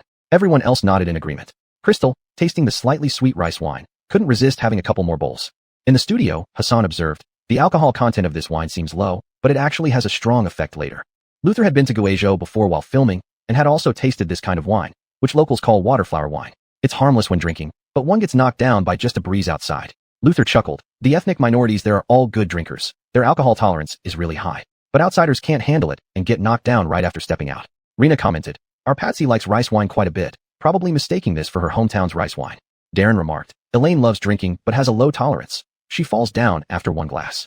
Hosway Chun, an enthusiast of white wine, added, this wine looks pretty nice. Maybe I'll buy some to try later. Cut back to the wives. Although Dion usually doesn't drink much, he was also moved by the deliciousness of the rice wine and couldn't resist taking a few more sips. Almost everyone had had enough to drink. Seeing this, the uncle said, we've had enough of this wine. Now let's not waste the food. Everyone put down their cups and started eating. Having been enticed by the smell of roasted meat earlier, they all stuffed a piece of preserved pork into their mouths first. The pork tasted savory at first bite, with the fat being succulent without being greasy and the lean part not dry at all, leaving a lingering fragrance in the mouth. Only Patsy dared to pick up the folded ear root in the bowl, while the others lacked the courage to try. After eating almost to satisfaction, plates and bowls were scattered everywhere. The uncle suggested they go outside for a walk to aid digestion. Once outside, a gentle breeze blew through, bringing a chill that cooled everyone down, who had previously felt warm. At this moment, they suddenly felt dizzy and started swaying. Ouch, why do I feel a bit dizzy? Patsy held her forehead and struggled to speak. I'm the same, feeling lightheaded, Rhonda wobbled and replied. Crystal and Raylan also felt unwell, while Dion fell straight to the ground. What's wrong with everyone? Did you drink too much? The uncle rushed forward to support them. It might be. This wine has a strong kick, Patsy said with a bitter smile. All my fault for not reminding you guys that though the alcohol content is low, its after effect is potent, the uncle said apologetically. So, the uncle hurriedly helped them back inside to rest. After a while, everyone gradually recovered. Rhonda said, looks like we won't be going out today. Let's head back and rest. We're in no condition to play. Seeing their heavily intoxicated state, the uncle brought out several bowls of sour soup from the house. Try this sour soup to sober up. It will help reduce dizziness quickly, Patsy said embarrassedly. Sorry for causing you trouble. The uncle responded straightforwardly. Hey, no trouble at all. You're welcome anytime. The more the merrier. After drinking the sour soup, everyone felt somewhat more qingxing. 虽然头脑还有些昏沉，但精神已经恢复了几分. By the time they sobered up, it was nearly 1 p.m., just as the Chun Chao finals were about to start. The production team drove them to the final match venue, which was already packed. They would have had no seats if they had arrived any later. As soon as they reached the stadium, the atmosphere lifted their spirits. The sound of gongs and drums filled the air, colorful flags fluttered, the stands were full to the brim, and the crowd was roaring with excitement. Children were chasing and playing on the grass, vendors hawked various snacks and souvenirs, and the air buzzed with an indescribable liveliness and joy. Coming back here again still amazes me, Patsy exclaimed first, her face beaming with excitement. These shows really reflect the efforts put into local cultural tourism, Rhonda remarked thoughtfully. Crystal and Raylan stood aside, quietly admiring the unique rural scenery, filled with novelty and anticipation. Dion, despite still feeling a bit dizzy, was also caught up in the rural atmosphere and couldn't help but join the crowd. With the whistle from the referee, the game officially began. The players of both teams quickly got into the game, running, passing, and shooting on the field, every move charged with power and passion. Cheers and shouts of encouragement from the audience surged like waves, as if trying to tear through the sky. Look at that number 10 player, he's so fast. Crystal pointed to a figure on the field. Yeah, his ball control is excellent. He's clearly an expert, Raylan agreed. Rhonda and Patsy paid more attention to the team's coordination and tactics, discussing the on-field situation as they watched. Julie and didn't know much about the game, focusing only on the number of goals scored. The match was intense and thrilling, and during halftime, an international soccer star unexpectedly appeared in the audience. His presence immediately caused a stir. It was the internationally renowned player Kaka. Although Crystal wasn't a soccer enthusiast, she also knew of Kaka. Chapter 153, Rafting. Zora had adored him even back in school, always chasing after him. I can't believe this place can attract international soccer stars. It's amazing, Patsy exclaimed. Yes, this shows that our village Super League match has reached a high level and gained significant influence. Rhonda also sighed in amazement. At the final of the Rongjiang Village Super League, Kyler's arrival undoubtedly added more brilliance to the game. Dressed in casual sportswear, he sat in the VIP audience seats, watching the game attentively, nodding his head in approval from time to time. The match continued, entering its most thrilling stage, with players from both teams fiercely competing on the field. It was evident that the star player of the Rongjiang Village Super League, the number 10 player Crystal had mentioned earlier, demonstrated outstanding speed and ball control as he skillfully navigated through the opposing defense. He would suddenly dart left or right, making unpredictable changes in direction, leaving the opposing players struggling to keep up. Finally, after a brilliant combination play, the number 10 player received a pass from his teammate. Facing the opposing goalkeeper, he calmly assessed the situation and then suddenly shot at the goal. The ball drew a beautiful arc in the air, accurately flying into the corner of the goal. In. The crowd erupted in thunderous applause, with flags and balloons dancing in the air. Crystal and Raylan also jumped up excitedly, cheering for the spectacular goal. Kyler stood up as well, clapping to congratulate. He walked to the sideline, shaking hands with the Rongjiang Village Super League players, praising and encouraging them in his own language. This gesture made the atmosphere on site even more enthusiastic, with spectators applauding the friendly international star. After the match, the Rongjiang Village Super League team won the championship with their outstanding performance. A friendly match was also held afterward, during which Kyler personally took to the field. Following an exhilarating match presentation, Kyler had a cordial conversation and took commemorative photos with the players of the Rongjiang Village Super League. Even fans on site said, "Looks like we might see Chinese football make it to the World Cup within the next 10 years. Everyone's excitement was thoroughly ignited. Through this competition and exchange event, the Rongjiang Village Super League not only earned honor and respect, but also gained more friendships and support. The Village Super League concluded, and everyone returned to their homestays to rest. The next day, a new itinerary began, starting with Dion drawing the itinerary card. On the card Dion drew were the words Rapids Adventure written boldly. He didn't quite understand until the production team explained that it was the name of a rafting base. A flash of excitement crossed his eyes, and he couldn't help but smile. Rafting? I love this. As everyone arrived at the designated rafting location, they saw the clear river shimmering under the sunlight, like a silver ribbon winding through the mountains. They all put on life jackets and prepared for the thrilling rafting adventure. Patsy, being quick-witted, immediately spotted the water guns nearby and quietly took one, hiding it under her life jacket. Crystal was even craftier. She picked up a stainless steel basin, ready to make waves during the rafting. The other wives were not to be outdone, each choosing their preferred weapon. Raylan grabbed a large water ladle, while Rhonda opted for a plastic bottle with a nozzle, and Julianne directly chose a bucket. None of them told Dion, preparing a surprise for him. Everyone boarded the inflatable kayaks in pairs, with Julianne and Dion in one group. The rafting started, with the rubber boats gently moving downstream. Initially, everyone maintained some decorum, but as the current became more turbulent, the rubber boats bounced around in the river, and the atmosphere grew increasingly lively. Suddenly, Patsy launched the first attack, aiming her water gun at Dion for a barrage of shots. Caught off guard by the sudden assault, Dion let out a startled cry before quickly retaliating. However, before he could grab his own weapon, Crystal splashed him with a basin full of water. Haha, Dion, didn't expect that, did you? Crystal laughed smugly. Dion wiped the water off his face, his eyes gleaming mischievously. He swiftly pulled out an iron basin from under his life jacket and shouted, "You thought your actions were hidden? With so many people in my sharp eyes, how could I not see?" With that, Dion launched a frenzied counterattack. He scooped up river water with the iron basin and splashed it at everyone. Caught by surprise by his intense assault, they all frantically paddled their boats to avoid him. Seeing Julianne splashing him too, Dion yelled in frustration, "Sister Rebecca? Who are you really on the same team with? Why can't you tell friend from foe?" Just as he yelled, Patsy's water gun sprayed him directly in the face again. He didn't have time to speak, but immediately began his counterattack. The big water fight did not end there. Raylan, Rhonda, and Julianne also joined the fray, attacking Dion with water ladles and basins. Although Dion was exceptionally fierce, it was hard for him to fend off 4 attackers. Soon, he was surrounded and gradually retreated. In this intense rafting battle, everyone released their passion and vitality wholeheartedly. Laughter, screams, and splashing sounds intertwined, creating a joyful and harmonious scene. Unexpectedly, during the rafting, a fish jumped onto Crystal's kayak. She laughed and joked, "See? I'm the chosen one. My luck is through the roof." Unbeknownst to her, this comment invited another round of collective attack, starting a new water fight. Dion slowly became the target again. Eventually, under everyone's efforts, Dion finally surrendered. He raised his hands in a surrender gesture, eliciting bursts of laughter from everyone. Exhausted, they decided to return to the homestay to change clothes and have dinner. On the way back to the homestay, they were still immersed in the excitement and joy of the rafting adventure, their laughter and conversations echoing along the road. "Wow, I can't believe I actually caught a fish while rafting." Crystal waved the fish in her pocket, her face beaming with pride. "Haha, Sister Elaine, isn't that like a blind cat running into a dead rat?" Dion teased, his hair still wet and plastered on his forehead, looking rather amusing. "Get lost, it's skill plus luck," Crystal retorted fiercely, catching everyone's attention instantly. All right, both of you stop arguing. Elaine's luck is indeed special, and Dion, you shouldn't be envious," Raylan smiled and mediated. "And anyway, you don't have that kind of luck either. Otherwise, the fish would have jumped into your kayak." Chapter 154. You have, and I don't.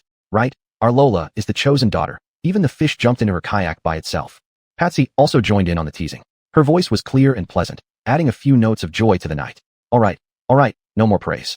Any more, and I'll start floating away, Crystal said, though her smile widened even as she spoke. They returned to the guest house amid laughter and chatter, bustling about to prepare dinner. Crystal volunteered to make a roasted fish feast for everyone, while the others pitched in to prepare ingredients and seasonings.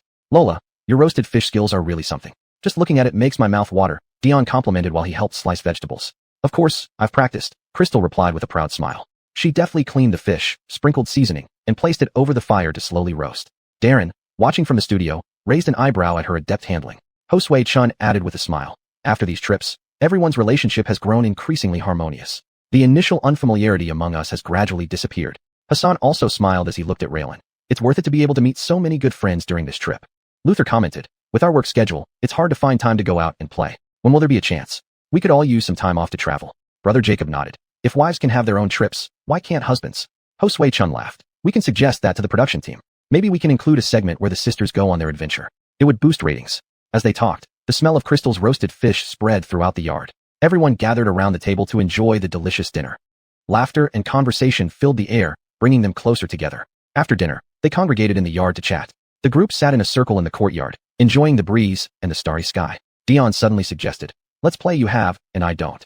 What do you think? Sure, sounds interesting, Julian responded first, always eager to try new things. Then let me start. Dion cleared his throat. I once climbed Mount Tai to watch the sunrise. Who here has done that? Climbing Mount Tai, my physical strength couldn't handle that. Impressive. Crystal gave him a thumbs up. Everyone had seen a sunrise before, but none had experienced one on Mount Tai, so they each put down one finger. I haven't either, Raylan shook her head, but I've had Botox injections, which left my face stiff. Has anyone had that experience? Crystal asked in confusion. Sister Alex, isn't that a bit much just for a game? Everyone else lowered another finger, sharing similar thoughts. It was now Crystal's turn. She thought for a moment. I've been divorced.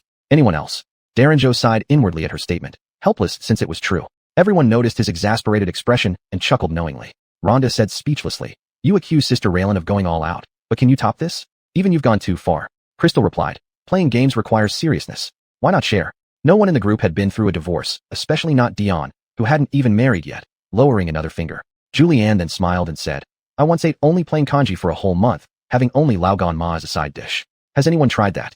Dion, who had dieted before, found Julianne's strict regimen terrifying. Another finger went down for everyone. Patsy then pulled out her final ace. I once worked as a hostess at Melampo. How about you? The game continued, each person sharing unique experiences. Some were heartwarming and fun, others thrilling and intense, while some were filled with childhood memories. Through this process, they deepened their understanding of each other, feeling genuine warmth and friendship. Eventually, when the game concluded, everyone felt that it wasn't enough. The show crew then began distributing letters. Patsy took the letter from the crew member. Looking at their expressions, something didn't seem right. Patsy's eyes twinkled. If it were someone else, you wouldn't look like this. Only Brother Jia's letter can elicit such reactions.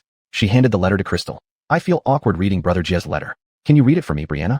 Crystal opened the letter and began to read. My dear Patsy, it feels like a long time since we last met. These days away made me realize how long time can feel. Time flies, and in the blink of an eye, we have walked hand in hand for 10 years. In these 10 years, we have weathered storms together and shared countless moments of laughter and tears. I feel deeply fortunate to have spent these years with you, weaving our story together. In this letter, I want to say thank you. Thank you for your tolerance and understanding all along. Even though I am not a perfect person, you still choose to stand by my side, supporting and encouraging me. Your kindness and generosity have always made me feel warm and happy. As Crystal read this, Patsy had already begun to tear up. Rhonda handed her a tissue. She wiped her tears, her face beaming with happiness. Crystal looked at Patsy and continued reading. I know that you have your own dreams and aspirations. I sincerely hope that you can bravely chase after your dreams without any hesitation or restraint. Myself and the child will be your strongest support, always supporting and accompanying you. We will not be a burden to you, but the foundation of your dreams, providing you with solid support. The road ahead is long, and I hope we can walk it together. No matter what difficulties and challenges we encounter, we will always support each other and face them together. I believe that as long as we love and trust each other, we can walk together until the end of time.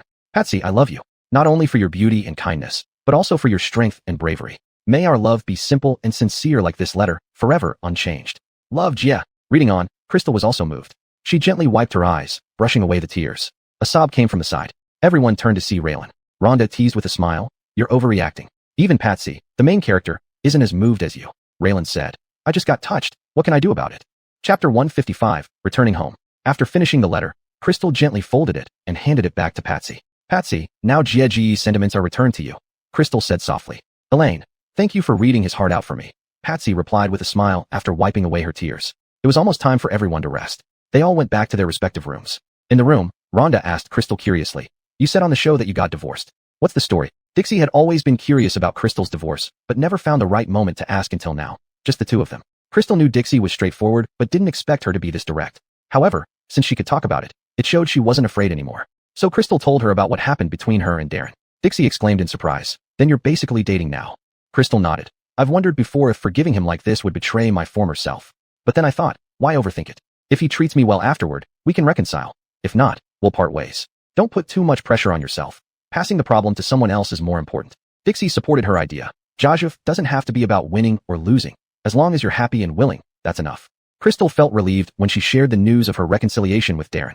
Many people sent private messages criticizing her for being disloyal to her past self, creating an invisible burden. No matter how things were in the past, any conflict with previous decisions made her feel guilty toward her former self. Crystal didn't want to overthink or be bound by moral obligations. Joseph was simply about being happy. The next day, after the recording ended, everyone packed up and prepared to return home. Raylan, who had also finished packing, came over and patted Patsy on the shoulder, saying, "See you in 2 weeks, Patsy." Dixie looked at Raylan and joked, "Remember not to get more hyaluronic acid injections, or your face will still look stiff when we meet next time." Once everything was packed, they boarded the plane. As soon as they exited the airport, Darren was waiting for Crystal with flowers in hand. Dixie winked at her. "Enjoy your life, Elaine. It's not bad to have such a handsome guy around." Crystal nodded in acknowledgement. After bidding farewell, everyone got into their cars and headed home. "Darren," Crystal called out joyfully, running towards him with waving hands. Darren turned and saw Crystal, his eyes lighting up instantly. He hurried over, took her luggage, and chuckled. "Welcome back, Elaine. Miss me?" Crystal playfully blinked, pretending to think hard, then tilted her head. "Of course I missed you, but I was actually thinking about Anders." Darren paused briefly, then laughed out loud. He raised an eyebrow. "If you don't miss me, or even Coyle, only Anders, it looks like Coyle will be jealous when we get back." Crystal looked skeptical. "Coyle isn't that petty. Besides, I missed him too." Darren shrugged. "Seems like you just didn't miss me." Crystal fastened her seatbelt. "Maybe you should have a better understanding of yourself." Darren enjoyed their interactions, feeling no arguments or misunderstandings, just playful bickering and genuine responses, like a normal couple. "How was the trip?" Darren asked while driving, curious to hear her first-hand account. Although he had seen their travels through broadcasts, he still wanted to hear about it from Crystal. Crystal reflected. "At first, I thought they might be difficult to get along with, but it turned out fine. Everyone had great temperaments." Darren considered that most of the wives participating had good reputations in the industry. Only those with good reputations would join this show. Plus, after spending some time with them, you'd know they're easy to get along with. Crystal agreed. Even if there were issues, no one would express them openly on the show. Even Tang Zhuoyu, known for her difficult temperament and tendency to make things hard for others, had managed to stay in the entertainment circle for so long.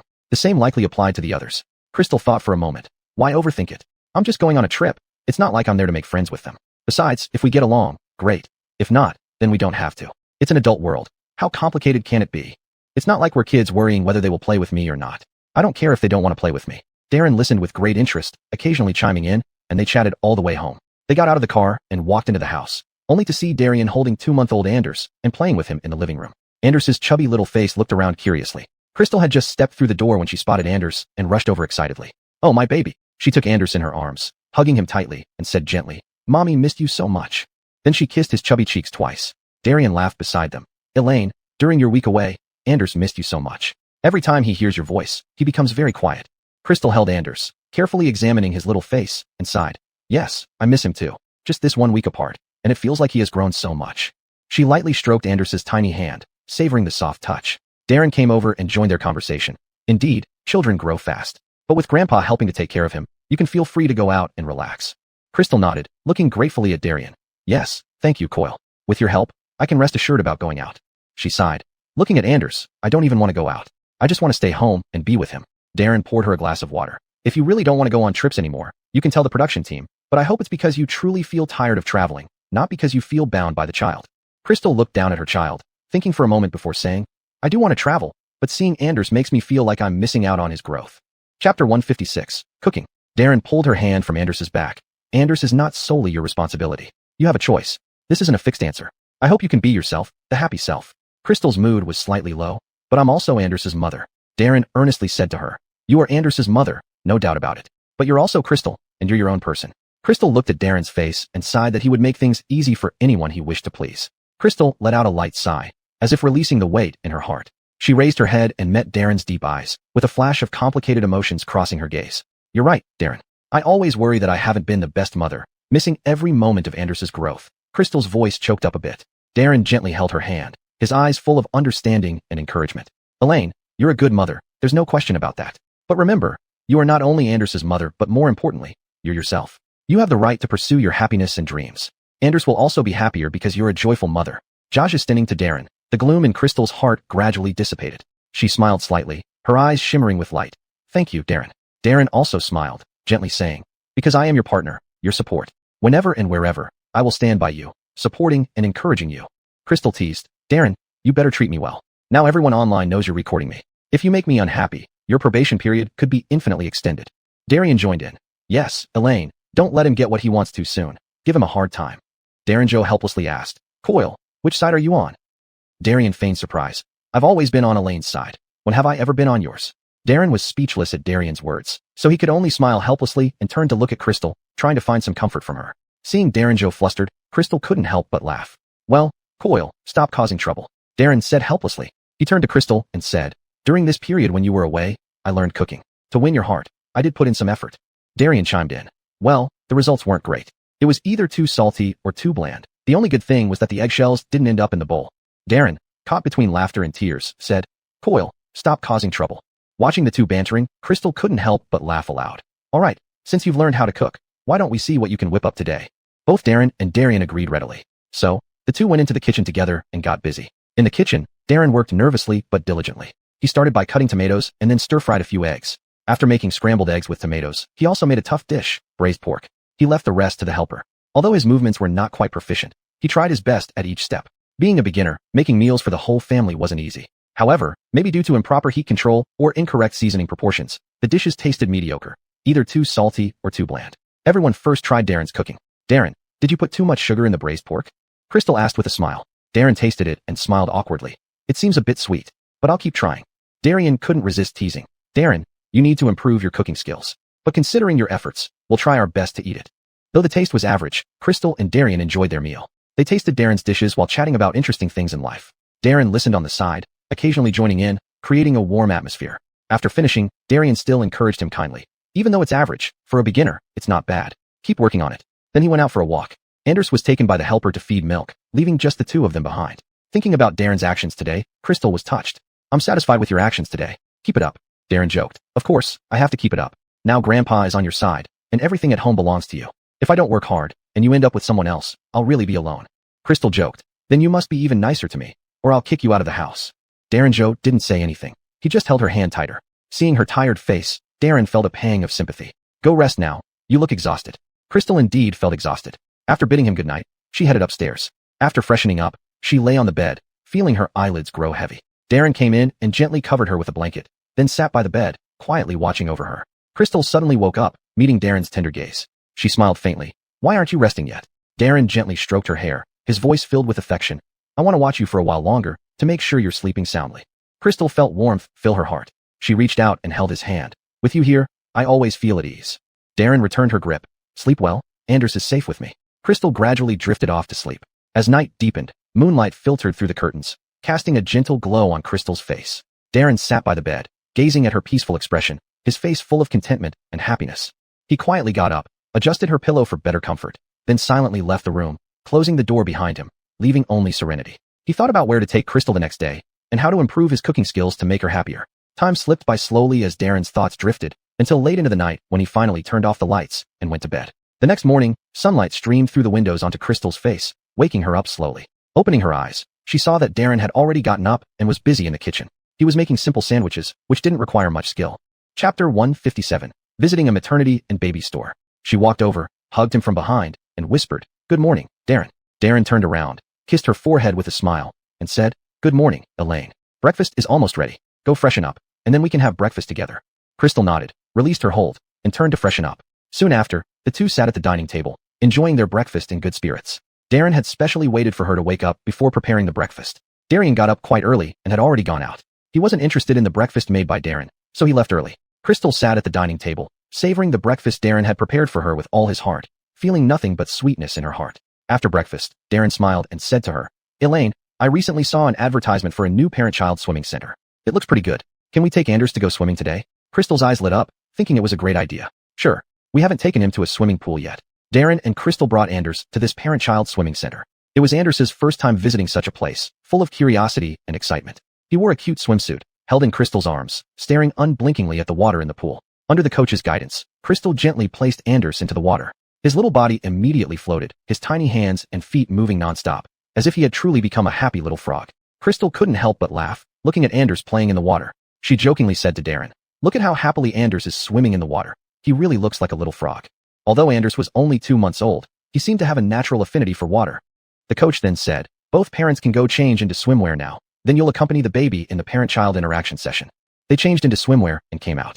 Crystal looked at Darren's abs and raised her eyebrows, thinking that it was good she had married a relatively handsome husband. If she had married an ugly one and then had an ugly child, her life would really be over. At least, being handsome meant she could enjoy more meals too. As for Darren, when he saw Crystal coming out in a swimsuit, his face showed appreciation.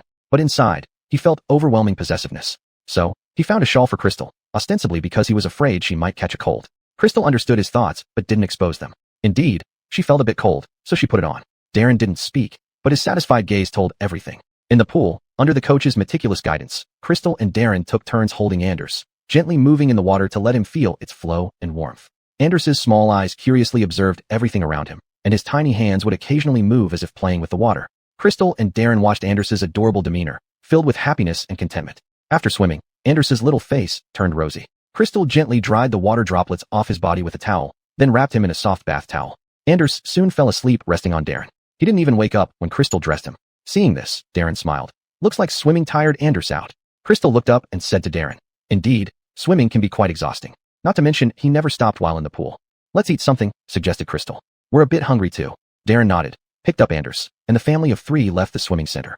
Darren took Crystal to a French restaurant. The food tasted good, and the environment was quiet, ensuring Anders wasn't woken up by noise.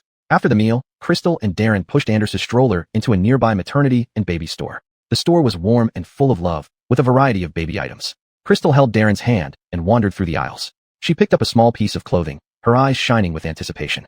"Darren, what do you think of this outfit? It has a blue bear pattern. How cute." Darren smiled, took the clothing, and examined it closely. "Yeah, it's nice. It suits Anders well. He does seem to like bright colors." Crystal nodded in satisfaction, then picked up a soft toy shaped like a bear. "This toy looks so cute, but isn't Anders still too young to play with it?" Darren glanced at the toy and turned to Crystal. "We can buy it now. When he grows up, he can play with it." They spent a long time browsing in the store, finally picking out all they needed. Crystal looked at their spoils of war and said to Darren, "Darren, did we buy too much? Anders might not use all of these." Darren smiled lovingly. "Not too much. Our Anders deserves the best. Besides, watching him wear these cute clothes and play with these interesting toys will make us happy too." The two returned home with Anders, who woke up and was fed milk. Crystal couldn't wait to start dressing Anders in the new clothes. Wearing the little blue bear outfit, Anders looked even cuter and more lively. He waved his tiny hands and kicked his tiny feet, as if expressing his joy and excitement. Crystal looked at Anders and said with a smile, "Darren, look how excited Anders is." "Our choice was right indeed." Darren also nodded with a smile. "Yes, our Anders is the happiest baby." Back home, they were completely unaware that they had become the focus of media attention. When their figures were captured by cameras and subsequently posted online, the entire internet was buzzing. A striking news headline quickly spread online. "Darren wins back ex-wife. Heartwarming 3-family moment captured." The article came with photos from the mall, where Darren's face beamed with smiles while his eyes followed Crystal closely, and Crystal was seen excitedly holding the toys bought for Anders. Fortunately, the irresponsible media blurred Anders's face, not revealing it. This news stirred up another wave. After all, Darren and Crystal's marriage saga had always been closely watched, and their divorce made quite a stir. With Joshua earlier smearing, people remembered their story even more vividly. Netizens left comments one after another. Some offered blessings while others questioned the authenticity of this news. Bowie sure moves fast. He gets married and divorced, then reconciles immediately. Who knows what's going on? Showbiz is full of half-truths and deceptions. Who can tell what's real anymore? Chapter 158, Calculation. Darren made a call to get the trending topic taken down, and the two of them took Gwendolyn back home. Crystal walked into the house side by side with Darren, only to be met unexpectedly by an unforeseen figure, Song Everard. Crystal's gaze lingered on her for a few seconds before turning to look at Darren in confusion, her eyes full of questioning. Who is she? Darren was also puzzled, just about to explain that he didn't know, but Song Everard cut him off. Her bright eyes now sparkled with complex emotions. Her voice trembled slightly, almost imperceptibly. "Darren, how could you get married? Didn't you say you would marry me?" Looking puzzled, Darren turned to Darian and asked, "Coyle, what's this about?" Darian said casually, "She's your Uncle Song's daughter, used to go to the same elementary school as you." Still confused, Darren replied, "Miss Song, I have no memory of you. Have you got the wrong person?" Song Everard seemed not to hear his words. Her eyes locked onto Darren, as if searching for a trace of redemption from him. "I've been trying so hard to come back to you. How could you just get married and even have a child?" She talked to herself, seemingly oblivious to what others were saying. Now everyone could see that there was something wrong with Song Everard. Seeing Song Everard's lost appearance, Darren felt helpless. It would be best to send her back to the Song family immediately. He turned to Darian and said, Coyle, I think we need to contact Uncle Song and tell him about Everard's situation.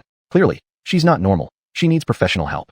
Darian nodded in agreement and immediately picked up the phone to call Uncle Song, explaining the situation. Uncle Song was clearly shocked on the other end of the line and hurriedly promised to come right away. While waiting for Uncle Song, Darian patiently said, Everard, wait a moment. Your dad is here to take you home. When Brian arrived, seeing his daughter in this state, he was heartbroken. He tried to pull Song Everard, but she clung tightly to the edge of Darren's coat, crying and shouting, I won't go. I want to marry him. Darren, you promised me. You promised me. Darren started to lose patience, and Crystal had a complicated expression. Brian quickly comforted his daughter. Everard, don't make a scene. Let's go home with Dad. But Song Everard refused to listen and continued crying and causing a disturbance. Darian frowned and said seriously, Zheng, you should take Everard to see a doctor first. This kind of fuss won't solve anything. But Song Everard acted as if entranced, ignoring everyone else's words. Brian looked at Darren helplessly, full of apology. Darren, I'm really sorry. I don't know why Everard has become like this. Darren sighed. Uncle Song, you should take her to see a doctor as soon as possible. Otherwise, it might get worse. But Song Everard still wouldn't give up and screamed loudly when anyone tried to take her away. Crystal thought it was good that they had taken Gwendolyn back to the room.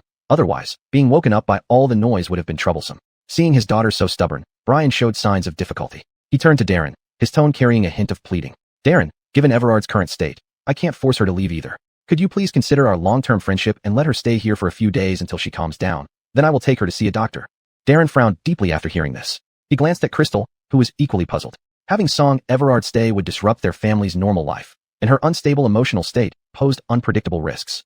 Therefore, he firmly shook his head. Uncle Song, I understand your concerns, but having her stay here isn't appropriate.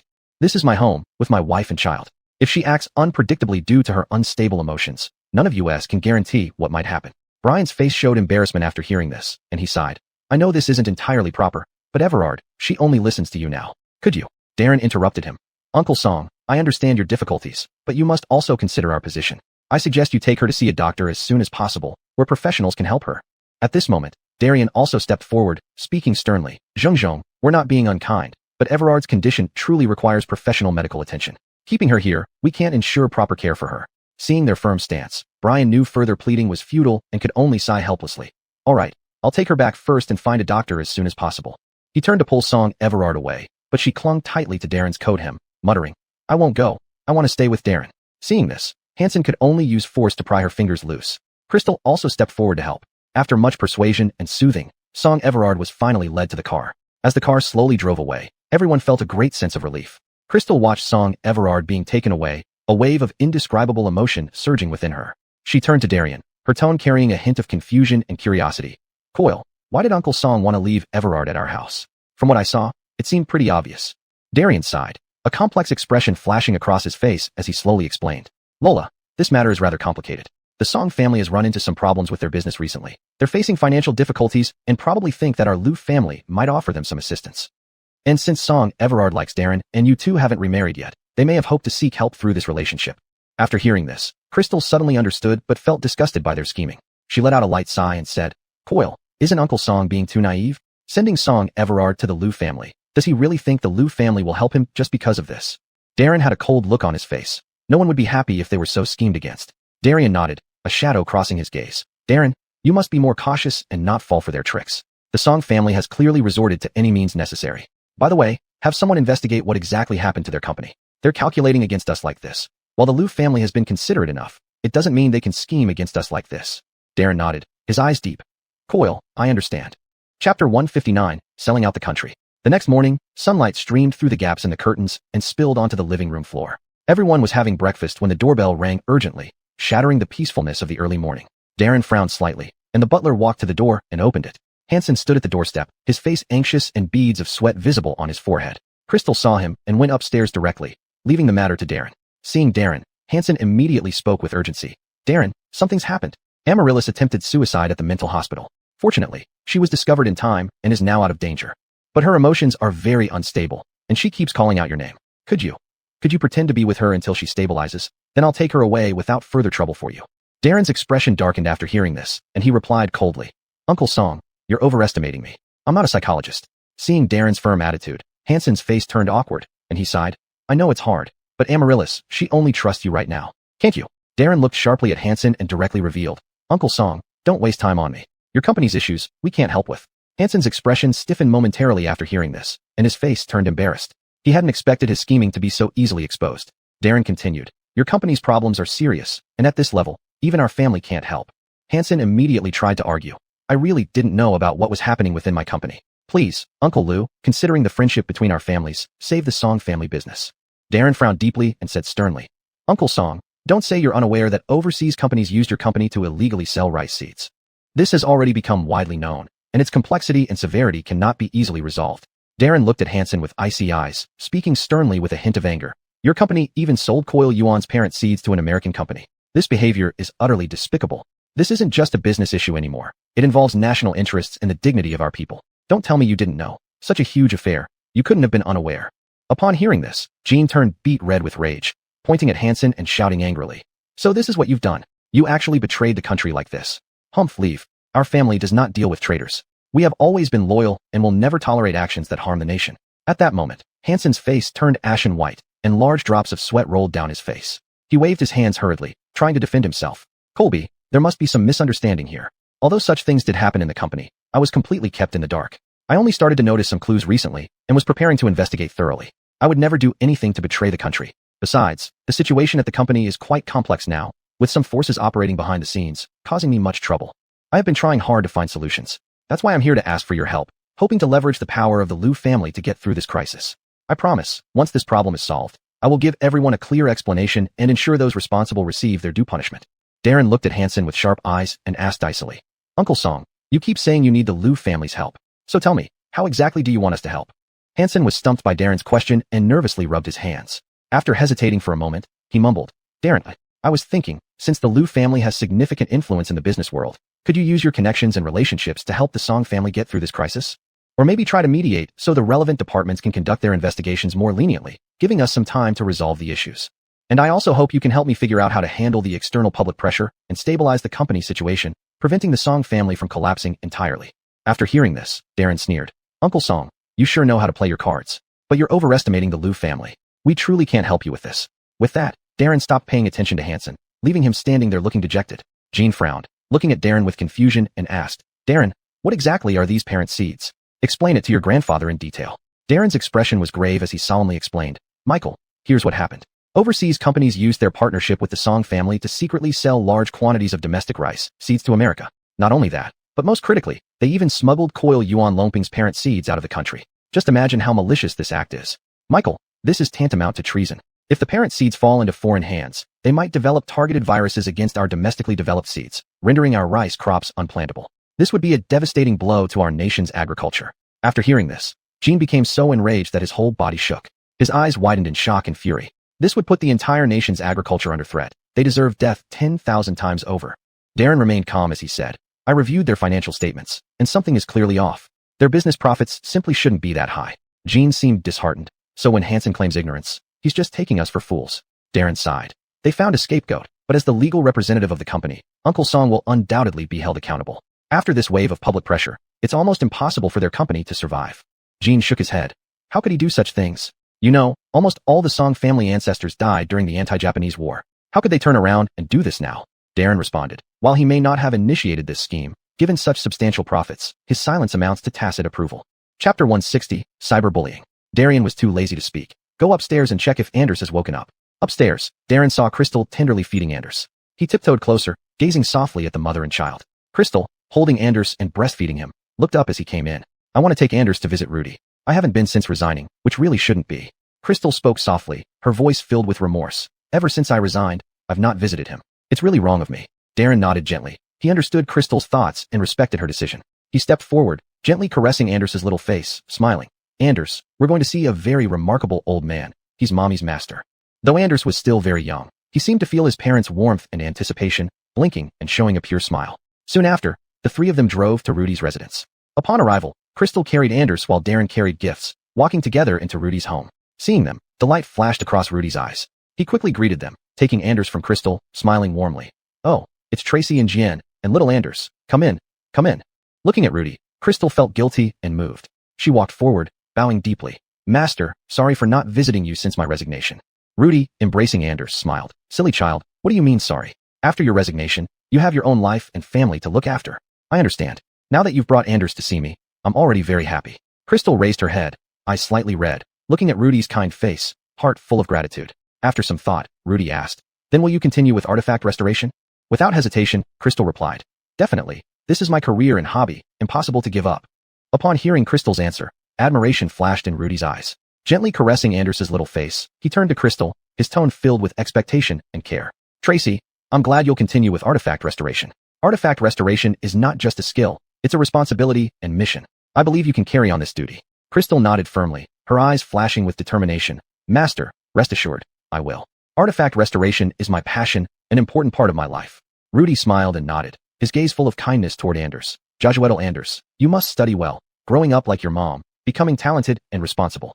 Anders seemed to understand Rudy's words, babbling back, tightly grabbing Rudy's sleeve, showing obvious affection. Then, they all gathered in the living room. Rudy and Crystal talked about artifact restoration, with Darren quietly listening, occasionally chiming in.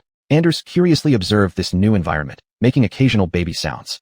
Time flew by during their pleasant conversation until dusk unknowingly approached. Checking the time, Darren softly said to Crystal, "Tracy, it's getting late. We should return before Anders gets sleepy." Crystal reluctantly nodded and got up to Rudy, saying, "Master, next time we'll visit you again." Rudy waved his hand, smiling. "All right, go safely home. Bring Anders more often when free."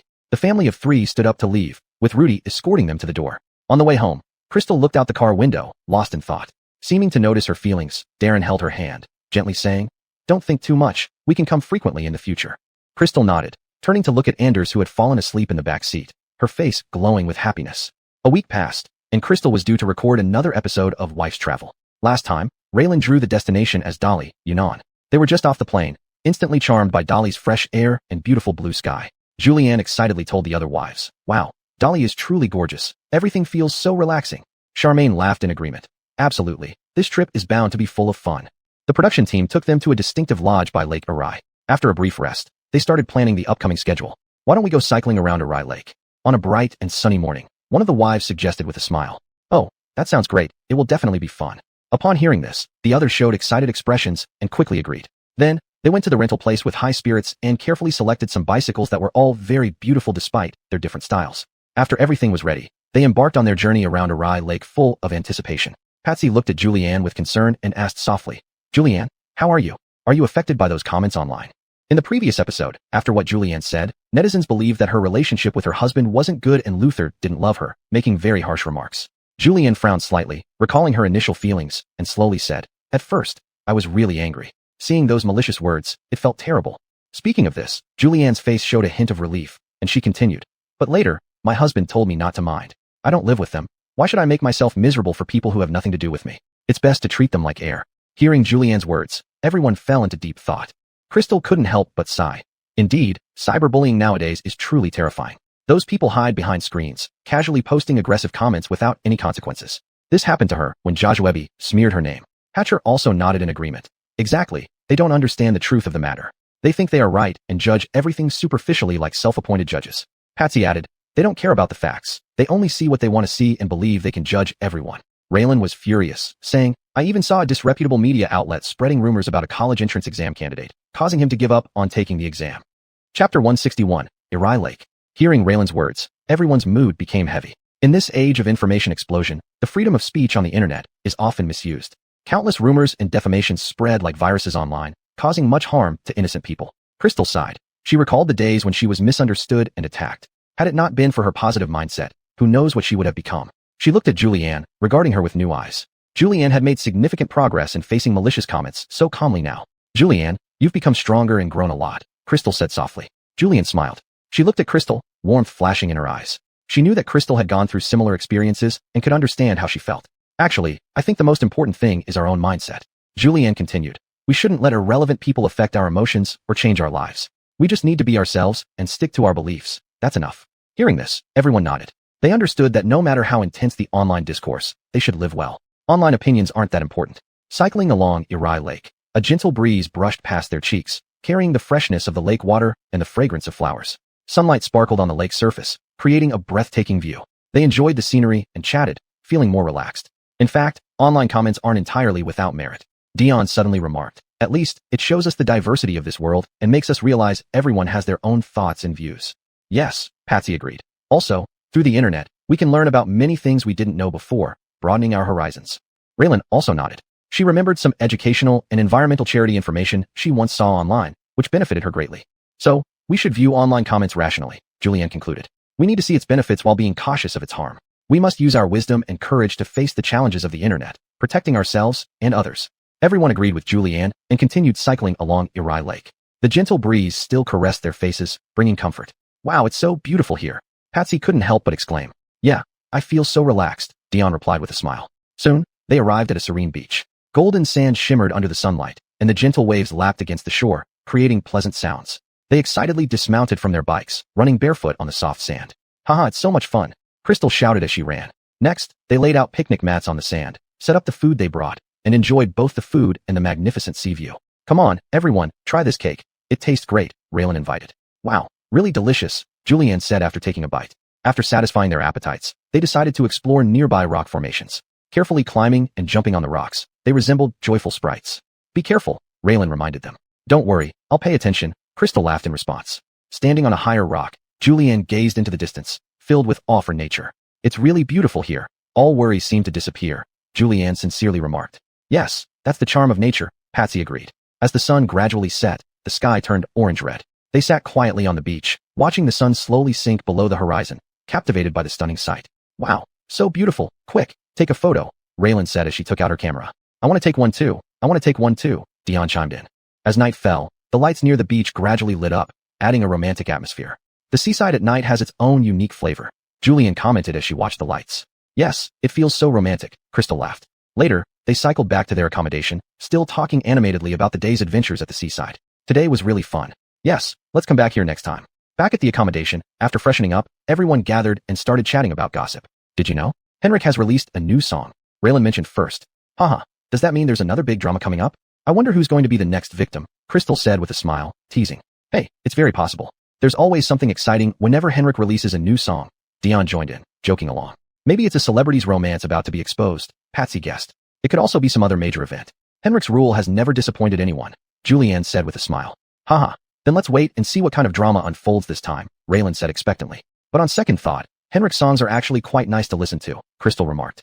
Yeah, he's really talented, Dion nodded in agreement. But this rule of his is just too interesting. It always draws everyone's attention and sparks discussions, Patsy laughed. Who knows, maybe something is already happening behind the scenes, Julianne winked. Everyone laughed as they continued guessing what might happen after Henrik's new song release. The night grew deeper, and their discussions gradually quieted down. Sleepiness started to creep in. Oh, it's not early anymore. Let's get some sleep. We can continue gossiping tomorrow, Raylan stretched and said. Sure, we need enough energy to play and gossip. Crystal smiled, got up, and bid everyone good night before heading back to her room. The others also returned to their rooms one by one. Soon, the whole house fell silent. Only the sound of steady breathing remained. The next morning, sunlight streamed through the windows. Everyone woke up one after another. After freshening up, they gathered again. I wonder if Henrik's new song has caused any big events, Patsy said while eating breakfast. Haha, we'll know when we check the news later, Julianne replied. Just as she spoke, Raylan took out her phone and started browsing. Sure enough, there was drama unfolding. Chapter 162 Water Splashing Festival. Wow, look at this, it's really big news. Henrik and International Evelyn are getting divorced, Raylan said in surprise. Oh, we did predict that, Dion exclaimed with his mouth wide open. Indeed, I thought their relationship was doing pretty well before, Patsy sighed. Showbiz is so fickle, Charmaine shook her head. Well, it's not strange anyway. The romantic lives of celebrities are complicated by nature, Crystal shrugged. Raylan continued. Yeah, but this piece of news came too abruptly. I bet the internet is going crazy right now. Dion laughed. Haha, sure thing. Every time there's big news about Henrik, it usually gets overshadowed by something else. This time he finally made the headlines on his own. Everyone couldn't help but laugh at this. Then they began discussing other celebrity couples breaking up and getting together in the entertainment circle, filled with many emotions. Hearing that a grand water splashing festival was being held locally, they were excited to join in and experience it. They changed into light clothing, carried water splashing tools, and happily arrived at the festival site. Upon entering, they immediately felt the lively and joyful atmosphere. The square was crowded with people, holding buckets or water guns, all with radiant smiles on their faces. Music and laughter intertwined, making an exceptionally lively scene. They even saw a police officer mingling in the crowd with a water gun strapped to his waist, which was a hilarious sight. He must have come to maintain order initially, but got swept up in the festive mood, unable to resist bringing along his combat gear. When people saw the policeman sneaking attacks on others with the water gun or being ambushed himself, showing expressions of both anger and amusement, everyone laughed even more heartily. It was such a funny sight. Raylan excitedly grabbed the water gun and sprayed Crystal. Crystal screamed, pretending to be angry, saying, "You dare to ambush me, Raylan? Just wait till I get you back." With that, she picked up a bucket, scooped up some water, and threw it at Raylan, but miscalculated the force. The water splashed onto a nearby uncle, leaving him dumbfounded. Crystal hurriedly apologized while Raylan burst into laughter. Dion and Patsy stood by laughing loudly and quickly joined this water battle. Dion was firing randomly with his water gun when he suddenly felt coldness on his back. Turning around, he saw Patsy had sneaked behind him and doused him with a bucket of water. Dion widened his eyes.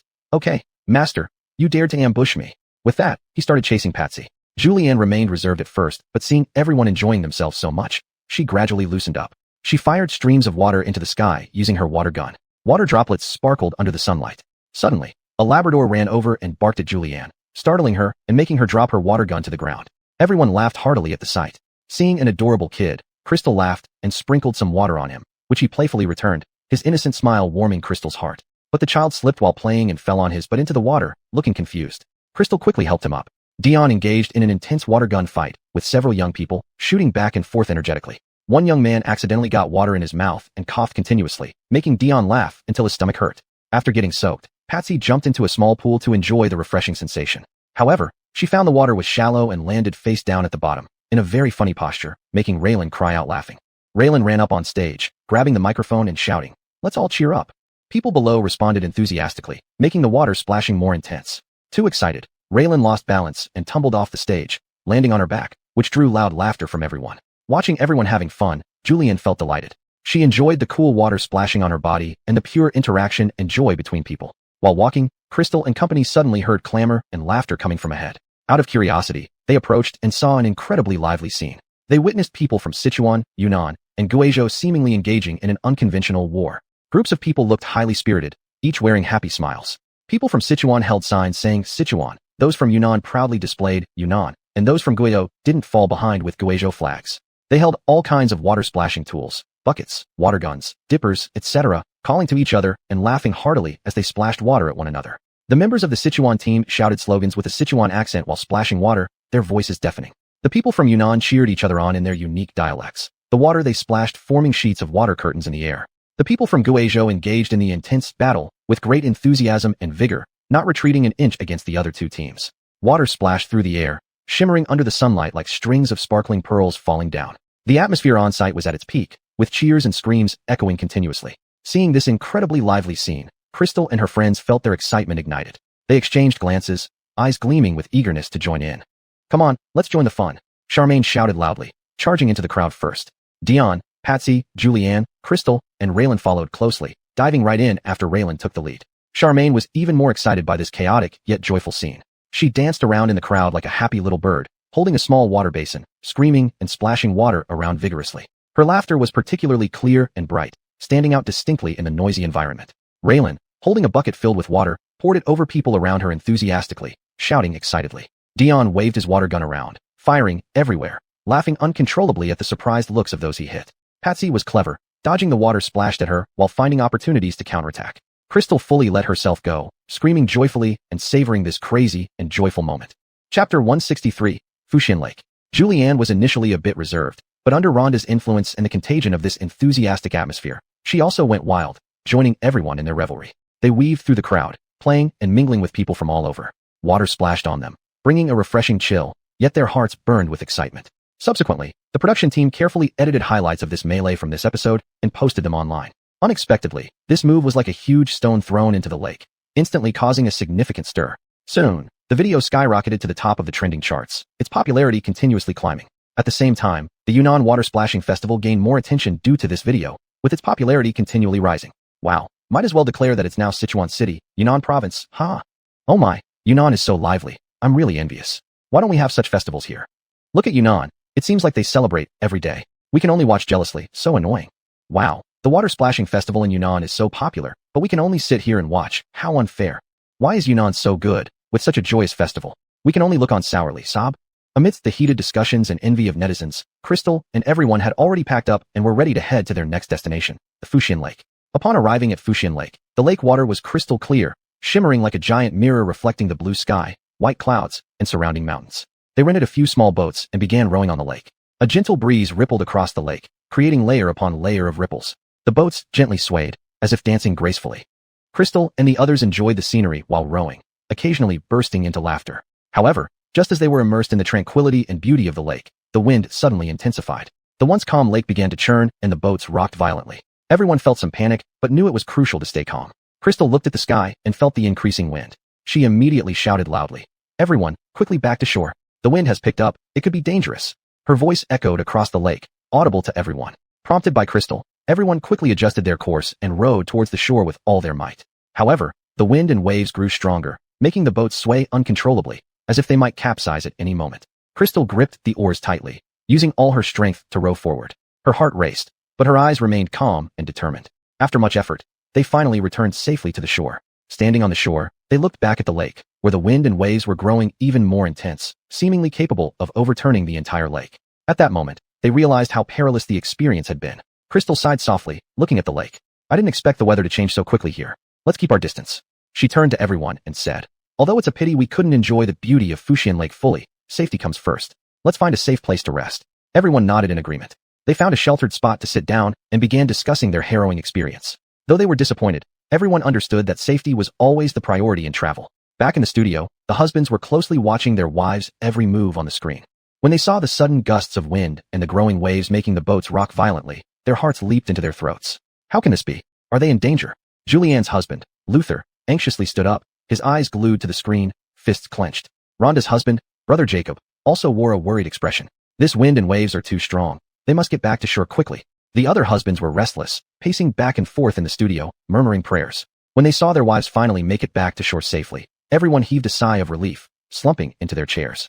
Too close for comfort, but thankfully they're safe. Darren wiped the sweat off his forehead. "Yeah, this trip is full of unforeseen dangers. We really need to be more careful." Another husband, Hassan, agreed. Their hearts slowly calmed down, but they still felt lingering fear, hoping the rest of the journey would be peaceful and smooth. Josue Chun began to introduce the cliff-like lake bottom of Fuxian Lake. "Do you know, Fuxian Lake's lake bottom is very special. It's cliff-like. The water is extremely deep, and there's a lot of lush aquatic grass below. It's said that even good swimmers might not return once they dive in, filled with mystery and danger.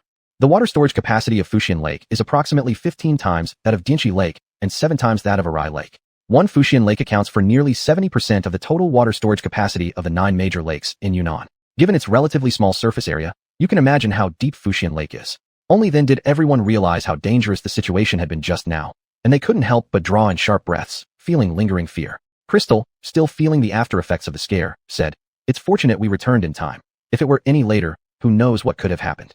The others also nodded in agreement, recalling the harrowing moments on the lake, still feeling heart-stopping fear. Julianne remarked reflectively, "Yes, Fuxian Lake looks beautiful and peaceful, but who would have thought it hides so many dangers? In the future, no matter where we go, we must be more cautious."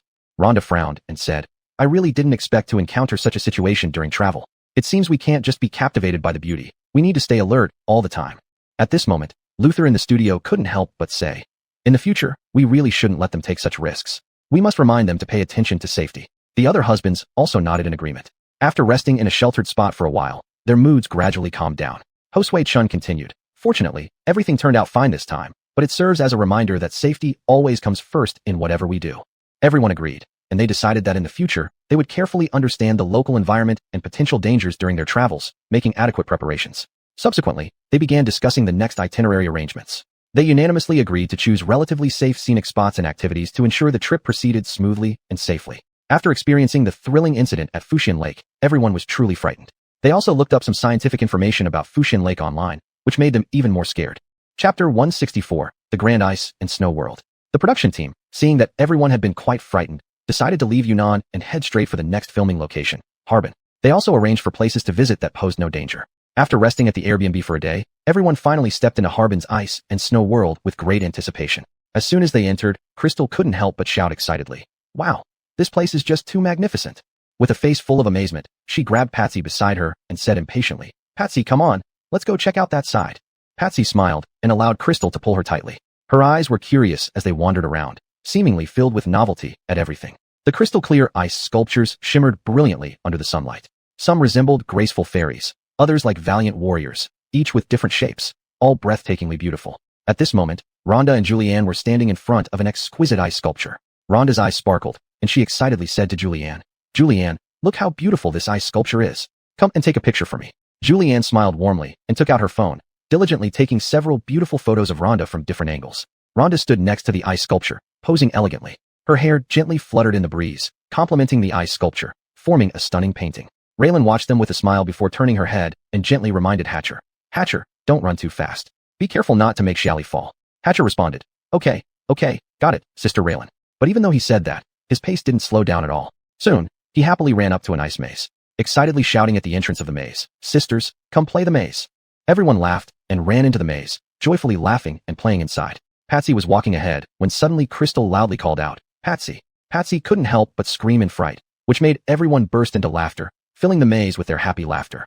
Inside the ice maze, the icy walls emitted a subtle chill, adorned with delicate patterns as if telling ancient stories. The wives' figures darted through the maze like playful sprites. After coming out of the maze, they were pleasantly surprised to see an ice swing. Rhonda happily plopped herself down on it and started swinging while calling out to Julianne, Come push me, Julianne. Julianne walked over with a smile and gently pushed Rhonda, feeling especially happy seeing the radiant smile on Rhonda's face. Raylan discovered an ice slide not far away and excitedly suggested, Let's slide on this. Everyone enthusiastically agreed. One after another, they bravely slid down the slide, accompanied by shouts and laughter, as if casting all their worries aside. The surface of the ice slide was smooth like a mirror. Sitting on specially designed sliders, the wives felt the thrill of rapid descent, their laughter resonating in the air like joyful notes. Tired from playing, the wives rested under an ice pavilion. Patsy mischievously scooped up a handful of snow and, catching Hatcher off guard, stuffed it into his neck. Hatcher jumped up, chilled, yelling about chasing Patsy for revenge. Thus began an intense snowball fight. Hatcher quickly bent down to scoop up some snow, formed it into a snowball, and threw it forcefully at Patsy while shouting, Master, watch out. Patsy nimbly dodged and retaliated by making more snowballs. Seeing this, Crystal excitedly joined in, laughing and shouting, Haha, I want to play too. As she spoke, her snowball already flew toward Hatcher. Initially watching from the sidelines, Raylan, Rhonda, and Julianne were moved by the fun atmosphere and joined the snowball fight. Raylan, quick and accurate, hit Hatcher squarely with a snowball, causing him to cry out in pain. Rhonda and Julianne cooperated, one making snowballs and the other throwing them, thoroughly enjoying themselves.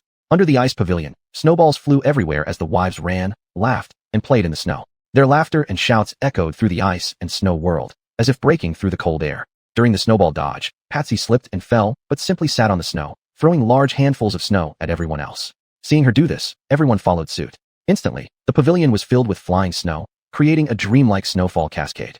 Ha, this is so much fun. Julianne laughed and shouted, her hair and clothes covered with snowflakes, but she paid no attention to it. Crystal was laughing so hard she couldn't straighten up, continuing to create a snowstorm as she laughed. Snowballs flew back and forth among the wives, and the battle became more intense. Patsy rolled a huge snowball and threw it with all her might at Raylan, who narrowly dodged it with a sidestep. The snowball hit an ice sculpture and shattered into countless pieces of snow. Raylan wasn't going to let that slide. She quickly returned with an even bigger snowball, which hit Patsy squarely on the shoulder. Patsy dramatically exclaimed, Ouch, Raylan, you're too ruthless. Julianne quietly sneaked up behind Crystal and, taking her by surprise, stuffed a snowball into her back. Crystal shivered from the cold and turned around to chase after Julianne, shouting, Julianne, don't run. Julianne laughed and dodged quickly, almost slipping but fortunately being caught in time by Rhonda. Hatcher, using his strength advantage, made each snowball solid and powerful. He threw several consecutive snowballs at Rhonda, who dodged left and right but still got hit a few times, her hair covered in snowflakes. Rhonda also got fired up and began to counterattack vigorously, creating many small snowballs that shot out like bullets toward Hatcher. The wives ran and chased each other in the snow, occasionally screaming and laughing. Crystal and Patsy formed an alliance to deal with Hatcher and Julianne. They cooperated. One drew fire while the other aimed accurately. Meanwhile, Raylan and Rhonda fought flexibly on the side, sometimes joining one side and then helping the other. Suddenly, Hatcher made an extra-large snowball and proudly raised it high, shouting, Look at my super big snowball. Everyone burst out laughing at his appearance and stopped what they were doing to watch him. At that moment, Patsy secretly circled around behind him, ready to ambush. Chapter 165, The Ruins Museum. Wresting the snowball from his hand, she threw it back at him. Dion was hit full in the face with snow, and everyone laughed even harder. Laughter echoed throughout the vast world, soothing much of the earlier fright from Fuxian Lake. Travel really was the best way to heal. At this moment, sunlight filtered through the thin layer of clouds, casting a warm glow over the icy and snowy landscape. Everyone stopped their snowball fight, standing still and breathing slightly heavily, but their faces still beamed with joy. In the studio, husbands watching their wives' happy faces on the big screen were all delighted. Luther laughed heartily. Oh, we should really go out more often. I haven't seen Rebecca laugh like this since she had the baby. Hassan nodded with a smile. That's true. Seeing them so happy makes me very pleased too. Rena sighed appreciatively. Travel is truly wonderful. The scare we got at Fuxian Lake has almost been forgotten. Darren didn't say anything. He only thought about taking Crystal on more dates after this. Then Patsy shook the snow off her hair and shouted happily. We must go out more often and see different landscapes. Rhonda cupped a handful of snow, watching the snowflakes melt slowly in her palm, and said softly, "Travel can not only relax us, but also make us cherish the beauty in our lives." Julian giggled and added, "Exactly, just like playing here together in the snowy wonderland. How joyful." Raylan gazed into the distance thoughtfully. "After all we've been through, we should enjoy every moment of now even more." They smiled at each other, their hearts filled with anticipation for more beautiful journeys ahead. Then they held hands and continued to stroll through the snowy world, admiring the exquisitely crafted ice sculptures. At every interesting spot, they would take photos to remember this unforgettable time. As time passed, the sun began to set, casting a brilliant afterglow over the entire snowy wonderland. The wives ended this day's delightful trip in this picturesque beauty, filled with happiness and contentment. In the studio, the husbands watched their wives walk away, wearing satisfied smiles, thinking that there will be many more such wonderful times in the future. Perhaps because the production team saw how happy they were, the next destination took a heavy turn. The next day, they went to the Site 731 Museum in Harbin with mixed feelings. The moment they stepped into this place full of sin, an invisible oppressive atmosphere seemed to envelop them. The light-hearted smiles instantly disappeared from everyone's faces, replaced by extreme seriousness and solemnity. Following the corridors, the first things they saw were the laboratories where brutal experiments once took place, dark and cold. Seeing the rusted experimental equipment, they could almost visualize the horrifying scenes that played out here. Patsy's eyes reddened immediately, her voice trembling. "Oh my God, I can't imagine how many people endured unspeakable torture here. It's hateful." Rhonda bit her lips tightly, her eyes brimming with sorrow and anger. "Do you know why Japan's medical industry is so advanced? It was built on the blood and flesh of our Chinese people." Julian stared blankly at the exhibits and photographs, tears streaming down her cheeks uncontrollably. "These are testimonies of our ancestors' blood and tears. We must never forget." Raylan's expression turned grim as steel, speaking slowly. "Every inch of land here bears endless suffering. We have a responsibility to let more people know about this dark history." Back in the studio, everyone watched with expressions full of sorrow and pain. Everyone tried their best to suppress the anger bubbling inside them. Hassan let out a heavy sigh, unable to bear what he saw. "This is a wound in our history that can never be erased. Our descendants must clearly know this." Rena's voice became low and grave. "What happened here makes everyone understand how heavy the suffering once was. We must treasure the hard-won peace today even more." Darren felt an even stronger loathing for Hansen. Why couldn't he do something decent instead of being a traitor? Crystal and the others continued forward, arriving at the former prison area. The small, dark, damp space felt suffocating. It seemed as if traces of victims' blood and tears still lingered on the walls, telling tales of their despair and pain. Seeing those simulated torture instruments, a dissection table for live anatomy, electroshock devices causing unbearable pain, and countless other inhumane tools, everyone's hearts ached. Almost no one could bear to look directly. Some closed their eyes, while others covered their mouths, trying hard not to let out sobs. The production team members also had reddened eyes. In an area displaying the results of human frostbite experiments, they saw those shocking photographs and descriptions. Under extreme cold conditions, victims' limbs were frozen stiff and deformed, then placed in hot water. Such pain and torture were unimaginable. Patsy was already sobbing uncontrollably. "We can't forget these things, how can we?" Rhonda's face was streaked with tears. "Why should we forgive? If we forgive, what would our past sufferings mean?" Julian choked out. "We must never forget these atrocities and ensure such tragedies never happen again." Raylan shook her head. "We must remember, and make sure the whole world knows." Dion's face was filled with deep sorrow. Being from Northeast China, he had been brought here by his parents before, but each time he entered, the deep-seated hatred resurfaced. As they walked into a section showcasing bacteriological experiments, the hair-raising scenes caused waves of nausea in their stomachs. Learning that countless people were used as carriers for bacterial cultivation, enduring endless suffering until death, filled everyone with grief and hatred. Leaving the Unit 731 site, everyone's steps were incredibly heavy, as if each step carried the weight of history. But they also knew that only by remembering the past could they better move toward the future. When someone wanted to go back to reshoot some details, they were stopped by staff who told them, "Move forward, never take the path backward." The exit of the exhibition hall was a long, dark uphill passage, arduous, yet leading to new hopes. Following the light straight ahead led to a school. Everyone slowly walked out of the hall, the heavy atmosphere still lingering in each person's heart. Chapter 166, No Budget Judgment. Sunshine fell upon them, but it could not dispel the deep-seated grief and indignation.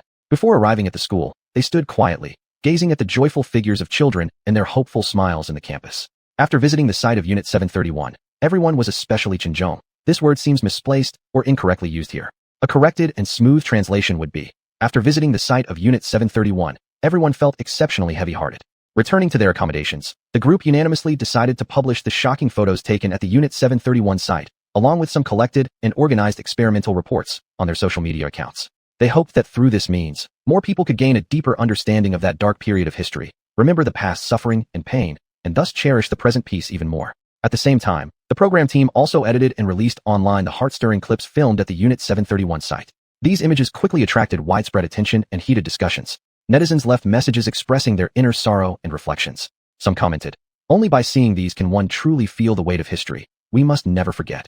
Others expressed, "Thank you for sharing, giving us a more direct understanding of the crimes of Unit 731. After visiting the somber Unit 731 museum, everyone's mood was low. The production team gave them unlimited budget allowance for free arrangements, which of course came from loose sponsorship. They decided to visit Central Street in Harbin to lighten their mood. As they stepped onto the ancient and charming brick pavement of Central Street, it felt as if they had entered another world. On both sides of the street were buildings with exotic charm, exquisite carvings, and unique styles, leaving an impressive first impression. Patsy excitedly looked around, observing the beautiful shops and the dazzling array of goods, her mood gradually brightening. Rhonda was drawn to a small store selling Russian-style handicrafts, entering to pick out delicate items. Julianne and Raylan strolled hand in hand down the street, enjoying the bustling atmosphere and occasionally stopping to take photos with the roadside sculptures. Hatcher saw street performers and stopped to watch with interest, clapping along to the rhythm. Crystal was attracted to a shop selling Madeira iced lollies, buying several to share with everyone. The refreshing sweetness made everyone exclaim in delight. Walking along, they also visited St. Sophia Cathedral. Standing majestically in the sunlight, the church appeared especially solemn and sacred. They took photos in front of the cathedral, capturing these beautiful moments. Next, they came to the banks of the Songhua River, watching the broad river surface and the passing boats. Someone suggested taking a boat ride, which everyone agreed to happily. On the boat, enjoying the river breeze and the scenery on both banks, they laughed and talked, easing their earlier heavy hearts. As the sun set, the entire Central Street turned golden. In this romantic and cheerful atmosphere, they temporarily forgot their previous sadness and heaviness. The next day, the group decided to go to Sun Island. On the ferry to Sun Island, they discussed excitedly. Patsy livened up the mood, saying, "I heard Sun Island is very beautiful. I'm really looking forward to it." Rhonda nodded in agreement. "Yeah, there will definitely be many different sights." Upon arrival at the island via ferry, they were immediately captivated by the fresh air and beautiful natural scenery. Walking along the winding paths, lined with lush trees and colorful flowers, Patsy couldn't help but exclaim, "Wow, this place is so beautiful. It feels like a fairyland." Rhonda ran up to an especially vibrant flower and said, "Look at this flower. It's so beautiful." They wandered into the Russian-style town on the island, where the architecture exuded a rich foreign charm. Everyone curiously toured the elaborate wooden houses. Julianne marveled. "These wooden houses are so exquisite, really unique." Raylan added, "Yes, it feels like being abroad." Patsy bought a beautiful Russian-style hat from a store, happily posing for photos and saying, "Quick, take some pretty photos for me." Rhonda couldn't resist the charming ethnic handicrafts, picking out several pieces to bring back as souvenirs while saying, "These little items are so cute." Next, they arrived at the waterfall on the island, watching the cascading water and feeling the cool mist. Julianne excitedly pulled Raylan for a photo in front of the waterfall, saying, "Come on, let's take one here." Hatcher became deeply interested in the island's folk exhibitions, earnestly watching and exchanging insights with local staff, learning about the cultural stories behind them, often exclaiming, "There are such stories here too." Crystal, on the other hand, discovered a beautiful sea of flowers. She ran and laughed in it, fully enjoying the wonderful gifts of nature, and shouted loudly, "It's so beautiful here." After a day of playing, everyone was a bit tired but felt especially cheerful. In the evening, they gathered together to share the joy and gains of the day. Patsy smiled and said, "We had so much fun at Sun Island today. Those scenes are truly unforgettable." Rhonda also said, Yes, especially those handicrafts. I love them so much." On the third day, they went to the Harbin Polar Park. There, they saw various polar animals like cute penguins and intelligent dolphins. Seeing the penguins waddle around, Patsy couldn't help but laugh. "Haha, these penguins are so funny." The spectacular animal performances drew continuous applause from them. Raylan clapped excitedly. "Wow, the dolphins are so impressive." They also interacted closely with some small animals, experiencing the pleasure of harmonious coexistence between humans and animals. Julian happily said, "It's really interesting to interact with these little animals." After a full day at the Harbin Polar Park, everyone no longer felt the previous heaviness. Back at their accommodation in the evening, they still enthusiastically discussed what they had seen and heard during the day. On the fourth day, the group decided to explore the culinary world of Harbin. They came to the famous Old Dawai food street, where crowds were bustling and the aroma was overwhelming. Patsy's eyes lit up as she looked at the various food stalls. "Wow, there are so many delicious foods here," Patsy said excitedly. They first tasted the sausages. The rich fragrance and unique taste earned unanimous praise. Rhonda nodded while eating. "They're really delicious. This flavor is so unique." Next, they tried the sweet and sour pork, which was crispy outside and tender inside. Raylan ate with a blissful expression. "This sweet and sour pork is simply my favorite." Chapter 167, Unscrupulous Boss. Crystal discovered a shop selling Harbin's specialty pastries. She bought some sakima and peach crumbles to share the sweetness with everyone. After savoring the delicacies, they strolled around the Old Dawai streets again. There were many ancient buildings and traditional shops here, exuding a historical charm.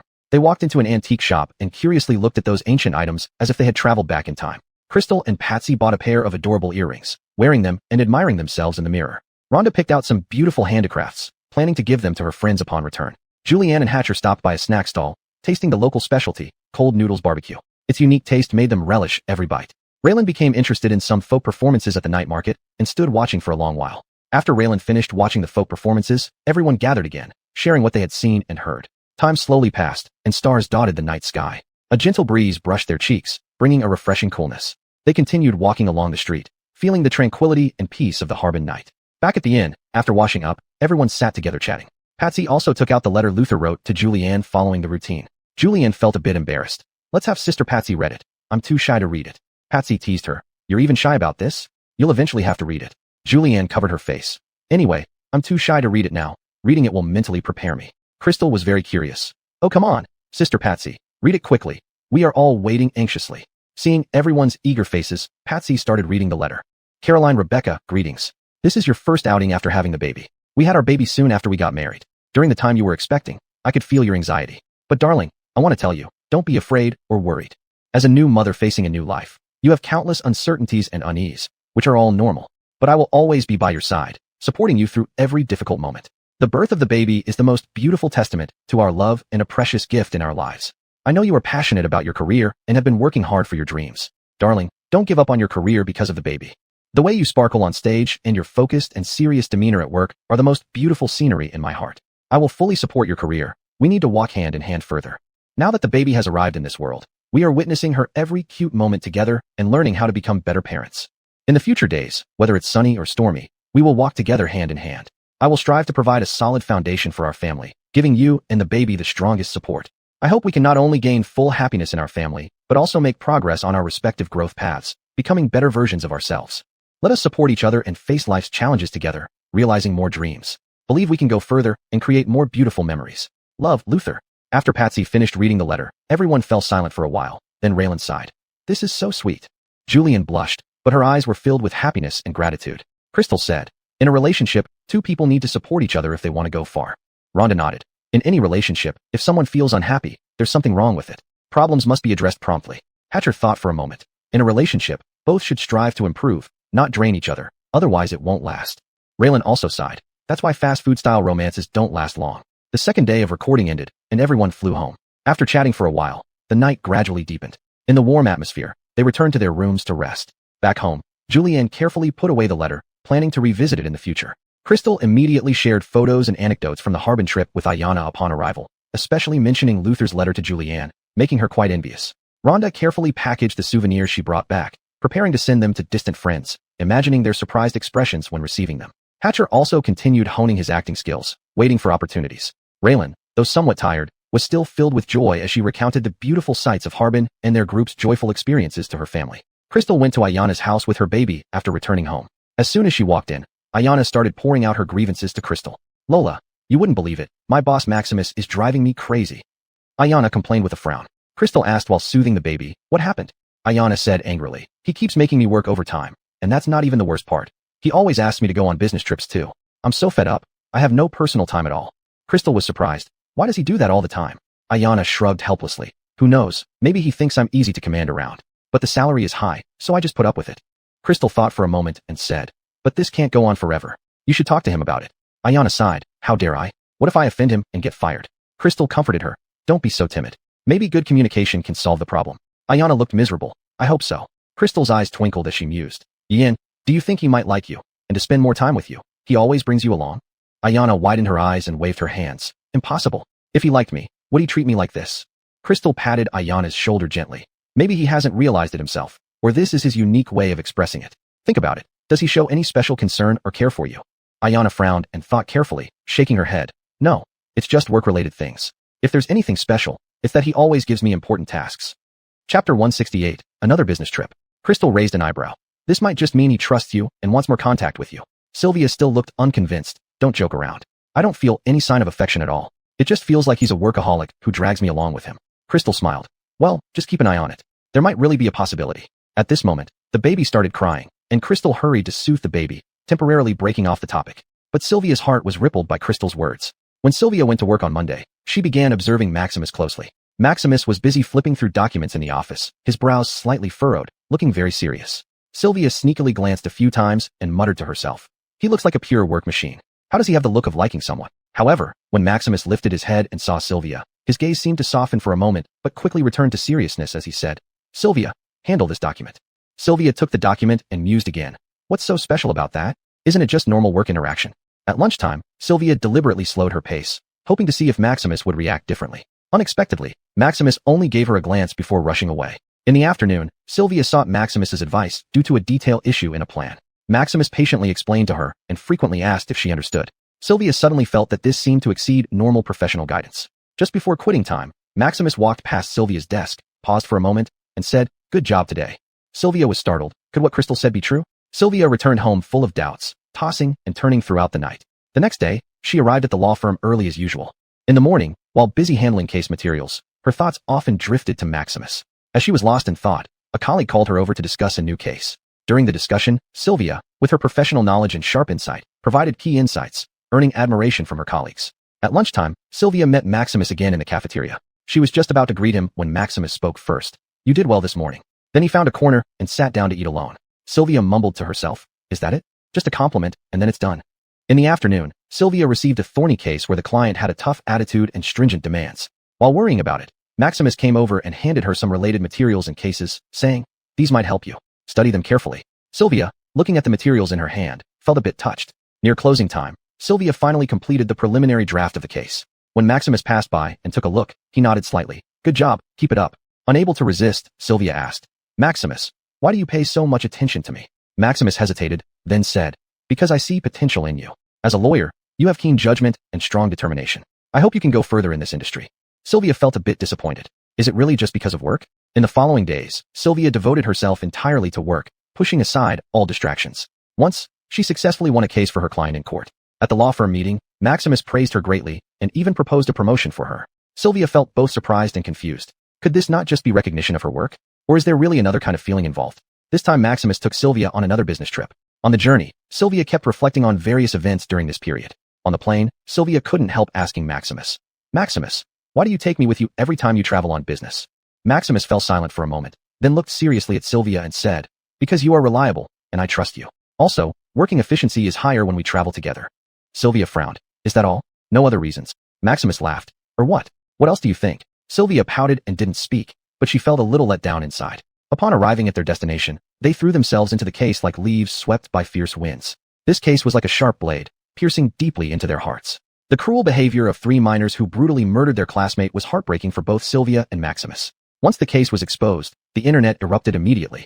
People posted comments condemning the actions of these children. How could these children be so cruel? They are the dregs of society. The law on the protection of minors cannot be an excuse for them to escape punishment. They must be punished severely to give the victim justice and restore peace to society. Netizens' anger erupted like a volcano, unable to subside. However, due to the delayed verdict of the case, a series of negative impacts have begun to emerge online. Some minors even boldly declared, "So what if I steal from you? Even if I kill you, I won't get the death penalty." Such statements spread like a virus, further intensifying social unrest as if it were a plague, with public panic and anger continuously spreading. But handling the case proved to be extremely difficult. Despite overwhelming evidence, the legal procedures became complicated and lengthy because they involved minors. The three perpetrators were all over 12 years old, but under 14 at the time of the crime, falling within the age range protected by the law on the protection of minors. Their methods of committing the crime were extremely brutal, causing extremely adverse effects. Yet, their age made it difficult to proceed with sentencing. While reviewing the case materials, Sylvia felt shock and anger surging within her like waves. She couldn't imagine how these children could do such cruel things in their innocent years. She decided that no matter how difficult it was, she would seek justice for the victims and make these children understand the severity of their actions. Maximus, as Sylvia's partner and leader, fully understood the complexity of this case. With a solemn expression, he said to Sylvia, "This time, we not only have to deal with legal constraints but also cope with social pressure. The criminals are minors. This case must have a resolution, or else the impact on society will be immeasurable." Sylvia thought about the brutality of their methods and felt it was truly horrifying. Chapter 169, Case Closed. Are the victims not minors just because they are? Can anyone guarantee that they won't commit crimes again after being released from juvenile detention, given their cruel methods? Maximus sighed. Therefore, we need to strive for the greatest justice for the victims within the framework of law, while also considering the education and future of the criminal minors. Sylvia said with a face full of anger, "No matter how difficult it is, we must obtain justice for the victims. Are minors exempted from responsibility? No matter what, we must make them pay the price." Maximus also looked determined. "Of course, we have to get justice for the victims. That's our duty, isn't it?"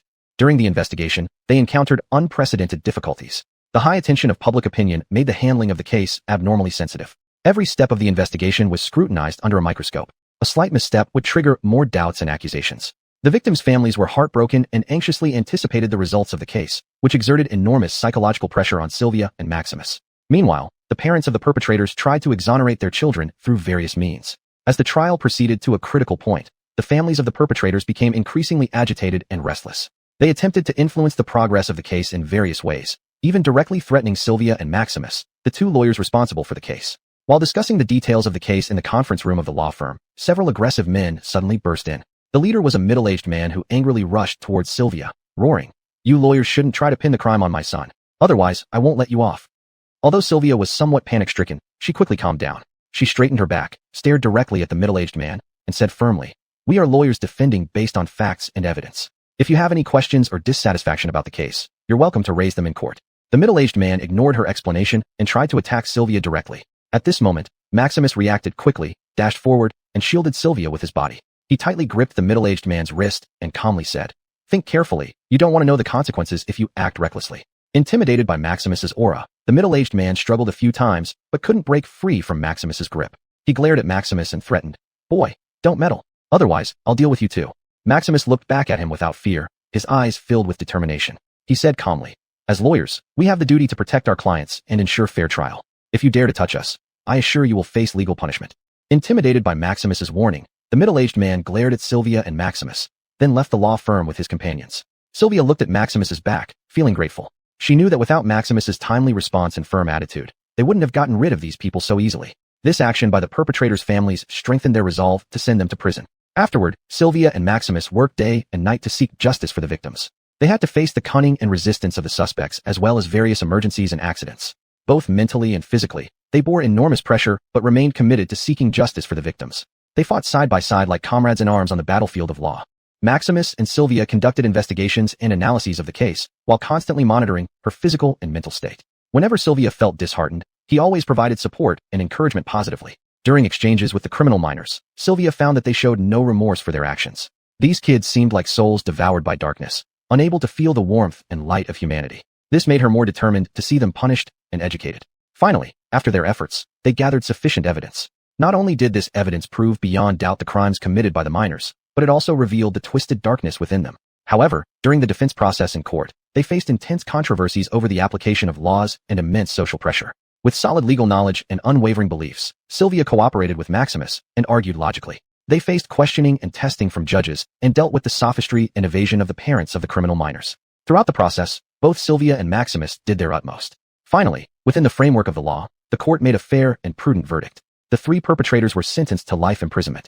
These juvenile offenders received their due punishment, and it also sounded an alarm for society. After the case was closed, Sylvia and Maximus felt a great weight lifted off their shoulders. To relax after this tense period, they decided to go out for a good meal together. They found a cozy restaurant and sat opposite each other.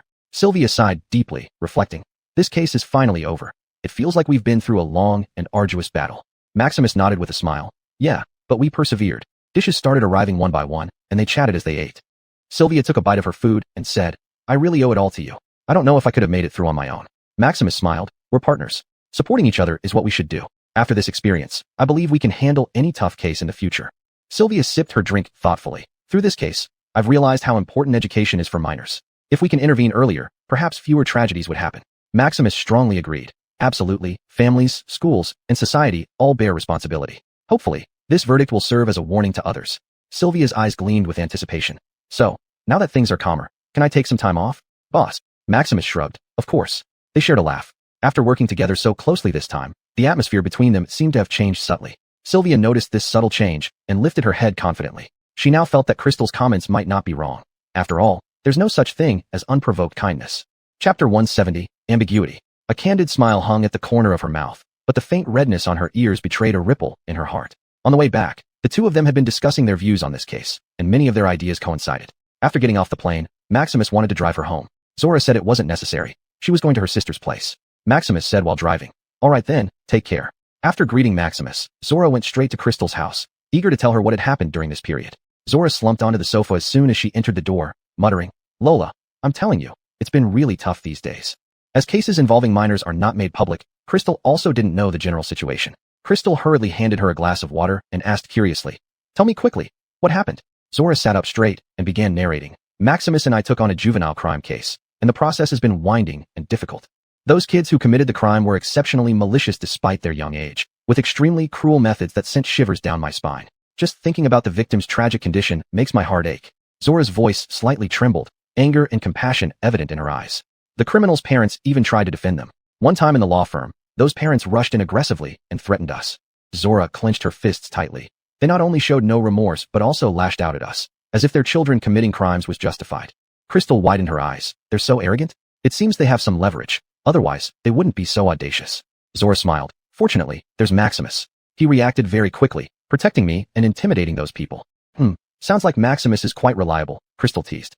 A trace of discomfort flashed across Zora's face. "To finish this case smoothly, both of us worked our butts off. Maximus often stayed up late collecting evidence and traveled everywhere to find witnesses."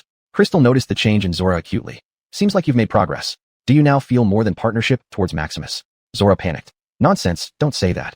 You still won't admit it. Look at how your eyes light up when you mention him." Crystal laughed. Zora fell silent for a moment before saying softly, "Actually, I've noticed something different too. After working together, the atmosphere between us has indeed become subtle. I don't know if it's dependency born from shared hardships or something else. Sometimes, a look or a caring word from him can make me misinterpret things." Crystal held Zora's hand. "No matter what, just follow your heart. If you truly feel for him, don't miss the chance." Zora nodded thoughtfully. I'll think about it." Thinking about Crystal recording the program, Zora asked how her trip went. Crystal's eyes sparkled excitedly. "Yin, it was amazing. The place we went had breathtaking scenery, lush mountains, and rivers, making one feel particularly relaxed. And the local cuisine was distinctive. I ate until my belly was round every day." Zora laughed. "Sounds great. Did you meet any interesting people?" Crystal tilted her head in thought. "Indeed. In Guizhou, where there are many ethnic minorities, we naively asked someone if they could practice witchcraft. To our surprise, the uncle directly said doing so would upset the village chief. Then there was this local girl who was very enthusiastic and introduced us to many fun places." Zora said enviously, "That's wonderful. It sounds like you enjoyed yourself thoroughly." Crystal nodded. "Yeah, but I wish you had been with me. Next time, let's go together." The two chatted for a long time about the amusing incidents of the trip, gradually relaxing Zora. At this moment, Zora's phone rang. It was a message from Maximus. Seeing the message, Zora's heartbeat quickened involuntarily, and that same uneasy look appeared on her face. Noticing this, Crystal teased, "Is it Maximus?" Zora gave her a reproachful glance and started typing the reply without answering. After a while, Zora put down her phone, a complicated expression on her face. Crystal asked curiously, "What did he say?" Zora hesitated for a moment and said, "He invited me to an art exhibition tomorrow." Crystal said excitedly, "This is a great opportunity. You should prepare well." Zora was a bit nervous. "I don't even know what to wear." Crystal pulled her up. "Don't worry. Let's pick out some clothes together and get you dressed up beautifully." Crystal handed the child over to Darren, and then they drove straight to Zora's house. With Crystal's company, the two of them rummaged through Zora's wardrobe, looking for clothes suitable for tomorrow's art exhibition. As she picked out outfits, Crystal couldn't help but tease Zora. "Oh my, look at you. Usually so decisive, but now you're hesitating in front of Maximus." Zora smiled, feeling somewhat helpless. "I don't know. I just feel a bit nervous." "Nervous about what?" "It's not like you haven't met him before," Crystal teased. Zora sighed, a wave of complex emotions surging in her heart. "I'm afraid that the atmosphere between us will become awkward. After all, we are not only colleagues, but also in a superior-subordinate relationship. If an office romance works out, it's fine. If it doesn't, the relationship between the two of us will be very awkward." Crystal nodded, showing understanding. "You have a point. But I think after working together for so long, you should already know each other quite well, right?" Zora thought seriously for a moment and said, "Yeah, I do know him to some extent, but I don't think it's enough. I want to understand him more and see if we are really suitable for each other." Crystal nodded in agreement. "You're right. Matters of the heart shouldn't be rushed. Tomorrow at the art exhibition, you can use it as an opportunity to understand him better. Observe how he behaves in different situations. You might discover something new." Hearing Crystal's words, Zora felt slightly more reassured. She hugged Crystal, resting her head on her shoulder, and said gratefully, "Thank you, E." Chapter 171, Keeping the Appointment. Crystal patted Sylvia's shoulder with a smile. "What are you being so polite for? We're close friends. Besides, I also hope you can find your own happiness." The two of them continued selecting clothes, occasionally discussing their opinions and feelings about Maximus. Throughout this process, Sylvia gradually felt Crystal's concern and support, which made her more determined to get to know Maximus step by step. The relationship between Crystal and Darren let her realize that matters of the heart couldn't be rushed. Communication and understanding were essential. The next day, Sylvia got dressed up meticulously, carrying Crystal's blessings and teasing words, heading towards the art exhibition. There, she saw Maximus's figure and sensed another side of him that was different from when he was working. Together, they appreciated artworks, exchanging their thoughts and ideas, making the atmosphere become relaxed and harmonious gradually. After the exhibition, Maximus invited Sylvia for dinner. She hesitated for a moment, but eventually agreed. She wanted to understand Maximus better and give herself an opportunity to experience the charm of this ambiguous phase. However, she also reminded herself in her heart constantly that she must pay attention to their relationship at all times to avoid affecting work due to emotional issues. In the restaurant, they chatted happily, as if they had endless topics.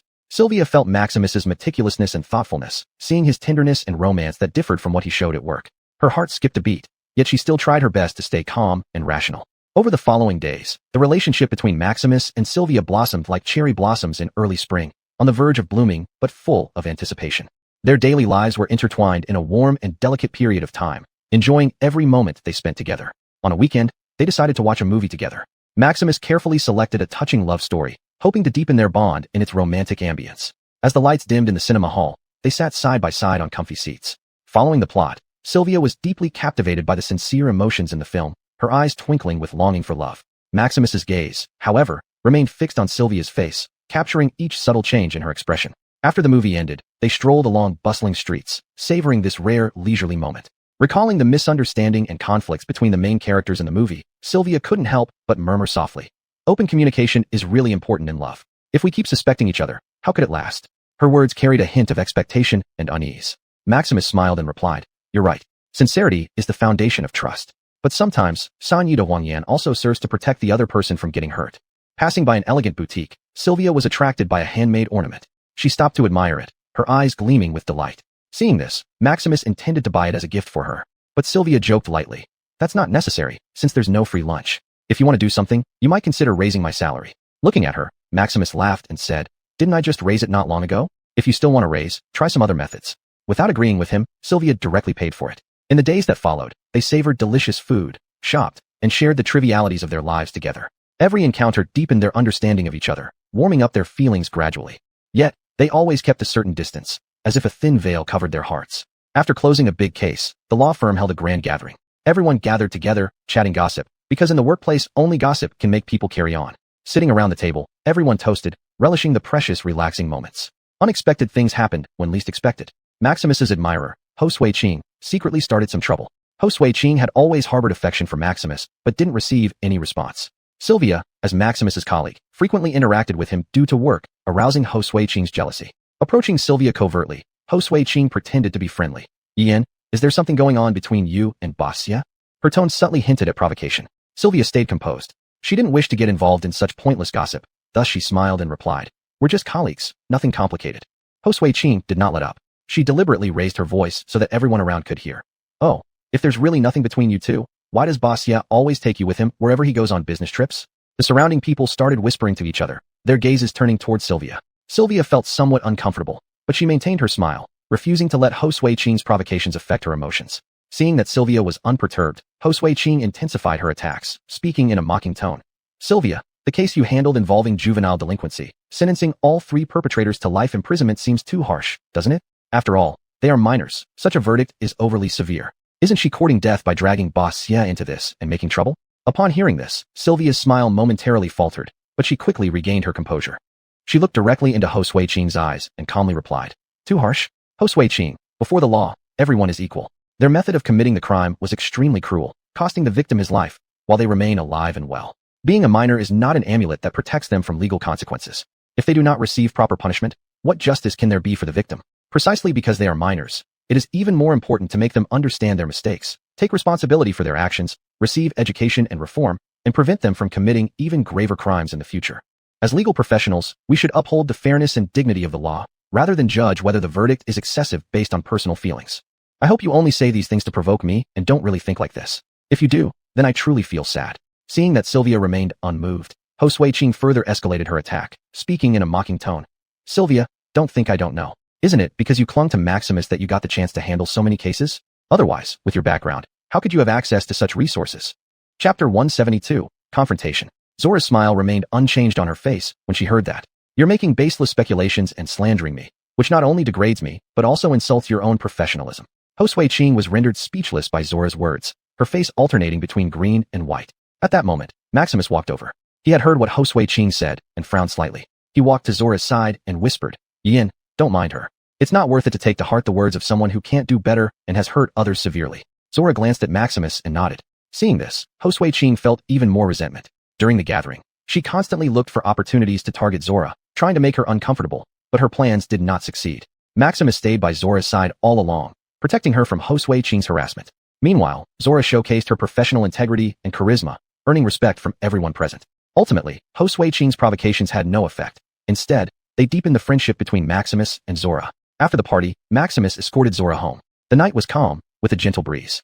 They walked side by side on the way home, yet without much conversation. Maximus knew that Zora was still struggling with hesitation and worry. He steadfastly accompanied her, hoping that one day she would put aside her concerns and accept his feelings. Days passed by, and Maximus and Zora devoted themselves entirely to their work. They faced one difficult case after another together, with their cooperation and trust growing deeper each time. However, they always maintained a subtle distance, as if waiting for the right moment to express their feelings. Standing at the office door, Zora was about to leave for the day when a middle-aged woman suddenly appeared in front of her, tightly holding a young teenager by the hand. The woman looked agitated, with tears glistening in her eyes. Yuyan, I finally found you. Do you know how long we searched for you back then, when you got lost unexpectedly? Zora's eyebrows knitted slightly, knowing well that what the woman called lost was actually the deliberate abandonment. She didn't intend to tangle herself up with this mother and son any further. Zora was happy with her current life, and their appearance meant nothing to her. They were just strangers. Seeing no response from Zora, her birth mother, Melinda, hastily pulled the teenager closer. This is your younger brother Kip. You left when he was very young, and now he has grown up. Finally, you two can reunite as siblings.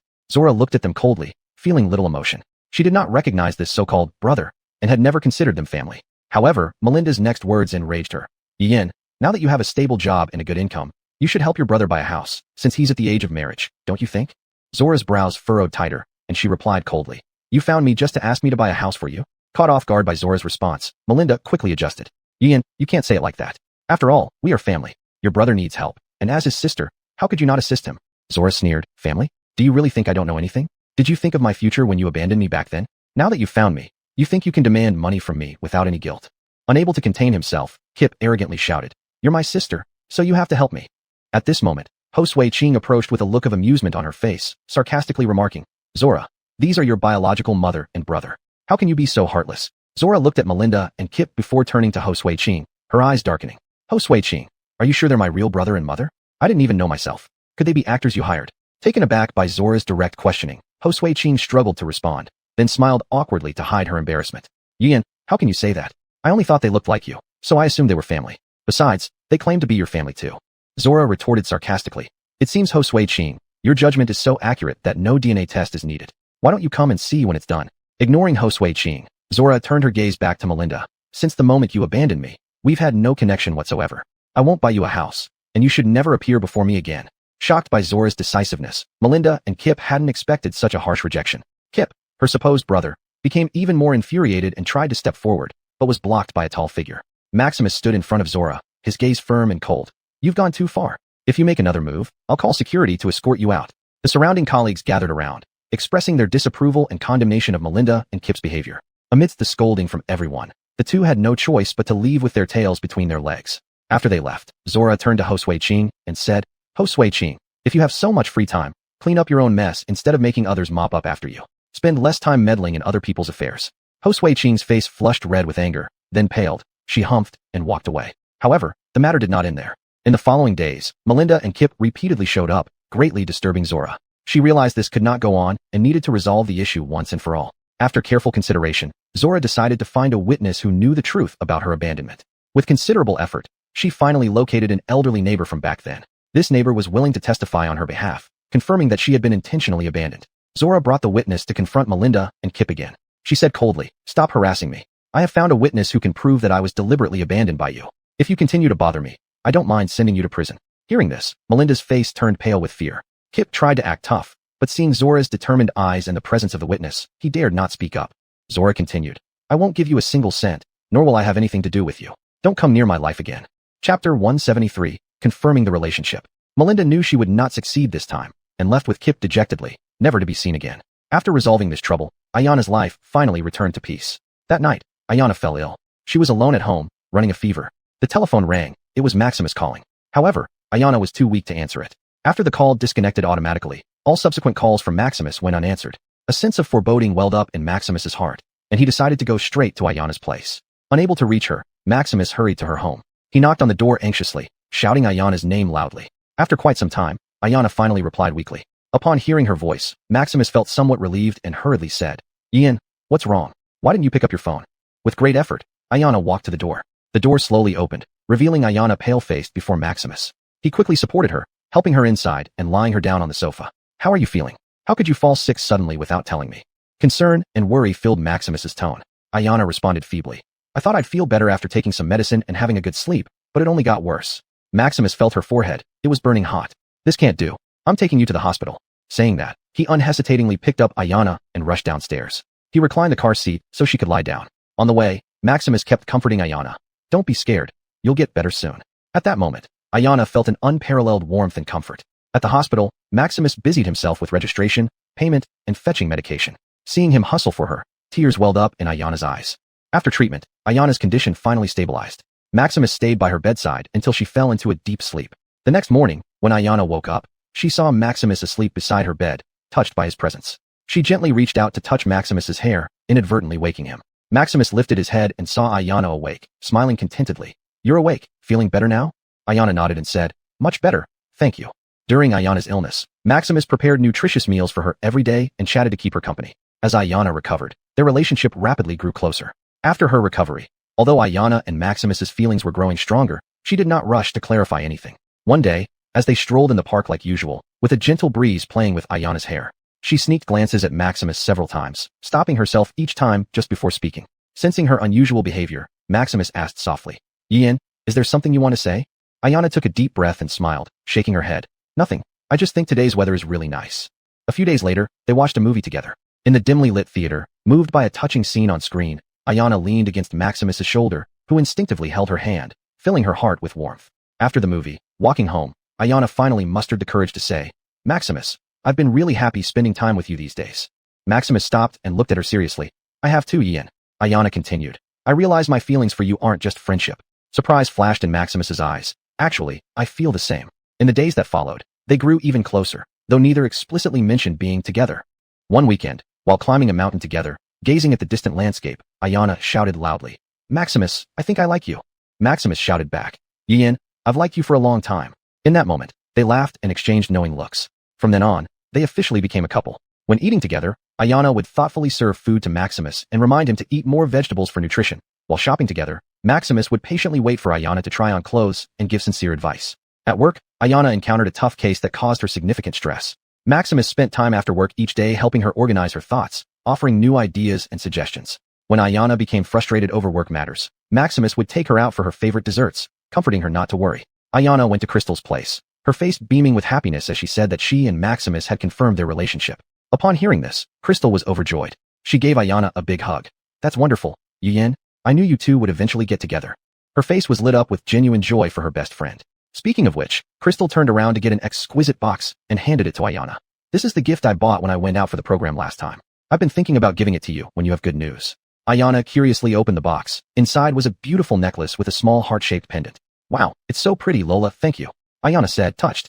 No need to be so formal with me. It's just my little token of appreciation, hoping this necklace will bring more sweetness and luck to your love. Crystal smiled.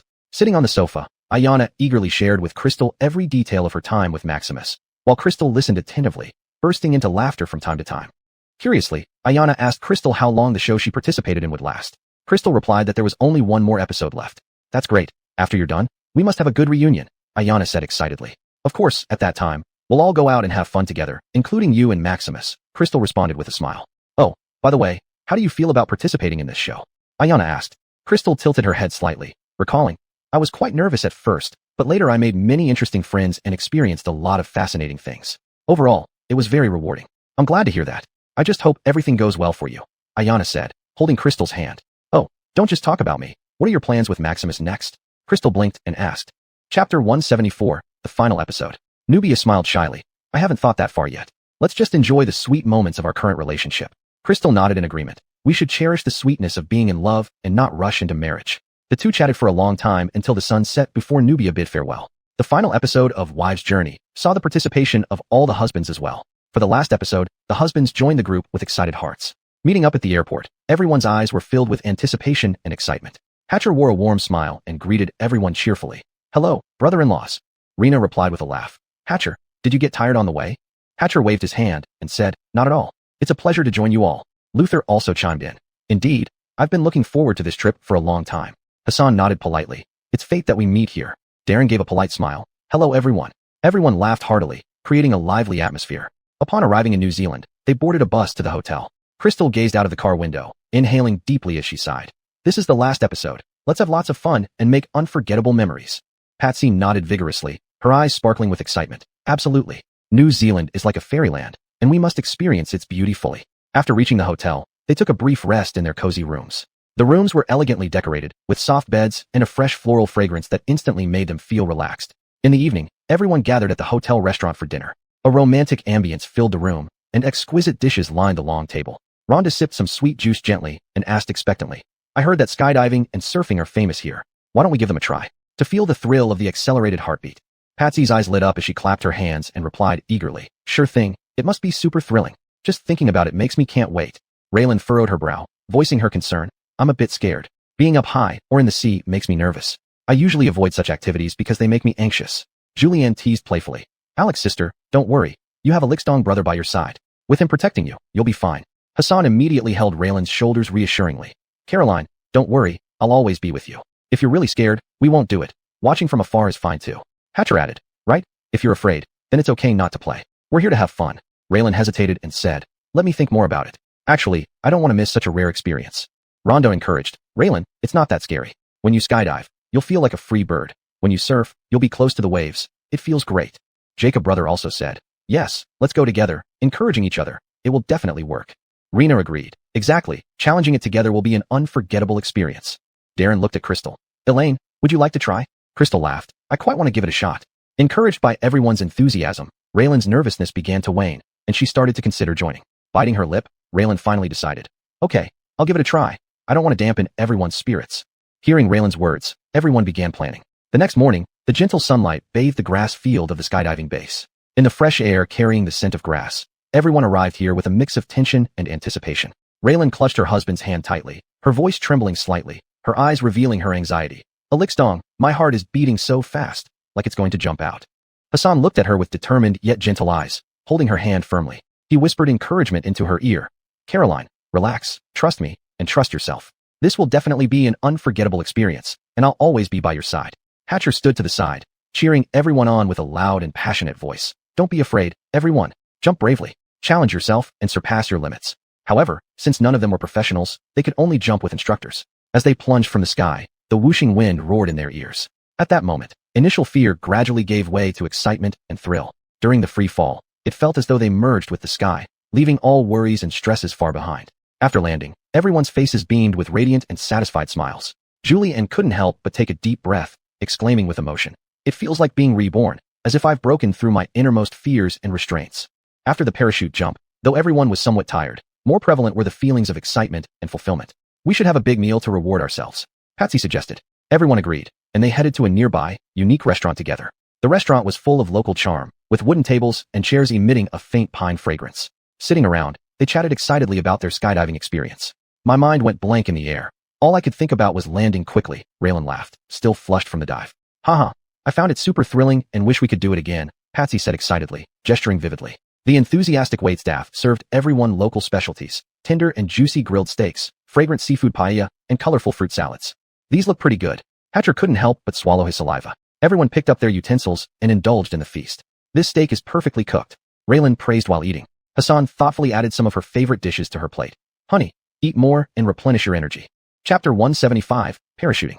Crystal took a sip of juice and said, This parachute jump was truly an unforgettable experience. Now enjoying this delicious food makes me feel even happier. Rena nodded in agreement. Yes, we all faced the challenge together and shared this moment. It was wonderful. Throughout the meal, everyone laughed constantly, creating a warm and joyous atmosphere. After dinner, they headed to the boundless and turbulent seaside to prepare for surfing. Patsy excitedly just stood on the surfboard when a massive wave crashed down, causing her to instantly lose balance and fall off. While Rena quickly helped her up with a gentle smile, he said, Take it slow, don't rush. Try to master the balance and rhythm. Darren patiently instructed everyone.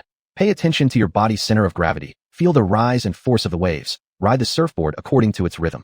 With encouragement from Hassan, Raylan managed to stay on the surfboard for several seconds. She shouted excitedly, I did it. Rhonda became more proficient as well, gliding freely among the waves. She happily waved at everyone.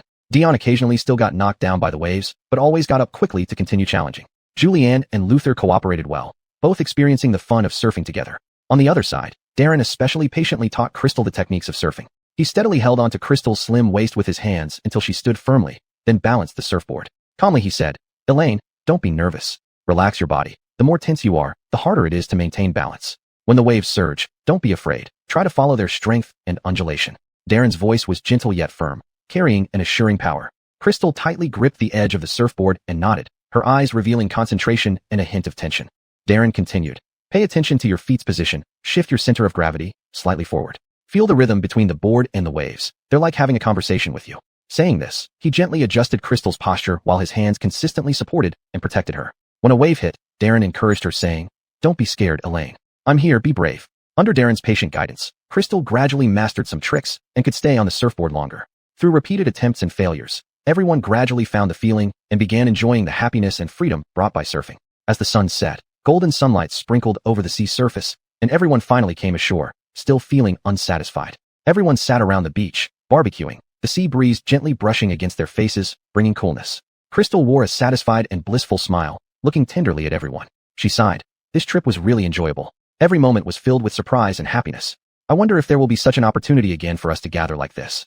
Rhonda lightly nodded, revealing a trace of reluctance and nostalgia in her eyes as she gently touched the sand beneath her feet. Dion picked up the nearby juice, sipped lightly, and smiled. This trip was amazing. It felt like opening a new world. We tried so many firsts, like surfing and parachuting, all super thrilling. Julianne nodded in excitement, chiming in, "Yes, especially the parachuting. Standing at the plane door made my legs go weak, but the flying sensation after jumping was superb. It felt like being the protagonist in a movie." Raylan added with laughter, "Me too. Surfing made me tumble often, but that feeling of standing on top of the waves was indeed awesome. Felt like a surfing expert." Everyone burst into laughter, joking about each other's embarrassing moments. "There's also this. Now we're barbecuing by the seaside, chatting while eating. This feels so cozy," Crystal added with a blissful smile. Yes. It feels like all worries have flown away, leaving only happiness and relaxation," Julian echoed. "Luckily, on this trip, we didn't encounter difficult people. Everyone has been great," Raylan remarked thoughtfully. Talking led to recollecting memorable events. Looking at the barbecue skewers in her hand, Rhonda's eyes sparkled warmly. She smiled. "Actually, what impressed me most was when Brother Jacob proposed. He's usually so strong and responsible, but that day, he was crying as he proposed. I saw his innermost tenderness." Everyone was drawn in by Rhonda's words and curiously gathered around. Rhonda continued her story. "That day, we were just taking a walk by the seaside, with the sunset casting its glow on the sea, creating a shimmering beauty. He suddenly stopped and pulled out an exquisite little box from his pocket. Opening it revealed a dazzling diamond ring. He looked at me, his eyes welling up, his voice trembling. He said he never thought he would meet someone who made him feel so moved, someone he wanted to protect for life, and that person was me. He hoped I would marry him and walk through every season of the future together with him. I was completely stunned, never expecting him to propose at that moment. My dad and others, seeing him cry, urged me to say yes, to agree quickly. Looking into his red-rimmed eyes and tense expression, I felt incredibly moved. I nodded and accepted his proposal. Looking back now, that moment was truly beautiful. Though Brother Jacob usually seems very strong, that day he cried like a child in front of me. At that moment, I knew I wanted to be with him." Jacob smiled shyly when he heard this. Patsy asked Crystal to share her most memorable experience. Crystal's eyes held a trace of lingering fear as she slowly said, "My most unforgettable moment was when Joshua had someone ram into me. The situation was really dangerous, and even now, thinking about it sends chills down my spine. And because of this, Darren got seriously injured while saving me, almost becoming a vegetative state patient. I never imagined that someone's malice could be so great." Hearing this, everyone sucked in a sharp breath, their faces full of shock and heartache. Darren held Crystal's hand, giving her a comforting look. Crystal continued, "During that time, I spent every day at the hospital, fearing I would lose him. Even if there were misunderstandings before, they didn't seem important anymore. Seeing him lying unconscious on the hospital bed, I nearly couldn't hold on any longer." Chapter 176, Scuba Diving. Raylan could not help but feel her eyes turn red. "Tang Jajimon is too vicious. How can she do something so inhumane?" Julianne said angrily. Fortunately, Darren was fine in the end, otherwise it would have been truly heartbreaking. Hatcher sighed. "Having gone through such tribulations, it also shows how deep your relationship is." Dixier nodded. "Yes, but it's all in the past now. Everything will get better from now on." Crystal took a deep breath and smiled gently. "Thankfully, everything has passed. We're all fine now and cherish each other more." Everyone nodded in agreement, feeling relieved for them. At this moment, Luther suggested, "Let's raise a toast to this hard-won happiness." Everyone raised their drinks, clinked glasses, and laughter echoed again.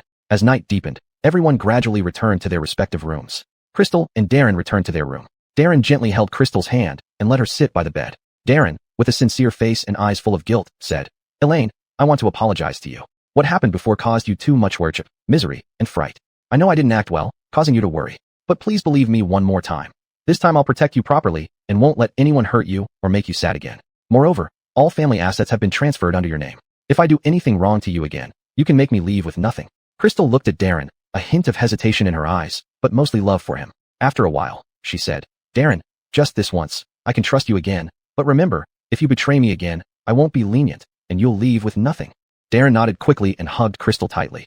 Elaine, I promise there will never be that day. I'll prove my love and commitment to you through actions. Crystal leaned into Darren's embrace, silently praying that this time, they could remain happy forever. In the morning, sunlight filtered through the gaps in the curtains, gently shining on Crystal's face. She rubbed her eyes, sat up, stretched, and felt energized for the new day. After clearing yesterday's issues, the two experienced long-awaited close contact. They only did it once as they still had to record the show the next day. Opening the window, she deeply breathed in the fresh air, as if smelling the scent of the ocean. Wearing light sportswear, Crystal prepared to go out, with Darren sticking closely to her even during personal hygiene routines. After tidying up, they went downstairs to meet everyone. Patsy informed about the show's schedule, scuba diving. The bus slowly left the hotel, heading towards the dive site. Inside, everyone chatted cheerfully. On the ferry, someone suddenly exclaimed, "Look, dolphins!" Everyone looked out the window and saw several dolphins leaping joyfully on the water surface, their graceful bodies shimmering under the sunlight like dancing musical notes composing a symphony of nature. This is a good omen, Patsy excitedly said. It seems our scuba diving will go smoothly. Everyone nodded eagerly, their faces beaming with anticipation and happiness.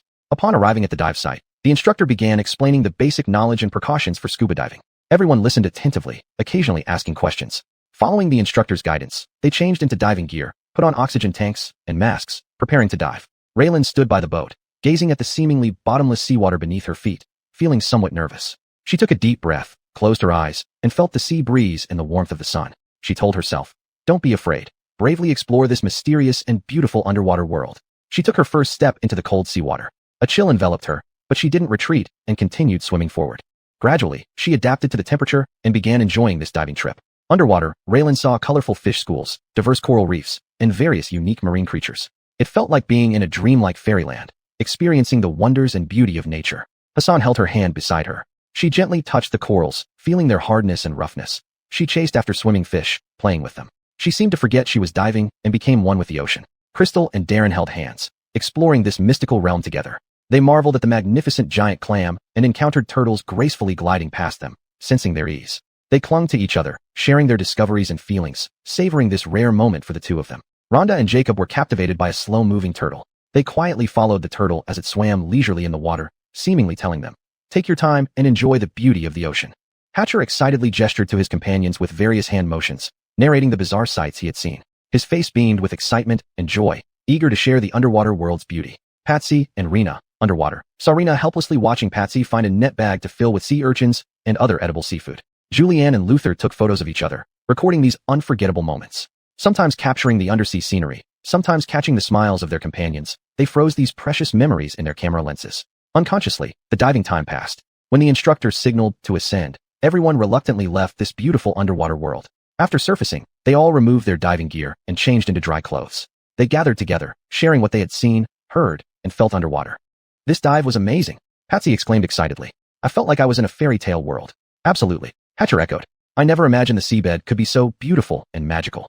"Me too," Julian smiled. "I think we really need to protect the ocean and not destroy it." After resting for a while, the show crew brought out fishing gear and suggested they go fishing together. The group gladly headed to find their spots and waited quietly for the fish to bite. Patsy enthusiastically proposed to everyone, "Why don't we have a competition to see which group catches the most fish?" Chapter 177, In Peril. Crystal sat beside Darren, her eyes intently focused on the sea surface. Darren gently held her hand, savoring this moment of tranquility. Raylan and Hassan were quietly exchanging fishing tips while eagerly anticipating any movement in their rods. Rhonda and Josh were at ease, enjoying this peaceful time.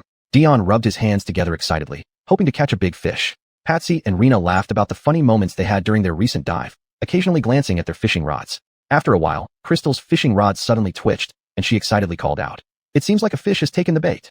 Darren hurried to help her reel it in slightly away from the ground. Indeed, they caught a beautiful sea fish. Raylan looked over enviously. "Wow, you two are so lucky." At that moment, Hassan felt movement in his fishing rod as well. Amidst everyone's cheers, he also managed to catch a decent-sized fish. Rhonda asked anxiously, "Why is there no movement here yet?" Josh comforted her. "Don't worry, be patient." Suddenly, Dion shouted, "I've got one."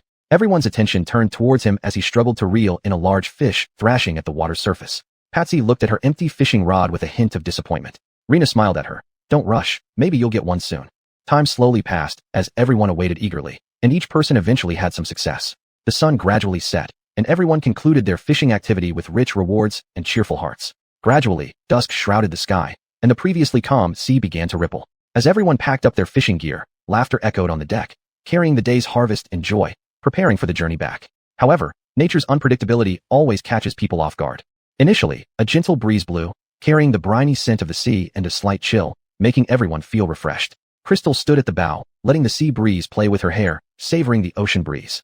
Darren stood beside her, protecting her tenderly, with deep concern and affection in his eyes. Just as everyone immersed themselves in the joy of the return journey, a sudden gale broke the sea's calmness. The wind abruptly intensified, roaring and lifting huge waves like an enraged beast rushing towards the boat. The boat violently rocked amid the waves, seemingly ready to be swallowed by the surging waves at any moment. Crystal instantly lost all color from her face, clutching Darren's hand tightly. Her fingers were cold and trembling.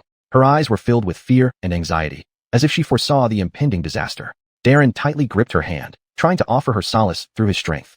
His deep gaze was resolute and calm, telling Crystal, "Don't be afraid, I'm here."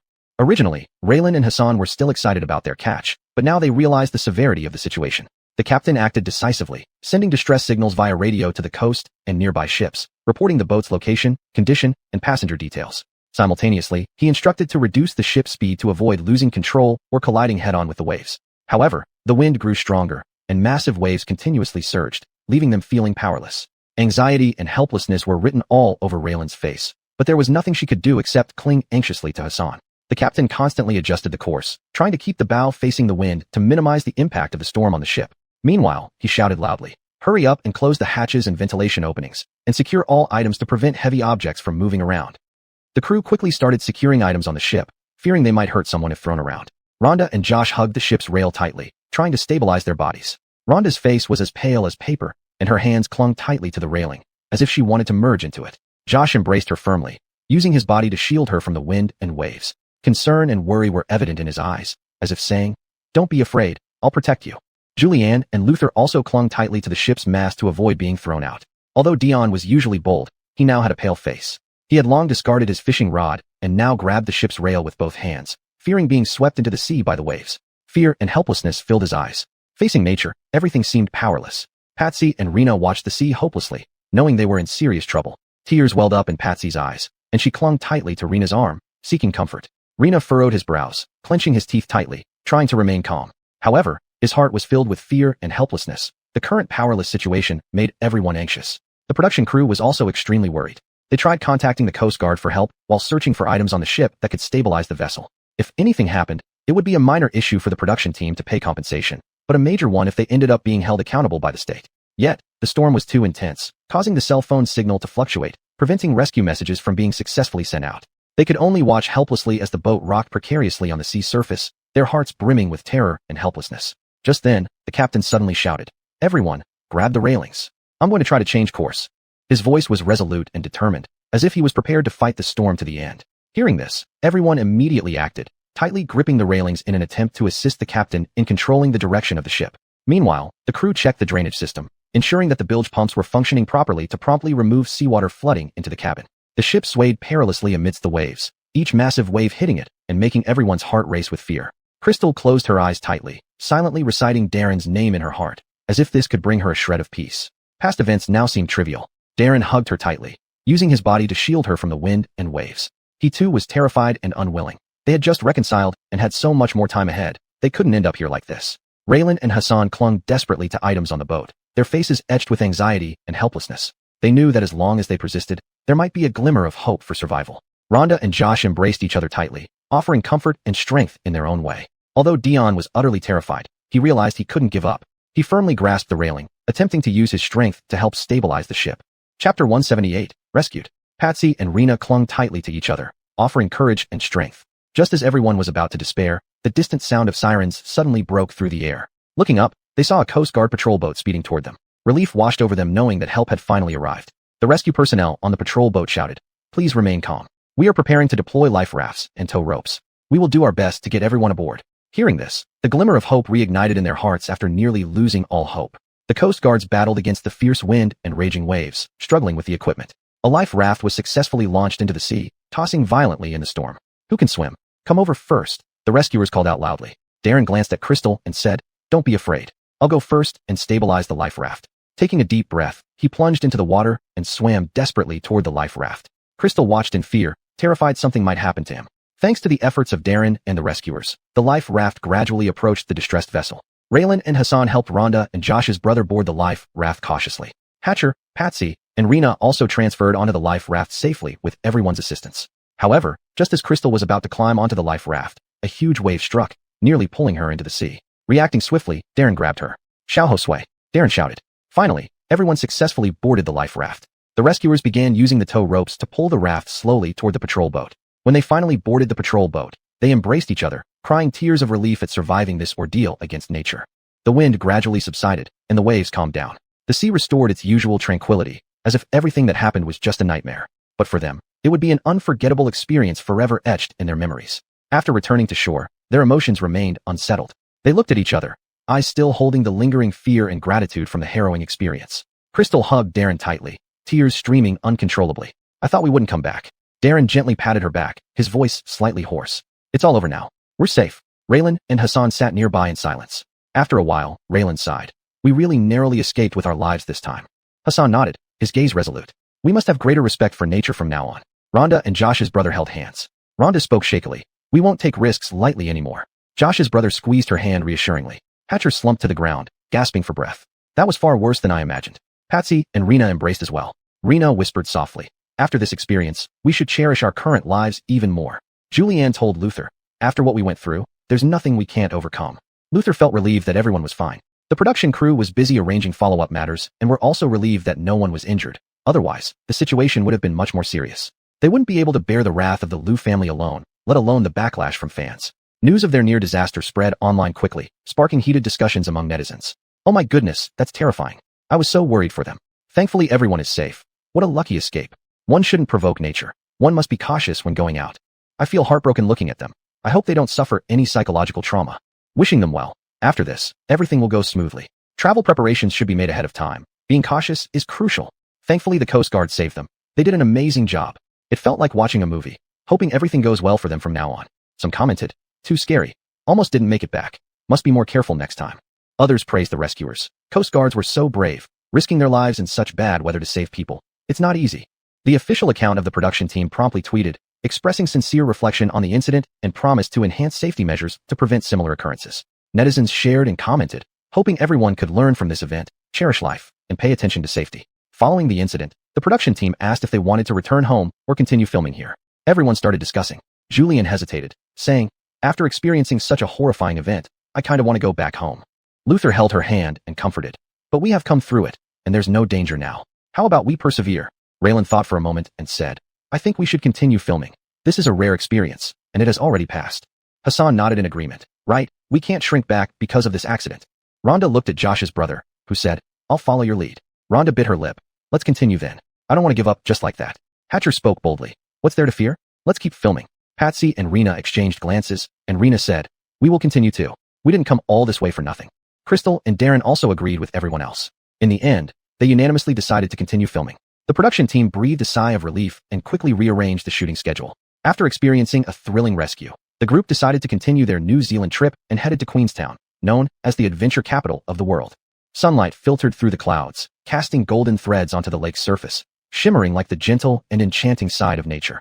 The group arrived by the lake in Queenstown, where the clear water was like a giant sapphire, and the distant snow-capped mountains stood majestically reflected in the lake, forming a picturesque and breathtaking scene. Crystal and Darren sat side by side on an ancient bench by the lakeside. A gentle breeze brushed past their cheeks, bringing a cool sensation. "Look, how beautiful the lake is." Crystal pointed at the mirror-like water surface, her eyes filled with surprise and fascination, speaking softly. Darren smiled and nodded, his gaze full of tenderness and deep affection. "Yes, after what we've been through, we can now truly appreciate this tranquility and beauty." They shared a warm smile, their eyes filled with warmth and understanding, as if the world around them had faded away, leaving only each other. Chapter 179, recording ends. Raylan and Hassan chose to cycle by the lakeside.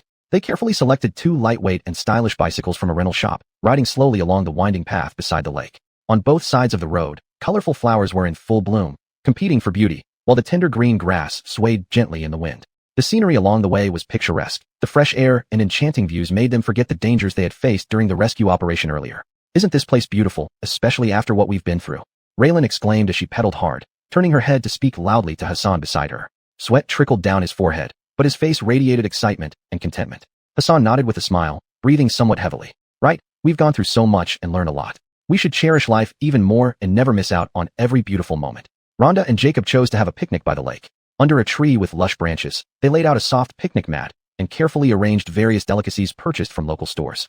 Rhonda held a sandwich in both hands, nibbling on it while not taking her eyes off the mesmerizing view in the distance, her face beaming with happiness and serenity. Jacob, look at this beautiful scenery. We're so lucky to be here. Rhonda squinted her eyes, savoring this comfortable time. Jacob smiled and nodded, reaching out to brush a leaf off Rhonda's hair. Yes, we should travel more often in the future and see the world's beauty. Hatcher chose to take a solitary walk by the lake since others were couples. He didn't want to disturb them. Wearing headphones, soothing music flowed into his ears, further relaxing him. He walked slowly, each step seeming like a deep conversation with the land. Occasionally, he would stop, raise his camera, and adjust the angle carefully, taking several photos in an attempt to eternally capture these beautiful moments. Patsy and Rena decided to experience the hot air balloon ride in Queenstown. Patsy, excited like a chirpy bird, bounced over and asked everyone, "We're going to ride the hot air balloon. Do you want to join us?" Everyone smiled kindly and teased, No, we don't want to intrude on your couple's time." Patsy wasn't affected. "We have plenty of couple's time. It doesn't matter if we miss this one." Rena smiled and put his arm around her shoulders, whispering, "Let's go then." Mr. Julianne and Luther, the couple, strolled hand in hand by the lake, with Luther frequently pointing out distant scenery to Julianne.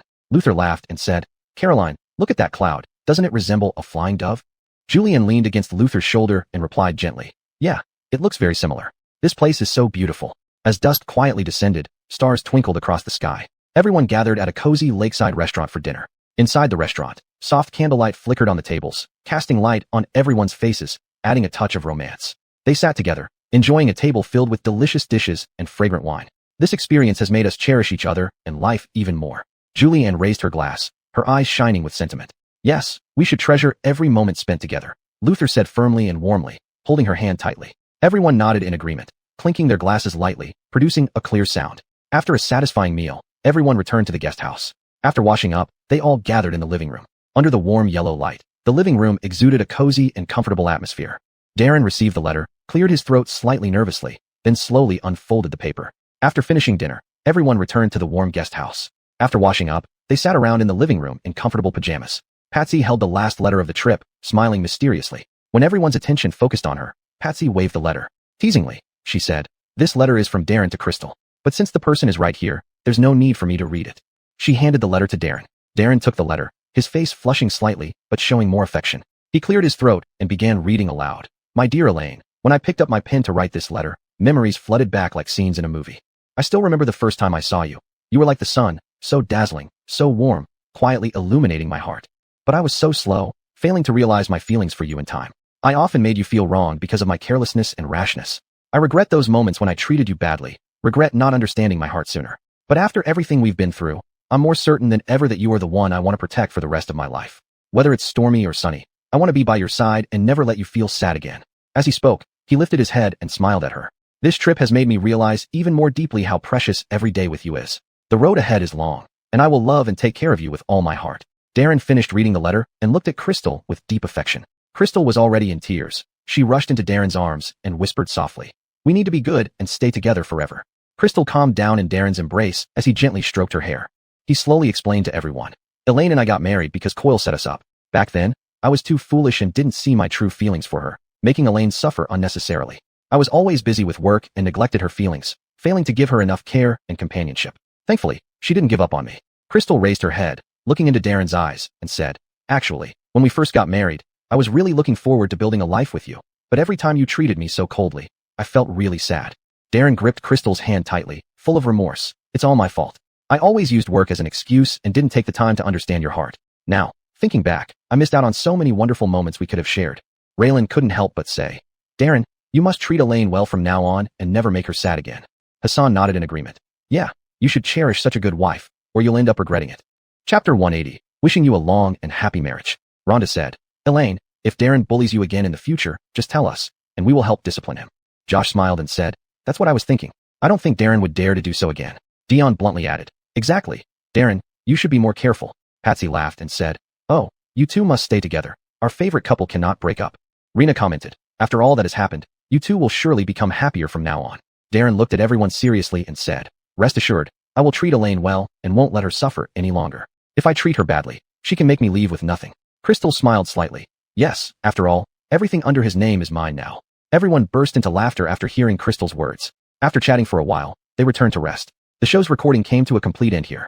Everyone packed up their belongings and boarded the flight back home. Before long, the plane landed steadily at Jing City Airport. They picked up their luggage and walked out of the cabin one by one. This trip was truly unforgettable. We must gather more often in the future, Raylan said. Yes, let's plan another meetup. Hassan replied. Darren, don't forget your promise to Elaine, Rhonda reminded him with a smile. Darren held Crystal's hand and smiled. Don't worry, everyone. Patsy and Rena also stepped forward. See you then. Keep in touch via WeChat if there's anything. Dion waved his hand. Go home quickly and get some rest. Let's meet again. Julianne and Luther also said. Take care of yourselves, everyone. See you next time. People parted ways at the airport, each carrying the wonderful memories from New Zealand and their expectations for the future as they headed home. Darren and Crystal walked hand in hand on their way home, the evening sun casting long shadows over them. Good to be home, Crystal said. Darren looked at her. We'll have many more beautiful days ahead. They exchanged smiles and quickened their steps toward home. Upon arriving, Crystal eagerly took 6-month-old Anders from the nanny's arms and hugged him tightly, kissing him continuously. She kept saying, my treasure, Mom missed you so much. Anders giggled at his mother's enthusiasm, waving his tiny hands around. Darren watched them with tenderness in his eyes. This little guy seems to have grown a bit bigger. Crystal nodded with a smile. Yeah, he must have missed us when we were away. Sitting on the living room sofa, Crystal gently played with Anders. Anders's bright eyes sparkled, looking adorable. Did you drink milk obediently, baby? Crystal asked softly. Darren leaned in. I bet you did. Our Anders is the most obedient. In the evening, after bathing Anders, Crystal placed him gently in the soft crib, humming a lullaby softly. Soon, Anders fell into a sweet sleep. Returning to the bedroom, Darren and Crystal laid down on the bed. Crystal sighed thoughtfully. Being outside makes me realize how comforting it is to be at home. Darren wrapped his arms around her. Let's always stay together as a family and not go anywhere else. Moonlight streamed in through the window, creating a warm and peaceful atmosphere. The next morning, sunlight filtered through the curtains into the room. Crystal woke up and, seeing Darren still asleep beside her, quietly got up. She went to the kitchen and began researching complimentary foods for her son. As she flipped through recipes, she murmured to herself, Anders is 6 months old. It's time to add some nutritious complimentary foods. Darren, waking up, walked into the kitchen and embraced Crystal from behind. Why aren't you sleeping a bit longer? Crystal smiled. I need to prepare appropriate complimentary food for Anders. I temporarily don't want to work. I want to take good care of our baby first. Darren kissed her cheek. You've been so hardworking, dear. Crystal carefully selected ingredients, preparing a smooth vegetable puree for Anders. Darren helped out on the side, chatting happily with her. The kitchen was filled with warmth. After preparing the complimentary food, Crystal fed Anders cautiously. Anders enjoyed it immensely, making munching sounds which made the couple laugh.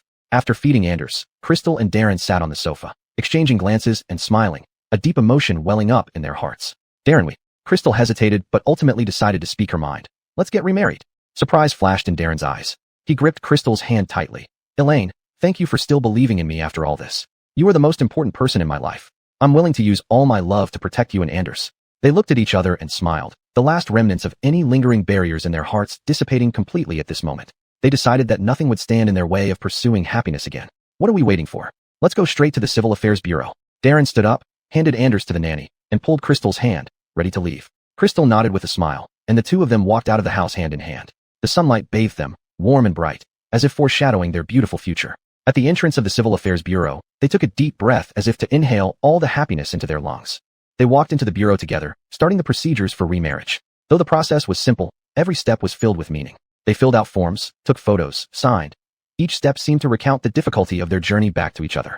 Finally, when the agent of the Civil Affairs Bureau handed them the bright red marriage certificate, both Crystal and Darren had tears welling up in their eyes. They embraced tightly, as if trying to infuse all their emotions into this hug. Darren, I love you. Crystal whispered in Darren's ear. I love you too, Elaine, Darren responded. We will be happy forever. Hand in hand, they walked out of the Civil Affairs Bureau, basking in the warm and bright sunlight. They knew that from today onwards, they would walk through every season together, facing every challenge and welcoming every moment of happiness as a team. News of their remarriage somehow found its way online, causing an instant sensation. Netizens left messages under the post, sending their blessings. This is wonderful. Seeing them reunite has restored my faith in love. You must always stay happy. This is what true love looks like. After the storm comes the rainbow. May you have a long and blissful marriage. Chapter 181, Complimentary Foods. Netizens also remarked with emotion. From them, we have seen the power of true love. No matter how many twists and turns they go through, As long as there's love in their hearts, they can always come back together. Fans who had been following them for a while were even more agitated. We've been waiting for this day. Finally, it has come. May your family of 3 remain forever sweet. Their story is like a romantic love drama. It's so touching. There were even enthusiastic netizens who made blessing videos for them, editing in every moment of their journey together. Beatrix and Brayden saw the blessings online, feeling warm and moved. Brayden held Beatrix and said, "Honey, so many people are blessing us. We must not let everyone down." Beatrix nodded in his embrace. "Yes, we will cherish each other more and maintain our home." Upon hearing the news, friends and relatives also called one after another to offer their congratulations. Adeline excitedly said on the phone, "Elaine, congratulations on your remarriage. I'm truly happy for you." Josue Zhu also laughed and wished, "Elaine, Brayden, may you be happy forever." Hatcher, Rebecca Joshua, and others also sent their blessings. Jean also learned about their remarriage. "Now that you have remarried, you must live well." Brayden and Beatrix both nodded in agreement. After remarrying, Beatrix shifted her focus to Anders, preparing various complimentary foods for him creatively in the days that followed. There was sweet pumpkin porridge, fragrant apple puree. Every time Anders would eat with great delight. One day, Beatrix tried giving Anders liver rice cereal. Full of anticipation, she delivered a small spoonful of the food to Anders's mouth. The moment Anders ate it, his little face scrunched up into a ball. Then he Ed, spitting out what he had just eaten. Beatrix felt a bit amused. "Baby, show a little respect." Brayden smiled beside her. "Maybe the taste is too special for the little one." Beatrix shook her head helplessly. "It seems this liver rice cereal isn't popular. We'll have to find another way to supplement iron for him." Seeing Anders spit out the liver rice cereal, a slightly helpless yet indulgent smile appeared on Beatrix's face. She gently patted Anders's back, soothing his slightly irritable emotions caused by the discomfort from the taste of the food. "It looks like this little guy is quite picky," Beatrix muttered to herself. On an impulse, she decided to record this moment and share it online. Perhaps other mothers could give her some advice. Quickly, she picked up her phone, turned on the video function, and attempted to feed Anders the liver rice cereal again. Seeing the spoon coming close, Anders showed a reluctant expression once more, but Beatrix encouraged him gently. "Anders, try it one more time. It's good for you." Anders hesitated for a moment, eventually opening his mouth, but upon contact with the liver rice cereal, his face immediately scrunched up again and spat it out. Beatrix quickly wiped his mouth clean with tissue paper, making sure to capture the whole scene in the video. After finishing the video, Beatrix edited it carefully, adding captions and background music before uploading it online. Soon enough, the video attracted the attention and comments of many netizens. "Haha, your baby Anders is just too adorable. That expression is hilarious. Elaine, shouldn't you taste it first before giving it to Anders? What if you don't like it either?" Anders almost seemed like he wanted to say it was awful. But maybe this kind of complimentary food does need some adjustment to get used to.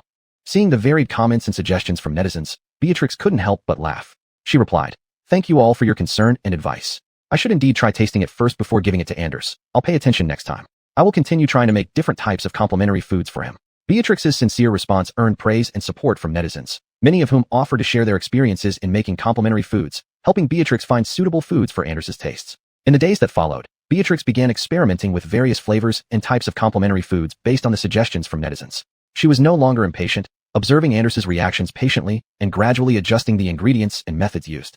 Thinking about the remarriage with Brayden that needed to be told to her best friend, she arranged a meeting with her. They met at a cozy cafe. As soon as Beatrix sat down, she eagerly said, "Ian, Brayden, and I have remarried." Aisha put down her coffee cup in surprise. "Really? This is wonderful. I knew you two couldn't be separated." Previously, Aisha still had significant prejudice against Brayden, but after he saved Beatrix, her opinion towards him changed somewhat. Crystal's face was radiant with a happy smile. "Yes, after going through so many ups and downs, we finally understand how much we mean to each other." Zora leaned in closer. "Tell me quickly, what exactly happened?"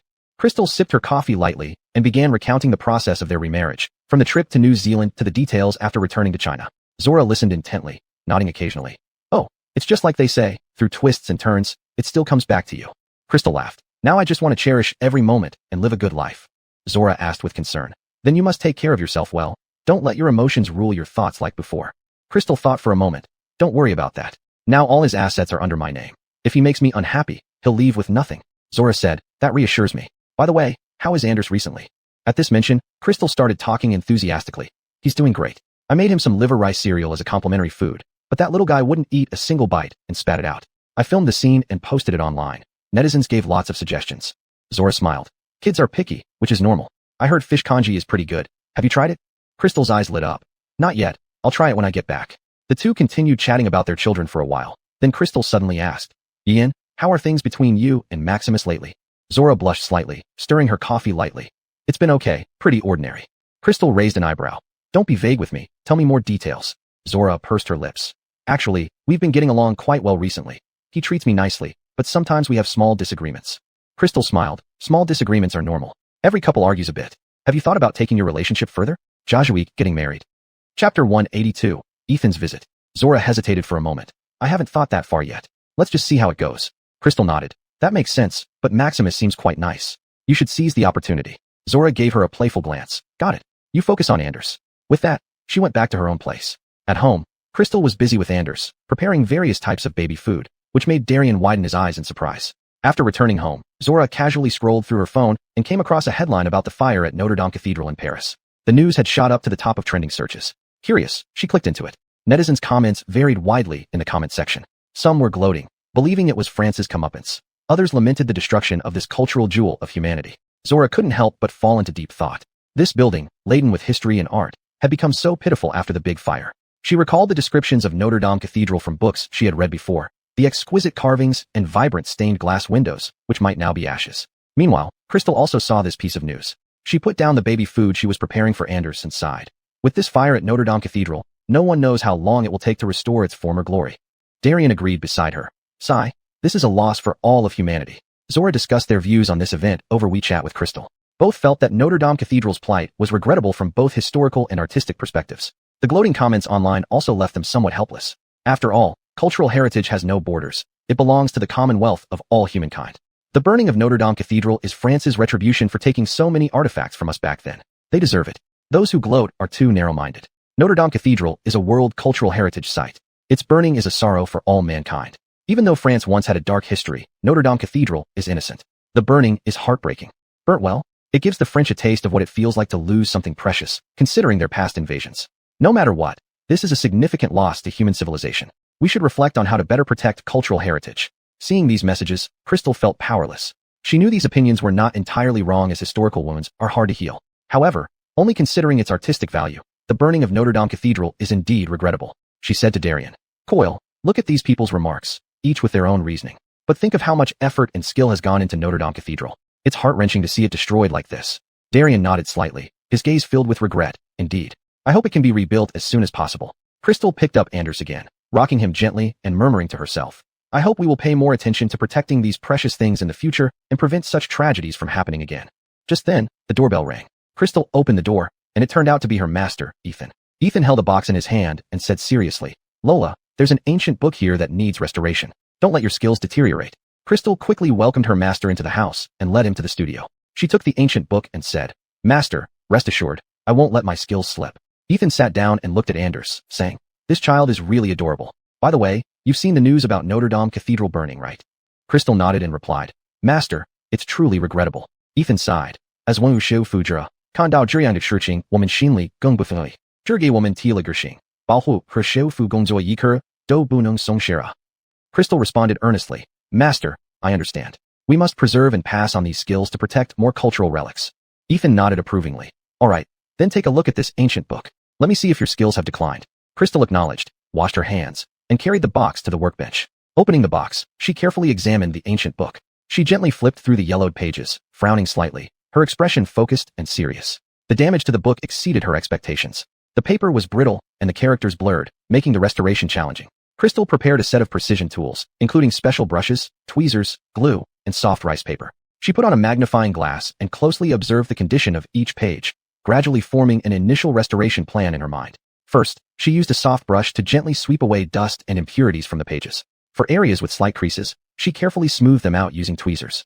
Master, come take a look, Crystal called to Ethan, who stood beside her, nodding approvingly from time to time, his eyes filled with satisfaction. Next, she addressed the torn edges of the pages. She adjusted the consistency of the special glue to an appropriate viscosity and used a fine brush to apply small amounts around the damaged areas. Then, she selected a Lixin paper that closely resembled the original material, cut it to the right shape, and gently affixed it over the gaps, pressing lightly with her fingers to ensure a firm bond with the original page. When repairing the blurred text, Crystal became even more focused.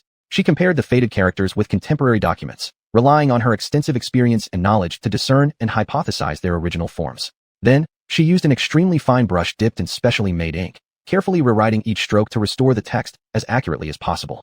Crystal's movements were gentle and steady, and each step was meticulously detailed. During the restoration process, she frequently paused to inspect her work, ensuring that every part was handled to perfection. Seeing that it was getting late, Crystal said, Master, it's quite late. Why don't you stay for dinner here?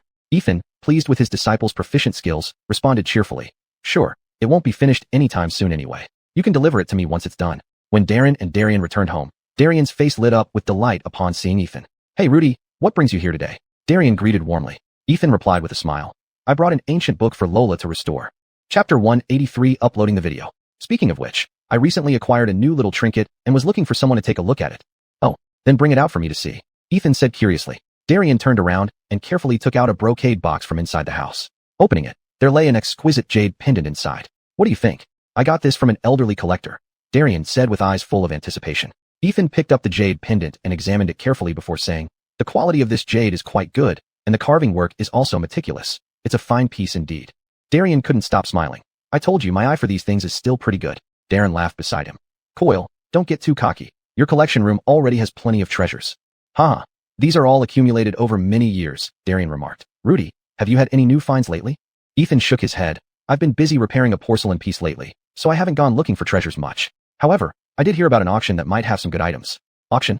We should definitely check it out, Darian said. Everyone chatted enthusiastically about their collections, filled with laughter and joy in the house. After dinner, Ethan got up to leave. Ethan, let me see you off, Darren said. No need, no need. Darren, Elaine, you two carry on with your business. Ethan waved them off. Crystal stepped forward and handed him a box of tea. Master, this is just a small token of my appreciation, some tea. Be careful on your way home. Ethan accepted the box with a nod and a smile. All right, all of you go back inside. They saw Ethan off at the door, watching as he slowly disappeared into the distance. Back inside, Darian sighed contentedly. Today was lively and delightful. Chatting about our collections with old friends made me feel refreshed. Crystal agreed. Indeed, Coil, you and Master Josue have always had such a good friendship. Darren added, we should have more gatherings like this in the future. In the days that followed, Darian often mentioned the upcoming auction, hoping to find a treasure that would catch his fancy. Meanwhile, Crystal focused on her cultural relic restoration work, eager to contribute more to the preservation and inheritance of cultural heritage. She decided to start a live stream to introduce more people to the process and importance of cultural relic restoration. At the beginning of the live stream, Crystal greeted the audience with a smile, then started introducing the ancient book she was working on along with the preliminary restoration plan. Look, this ancient book is very old and heavily damaged. Each page carries precious historical and cultural information, and we must make every effort to restore its vitality. She explained as she picked up a small brush and gently cleaned the dirt off the pages. Now, I'm dealing with this tear. As you can see, direct glue application won't work. First, the edges of the tear need processing for better adhesion of the glue, Crystal narrated while performing the task. Viewers left comments in real time, expressing admiration for her skills and curiosity about cultural relic restoration. The next step is to restore the blurred characters, which requires extreme care not to destroy the original strokes. Crystal concentrated fully on her work, sweat beading on her forehead. Under her skillful hands, the restoration of the ancient book progressed bit by bit, as if awakening a long-dormant history. As time passed, the live stream came to an end, and Crystal looked at the camera and said, cultural relic restoration is a job that requires patience and meticulousness. I hope everyone will pay more attention to and protect our cultural heritage. After closing the live stream, Crystal dedicated herself to the final touches of the restoration work. Once the restoration was complete, Crystal carefully edited the live stream footage and uploaded it online, hoping to attract more attention to the field of cultural relic restoration. Soon enough, the video caused a stir online. Netizens from all over the world gave thumbs up and left comments, showing admiration for Crystal's masterful skills and interest in cultural relic restoration. Among the numerous comments and private messages, one foreign message caught Crystal's attention. A netizen named Shaw watched the video and developed a strong interest in cultural relic restoration, hoping for an opportunity to learn the skill in China personally. He contacted Crystal via email to express his wishes. Upon receiving the email, Crystal felt that this was an excellent opportunity, not only promoting international cultural exchange, but also making more people aware of and concerned about cultural relic restoration. Thus, she replied warmly to Shaw, inviting him to visit and study in China. Soon after, Shaw arrived as scheduled in China. Crystal personally went to the airport to welcome him, and they felt like old friends at first sight, chatting happily. Crystal took Shaw to Ethan's museum, which not only has an extensive collection of antiques, but also has experienced cultural relic restoration experts who can provide guidance. In Ethan's museum, Shaw was deeply attracted by various precious artifacts. Wow, these artifacts are truly exquisite. Shaw couldn't help but exclaim. Crystal smiled and said, yes, each artifact carries the memory of history. Crystal gave him a detailed introduction to the history and current status of cultural relic restoration and showed him around the restoration workshop. Look, this is where we work. Crystal pointed to the workshop and said. Here, Shaw witnessed firsthand how the cultural relic restoration experts used their skillful hands to restore damaged relics to their original state. Amazing. Shaw's eyes widened. Crystal arranged for an experienced cultural relic restoration expert to be Shaw's mentor. Wang Shu, please take good care of him and guide him well, Crystal said to the restoration expert. Don't worry. Uncle Wang nodded with a smile. Under the mentorship of the restoration expert, Sha began to attempt restoring a small piece of jade. Oh no, did I make another mistake? Sha was somewhat anxious. Uncle Wang gently said, don't rush, take your time, pay attention to this detail. Although his initial attempts were not smooth, he didn't get discouraged. He humbly sought advice from the restoration expert, carefully observed every operation detail of the expert, and continuously practiced and improved his restoration skills. During the learning process, Sha also made a few acquaintances who shared the same interest in cultural relic restoration. Hi, I'm Sha. Nice to meet you all, Sha greeted warmly. Hello, let's work hard together. Everyone responded. Chapter 184, Viral Overseas. Everyone exchanged learning insights and experiences, advancing together. Crystal frequently discussed the techniques and methods of artifact restoration with them, sharing her experiences and perspectives. I think this step could be handled like this. What do you think? Crystal proposed her idea. That makes sense. Let's give it a try. Everyone agreed. After some time of learning and exchanging, Sha gained a deeper understanding and recognition of artifact restoration. This period of study has been incredibly rewarding. Sha sighed. He decided to document his process of learning artifact restoration in China and post it on the internet overseas. He carefully selected photos and videos, accompanied by detailed descriptions, recounting his observations and learning insights during his stay in China. Soon, his posts attracted widespread attention. Netizens left comments one after another. This looks amazing. China's artifact restoration technology is truly impressive. Sha, you're so lucky to have such an opportunity to learn. I hope I can come to China to learn someday. Some foreign artifact enthusiasts expressed a strong interest in Chinese culture and artifact restoration, wishing to know more about it. Seeing the enthusiastic feedback, Sha became even more determined to bring what he had learned back to his own country and promote artifact restoration technology. Before leaving China, he expressed his deep gratitude to Crystal and Rudy. Thank you for giving me such a precious experience, Sha said sincerely. Crystal smiled and replied, you're welcome. I hope you can bring what you've learned back to your own country. Rudy also said, indeed, cultural exchanges like this, promoting each other. Sha nodded heavily and stated that he would bring this learning experience back to his own country, strive to promote artifact restoration technology, and let more people understand and pay attention to this field. Crystal's live broadcasts and this international exchange activity made more people realize the importance and significance of artifact restoration. Before long, Chinese artifact restoration went viral overseas. The exquisite artifacts, the superb restoration skills, and the profound cultural connotations behind them impressed people all over the world. However, this phenomenon broke the defense of South Korea. Some South Korean netizens started posting various sour remarks online. What's so great about it? It might have been learned from our South Korea. China always likes to exaggerate. Artifact restoration technology has existed in our South Korea for a long time. Facing these baseless remarks, Sha spoke up again online. I studied in China personally and witnessed everything with my own eyes. Chinese artifact restoration technology has a long history and unique heritage, which is indisputable. Those arbitrary slanders are groundless. Meanwhile, more foreign netizens who understood the truth also stood up to refute. South Korea is always like this, intolerant of others' good fortune. Chinese culture has a long history, and artifact restoration technology has a profound foundation, not something that can be easily defamed. Chinese artifact experts and restorers were not disturbed by this noise, but remained focused on their work, continuously repairing and protecting valuable artifacts.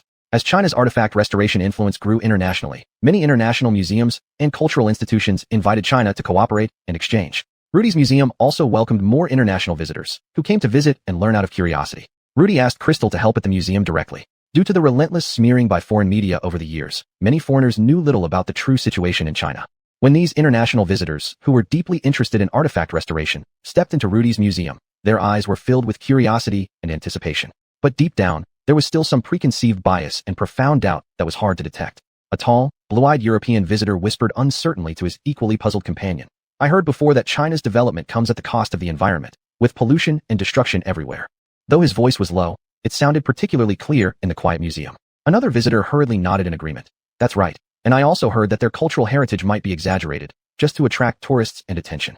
While talking, they looked around as if searching for clues to verify these thoughts.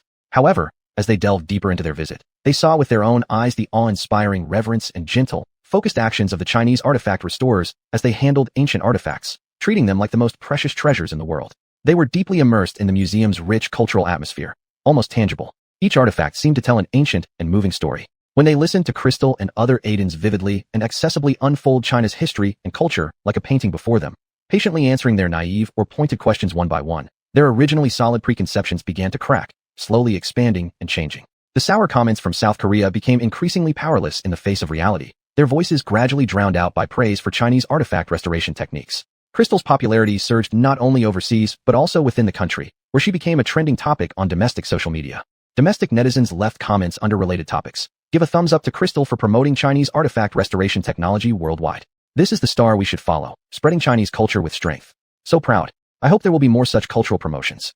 Major media outlets also interviewed Crystal. Facing the camera, she humbly said, I just did what I love. Such a response reflects everyone's attention and support for the work of artifact restoration.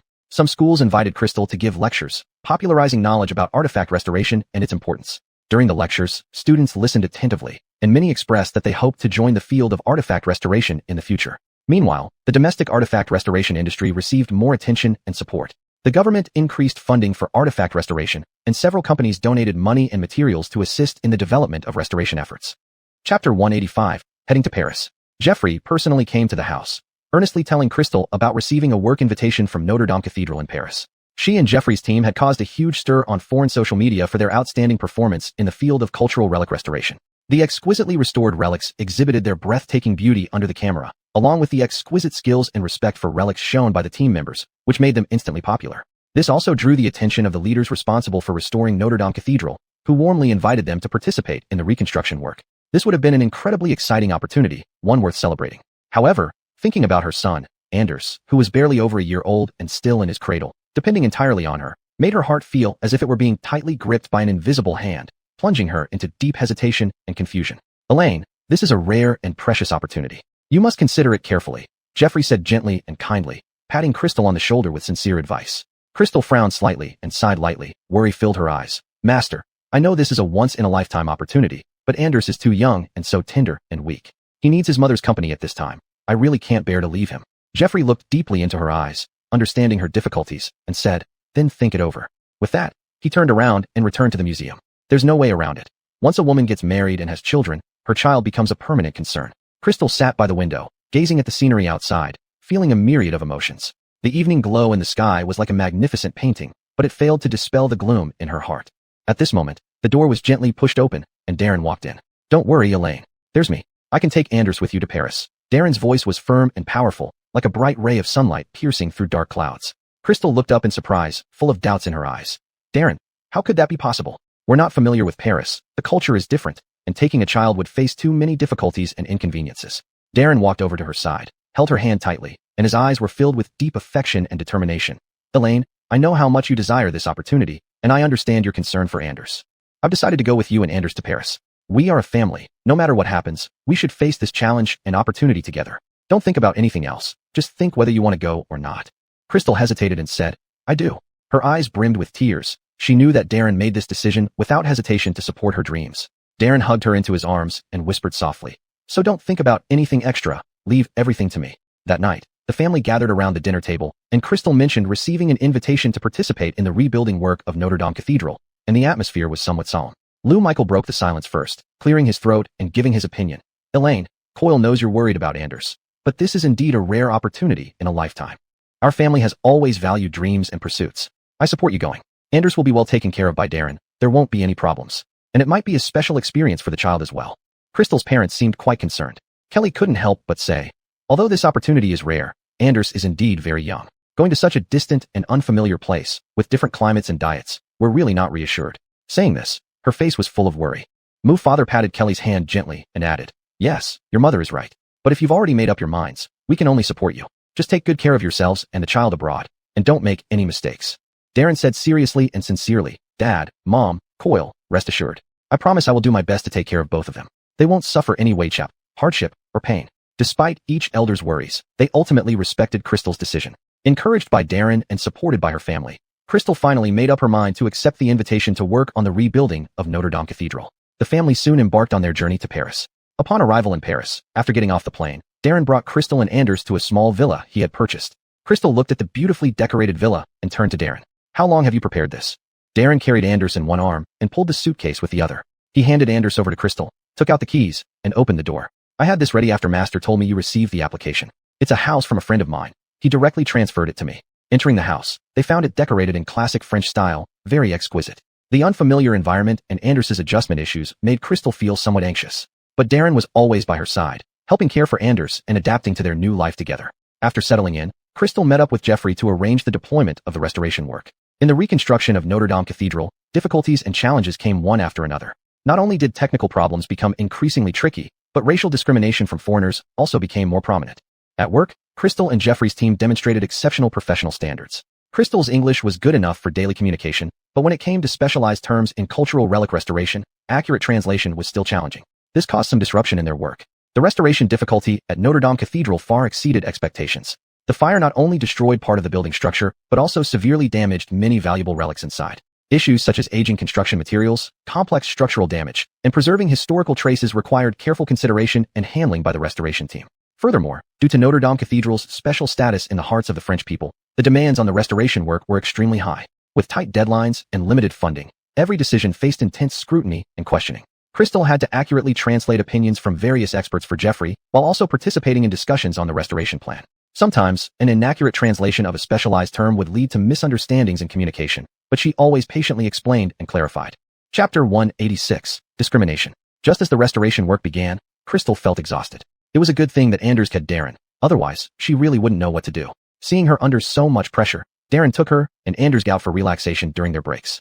The family of three strolled along the streets of Paris, the sunlight drizzling over them, as if coating them with a warm glow. Darren held Crystal's hand tightly, while Anders sat in the baby carriage, gazing curiously at all the unfamiliar novelties around him. They arrived at a beautiful park, where lush trees provided shade and flowers bloomed.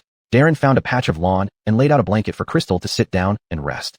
He took out the prepared food and drinks from his backpack and gently handed them to her. Elaine, don't put too much pressure on yourself. Enjoy the scenery around you and take it easy, Darren said gently. Crystal smiled slightly and nodded, her gaze shifting to Anders, who was taking his first steps on the grass, revealing a hint of satisfaction. Darren, thank you. Without you in this period, I really don't know what I would have done, Crystal said gratefully. Darren walked up to her and gently hugged her. We are a family. There's no need to say such things. Afterwards, they went to museums in Paris, admiring precious works of art. Darren patiently explained the background and stories behind each piece to Crystal, temporarily helping her forget about her work troubles. However, upon returning to work, the stress remained relentless. But thanks to the companionship and support of Darren and Anders, Crystal became more confident and assertive. During a discussion meeting on restoration plans, Crystal encountered translation difficulties again.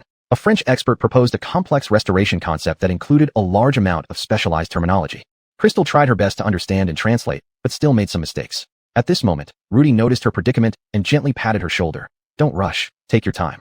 Crystal took a deep breath, reorganized her thoughts, and conveyed the meaning of the expert as accurately as possible. After an intense discussion, they finally came to a relatively complete restoration plan. After work, Darren was waiting at the door early. Seeing Crystal's tired expression, he couldn't help but feel distressed. We're going out for a big meal today, to reward you properly, Darren said. Crystal nodded, and the family of three entered a cozy restaurant. In the warm atmosphere, Crystal gradually relaxed. Over time, Crystal's performance at work improved, and her translations became increasingly accurate and fluent. Her cooperation with team members also grew more harmonious, and the restoration work gradually achieved significant progress. One day, the restoration team was meticulously cleaning and restoring an ancient stone sculpture. Crystal stood aside, carefully observing Rudy's operation and preparing to translate the technical discussions that would follow. Suddenly, a French expert named Kirkby approached, looking at them with arrogance. He even used English to mock them, assuming they wouldn't understand French. Miss Mu, is it really necessary for your Chinese team to be here? France has its own restorers and techniques. You guys are just causing trouble. Despite feeling displeased, Crystal remained calm. She responded, Mr. Kirkby, I believe jumping to conclusions without thoroughly understanding the facts isn't something an adult should do, right? Furthermore, no one would dare claim supremacy in cultural heritage restoration before us Chinese. Our Chinese team has rich experience in cultural heritage restoration. Our techniques can offer new perspectives and methods for this restoration work. Moreover, cultural heritage restoration is an international collaboration. We should respect and learn from each other's strengths. Kirkby did not change his attitude and laughed even more disdainfully. Chinese technology? That's just your own exaggeration. Notre Dame is our French cultural heritage and should be restored by French people. At this moment, Rudy walked over. Hearing Kirkby's words, he immediately rebutted. Mr. Kirkby, your remarks do not represent official views. We were officially invited here. Your attitude will only make people doubt your professionalism. Also, your comments are too radical. Cultural heritage restoration is not just a matter of technique. It's about respecting history and culture. Our Chinese team comes here with sincerity and professional knowledge, hoping to contribute our strength to this restoration work. After hearing this, Kirkby's face turned even uglier, and he shouted loudly, You Chinese only imitate and plagiarize. These are just empty words, don't make a joke. This statement made both Crystal and Rudy feel extremely angry. Crystal said expressionlessly, If we had no culture, we wouldn't be so lowly as to belittle another country's culture. If this is what your culture represents, it truly is an eye-opener. Kirkby shouted loudly, Your attitude makes me question if you can even do the restoration work properly. Rudy took a deep breath and tried to remain calm. Mr. Kirkby, your remarks are a serious misunderstanding of Chinese culture. Chinese culture has a long history and profound depth. We have our own traditional crafts and technologies. In this restoration work, Please remember that it was your official invitation for us to come. Whether we are competent or not will be seen in our work results. Kirkby did not back down, but instead challenged more arrogantly. Let's see what your Chinese team can achieve. If your plan fails, don't blame us French for being unsparing. Faced with Kirkby's provocations and discrimination, Crystal and Rudy felt both angry and helpless. But they knew that only through even more diligent and outstanding work could they win respect and recognition. Thus, Rudy led the team to work overtime, striving to overcome technical challenges and the pressure brought by racial discrimination. In the following days, Crystal and the team members faced not only technical challenges, but also pressures and doubts from various sides. However, they always maintained firm beliefs and determination, proving the professional qualities and technical strength of Chinese restorers through their actions. The restoration work was stressful. During breaks, Crystal decided to invite Master Josue and senior brother Sergio to her home for a meal. She wanted to gather everyone, satisfy her stomach, and treat Master Josue and Sergio, who hadn't had a good meal since coming to France. Chapter 187, Prejudice. When Ethan and Sergio stepped into the house, the familiar aroma of Chinese cuisine immediately filled their nostrils, and both wore expressions of delight and anticipation. Everyone gathered around the dining table, savoring the delicious dishes while starting casual conversations. Oh, after being in France for so long, I've really missed this authentic taste of Chinese food. Ethan picked up a piece of braised pork, placed it in his mouth, and chewed slowly, saying contentedly. Sergio nodded repeatedly. Indeed, eating Western food here every day almost makes my stomach lose its sense of belonging. The conversation gradually shifted to their experiences at work, and the atmosphere grew somewhat heavy. These French people are incredibly arrogant and impolite. Sergio couldn't help but complain. In our work, even though the proposals we put forward are reasonable and effective, they stubbornly stick to their own views and refuse to listen. Ethan sighed lightly. This isn't just arrogance, it's also prejudice against China. They think their culture and technology are superior and turn a blind eye to our achievements. Crystal gently laid down her chopsticks, her gaze firm, and said, Master, senior brother, I feel that they are like the Qing dynasty before it closed itself off to the world. Immersed in their own world, unwilling to understand or accept new things and ideas from outside. Ethan nodded thoughtfully. Lolo is right. Their misunderstanding and rejection of us reflect their narrow-mindedness and short-sightedness. We come here sincerely to participate in the restoration work and contribute our strength, yet we are treated like this. Sergio said indignantly. Crystal comforted him. Senior brother, don't be too upset. We need to change their perceptions through our actions and results. Just as the Western countries once opened the doors of the Qing dynasty with their powerful ships and cannons, we will break their prejudice and arrogance with our outstanding restoration results. Darren, sitting nearby, also chimed in. Yes, we must remain patient and confident. As long as we persist, they will eventually see our capabilities. Everyone nodded in agreement, and the atmosphere eased slightly. At this moment, Ethan broke the silence with a smile. Children, don't look so gloomy. Let's enjoy this meal first and gather enough strength to deal with them smartly. Everyone laughed, and their mood lightened a bit. Ethan took a sip of soup and slowly said, Actually, we shouldn't generalize. There are still some enlightened and friendly colleagues here in France who are willing to communicate and learn with us. It's just that a small group of stubborn people have affected the overall cooperation. Master is right, Crystal added. We should focus more on those who support us and unite all forces that can be united. Only then can our work proceed more smoothly. Sergio nodded. Lola makes sense. We shouldn't let their prejudices disrupt our plans. But we can't just let what we've endured go unnoticed. Darren said. We need to defeat them in their area of expertise to thoroughly crush their pride. Right. Everyone agreed unanimously, their eyes rekindling with determination. After dinner, everyone sat in the living room, continuing to discuss the upcoming work plan. Ethan said, in the coming work, we need to be even more rigorous and meticulous, making sure every step is flawless, leaving no room for criticism. Crystal listened attentively to Ethan's words and said, Master, rest assured, we will double our efforts in our work. Sergio also expressed his commitment. I will communicate more with other colleagues to promote unity among everyone. Darren added, don't worry about things at home. I'll take care of everything here, ensuring that Lola has no worries. However, prejudice and arrogance aren't easily broken. Soon, everyone focused on their work, encountering a technical challenge during the restoration process. Regarding how to restore an ancient mural inside Notre Dame Cathedral, there was a significant disagreement among experts. Crystal proposed a solution combining traditional Chinese craftsmanship, but faced strong skepticism from some experts. Kirkby had been criticizing the Chinese restoration team ever since he argued with Crystal. As a result, many French experts had misconceptions about Crystal and her team. How can you use Chinese methods for Notre Dame? A French expert said arrogantly. What do you Chinese know? This is a treasure of France and should be restored by our own means. Another expert echoed, looking down upon them with disdain.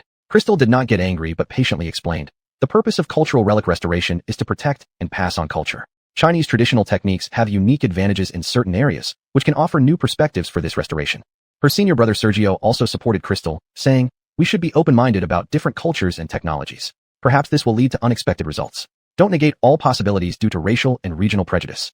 Their support did not immediately change the experts' attitudes. The leading French expert who questioned them sneered, saying, new perspectives? Humph, your Chinese techniques are just outdated methods. How can they be compared with our advanced French technology?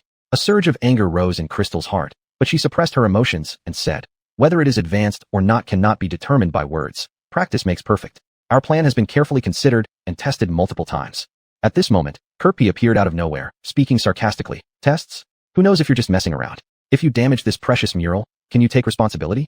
Sergio glared at Kirkby and said, Kirkby, don't stir up trouble here. We have always approached restoration work with the most rigorous attitude. But Kirkby would not back down and raised his voice. Rigorous? I think it's just you Chinese being arrogant. This argument drew more people to watch, making the atmosphere exceptionally tense. Crystal took a deep breath, striving to remain calm, and said, everyone, let's stop arguing.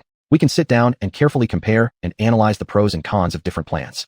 However, the French experts refused to listen. They insisted that the Chinese team's plan was unfeasible. Just as both sides were at an impasse, the supervisor responsible for this restoration project walked over. He looked at both sides, furrowing his brows.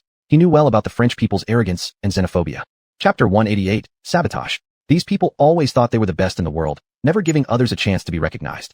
Conflicts like these were inevitable. However, since the Chinese restoration team was invited officially by the government, they couldn't offend them too much and had to show some respect. Everyone, stop arguing, the supervisor shouted loudly. This debate is meaningless. Crystal hurriedly said, Supervisor, our proposal has great feasibility. I hope you can seriously consider it. The supervisor remained silent for a moment before saying, I'll give you a chance to present a detailed report and demonstration within a week. If you can convince me, I'll adopt your proposal. During this week, Crystal, Sergio, and the rest of the team members worked day and night, meticulously preparing the report and demonstration. But just one day before they were about to finish preparations, their studio where data and samples were stored suffered an accidental fire. Although there were no casualties, most of the data and samples were destroyed. Fortunately, Crystal always kept backups, so the loss wasn't too severe. Yet, looking at the mess in the studio, her heart sank. This was definitely not an accident. Someone must have done this on purpose. Sergio said angrily. Crystal looked determined. Regardless, we can't give up now. We need to reorganize and prepare again.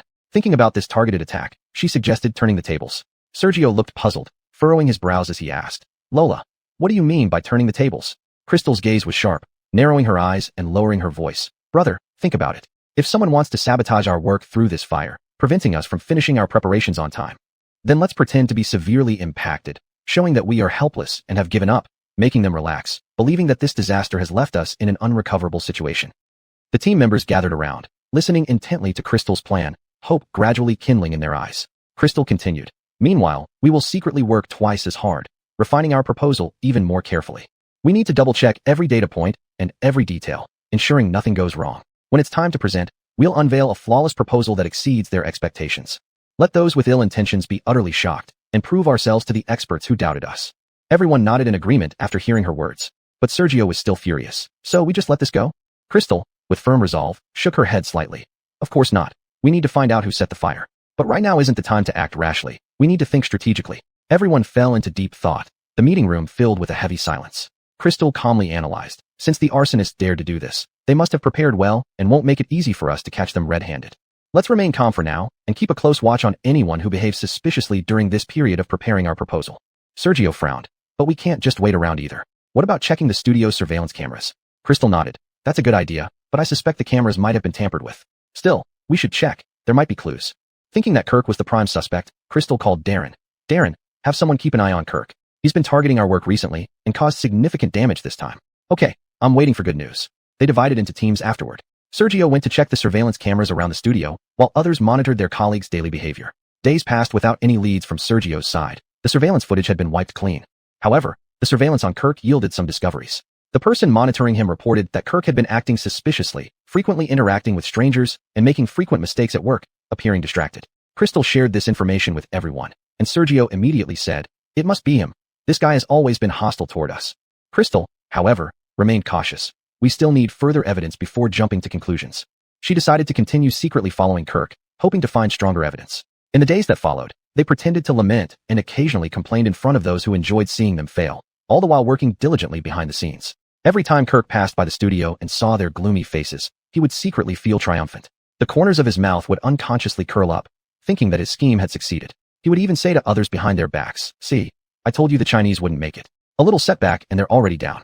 In reality, as night fell and everyone else left, Crystal and the team members would quietly gather together, working late into the night.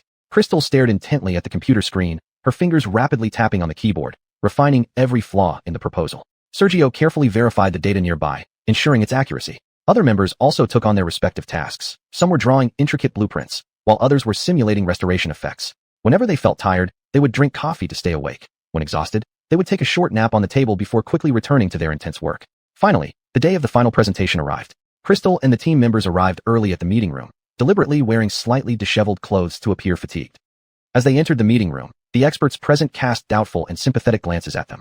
Kirk, sitting in a corner, showed a scornful smile. Crystal took a deep breath, then confidently walked up to the podium. She cleared her throat and began presenting the proposal. As she spoke, the large screen displayed exquisite images and detailed data. The impressive content and innovative ideas made all the experts present widen their eyes and listen attentively. Kirk, who had been smirking arrogantly earlier, gradually turned pale, clearly realizing his sabotage had failed. His hands clenched tightly into fists, and his eyes flashed with malice. Meanwhile, the experts who previously doubted the Chinese team couldn't help but show admiration.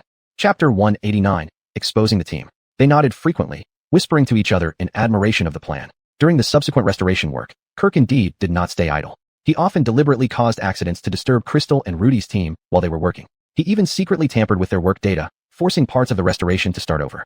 Just as Crystal's team had completed a preliminary restoration plan for a set of valuable murals and was ready to move on to the next detailed processing step, they found that unknown liquids had been maliciously splashed on the murals when they came to the site the next day, significantly diminishing their previous restoration efforts. After a long period of tracking and investigation, conclusive evidence showed that it was Kirk who was causing trouble behind the scenes. Not only that, but Kirk also spread rumors everywhere, claiming that the Chinese team's restoration plan had serious flaws and might cause more damage to Notre Dame. This made some French colleagues, who originally had high hopes for the Chinese team, begin to doubt and waver.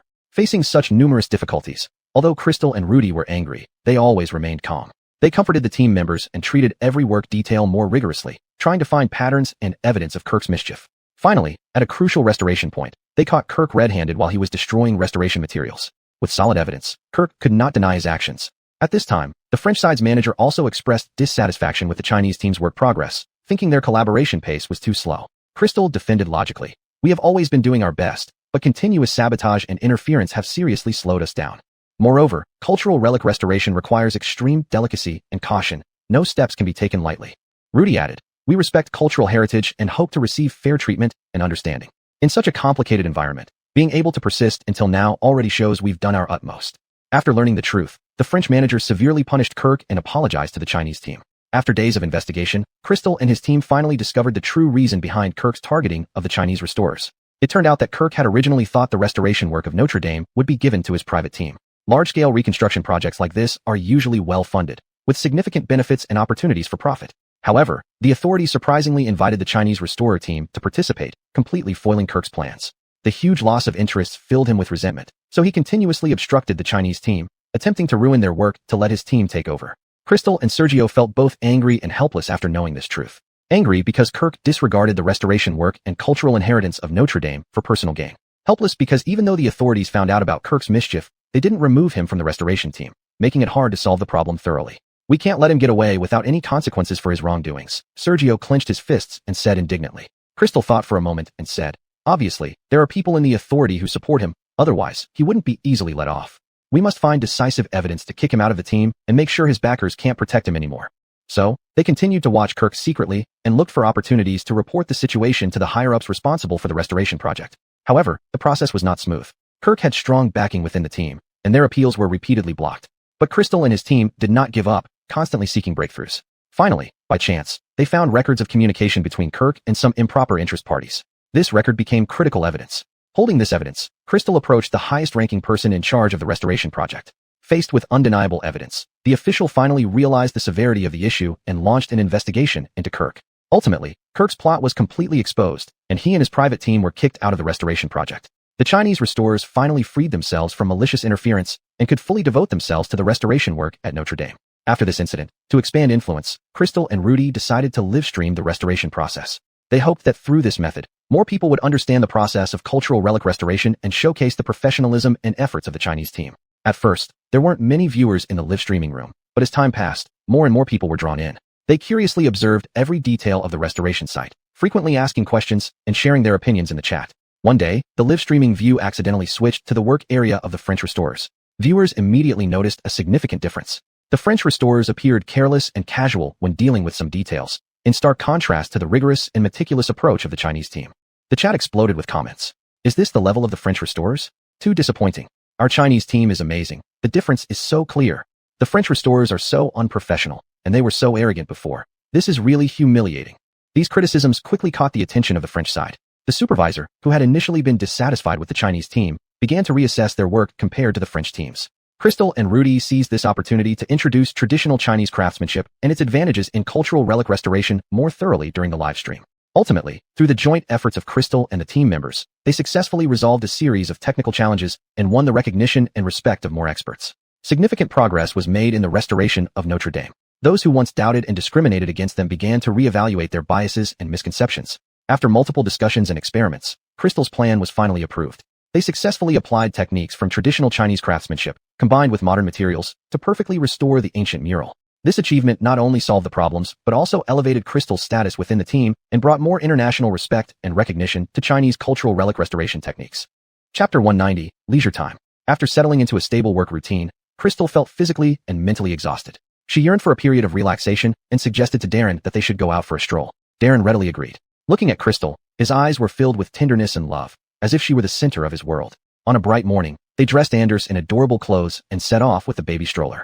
The two of them walked out of their home, pushing the stroller. A gentle breeze blew, brushing against Crystal's hair. Darren carefully tucked her hair behind her ear, his fingers lightly touching her cheek, as if time had paused just for them. They strolled through the streets of Paris, walking slowly as if wanting to deeply engrave every corner of the city in their hearts. Anders curiously looked around, occasionally calling out, "Dad, Mom." When they passed by a flower shop, Darren stopped. He meticulously picked through the flowers, his gaze lingering on each one until he chose a stunning bouquet of roses. As he handed the flowers to Crystal, her eyes sparkled with surprise and emotion. Her smile was as radiant as a spring bloom. Anders clapped his hands and said, "Mom is beautiful. Flowers are beautiful. Roses for my beloved," Darren whispered softly, his voice filled with deep affection. Crystal accepted the flowers and took a gentle whiff, saying, "Thank you, my love." Her voice was sweet and tender, intoxicating like the fragrance of the flowers. They continued walking and arrived at a cozy cafe. The aroma of coffee permeated the air, a scent that instantly relaxed anyone who breathed it in. The couple sat by the window, placing Anders in a child's chair. Sunlight streamed through the windows, casting warm patches of light over them. Darren ordered Crystal's favorite latte, while he chose a rich Americano and got Anders a small cup of warm milk.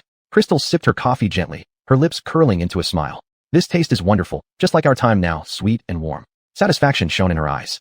Darren smiled and reached out to hold her hand. "Elaine, you've worked so hard lately. It makes me feel reassured to see you relax." His eyes were full of care. She leaned on his shoulder, closing her eyes slightly. "With you here, all the hardships mean nothing." Meanwhile, Anders drank his milk obediently. Leaving the cafe, they wandered along the Seine River. The river shimmered under the sunlight, like countless tiny diamonds twinkling. Trees lined the riverbank, lush and green, with birds chirping joyfully in the branches. Darren told Crystal about amusing stories from his childhood, and she listened intently, laughing often. Anders wobbled around nearby, shouting, "Dad, hug." Darren lifted the tired Anders and continued chatting with Crystal as they walked. "I only misbehaved once when I climbed a tree as a child and fell, bruising my knee." Darren chuckled, reminiscing. Crystal imagined the scene, laughing uncontrollably. "You must have been scolded by your grandfather, right?" Before they knew it, night fell and the city lit up with lights. Paris at night was like a dreamy wonderland, the buildings illuminated, exuding a charming allure. They found an exquisite restaurant where soft music played, creating a romantic atmosphere. Darren pulled out a chair for Crystal, sitting opposite her after she was seated, and placed Anders in a special child seat. "Tonight, let's enjoy this beautiful moment," Darren said, his eyes full of anticipation. After dinner, they walked home together. Crystal held tightly onto Darren's arm, and Darren pushed Anders' stroller. The family enjoyed a harmonious walk. Moonlight bathed them, casting long shadows that seemed to narrate their eternal vow. Back at home, Crystal and Darren sat on the sofa under the soft lighting while Anders played with toys.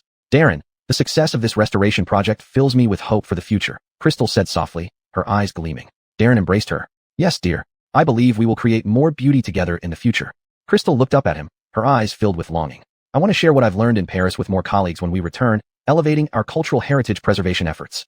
Darren kissed her forehead. "I fully support you. Whatever decision you make, I'll always be by your side." In the days that followed, they spent every day together.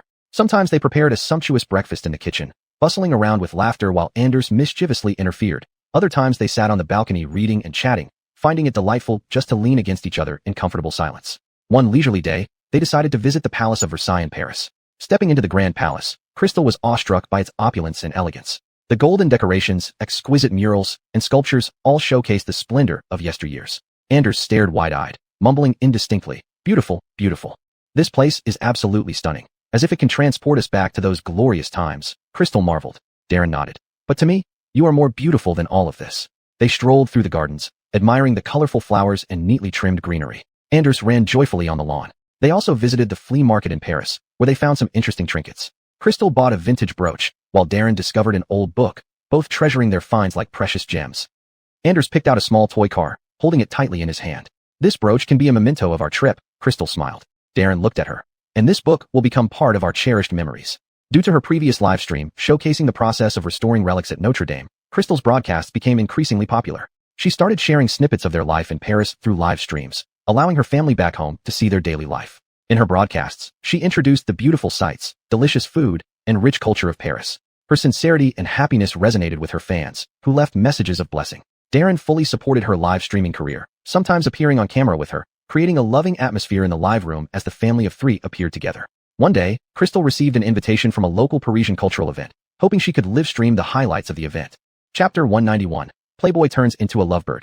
She excitedly told Darren, and he encouraged her to be bold. On the day of the event, Crystal brought Darren and Gwendolyn along. The scene was bustling with vibrant Parisian charm. Crystal skillfully set up her equipment and started live streaming. Gwendolyn curiously looked around, while Darren took care of him nearby, keeping an eye on Crystal's live stream as well. After the live stream ended, Crystal's fan base grew significantly, making her incredibly happy. That day, when they were at home, a friend of Darren's, Eduardo, came over. He saw online that they were in France and happened to be traveling too, so he came to visit them. The moment Eduardo rang the doorbell, Darren and Crystal exchanged glances, both with a hint of surprise in their eyes. Crystal hurried to open the door, with Gwendolyn following behind her, curiously peering out. When the door opened, everyone saw Eduardo's face, which showed signs of fatigue and helplessness. "Come in quickly, Tingji," Darren greeted warmly. Eduardo entered the house, put down his luggage, and let out a long sigh of relief. Darren smiled and handed him a glass of water, asking, "How was your journey?" Eduardo took a sip of water and replied with a wry smile. "It was okay, but I had some things on my mind, so I felt uneasy." Darren raised an eyebrow, curious. "You mentioned running into trouble. What kind of trouble?" Sitting on the sofa, Eduardo leaned forward slightly, hands crossed together, and said gravely, "I met a girl I really liked in the US. Her name is Catherine, but she didn't have much interest in me." Darren frowned and probed, "Why is that?" Eduardo sighed regretfully. "Because I used to be quite a playboy. Catherine is very clear-headed and attends Harvard University. She's excellent and rational, finding me unreliable." Darren patted Eduardo's shoulder gently, consoling him. "Don't be so dejected. There might still be a chance." Crystal added, "Right? Tingji, tell us more about what happened between you two, and we can brainstorm some ideas." Eduardo nodded and began recounting his first encounter with Catherine. It was a sunny afternoon at a party hosted by a friend. She wore a simple blue shirt and jeans, her long hair flowing over her shoulders, and her gaze was clear and firm. In that moment, it felt like the world went quiet, and only her figure remained. Darren listened intently and asked, "What happened next?"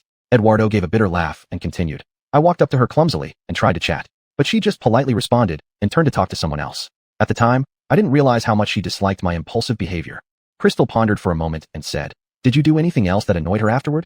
Eduardo lowered his head, rubbing his temples, and said, "Yes, I kept making excuses to hang out with her, sending gifts, and being overly eager. Looking back now, my actions must have seemed childish to her." At this moment, Gwendolyn ran over, tugging at Eduardo's sleeve, and said in a sweet voice, "Uncle, don't be sad.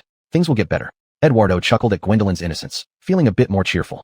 In the following days, Eduardo stayed at Darren's place. Every morning, they sat together at the dining table for breakfast, discussing ways to change Catherine's perception of him. Darren suggested that Eduardo start with self-improvement, such as developing beneficial hobbies and reading more books to become more profound. Crystal reminded Eduardo to listen more when communicating with Catherine and not rush to express himself. Eduardo took these suggestions to heart and started working on them. He spent time each day reading various books and signed up for some interest classes. Meanwhile, Eduardo did not give up on contacting Catherine. He would occasionally send her short, sincere messages instead of lengthy expressions of affection as before. Initially, Catherine rarely replied, but over time, she occasionally responded with a few words. One day, Eduardo saw Catherine share a book about art on social media. He immediately bought the book, read it carefully, and then sent her his thoughts. This time, Catherine replied more extensively and even discussed some of the views from the book. Seeing the reply, Eduardo was so excited that his hands trembled. Day by day, Eduardo felt himself gradually changing, becoming more confident. One day, Catherine mentioned in a message that she was going to participate in a volunteer activity and needed some help. Eduardo signed up without hesitation. On the day of the event, Eduardo arrived early. When Catherine saw him, there was a flash of surprise in her eyes. During the event, Eduardo was very proactive and conscientious in completing every task. Catherine watched him closely and began to change her opinion about him. After the event, Catherine took the initiative to say to Eduardo, "Thank you for your help today." Eduardo smiled and replied, "I'm happy to be able to help you." From then on, their exchanges gradually increased. Eduardo shared the new skills he learned in his interest classes with Catherine, and Catherine told him about her life at Harvard University. However, Eduardo never dared to confess easily, fearing another rejection. One evening, Eduardo received a message from Catherine saying she was having some difficulties with her studies and feeling quite upset. Eduardo immediately called her, listening patiently as she vented her frustrations, offering encouragement and advice. On the other end of the phone, Catherine felt warmth from Eduardo's sincerity and care. Sometime later, Catherine's school was hosting a party, and she invited Eduardo to attend with her. Eduardo dressed up carefully and prepared a special gift. At the party, they danced and chatted, enjoying a pleasant evening together. As the party ended and Eduardo escorted Catherine back to her dormitory, he finally gathered the courage to confess his feelings again. Catherine did not answer immediately, but just stared at him quietly. Eduardo's heart leaped into his throat, palms sweating nervously. After a while, Catherine softly said, "I'm willing to give you a chance." Chapter 192 Bankruptcy. Eduardo was so excited that he almost jumped up. He hugged Clara tightly and said repeatedly, "Thank you. Thank you for trusting me." The next day, Eduardo couldn't wait to share this good news with Darren and Crystal. Both of them were genuinely happy for him. Eduardo spent an incredibly wonderful time with Clara abroad. Their laughter filled every warm corner.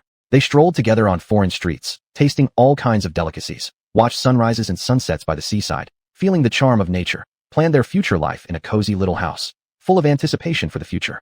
However, this peaceful and sweet time was ruthlessly broken by the incessant urging from home. Eduardo's phone rang frequently, with anxious voices from his parents on the other end. They urged Eduardo to return home for an arranged marriage because the family's auto business faced unprecedented serious issues. Eduardo fell into deep distress. On one side was Clara, whom he loved deeply, with their sincere and profound feelings. On the other side was the family's predicament, the foundation where he grew up, bearing his parents' hard work and expectations.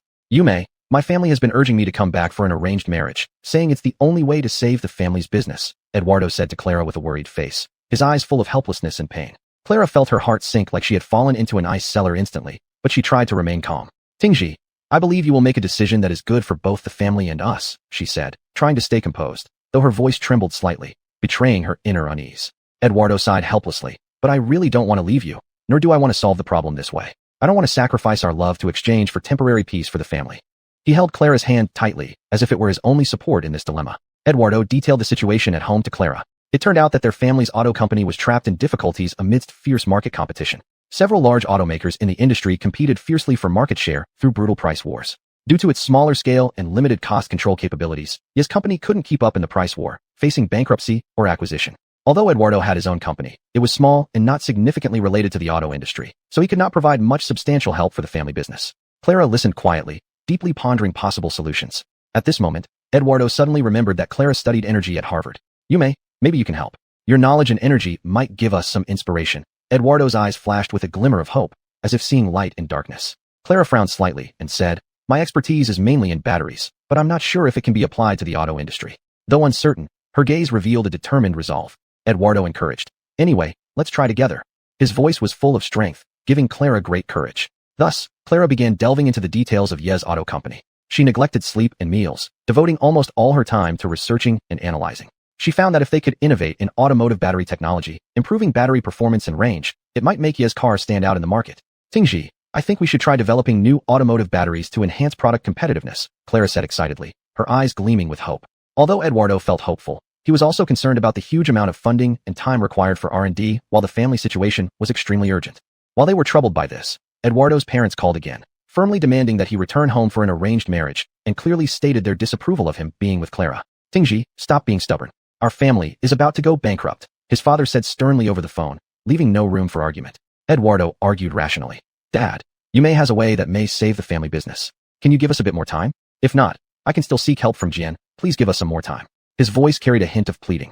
However, his parents wouldn't listen. They thought Clara's idea was too risky and unrealistic. Eduardo felt utterly hopeless, caught between family duty and love, unable to move. Clara looked at the distressed Eduardo and said firmly, "Tingji, don't worry. I'll work hard to prove that my idea is feasible." Her eyes were filled with love for Eduardo and confidence in the future. In the following days, Clara almost worked day and night, reviewing materials and conducting experiments, trying to find a viable battery solution. Many nights, her laboratory was brightly lit as she moved back and forth among various instruments and data. Eduardo assisted her on the side, helping her handle some trivial matters, while also striving to communicate with his family, hoping to gain some time and support.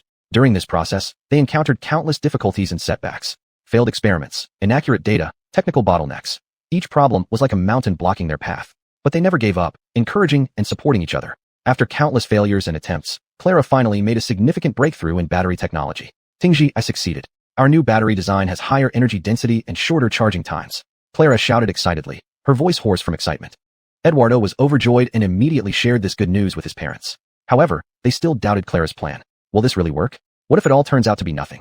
His mother said anxiously, her eyes full of worry and unease. Eduardo urgently replied, Mom, this is our last chance. How will we know unless we try? His voice carried a hint of anger and helplessness. Under Eduardo's insistence, his parents reluctantly agreed to give Clara's plan a try. Thus, the Yi family business began to fully invest in the research and production of the new batteries. During this process, they faced many challenges. Short on funds, they had to raise money from various sources. Fortunately, Darren provided an investment. Chapter 193, New Year. Facing some key technological challenges that could not be overcome, they invited industry experts for guidance. Personnel allocation ensured the smooth progress of the project, with Eduardo personally managing every phase. Finally, after several months of arduous effort, the new Yi family car equipped with the new battery was successfully launched. The car's outstanding range and performance caused a sensation in the market. Orders poured in, and the Yi family business gradually emerged from its gauging. Eduardo's parents saw Pearl's capability and contributions, deeply moved by her dedication and wisdom, finally acknowledging the relationship between her and Eduardo. Yahweh, it was our mistake before. Thanks to you, the family business has come back to life. Her father said guiltily, his eyes full of gratitude towards Pearl and regret for his previous misjudgment. Mother also held Pearl's hand affectionately, saying, Child, Tingji and you should be good together in the future. Tears sparkled in her eyes, tears of relief and emotion. Eduardo and Pearl smiled at each other, knowing this all too well. Seeing how much effort she put into helping Eduardo, a friend told her if things didn't work out between them, wouldn't it be a loss? Pearl isn't someone who thinks only about romance. Her research holds value wherever it is applied. Moreover, Eduardo gave her 20% of the Yi Corporation's shares. Even if they did not end up together, her efforts would not have been in vain. With matters more or less settled, Eduardo took Pearl to Darren's house. Upon arriving at Darren's home, Eduardo took out the toys he had brought for Anders. Darren raised an eyebrow. It's rare to see you being so courteous. It's not like you. Eduardo smiled slightly, handing over the toy to Anders who was eagerly looking at it, then turned to Darren with a serious expression, saying, Darren, I'm here to discuss something important. Upon hearing this, Darren set aside his nonchalant attitude, sat on the sofa, and gestured for Eduardo and Pearl to sit down as well. He knew Eduardo's character well enough to realize this visit must involve significant matters. It's about the new battery technology. Eduardo came straight to the point. We plan to promote this technology in a broader market, but it would be challenging to achieve within a short time with just our family's resources. So, I want to invite you to join us in developing it together. Darren's eyebrows raised slightly, a glint of insight flashing in his eyes. He understood the potential of the new battery market, and the success of Yi family cars had already proven the feasibility of this technology. If he joined, it could bring new development opportunities for the Liu family and secure a place in the new energy vehicle sector. Tingji, your vision is impressive, Darren nodded in appreciation. I will have someone negotiate with you, and you can coordinate directly with the Liu Corporation. Of course, I understand, Eduardo nodded. But I believe once your family understands the value of this technology, they will agree. After speaking, Eduardo and Pearl got up to leave. They knew this matter required time for communication and coordination, but believed that as long as both sides were sincere, cooperation would be possible. On their way home, Pearl leaned on Eduardo's shoulder, whispering, Tingji, thank you. For what? Eduardo turned his head to look into Pearl's eyes. Thank you for giving me the opportunity to participate in such an important project, Pearl smiled gently. And I know you did it for me. Eduardo remained silent, but held Pearl's hand tightly. He knew his achievements today owed much to Pearl's support and hard work. The two had long become indispensable parts of each other's lives. As the spring festival approached, the entire city was immersed in a festive atmosphere. Crystal, Darren, and Anders prepared to embark on their journey home, having sent the gifts for everyone ahead. Crystal packed luggage while telling Anders, we'll soon see great-grandpa. Are you happy? Anders blinked his big eyes and excitedly nodded. Happy, his face beaming with innocent joy. Darren watched the interaction between mother and son, feeling warmth swell in his heart. He knew that because of Crystal and Anders, this home had become more complete and warm. On the way home, Crystal and Darren discussed future plans. Crystal said, Darren, I think we should leverage the advantages of the new battery technology to expand our market share. Darren nodded in agreement. Yes, I think so too. Additionally, we need to strengthen R&D to continuously introduce new products to meet market demand. As they chatted, both of them mentioned their cooperation with Eduardo. Crystal said, Tingji is a very talented person. This cooperation is quite necessary. Darren said, the collaboration will be handled by the company's people. Since we have professional managers, we don't need to worry about it. Finally, the car stopped in front of Darren's house, where Darian had been eagerly waiting at the door. My precious great-grandson has finally come back. Darian's face lit up with joy, reaching out to hug Anders. Anders happily rushed into Darian's arms, calling out sweetly, Great-grandpa. Everyone entered the house together. Inside, it was warm and filled with the festive aroma of New Year's. At this moment, Crystal's parents came in carrying bags big and small. In-law, Happy New Year. Crystal's father greeted with a smile. Come in quickly. You must be tired from the journey. Darian welcomed warmly. The family gathered around the table, cracking sunflower seeds and eating fruit, laughter filling the air. Darian held Anders's little hand, telling him stories from the past. which captivated Anders completely. In the kitchen, the women were busy preparing the New Year's Eve dinner, chatting as they worked. "This year is so lively, all our family together," Crystal's mother remarked. Crystal said, "Having the whole family together like this is truly lively." The men, meanwhile, were discussing work and current events in the living room, sometimes talking animatedly, sometimes laughing heartily. The New Year's Eve dinner was brought out, the table laden with delicious dishes. "Come, let's all raise a toast, wishing us a new year full of happiness and smooth sailing," Darren stood up to say. Everyone raised their glasses and drank. The family enjoyed this rare time together. After dinner, everyone sat on the sofa watching the Spring Festival Gala. Anders was too sleepy to keep his eyes open and fell asleep in Crystal's arms. Chapter 194, Trapped. "This child is sleeping so soundly." Darian smiled. The New Year bell rang, and fireworks bloomed outside the window, illuminating the entire night sky. The new year will definitely be better. Everyone was filled with hope and anticipation. In the following days, the family visited relatives and friends, wishing everyone a happy new year. Laughter and joy echoed everywhere, making for an exceptionally lively time.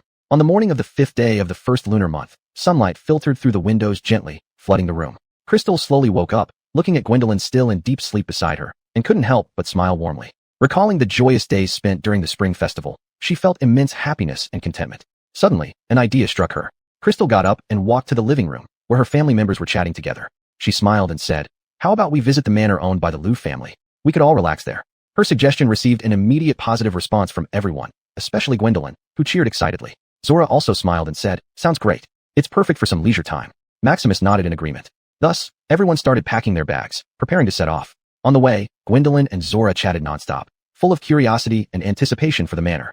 Upon arrival at the manor, the breathtaking scenery made everyone exclaim in amazement. Surrounded by green mountains and clear water, vast grasslands spread out like green velvet carpets. Gentle breezes carried the fragrance of flowers.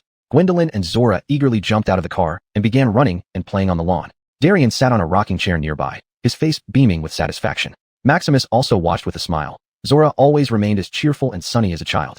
Watching her lively figure brought him back to his own childhood. Walking into the manor's house, they found it warm and cozy. Crystal and Zora went into the kitchen to plan the lunch menu. "Let's prepare a sumptuous lunch, shall we?" Crystal said with a smile. "Sure, there are fresh vegetables and meat here. Let me show you my cooking skills," Zora responded. At noon, the dining table was filled with delicious food. The family gathered around, enjoying the meal and sharing funny stories from the holiday, laughter echoing throughout. In the afternoon, with the sun shining brightly, Darren took the children to the orchard to pick fruit. Red apples hung heavily from the branches, and the children reached out excitedly. "Dad, I picked the biggest one." Gwendolyn shouted happily. "Great job, Gwendolyn," Darren praised with a smile. Meanwhile, Crystal, Zora, and Maximus strolled through the garden, admiring the colorful flowers and basking in nature's beauty. Time passed peacefully and happily. However, no one expected a sudden outbreak of a pandemic to shatter this tranquility. Confirmed cases in the city increased rapidly, and the government swiftly implemented strict containment measures. Roads were blocked, and people's movements were restricted. The once bustling city instantly became quiet and tense. Initially, those at the manor weren't too worried. After all, the manor was well stocked with daily necessities, and they had their own vegetable garden and farmyard, ensuring basic supplies.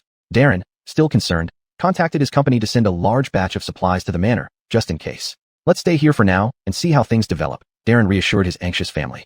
As time went on, the situation grew more severe. The government advised everyone to stay home, not go out, which everyone complied with given that it coincided with the spring festival. Although confined indoors, life at the manor remained relatively calm. However, Gwendolyn couldn't play outdoors as freely as before and showed signs of boredom and frustration. To find entertainment for everyone, Crystal and Zora decided to learn cake making online. "Why don't we give it a try? We might end up making a delicious cake," Crystal laughed. "Sure, it's something to do anyway," Zora agreed happily. The two searched through the kitchen for ingredients, flour, eggs, sugar, and prepared everything bit by bit. "Oh no, I spilled the flour." Crystal fumbled while cleaning up. "Haha, it's fine. Take your time," Zora helped with a smile. They carefully followed the online tutorials, stirring the egg mixture and sifting in flour. "Should we add more sugar? It would be sweeter," Zora suggested. "All right, let's add more," Crystal nodded. Finally, the batter was ready and placed in the oven. As they waited, both were excited yet nervous. "I wonder if it'll turn out well." Crystal stared at the oven. "It should be fine," Zora comforted. With a ding, the cake was done. Opening the oven, a fragrant aroma wafted out. "Wow, it looks pretty good," Crystal said in pleasant surprise. "Try it quickly." Zora cut a piece and passed it around. It tastes fine," Darian remarked with a smile after tasting it. Gwendolyn and the children of the manor's staff also enjoyed it thoroughly. Thus, the cake-making activity brought much joy to everyone, adding warmth and sweetness to their time spent at home. In the evening, the family gathered in the living room, bathed in warm and soft lighting. "This pandemic is troublesome, but it's rare for our whole family to gather like this," Darian remarked thoughtfully. "Yeah, we used to be busy all the time. Now we have time to properly spend with family," Maximus agreed. Crystal thought of Zora's parents and asked about them. Zora replied that they were in the countryside where there weren't many people. They ate what they produced themselves. At the start of the pandemic, she had them stock up on supplies, so everything was fine now. That's good. During this special period, it's safer for the elderly in the countryside. Crystal sighed in relief. Yes, I talk to them every day. They say everything is fine and ask us not to worry. Zora smiled, her eyes filled with reassurance. I hope this pandemic will pass soon, and we can return to normal life. Crystal sighed softly. It will. I believe it will definitely pass. Darren held Crystal's hand, offering her strength. In the following days, everyone continued to live quietly at the manor. Chapter 195, United We Stand. The children could not go out to play, so the adults devised a simple swing and slide for them in the courtyard. Anders and the other children played there every day, their laughter echoing through the yard. Darren and Maximus did not idle either. They used this time to renovate some of the old facilities in the manor. Crystal and Zora started researching new recipes and experimented with various kinds of cuisine. One day, Zora received some vegetables grown by her parents and pickled vegetables they had sent. Wow, this is the taste of home, Zora said happily as she opened the package. Everyone tasted these delicious foods from afar, their hearts filled with warmth. Days passed at a leisurely pace, though the shadow of the pandemic still lingered. But the family members supported each other in the manor, looking forward together to the day when the pandemic would end. However, the pandemic worsened unexpectedly, and Darren and Darian initially thought it would pass quickly. It hadn't occurred to them that it would last so long, and soon, the relief supplies on the market would be in short supply. With worries etched on his face, Darren found Darian, and they discussed strategies in the study. Coil, the pandemic shows no signs of improvement, and supplies are nearly gone from the market. Prices keep rising. We must find a way. Darren frowned deeply. After a moment's contemplation, Darian replied. Darren, what if we convert our electronics factory to produce masks and protective suits? Darren's eyes lit up. Coil, that's a great idea. It can solve the supply issue and contribute to the fight against the pandemic. Decisions made, Darren immediately contacted the factory management to arrange for equipment procurement and debugging, while recruiting workers for training. Upon hearing this, Crystal and Zora also became actively involved. Crystal took charge of contacting raw material suppliers to ensure smooth production. Zora helped organize the factory warehouse, preparing for the storage of supplies. Maximus utilized his network to process relevant production licenses and permits for the factory. After several days of intense preparation, the factory finally began operating.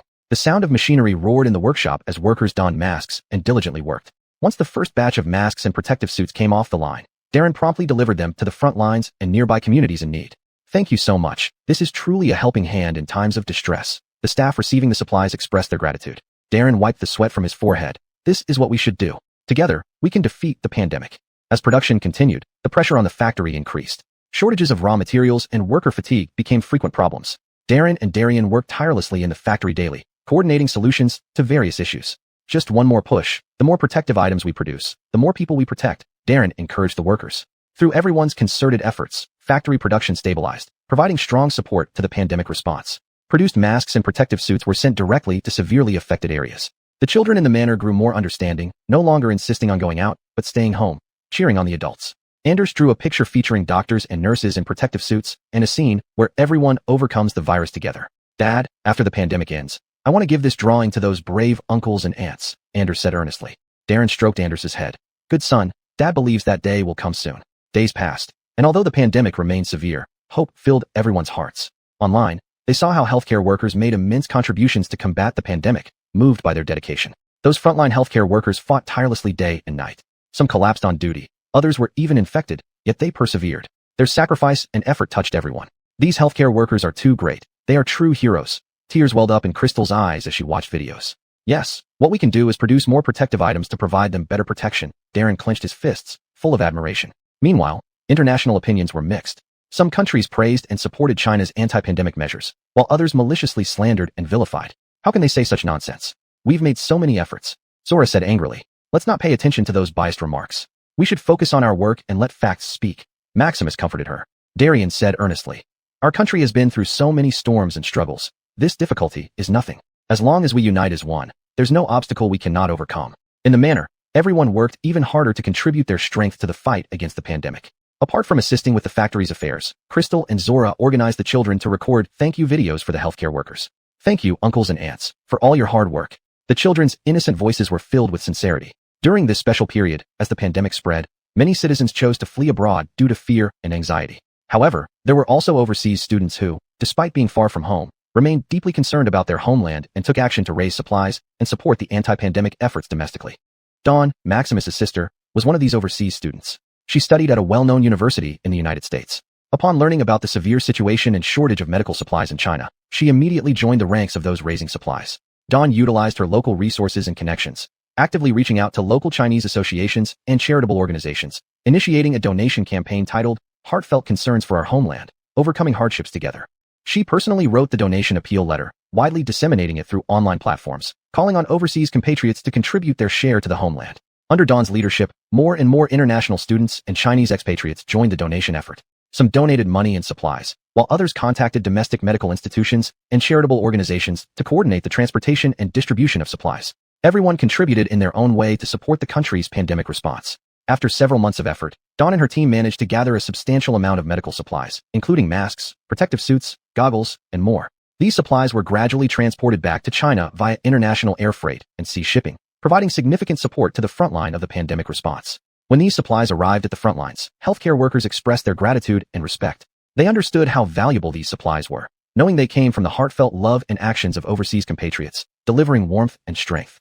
Chapter 196, Selfishness. A video circulating online struck everyone who cares about the fate of the country like a heavy hammer, hitting their hearts hard. In the video, though the picture was slightly shaky, it clearly showed a man disregarding the lockdown and insisting on rushing out of the community gate. At the entrance of the community, several volunteers in protective suits held temperature guns and record books. They had serious expressions as they were carrying out the quarantine task seriously. The man seemed to have an argument with the volunteers, his voice growing louder and his emotions more agitated. Suddenly, the man pushed one of the volunteers fiercely, causing the volunteer to stagger and nearly fall to the ground. Seeing this, other volunteers came forward to try to calm the man down, trying to quell his anger. However, the man was like an out-of-control beast, swinging his fists at the volunteers. At that moment, the scene in the video seemed frozen, only filled with the man's roaring and the terrified shouts of the volunteers echoing. Everything happened too quickly for the volunteers to react. The volunteer who was pushed clutched his face in pain, while others tried to stop the man's actions. As the video continued playing, the man's behavior became more outrageous. He not only verbally abused the volunteers, but also attempted to snatch their protective equipment. Though the volunteers were filled with anger inside, they remained rational. They kept explaining the current situation to the man, hoping he would understand and cooperate with the lockdown work. However, the man seemed to have lost all reason, with craziness and ferocity filling his eyes. He continuously pushed the volunteers, even hitting them fiercely with his fists. Though the volunteers tried to avoid the attacks as much as possible, they could not completely escape the man's assaults. The video ended abruptly, leaving only shock and anger. This incident was heartbreaking, not only causing harm to the volunteers, but also severely disrupting the country's epidemic prevention efforts. The video soon caused an uproar online. People condemned the man's behavior, viewing it as a significant disruption to the national anti-epidemic efforts. At the same time, many expressed respect and gratitude for the volunteers, believing they were the true heroes of the pandemic. In this video, we saw two vastly different attitudes. Some people worked tirelessly for the country, while others created trouble. Such a contrast was deeply painful, but also strengthened our resolve to unite and overcome difficulties together. Crystal sat in front of her computer, browsing news online. Her gaze moved rapidly across the screen until a piece of news about female medical staff caught her attention. She paused her actions and read it carefully. The article described how during the most severe period of the pandemic, female healthcare workers faced many unspoken difficulties due to frontline work. One of the most pressing problems was the lack of essential sanitary products, sanitary napkins. Due to quarantine measures and shortages, it was difficult for them to buy enough sanitary pads. To conserve resources, they had to take extreme measures, such as using one pad for an entire day or even longer. This situation put tremendous pressure on both their physical health and psychological well-being. Crystal was deeply moved. She imagined those female healthcare workers enduring such inconvenience and suffering amid their busy work, and a wave of indescribable emotion surged within her. She decided she had to do something to contribute to these brave women. Crystal took immediate action. She started posting messages on social media, urging people to pay attention to this issue and actively seek help. She contacted her friends, classmates, and family members, telling them about this heartbreaking situation and asking for their assistance. Soon, Crystal's call received widespread support. Many people offered to donate money and supplies to help address the shortage of sanitary products for these female healthcare workers. The work of the volunteer team progressed smoothly, and they quickly gathered sufficient supplies. Looking at the parcels full of love, Crystal felt relieved. However, when she decided to deliver the supplies personally to hospitals and quarantine sites, Darren expressed deep concerns. Darren is Crystal's husband and her closest companion. He understood Crystal's kindness and enthusiasm, but was also worried about her safety. He gently held Crystal's hand and said softly but firmly, "Elaine, I know you really want to deliver these supplies in person, but it's truly too dangerous. Hospitals and quarantine sites are high-risk areas for virus transmission, and I can't bear the thought of you going there. Just consider me selfish, okay?" Crystal looked into Darren's worried eyes and felt a bit shaken. She understood that his concern was not unfounded. Gradually, she calmed down under his patient persuasion. "You're right. I shouldn't compromise my own safety because of my impulsiveness." Crystal took a deep breath and composed herself. "I'll have other members of the volunteer team complete this task to ensure the supplies get to them safely and on time." Seeing that Crystal finally understood his point, Darren sighed with relief.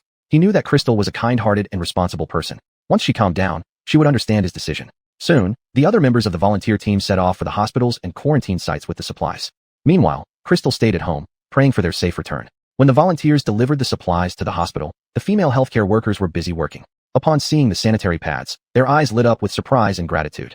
"Thank you so much. We've been troubled by this problem for a while," one nurse said. "It's what we should do. You work tirelessly on the front lines, and we just want to offer some support," the volunteers replied. After the supplies were distributed, the healthcare workers felt the warmth of society's care and were more motivated in their work. At home, Crystal kept an eye on the pandemic developments. She saw more and more people joining the anti-epidemic efforts, filling her heart with hope. One day, Crystal received a call from a head nurse at the hospital. "Ms. Mu, on behalf of all the female healthcare workers at our hospital, I want to express our gratitude to you." Chapter 197, Online Controversy. "The supplies you sent solved our big problems. Everyone is now in much better condition," the head nurse said emotionally. Crystal felt warm inside upon hearing this. "It's all thanks to everyone's efforts. As long as you can work with peace of mind, everything we do is worth it." After hanging up, Crystal shared this good news with Darren. "That's great. Your efforts haven't been in vain." Darren smiled and gently hugged Crystal.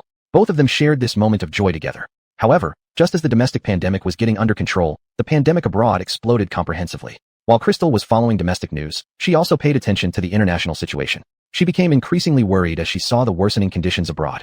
"Master, the restoration work on Notre Dame de Paris is almost done. The rest can be left to French restoration experts," Crystal said to Master Josue, who was working in his study. She decided to put her current tasks aside. Master Josue, who was Crystal's mentor and a renowned cultural relic restoration expert, looked up and nodded at Crystal's determined gaze. "Lola, your thinking is right. While the restoration of Notre Dame is important, global pandemic concerns us more now. Go ahead with confidence. The follow-up work at Notre Dame can be handled." Back home, she saw news reports about many children becoming orphans due to the loss of their loved ones during the pandemic. The helpless eyes of those children deeply hurt her heart. "Darren, look, so many children have lost their loved ones due to the pandemic. It's heartbreaking," Crystal said, her voice choking. Darren frowned, his expression heavy. "Yes, what will happen to these children in the future?" Crystal held Darren's hand firmly. "Let's discuss it. How about setting up a charity foundation specifically to help these children who have lost their loved ones? We can provide them with living security, educational support, and make them feel warmth and care." Darren's eyes showed approval. "I think it's a great idea. This is a very meaningful thing. But establishing a foundation isn't easy. It requires a lot of funds and manpower." Crystal nodded. "I know, but as long as we put our hearts into it, we'll find a way. We can start by reaching out to family and friends to see if they can support us." In the days that followed, Crystal and Darren busied themselves with setting up the charity foundation. They drew up detailed plans and lists of needed supplies and funds. While contacting family and friends, although some expressed doubts and hesitation, many were moved by their sincerity and determination, offering their support. "Lola, Darren, I believe you can do this well. Here's my contribution." A friend handed over a donation. With the support of everyone, Crystal and Darren gained confidence. They began looking for suitable office space for the foundation and recruiting volunteers. After much effort, the charity foundation took shape. "We need to deliver supplies and care to those children as soon as possible," Crystal said, looking at the busy figures in the office. Darren nodded. "Yes, we can't let the children wait too long."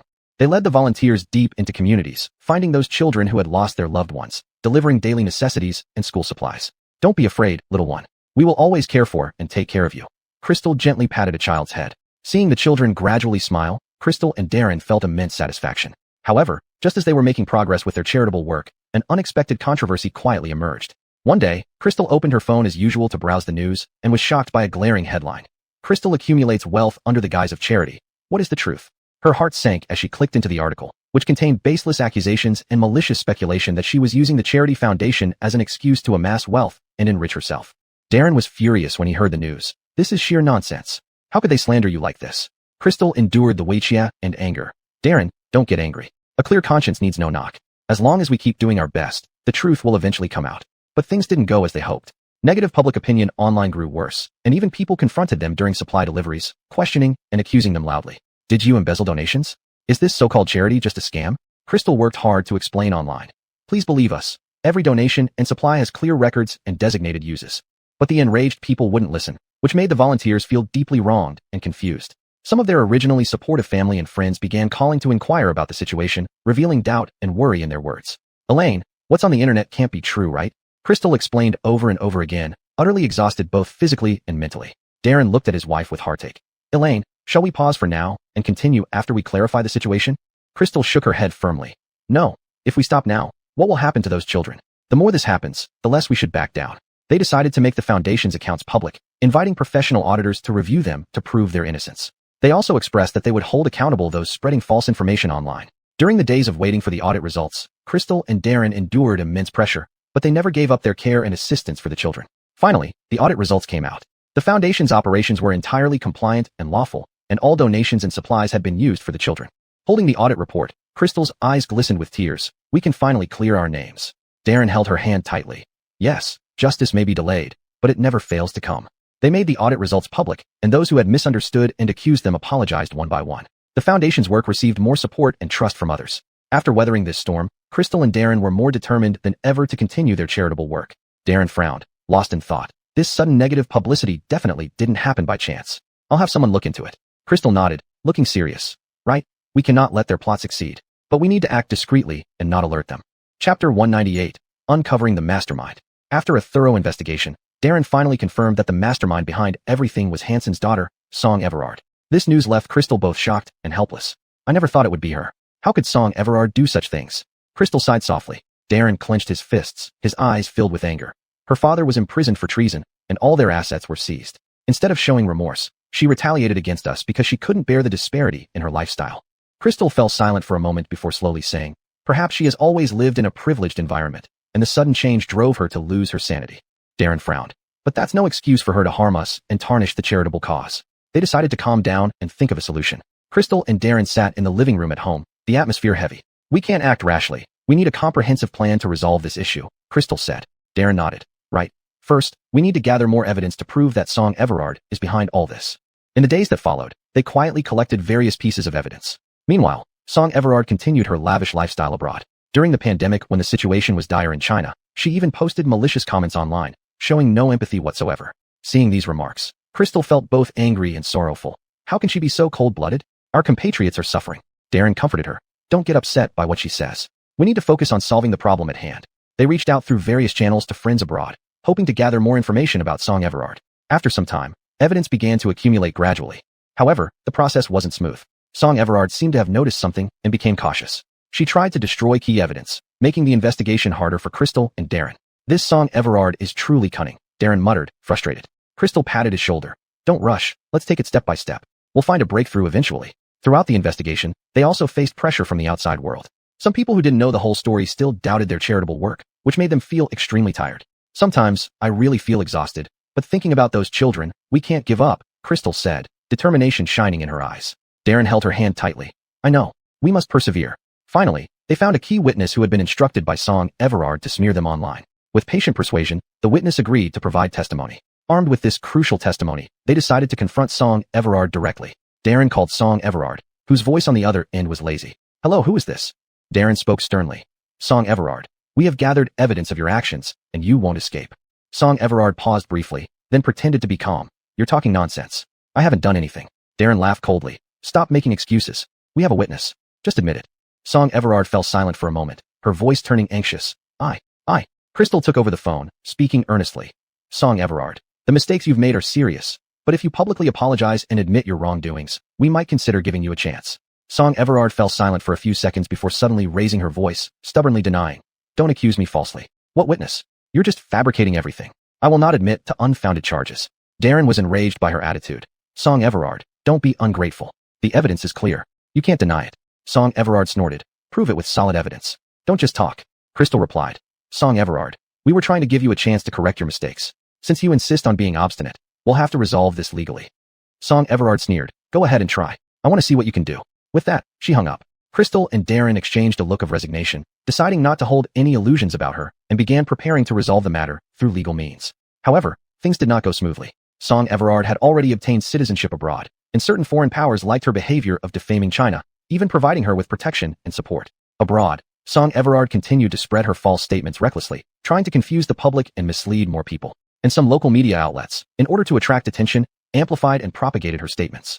This put Crystal and Darren under even greater pressure and challenges. Some of their detractors in China, who were unaware of the full story, were influenced by these foreign opinions and began to doubt and question their charitable work again. What can we do? The public opinion is really against us, Crystal said worriedly. Darren comforted her. Don't worry. As long as we stick to the truth will eventually come to light. Let's start from within the country and clearly present all the evidence we have. Supported by those with ulterior motives, Song Everard became increasingly arrogant. We can't let her get away with this abroad, Darren said. Crystal nodded in agreement. Right, but dealing with someone who has immigrated to another country is going to be difficult. Darren and Crystal knew that for such a complex international case, relying solely on their own efforts was far from enough. Therefore, they decided to report directly to the police and hand over all the evidence they had collected. The police took the case very seriously upon receiving their report. A special task force was formed to conduct in-depth research and analysis. Rest assured, we will do our utmost to uncover the truth and ensure that lawbreakers receive the punishment they deserve, the officer in charge of the case solemnly told Darren and Crystal. Grateful, Darren said. Thank you for your trouble. By the way, regarding the assets previously owned by the Song family, they likely transferred part of the assets abroad. In the days that followed, the police collaborated closely with Interpol. It was still very challenging to arrest Song Everard based solely on her spreading misinformation, so the police focused on the asset transfers. Chapter 199, Real or Performed. Crystal and Darren also cooperated actively with the police, providing the necessary assistance and information at any time. As the investigation deepened, the police gradually grasped Song Everard's activities abroad and the relevant forces collaborating with her. Under the coordination of Interpol, surveillance and restrictions were imposed on Song Everard. After the police intervened, public opinion in the country gradually became more rational. Most people believed that the police would handle the case fairly and restore the innocence of Crystal and Darren. These past few days have been really tough, but seeing how serious and responsible the police are, I feel much more reassured, Crystal said to Darren. Darren nodded. Yes, I believe we will have results soon. Crystal pondered and then said, but it's strange about Song Everard. It wasn't us who caused problems for her family. Why does she seek revenge on us? Darren shrugged. Who knows? Her thinking is different from normal people. Finally, under the joint efforts of the police and Interpol, Song Everard was successfully extradited back to the country. She was arrested by the police according to the law, and she faced severe legal punishment. When this news came, Crystal and Darren finally breathed a sigh of relief. Justice may be late, but it has come, Darren said with emotion. Crystal smiled. Yes, now we can focus on our charity work again. With Song Everard's arrest, the doubts about their charity work gradually dissipated. Crystal and Darren became even more determined. They placed the charitable foundation under the Liu family name. Managed by professionals, financials transparent, ensuring that help truly reached children in need, regular inspections followed. Crystal and Darren dedicated more energy to helping those children in need. Their charitable foundation grew stronger, bringing hope and warmth to more children. They finally enjoyed some rare leisure time. After this incident, Darren and Crystal decided to take Lou, Michael, and Anders to the seaside to relax. The family arrived at a seaside vacation villa. Opening the door revealed an endless sea. A gentle sea breeze brought the distinctive, briny scent of the ocean, making everyone feel incredibly relaxed. Lou Michael sat on a beach chair, smiling happily, watching Darren and Crystal play with Anders on the beach building sandcastles. Great-grandpa, look at my castle. Isn't it beautiful? Anders ran over excitedly. Lou Michael smiled and gave a thumbs up. It's very beautiful. Anders is so great. Crystal and Darren exchanged glances and continued playing with Anders. In the evening, they took a walk along the beach as the sunset's afterglow cast a glittering glow on the water. We haven't relaxed like this in a long time, Darren said reflectively. Crystal nodded. Yes, everyone has worked hard these past days. At night, the family gathered around the dining table, enjoying a delicious seafood feast. Coming out to play this time is just great, Lou Michael remarked. Everyone nodded, laughter echoing through the room. The next day, sunlight bathed the beach in golden light. Darren and Crystal accompanied Lou Michael resting under a nearby sun umbrella, while Anders ran excitedly along the shore. Suddenly, an anxious voice cried out, my child is missing." A father appeared, visibly distressed, fear and helplessness in his eyes. He panted heavily and said shakily, "I just went back to get my watch, only for a few minutes, and when I came back, the child was gone." Hearing his words, everyone's hearts tightened. Darren stood up immediately. "Don't worry, let's help you find him." Crystal echoed, "Yes, we'll split up and search, we will definitely find him." Lou Michael instructed, "Be thorough, don't miss any corner." People began acting. Some shouted the child's name along the beach, others questioned vendors and tourists nearby, and still others searched carefully behind the rocks. Gillis kept muttering to himself as he searched, "All because of me. I shouldn't have left the child alone." Darren comforted him. "This isn't the time to blame yourself. Let's focus on finding the child." Crystal closely observed the surroundings, not missing any clue. However, looking at the anxious father, she felt something was amiss. Normal parents never leave their children alone at the beach, yet this father had left his child unattended. Could he really trust leaving his child alone at the beach? It didn't seem to make sense. Time ticked by, and anxiety and worry filled everyone's hearts. The originally relaxed and pleasant atmosphere at the beach became tense and heavy. Even Darren couldn't sit still. He joined the search party, his steps faltering, but his gaze resolute. Anders also stopped playing sensibly, her big eyes wide as she followed the adults in the search. The sea breeze continued to blow gently, but no one was in the mood to enjoy its comfort. Everyone's mind was focused on the missing child, praying that they would find him soon. They searched for a long time, until it grew dark, but found nothing. With no other choice, they decided to report it to the police. Gillis anxiously described the child's features and the circumstances of his disappearance to the police. As they took notes, the police quickly organized forces for a more thorough search. Crystal, seeing how exhausted everyone was, said, "Since we've reported it to the police, there's not much more we can do. Anders and Coyle are tired, let's head back." Darren nodded, consoled the father a few times, then led the family away from the beach. Back at the vacation villa, everyone felt very heavy-hearted. Darian sighed. I hope that child is found safe and sound. Crystal also looked worried. That little boy better be all right. Lying in bed that night, Crystal tossed and turned, unable to sleep. Her mind kept replaying what had happened during the day. Darren, do you think that child will be found? I just feel like there was something odd about the father's behavior. Darren hugged her. Don't overthink it. Maybe he really made a mistake. The police will do their best. However, in the following days, while they kept an eye on the news about the missing child, they never heard any good news about his being found. Their vacation ended in this uneasy atmosphere, and they returned home with lingering concerns. After returning home, Crystal would often think of the child who had gone missing by the sea. She hoped for the day when she'd hear that he had safely returned home. Chapter 200, Cruel-Hearted. However, as days went by, the parents of the missing child still couldn't find their child. In a state of extreme anxiety, they posted pleas for help online, hoping more people would assist. Initially, this plea drew much attention and sympathy from netizens, who forwarded it widely in hopes of contributing to the search efforts. But soon enough, someone unearthed that after the incident involving her child, the mother was sharing photos of her younger son online, with no signs of grief or urgency on her face. This revelation instantly caused an uproar on the internet. Netizens fiercely criticized the mother's actions as heartlessly cold-blooded. How can a mother act like this? Her child is missing and she still has the heart to post pictures of her younger son. Doesn't she care at all about her missing child? Suddenly, the web was filled with all sorts of doubts and accusations. When Rosalind saw these messages, her heart was full of confusion and shock. Braden also frowned and said, "This matter is getting stranger and stranger. It feels like there are hidden circumstances we don't know about." Rosalind sighed softly. Yes, perhaps there's some misunderstanding here, or maybe. They continued to follow the development of events, eager to uncover the truth behind it all. Faced with netizens' criticism, the mother finally responded, explaining that posting pictures of her younger son was merely a way to distract herself from pain, not because she didn't care about her missing child. But such an explanation did little to quell netizens' anger. Instead, it made them feel she was making excuses. Rosalind and Braden watched as online debates escalated, feeling increasingly heavy-hearted. Whatever the case, the child still hasn't been found. We shouldn't let public opinion shift the focus, Braden remarked. Rosalind nodded in agreement. True, we should focus on finding the child first. Netizens' discussions grew more intense, leading to various conspiracy theories.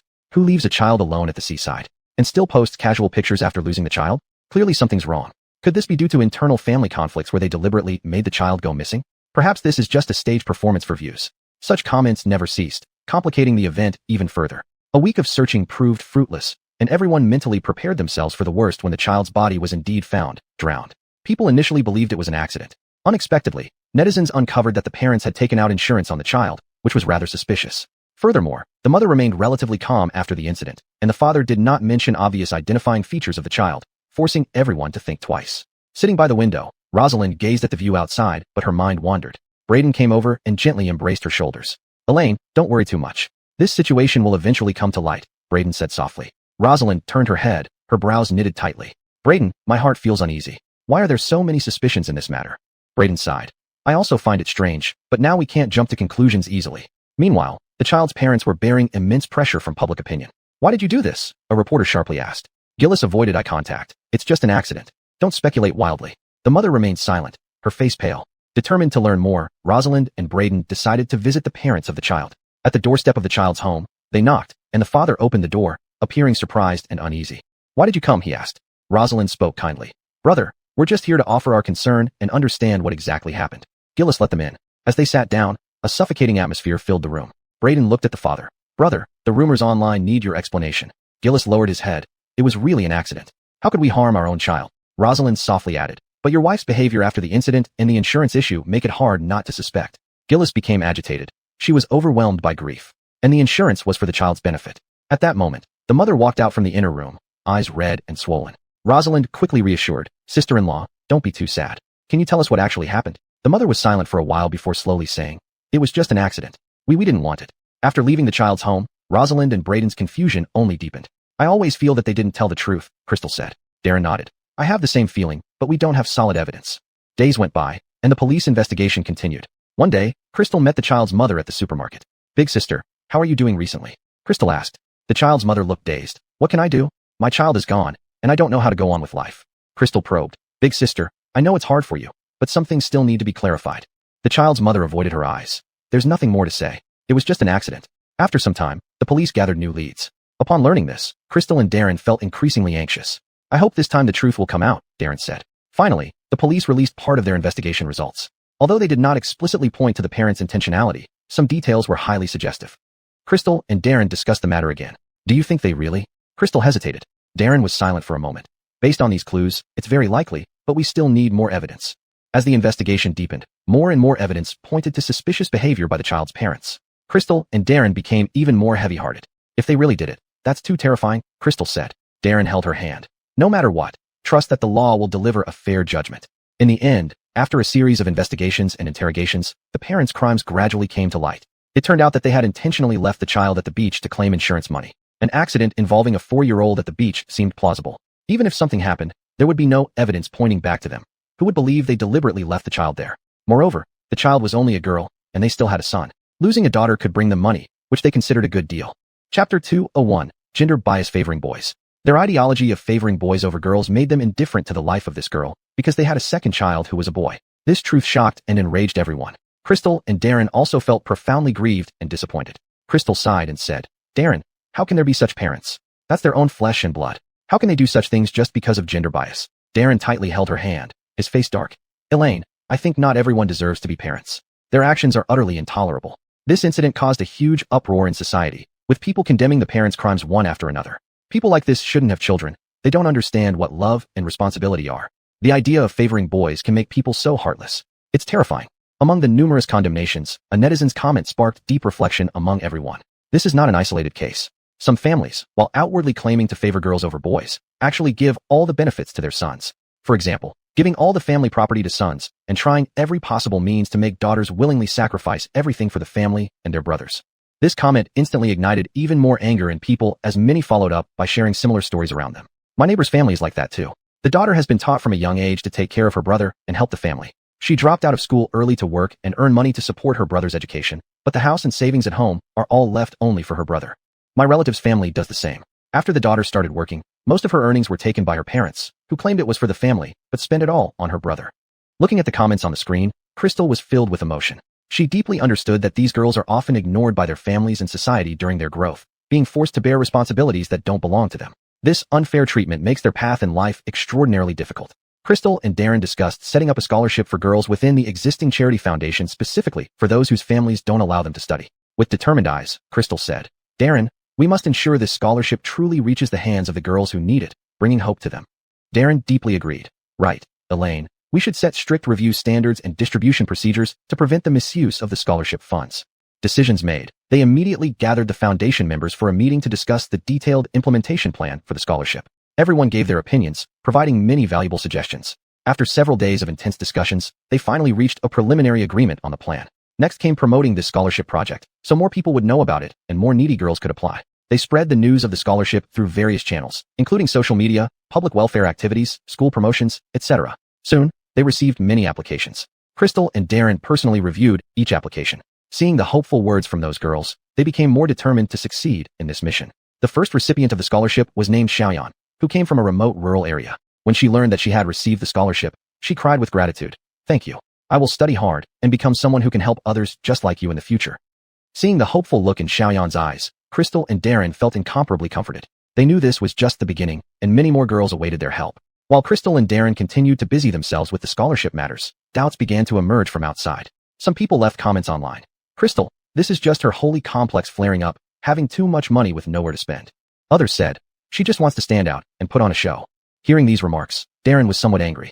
He told Crystal, Elaine, don't mind what those people say. They don't understand our intentions at all.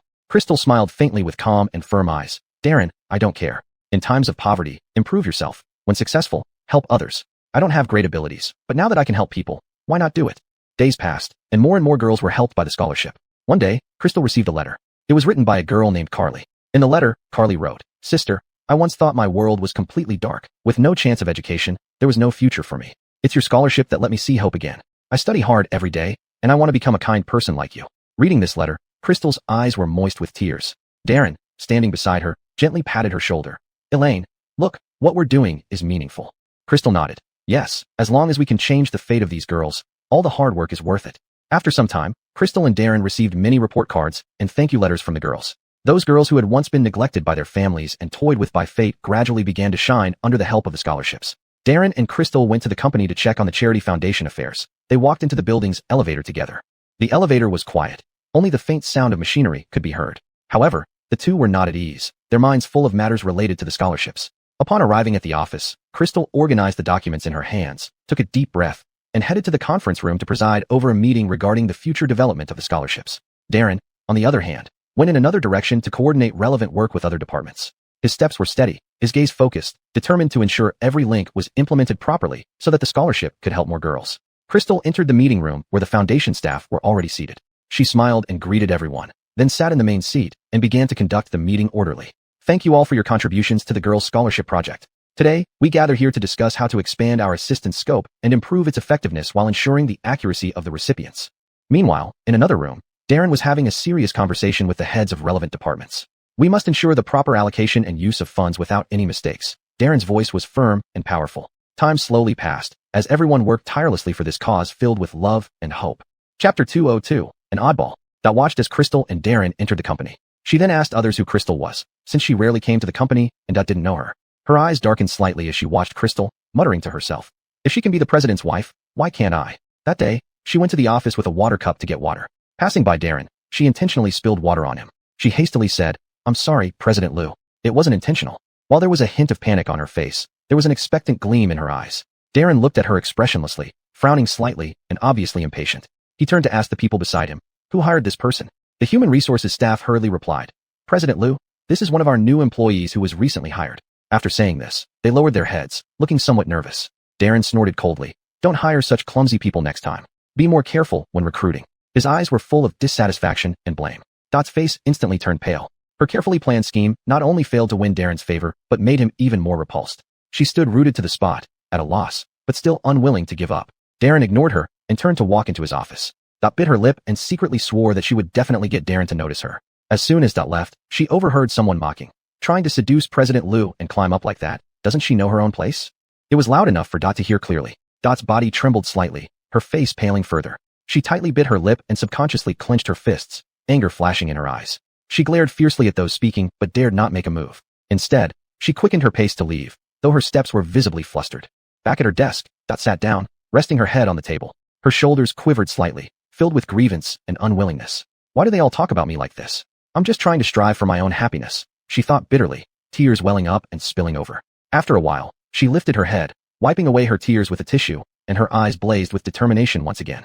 I won't give up just yet. What Crystal can achieve, I can too. She silently vowed, clenching her fist firmly. Although Crystal witnessed this scene, she didn't take it seriously and quickly immersed herself in the Charity Foundation discussion. At home, Darren asked Crystal if she was jealous. Crystal glanced at him with a smile and teased, I have pretty good confidence in myself. Besides, you're not afraid of losing everything. Go ahead and try. Her eyes twinkled mischievously. Darren listened and pulled Crystal into his embrace, saying, how could I? In this life, I have chosen you. His face radiated warmth and affection. Crystal gently pushed him away, saying, all right, stop being so mushy. Her face beamed with a happy smile. Sitting on the sofa, Darren looked at Crystal seriously and said, today's incident, I feared it might upset you. Crystal shook her head and said, I really didn't mind. I trust you in our relationship, but you should deal with Dot properly. Don't let her cause any more trouble. Darren nodded and replied, rest assured, I will have HR transfer her tomorrow. Crystal leaned against Darren, whispering softly, I believe you can handle it. The next day, upon arriving at the company, Darren instructed HR to transfer Dot to a branch office. Upon learning this news, Dot immediately confronted Darren.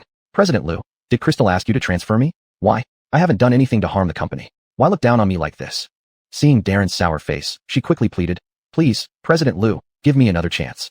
I'll do my best and show you a different side of me. People around them exchanged bewildered looks. Just getting away with not being fired after what she did was already a lucky break. Who gave her the audacity to say these things? Clearly overdosed on Mary Sue CEO novels, thinking she could catch the CEO's attention. Someone couldn't help mutter quietly, this is truly delusional. Doing something like that and not repenting. Another colleague added, exactly, blaming the CEO's wife now. She needs to take a hard look at herself. Dot's face darkened as she heard these comments. She shouted at those around her, you wouldn't understand. I am just pursuing my own happiness. Darren remained unmoved, his expression serious. Your mind is not on work at all. We don't need such employees. Dot bit her lip and said with resentment, President Liu, I really will change. Please, don't transfer me to the branch office. Darren didn't even glance at her before turning to leave. Dot stood rooted to the spot, tears finally welling up and streaming down her face. She couldn't help but feel resentful, wondering where she was inferior to Crystal. The young lady from HR, who had just been reprimanded, mocked. You truly have big ambitions, but a fragile fate, always dreaming without end. But Dot shot back at her. You're all just jealous that I dare to speak my mind. The HR personnel were furious, not only being scolded for bringing in this troublemaker, but also hearing such an unbearable statement. They didn't hold back and said, "Who would ever go after a married man like that? How shameless." Hearing these words, that was so angry that she trembled all over. "You don't understand anything. Love doesn't know precedence. I like President Liu. What's wrong with that?" When the crowd heard her remarks, they found it utterly ridiculous. Come back to reality. This isn't love. It's destroying someone else's family and moral corruption. Someone couldn't help but yell. But as if bewitched, remained obstinate. "You're just jealous of me. Wait and see. I will make President Liu see my sincerity." At this moment, an elderly employee who had been silent all along spoke up. "Young lady, people should have principles. If you keep deluding yourself like this, the one who will ultimately get hurt is yourself." Dot snorted coldly. "Stop your fake concern here. You're just afraid of my success." After saying that, she turned and ran away, leaving everyone behind, shaking their heads in sighs. Upon hearing the report from his subordinates, Darren decided to fire her outright, since someone who lacks clear thinking can't do well at work either. Thus, the HR department quickly received instructions from Darren to dismiss. When the HR staff informed Dot of this news, she was completely stunned. How could this happen? How could President Liu be so heartless? Dot murmured to herself, her face full of disbelief. No matter how much she cried or pleaded, it couldn't change the fact that she was going to be fired. Chapter 203, School Reunion. Dot packed her things in a daze and left the company. As soon as she was gone, people in the office started to discuss. "I don't know what's wrong with some people nowadays. They know someone has a family but still come on strong," one person said while organizing files, shaking their head. "Exactly, no moral dishan at all, and they even think they're not wrong. Truly beyond saving." Another colleague chimed in. "They should look at their own conditions before dreaming such impractical dreams. At least Dovey and his wife have a firm relationship, not ruined by such people. Our company must be more discerning when hiring next time. We can't afford to hire someone with crooked intentions again." Everyone joined in, condemning Dot's behavior. If Darren were single, it might be different. Maybe people wouldn't commend her for bravery, but knowing someone had a family and still trying to ruin it, it's a character issue. Such behavior is never tolerated anywhere. A person who cannot adhere to basic moral principles will find it hard to gain respect or trust from others in any area of life. Zora made a special trip to Crystal's home that day. The moment she walked in, she excitedly mentioned the upcoming university school reunion. "Elaine, did you hear? This school reunion is going to be huge. I heard many old classmates are planning to attend." Hearing this, a nostalgic look flashed in Crystal's eyes. "Really? That's wonderful. After so many years of graduation and everyone being busy, it's rare to have a chance to get together." Zora continued. "Yeah, I heard the study committee member from your class is now the CEO of a famous tech company, doing really well." Crystal nodded, sighing with emotion. "That's truly delightful to hear. Everyone is shining in their respective fields." Changing the topic, Zora said with a slight worry. "However, I'm a little concerned. In such occasions, might there be people who take advantage to show off or compare themselves with others?" Crystal chuckled softly and patted Zora's hand. "Don't worry, we just go there to meet old friends, chat, and enjoy the pure friendship. If we encounter such people, we'll treat them like clowns." They smiled at each other and continued discussing the details of the school reunion. Time passed unnoticed, and Zora looked at her watch. "Oh, it's getting late. I need to go back and prepare. See you at the school reunion." "All right, see you at the reunion." Crystal saw Zora to the door, bidding farewell affectionately. At this moment, Darren returned from swimming with his son Anders. As soon as he walked in, he felt the warmth of the family atmosphere. He dried his hair and walked into the living room, seeing Crystal smiling as she hugged Anders warmly. "Elaine, I'm back. Anders, did you enjoy swimming today?" Darren asked gently. Anders nodded enthusiastically. "Mom, I swam super fast today and learned a new move." Crystal looked at Darren with a smile. "Darren, you're back at the perfect time. Yin just came over and talked about the university school reunion. I'm quite looking forward to it." Darren's eyes sparkled with interest upon hearing this. "University school reunion, huh? Sounds interesting. Can I join too?" Crystal hesitated for a moment and explained, "I know you want to join, but considering your status, I'm afraid your presence might make my classmates uncomfortable. After the reunion, we may gather, but you can pick me up after the reunion ends. That way, I won't have to worry about coming home too late." Darren nodded in understanding. "All right, I'll be your dedicated driver and ensure you get home safely. Have fun, Elaine." On the day of the school reunion, Crystal dressed up meticulously in a simple yet elegant dress, paired with a pair of exquisite heels. She gave herself a final glance in the mirror, satisfied, and then went out. Arriving at the school, the campus was already decorated festively for the reunion. Colorful balloons, flying ribbons, and exhibition boards showcasing the school's development all evoked a sense of time's passage and the school's growth. Walking into the venue, old classmates immediately recognized her and gathered around warmly. "Elaine, it's been so long. You're still so beautiful." "Yeah, we've missed you so much." Crystal greeted everyone with smiles, feeling warmth in her heart. At this moment, the former class president approached. "Classmates, let's take a group photo first." Everyone found their spots and captured this precious moment. After taking the photo, people began to mingle freely. Crystal sat with a few close sisters, sharing snippets of their lives since graduation. Just at that moment, a figure approached them. Crystal looked up and saw it was Dmitri, a boy who had pursued her in college. Back then, she was fully focused on her studies and didn't want to be in a relationship, so she rejected him. Unexpectedly, he turned resentful and started targeting her ever since. He was simply unattractive in both appearance and character. Dmitri wore a mocking smile, speaking sarcastically. Well, if it isn't Crystal. I heard you hooked up with Lou, the famous actor. I thought you'd be living a luxurious life now. Why are you still hanging out with us ordinary folks? As he spoke, he curled his lips, his eyes filled with disdain. Her divorce from Darren had made the headlines earlier, and Dimitri couldn't have been happier when he saw it. Seeing Crystal in such a state, he felt it was what she deserved for rejecting him. Crystal's brows slightly furrowed, her face expressionless. She stared straight at Dimitri and coldly said, "Dimitri, show some respect when you speak. What happens between Darren and me is none of your business." Her eyes were full of contempt, but Dimitri remained unconcerned and continued to ridicule her. "Humph, don't pretend to be high and mighty. Everyone knows you were after his wealth and power. Aren't you just a gold digger?" He crossed his arms, looking smug. Crystal didn't take him seriously and sneered, "Dimitri, whether I'm a gold digger or not is none of your business. Are you this upset because you don't have what it takes? And you can choose to be a gold digger too. What? You don't want to?" Her words made the surrounding classmates laugh out loud. Given how he looks, someone would actually want him? They aren't a junk collector who takes anything. That would be too much to ask from any rich woman. Yeah, those rich women have such high standards. Someone like him wouldn't even meet the threshold. Where does his confidence come from? Chapter 204, Psychopath. A rich wife could only be interested in someone who's at least 1.8 meters tall and good-looking. I won't say more, or a certain person might feel even more inferior. It's not that everyone is rude. It's just that Dimitri is too much of a person who offends others constantly. He would either mock girls about their appearances or point out other shortcomings in class. Aside from the class president whom he hasn't offended, Dimitri has managed to offend everyone else in his class. It must be said, making everyone dislike you is indeed quite challenging. Crystal turned to him and remarked, "Looking at how you are now, do you know why I didn't want to be with you back then?" Though Dimitri knew she wasn't going to say anything nice, he couldn't help but ask her, "Why?" Crystal replied teasingly, "Why? Isn't it because you were unattractive and short? I was afraid if we got together, people would think I was taking my brother out." Dimitri's face flushed red with anger, and he started cursing profusely. "Who do you think you are? You're just an old shoe that was cast aside by someone else. What is there for you to be proud of?" Crystal's smile widened, "And here you crumbled so easily. TSK, your psychological strength is really poor. But yes, you're short and ugly. That's a fact." Oren, who had a better relationship with Crystal, retorted, "Don't talk about money all the time. Just by relying on appearance, anyone would know better than to choose you. Saying Brianna is materialistic. You overestimate yourself way too much." Dimitri's face instantly turned ashen gray. Glaring at Oren, he angrily shouted, "What's it got to do with you? Stop interrupting me." Oren showed no fear. Crossing his arms over his chest, he scoffed. "So what if I said it? You have bad taste, but can't let others speak." Dimitri trembled with rage. Pointing at Oren and Crystal, he threatened, You just wait and see." Crystal rolled her eyes and mocked sarcastically, "Oh, wait for what? Waiting to see you make a fool of yourself again." The surrounding classmates began to rebuke Dimitri. "Dimitri, you've gone too far. We've been classmates all this while, no need to act like this." "That's right, you're the one with a narrow mind, yet you blame others." Dimitri grew even angrier upon hearing the students' criticisms. He bellowed loudly, "What do any of you know? All of you target me one after another." At this moment, the class president stepped forward and said sternly, "Dimitri, we are all classmates. We should respect each other instead of speaking rudely like this. Calm down and reflect on your actions." Dimitri looked at the class president, his eyes filled with frustration, but he didn't know how to refute. He gave Oren beside him a hard shove before storming out of the classroom. Oren stumbled backward, almost falling to the ground. Class president Tomas hurriedly went to support Oren. With a serious look on his face, he said, "Let's not let him affect our mood. Let's just consider him a psychopath today." Everyone then ceased arguing, beginning to stroll leisurely around the venue.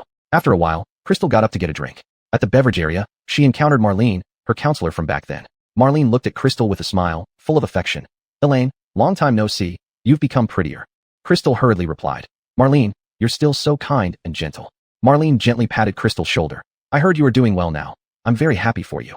Crystal smiled and answered, "Thank you, teacher, I'm very happy now." After chatting with Marlene for a bit, Crystal took her drink back to her seat. The sisters began discussing some funny events from their university days, gradually lightening the atmosphere. "Do you remember that time we stayed up late watching horror movies in the dormitory? Scared us so badly we couldn't sleep," Oren said smilingly. Everyone burst into laughter. Crystal also laughed along, saying, "Or that time when we participated in the campus singer contest together. Although we didn't win any awards, we had so much fun." Just as they were chatting happily, the host walked onto the stage to announce the next part would be alumni talent show. Alumni went up one by one to showcase their talents, singing, dancing, performing magic tricks, a spectacular array of performances. After the performances ended, it was free time for visiting the campus. Crystal and the sisters strolled along the paths in the schoolyard, gazing at the familiar sights and plants, reminiscing about past memories. "This small path we often used to take, rushing to classes every time," Joshua and Xiao sighed emotionally. Crystal nodded in agreement. Yes, those days were simple and happy. As they walked, they arrived at their former classroom. The desks and chairs were placed exactly as before, as if they could still see themselves studying there. "Remember those times when we studied hard for exams in this classroom?" Oren said. Crystal chuckled. "Of course, we were so tense back then." They lingered in the classroom for a while. then continued moving forward. Unknowingly, the sun set, signaling the end of the school anniversary activities. Crystal and her classmates walked out of the campus, discussing which restaurant to go for dinner. At this moment, Dimitri appeared out of nowhere. "Wow, so lively, can I join you?" Dimitri said in a sarcastic tone. Everyone was taken aback, showing looks of disgust on their faces. Crystal frowned and said, "Why did you follow us? You're not welcome here." Dimitri, however, said with a thick-skinned demeanor, "We were all classmates, why be so heartless? I just want to hang out together." Oren couldn't help but say, "Who wants to gather with you? Don't mess around here." Dimitri sneered, "What? Afraid I'll ruin your fun if I come." Class President Tomas then said, "Dimitri, if you really want to hang out, talk nicely. Don't be like before." Dimitri was silent for a moment, seemingly restraining himself, and said, "All right, it was my fault before. This time, I promise not to cause any trouble." Everyone exchanged glances, hesitating. Finally, under the persuasion of the class president, they agreed to let Dimitri join them. The group arrived at the restaurant, and the atmosphere was initially somewhat awkward, but as the food came out, everyone gradually relaxed, and there were more topics of conversation. However, Dimitri didn't really change. While eating, he said sarcastically, "Crystal, don't you feel pretty important now, surrounded by so many people?" Crystal's face darkened, and she said, "Dimitri, if you keep finding faults, get lost. We're here to have fun, not to listen to your complaints." Dimitri snorted. "So what if I say it? Isn't it true?" Oren couldn't stand it anymore and said, "Dimitri, can you have some self-awareness? If it weren't for the class president's persuasion, who would have let you come?" Dimitri slammed the table and stood up. "Oren, who do you think you are to talk to me like that?" Crystal held back Oren and turned to look at him. Chapter 205, Moral Coercion. "Do you have a problem? You insisted on following us, and now you're looking for a scolding." Oren pretended to be surprised. "And just what are you?" "Oh, no, you're not even worth mentioning." Class President Tomas quickly interjected, "Dimitri, sit down. We agreed you wouldn't cause trouble." Dimitri unwillingly sat down, but kept grumbling under his breath. The meal was tense and unpleasant for everyone. After finishing the meal, Class President Tomas suggested they go to a KTV for singing, hoping to lighten the mood. In the KTV room, everyone took turns picking songs and singing. When it was Crystal's turn to sing, Dimitri interrupted her song, deliberately targeting her. Crystal couldn't take it anymore and stopped. "Dimitri, what do you want from me?" Dimitri sneered coldly. "I don't want anything. I just can't stand seeing you." At this moment, other classmates started criticizing Dimitri. "Dimitri, that's too much. Today is the school reunion, not a time for you to cause chaos." Dimitri shrugged it off. "You all take her side. If you've got guts, ignore me." Class President Tomas said again, "Dimitri, if you keep this up, you won't be welcome at future reunions." Dimitri fell silent for a moment, seeming to realize he had gone too far. He quieted down. Everyone continued singing, and the atmosphere improved slightly. But before long, Dimitri started causing trouble again after drinking, holding a glass of wine, walking over to Crystal, and saying, "Crystal, I'll toast to you, wishing you a bad future." Crystal ignored him and splashed the wine in his face, throwing the cup at him as well. Enraged, Dimitri moved to hit her. This thoroughly enraged everyone. Oren rushed forward, shoving Dimitri and yelling, "Are you crazy enough yet?" Dimitri stumbled backward into a sofa and tried to retaliate when he stood up. Suddenly, chaos erupted as people intervened to stop them. In the struggle, Dimitri accidentally smashed a vase, cutting his arm on the shards. Seeing his bleeding arm, Dimitri seemed to regain some sanity. Tomas quickly called for a first aid kit and treated Dimitri's wound. Crystal looked at the chaos and said, "This gathering can't continue today. Let's all leave." The classmates nodded, leaving the KTV with dissatisfaction and disappointment. Crystal and Oren were the last to leave. Oren remarked, "I never thought Dimitri would act like this, ruining a perfectly good reunion." Crystal sighed. "Forget about him. Don't let him ruin our moods." She took out her phone and messaged Darren, telling him the event was over. Darren replied that he was on his way to pick her up. Knowing Darren was coming to fetch Crystal, her classmates bid farewell to her one by one. "Elaine, don't pay attention to that idiot Dimitri. Next time, we'll gather again." Crystal smiled and hugged them goodbye. Shortly after, Darren's car arrived at the KTV entrance. Crystal waved goodbye to everyone and quickly walked over to get in the car.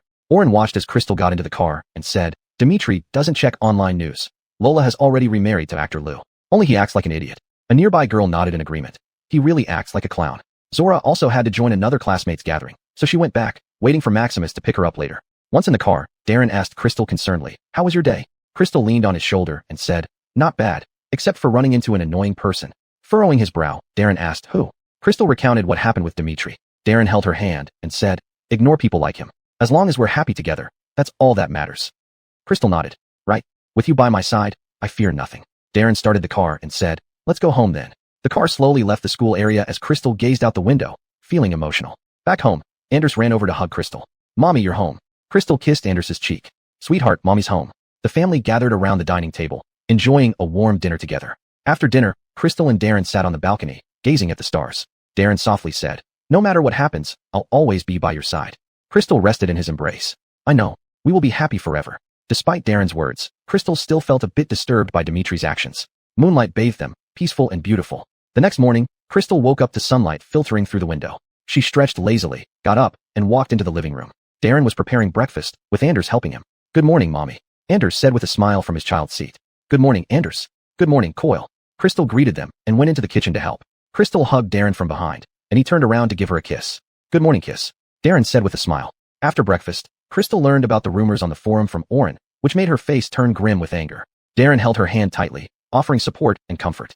"Don't worry. We can't let people like him slander you at will," Darren said. Yesterday, after Dimitri returned home, his resentment had nowhere to vent. The more he thought about it, the more he felt he had lost face at the school reunion, especially in front of Crystal. So he logged into the alumni forum and started spreading all kinds of rumors to defame Crystal. Crystal seems to be doing well on the surface, but she has done countless disgraceful things behind the scenes. She does charity just for show, to gain attention. These remarks were extremely harsh, and combined with some malicious attacks during her charity work recently, this led to a rapid spread of Dimitri's rumors, making the situation escalate. Seeing the information on the forum, Crystal decided to sue Dimitri directly. She posted the lawsuit publicly on the forum to express her stance. To her surprise, some people began morally coercing her. "Oh, it's just some comments. It's not worth suing him. Be merciful when you can. Yeah, we're all alumni. Why be so heartless?" Reading these comments, Crystal felt helpless and furious. "If that's the case, those who think it's trivial, replace your names with Dimitri's," she wrote in her reply. Darren also spoke up in support. "Anyone who does wrong must pay the price. If you still think it's excessive, then you should apologize on behalf of Dimitri." Chapter 206, Refusal to Forgive. Soon, those who were morally coercing others fell silent. For a moment, the forum split into two factions, arguing endlessly. Several of Crystal's close friends stood up for her one after another. "Elaine has always been a good person. Those rumors are all fabricated. Support Tracy's lawsuit. We cannot let wrongdoers go unpunished." As more people who knew Crystal spoke up, public opinion gradually shifted in her favor. But Dimitri remained unrepentant, continuing to spout inflammatory comments on the forum. Crystal was not disturbed by this. She and her lawyer worked diligently on preparing the litigation materials, determined to make Dimitri pay for his actions. Dimitri became flustered when he saw the message from Darren. He thought that since Darren had divorced Crystal, he wouldn't care about her anymore. But now, not only did Darren speak out strongly in support of Crystal, but he also stated that he would mobilize all resources to help her protect her rights. Dimitri began to regret his impulsiveness and recklessness. Initially, he only wanted to gain temporary satisfaction online, never expecting the situation to escalate to an uncontrollable extent. He sat in front of the computer, staring blankly at the screen filled with accusations and insults, feeling terrified and remorseful.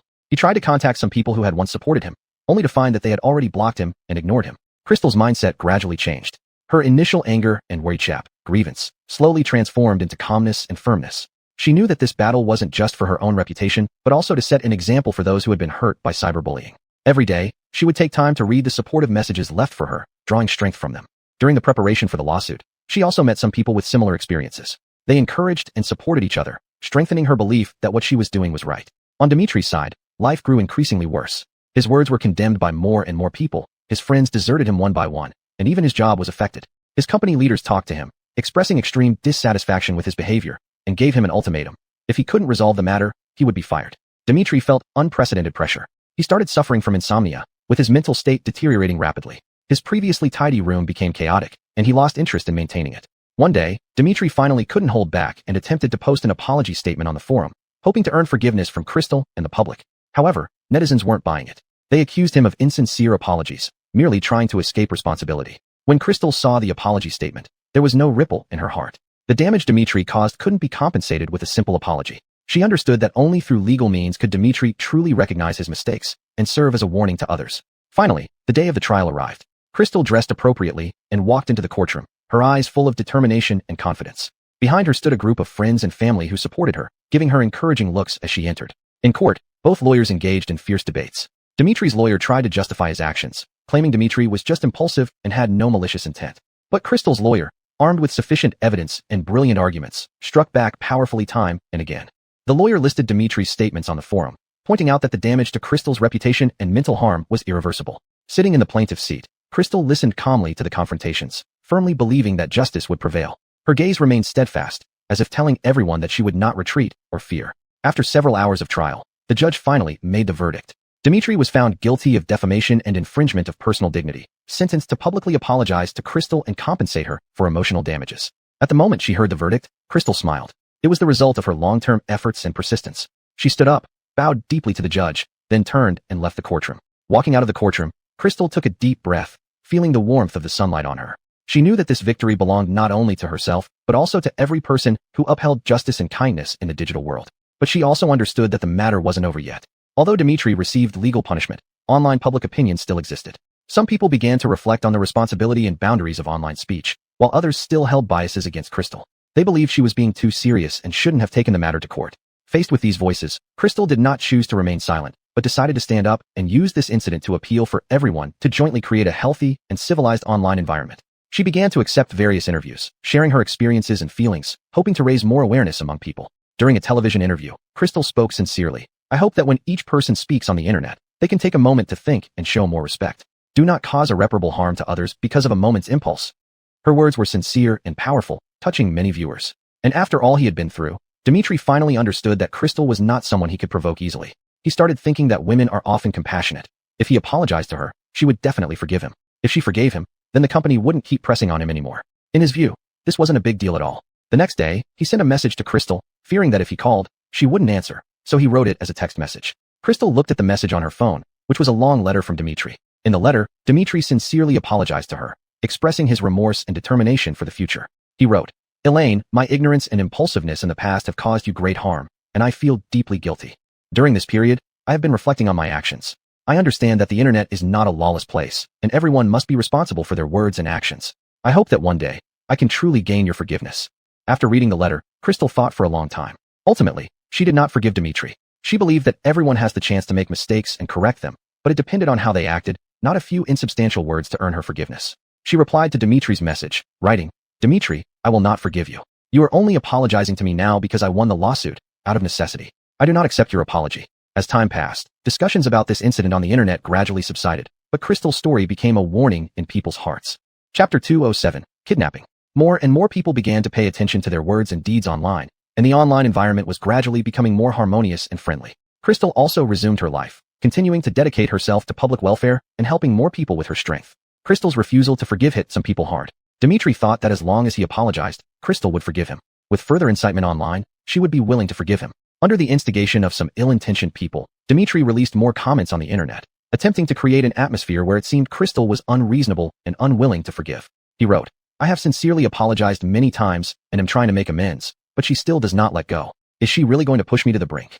This statement evoked sympathy from a portion of uninformed individuals who blamed Crystal for being too heartless. However, those who understood the whole story knew clearly that the harm Dmitry caused could not be easily erased by mere apologies. Crystal's friends all stood up to refute Dmitry's statements, listing his previous misdeeds one by one so that everyone could see the truth. Crystal was extremely angry at Dmitry's repeated provocations. She decided not to remain silent and spoke out through the media. Once damage is done, it cannot be compensated for with just a few lighthearted apologies. I have the right to choose not to forgive. It's about respecting myself and the rights of the victims. Her response won support from even more people who criticized Dmitry for not genuinely repenting. Dmitry's attempts at incitement did not achieve the desired effect. Instead, they plunged him back into a whirlpool of public opinion. The reason Dmitry wanted Crystal's forgiveness so much was that his job had been affected. Lu Corporation's influence was immense, and impacting someone's career was very easy. Due to Lu Corporation's significant standing in the industry, the company Dmitry worked for imposed many restrictions on his work due to pressure and even considered firing him. Only then did Dmitry become truly panicked, realizing that his situation was perilous. To save his job, Dmitry began asking people for help, hoping to gain Crystal's forgiveness so that Lu Corporation would leave him alone. However, Crystal was resolute and unmoved. Dmitry's life became chaotic, and financial pressures followed. Dmitry had never been a good person. Seeing that Crystal was unmoved, he decided to kidnap her child, thinking it would make her compromise. Crystal usually took Hussein swimming, always accompanied by Darren. He found it difficult to find an opportunity to act. As his savings were about to run out, Dmitry grew increasingly anxious, yet powerless to change anything unless he moved to another city. But why should he? After struggling hard in Jinx City, how could he leave so easily? He lingered near Crystal's house every day, hoping to find any opportunity. Yet, each time he saw the happy scenes of Crystal's family, his resentment grew stronger. Though Crystal's life was overshadowed by Dmitry's harassment, she remained strong. Whenever she took Hussein out, she kept him within her sight. Darren was well aware of Dmitry's danger and tried to spend as much time as possible protecting them. On a sunny weekend, Crystal and Darren originally planned to take Hussein to the park. Upon learning this, Dmitry hid near the park ahead of time. However, when they appeared as a family of 3, there were many families around, making it crowded. Dmitry couldn't make a move. He could only watch Crystal and her family laugh and play in the park, feeling utterly defeated. A few days later, Crystal had to work overtime, and Darren took Hussein to a swimming class alone. Dmitry saw this as an excellent opportunity and secretly followed them to the swimming pool. But the swimming pool was crowded, and the instructors and staff were diligent. leaving Dimitri no chance to get close to Hussein. Anxiously waiting in the corner, sweat dripped from his forehead. At this moment, Darren went to the restroom, reminding the coach to take care of Hussein while he was away. Seeing Darren leave, Dimitri felt delighted, thinking his chance had finally come. However, the coach never lost sight of Hussein, preventing Dimitri from approaching. Afraid that Darren would return, Dimitri sought someone to delay Darren from coming back to the swimming area. He found a girl and falsely accused Darren of peeking at her while she was changing clothes. The girl, following Dimitri's instructions, cried loudly at the entrance of the swimming pool's changing room, drawing the attention of everyone around. "It's him. He peeked at me while I was changing. How shameless," she shouted, pointing at Darren with an angry yet pitiful expression. Darren was bewildered by this sudden accusation. "Did you misunderstand? I was coming out from the restroom, not the changing room." But the girl wouldn't let it go. "Everyone, please judge for yourselves, he won't admit it." At this moment, the crowd began to stir, with some people pointing and whispering about Darren, while others looked skeptical. Darren tried to explain himself, and even suggested calling the police, but the situation grew more chaotic, and he found himself unable to leave. Taking advantage of this distraction, Dimitri sneaked into the swimming area quietly. Time ticked by, and the swimming lesson was about to end. Dimitri knew that if he missed this chance, it would be even harder in the future. With no choice, he seized the moment when the coach left to get something from the changing room, rushing over to grab Hussein and running out. Hussein, terrified by the sudden event, burst into tears. Dimitri covered his mouth and threatened, "Don't cry. If you do, I'll hurt you." Hearing Hussein's cries, the coach rushed out of the changing room and immediately realized something was wrong when he saw Hussein missing. He promptly notified the swimming pool security and called the police. After dealing with the chaos, Darren returned to the swimming pool and learned that Hussein had been kidnapped by Dimitri. His heart raced with anxiety. Crystal also received the news and hurried over, her eyes filled with fear and concern. The police quickly launched an investigation and traced Dimitri's whereabouts through the surveillance footage. Darren and Crystal joined the search team for Hussein, their hearts in their throats, praying for his safe return. Dimitri hid in an abandoned factory with Hussein and called Crystal. His voice trembling, he said, "Crystal, you finally answered my call. Just promise to forgive me and make the Lu Corporation leave me alone, and I'll release your child." Chapter 208, Buy a panda and take it home. Crystal angrily shouted, "Dimitri, you've gone mad. What you're doing only makes your crimes worse." Dimitri screamed hysterically, "I have no way out anymore. It's all because of you people pushing me into this corner."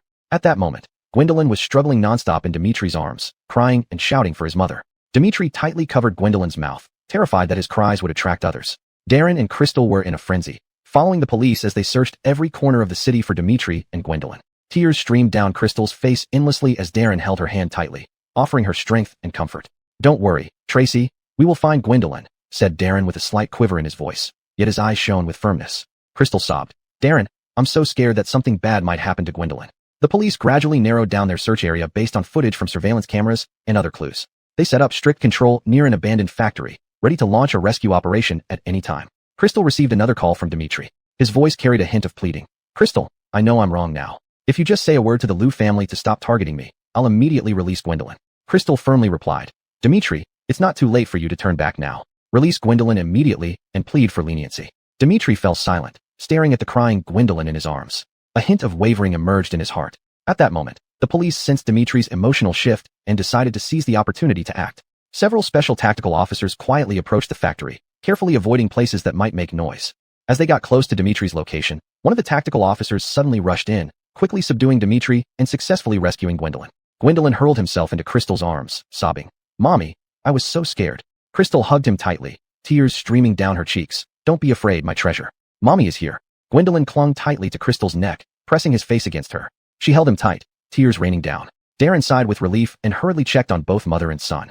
Darren personally handled Dimitri's case. Their previous leniency had led to Gwendolyn being kidnapped. After Gwendolyn was rescued, he was in poor spirits and often woke up screaming from nightmares at night. Every time Gwendolyn cried awake from a nightmare, Crystal and Darren felt like their hearts were being cut by a knife. One night, Gwendolyn woke up startled again from a nightmare, crying and calling, "Mommy, I'm scared." Crystal immediately hugged him, consoling softly, "Gwendolyn, don't be afraid. Mommy is here. I'll always stay with you."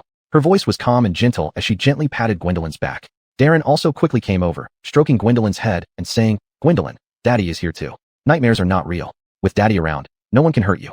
His eyes were filled with anguish and anxiety. Gwendolyn sniffed, "I dreamed that the bad man came to catch me again, and I couldn't run away." Crystal hugged him tighter and reassured, "That won't happen, Gwendolyn. That bad man will never appear again. We will always protect you. Your parents will shield you from all dangers." Darren added, "Yes, Gwendolyn is a brave child. There's nothing to be afraid of. Believe in the power of your parents." Gradually, Gwendolyn stopped crying but still trembled slightly as he said, "Mama and Papa, I will try to be brave." Crystal kissed Gwendolyn's forehead and said, "My little one is the best." A few days later, while playing with toys in the living room, Gwendolyn suddenly said, Mommy and Daddy, I built a very beautiful castle today. There was excitement and anticipation in his eyes. Crystal smiled and said, Gwendolyn is amazing.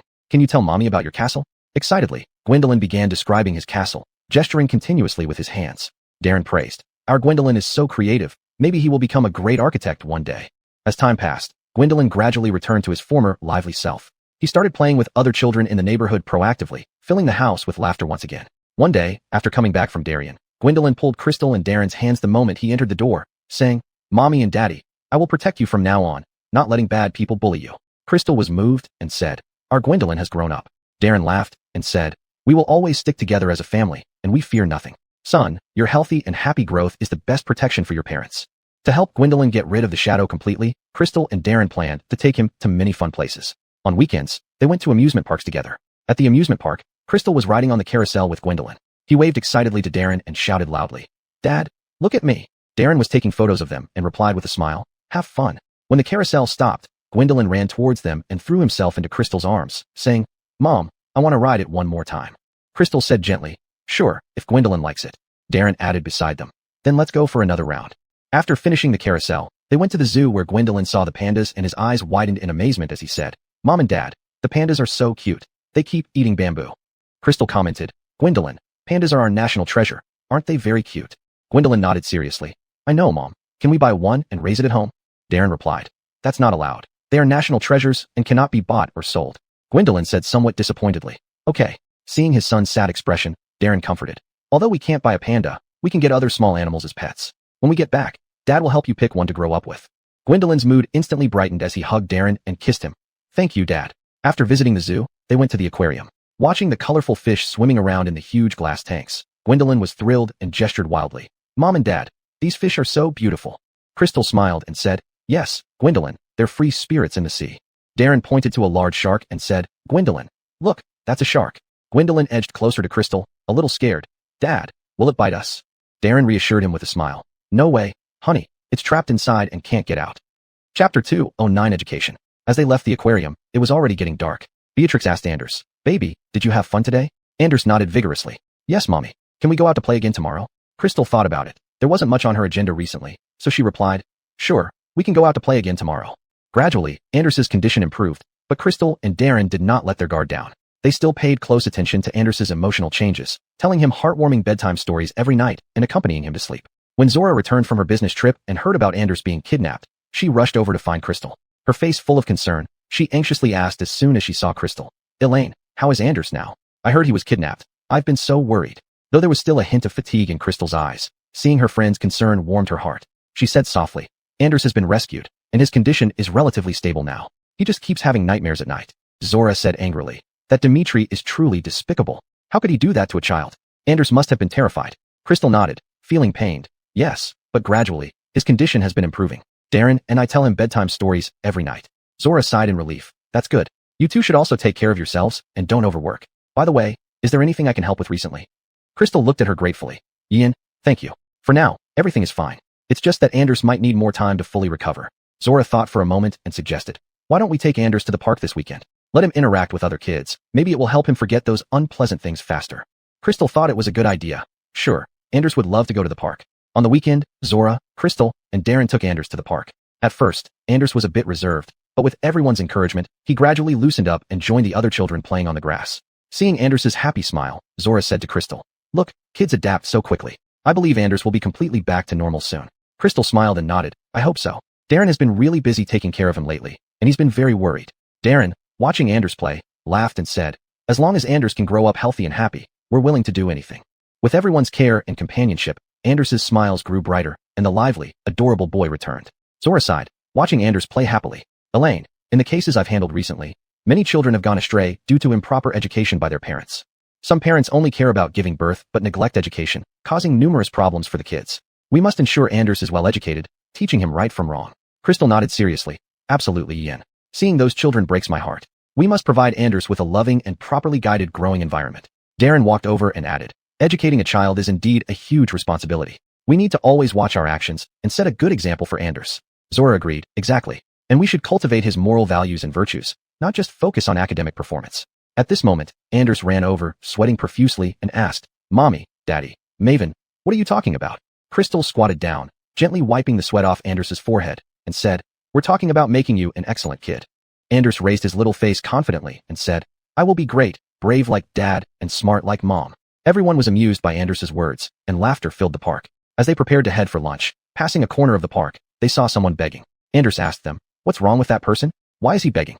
Begging was something he learned from watching TV with Darian. Crystal patiently explained, "Honey, that person may have encountered some difficulties and cannot earn a living through normal work." Anders blinked his big eyes, puzzled. "Can we help him?" Zora squatted down and said gently, "It's wonderful that you want to help, Anders, but sometimes we need to use appropriate methods." Darren continued, "Yes, Anders, we can inform the police or relevant aid organizations about his situation, letting professionals assist him." Anders nodded, seeming to understand. "Oh, I see." Crystal patted Anders's head. "Let's go have lunch first, and then we'll think about how to better help those who need help, okay?" Anders said happily, "Okay." The family came to the restaurant. Anders was enjoying his meal when halfway through, he suddenly looked up and said, "Mommy, Daddy, Maven, when I grow up, I want to earn a lot of money to help those poor people." Everyone was moved by Anders's words.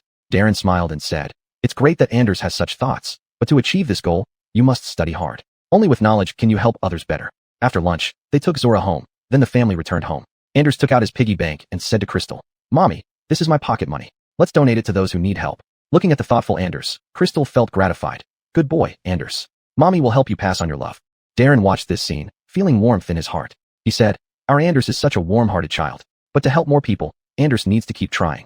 Anders nodded earnestly, his little face full of determination. "I know, Daddy. I'll study hard and learn a lot of knowledge so that I can help more people." Crystal and Darren exchanged smiles, filled with both satisfaction and anticipation. They knew that Anders still had a long way to go in his growth, but they were willing to be his strongest support, accompanying him through every stage.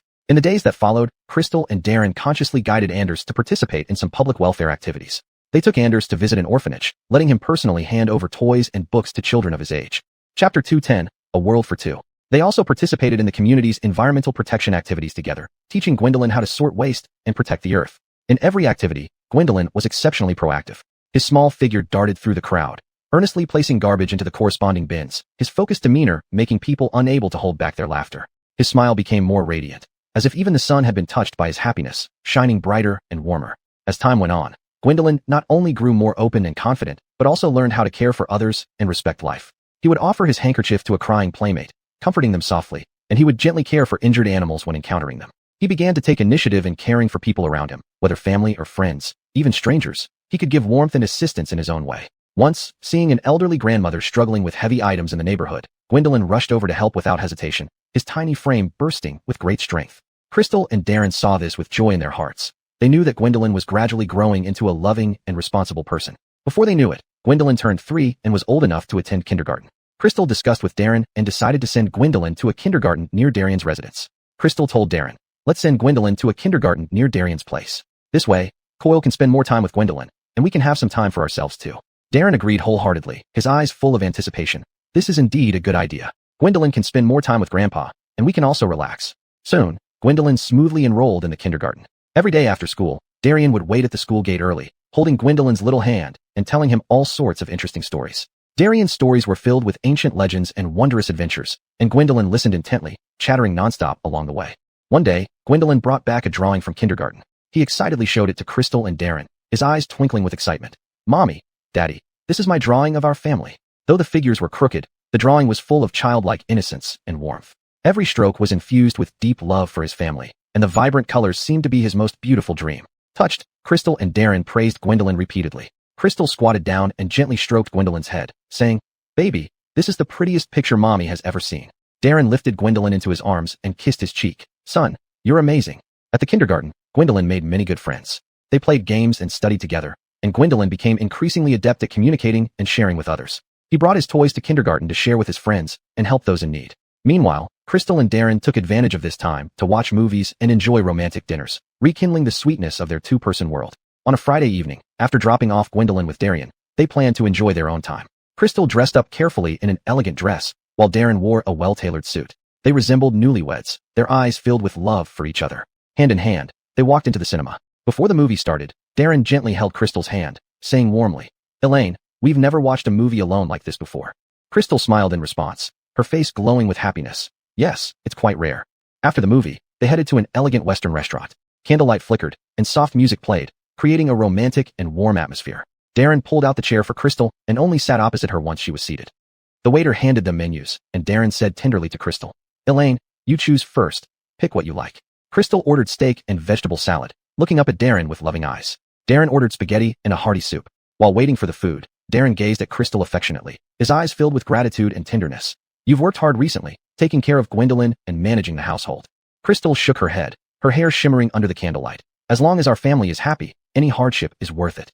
Soon, the dishes arrived one by one, and Darren meticulously cut the steak for Crystal, his movements gentle and skilled. Crystal handed Darren a tissue, her eyes filled with concern. During the meal, Darren shared amusing stories from work, his words vivid and entertaining, which often made Crystal laugh. Crystal also recounted Gwendolyn's adorable moments at kindergarten, and they frequently exchanged glances with smiles, their eyes full of hope for the future. After dinner, they strolled down the street. Darren put his arm around Crystal's shoulders, which were warm and strong. "We should find more time to relax like this in the future." Crystal leaned into his embrace, nodding. "Yes, these moments are truly wonderful." The next day, Gwendolyn accidentally fell at kindergarten and grazed his knee. The teacher quickly tended to his wound and notified the parents. When Crystal and Darren arrived at the kindergarten, Gwendolyn, though teary-eyed, said bravely, "Mommy, Daddy, it doesn't hurt. I'm a little man." Crystal hugged him tenderly, her voice trembling slightly. "Gwendolyn, you're so brave, but if it hurts, it's okay to cry. You don't have to hold it in." Darren also encouraged him. "Yes, Gwendolyn, Mommy is right. It's okay to cry when you feel sad." Crystal added softly, "Being brave doesn't mean you can't cry. Our Gwendolyn is already so brave, and it's okay to cry if you need to." Gwendolyn sniffled stubbornly. "I really don't hurt. I don't want to cry. I want to be as strong as Daddy." Crystal and Darren exchanged glances, feeling both heartache and comfort. They wished Gwendolyn didn't have to be so brave. He was still young and didn't need to be so mature, which made them even more heartbroken. Back home, Crystal carefully disinfected Gwendolyn's wound, gently blowing on it while asking, "Gwendolyn, how did you fall today?" Gwendolyn replied sheepishly, "I was running and playing with my friends and wasn't paying attention, so I fell. Mommy, I'll be more careful next time." Chapter 211, Joining the Team. Darren patted his head and said, "Just be more careful next time. But our Gwendolyn is so brave, and that's great." That night, Gwendolyn had a nightmare and woke up crying, his face full of terror. Crystal and Darren hurried to comfort him. Gwendolyn sobbed as he described dreaming of being lost and unable to find his parents. Crystal gently patted his back, her voice soft and warm. "Don't be afraid, darling. It was just a dream. Mommy and Daddy will always be by your side." Darren added, "That's right, Gwendolyn. We will never let you get lost." Comforted by his parents, Gwendolyn gradually calmed down and fell asleep again, soundly. In the following days, Gwendolyn's wound slowly healed. At kindergarten, he became more cautious and would remind his friends to be safe as well. One weekend not long after, the family decided to have a picnic in the countryside. Gwendolyn excitedly helped prepare food and toys, his small figure running around the house with energy. Upon arriving at the countryside, Gwendolyn ran freely on the grass, his laughter echoing in the air.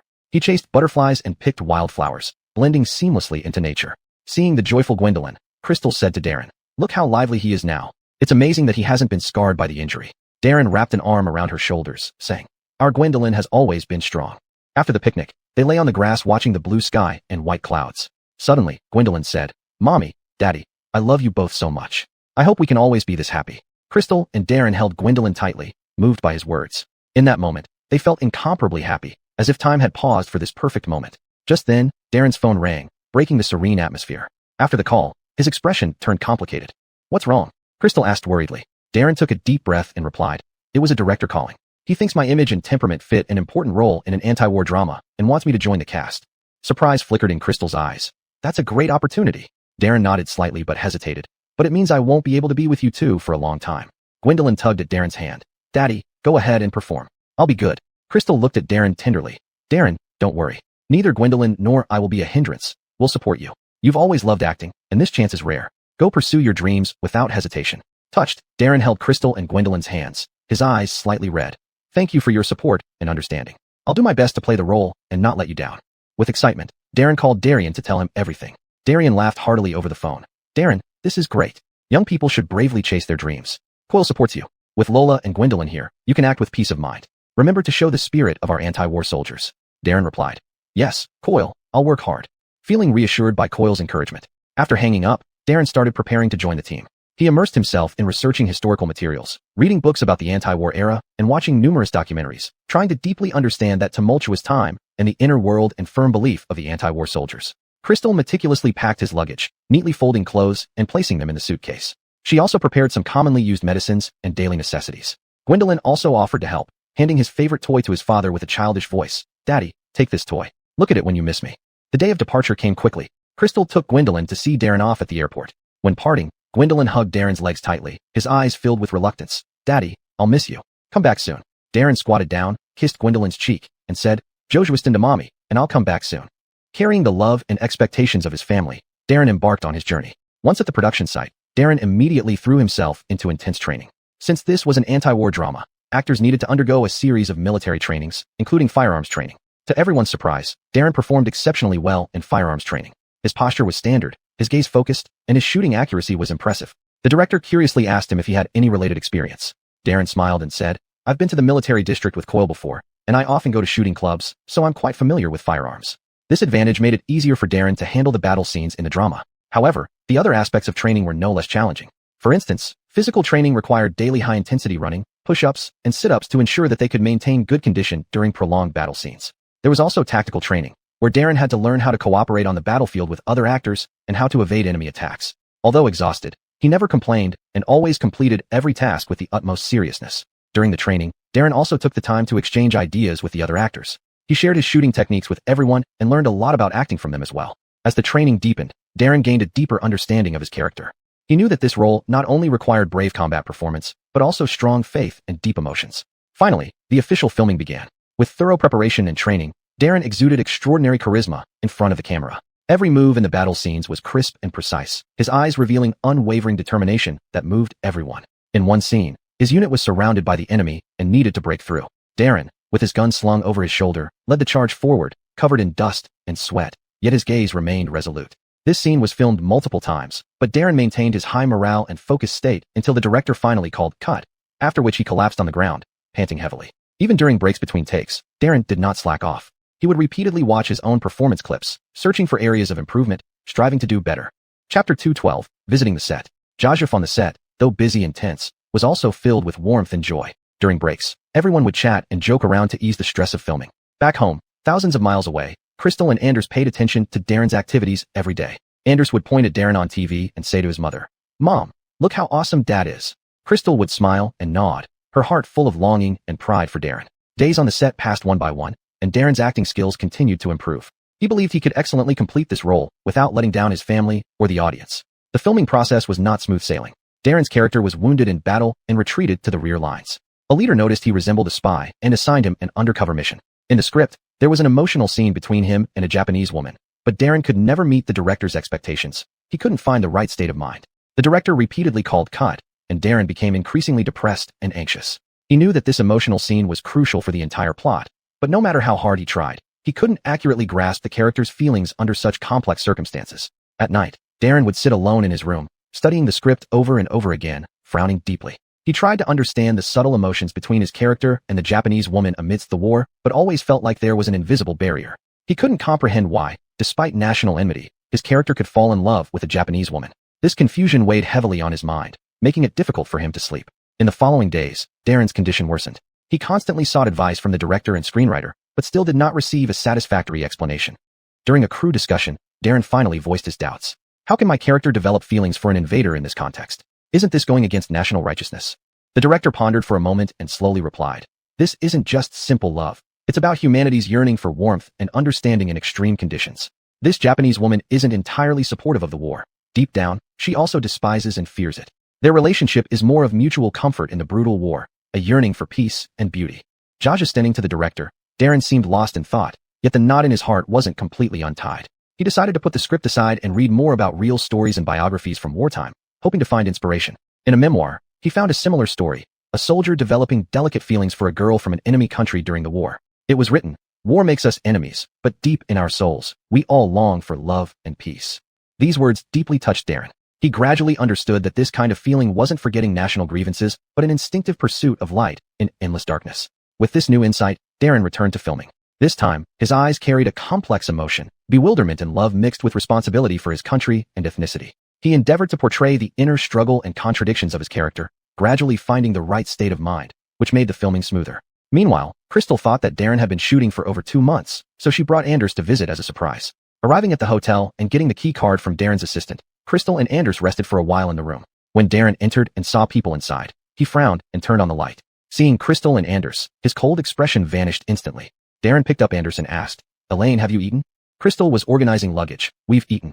Have you? Darren nodded, indicating he had eaten. He played with Anders for a while, then carefully placed him to sleep in the adjacent room after soothing him. Turning back to the room, when he saw Crystal, his eyes were filled with excitement and longing. Jajuik, a wolf hungry for a long time. Darren pulled Crystal onto the bed. Crystal gasped softly, her cheeks flushed red, but her eyes brimmed with tender affection. Darren's breathing quickened. His hands trembled slightly as he gently unbuttoned Crystal's clothes, each movement a mix of urgency and reverence. Crystal tilted her head back, revealing her slender neck, and Darren kissed her as if savoring the world's most precious treasure. The room's temperature rose. Their intertwined breaths and heartbeats formed the most passionate symphony. Darren's lips slowly moved down Crystal's neck, leaving a trail of burning marks. Crystal couldn't help but emit soft moans, her hands tightly hugging Darren's back. Moonlight streamed through the window, casting their entwined figures in its glow. Darren's movements alternated between wild and tender. Crystal, guided by him, was fully immersed in this intense love. They took from each other and gave to each other, as if wanting to release all the longing and desire that had built up since their separation in one night. The night deepened, yet their passion did not wane in the least. Sweat soaked the sheets, their panting echoed in the quiet room. Until dawn approached, they finally fell into a deep sleep in each other's arms, with content and happy smiles on their faces. The next morning, sunlight gently seeped through the curtain slits onto the bed. Darren woke up first, looking at Crystal, who was still sound asleep beside him, his heart filled with tenderness. He lightly kissed her forehead. Crystal seemed to sense this gentleness in her sleep, slightly raising the corners of her mouth. After a while, Crystal also woke up. Opening her drowsy eyes, she met Darren's loving gaze and instantly blushed. Darren smiled and held her in his arms, softly saying, "Elaine, last night was wonderful, wasn't it?" Crystal blushed and lightly pounded his chest. "You're the one who says so." They lingered in bed for a while longer before getting up to freshen up. Watching Crystal's graceful figure as she dressed, Darren couldn't resist hugging her from behind again. Crystal laughed and pushed him away. "Stop fooling around. Anders is still next door." After washing up and changing clothes, they went to see Anders together. The little guy was still fast asleep, with a sweet smile on his face, perhaps dreaming of something beautiful. Chapter 213, A Grain of Sand in the Soup. Darren gently patted Anders on the head, then exchanged a smile with Crystal. They both called Anders up together. After he was washed up, they took him to have breakfast. The family of three finished breakfast at the hotel, after which Darren took them for a happy stroll around the vicinity of the filming site. Anders was brimming with curiosity about everything around him, like a happy little bird, incessantly asking questions here and there. "Dad, how does this big camera take such beautiful shots?" Anders asked, pointing at the nearby camera equipment. Darren squatted down, smiling patiently as he explained. "Anders, this camera is just like our eyes. It records everything we see." Anders nodded, seemingly understanding yet not fully comprehending, before skipping off in another direction. After touring around sufficiently, seeing that Anders was getting tired, Darren took the two of them for a meal and returned to the hotel for a rest. In the afternoon, Darren had to start filming. He brought Crystal and Anders along to the scene, wanting them to watch how he worked. While Darren was working, the two waited quietly on the side. During breaks between shots, Darren would come over and say a few words to them. The loving and warm scenes among the family of three made everyone else on set envious. Seeing Darren's busy and hardworking appearance, Anders's little face was filled with concern. He said to Crystal, "Dad is so hardworking. What can we do?" Crystal asked amusingly, "What do you suggest?" Anders furrowed his little brow, thinking seriously for a moment before saying, "Mom, I will definitely work hard in the future and go out to work so that Dad won't be so tired. And we can also cook delicious food for Dad. That way, Dad will be happy and less tired." Crystal patted Anders's head, saying, "Good. So Anders should work hard, and Dad and Mom will be waiting. Since we are going to cook something good for Dad, why don't we make him a sumptuous dinner after today's filming?" Anders clapped excitedly. Okay, I want to help." In the afternoon, while Darren was busily shooting, Crystal took Anders to the nearby market and bought many ingredients that Darren loved. Anders skipped along the way, repeatedly murmuring about making the best dinner for his dad. Back at the hotel, Anders voluntarily offered to help wash the vegetables. Although he got water all over himself, his serious and focused little demeanor was incredibly cute. Crystal guided him patiently from the side. "Anders, you need to wash gently. Otherwise, you'll damage the vegetables." Anders blinked and said obediently, "Mom, I understand." Finally, Darren ended his day of filming and returned to the hotel, dragging his weary body. Upon opening the door, he was greeted by the fragrance of food. "Wow, smells great," Darren exclaimed in surprise. Anders ran over and hugged his leg, saying, "Dad, this is what Mom and I cooked for you. Try it quickly." Moved, Darren picked up Anders and walked to the dining table. Seeing the full table of delicious food, his eyes welled up with tears. There was braised pork, which Anders loved, steamed fish, which Darren loved, and various delicate dishes. The family gathered around, enjoying this warm moment. Darren continuously praised the food, and Anders proudly said, "Dad, Mom, and I will cook every day for you." Everyone laughed, filling the room with the sound of happiness. However, happy times were always short-lived, and soon Anders and Crystal had to return home. After all, this visit was only for the weekend, and Anders still had school. Looking at Darren's reluctant face, Crystal said softly, "We will come again when Anders has a holiday." Darren tightly hugged them, his voice somewhat low. "All right, I'm waiting for you." Anders held Darren's hand and said thoughtfully, "Dad, work hard. I'll be good and listen." Darren kissed Anders on the cheek. "Our Anders is so well behaved." Crystal looked at Darren with reluctance. "Take care of yourself, and don't overwork." Darren nodded and helped put their luggage in the car, watching the car drive away with a heavy heart. This was his job, and since he had chosen it, he needed to be responsible. From then on, Darren concentrated entirely on the production. After all, it was a large-scale project, requiring him to prepare earnestly. During this period, Darren developed deep friendships with other actors on the set. They discussed scripts together, honed their acting skills, and worked together towards presenting a brilliant work.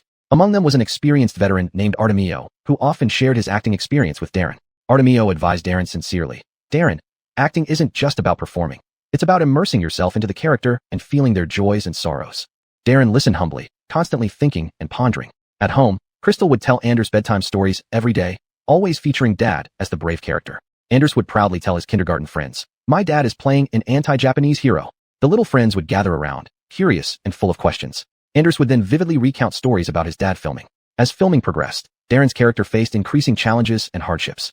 Once, to shoot a scene involving hiding in icy conditions, Darren stayed in the freezing wind for several hours until his limbs went numb, yet he gritted his teeth and endured without complaint. The director, admiring his dedication, said, "Darren, if you can't take it, just say so. We can take a break." Darren firmly shook his head. "Director, it's fine. I can handle it." During breaks, he would video call with his family. Each time he saw Anders's adorable smile and heard Crystal's caring words, his fatigue would instantly vanish. "Baba, niao dochondan, biadongjabla." Anders gently reminded in his childish voice. Jajuf on set was tense and busy, but Darren maintained high focus and enthusiasm. However, while there were veteran actors like Artemio who possessed both virtue and talent, there were also some who weren't serious about acting and only cared about side pursuits. There was a young actor named Chandler who relied on his fan base and connections. He often arrived late and left early on set, and he took his lines lightly. In one scene opposite Artemio, he frequently forgot his lines and even altered the plot casually, causing delays in production. He dared to do this because he had influential backing and didn't respect ordinary crew members. The only person he feared on set was Darren, whose background even intimidated Chandler's backers. Chapter 214, Cruelty. But Chandler did not think so, and said sarcastically, "What do you know? You're just an old actor." Artemio clenched his fists in anger, but tried to control his emotions for the sake of harmony on set. He found the director and reported the situation.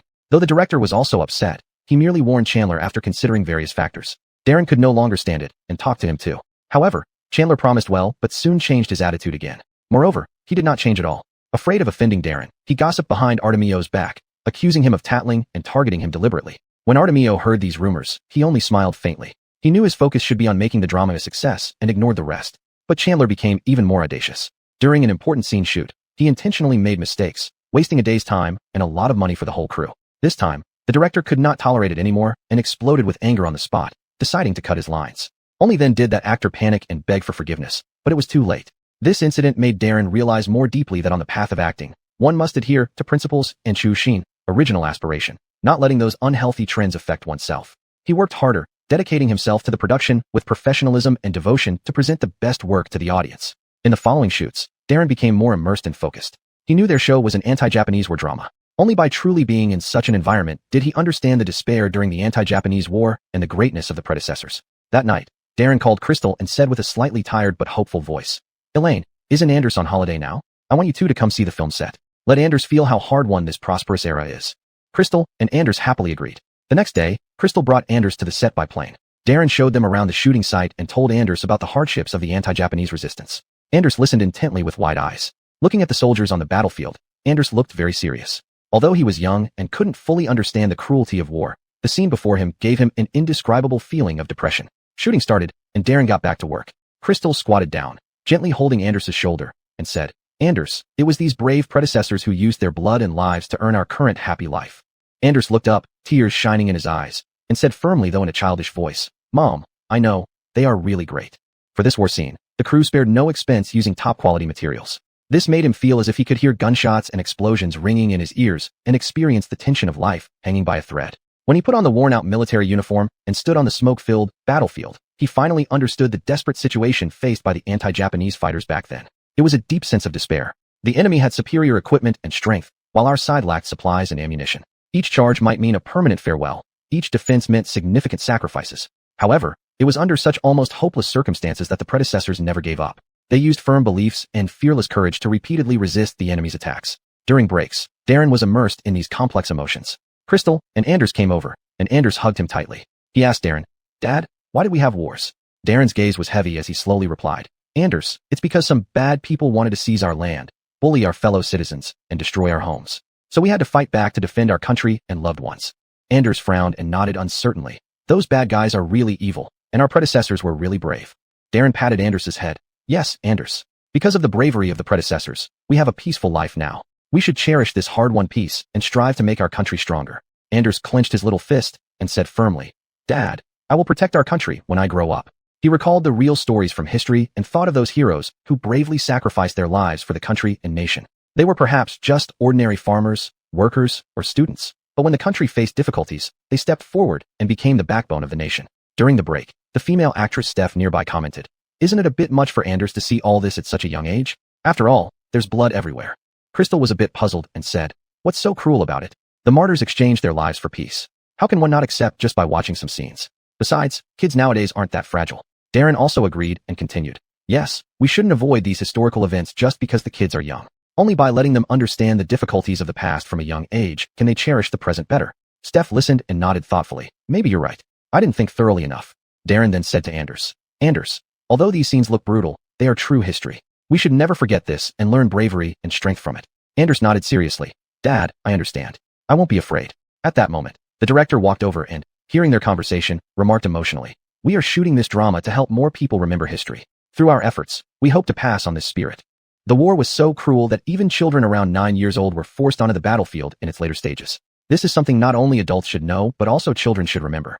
Darren looked at Anders with a profound gaze and said, Anders, you need to understand that those children should have enjoyed a happy childhood, but they were forcibly dragged into the war.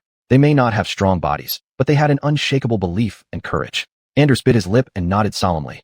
Dad, I get it. They were truly amazing. Everyone nodded, their eyes filled with determination.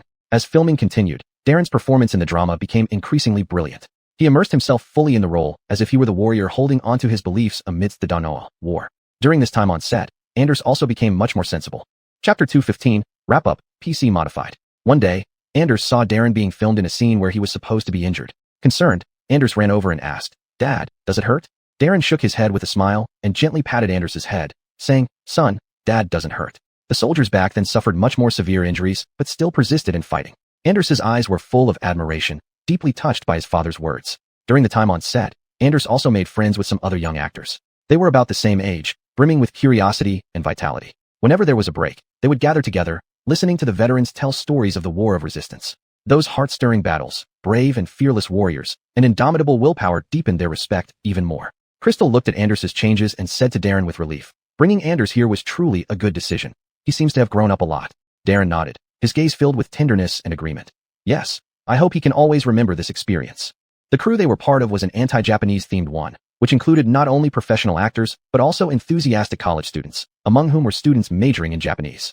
To promote the show better, the crew ingeniously marketed by posting interesting clips of filming online. In the videos, the students majoring in Japanese seriously corrected the Japanese pronunciation of other actors. Everyone laughed heartily at times due to strange intonations, and that joyous laughter seemed to transcend the screen, touching everyone who watched. At other times, they practiced for accurate pronunciation repeatedly, their focused expressions moving everyone. These lively and entertaining clips quickly spread across the network, attracting a large number of netizens' attention. The comment section was bustling.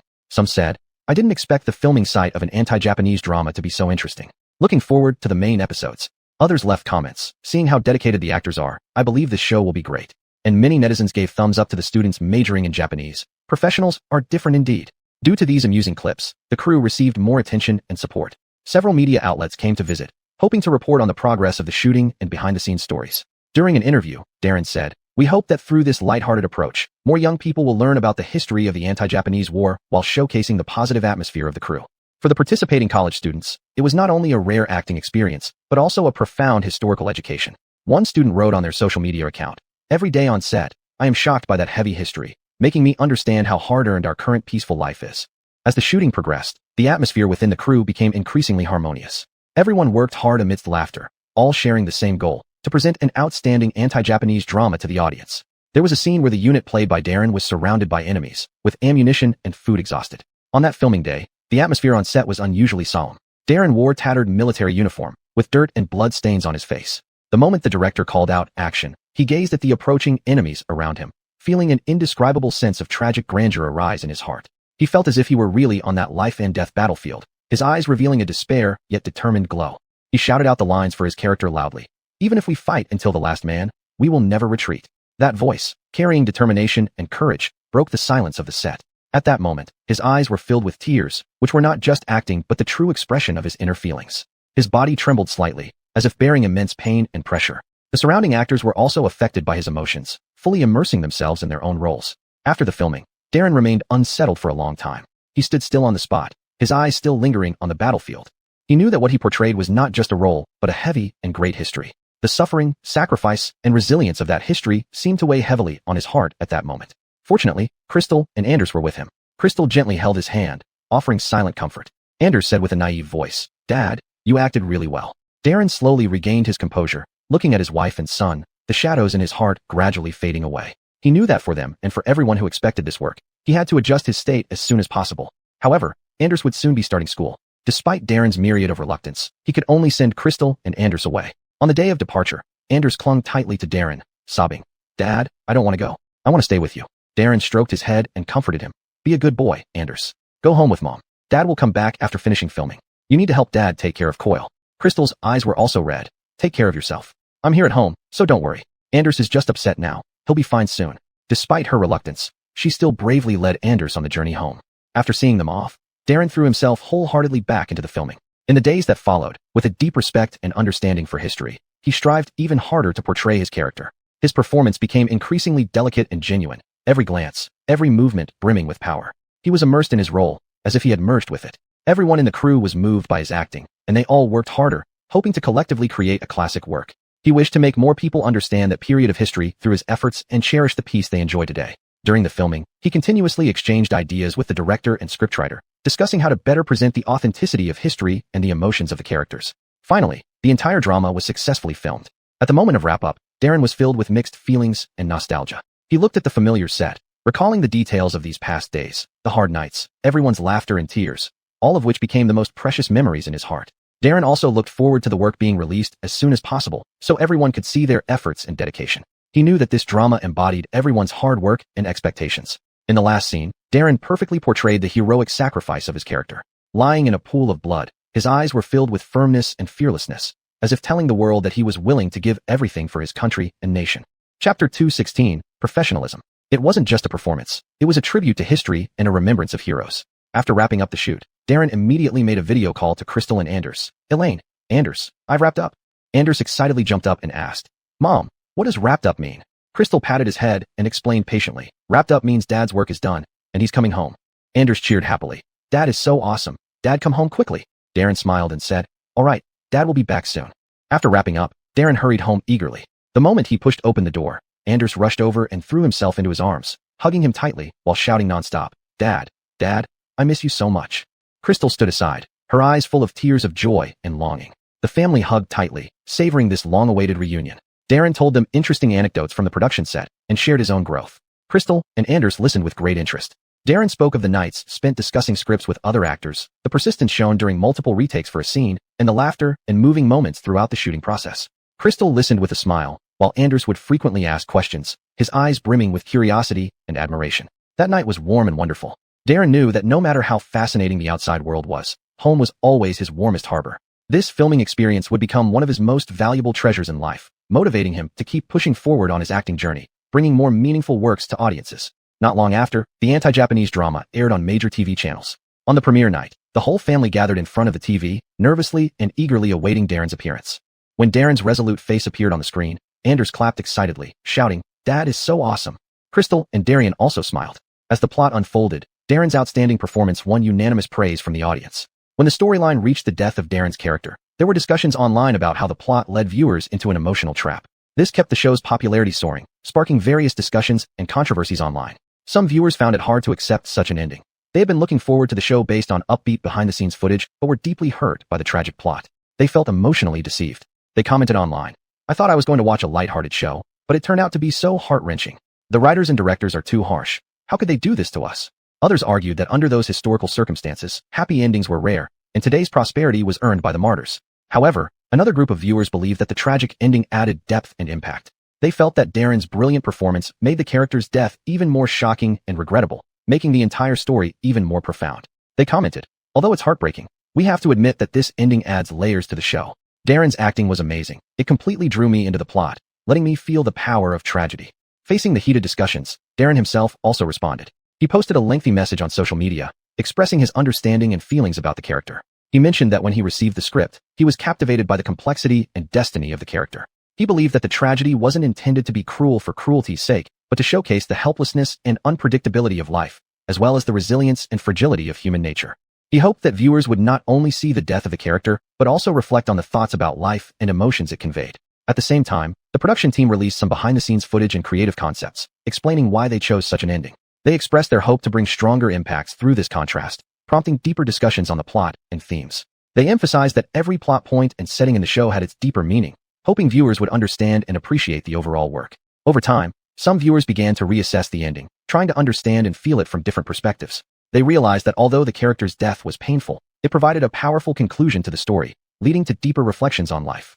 Darren also gained more recognition and attention due to his brilliant performance, earning widespread praise for his acting skills. The discussion about the show gradually shifted from initial shock and dissatisfaction to in-depth explorations of the plot, characters, and the significance of the creation. Whether it was love or regret, the show left a deep impression on the audience and became a hot topic of discussion for some time.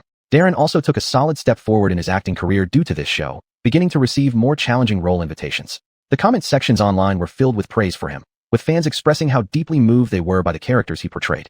Marketing accounts on the internet started promoting his dedication to his work, hyping it up extensively. He posted a lengthy message, essentially stating that being professional was part of his job and not something extraordinary. He simply did what he was supposed to do and didn't deserve such hype. Due to this show, he received many new offers, but he wasn't swayed by immediate success. He knew as an actor, one must convey positive energy through more outstanding works. An actor speaks through their works. Without solid productions, everything else is just empty talk. His previous Best Actor award was achieved early, thanks to the director and actors in the production team.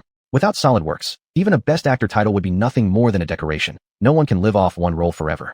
The marketing accounts gradually faded away due to his message. In the evening, Anders came back from kindergarten excitedly telling Darren, "Dad, today the teacher told us stories about the anti-Japanese war. I told my classmates that my dad played an anti-Japanese hero, and they all envied me so much." Darren stroked Anders' head, feeling immensely proud.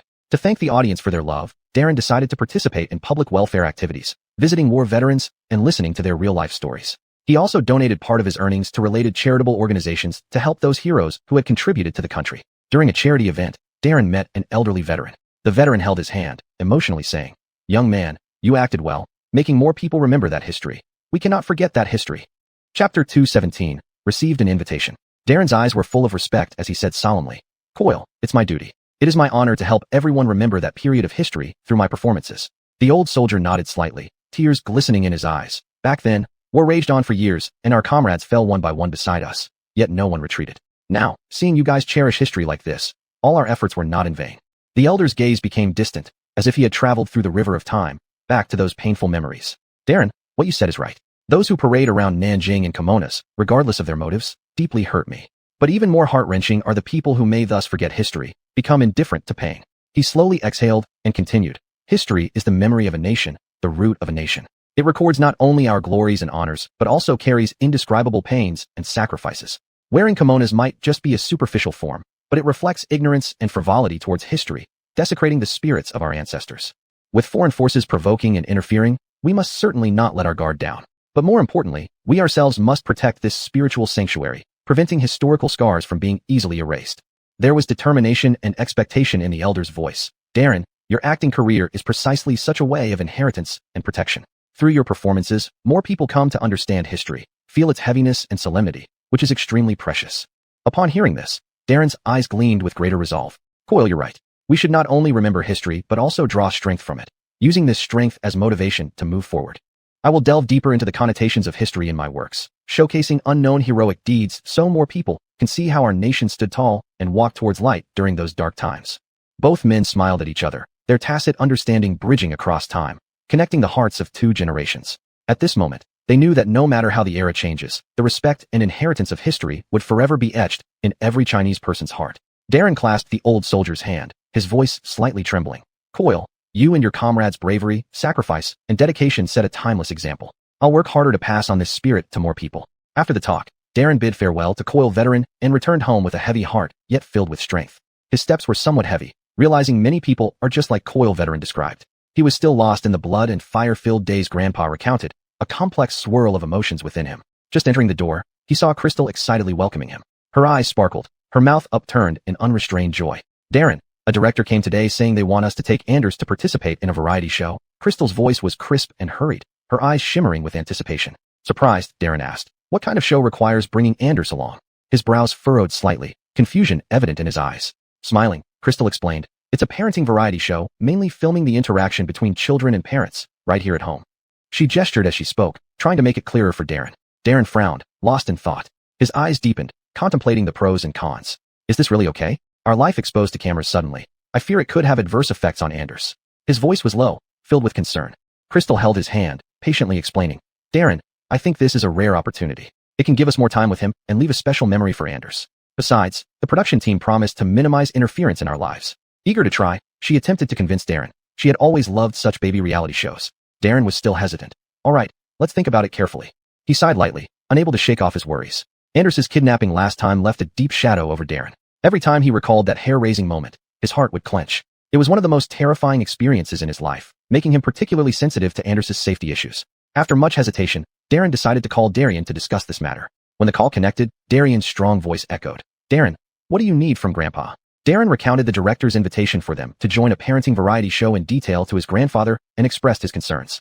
His voice was slightly weary, filled with unease. Darian pondered for a moment on the phone before saying, "Darren, I think we should give it a try. After all, we shouldn't let one bad experience ruin all future opportunities. Our family isn't that fragile. We can handle this." Darian's voice was steady and strong, giving a sense of reassurance. "Besides, it's a rare experience. However, you must take good care of Anders. We were all terrified by what happened last time." Darian's tone carried a hint of seriousness. Darren responded, "Coyle, I'm just worried about something happening to Anders again. The kidnapping incident still haunts me." His voice trembled as those painful memories resurfaced. Darian comforted him.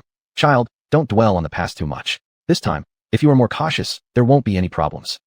And if this program can let more people see how your family interacts, that would be a good thing." Darian's voice was full of affection and encouragement. "Though I'm old, my mind is still clear. If you're unsure about something, always consult with me. I can give advice, so don't think I'm troublesome." Darian's words were brimming with care for his descendants. Darren hurriedly replied, "Coyle, how could we ever think you're troublesome? Your experience and wisdom are very important to us. Having you help us make decisions makes me feel more at ease." Darren's voice became more resolute, feeling reassured by his grandfather's words. After hanging up the phone, Darren and Crystal sat on the sofa, discussing for a long time. Chapter 2, 18 Sharing. An atmosphere of hesitation and anticipation filled the living room. Darren stroked his chin, contemplating. "Elaine, Coyle said we could give it a try. I think it might really be an opportunity. But I'm a bit worried that Anders might not adapt to being on camera." Crystal leaned gently against Darren's shoulder and said, "Darren, I believe we can gradually guide Anders to understand that this will be an interesting experience. And it can also help us better understand his thoughts and feelings." Darren nodded and replied, "Yeah, you make a good point. But we must be fully prepared to ensure Anders's safety and comfort." Crystal held Darren's hand and reassured him, "Don't worry, we definitely will be." After much discussion and consideration, they finally decided to participate in the variety show. In the following days, they began preparing for the show.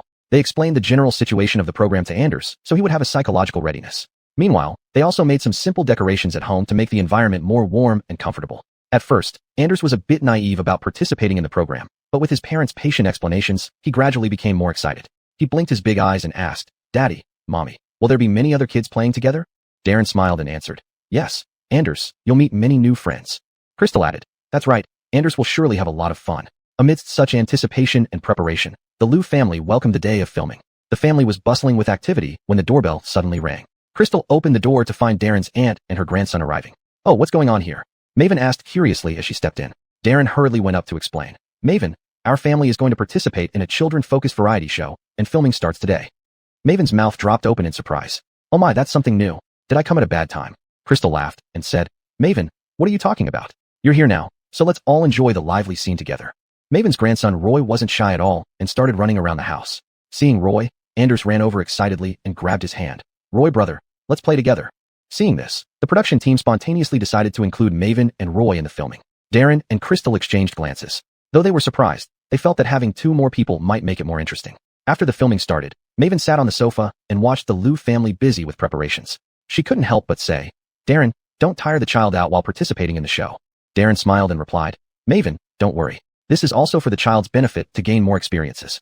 Crystal was preparing snacks for Anders and Roy nearby, and the 2 kids enjoyed them heartily. The production team assigned the first task, preparing a sumptuous lunch together. Darren and Crystal led Anders and Roy into the kitchen, which soon filled with laughter. Roy, help Maven pass an egg, Crystal said. Anders, check if these vegetables are clean enough, Darren instructed. Seeing the two kids helping wash vegetables, Maven insisted they shouldn't be doing it since they were still young. Darren gently told Maven, letting them participate in chores can cultivate their practical skills and sense of responsibility. Maven was still worried. Just don't let them get wet. If they slip and hurt themselves, it'll be troublesome. Crystal walked over and said with a smile, Maven, don't worry too much. We'll be supervising closely. Look how enthusiastic Anders and Roy are. Anders looked up, earnestly telling Maven, we can do it. Don't worry, right, Roy? Roy nodded. Sure, Grandma, we want to help. Don't be bothered. Maven sighed helplessly. Well, you two be careful then. The two children washed the vegetables cautiously, though their movements were clumsy. Their eyes were filled with focus and excitement. Soon, Anders accidentally splashed water on himself, and Maven quickly said nervously, see? Just like I said, how easy it is to get clothes wet. Crystal hurriedly took a towel and wiped Anders dry. No worries, just be more careful next time. Darren encouraged them. Roy, Anders, keep it up. We're almost done. Finally, the vegetables were washed, and the children's faces beamed with pride. Darren patted their heads. Anders, Roy, you did great. Looking at the children, Maven couldn't help but laugh. Looks like letting them do a little work can indeed train them. Maven commented, these two kids are performing quite well. Darren and Crystal exchanged glances with a smile. Maven couldn't help but sigh. This show is really good, bringing the whole family together in such a lively way. After lunch was prepared, everyone gathered around the dining table, enjoying this warm moment. The director's team captured this heartwarming scene filled with family warmth. Just then, Roy accidentally knocked over his drink, soaking his clothes. Maven quickly stood up. Oh dear, this child really doesn't give us a break. Darren hurriedly comforted her. It's okay, Maven, kids will be kids. Crystal also fetched a towel to help wipe him down, and she brought a set of Lou Anders's clothes for Roy to change into. After lunch, Roy and Anders played happily in the living room. Initially, the atmosphere was very harmonious, filled with their laughter. But soon, they both set their eyes on the same toy car, and neither was willing to give it up. This is mine. Roy clung tightly to the toy car, refusing to let go. I got it first, give it to me. Anders didn't back down either, pulling at it forcefully. Neither would yield. Their faces flushed red with effort. Hearing the commotion, Darren and Crystal rushed over. No fighting. Children need to learn to share. Crystal squatted down, trying to mediate. Darren also said, Roy, Anders, why don't we play together? But Roy and Anders were too engrossed in their argument to listen, still locked in a standoff. Seeing this, Maven came over and pulled Roy aside. Roy, listen to me. Let your little brother play with it for a while. Roy started crying. I don't want to, I just like this one. Seeing Roy cry, Anders felt a bit at a loss. He looked at Crystal. She said, Anders, this toy belongs to you. You have the right to decide whether to give it to Roy or not. Hearing this, Roy cried even harder, sobbing. I just want to play with it. I'm the guest, so it should be given to me. Anders shouldn't fight with me. Chapter 219, Coercion. Darren squatted down and gently wiped the tears off Joshua Tiger's face, saying in a gentle tone, Joshua Tiger, we don't need to rush.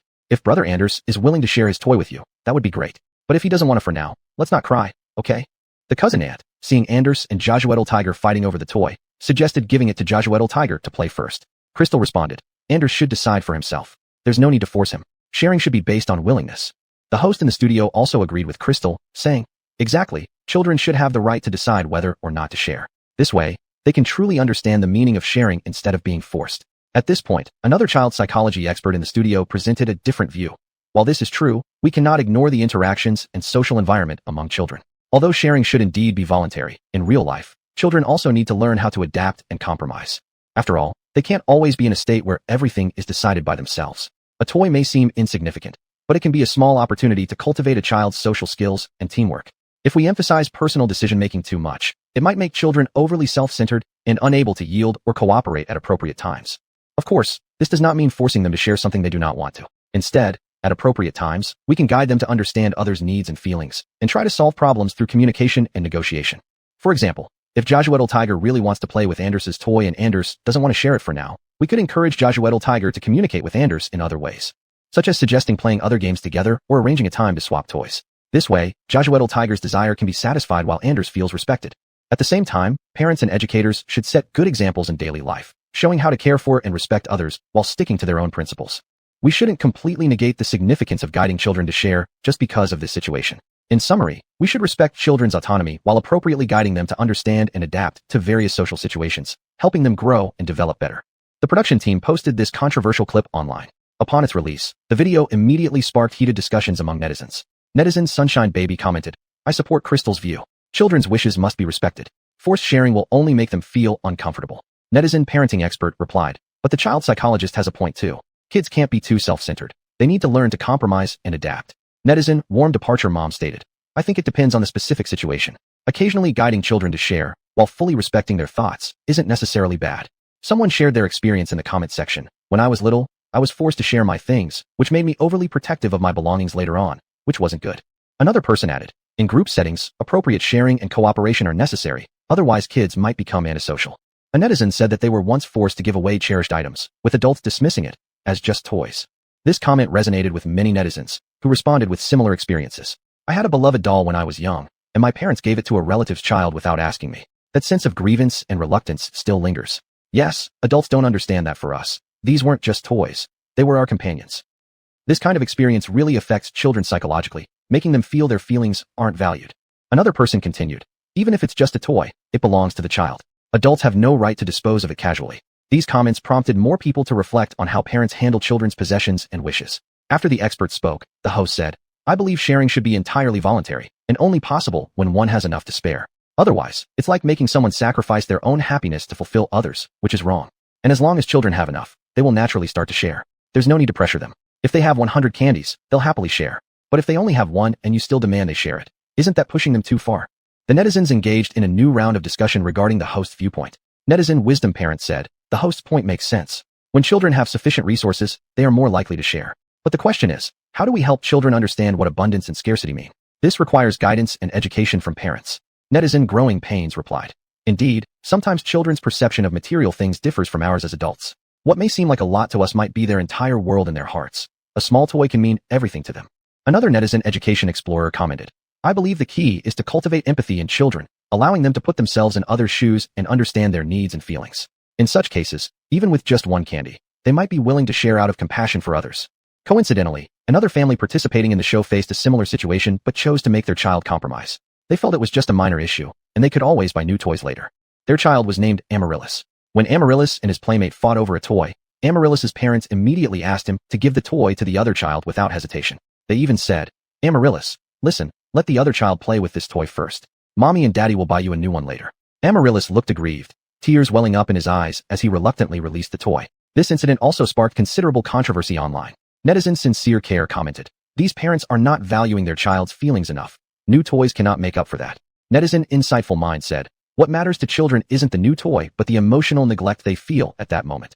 Another netizen education thinker expressed, this approach seems to solve the immediate problem but might leave psychological scars on the child. The production team also filmed the opinions of various parents. Crystal simply made a brief statement. Chapter 220. Is it really acceptable to favor boys over girls?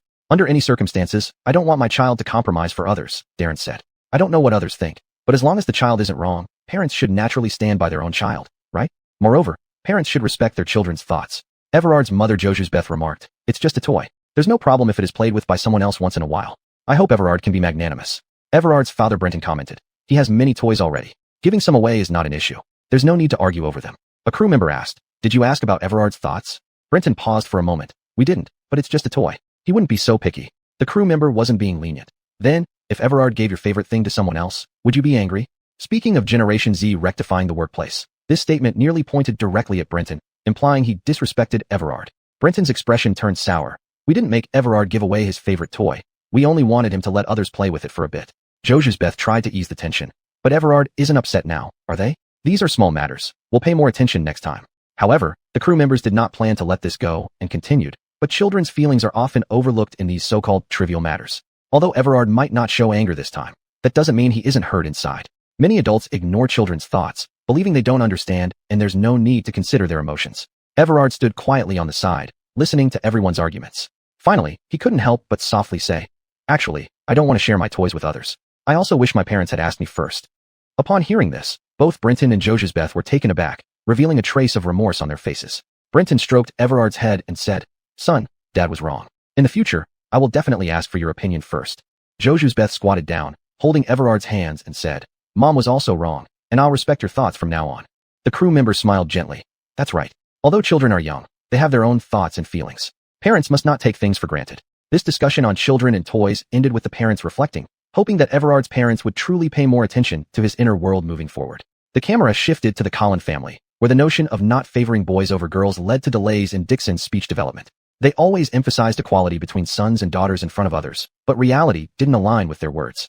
The elder sister, Selena, was obedient and wise, quickly learning to read people's expressions and meeting her parents' expectations. Meanwhile, younger brother Dixon, due to long-term neglect and lack of sufficient interaction and care, lagged behind his peers in speaking ability. When the kindergarten teacher gently reminded the parents to pay more attention to Dixon, they dismissed the concern, insisting they treated both children equally. Teacher, Dixon's parents, I think you should pay more attention to your son. He doesn't speak much at the kindergarten and interacts less with other children. Dixon's mother Emily replied, Teacher, we treat both children equally without favoritism. Teacher, but based on his performance, he may need more concern and guidance. Father Collins sighed. Teacher, we're too busy with work and sometimes can't take care of everything. Yet, Dixon's mother, Emily, was a stay-at-home mom who could fully take care of both children. This excuse was merely avoiding responsibility. At home, she still focused more on the elder sister's education and talent development, lacking patience with the younger brother's slow progress. Selena called out, Brother, come play with me. Dixon only stared silently. Selena cried, Mom and Dad, brother won't play with me. Mother Emily retorted, Leave him alone and practice your piano well. After dinner, Dixon and Selena quarreled. Dixon burst into tears, mumbling unclearly, Sister took my toy. Selena hastily explained, No, it was brother who stopped playing first. Emily approached without immediately blaming anyone. Instead, she squatted down and gently said, Don't rush. Let's talk one by one. Dixon sobbed, I just put it aside. I still wanted to play. Selena also felt aggrieved. I didn't know brother still wanted to play. Emily patted both of their heads and said, Selena, not knowing brother still wanted to play was a misunderstanding. Will you apologize to your brother? Selena obediently replied, Brother, sorry. Emily then turned to Dixon. Brother, since your sister has apologized, let's forgive her. We are still good friends, okay? Dixon nodded and stopped crying. However, this seemingly fair approach did not fundamentally address the issue of Dixon's deep-seated lack of attention and security. Dixon remained somewhat introverted in kindergarten. When other children played games together and shared snacks, he always sat quietly in the corner, playing with his toys by himself. One day, the kindergarten organized a parent-child activity. Other children were happily holding their parents' hands, participating in various interesting projects, while only Dixon stood aside. Seeing his busy parents fussing over and cheering for his sister, his little face was filled with disappointment. After the event, the teacher found Emily and Colin and said seriously again, Dixon's situation really needs your attention. He hardly took the initiative to participate in activities and had very little interaction with you. As parents, you can't always ignore the child's feelings. Hearing this, Emily and Colin felt a twinge of guilt. After returning home, Emily looked at Dixon sitting on the sofa in a daze, feeling a mix of emotions. She walked over to Dixon, sat down gently, and tried to communicate with him. Emily, Dixon, did you have fun at kindergarten today? Dixon was silent for a moment, then shook his head. Emily, why not? Dixon lowered his head and whispered, You only care about sister. Emily was shaken. She realized how much damage her actions had caused her child. Hearing Dixon's words, Colin also came over and sat down next to Dixon. Colin, son, it's wrong of us as parents. In the future, we will pay more attention to you. Dixon lifted his head, with a trace of doubt in his eyes. Really? Chapter 2, 21 Heartache. Emily and Colin exchanged a glance and nodded resolutely. From then on, Emily began to adjust her schedule, setting aside time each day to read picture books and play games with Dixon. Colin also tried to reduce his overtime work and social engagements, taking the family out on weekends. However, Dixon's changes were not obvious. He was still hesitant to speak up and always played cautiously with his sister. One day, some guests came over, bringing gifts. Among them was a beautiful toy car for Dixon. When Ivory saw it, she liked it too and ran over to Dixon, saying, Josuetto brother, can I play with it for a while? Dixon clung tightly to the toy car, fear and unease visible in his eyes. He was afraid his mother would make him give the toy to his sister again. Seeing this, Emily realized Dixon's concerns. She squatted down and said to Ivory, This is your brother's gift. We should respect him. If he wants to share, that's great, but if he doesn't, we shouldn't force him. Ivory nodded understandingly. I understand, Mom. Then Emily turned to Dixon and said, Dixon, this is your gift. You decide if you want to let your sister play with it. After hesitating for a while, Dixon finally handed the toy car to his sister and said, Sister, let's play together. Seeing this scene, Emily and Colin felt a sense of relief. As time went by, Dixon gradually started to change. He began sharing things from kindergarten with his parents, though not clearly. He had made significant progress. At a family gathering, Dixon faced another setback. A mischievous child from a relative's family snatched the toy Dixon was playing with. Dixon wanted it back, but couldn't express himself clearly, turning red with frustration. Emily noticed and hurried over to help Dixon, making the child return the toy and encouraging Dixon to speak up for himself. Dixon struggled to organize his words and finally said, This is my toy. I haven't finished playing with it yet. Though his voice was low, Emily and Colin were pleasantly surprised. In the days that followed, Emily and Colin paid more attention to fostering Dixon's communication skills and confidence. They often encouraged him to speak more and interact with the outside world. After prolonged efforts, Dixon finally caught up with his peers. He became more cheerful and lively, growing closer to his sister. On a sunny weekend, the family went for a picnic in the park. Dixon ran joyfully on the grass, his laughter echoing in the air. Watching Dixon, Emily, and Colin were filled with emotion. They understood that a child's growth required attentive companionship. Each child was a unique treasure, deserving love and respect. The host of the studio program said, "Whether favoring boys or girls, it's wrong. Each child is the hope and future of the family, needing equal love and care. In their growth, parental attitudes and actions are crucial." The host's words were heartfelt. An expert on the scene added, "Exactly, cases like Dixon serve as warnings to many parents. Children's inner worlds are very sensitive and fragile. Any slight bias can leave shadows on their hearts." The audience members nodded. A young mother stood up to share her feelings. "I used to unintentionally focus more on the elder child, neglecting the younger one. Looking back, it was really wrong." Another father said deeply, "No matter how busy we are with work, it's no excuse to neglect our children. We need to communicate more when we're home and understand their thoughts." The host continued, "Through today's show, we hope more parents realize they need to truly connect with their children's inner world, giving them enough respect and love." The scene switched to another family living in Inner Mongolia. Their child's nickname was Earl, a little glutton. Earl's father, Isidore, wasn't experienced when he first took care of him alone. Earl kept asking for food, so Isidore thought he hadn't eaten enough and fed him more, which unexpectedly led to overeating. Unable to express his discomfort, Earl only said, "Dad, my heart hurts." Isidore was puzzled. How could such a young child have heartache? He asked where it hurt, and just as Earl was about to speak, he vomited. Isidore panicked, fumbling to clean up while humorously asking, "Earl, can heartache make you throw up?" After vomiting, Earl's face turned pale. He looked at his father pitifully and said in a weak voice, "Dad, I feel unwell." Isidore felt very distressed and quickly carried Earl to the car, driving him to the hospital. On the way, Isidore's heart was in his throat. While driving anxiously, he kept comforting Earl.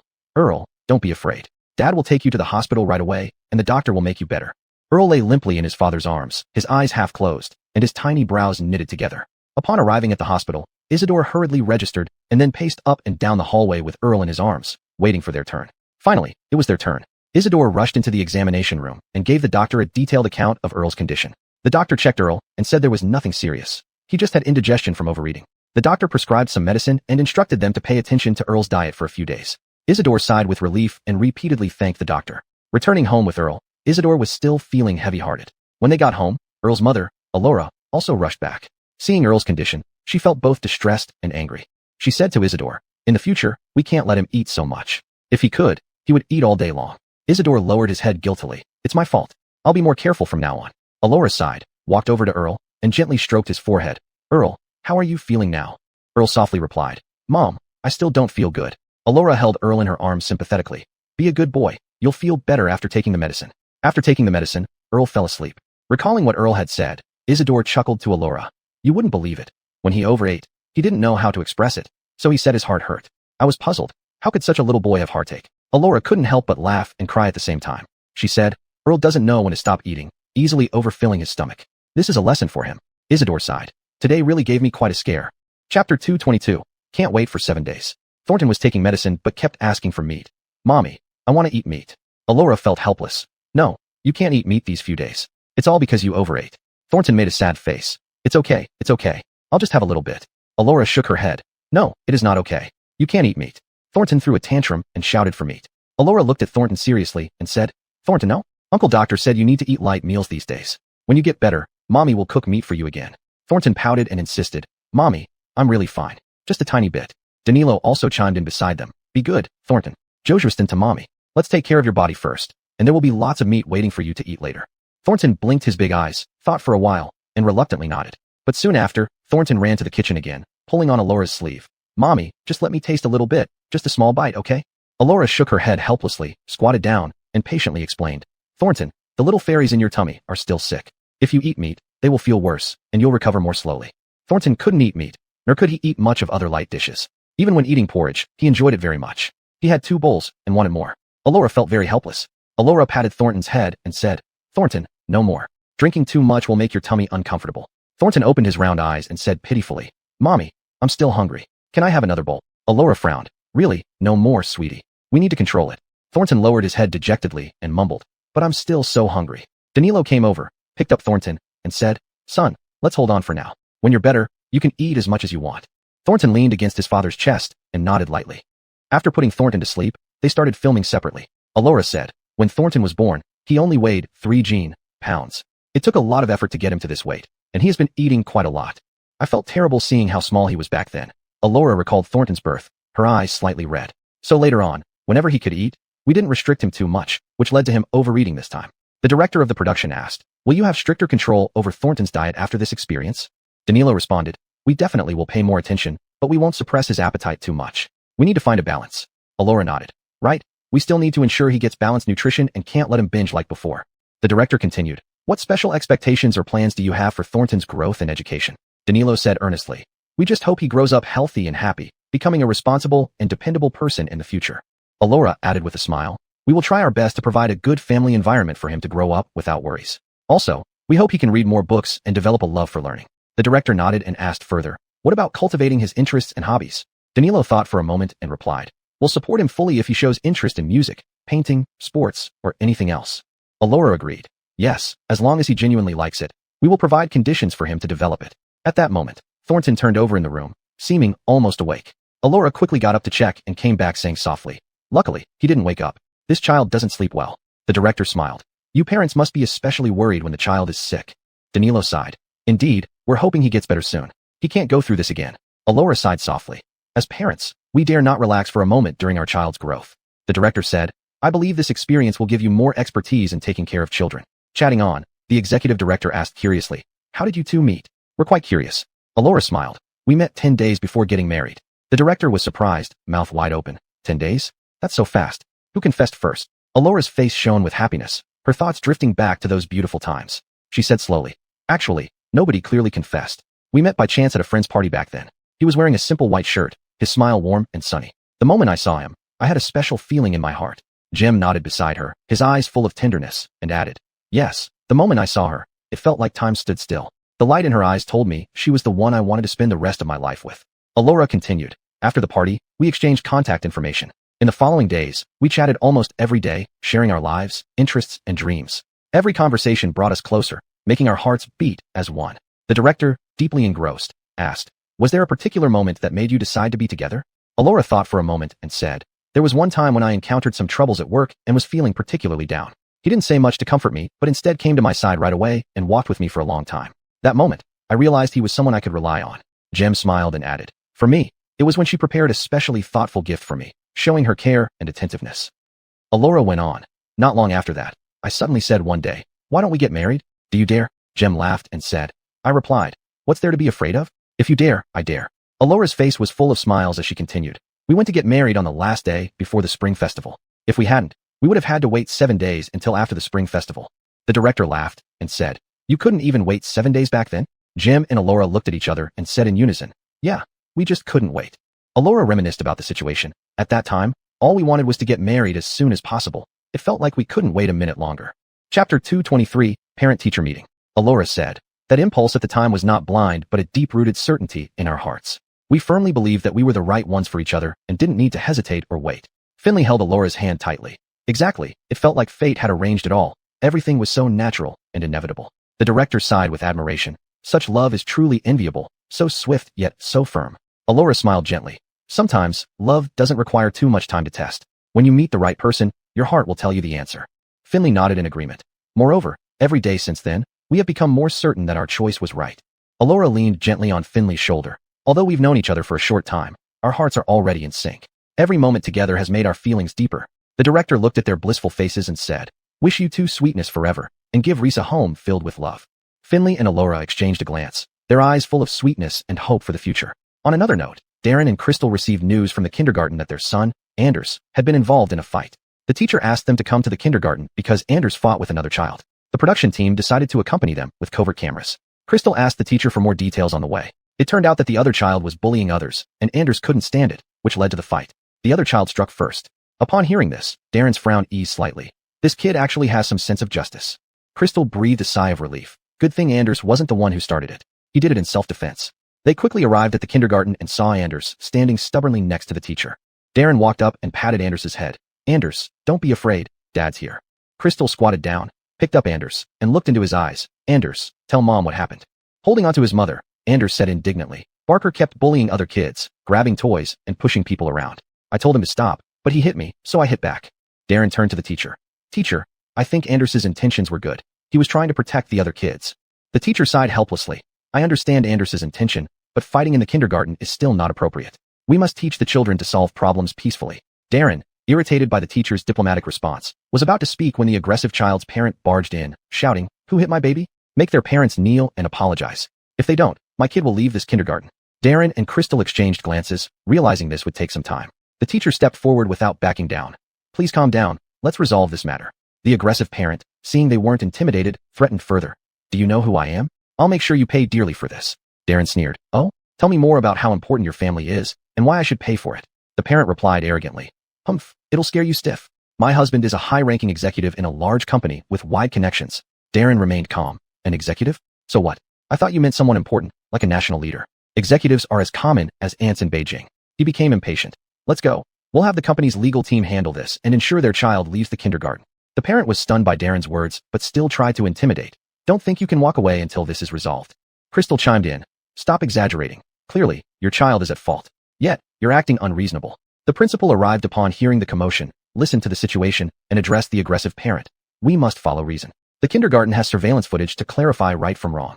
The parent persisted. There's nothing to explain. My child was hit, and you're responsible. Crystal retorted. You can't keep making unreasonable demands. Your child was the one bullying others, and Anders just helped. The parent scoffed. Helping? Who knows if he was deliberately provoking? Darren's expression darkened. What are you going to do? The parent said arrogantly. I don't care. My child was hurt, and you won't get off easily.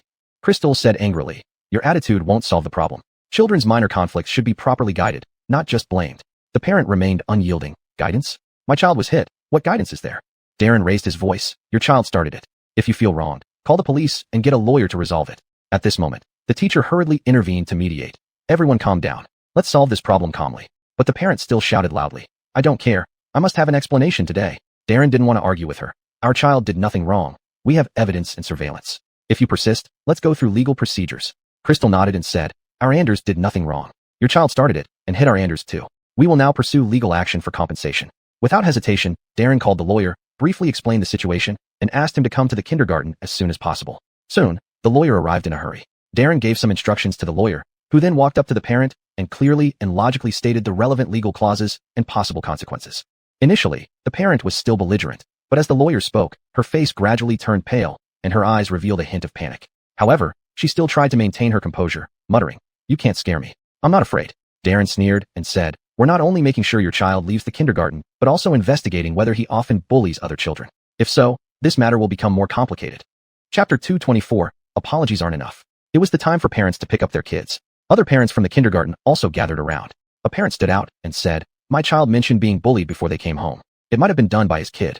Another parent chimed in. Yes, my child also mentioned it, but I didn't pay much attention at the time. Darren looked at the teacher seriously and said, As an educator, you should be more aware of the children's situations here. If a child had been bullied before, it's impossible that you wouldn't know anything about it, right? The teacher had a troubled look on her face and stammered. I might have overlooked some things. Crystal frowned with dissatisfaction and said, Teacher, this is not just a matter of oversight. The mental and physical health of the children is paramount. If you cannot guarantee their safety and happiness at the kindergarten, how can we trust you with our children? The teacher lowered her head, feeling guilty, and said, I'm sorry, I didn't do my job well. Darren glanced around at the surrounding parents and teachers and firmly said, This matter must be thoroughly investigated, and justice must be served for all the children. We cannot allow those who bully others to continue staying in the kindergarten. It will affect everyone. At this moment, the domineering parent started fidgeting. She shouted loudly, Don't make false accusations. My child wouldn't bully others frequently. Darren stared at her with intense eyes and said, Whether it's false or not will be clear once we investigate. The kindergarten has surveillance, and other children witness interactions among them. The truth will eventually come out. At this moment, Anders pulled on Crystal's sleeve and whispered, Mommy, other children were bullied too, and they told the teacher, but it ended with Barker apologizing. Barker was the child who hit others. Crystal squatted down, looking at Anders gently, and said, Anders, bullying is wrong. It's not your fault. And those who bully need to be punished so that no child will be bullied again. Then everyone can play happily together. Anders nodded thoughtfully. Darren walked to Anders, patted him on the head, and said, Son, what you did is right. You should protect other children bravely. But I hope that next time you encounter such situations, you tell the teacher first and don't act on your own, okay? Anders blinked his big eyes and said, Daddy, I understand. The lawyer had finished communicating with the teacher and walked over to Darren, saying, Dovey, according to the current situation, if they continue to be uncooperative, we can directly file a lawsuit. Darren nodded and said, All right, let's follow legal procedures. Upon hearing the word lawsuit, that parent became flustered, especially after hearing the lawyer call Darren Dovey. Her attitude softened, and she said pleadingly, No lawsuits. Let's discuss this calmly. Darren snorted coldly. You only want to talk now? Where were you before? Crystal refused to back down, looking determined. Apologies aren't enough. Your child's actions have already caused psychological trauma to other children. A transfer is necessary. That parent turned red with anger, speaking sharply. You are ganging up on us. My child is still young and doesn't know better. Why should he transfer schools? Other parents began criticizing her. Your child doesn't know better, but as a parent, do you? Darren took a step forward and said sternly, this isn't bullying. It's for the sake of all the children's growing environment. Your child staying here will only cause other children to live in fear every day. The teacher tried to mediate, saying, everyone, please calm down. Let's focus on solving the problem. Crystal looked at the teacher and insisted, teacher, there must be a clear resolution. We can't let this pass vaguely. Keeping such children in the kindergarten would be irresponsible towards the others. The parent bit her lip, fell silent for a moment, and then said, okay, transfer school is fine, but who will be responsible for the impact on my child? Darren replied, you should reflect on your parenting methods rather than assign blame. If you had taught your child correct behavior earlier, we wouldn't be here today. At this point, the kindergarten principal saw that Barker's parent had calmed down and said, given the circumstances, for the overall order of the kindergarten and the healthy growth of the children, we do recommend that you proceed with transferring your child. Seeing the inevitable outcome, Barker's mother helplessly lowered her head and remained silent. Crystal looked at the other parents and said, now that this matter is resolved, we should all pay more attention to our children's situations in kindergarten and ensure nothing like this happens again. Darren turned to the principal. I hope you will dismiss this teacher. The children have been bullied for so long, and she only informed the parents now. This is clearly irresponsible. At this moment, the kindergarten principal's expression became very serious. She looked at the teacher with disappointment and reproach. Aleka, your negligence has caused a lot of trouble for the kindergarten and harmed the children's mental and physical health. Dovey is right. Your attitude and working style are no longer suitable for our kindergarten, the principal said heavily. Young teacher burst into tears immediately. Sobbing, she explained, Principal, I know I made a huge mistake this time. My family has had many issues recently, and my own state was not good. But I really love this job and hope for another chance. Crystal frowned slightly and said, everyone has their own difficulties, but that doesn't justify ignoring the children. As parents, we entrust our children to you hoping they can grow up safely and happily. Your negligence makes it hard for us to trust you again. Other parents also nodded in agreement. Yes, the children are so young. They need truly responsible teachers to take care of and guide them. The principal shook her head helplessly. I understand your situation, but rules are rules. Please go home first, and we will handle subsequent matters according to procedures. Aleka left dejectedly, leaving a brief silence on the scene. Darren broke the silence and said to the principal, Principal, I hope this incident serves as a warning for the kindergarten. Management needs to be stricter in the future to prevent such occurrences. Chapter 225, Encouragement-Based Education. The principal nodded repeatedly. Dovey, rest assured, we will certainly strengthen the training and supervision of our teachers, improve our management system, and ensure that every child can grow up healthy and happy in our kindergarten. Crystal added, also, I think the kindergarten should enhance the safety education for the children, so they know how to protect themselves and report problems to their teachers or parents promptly. The principal diligently recorded the suggestions from the parents and then said, all your opinions are very valuable. We will implement improvements as soon as possible. Next, we will arrange a parent-teacher meeting specifically to discuss how to improve the quality of education and management in the kindergarten. Parents expressed their agreement one after another, and then each left the kindergarten with their children. When Anders got home, he was somewhat anxious and asked Crystal, Mom, will Dad be angry? Crystal said no and gently patted Anders on the head. Anders still looked worried and murmured, but I fought with another kid in the kindergarten today. Will Dad think I wasn't well behaved? Crystal squatted down, put her hands on Anders' shoulders, and said softly yet firmly, Anders, it was good of you to protect other kids today, and Dad will understand. But we must remember to tell the teacher first when something happens, not to resort to fighting right away, okay? Anders nodded, but his concerns didn't completely dissipate. Just then, Darren walked into the room, and Anders immediately lowered his head nervously. Darren seemed to have noticed Anders' thoughts. He walked up to him, squatted down, and smiled, saying, Anders, you were very brave today, and I'm proud of you. Anders raised his head in surprise, eyes sparkling with joy. Dad, really? You're not mad at me? Darren shook his head. I'm not angry, but I hope you can handle things more wisely in the future. Your mother and I worry about you getting hurt. Anders nodded vigorously. Dad, I'll remember. This scene was posted online by other parents, leading some netizens to comment. A naughty child comes from negligent parents. Most issues stem from parental neglect. This quickly sparked further discussion, with someone else adding, if a child bullies others in kindergarten and the parent keeps covering up, what kind of person will the child become when they grow up? Others remarked, parents are the first teachers of their children. Without proper guidance from them, how can we expect the children to behave well? Upon seeing these comments online, Barker's parent felt both furious and wronged. She retorted online, my child didn't do it on purpose. How dare you say such things? Her response only fueled more anger from netizens who criticized her for not showing any remorse. Due to this incident, the kindergarten received significant public attention. The school hurriedly issued a statement, promising to enhance management, train the teaching staff, prevent similar incidents, and prioritize children's moral education. A children's expert in the studio commented, parents are indeed the first teachers of their children. In the growth process of children, parental role modeling plays a crucial role. In this case, the protection and inappropriate response of Barker's parent undoubtedly conveyed incorrect values to the child. On the other hand, Anders's parents, Darren and Crystal, provided Anders with the right guidance and education. At this moment, online discussions were becoming more heated. Some netizens shared personal experiences, saying, "I also encountered similar situations as a child. Because my parents didn't educate me in time, I took many detours."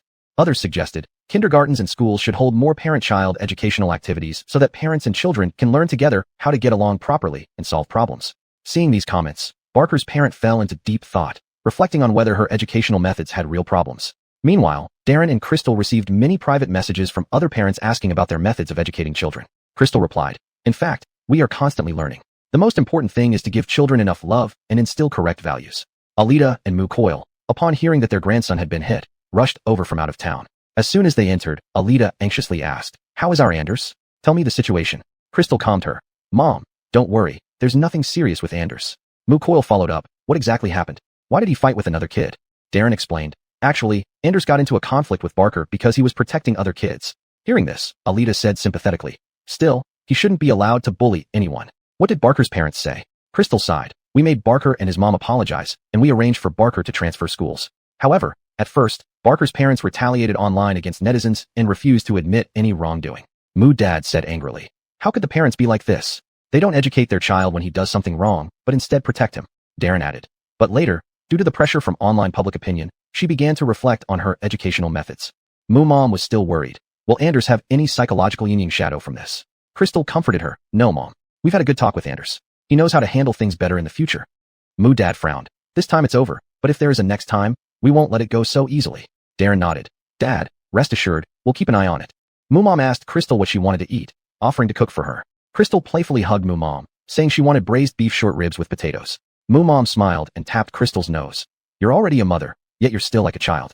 All right, I'll cook that for you." The family sat together in the living room in warmth and harmony.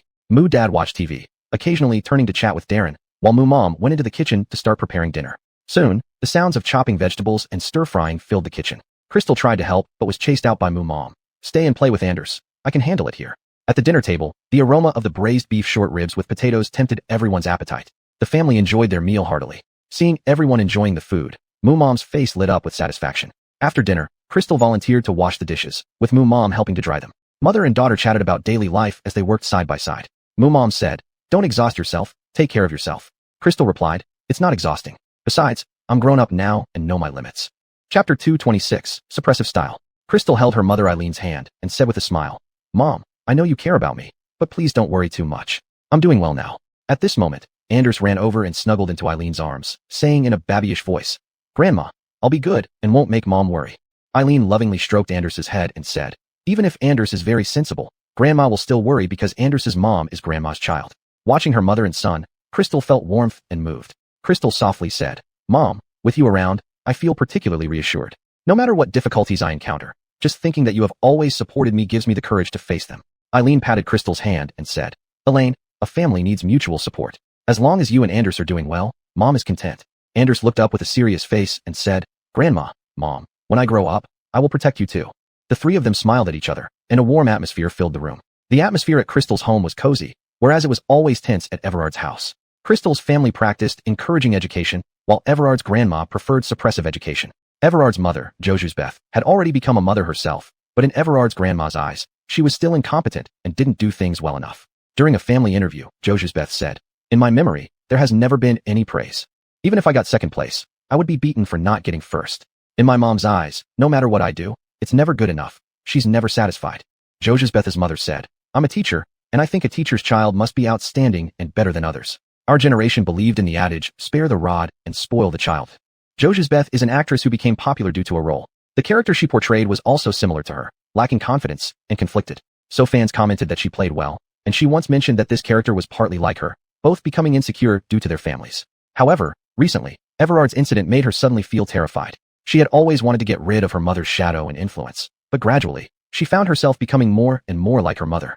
She started to show disrespect to her child and ignored his thoughts, which was no different from her mother's approach, all of which were detestable. She didn't want Everard to turn out like her. She wanted to be a mother she liked. At the end of the interview, Josuzbeth said to Everard, "Everard, didn't Mom promise you that if your grades were good, we'd go shopping at the supermarket, and you could buy whatever toy you wanted? Let's go now." Everard looked surprised. "Thank you, Mom. I thought you didn't have time again." Josuzbeth hugged Everard and said, "Previously, Mom was busy, but now I have time, so of course, I'll keep my promise." Beth took Everard and her mother-in-law to the supermarket. Upon entering, Everard was attracted by the variety of toys, his eyes full of excitement and anticipation. He ran to a shelf displaying Transformers, picked one up and examined it for a while before putting it down, then went to the race car area, picked up a car, and couldn't let it go. Beth watched patiently on the side and smiled. Everard, take your time choosing. Pick the one you like the most. But Everard seemed hesitant, his little face full of conflict. At this point, his grandmother couldn't help but say, Everard, don't choose this race car. It'll break after a few days. Choose that jigsaw puzzle. It can exercise your brain. Everard looked up at his grandmother, then back at the race car in his hands without saying anything. The grandmother continued, Josuiston to Grandma. Can Grandma harm you? That puzzle is great. It helps you learn. Everard muttered softly, but I like the race car. Seeing this, Beth pulled Everard's hand and said, Everard, don't mind Grandma. Follow your own heart. Whatever you truly like, Mom supports you. Everard hesitated again, put the race car back on the shelf, and went to look at the puzzles. Looking at the puzzles, Everard turned his head to glance at the distant race cars again, but shook his head and walked to the building blocks section, picking up a box to examine it carefully. His grandmother came over again and said, Everard, what's fun about building blocks? They take up space and easily lose parts. Choose the puzzle. Grandma only wants the best for you. Everard frowned even tighter, put down the blocks, and went to the doll area, picking up a cute teddy bear. The grandmother hurriedly said, What kind of boys play with dolls? How unambitious. Put it down quickly. Everard's little face turned red, tears welling up in his eyes. He looked at Beth sadly and said, Mom, I don't know what to choose. Beth tenderly hugged Everard and said to her mother, Mom, please don't always interfere with Everard. Can you let him make his own decision? Her mother said a bit angrily, I am doing this for his own good. You just don't understand. Seeing Everard's expression, Beth felt unsettled. She squatted down and looked into Everard's eyes, saying, Everard, Mommy asks you, do you really prefer the race car? If so, don't change your mind because of Grandma's words. Everard bit his lip and nodded. Mommy, I still like the race car. Beth smiled. All right then, let's buy the race car. Her mother became anxious and said, Yeah, you can't spoil the child like this. Beth earnestly told her mother, Mom, this isn't spoiling him, it's respecting his choice. The things he likes can make him happy. Why shouldn't we buy them? Her mother sighed helplessly and stopped talking. Everard happily picked up the race car, his face beaming with happiness. When Grandma tried to say something again, Beth stopped her. Mom, this time, let's listen to Everard. Her mother sighed helplessly and remained silent. Beth took Everard to check out, buying the race car that had been on his mind. Finally, Everard showed a delighted smile. On the way home, Beth said to her mother, Mom, in the future, we should respect Everard's thoughts and not force him to follow our wishes all the time. Grandma also realized she might have gone too far, replying, I was afraid he would make the wrong choice. I will pay attention to this in the future. Beth said, Everard is growing up. We need to give him opportunities to make his own choices so he can learn to be independent and responsible. After they got home, Everard couldn't wait to open the race car packaging and started playing with it in the living room. Watching Everard's happy appearance, Grandma's resolve gradually softened. Beth sat beside him, smiling gently as she watched Everard with loving eyes. Chapter 227, Environment Shaped. The behind-the-scenes footage was posted online, and someone dug up information about Beth's mother. Beth's mother's original name was Zuri, a name given by her parents who favored boys over girls from the moment she was born. Yet, she managed to become a teacher step by step, changing her own fate. She wouldn't allow her daughter to be inferior to others. Girls had to work harder than others to stand out. After entering college, Zuri changed her name to Danica, symbolizing rebirth. Marketing accounts seized this hot topic, releasing various videos about Beth's mother. Some videos detailed the unfair treatment she faced from birth and her arduous journey of changing her destiny. Others focused on her dedication after moving to Jing City for her grandson Amaryllis, picking him up and dropping him off at school rain or shine. It could be said that Beth's mother loved her, but this way of expressing love was hard for people to accept. As time passed, more and more marketing accounts joined the discussion. They listed various drawbacks of style education, such as possibly leading to low self-esteem, lack of confidence, and distant parent-child relationships. Some even cited psychological studies and cases to prove the long-term negative impact of style education on children's mental health. Netizens' discussions became increasingly intense. Some firmly opposed style education. They used their own or others' experiences as examples, recounting the pain and setbacks suffered under this educational approach. I grew up under style education, and now I always feel incapable in everything I do. This psychological shadow can never be erased, one netizen commented. Grandma Amaryllis's intentions might have been good, but the method was wrong. What kids need is encouragement and affirmation, another netizen replied. There are some who argued that Beth achieved what she has today because of her resilience, but not every child can endure such pressure, said yet another netizen. However, some netizens believe that it was too absolute to completely deny style education. In certain situations, moderate pressure can stimulate a child's potential and make them more diligent. In the past, many people grew up under this educational style, without significant issues. While online debates raged on, the noise did not affect Beth's family. She had experienced cyberbullying before due to poor character portrayals. So this seemed like a drop in the bucket compared to what she endured previously. Joseph friend came over, and they chatted, eventually discussing how Joseph was beaten for coming in second place. As they talked, Joseph couldn't hold back her tears. Seeing her cry, her friend quickly handed her a tissue, gently patting her shoulder and saying, "Yeah, it's all in the past, don't be too sad." Sniffling, Joseph said, "I thought I had let go, but it still hurts when it's brought up." Her friend consoled her. "This isn't your fault. Your mom's educational methods were indeed too extreme. But look at you now, aren't you trying your best to change things?" Danica, hearing her daughter's crying, felt guilty. Sitting beside her daughter, Danica held her hand and said, "That happened a long time ago. I didn't realize she remembered it for so long." She looked somewhat remorseful. "Back then, I wanted to humble her, so she wouldn't be too arrogant. But I didn't expect her to be so hurt. My previous educational methods might have had some issues. Watching how patiently she treats Amaryllis, I sometimes feel regretful. She really does better than me." The host in the studio continued, "Childhood influences are immense, and some wounds take a lifetime to heal. Joseph's experience is a typical case. Her mother's educational methods indeed caused her indelible pain." The guests on-site nodded in agreement. An education expert said, "Positive encouragement and proper guidance are crucial in children's growth. It might bring some short-term achievements to children, but in the long run, it often has more disadvantages than advantages for their mental health and personality development."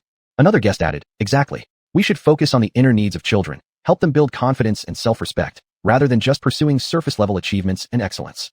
The host started transitioning. "Next, let's look at Soraya's family life."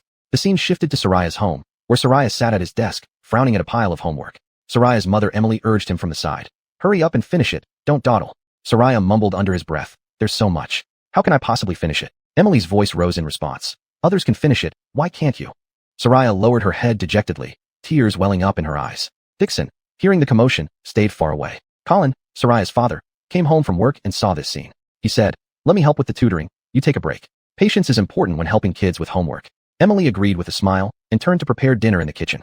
She thought to herself, "We'll see how long you can last." Colin sat beside Soraya, gently patted her shoulder, and said warmly, "We don't need to rush. Let's take our time." Soraya looked up, visibly relaxing. Sure enough, as her mother had predicted, Colin soon started shouting, "I've explained this problem so many times, why don't you get it yet?" Soraya's relaxed mood immediately tensed again, tears once more filling her eyes. Colin raised his voice, 7 + 3 = 5. "Were you even paying attention?" Emily added sarcastically from the side. "You should be patient when helping with homework, not this anxious." This scene amused everyone, and the studio audience commented, "Without homework, everything is peaceful, but add some homework and chaos ensues." Colin said to Emily, "You saw this coming?" Emily shrugged, "What else? You thought tutoring would be easy, now you know better." Colin shook his head in resignation. "I made it too simple in my head. It's really not easy." Emily remarked, "You wouldn't believe it, but there are cases online of people getting heart attacks from trying to help with homework." Colin widened his eyes in disbelief. "Really that extreme?" Emily nodded seriously, "Absolutely. So we need to adjust our mindset and not let ourselves get worked up." Colin reflected, "Looks like we need to figure out how to tutor Soraya properly and not just fly off the handle." Chapter 228 coming out. The educational expert in the studio also commented, "From this clip, we can see how crucial emotion management and educational methods are when parents help with their children's homework. Shouting while tutoring not only fails to solve problems, but also instills fear and resistance in children, negatively impacting their enthusiasm for learning and parent-child relationships. Parents should be more patient and understanding, adopting encouraging and guiding educational methods to help children build confidence and interest in learning." The production team found it amusing too and posted the clip online, which then sparked a flurry of responses. Netizens left comments one after another. "Ha, indeed all parents look the same when they tutor their children. It's so real." Another netizen joked, "Experts are still experts. Their advice is useless since parents in reality will shout no matter what, unable to hold back at all. One might give a perfect explanation, but putting theory into practice is never easy. Once anger comes during homework time, all methods are thrown out the window." The experts' theories sound great, but look at how things turn out in Ivory's home. These theories seem nothing but empty talk on paper. Some say patience and understanding are key, but after working hard all day, how could you stay calm seeing your child's messy homework? What experts say is just words. However, some rational netizens remarked, "We shouldn't generalize like that. The direction experts give is correct. Change just needs time and process, and it's unrealistic for parents to achieve perfection instantly." Though expert advice isn't immediately taken now, it might inspire parents like Ivory's to gradually improve. The experts' words have reference value, just that practical applications require continuous exploration and adjustments by parents. Let's give them more time and space. Back to Ivory's home, Emily's eyes sparkled as she said, "Let's send Ivory to her grandfather's place. Let Coyle tutor her." Colin hesitated, asking, "Send her to Dad's place? Is that okay? Would it bother him too much?" Emily waved her hand. "Oh, my father used to be a teacher too. He must know how to educate kids. Maybe he can correct Ivory's study habits, and Coyle loves his granddaughter, so Ivory might feel more motivated to study there." Ivory perked up immediately, mumbling, "I want to go to Coyle's house. He won't be so mean." Colin was still hesitant, but sending her suddenly without any preparation on Dad's side might not be good. Shall we call him first? Emily picked up her phone, saying, okay, I'll ask Dad's opinion first. After the call connected, Emily explained the situation to her father. On the other end, Coyle laughed heartily. No problem, bring Ivory over. Let me see how difficult her homework is. After hanging up, Emily proudly told Colin, see, Dad agreed. We'll send Ivory over shortly. After dinner, Colin immediately drove Ivory to Coyle's house. Colin said to Coyle, Dad, please take care of Ivory and help with her homework. I'll come pick her up in a few days. Coyle replied, sure, leave Ivory to me. You two just rest assured. Colin responded, leaving Ivory with you. We're certainly relieved. I'll head back now. Coyle added, all good, go ahead. Seeing Ivory happily settled, Colin drove back home. Coyle had already set up a dedicated study space with various learning tools and snacks. Come here, little Ivory. Let Coyle see today's homework, Coyle said with a smile. Curious about how her father would tutor Ivory, Emily checked the surveillance feed. Initially, Coyle taught patiently, but soon became agitated. I've explained this question 3 times. Why do you still get it wrong? Coyle raised his voice. Ivory was frightened, tears welling up in her eyes. Watching this through the monitor, Emily and Colin exchanged glances. Emily sighed. Looks like even Dad can't control his emotions when tutoring. Colin sighed. It seems tutoring children is truly tough for anyone. But let's pick her up tomorrow. Dad is older and shouldn't be upset by Ivory. Emily agreed. All right, we'll go tomorrow. After putting Ivory to bed, Emily and Colin ordered takeaway, a pile of barbecued skewers and milk tea. The delivery arrived quickly. They spread the food out on the living room coffee table, ready to enjoy this moment of relaxation. Colin turned on the TV, randomly tuned to a relaxing variety show as background noise, then couldn't wait to pick up a skewer of lamb and took a bite, saying contentedly, it's been so long since I've had such a relaxed barbecue. Emily smiled, sipping her milk tea, and replied, yeah, we're always busy with the kids here and there. There's no time at all. Halfway through the meal, Emily's eyes sparkled with curiosity and she said, honey, I heard some super juicy gossip today. You know Mrs. Jojoin from our neighborhood, who always dresses up so elegantly? I heard she's recently having a divorce dispute with her husband. With a mouthful of skewers, Colin exclaimed in surprise. What? No way. Weren't they the model couple? What happened? Emily took another sip of her milk tea, whispering mysteriously. Apparently Jedin has someone on the side, and Mrs. Jojoin found out. Now Mrs. Jojoin is determined to get a divorce and is fighting for assets and custody of the children. Colin chuckled helplessly and swallowed his food before saying, you sure have quite a lot of gossip. But I also have some explosive news. There's a Seth at my company, who normally looks like a regular married man, with a kid in elementary school. It turns out he recently came out of the closet. Emily was so surprised that she almost sprayed her milk tea out. What? No way. What about his wife and child? This is outrageous. How was it discovered? Colin shrugged and said, it seems he was seen in public being very intimate with his same-sex lover by another colleague at our company. At first, that colleague couldn't believe it, but after observing several times, it was confirmed. Now everyone in the company is talking about it privately. Frowning, Emily said, that's too much. Regardless of sexual orientation, if one is already married with a family and children, they should take on corresponding responsibilities. How can the family accept this now? Just as she spoke, Colin's phone suddenly rang. It was a friend inviting them to go out together over the weekend. Chapter 229. Coyle has no solutions either. Colin glanced at Emily, his eyes filled with inquiry. After some thought, Emily said, let's forget it. It's the weekend. I should spend more time with you and the child. They were so engrossed in their conversation that they didn't notice that Dixon was already awake. Dixon rubbed his eyes, dazedly walked into the living room, and when he saw his parents enjoying delicious barbecues and sipping sweet milk tea, discussing something enthusiastically, a chick expression instantly appeared on his little face. Dixon muttered, Mommy, Daddy, you guys are eating yummy food without calling me. Hearing Dixon's voice, Emily and Colin were initially stunned, then exchanged glances and burst into laughter. Emily quickly got up, picked up Dixon, and gently tapped his little nose, saying, oh, Sleepyhead is awake. Come on, let's eat together. Colin also smiled and handed Dixon a non-spicy barbecue skewer, saying softly, come on, son, try this. Dixon took the skewer, bit a small piece, and mumbled indistinctly, delicious. Mom and Dad, remember to call me next time there's good food. The 3 of them sat around, enjoying the delicious barbecue and milk tea. After a while, most of the barbecue and milk tea on the table had been devoured, and they leaned back on the sofa with satisfaction. Emily stretched lazily, her face beaming with happiness as she said, I'm full, but it really feels so happy. Colin smiled, holding her hand and pinching it gently, saying, indeed, we should find more such opportunities to relax. Then, they tidied up the trash on the coffee table together, washed up, and embraced each other as they drifted off to sleep, eagerly anticipating the arrival of a new day in their sweet dreams. The next morning, sunlight filtered through the gaps in the curtains, waking up the whole family, who were sound asleep. After getting ready quickly, they set off for Coyle's house. As soon as they stepped inside, they saw Coyle sitting on the sofa, looking worried, while Ivory stood beside him, head hanging low and silent. Seeing them, Coyle scratched his head awkwardly and said, I originally wanted to teach properly, but this kid kept making mistakes, which made me lose my temper. Emily smiled and sat down next to Coyle, consoling him. Dad, we understand. Tutoring homework is indeed a challenge. The knowledge nowadays is different from ours, so don't get too upset. Colin nodded in agreement. Yes, but we must also pay attention to methods. Otherwise, the kids will hate studying even more. Let's think of a solution together. Everyone fell silent for a moment. Coyle nodded thoughtfully, saying, experts say we need more patience and encouragement. I need to reflect on this. We shouldn't make the kids dislike studying because of our impatience. At this moment, Colin looked at the clock on the wall and realized it was Saturday. An interesting idea popped into his mind. He suggested, how about we go fishing and camping today? Everyone has been tense with work or study recently. This would be a great opportunity to enjoy nature. This suggestion immediately received everyone's approval, especially Dixon and Ivory, who got excited and danced around joyfully. Without delay, the family quickly prepared their fishing and camping gear and drove to a lakeside in the outskirts. The lake was shaded by lush trees, gentle breezes blew, and the rustling green leaves sounded like a beautiful symphony of nature. The sunlight reflected off the lake's surface, sparkling like stars, while the clear water mirrored the sky and surrounding trees, creating a breathtaking view. The film crew followed them here and captured the picturesque scenery, emphasizing its charm. Upon arriving, everyone divided tasks. Colin and Coyle were responsible for setting up the tents.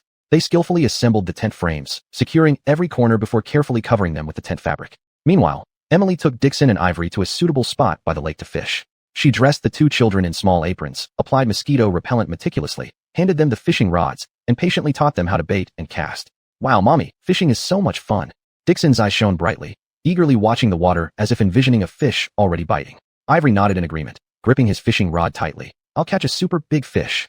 Before long, Coyle and Colin finished setting up 2 tents and joined the fishing party. Initially, everyone focused intently on their fishing rods, brimming with anticipation. Dixon sat on a small stool, holding the fishing rod tightly with both hands, his eyes fixed without blinking, for fear of missing any movement. Suddenly, his fishing rod trembled slightly, and then the fishing line was pulled hard. Wow, I got a bite! Dixon screamed excitedly. His little face turned bright red with excitement, and he clung to the fishing rod tightly. With Emily's help, a lively little fish was pulled out of the water. The small fish shimmered with silvery light under the sunlight, wriggling its body continuously. Dixon looked at his catch, pride gleaming in his eyes, and his face flushed with excitement. Brother is so awesome. I want to catch a big fish too. Ivory watched from the side, admiration and anticipation filling his eyes. Seemingly encouraged by Dixon, it wasn't long before Ivory's fishing rod also showed signs of movement. He hurriedly reeled in the line, his face flushed from effort, and with everyone's assistance, he successfully caught a fish as well. The two children were overjoyed, jumping around the bucket where the fish lay, as if they had discovered the most precious treasure in the world. In sharp contrast, the 3 adults were not having any luck at all. Coyle sat there, his gaze intently focused on the lake's surface, his fishing rod unmoving. A hint of expectation and concentration lingered in his eyes, but time ticked by without any bites. Coyle couldn't help but frown slightly and sighed softly, yet he didn't give up, still waiting patiently. Colin was in the same situation. He glanced back and forth between his hook and the lively scene by the children, feeling somewhat anxious. He adjusted his posture slightly, changed the bait once more, hoping for some results, but the fishing rod remained still. Yet, he refused to admit defeat, keeping his eyes glued to the water, silently praying for a bite. Emily couldn't stay calm either. Chapter 230, Air Force. Just as she was about to stand up, a fish bit the hook. Pulling up the fishing rod and looking at the fish on the hook, Emily smiled happily. Haha, I caught one too. Her laughter echoed by the lakeside. Seeing that the kids were all getting something and Emily had also caught a fish, Coyle and Colin felt even more pressure. They stared at the lake's surface even more intently, gripping their fishing rods tighter. Colin consoled Coyle, saying, Dad, don't worry. It's just these 2 kids' beginner's luck. It won't last long. Coyle nodded slightly, his eyes still fixed on the lake, hoping for movement on his fishing rod. However, reality soon gave Colin a good slap in the face.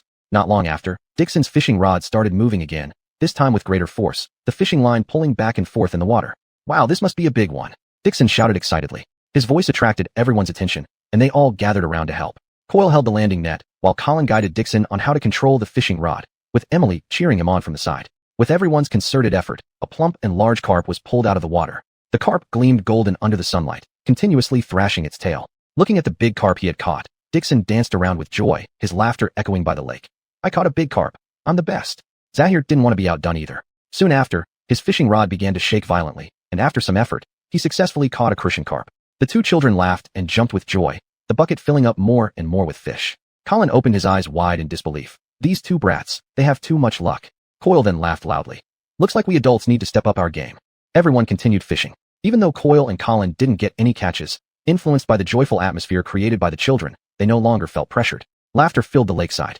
The sun gradually set, the sky turning into brilliant hues of sunset, dyeing the lake a deep orange red. Seeing the full buckets, the family decided to stop and prepare for their camping dinner. Colin and Coyle went nearby to gather some dry branches, while Emily started cleaning the fish. The children helped pass items, creating a warm family scene.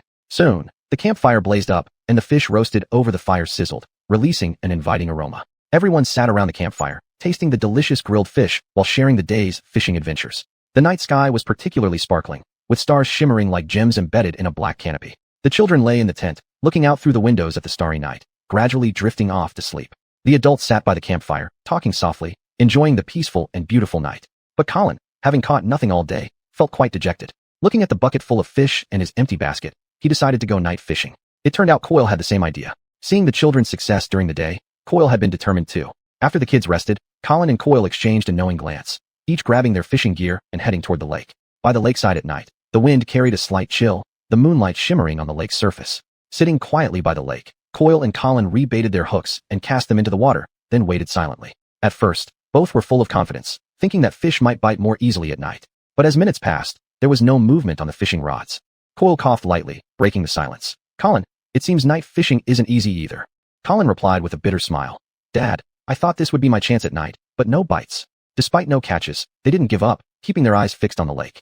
After an unknown amount of time, Colin's rod moved slightly. He perked up, but after waiting a while, the slight movement disappeared. Apparently, the fish had only tested the bait before leaving. Coyle had no progress either, yet they persisted, as if challenging these fish. Just as they were intensely focused on their rods, Shinjai's voice came from behind. "You two are really persistent, still not giving up so late at night." Colin scratched his head. "Didn't catch anything today, can't let it go." Coyle chuckled. "Yeah, I don't believe I can't catch anything either." The night grew deeper, and the grasses beside the lake hummed with insect sounds, the breeze carrying a hint of night's chill. The moonlight was like water, casting a silvery glow on the lake. Colin and Coyle gazed at the calm, unrippled surface, their anticipation gradually waning with the passage of time. Emily couldn't wait any longer and went asleep first. Their eyes revealed a hint of weariness and helplessness, but also an obstinate refusal to give up.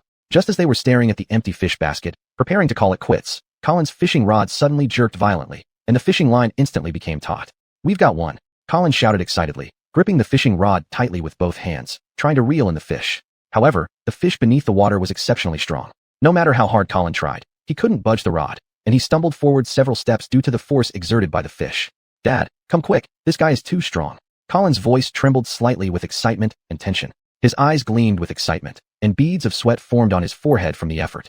Hearing this, Coyle immediately dropped his own fishing rod and hurried over. Surprise and joy appeared on his face. After all, they finally had something to show for their long wait.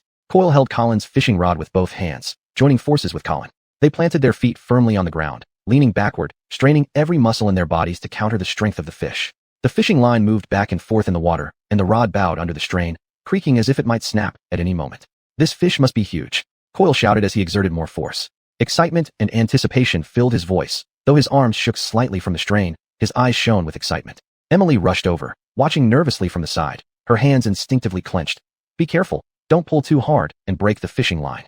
Her face was full of concern, yet she was also eagerly anticipating the big fish they might catch. Together, the two engaged in a tug-of-war with the unseen power below the water.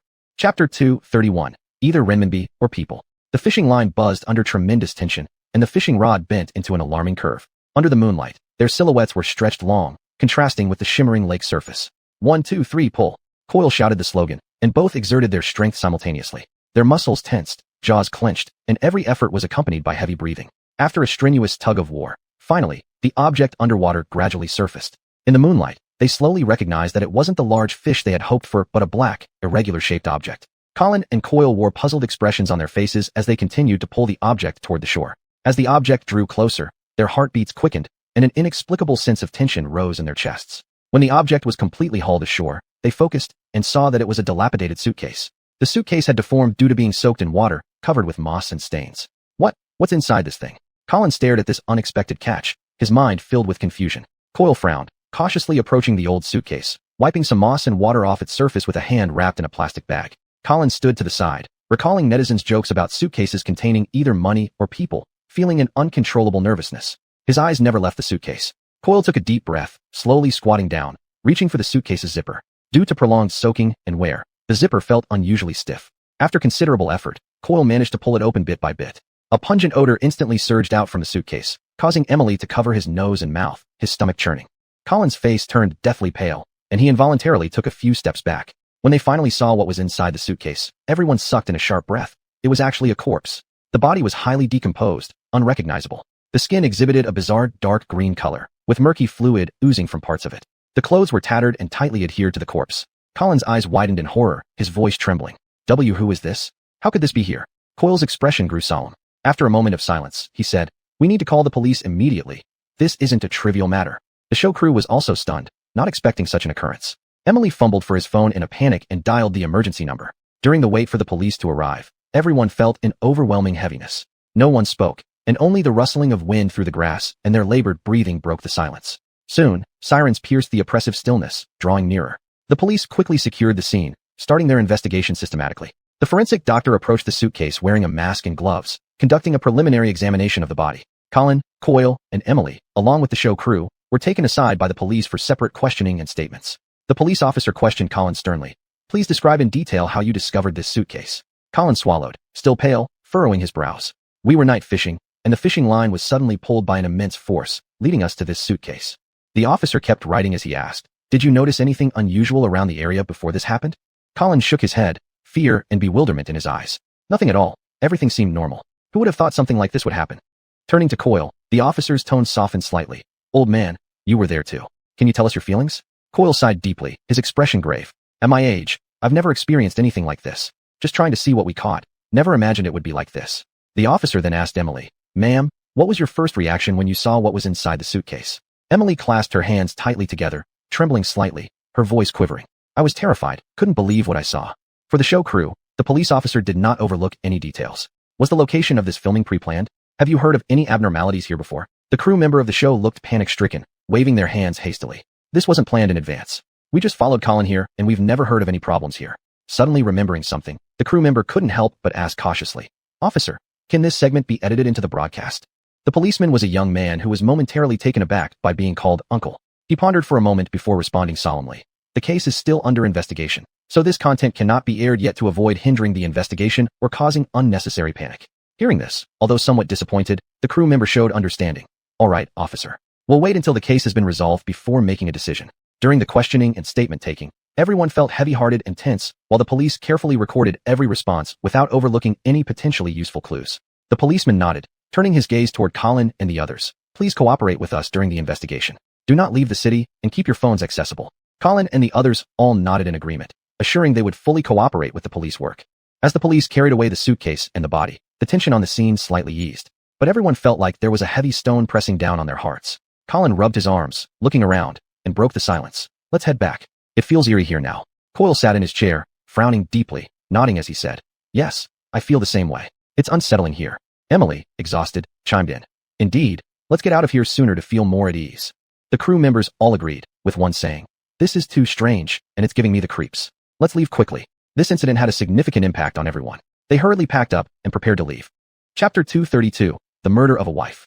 On the way back, everyone remained silent, with images of the horrifying corpse constantly flashing through their minds. The car sped along the highway. Colin gazed out the window and muttered to himself, "I hope the police can uncover the truth as soon as possible." Coyle sighed. "Yeah, otherwise it will keep gnawing at our conscience."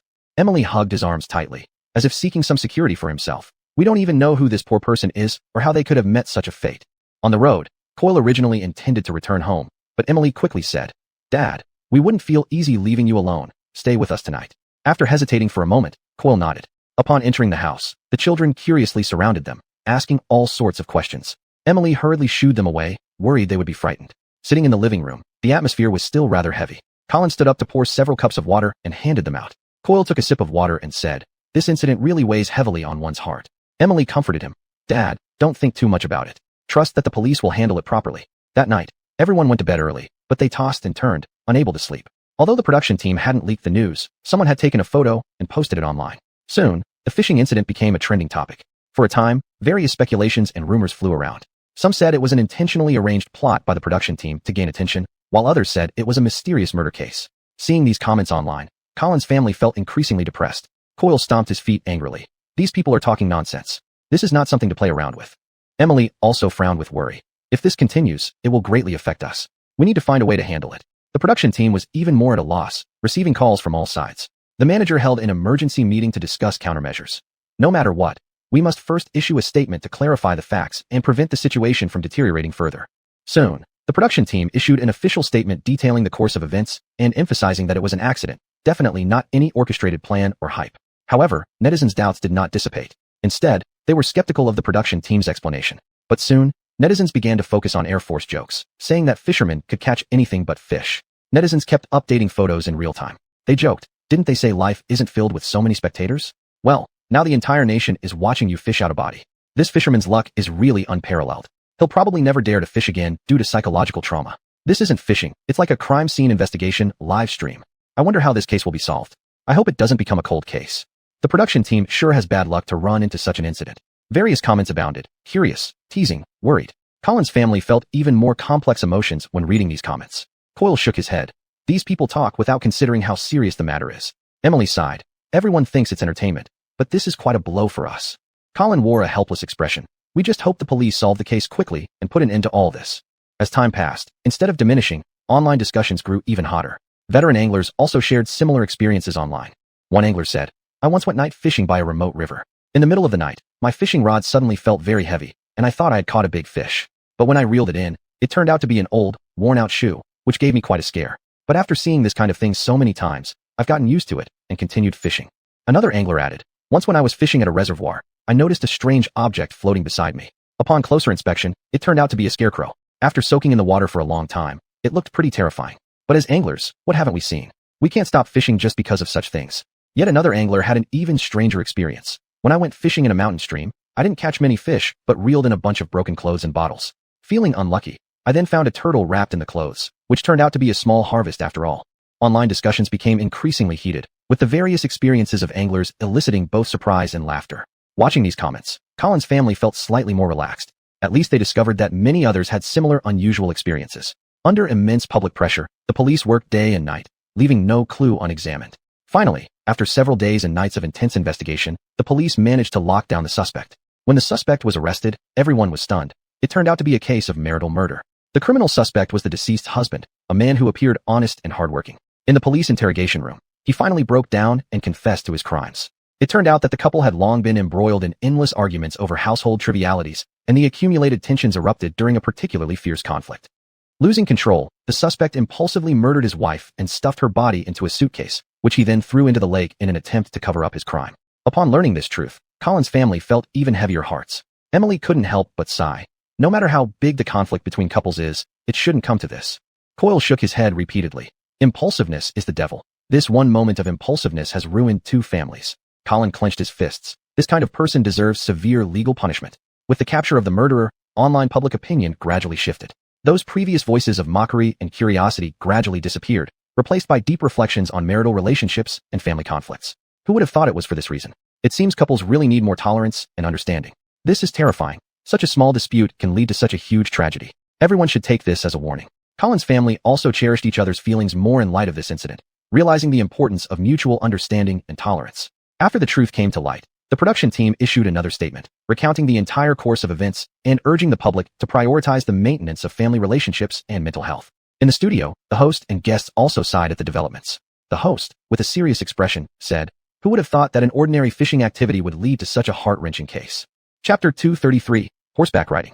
This also reminds us once again that if conflicts within the family cannot be handled properly, the consequences can be unimaginable.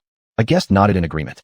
"Yes, we often ignore communication and understanding with our families in our busy lives. This case sounds an alarm for all of us." Another guest sighed. "That couple might have had wonderful times too, but they gradually got lost in the trivialities of life, ultimately leading to a tragedy." The host continued, "We hope this incident will make more people reflect on their actions in the family, show more tolerance and care, and not let small conflicts accumulate into irreversible mistakes." The atmosphere in the studio was somewhat heavy and oppressive as everyone was immersed in the reflections on the tragedy. Noticing the inappropriate atmosphere, the host hurriedly said, "All right, let's step out of this heavy atmosphere for a moment and see the life of the next family." Reese's interactions with his father are quite amusing too. In the scene, Reese wants his dad to play games with him.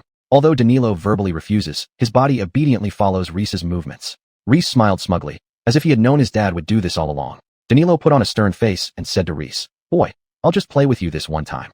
But soon, he was thoroughly enjoying the game with Reese, laughter filling the room. The host laughed and said, "Look at this father-son duo. Although they won't give each other a break verbally, they're close in their hearts." A guest couldn't help but comment, "This kind of mismatched interaction feels particularly warm." Another guest added, "Indeed, though Dad looks serious on the surface, his eyes are full of love for his child." In the scene, Reese accidentally fell down. Danilo immediately picked him up anxiously, asking, "Son, did you hurt yourself?" Reese replied teasingly, "No pain, A hug from Dad will fix it. Danilo held Reese in his arms, helpless yet indulgent. Seeing this warm scene, people in the studio wore warm smiles, and the gloomy mood from the previous tragic story gradually dissipated. As soon as Coyle entered the door, Reese rushed into his arms and pouted. "Coyle, I missed you so much." Coyle couldn't stop smiling and lovingly stroked Reese's head. Danilo quickly welcomed him, taking the fruits Coyle brought, saying, "Dad, you didn't need to bring so many things." Coyle laughed. "They're all for my precious grandson." The family gathered in the living room, and Coyle affectionately asked about Reese's recent studies and life. Reese enthusiastically recounted interesting stories from school, making Coyle laugh heartily. After chatting warmly in the living room for a while, Danilo suggested, "Dad, since it's the weekend tomorrow, why don't we take Reese to our farm? Let the child get closer to nature." Coyle happily agreed. The next morning, sunlight bathed the earth. Danilo drove with Coyle and Reese heading towards the farm. On the way, Reese excitedly leaned against the car window, looking at the scenery flashing by, incessantly asking questions.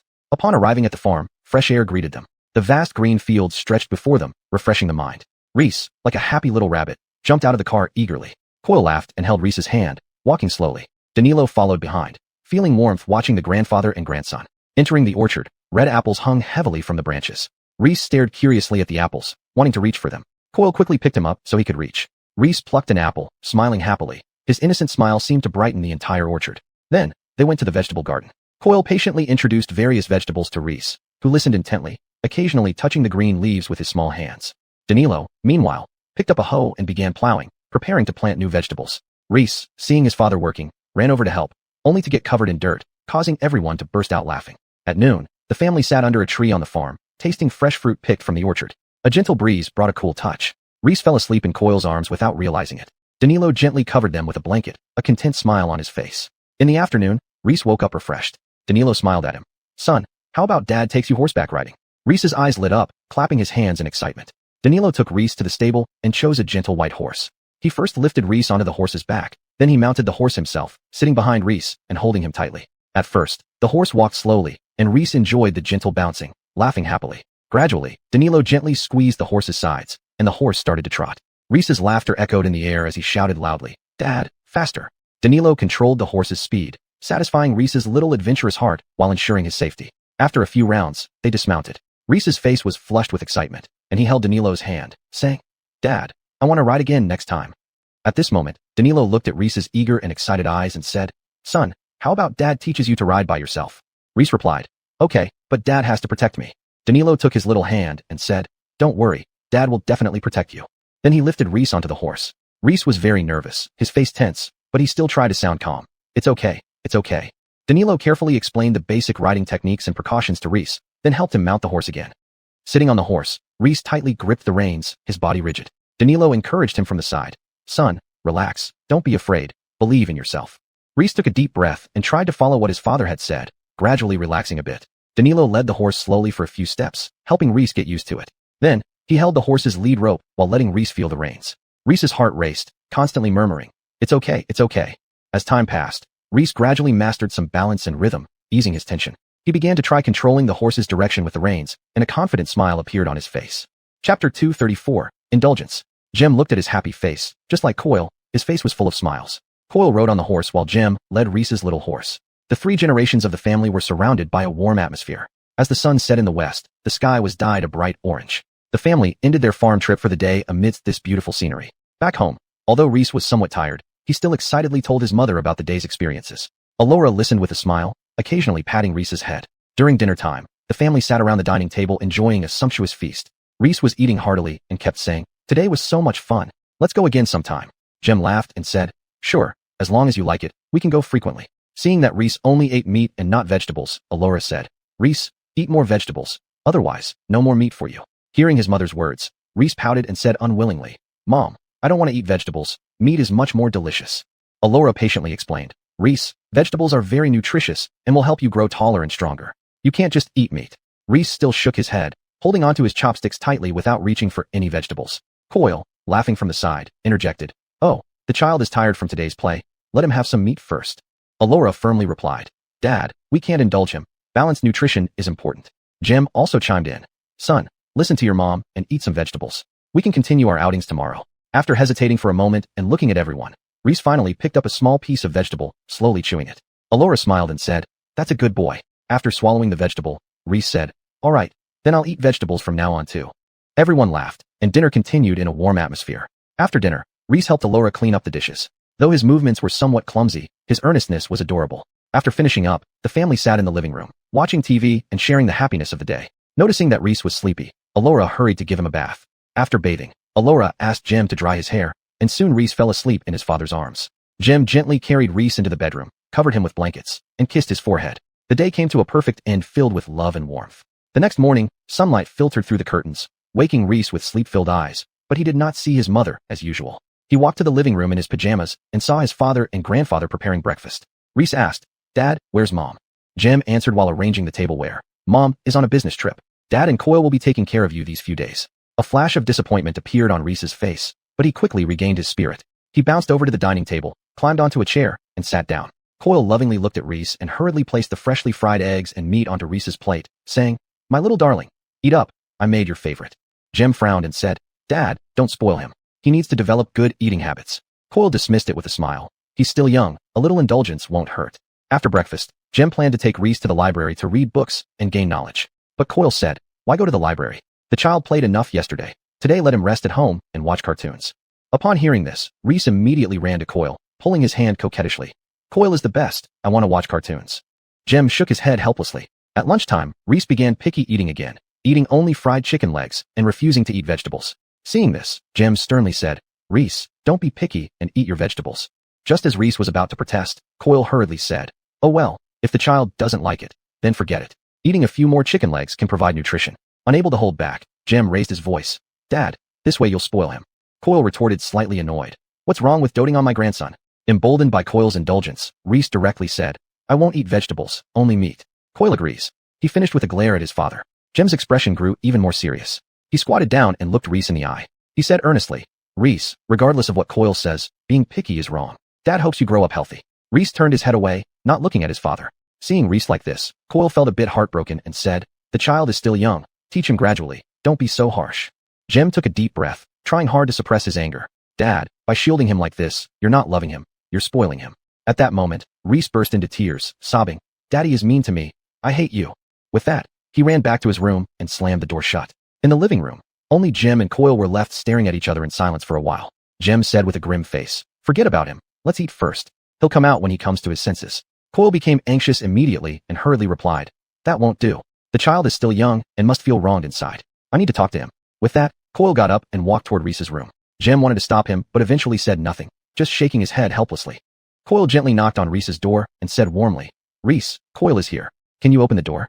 There was no response from inside, so Coyle added, "Reese, Coyle knows you're feeling upset. Let's not be stubborn. Come out and talk to Coyle." After quite some time, Reese finally opened the door and flung himself into Coyle's arms, sobbing, "Coyle, I know I was wrong, but Daddy was too strict."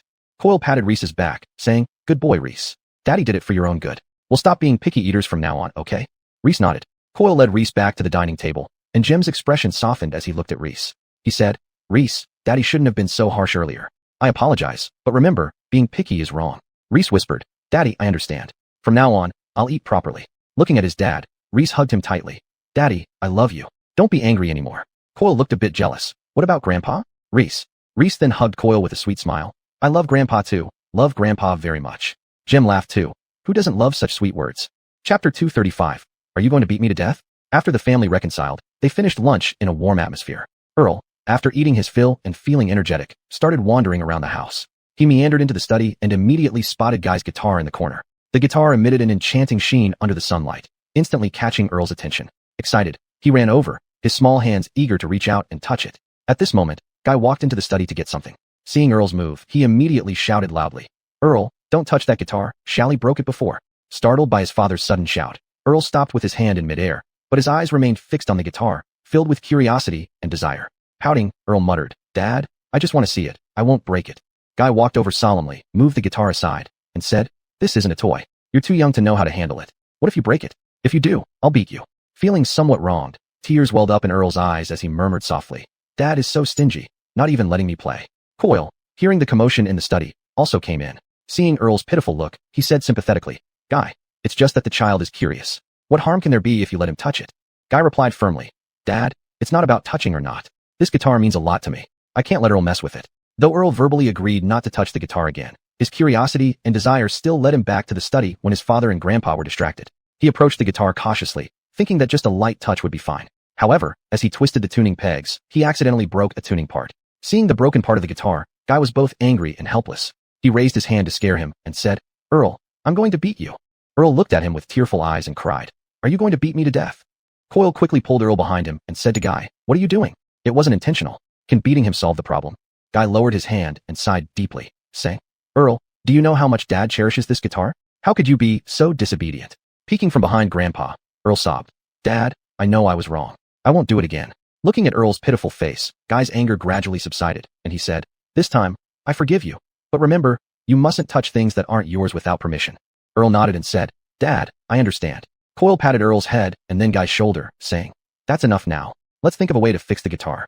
Guy nodded helplessly, and the family began discussing how to repair the guitar, easing the tension. Seeing the atmosphere lighten, Coyle smiled at Earl and said, "Earl, don't be sad. Sing a song for Grandpa to cheer everyone up." Earl sniffled, hesitated for a moment, and then whispered, "I'll sing Twinkle, Twinkle Joshua Star. Twinkle, twinkle little star, how I wonder what you are."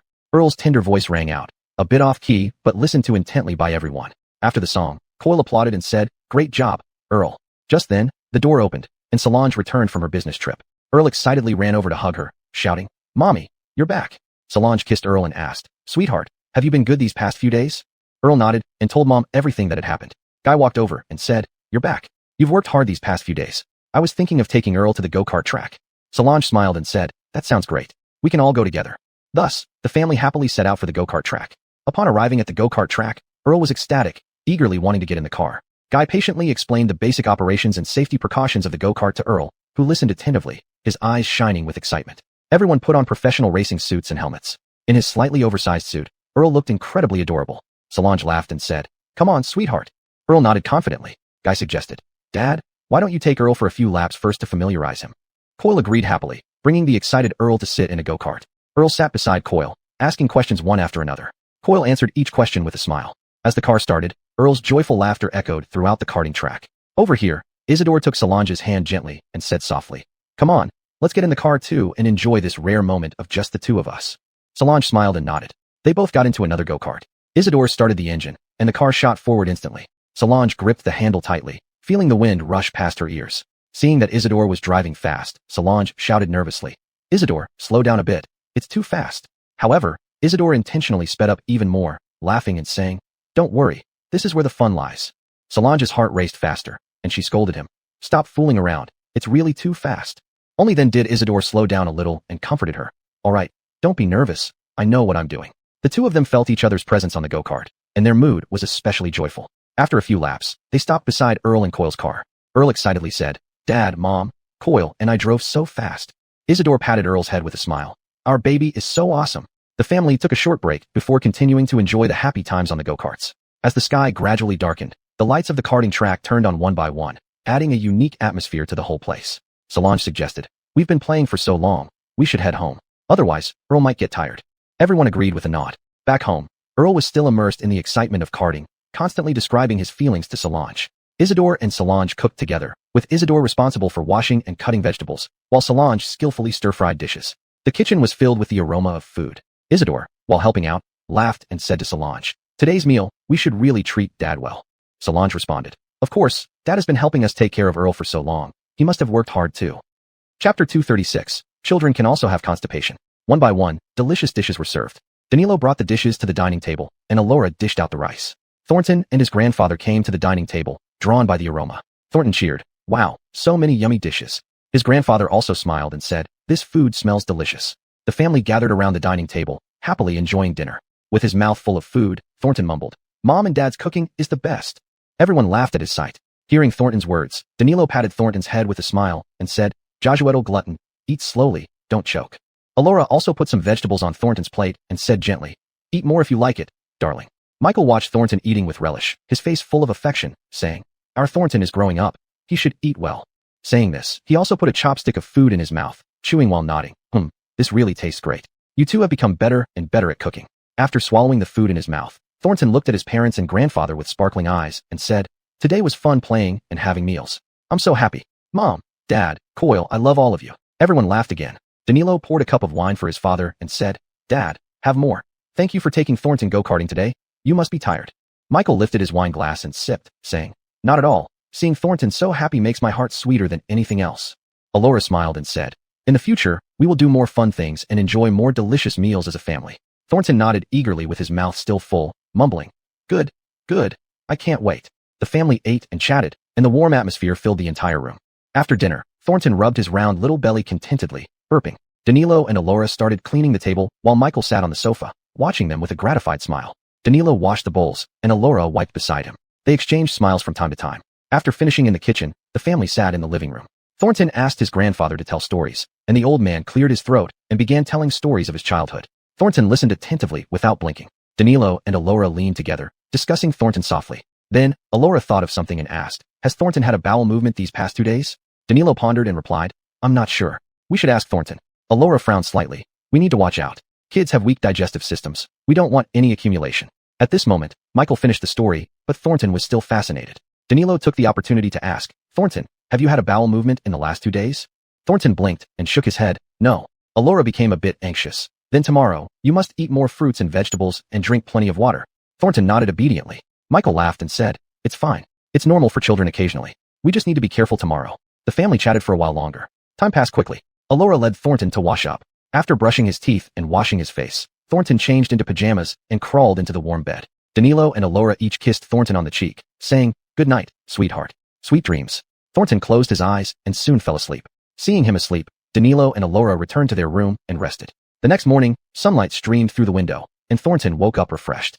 He tumbled out of bed and ran to his parents' room, shouting loudly, Mom, Dad, the sun is shining on your bottom. Wake up fast. Awakened by Thornton's cries, Danilo and Allura smiled and got up. Allura stroked Thornton's head and said, darling, today we must eat lots of fruits and vegetables.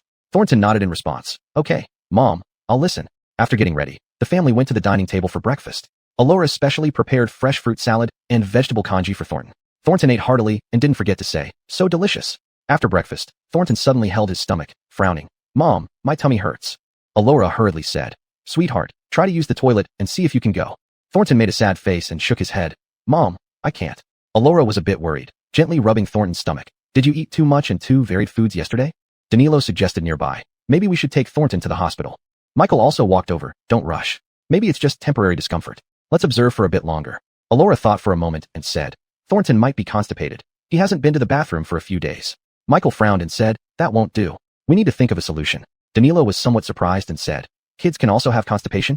Allura shot him an exasperated look and explained, of course they can. Irregular eating habits or picky eating in children can easily cause constipation. Thornton has been eating too much meat and not enough vegetables, so naturally, he got constipated. Michael also chimed in. Yes, we need to solve this problem quickly. We can't let Thornton stay uncomfortable like this. As they were discussing, Thornton started whimpering again, his little face flushed red. Allura, feeling sorry for him, said, let's try rubbing Thornton's tummy first to promote intestinal peristalsis. So, everyone gathered around Thornton, gently massaging his tummy. After a while, there was still no sign of improvement. Allura, growing anxious, told Danilo, go to the pharmacy and get some glycerin suppositories. It might help. Danilo didn't dare delay and immediately left to buy them. While waiting for Danilo to return, Allura and Michael continued comforting Thornton. Soon, Danilo came back, drenched in sweat, with the glycerin suppositories in hand. Allura took the suppositories and carefully administered them according to the instructions. After using the suppositories, Allura had Thornton sit on the baby potty. Allura, Danilo, and Michael all watched anxiously as Thornton tried to go. Allura and Danilo encouraged Thornton, saying, Thornton, come on, you'll feel better soon. However, as Thornton strained, an unpleasant smell began to spread. Danilo couldn't hold back and made a U sound. Michael chuckled teasingly. Look at you as a dad. You're no match for Thornton's mom. Danilo, feeling a bit embarrassed, covered his nose and mouth, saying, this smell is really strong. Allura gave him another exasperated look and said, stop making things worse and focus on encouraging Thornton. Thornton bit his lip, his little face still flushed red as he strained. Chapter 237, Horse Training. Earl looked at Isidore as he was straining and said, Dad, you can hold your nose if you want. Isidore gave an awkward smile, lowered his hand from his mouth and nose, and said, Son, let's both try our best. Encouraged by everyone, Earl finally said with a sense of relief, I did it. Allura let out a long sigh of relief and said, Finally, my dear. How do you feel now? Earl wiped the sweat off his forehead and replied, Mom, I feel much better now. Coyle laughed and said, That's right. You shouldn't be picky about food in the future. Eat more vegetables and fruits. Earl nodded obediently. I remember that, Coyle. Everyone laughed happily, filling the room with a warm atmosphere. Allura patted Earl on the head and said gently, Go wash your hands, sweetie. Let's prepare some delicious food to replenish your energy. Earl hopped off to wash his hands, while Isidore and Coyle began tidying up the scene. Before long, Earl came back with clean hands and asked brightly, "Mom, what's for snack?" Alora smiled and brought out a plate of fruit salad from the kitchen, saying, "This is specially prepared for you. All your favorite fruits." Earl happily started eating, saying between bites, "It's really yummy. From now on, I will definitely listen and not be picky about food." After finishing the fruit salad, Earl burped contentedly and leaned against the sofa, his little face beaming with happiness. Seeing Earl's cute appearance, Isidore smiled and said, "Son, you did great today. How about we go exercise together tomorrow?" Earl jumped up excitedly. Sure, Dad." Coyle chimed in from the side. "Exercise makes the body healthier. Earl needs to grow into a strong little man." Alora added, "Then you need to go to bed early tonight to get plenty of rest." Earl nodded obediently, and the family gathered again to watch TV before going to bed. The next morning, sunlight streamed through the window onto the bed. Earl scrambled up quickly, dressed, and ran to the living room shouting, "Mom, Dad, let's go exercise." Hearing Earl's call, Isidore quickly got up and replied with a laugh, "All right, son, let's go." The family soon arrived at their ranch. The moment they got out of the car, Earl was captivated by the sight of green grasslands dotted with grazing cattle and sheep. Excited, Earl ran towards the sheep, wanting to touch them, but the startled lambs ran away. Isidore chuckled, "Son, don't rush. Let's approach slowly." Following his dad's guidance, Earl finally managed to gently touch a lamb's soft fur, which made him giggle delightedly. Next, they went to see the cows. Curious, Earl asked his father, "Dad, why are the cows' eyes so big?" Isidore patiently explained, "Son, cows have big eyes because they need a wider field of vision to observe their surroundings and detect danger to protect themselves." Earl nodded in understanding. At this point, the ranch manager took them to experience milking the cows. Initially frightened, Earl bravely tried under his father's encouragement. Seeing the milk he had squeezed himself, Earl danced with joy. At noon, father and son had a picnic under the shade of trees on the ranch, enjoying the serene time with the food they brought. Sunlight filtered through the gaps between leaves, creating patches of light on their bodies. The breeze carried the fragrance of fresh grass. After lunch, seeing it was still early, Isidore suggested the whole family visit the horse stable. Upon arriving at the stable, Earl was immediately drawn to the tall, mighty horses. Isidore chose a spirited horse to demonstrate horse training to Earl. He first gently stroked the horse's neck, communicating with it as if telling it to behave. Then he nimbly mounted the horse, lightly pressing his knees against the horse's belly and slightly tightening the reins. Initially, the horse was somewhat disobedient, trying to break free. It tossed its head forcefully and stomped its hooves, expressing its displeasure. Isidore gripped the reins tightly, pressing his legs harder against the horse's belly, trying to command the spirited steed. Suddenly, the horse reared up violently, neighing loudly, almost standing upright. Isidore's body swayed dramatically with the horse's movements, feeling like he might be thrown off. But his gaze remained firm and focused, never loosening his grip on the reins. In a deep, commanding voice, he instructed the horse, "Calm down, buddy." His voice was filled with authority, trying to suppress its resistance. The horse landed heavily on the ground and immediately started to gallop wildly, trying to buck Isidore off its back. Isidore's body bounced violently on the horse's back. Each jolt felt like his organs were shifting inside. But relying on his outstanding balance and strong core strength, he remained firmly seated. He continuously adjusted the reins, tightening and loosening them as he tried to find the horse's rhythm. Sweat streamed down his forehead, soaking his shirt and dripping from his cheeks, but he had no time to care. Seeing it couldn't throw Isidore off, the horse suddenly made a sharp turn, causing Isidore's body to lurch sideways. Alora watched him with her heart in her throat, unconsciously clenching her fists tightly, palms slick with sweat. But at this critical moment, he quickly adjusted his posture based on years of horse training experience and stabilized himself once more. Isidore knew that at this moment, he couldn't afford any hesitation or retreat. He tightened the reins again, squeezing the horse's belly harder with his legs, and gave a firmer command. "Stop." Now, after an intense struggle, the horse seemed to sense Isidore's resolve and authority. Its movements gradually slowed, and its breathing became heavy and labored. Isidore keenly noticed the change in the horse, gradually loosening the reins and soothing the animal with gentle actions and soft words. "That's it, buddy, calm down. You did a great job." Finally, the spirited horse completely settled down, obediently following Isidore's commands. Isidore rode the horse slowly around the riding arena for a lap before returning to his family.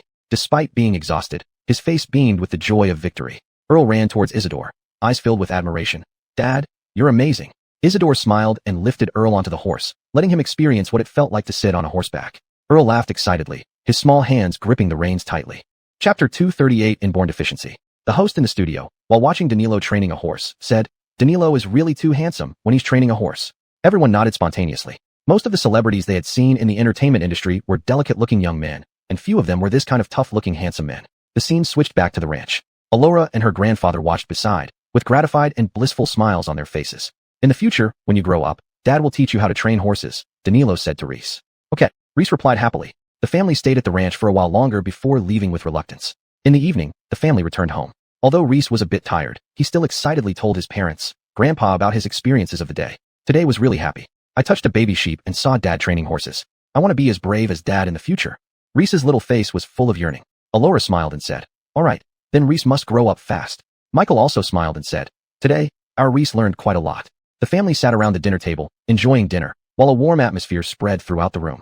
The table was filled with sumptuous dishes, including Reese's favorite sweet and sour ribs and Coyle's special braised pork. Alora carefully served food for Reese, while Danilo talked with Coyle about the development of the ranch. After dinner, Reese took a hot bath and quickly entered a sweet dreamland. Alora quietly walked into the room, tucked Reese in well, and kissed his forehead. Danilo and Alora were interviewed, discussing why Coyle indulged Reese so much. It turned out that Reese was born premature, only 7 months, weighing just over 4 pounds. Danilo sighed and said, back then, Reese was so tiny, everyone was extremely worried. Coyle was especially heartbroken, fearing something might happen to Reese. Alora added, yes, Coyle always felt Reese was deficient due to being born prematurely, so he always wanted to give him the best to make up for the lost time. The reporter was moved and said, so Reese grew up in such a loving environment. He must be very happy. Danilo nodded. Exactly. We hope Reese understands that the love of family is not indulgence, but hopes he grows up healthily and happily, becoming a responsible and caring person. Alora added with a smile. Moreover, Reese is also sensible. Despite being doted on, he never acts capriciously or arrogantly. The executive director said, raising Reese so well must have taken a lot of effort. Alora said, that's true. At the time of giving birth, it was during the pandemic. Danilo couldn't enter the hospital, and I could only take care of Reese. Danilo held Alora's hand apologetically and said, that period was truly hard on you. I was anxious outside but couldn't stay by your side. Alora sighed. At the time, I didn't even have time to do my confinement care, only focused on taking care of him. Before he recovered, I got fat liquefaction disease which almost killed me. It was very painful and couldn't be numbed during treatment. Danilo remained silent, just holding her hand tightly, eyes full of concern and guilt. Upon hearing this, the executive director was also deeply moved and said, Alora, you've been through so much, paying so much for Reese. Alora shook her head lightly and smiled. All that has passed, now seeing Reese growing up healthily and happily, everything was worth it. The executive director said emotionally, this is the greatness of maternal love. Danilo looked at Alora affectionately, his voice hoarse. In the days ahead, things will get better, and I will take good care of all of you. Tears welled up in Alora's eyes, and she nodded. At this moment, the journalist asked, is there anything particularly unforgettable in the process of educating Reese? Alora thought for a while and said, once, Reese accidentally broke a vase I liked very much. He admitted his mistake voluntarily and offered to help me do housework for a week as compensation. At that moment, I felt he really grew up. Danilo continued. Another time, Reese participated in an activity at school. He prepared for a long time, but although he didn't get first place, he didn't lose heart. Instead, he consoled us, saying the process is more important. The journalist laughed and said, Reese is indeed a great kid. Danilo and Alora exchanged glances and laughed proudly and happily. The scene shifted to Crystal and Darren's home. Darren and Crystal were watching TV. It was a drama series starring a triple Golden Crown actress. Initially, both were looking forward to it, but they were confused after watching the first episode. Apart from the illogical plot, the makeup and costumes were also unbearably ugly. Crystal couldn't help but criticize. What is this? The plot makes no sense, and the actor's makeup is terrible. It's simply unbearable to watch. Darren furrowed his brows in agreement. Yes, we've been looking forward to it for so long, but the result is too disappointing. It's not even as good as those old shows we watched before. Crystal shook her head helplessly and changed the channel, saying, forget it. Let's not watch this. Let's see if there's anything else interesting. However, after switching a few channels, they didn't find any particularly appealing programs. Crystal suggested, how about we give it another try, just to see how bad it can get? Darren replied with a look of resignation. All right, since there's nothing else worth watching, let's see how ridiculous it can be. So the two continued watching. As the plot progressed, all sorts of bizarre situations unfolded. The female lead, in order to fail an audition on purpose, actually farted loudly in public and even told another prince about it aloud. Crystal widened her eyes in disbelief, hardly able to believe it. This is too outrageous. And this is supposed to be a strictly rule-abiding ancient era. Darren asked curiously, what is farting? Crystal explained with both anger and amusement. Farting means passing gas. In ancient times, where people paid much attention to etiquette, it's unbelievable for a woman to do such a thing in public. Darren couldn't help laughing when he heard this. The screenwriter must have a wild imagination. They dare to write anything.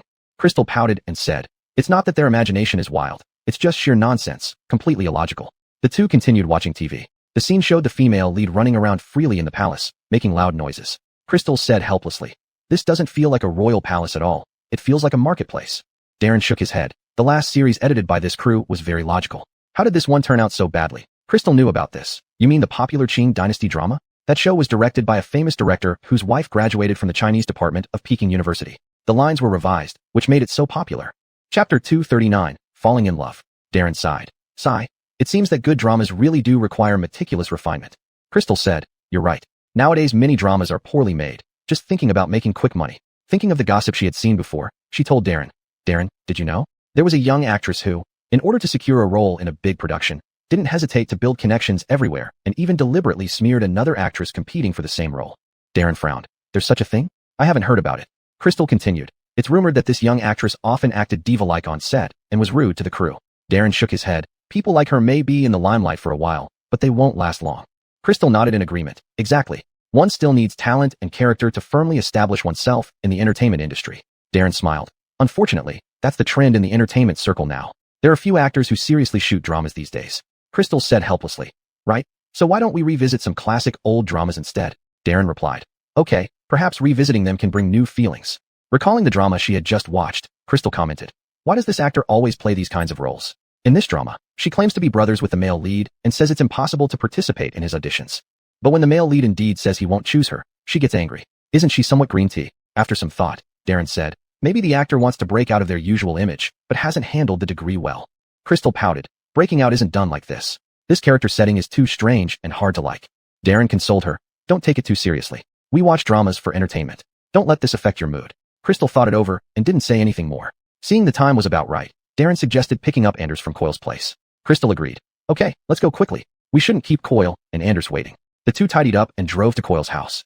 On the way, Crystal kept talking about the drama earlier. "I really hope there will be more high-quality dramas in the future, otherwise there's nothing good to watch." Darren laughed. "There will be. Maybe one day we'll come across a fantastic drama that makes us jump with joy." Before long, they arrived at Coyle's house. As soon as Anders saw them, he ran over happily. "Dad, Mom." Darren picked up Anders. "Sweetheart, have you missed Mommy and Daddy?" Anders nodded with a smile. "Yes." Coyle walked over, beaming. "You're here." Everyone entered the house and sat down together. Coyle sighed. "If it weren't for Anders, my retired life would be a bit boring." Darren joked. "How about sending you to an elderly university to be lively with classmates?" Coyle chuckled and patted Darren on the shoulder. "You brat." Always joking around with Coyle. Crystal interjected with a laugh. "Coyle, Darren is just naughty. But if you feel bored, we can take you out more or sign you up for elderly interest classes." Coyle shook his head. "I like staying home with Anders, watching this little one grow up every day, which makes me happy." Anders blinked his big eyes and cooed. "Coyle, I will always stay with you." Darren teased again. "Experts say that being in your 60s is still young. They encourage reemployment." "Coyle, it's exactly your time to venture forth." Coyle laughed heartily. "Child, you talk nonsense. Why should this old man venture? It's enough to raise Anders well." Crystal scolded Darren. "Darren, stop teasing Coyle and let him rest." Darren, seeing how Coyle reacted, said, "All right, Coyle, we'll leave Anders here first, and I'll take Elaine out to clear our minds." Coyle nodded smilingly. "Go ahead, relax well." Crystal was a little worried. "Coyle, can you handle Anders alone?" Coyle waved his hand. "Relax. I have experience in taking care of children. Go on." Anders was very obedient and didn't insist on going along. He said to Darren, "Mom and Dad remember to come back home." Darren held Crystal's hand. "Okay, Mom and Dad will be back shortly. Stay at home with Coyle." He then looked at Coyle. "Call us if anything happens." A part of the production team filmed Coyle and Anders, while another part filmed Darren and Crystal. Darren took Crystal to an amusement park. "Curious," Crystal asked him.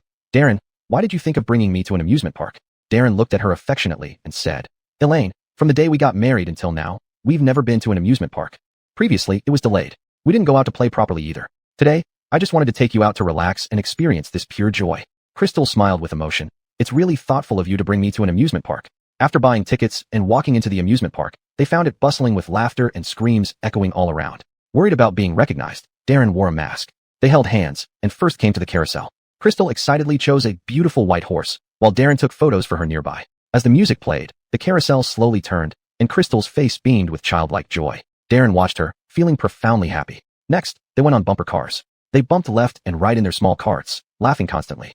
Crystal was a bit nervous at first, but encouraged by Darren, she became bolder, enjoying the thrill of bumping. The two were like an unmarried couple again, emerging from the bumper cars with red cheeks full of excitement.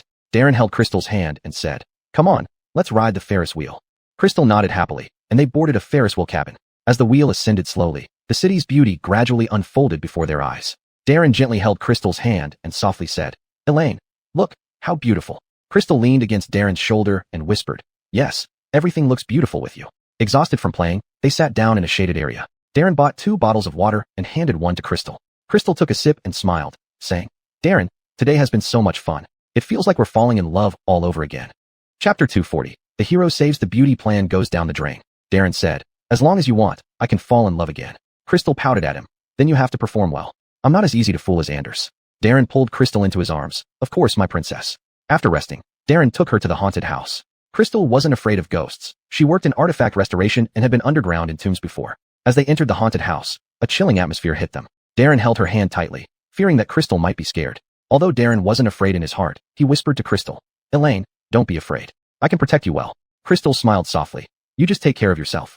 They continued forward, with staff dressed as ghosts jumping out to scare people from time to time. Darren remained calm, probably knowing it was fake, so he wasn't scared at all. At this moment, a demon with a blood-covered face suddenly rushed over, and Darren pushed Crystal behind him. Crystal walked up without hesitation, carefully examining the demon's costume and commented, "The color of the blood doesn't look right. It's too fake." Darren laughed helplessly. "Elaine, can't you give me a chance to show off?" Just then, screams came from nearby. It turned out to be another couple, where the girl remained calm while the boy was terrified, hugging the girl tightly, his voice trembling. "Honey, I'm scared. Let's get out of here." The girl looked disdainful. "Look at you. What a coward." Darren and Crystal exchanged glances and smiled. The sound effects in the haunted house grew more terrifying, but they strolled leisurely, occasionally observing the surroundings. "Darren, look at how this scene is set up. Isn't it somewhat imitating the style of ancient tomb chambers?" Crystal said with interest. Darren shook his head. "At a time like this, you're still thinking about work." As they walked on, a disheveled, female ghost suddenly appeared in front of them.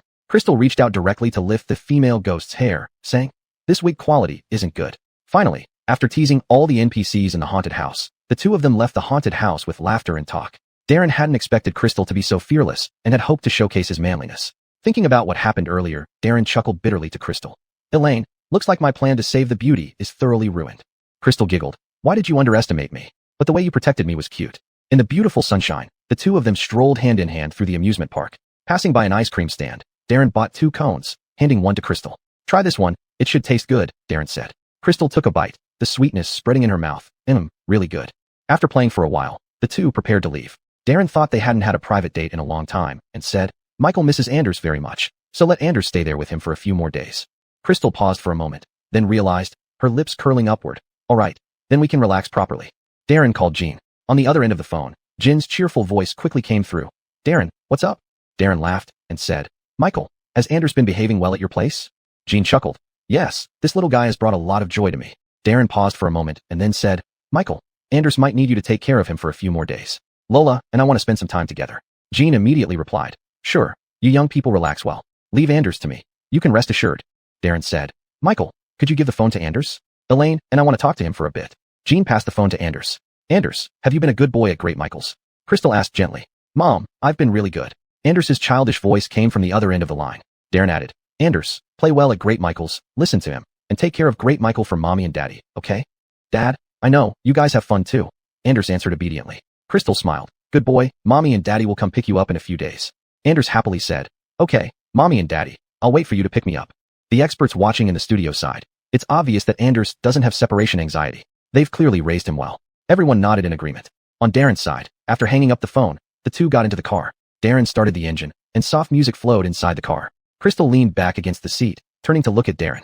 Sunlight streamed through the window, casting a pleasant outline on his face. "I had a great time today," Crystal whispered softly. Darren freed one hand to hold Crystal's, a smile on his lips. "Let's do this more often." The car drove smoothly on the road, leaving the city's hustle and bustle behind. After arriving home, Darren parked the car and walked into the house with Crystal. A warm atmosphere filled the room. Crystal stretched lazily and sat on the sofa.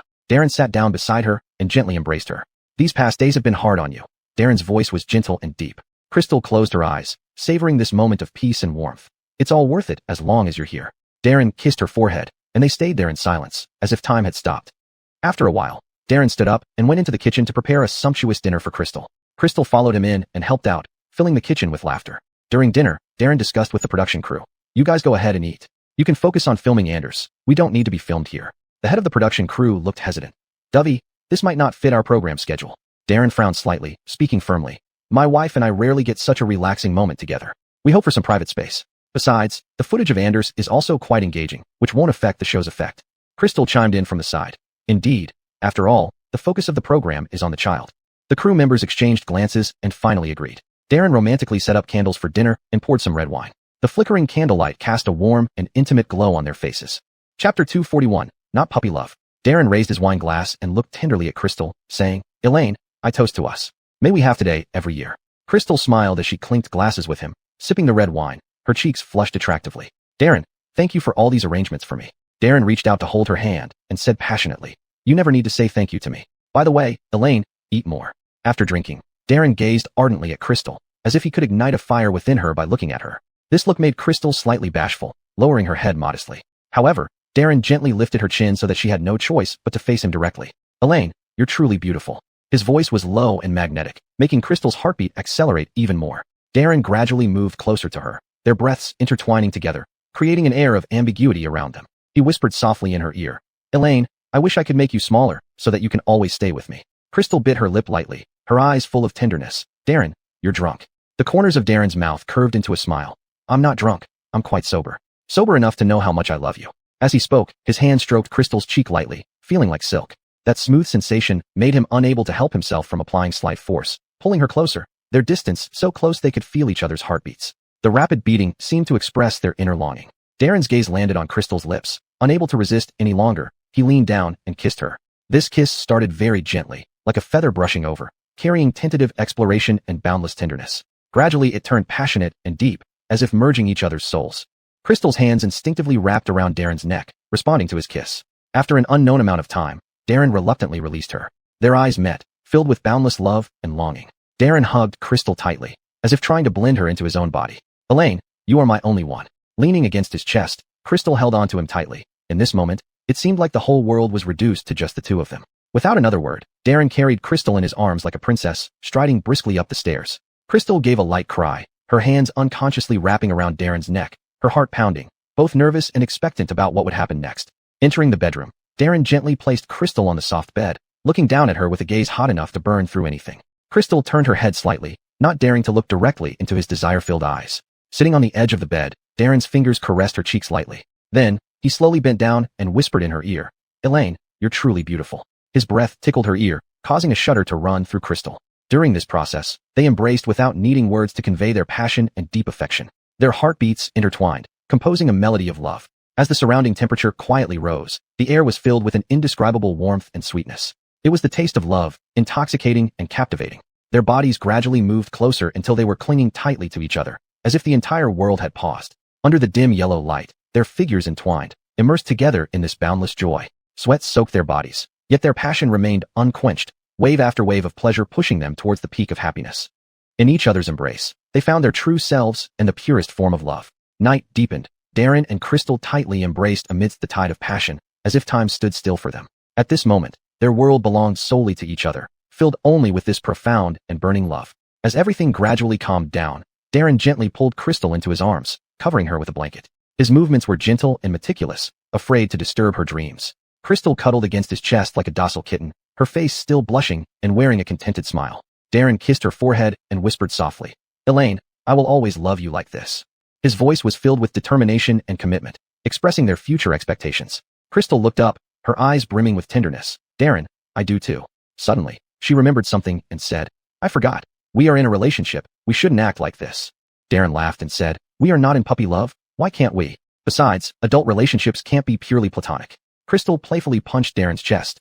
"You always have to be right." Her action carried a hint of coquettishness, yet was filled with affection. Darren hugged her even tighter, his chin gently rubbing against the top of her head. "Elaine, don't overthink it. Just feel the moments we spend together now."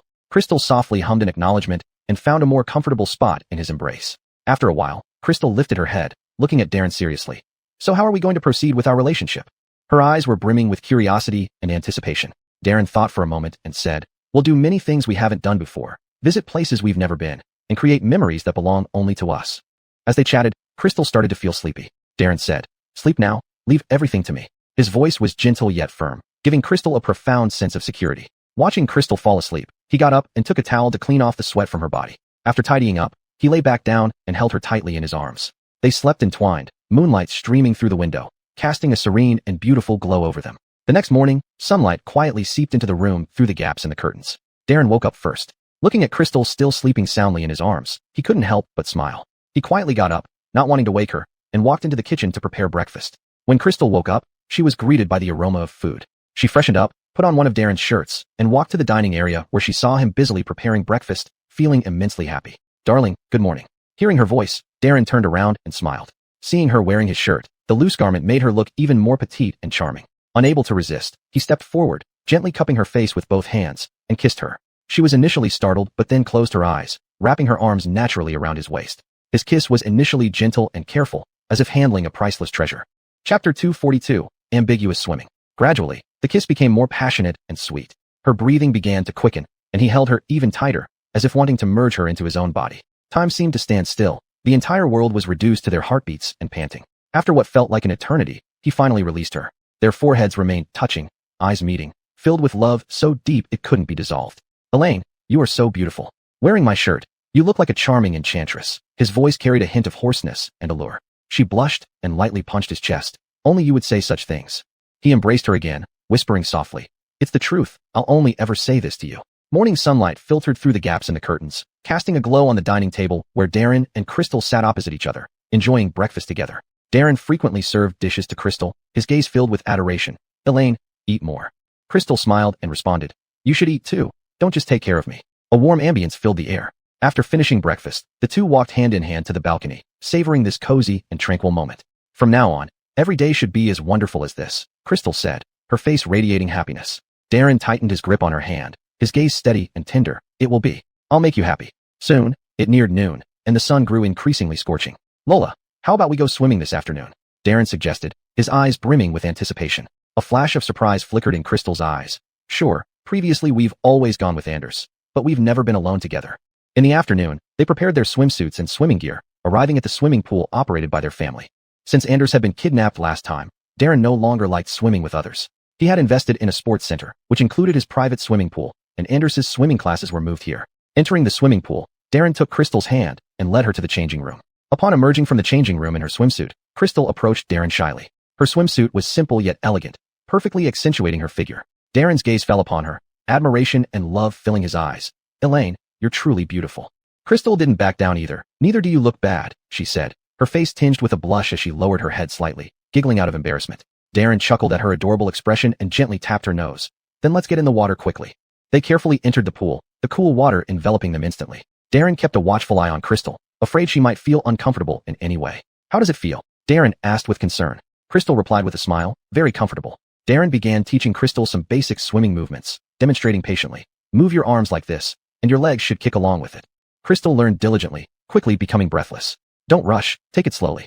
You're doing great already," Darren encouraged her, his voice gentle and firm. After a while, Crystal gradually mastered some techniques, managing to swim a short distance. "Darren, look at me," Crystal called excitedly, moving forward, her eyes full of accomplishment. Darren stayed close beside her, protecting her all the while. "Stay close, dear." After swimming for a bit, they rested against the edge of the pool. Crystal's hair clung wetly to her face, and Darren gently brushed it away, his fingers lightly tracing her cheek, his eyes filled with affection. "Tired?" Darren asked tenderly, his voice soft like a gentle breeze. Crystal shook her head. "Not at all when I'm with you," her eyes brimming with reliance. Darren said, "Then rest here for a moment and watch me swim." Crystal nodded obediently, leaning against the poolside, her gaze fixed intently on Darren's agile silhouette. Darren swam gracefully like a nimble fish, his every stroke exuding strength and charm.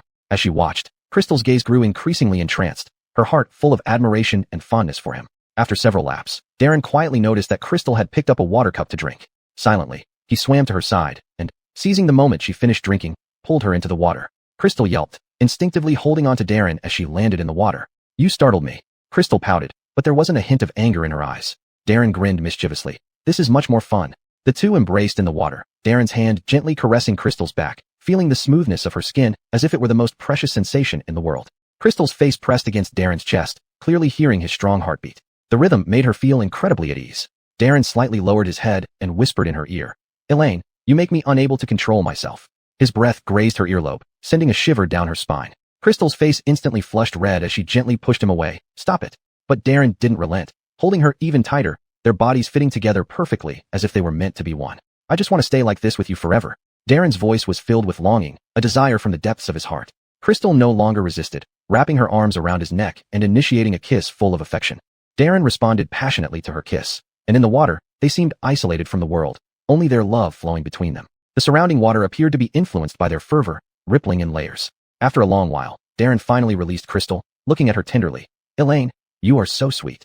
His eyes were brimming with yearning. Seeing Crystal's blushing face, Darren couldn't resist and kissed her again. This kiss was even more intense than before, as if trying to fuse their very souls together. Crystal trembled slightly in his arms, yet met his passion. Her heart melted completely in this passionate kiss. The ripples in the water spread out in circles, mirroring the ever-spreading love in their hearts. Darren's hand slowly moved up Crystal's back, gently supporting her head, deepening the kiss, as if trying to etch this moment into eternity. Crystal's breathing grew increasingly rapid, her hands tightly gripping Darren's shoulders, as if he was her only anchor in this whirlpool of passion. Everything around them blurred, leaving only the clarity of each other's warmth and breath. Immersed in their own world, they forgot everything else. Chapter 243, Ming Dynasty Wedding Attire. After an unknown period of time, Darren finally released Crystal's lips, their gazes met again, and the affection in those eyes seemed like it could ignite the pool water. Darren leaned close to Crystal's ear and whispered something. Whatever it was made Crystal swing her fist at him directly. Darren laughed as he dodged. Oh, don't be so fierce. His face still wore a mischievous smile. Crystal glared at him with red cheeks. You're always so incorrigible. Darren quickly pulled her into his embrace to comfort her. All right, I'm wrong. Isn't that enough? His tone was full of indulgence. The two played around in the water for a while longer before getting out. Darren carefully draped a towel over Crystal. Don't catch a chill. His movements were gentle and meticulous. Upon arriving at the lounge area, Darren ordered 2 glasses of juice and handed one to Crystal. Have a drink, you need to hydrate. Crystal took a sip of the juice. Thank you. Darren smiled tenderly at her. What are you being polite with your husband for? He had seen the time pass. Shall we change clothes and go get some food? Crystal nodded. Okay, I'm a little hungry too. After changing into their clothes, they left the swimming pool hand in hand, heading for a famous Cantonese restaurant. The warm and elegant interior of the restaurant uplifted their spirits. Darren considerately pulled out a chair for Crystal and only sat down opposite her after she was seated. The waiter quickly brought over the menu, and Darren handed it to Crystal. Lola, you order what you want. Crystal took the menu and read it carefully. Soon she picked several signature dishes, and Darren added a pot of soup. While waiting for the food, Darren held Crystal's hand and chatted softly with her. Soon, the dishes started arriving. The beautifully arranged plates greatly increased their appetite. The roast goose had crispy skin and tender meat, juicy inside. The white-cut chicken was golden in color and deliciously tender. Darren kept serving Crystal food. Eat more of this, it's very tasty. Crystal smiled and nodded. It's really good. During the meal, they exchanged loving gazes filled with love and happiness. After finishing dinner, Darren held Crystal's hand as they walked out of the restaurant. Where should we go next? Crystal asked. Darren gave her a mysterious smile. I'll take you somewhere. He led Crystal to his entertainment company, where the building was magnificent. As soon as they entered, employees looked at them curiously and excitedly. Darren held Crystal's hand and headed straight for the photography studio. Inside the studio, everything was elaborately decorated, equipped with all kinds of professional photography equipment. Lola, this time we will properly make up for our wedding photo shoots and capture the best memories, Darren said gently. Tears welled up in Crystal's eyes as she replied. Okay. With great anticipation, Crystal entered the dressing room. When she came out wearing the pure white wedding dress, everyone couldn't help but hold their breath. Darren's gaze became entranced immediately, approaching her step by step with a slightly trembling voice. Lola, you're breathtaking. Crystal's face shone with a happy smile, and she twirled gracefully, the hem of her wedding dress blooming like a flower. Darren, how do I look? She asked shyly. Darren held her hand. Perfect, you're my dream bride. Next, Crystal tried on several different styles of wedding dresses. Elegant mermaid styles, luxurious court styles, each showcasing a different charm. In the end, Crystal chose the one that touched her heart the most, adorned with sparkling crystals and intricate lace details that outlined a dreamy silhouette. Watching Crystal in the wedding dress, Darren's eyes were filled with awe and deep affection. He couldn't help but hug her tightly. Lola, you're the most beautiful bride I've ever seen in my life. How fortunate I am to have you by my side. Crystal rested in his arms, her face radiant with happiness. Darren, it's also my luck to be with you. At that moment, the stylist and makeup artist hurried forward to prepare Crystal's hairstyle and makeup meticulously. Darren's gaze never left her. Caroline, I might be nervous during the photo shoot, Crystal said worriedly. Darren held her hand gently. Don't worry, I'll be here. Just enjoy showing off your beauty. Once everything was ready, the photo shoot officially began. The photographer continuously adjusted angles and lighting, guiding them into various sweet and warm poses. Darren and Crystal gazed deeply at each other, as if the whole world had been reduced to just the two of them. Each exchange of glances and every light touch was filled with deep affection. Dovey, move a little closer to Mrs. Liu. Yes, just like that. Very good, the photographer excitedly directed. Darren gently embraced Crystal's waist and kissed her forehead. Crystal's face flushed with red, her smile becoming even more radiant and charming. After finishing a set of photos, Darren slightly frowned, somewhat regretfully saying, Elaine, this was a spur-of-the-moment decision. We can't shoot outdoor scenes today, and there's not enough time. Let's do a travel photo shoot next time. Crystal looked at him tenderly and replied, Okay, as long as I'm with you, it's all good, Darren said. You are so beautiful, Elaine. I have the urge to have another wedding. Crystal shook her head. That's not necessary. As long as we are together, that's more important than anything else. Moreover, Darren, after all we've been through, I only hope we can keep walking down this path simply and happily. Darren held Crystal tightly, moved by her words. Elaine, we will definitely grow old together. At this moment, Aiden smiled and said, Dovey, Mrs. Liu, your Western wedding dresses look beautiful. Would you like to try traditional Chinese phoenix crown and wedding robe? That has its own charm as well. Darren looked at Crystal, his eyes full of anticipation. Elaine, shall we give it a try? Crystal nodded slightly. Also looking forward to it. Let's do it then. However, when the phoenix crown and wedding robe were brought in front of her, Crystal was stumped. She smiled awkwardly at Darren. Darren, I really don't know how to wear this. Darren smiled lovingly. Don't worry, the staff will help you. Crystal went into the dressing room with the staff and came out dressed. Meanwhile, Darren had also changed into the Ming Dynasty attire. Crystal, wearing the Ming Dynasty wedding dress, exuded grace and elegance in the traditional Chinese wedding attire. Darren, in his Ming Dynasty official's robe, looked exceptionally handsome. Chapter 244, Veteran actor Lu meets an unfamiliar woman in secret. Next was hairstyling and makeup. The stylist meticulously styled Crystal's hair into a chignon, adding exquisite hair accessories before painting her with a classic makeup look. Darren watched quietly from the side, amazement evident in his eyes. Looking at Crystal, he couldn't help but sigh with emotion, as if she was born to be dressed this way. Crystal had always been involved in cultural relics restoration, often dealing with ancient items, giving her an innate classical and serene demeanor. Wearing this traditional Chinese wedding attire suited her so perfectly, making her seem like a distinguished lady who had time-traveled from ancient times. Her hairstyle was delicately intricate, each strand of hair placed perfectly, complemented by accessories that shone softly and alluringly. The makeup accentuated her already delicate features beautifully. Her long willow-like eyebrows, slightly uplifted eyes, and crimson lips only added to her charming yet dignified appearance. Darren was mesmerized. Unable to resist, he stepped forward, gently holding Crystal's hand, and said hoarsely, Elaine, your beauty leaves me speechless. Crystal shyly lowered her head and replied softly, It's all thanks to the stylist. Darren shook his head and looked at her firmly. No, it's your outstanding temperament that makes you shine. This wedding dress just enhances it. At this moment, the stylist also smiled and said, Mrs. Lu's temperament is indeed unique. This makeup and hairstyle seem custom-made for her. Crystal lifted her head slightly, happiness shining in her eyes, looking at Darren and saying, It's because you're by my side that I can show my best self. Darren gazed at her deeply, saying nothing more, only boundless love and affection reflected in his eyes. At this moment, the photographer approached and said with a smile, Mr. and Mrs. Lu, let's start taking pictures. Darren and Crystal nodded and began posing according to the photographer's instructions. Dovey, please lift Mrs. Lu's hand gently, the photographer instructed. Darren gently raised Crystal's slender hand, both of them smiling at each other, the scene frozen in time. Now, spouses bow to each other, the photographer continued. Darren and Crystal moved gracefully, every gesture exuding an ancient charm. Next, the couple kneels and bows, the photographer excitedly shouted. Facing each other, they slowly bowed, their eyes full of anticipation and promises for the future. The shoot continued, capturing every blissful and sweet moment. The crew nearby watched them, enjoying the sweetness. Some couldn't help but whisper, Wow, they're incredibly sweet. Their love is truly enviable. Right, President Lu and Mrs. Lu are a match made in heaven. Look at their gazes, full of love. This is what real love looks like. Darren and Crystal seemed completely immersed in their own world, oblivious to the surrounding comments. After shooting for a while, the photographer said, All right, let's change scenes. Darren led Crystal to a set resembling an ancient study. Mrs. Lu, please sit at the desk. Dovey, stand behind you, the photographer directed. Crystal sat down gracefully, while Darren placed his hands on her shoulders, their expressions embodying a loving ancient couple, sharing tranquil moments in their study. The crew was filled with admiration again. This scene is too beautiful, like a painting. A true couple is always so sweet. After the photo shoot, Darren and Crystal thanked the photographer and staff. Thank you all for today's hard work, Darren said. The staff replied, It's not tiring at all. It's an honor to capture such beautiful photos for you. After finishing the photos, they returned home. Unexpectedly, Darren was trending online. The topic was about veteran actor Lu secretly meeting a woman, suspected of extramarital affairs. But upon careful inspection, the person in the photos was Crystal herself. Crystal, both angry and amused, said, What nonsense is this? These media outlets really excel at spreading rumors. Can't they check the facts before publishing? Darren suggested, Should I issue a statement clarifying that the woman in private meetings with me is you? Crystal laughed and said, Let's wait. They love creating rumors. Let them tear each other apart online first. We'll reveal it later and see their funny faces. As soon as Crystal mentioned it, Darren knew what she was thinking.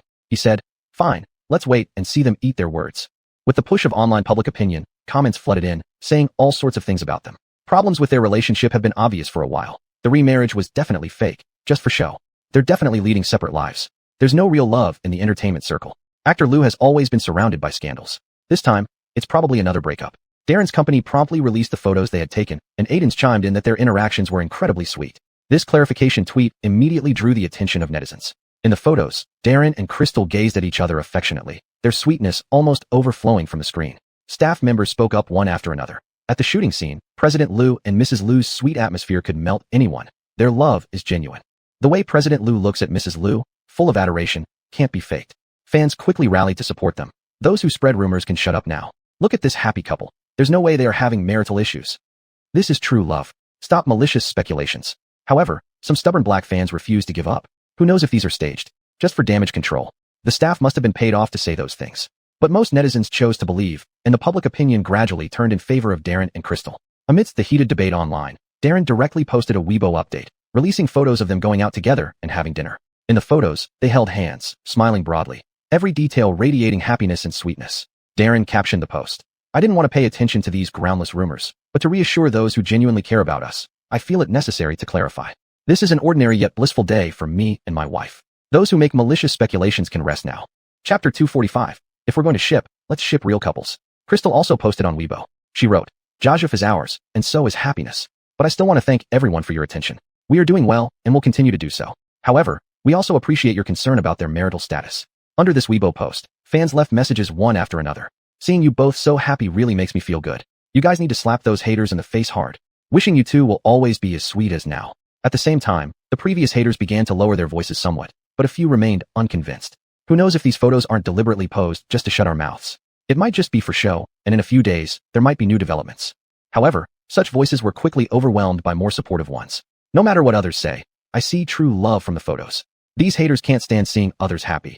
Lou Rebecati and sister Elaine must show them how truly happy they are. Some media also began to change their tone, reporting on their sweet moments and praising their relationship. Darren and Crystal watched as online opinions gradually turned positive, and they exchanged smiles. Darren hugged Crystal and said, let them talk. We only need to live our lives well. Crystal nodded. Yeah, those people online just follow the wind.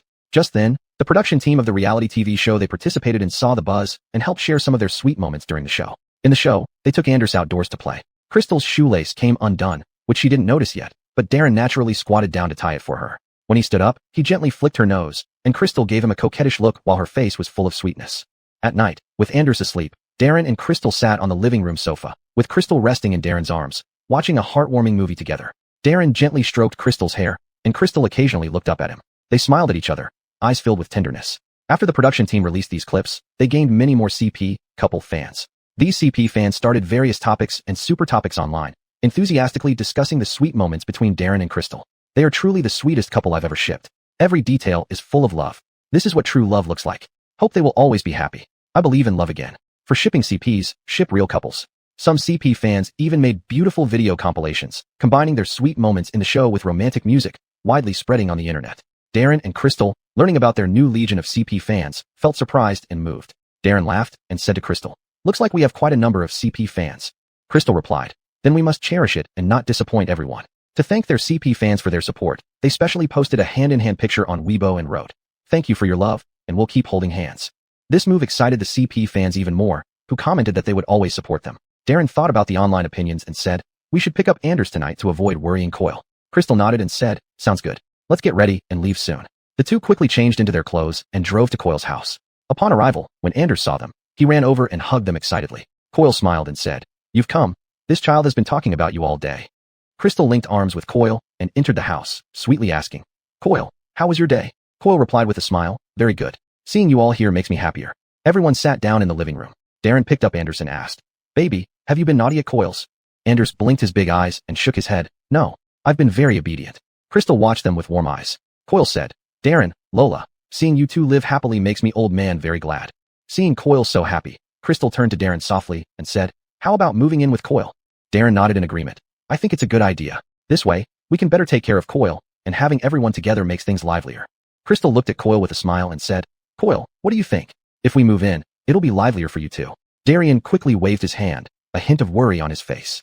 Don't let this old man disrupt your life rhythm. You two have your own lives to live. Darren hurriedly said, Coyle, what are you saying? What matters most is that the family is together. We're usually busy with work and don't spend enough time with you. Now we have the chance to live together. Isn't that great? Crystal added, before, we had to live in the city for work, but now it's not as hectic and much can be done from home. Besides, Coyle, the villa here isn't too far from the city either. Plus, there's a kindergarten nearby. It won't affect Anders' schooling. Darren still hesitated, frowning slightly. Even so, I wouldn't want to affect your career development. I know young people like you have your own aspirations. Darren quickly replied, Coyle, please don't think like that. There's always time to work hard on our careers, but the time we can spend with you is decreasing. We don't want to regret it. Besides, taking care of each other as a family is more important than success in our careers. Crystal echoed, that's right, Coyle. Moreover, the environment here is good, with fresh air, which benefits Anders' growth. He can play in the garden and make new friends in the neighborhood. We can also spend more time with you, basking in the sun and chatting in the yard. Anders clapped his little hands. I want to live with great Coyle. Live together. Crystal held Coyle's hand gently. Coyle, Please don't refuse. We all want to spend more time with you. We're not at ease knowing you're living alone. Seeing their determined eyes and feeling their sincerity and love, Darian finally nodded. All right then, but I'll be troubling you. Darren smiled. Coil, it's no trouble at all. As long as we're together, nothing else matters. As long as we're together, everything is sweet. Chapter 246, caught watching a movie. Crystal also laughed happily and began planning the move. Over the next few days, Darren and Crystal were busy packing up things from their city house, while Darian prepared their rooms in the villa. Originally, Darian planned to buy them all new items, but Crystal thought it was unnecessary to waste money, so she declined. Finally, on a sunny weekend, they officially moved into Coil's villa. Gwendolyn ran excitedly from room to room, exploring the new environment. That evening, the family gathered around the dining table for a warm dinner. Darian watched the lively scene with a happy smile on his face. An elderly person enjoyed such lively moments. After dinner, Crystal gently tugged at the corner of Darren's clothes and whispered in his ear, Darren, I'm going out. I've already made plans with Zora. Darren frowned slightly but nodded and said, all right, come back early, don't let us worry. Crystal smiled and replied, got it, I'll come back as soon as possible. With that, she kissed Gwendolyn on the cheek, waved goodbye to Darian, and left. Darren and Darian played with Gwendolyn in the living room, but Darren's mind kept wandering outside, thinking about when Crystal would return. Crystal went straight to Zora's place. As soon as she entered, Zora enthusiastically pulled her onto the sofa. Come, everything is ready, Zora said excitedly. They turned on the TV and started watching a Thai drama, where the emotional entanglements between the two handsome male leads gradually unfolded. Oh my, this is too sweet. Zora couldn't help but exclaim. Crystal also smiled and nodded. Yes, though the plot still has some twists. As they watched, they occasionally exchanged thoughts on the storyline and their favorite characters. Do you think they will end up together? Zora asked anxiously, clutching Crystal's hand. Crystal comforted her. They probably will. The trend suggests the screenwriter won't be too cruel. When they saw a scene where the two male leads were driving, they screamed in excitement. Wow, this is too thrilling. Zora's voice even changed pitch. Crystal covered her mouth, eyes wide open. Oh, I've been waiting for this moment. Their hearts seemed to race along with the car in the show, leaving them flushed with excitement. I can't take it anymore, Zora exclaimed, stamping her feet in excitement. Crystal tightly held Zora's arm. I feel like my heart is going to jump out. She sighed and added, this kind of plot would never happen in domestic entertainment. Zora nodded in agreement. Yeah, there are too many restrictions in our domestic entertainment. They can't produce such bold and exciting plots. Crystal smiled wryly. But it's not bad to watch Thai dramas to get a fix. Zora responded. Still, I hope domestic entertainment can become more open and innovative. At that moment, there was a knock on the door. Zora stood up and said, I'll get it. She quickly walked to the door and opened it to see Darren standing there. Without being overly formal, Zora gestured him in, saying, Darren, come in. Darren walked in and immediately noticed Crystal engrossed in watching TV, completely unaware of his arrival. He quietly approached and stood beside Crystal, glancing at the TV screen. Just then, the two male leads were engaged in an intense scene. Darren raised an eyebrow and unconsciously cleared his throat. Crystal suddenly came to her senses, turned around, and saw Darren. Her face instantly flushed red. Darren, why did you come here? Crystal asked, embarrassed and flustered. Darren chuckled helplessly and said, I called you, but you didn't pick up. I was worried and came to check on you. Didn't expect you to be watching this. Zora couldn't hold back a laugh. Huh.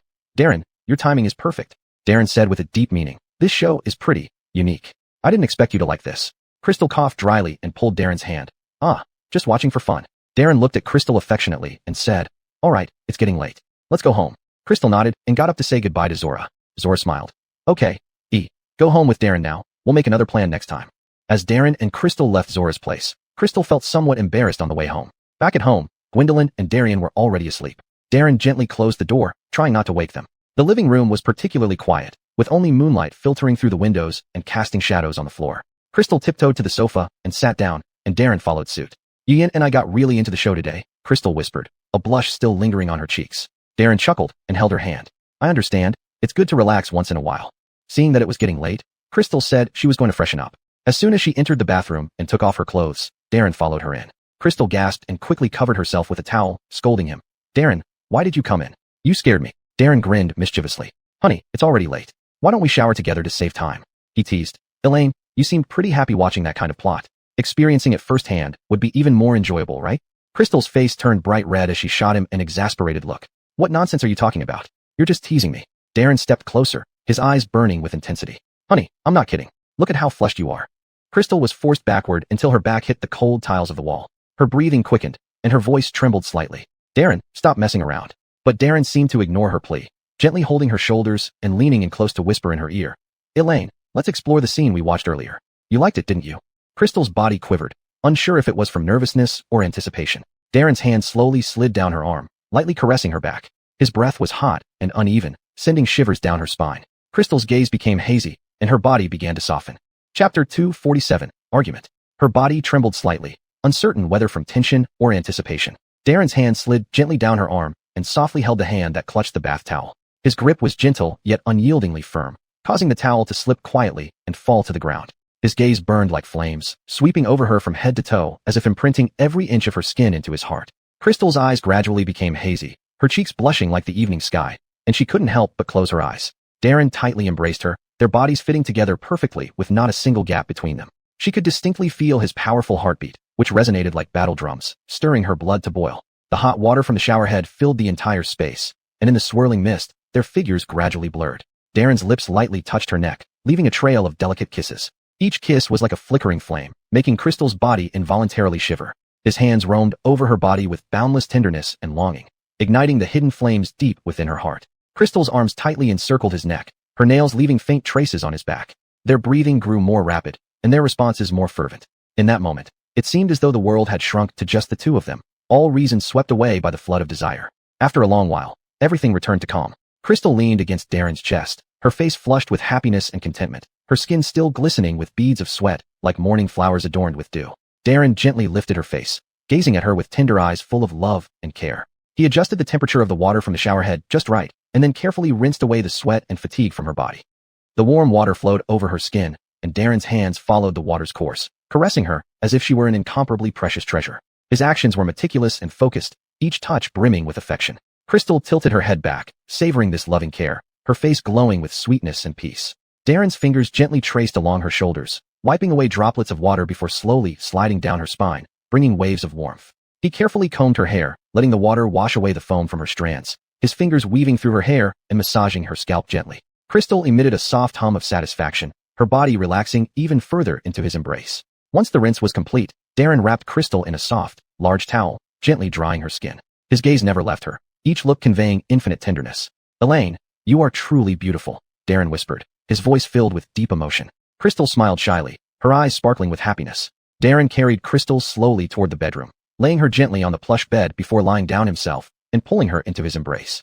Their bodies nestled together, feeling the warmth and tranquility of each other. Crystal rested her head on Darren's chest, listening to his steady and powerful heartbeat, as if it were the most melodious sound in the world. Darren's fingers lightly ran through Crystal's hair, saying gently, "Elaine, next time you want to watch dramas, you don't need to look for Ayana. I can watch with you too."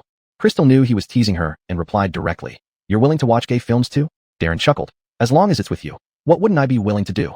Crystal lightly punched his chest. "All right then, don't regret it later." Darren held her hand, kissed it, and said, "Every word I say is sincere." Crystal gave him a playful glance. "Fine, let's pick one to watch next time." Darren hugged her tighter. "Sure, whatever you say."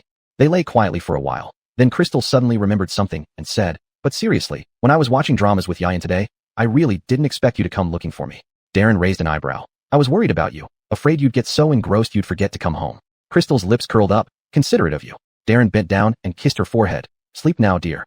Crystal responded with a soft finding a more comfortable position in his arms, and soon drifted into sleep. Darren looked at her peaceful sleeping face, feeling infinite tenderness, and also slowly closed his eyes. The night deepened, and moonlight streamed through the window, casting a soft glow over them, adding a touch of warmth to this intimate scene. Crystal was awakened by a noise. She opened her eyes and realized Darren wasn't there. She went downstairs and saw herself arguing with Darren. "Darren, how could you do this?" Crystal demanded loudly, her voice filled with anger and confusion. Crystal was stunned. What was going on? She walked toward them and passed right through the two who were arguing. Confused, she tried touching Darren again, but found her hand passing through him like air, unable to make any contact. "What is happening?" Crystal muttered, a wave of panic rising in her heart. The arguing Darren and herself didn't notice her presence at all, continuing their heated argument. Crystal looked around. Everything seemed both real and surreal. She tried to calm herself, thinking about this bizarre situation. Could it be? I'm dreaming, she frowned, talking to herself. Yet, everything felt so real, making it hard for her to believe it was just a dream. Crystal watched the arguing Darren and herself again, trying to figure out the reason for their quarrel. No matter how hard she listened, she only heard muffled voices as if an invisible barrier blocked the sound. She felt utterly lost and helpless, unsure how to deal with this sudden strange scene. Just when she wanted to give up, the voices became clear. Crystal heard herself say, "Don't you know you're already married? You still spread rumors with Joshua every day. Have you ever considered my feelings?" Darren's face showed frustration as he responded loudly. "Those are all made up by the media. Why don't you trust me?" Crystal's voice trembled with sobs. "Made up by the media? The photos are so clear. You're still making excuses. Can't you stay away from her? Do you have to be so close to her, Joshua? Chapter 248. Are you crazy? Darren's brows were knitted, and he raised his voice. Those photos are just a matter of angle. Nothing happened between her and me. Tears welled up in Crystal's eyes as she trembled. A matter of angle? Then why is it always you and her? Darren, how can you expect me to believe you? Crystal was surprised by her own appearance, realizing that when she argued with Darren before, this was what she looked like. Jajuik, upufu, shrew, with no dignity whatsoever. Darren stepped forward, trying to grab Crystal, but she dodged him. He calmly said, Elaine, don't overthink it. Crystal laughed coldly. Overthink? Then give me a reasonable explanation for why these scandals keep following you. Darren took a deep breath, trying to calm himself down. Elaine, the entertainment industry is complicated, not as simple as you think. Some people stir up these scandals deliberately for hype. I'm helpless too. Crystal bit her lip, disappointment evident in her eyes. Helpless? Then why don't you take measures to stop it? Or do you not care about my feelings at all? Darren was cornered by Crystal's questioning and eventually waved his hand irritably, turning away and leaving. Crystal was left standing alone, tears uncontrollably streaming down her cheeks. In the days that followed, Darren continued to be entangled in scandals with Jajuebi. At first, Crystal would cry and ask questions, but each time, she only got perfunctory answers and impatience from Darren. Gradually, she grew tired of making a scene and fell into despair. She chose to hide everything in her heart, pretending nothing had happened, deceiving herself miserably. Crystal sighed, looking at herself, so pathetic. Jajuebi didn't let go of any opportunity to provoke her. She would deliberately mention Darren in public, insinuating that their relationship was unusual. Sometimes she even sent ambiguous messages to Crystal, causing more distress. Big sister Elaine, don't blame brother Darren. It's all my fault. Always asking him to take care of me. Jajuebi said hypocritically. Crystal's hand holding the phone trembled slightly, yet she forced herself to reply calmly. This has nothing to do with you. Jajuebi was secretly pleased and continued. Actually, brother Darren works very hard. You should understand him more. Unlike me, who can always be by his side. Crystal felt a stabbing pain in her heart, but gritted her teeth and replied, It's none of your business. Looking at her pitiful self, Crystal cursed herself for being love-blinded. How could she endure this? She was filled with anger and helplessness towards herself, wondering how she had become this way.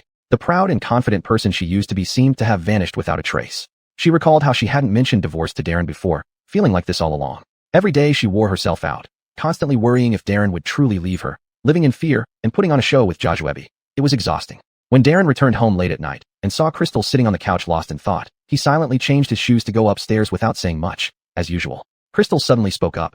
Darren, we need to talk. Darren stopped but did not turn around, saying indifferently, What's there to talk about? I'm tired. Standing up, Crystal raised her voice. Tired? You're always tired. Have you considered my feelings? Darren turned around impatiently. Can you stop being so unreasonable? Crystal laughed coldly. Unreasonable? I just want a clear stance on what's going on between you and Jajuebi. Darren frowned. How many times do I have to say, nothing happened? Why won't you believe me? Crystal took a deep breath. Fine, even if nothing happened, can you at least keep your distance from her? Darren paused for a moment and then said, It's work-related. I can't help it.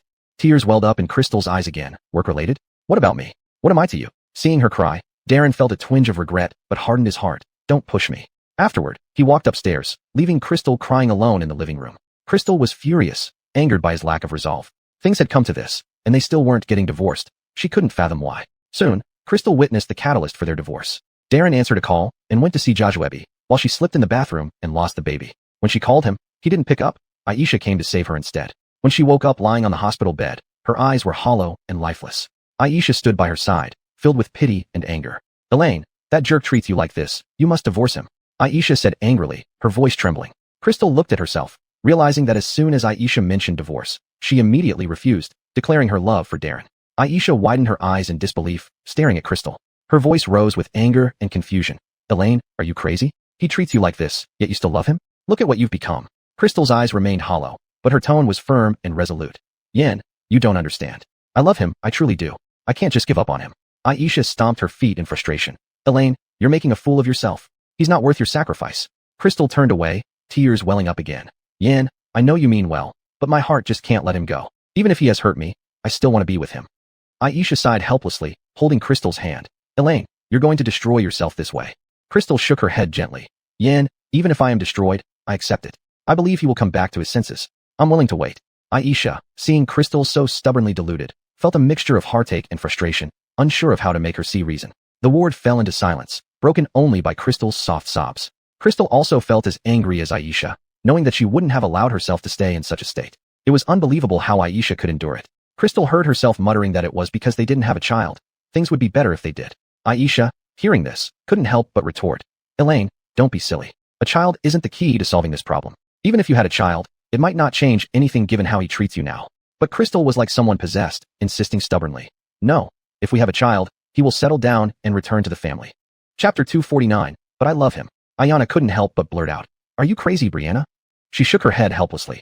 Brianna, why can't you understand that if a man's heart is not with you, even a child cannot bind him? Crystal covered her ears, unwilling to listen to Ayana. Yin, stop it. I believe in him. I believe everything will be fine once we have a child. Seeing Crystal like this, Ayana felt unbearable pain for her friend but didn't know what to do. Crystal laughed in spite of her anger, realizing how ridiculous and annoying people must find those in love. Ayana took a deep breath and spoke directly. Darren is now with Joshua and doesn't care about you at all. Yet, you still think of having his child. Your baby just miscarried.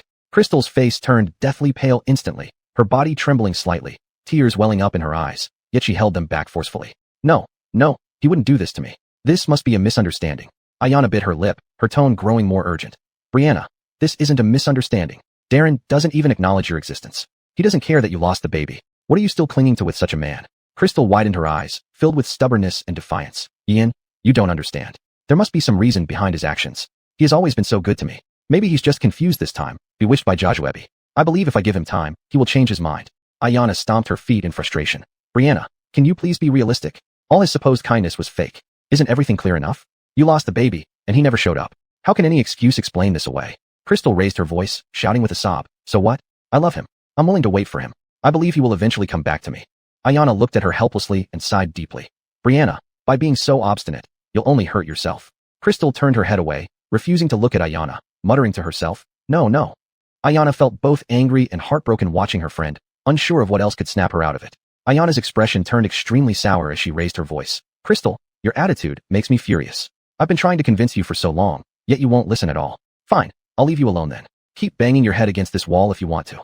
Crystal's body trembled, but she remained stubbornly turned away, not speaking. Ayana stared at her obstinate figure, tears welling up in her eyes. She bit her lip, hardened her heart, and turned to leave, saying, Crystal, take care of yourself. Watching Ayana leave angrily without telling Darren about the miscarriage, Crystal felt utterly hopeless waiting at home for Darren to return. She wished she could wake herself up from this nightmare. Why should she ruin herself over a man? It's not as if she can't live without one. Though she knew Darren and Joshua's affair was orchestrated by Joshua, the sight of it was almost driving her mad. After staying in the hospital for a week, Crystal returned home. Her appearance was haggard, and her usual radiance had vanished from her eyes. One day, Darren finally came home. Crystal looked at him, feeling a mix of emotions, and after a long silence, struggled to speak. Darren, the baby, it's gone. Darren was stunned initially. Then disbelief appeared on his face, even a hint of mockery. Thinking she was joking, Crystal, don't talk nonsense. Such jokes aren't funny. Tears burst from Crystal's eyes instantly, her voice trembling. I'm not joking. The baby really is gone. Darren frowned, impatience in his voice. How is that possible? Are you deliberately lying to me? Crystal's heart was torn apart, shouting. Darren, you still don't believe me? The baby's gone. While you were with Joshua. Darren finally realized the gravity of the situation, his expression becoming complex. A hint of guilt emerged, but more prominently, panic and confusion. How? How did this happen? Crystal looked at him hopelessly. You never cared about me or the baby. Now that it's gone, are you satisfied? Darren tried to reach for Crystal's hand. Brianna, I didn't know it would turn out like this. Crystal slapped his hand away. Didn't know? With only Joshua in your heart, how could you ever care about my life or our child? Darren opened his mouth, wanting to explain, but didn't know where to start. The room fell into a deathly silence, only Crystal's suppressed sobs echoing. After a long while, Darren murmured, Lola, I'm sorry, it's my fault. Crystal sneered, sorry? Can an apology bring the child back? Can it compensate for the pain I've suffered?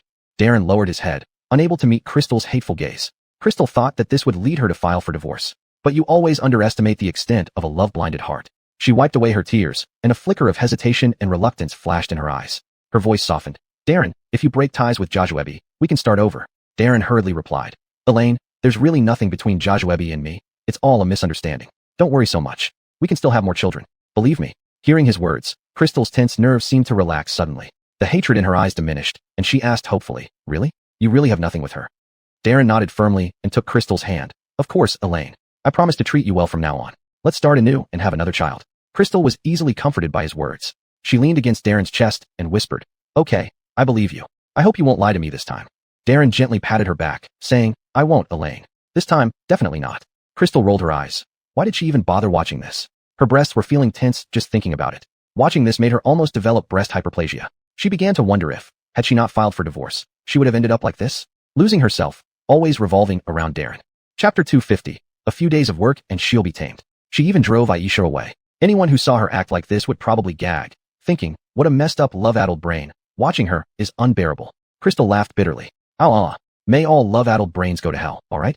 But what followed was even more nauseating. Crystal could no longer tolerate the ambiguous relationship between Darren and Joshua. After her postpartum recovery period, she stormed over to Joshua, glaring furiously and shouting loudly. Joshua, stay away from Darren. He's my man, stop joching him. Joshua showed a look of disdain, flicking her hair lightly and sneering. Crystal, do you really think Darren loves you? He's just pitying you. Crystal trembled with rage. You're lying. Darren said he would cut ties with you. You're the one who has been luring him. Joshua crossed her arms, looking down on Crystal with contempt. Humph, delude yourself if you want. When Darren was with me, he never mentioned you. Crystal's tears welled up in her eyes, but she held them back stubbornly. Joshua, I warn you, if you keep hanging around Darren, I won't let you off. Joshua laughed out loud. Not letting me off? What can you do to me? You should think about how to keep Darren's heart. Sooner or later, he will be mine. Crystal bit her lip, glared at Joshua fiercely, and turned to leave. Her heart was filled with anger and pain, not knowing how she could win Darren's heart back and drive away this rival, Joshua. Crystal found herself unable to relate to the person she saw before her. She wouldn't act without self-respect or storm in front of others in such an unthinking manner, as if she were a mindless villain. In her dream, Crystal seemed obsessed with love all day long, behaving much better after working for a few days. Crystal couldn't wake up from this nightmare and had no choice but to continue watching. She watched as the Crystal in her dream got pregnant as wished, with Darren doing his best to accompany her. But every time Darren went to work, she worried that he might be going to see Joshua. This concern tightened her heart like an invisible rope, suffocating her. She would constantly call Darren to confirm his whereabouts. At first, Darren would patiently explain, but as it happened more often, he gradually grew impatient. Can you stop being so neurotic? I'm working, not chasing after someone. Darren roared on the other end of the phone. Crystal's hand holding the phone shook, her voice choked with sobs. I'm just scared you'll leave me. Enough. This makes me so tired. Darren hung up the phone after saying this. Crystal listened to the busy signal, tears streaming down her face. She stroked her slightly bulging belly and murmured, Baby, what should mommy do? That night, Darren returned home to find Crystal sitting on the sofa crying. A pang of guilt flashed across his heart. I'm sorry, I shouldn't have lost my temper today, Darren said softly. Crystal looked up, her tearful eyes meeting his. Darren, I'm really afraid of losing you. Darren sighed, pulling her into his embrace. Don't worry too much. Focus on your pregnancy. However, these comforting words did little to soothe Crystal's anxiety. She became increasingly sensitive and suspicious, her emotions growing more unstable. She started secretly checking Darren's phone and even tracking him. One day, Darren discovered her actions and erupted. Crystal, when will you stop making a fuss? You're smothering me. Crystal looked at him hopelessly. I just want to protect our home, protect our relationship. Darren gave her a cold glance and stormed out, slamming the door behind him. Left alone in the room, Crystal felt utterly hopeless. Watching herself in a constant state of tension during pregnancy, she fell into depression after giving birth. Every day, she immersed herself in endless sorrow and anxiety, finding no interest in anything. To her, the baby's cries sounded like an unbearable burden. Initially, Darren tried to care for her, but gradually, he felt suffocated by Crystal's emotions, coming home later and later. Facing the empty room, Crystal's despair deepened. She began to suffer from insomnia night after night, her hair falling out in clumps. One day, Crystal stared at her haggard reflection in the mirror and burst into tears. She didn't understand how she had become this way. The vibrant and confident self seemed to have vanished completely. Trying to seek help from those around her, she found that no one truly understood her inner pain. When LaToya came to visit her, she couldn't help but feel heartbroken at the sight of her. Elaine, you need to pull yourself together, for the sake of your child and yourself, LaToya said, holding her hand. Crystal's eyes were vacant as she murmured, I can't pull myself together anymore. My life is ruined. LaToya couldn't stop the tears from falling. No, Elaine, we'll find a way together. Everything will get better. However, Crystal's condition worsened over time. She started experiencing hallucinations, believing that everyone around her was mocking and blaming her. Finally, on a quiet night, Crystal walked to the balcony, gazing at the dark sky, contemplating an end to it all. As she imagined herself leaping from the high-rise, what filled her mind was not fear but the thought that it would all finally be over. It was like watching a farce with no logic or reason, where she felt like a mere tool, devoid of her own thoughts and life, only revolving around Darren. Ironically, she watched Darren grieving uncontrollably after her passing.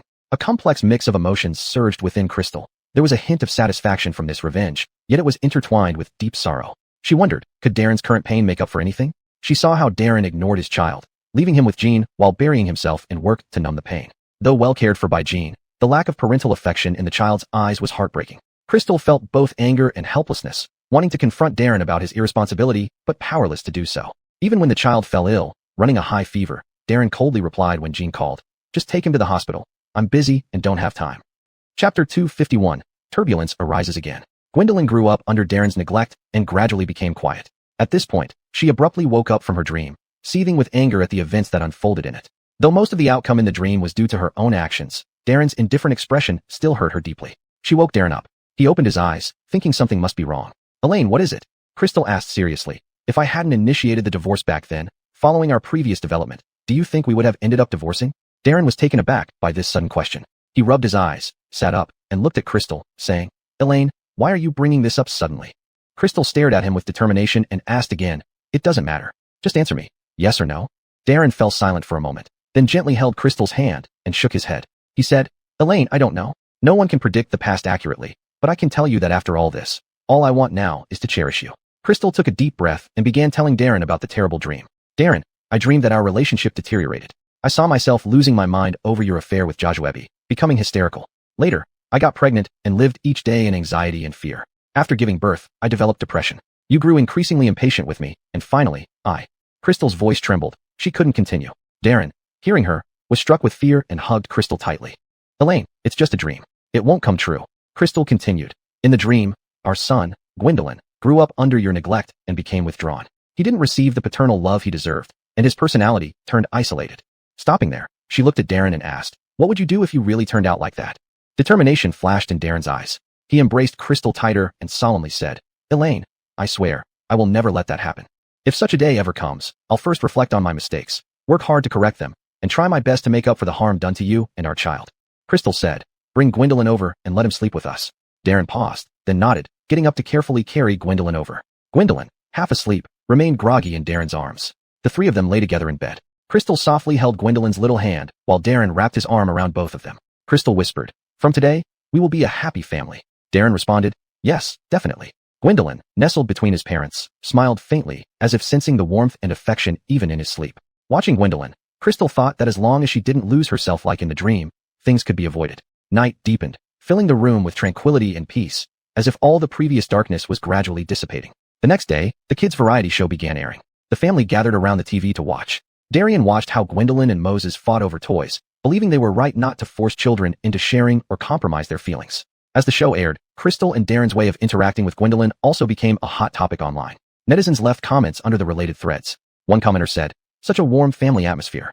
Parents understanding and supporting each other, full of love for their child. It's exactly how a family should be. Another added, indeed, compared to those who only offer material comforts while ignoring the child's inner feelings, they're doing wonderfully. Growing up in such a loving environment, Gwendolyn will surely be healthy and happy. Another comment read, Darren's prior behavior was concerning, but recognizing his issues and promising to change is commendable. Hope they stay this happy forever. Still others remarked, seeing them made me understand what real consideration for a child means. It's not about the best material conditions, but providing enough love and company to fill the child's heart with security. Such families deserve to have children and raise well-rounded next generations.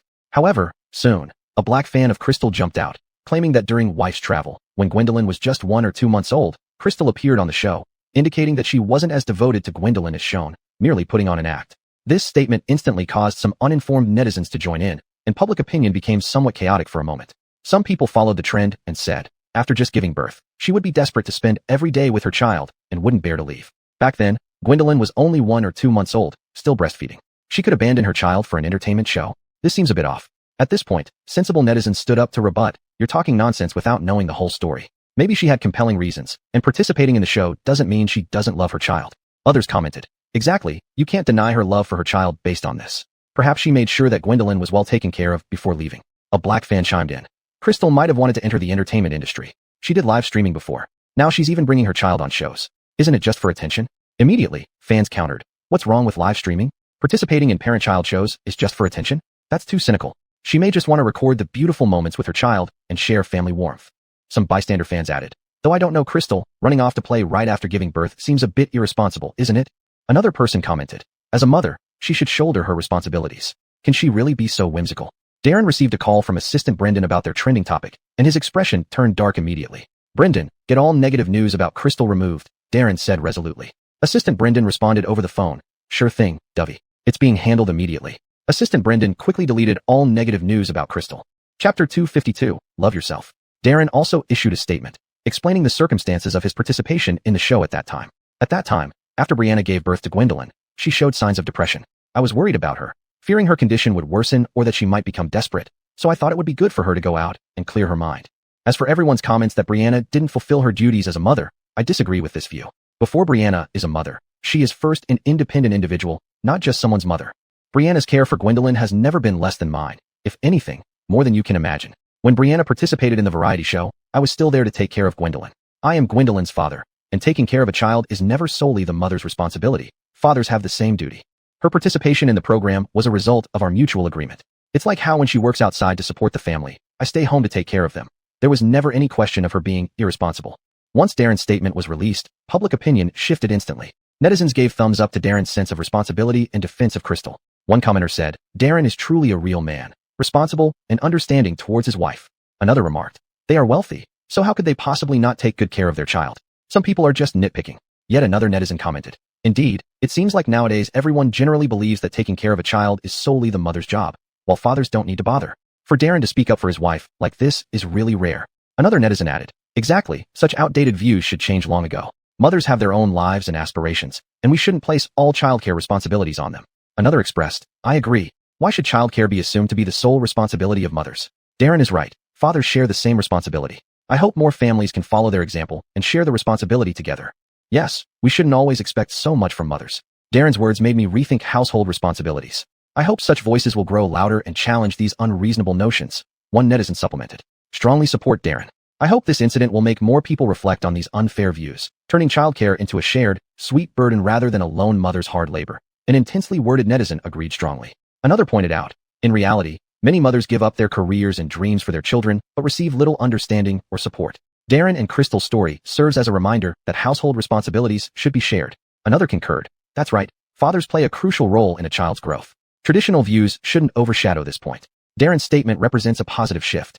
Others noted, "Hopefully, this incident can be a turning point, encouraging society to pay more attention to women's mental health postpartum and the fair distribution of family responsibilities." Crystal read the online comments, reflecting on how her past state felt like a dream. Back then, she struggled with postpartum fatigue and depression, feeling as if the entire world had expectations of her while no one truly understood her pain. Recalling those difficult days, she felt suffocated by Wu Xing de Yali, Chan Buguochit. Now, the understanding and support from netizens brought her some solace. After waking up, Crystal couldn't stop thinking about the dream where she saw herself losing all semblance of humanity for Darren. She shivered involuntarily, filled with lingering fear. In the dream, she had lost herself for Darren, becoming hysterical and devoid of her former elegance and confidence. Seeing her tear-streaked face and disheveled hair felt alien and profoundly sad. Crystal believed that whether male or female, the first thing anyone should learn in any relationship is to love themselves. If you don't love yourself, who else can be expected to love you? Darren comforted Crystal, telling her that people online are easily swayed. "Brianna, don't take the online comments too seriously. Many people just follow the crowd blindly and don't know the real situation." Darren gently held Crystal's hand, his eyes full of concern. Crystal nodded slightly, but her frown remained. "I understand, but sometimes I can't help thinking about it." Darren embraced her, saying softly, "Don't think about it anymore. Let's focus on our lives. Their opinions don't matter. What matters is that we know the truth in our hearts." Resting in his embrace, Crystal felt warmth and comfort, her mood gradually calming down. "Darren, after this experience, I've realized that we shouldn't care too much about what others think. Otherwise, life will be exhausting." Crystal looked up and said, her eyes meeting Darren's. Darren smiled in response, "You're right. As long as we understand and support each other, and take care of our family together, everything else doesn't matter." Crystal thought it was better to go out and take a break rather than waste energy on such worries. Besides, they didn't have any pressing matters at the moment. She looked up at Darren with hopeful eyes and suggested, "Darren, let's take Coyle out to play. He has been managing the company for so many years without a proper rest. Taking him out will create a lot of wonderful memories." Darren paused slightly, then smiled warmly. "Elaine, that's a great idea. Coyle will be overjoyed when he hears this." Crystal's face lit up with a bright smile, imagining the joyous scenes of the family trip. "Then we should plan it well. Choose a place Coyle likes where we can all relax." A thoughtful look crossed Darren's eyes before he got excited. "Elaine, I've been thinking, let's go to Sichuan. Coyle has several old comrades there. We can visit them, allowing Coyle to reunite with his old friends while enjoying the beautiful scenery and delicious local cuisine. It'll be a chance for everyone to relax." Crystal's eyes sparkled, agreeing enthusiastically. "Sounds good. Sichuan is a wonderful place. I've heard the landscapes there are stunning, and there are so many special snacks. I can already picture how happy Coyle will be seeing his old comrades. Should we tell Coyle now, or surprise him?" Darren thought for a moment. "Let's not tell him yet. We'll surprise him once everything is arranged. He hasn't seen his old comrades in a long time." Chapter 253, Surprise. Darren smiled and took Crystal's hand. "Then let's start planning now, and fill our itinerary to the brim." Crystal nodded excitedly. "Okay, I'll look up tourist spots and food, while you contact Coyle's old comrades in arms and inform them about our visit." Darren looked at her adoringly. "All right, I'll follow your lead." They immediately got busy. Crystal sat in front of the computer, her fingers flying over the keyboard as she searched, mumbling to herself, "Amay Mountain, Leshan Giant Buddha, Jizil." Darren picked up his phone and called one of his grandfather's old friends. "Hello, Coyle Wong. This is Darren." Well, Darren, what made you think of calling Grandpa?" Coyle Wong asked with a smile.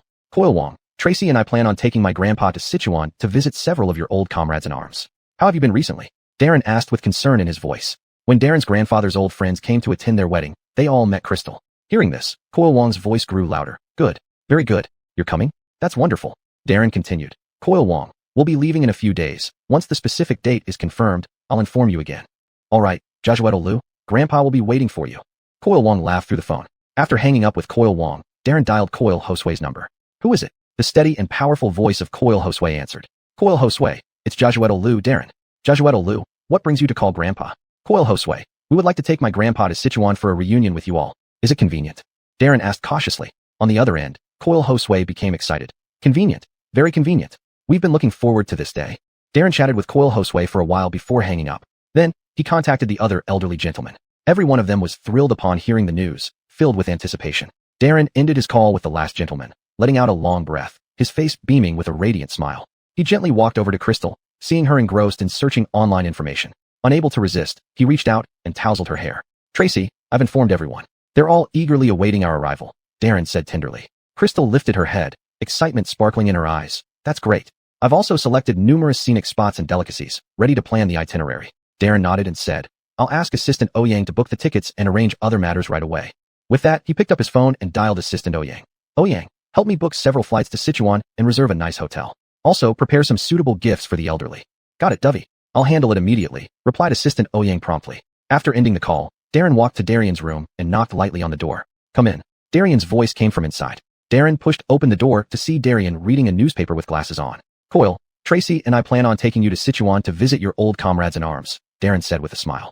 Upon hearing this, Darian put down the newspaper, his eyes full of surprise. Really? That's wonderful. Darren sat next to Darian, holding his hand, and said, I've instructed Assistant Ouyang to arrange the flight and hotel. We'll set off in a few days. Darian patted Darren's hand and sighed emotionally. Good boy. Thank you for your thoughtfulness. Darren smiled. Coil, as long as you're happy, our family can go out and relax together. When Anders heard the news that the family was going to Sichuan, he excitedly ran around the living room, his cheeks flushed and his eyes gleaming with joy. Dad, Mom, we're going to Sichuan, right? Can we see lots of fun things? Anders tugged at Darren and Crystal's sleeves, his voice full of anticipation. Darren scooped Anders up and tickled him with his stubble, making Anders giggle. Anders, Sichuan has many beautiful sights and delicious foods. You're going to love it. Crystal walked over and lightly flicked Anders's nose. Sweetheart, shall we go see the giant pandas together then? Anders clapped his little hands and cheered. Yes, yes, I want to take pictures with the pandas.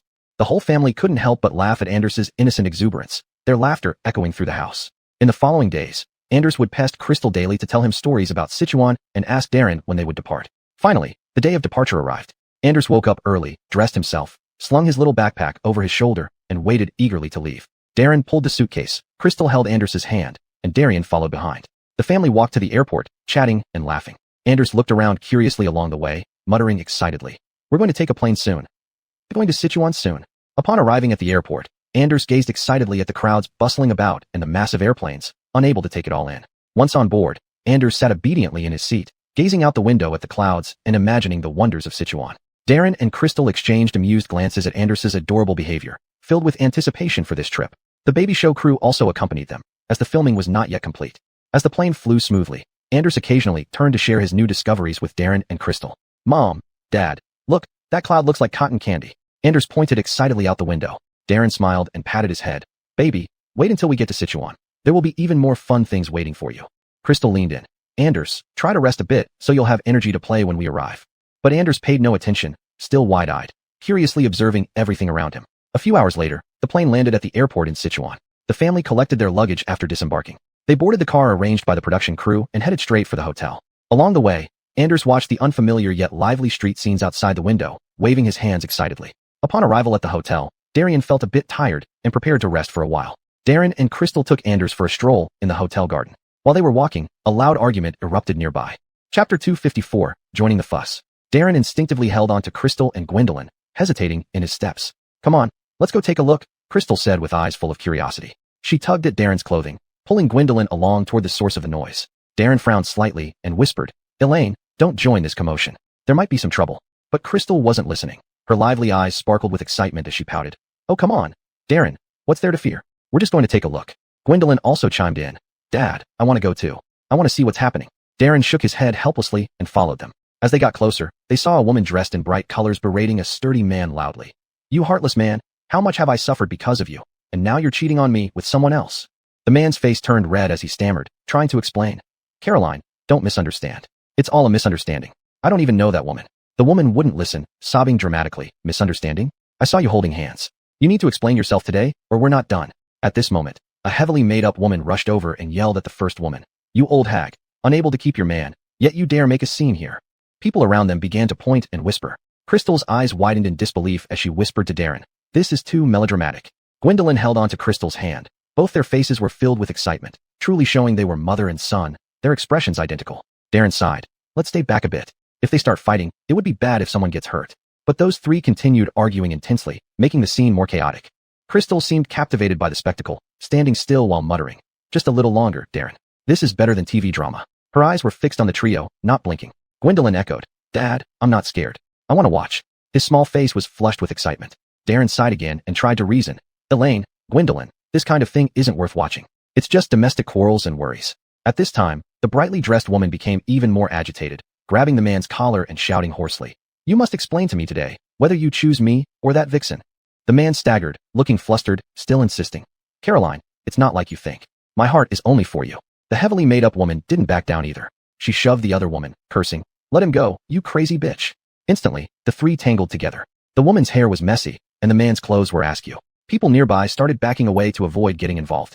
Crystal instinctively tightened her grip on Gwendolyn's hand, leaning back slightly, but still staring intently. She thought, let's stay further back. They seem fine, but we should protect Gwendolyn. She crouched down and told Gwendolyn. Honey, let's move back and watch from afar, okay? Though Gwendolyn was somewhat reluctant, seeing his mother's serious and worried face, he nodded obediently. Crystal pulled Gwendolyn back, but couldn't resist glancing at the chaotic scene. Just then, not far away, a car lost control, rushing towards them like a wild horse. For a moment, the air seemed to freeze. Unexpectedly, the man, seeing this, only showed fear and survival instinct. Without hesitation, he turned and fled for his life, abandoning everyone else. The original wife, who had been furious over the man's betrayal, suddenly looked resolute when she saw the car coming. Without a second thought, she grabbed the stunned mistress beside her and shouted, Run fast. Crystal gasped, covering her mouth in shock, her eyes wide. Gwendolyn clung tightly to Crystal's leg, his voice trembling. Mommy, I'm scared. Darren quickly shielded them, eyes fixed on the dangerous scene. The original wife pulled the mistress, running vigorously towards safety. Her hair was disheveled, tears still fresh on her face, but she appeared determined and brave. The mistress was startled by the sudden tug but then followed suit, running for her life. The car roared as it approached, stirring up a chilling gust of wind.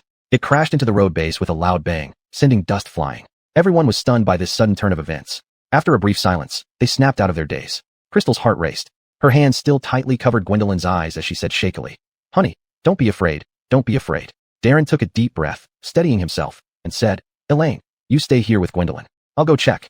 With that, he strode quickly towards the accident. The original wife and the mistress had no time to quarrel anymore. They rushed to the car, preparing to help. People gathered around, shouting, Quick, save them. They tried frantically to open the car door, while someone called 120, urgently giving the location and details. Darren pulled hard on the door, sweat beading on his forehead. He shouted loudly, Everyone, give it all you've got. In unison, everyone responded, and with combined effort, the door finally opened. The driver inside was covered in blood, barely conscious. Darren gently dragged the driver out, continuously saying, Hang on, the ambulance is coming soon. The original wife helped too, her hands trembling but making every effort to assist. The mistress no longer had her arrogant demeanor, her eyes filled with panic and worry. Gwendolyn poked his head out from Crystal's embrace, asking tearfully, Mommy, will the driver uncle be okay? Crystal hugged Gwendolyn tightly, comforting him. Sweetheart, he'll be fine. Everyone is helping. Amidst everyone's anxious wait, the sound of an ambulance siren finally echoed in the distance.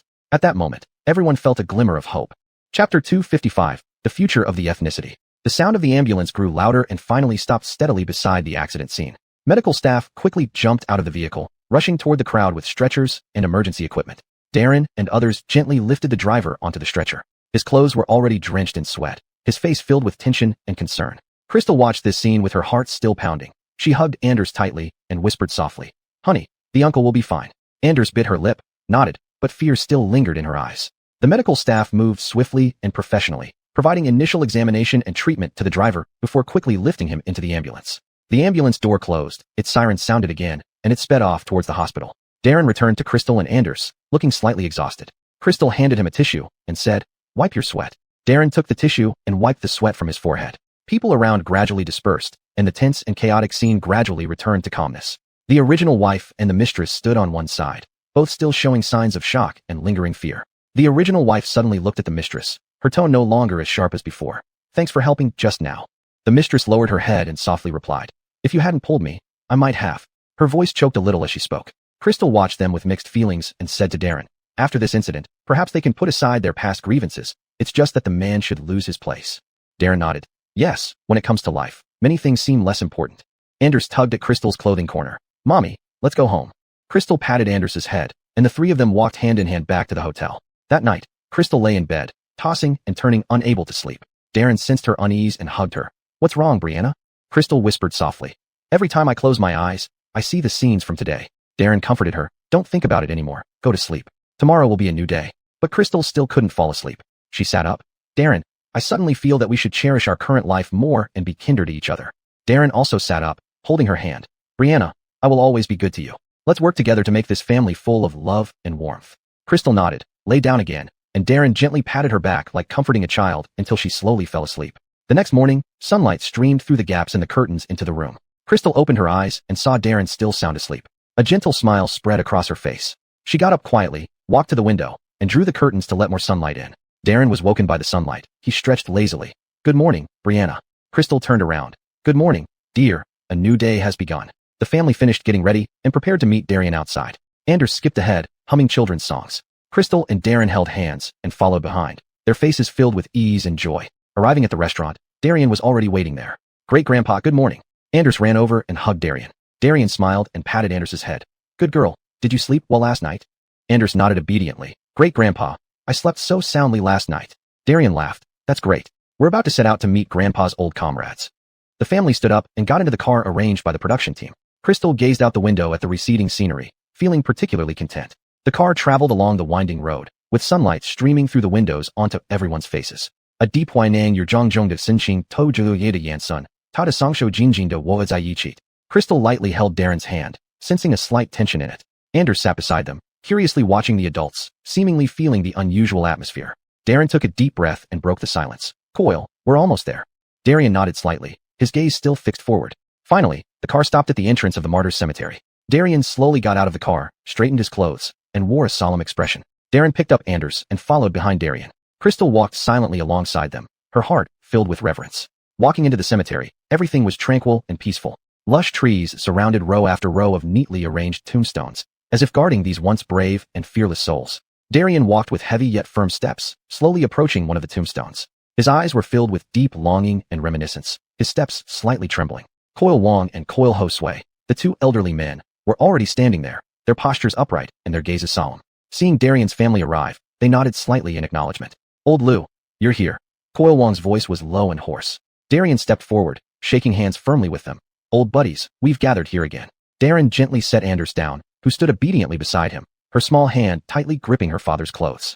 Crystal watched this scene silently, her eyes moist. Darren stroked the tombstone, his voice choked with emotion. Class leader, I've brought my grandchildren to see you. Coil Ho Sui sighed, saying, back then, if it weren't for class leader. His words trailed off as tears streamed down his cheeks. Coil Wong patted Coil Ho Sui on the shoulder. It's all in the past, but we can never forget it. A gentle breeze blew through, rustling the leaves as if whispering stories of bygone turbulent times. Darren slowly said, we, the living, must live our lives well to honor their sacrifices. Everyone nodded silently, feeling deeply moved and respectful. The production team's camera quietly focused on these elderly men, those who once shouldered the backbone of the nation with their youthful shoulders. Sunlight filtered through the gaps between the leaves, casting onto their weathered faces, highlighting the traces of time.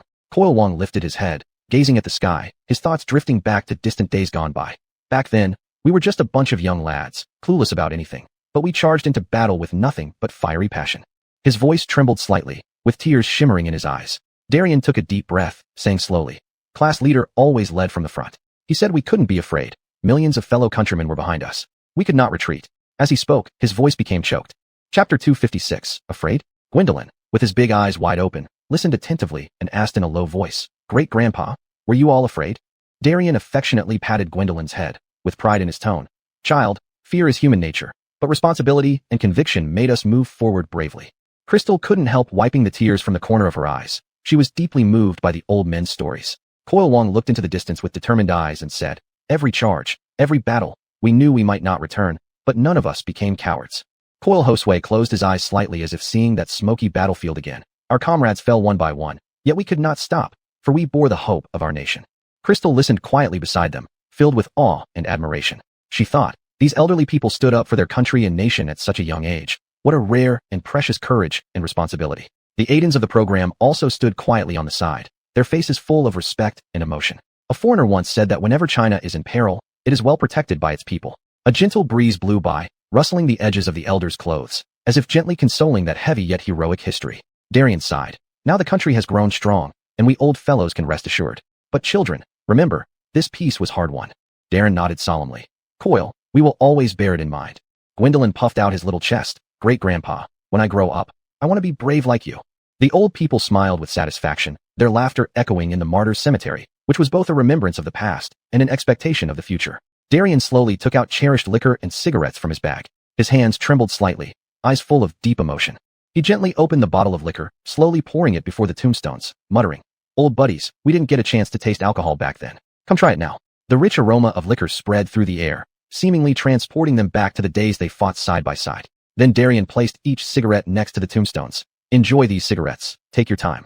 His voice was hoarse, tears welling up in his eyes. Tears streamed down Crystal's face again. She marveled inwardly. These ordinary-looking cigarettes and alcohol carried endless thoughts and deep affection from Darian to his comrades.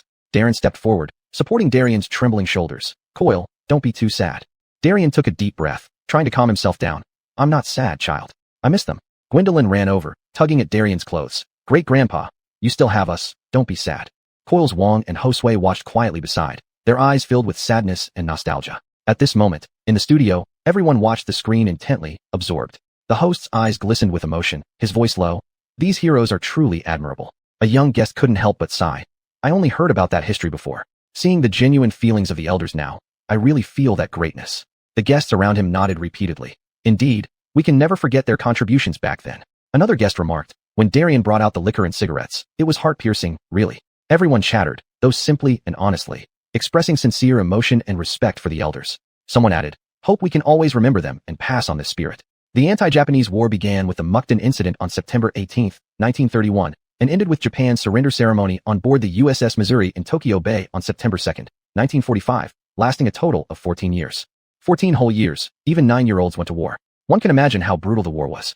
Mr. Chien Mu had even lost hope, writing A General History of China to revive the nation. Just 3 months after the full-scale outbreak of the anti-Japanese war, most of China had fallen. Just thinking about it was enough to make anyone despair.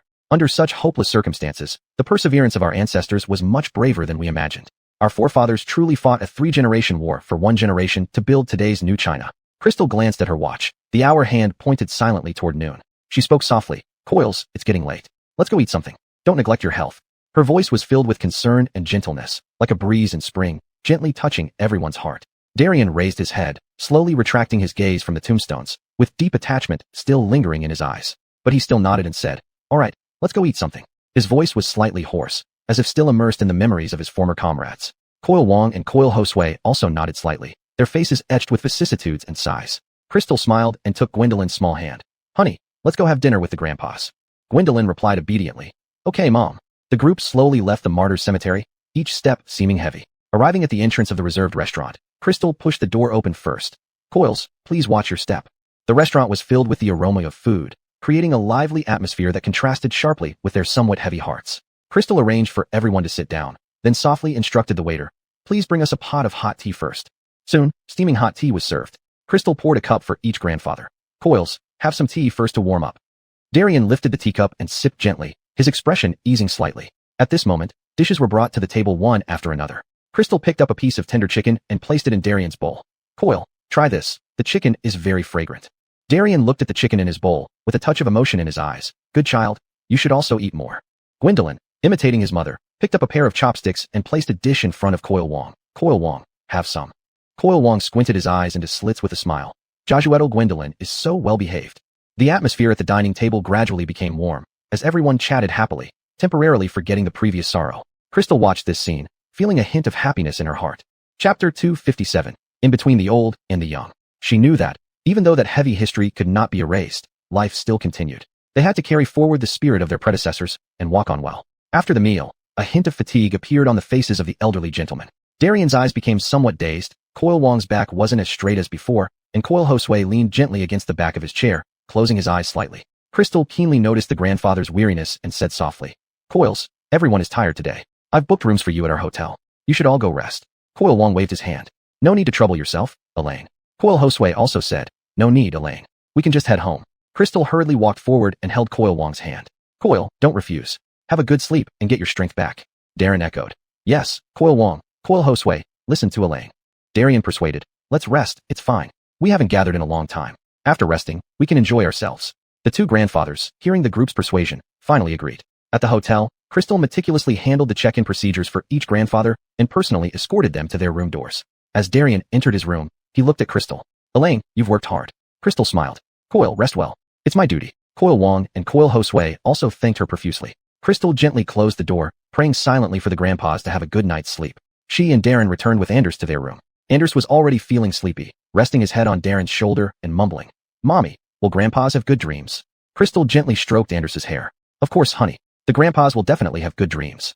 The next morning, sunlight filtered through the curtains and gently filled the room. Crystal woke up early, quietly finished washing up, careful not to wake the sleeping Darren and Anders. She sat quietly by the bed, waiting for news from the grandpas. About an hour later, Darian called, sounding much more spirited. Elaine, we're all rested. Crystal immediately smiled. That's great, Coil. How about we climb a May mountain today? From the other end of the phone came Darian's hearty laugh. Sounds good to me. Soon after, everyone met in the hotel lobby. The grandpas, after resting, looked much better, their eyes gleaming with renewed vigor. The family drove to the foot of the mountain. Looking up, they saw towering peaks covered in lush greenery like a green cloak draped over the mountain. Darren slung the backpack on his back, took Anders's little hand, and Crystal supported Darian as they began climbing. The mountain path was rugged, yet Anders was full of energy, bouncing ahead like a happy rabbit, shouting, Come on, grandpas. Coil Wong laughed. This kid sure has energy. Initially, Crystal could keep up with the grandpas, but soon her breathing became labored, each breath feeling difficult. At this moment, Coil Wong turned around and teased with a smile. Elaine, your physique isn't so great. You can't even match us old men. Though his tone was playful, it was filled with affectionate care. Darian added, Elaine, you should exercise more often. Look at how tired you are. His words had a hint of scolding, but his eyes showed concern. Coil Josue shook his head and sighed. Our old bones can still hold up, but you're already out of breath. He laughed heartily after speaking. Hearing the grandpa's teasing, Crystal's face flushed. She forced a smile. Coils, I've been busy with work lately and haven't exercised much. Sorry to embarrass myself today. While speaking, she wiped the sweat off her forehead. Anders ran back and said sweetly, Mommy, you have to try harder. Don't let the grandpas surpass you. Crystal gazed at the grandpas walking briskly ahead, filled with admiration. Her eyes followed Darian's steady footsteps. Despite the deep marks of time on his face, he seemed to possess endless energy, each step firm and powerful. Looking at Coil Wong again, his back was still straight, his energy not at all inferior to that of the young, walking lightly, as if strolling in the mountains. Coil Josue also walked with ease, his face calm and composed, showing no signs of fatigue. Crystal couldn't help but secretly admire in her heart. These grandpas have gone through so much wind and rain, yet they still possess such good physical health and spirit. Our generation truly falls short. Lost in thought, she looked down at her heavy legs and gave a helpless wry smile. She glanced at the energetic Anders beside her, who seemed like an indefatigable little antelope, bounding forward without rest. Our bodies are truly outclassed by the old and the young. I really need to exercise more. Crystal murmured to herself. A gentle breeze brushed across her sweat-covered face, bringing a touch of coolness. Crystal panted heavily, inwardly grateful. Thank goodness I thought ahead and arranged for sedan chairs in case the grandpas got tired. Who would have thought? It turns out that I'm the one who needs the chair now. She struggled to move her feet, while inwardly laughing bitterly. If I hadn't prepared for this, I'd probably be holding everyone back, unable to even climb this mountain. Crystal thought. Her gaze fell once more on the grandpas ahead, Darian's steady and powerful steps, Coil Wong's straight back, Coil Josue's composed demeanor. She truly couldn't match them. Sigh. I thought I was considering things thoroughly for the grandpas, but now it seems I've saved myself. She shook her head helplessly, sweat trickling down her cheeks and dropping onto the mountain path below. At this moment, Anders ran back happily, tugging at Crystal's clothes. Mommy, hurry up. Crystal looked at her son's vibrant energy and then at her own disheveled state, feeling another wave of emotion.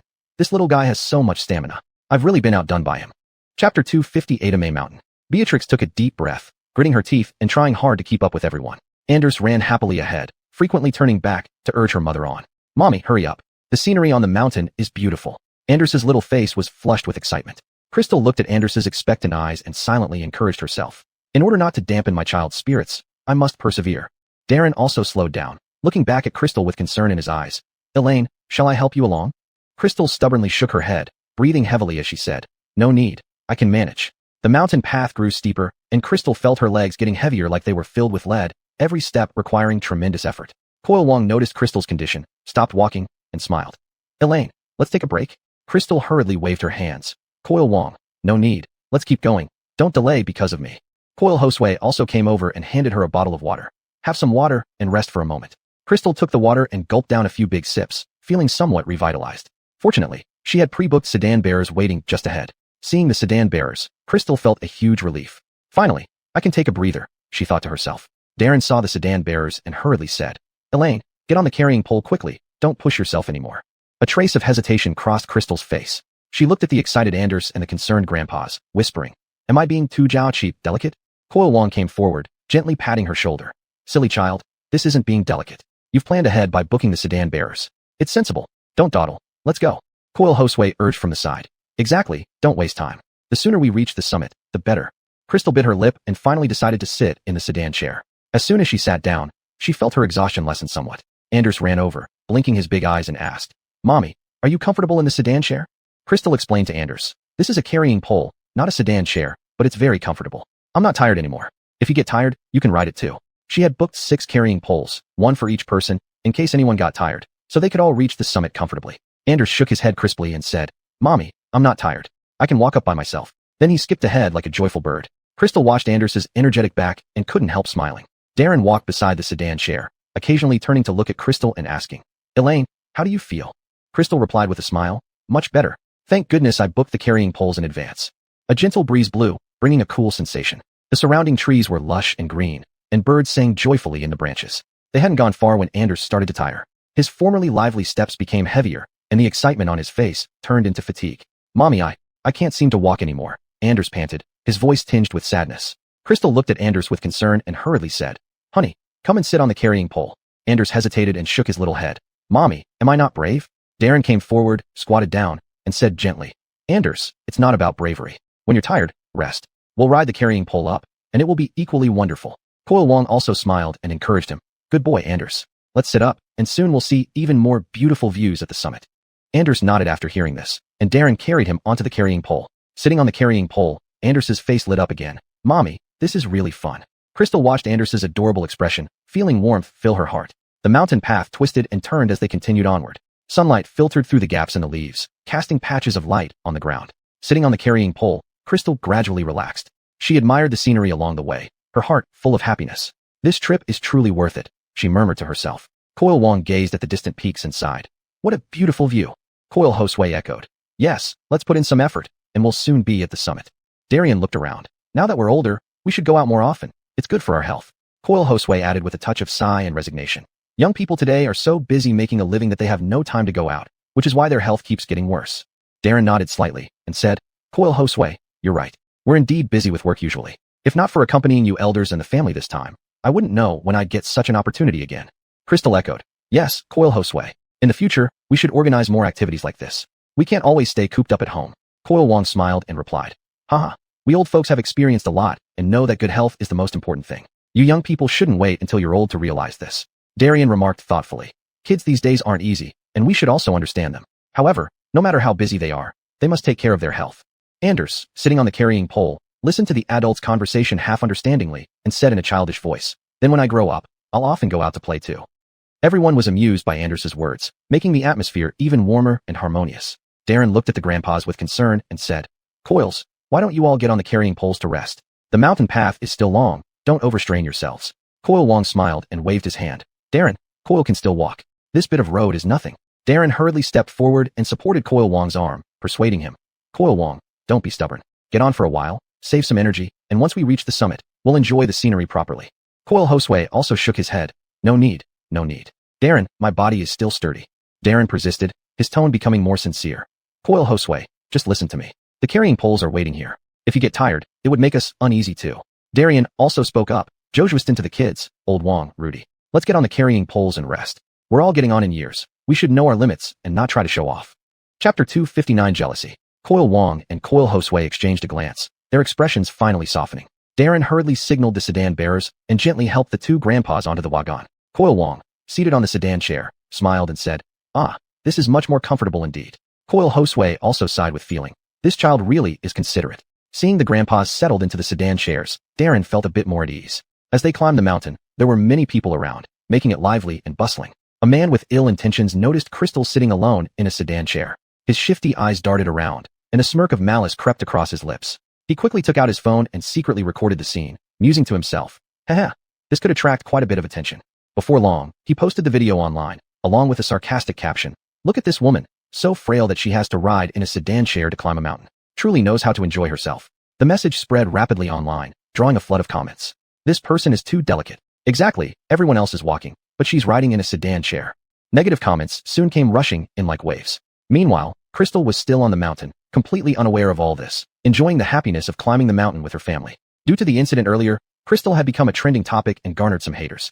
These haters, recognizing Crystal in the photo, pounced like wolves sensing blood, immediately starting to smear her reputation. I've never liked her anyway. Can't even handle a little hardship. Probably pampered all her life, needing to ride in a sedan chair while everyone else climbs. Such a fuss, some added. How pitiful for the bearers. They must be panting from exhaustion just to earn a little money. How can this woman bear it? However, as they were busy climbing the mountain, they didn't have time to check their phones.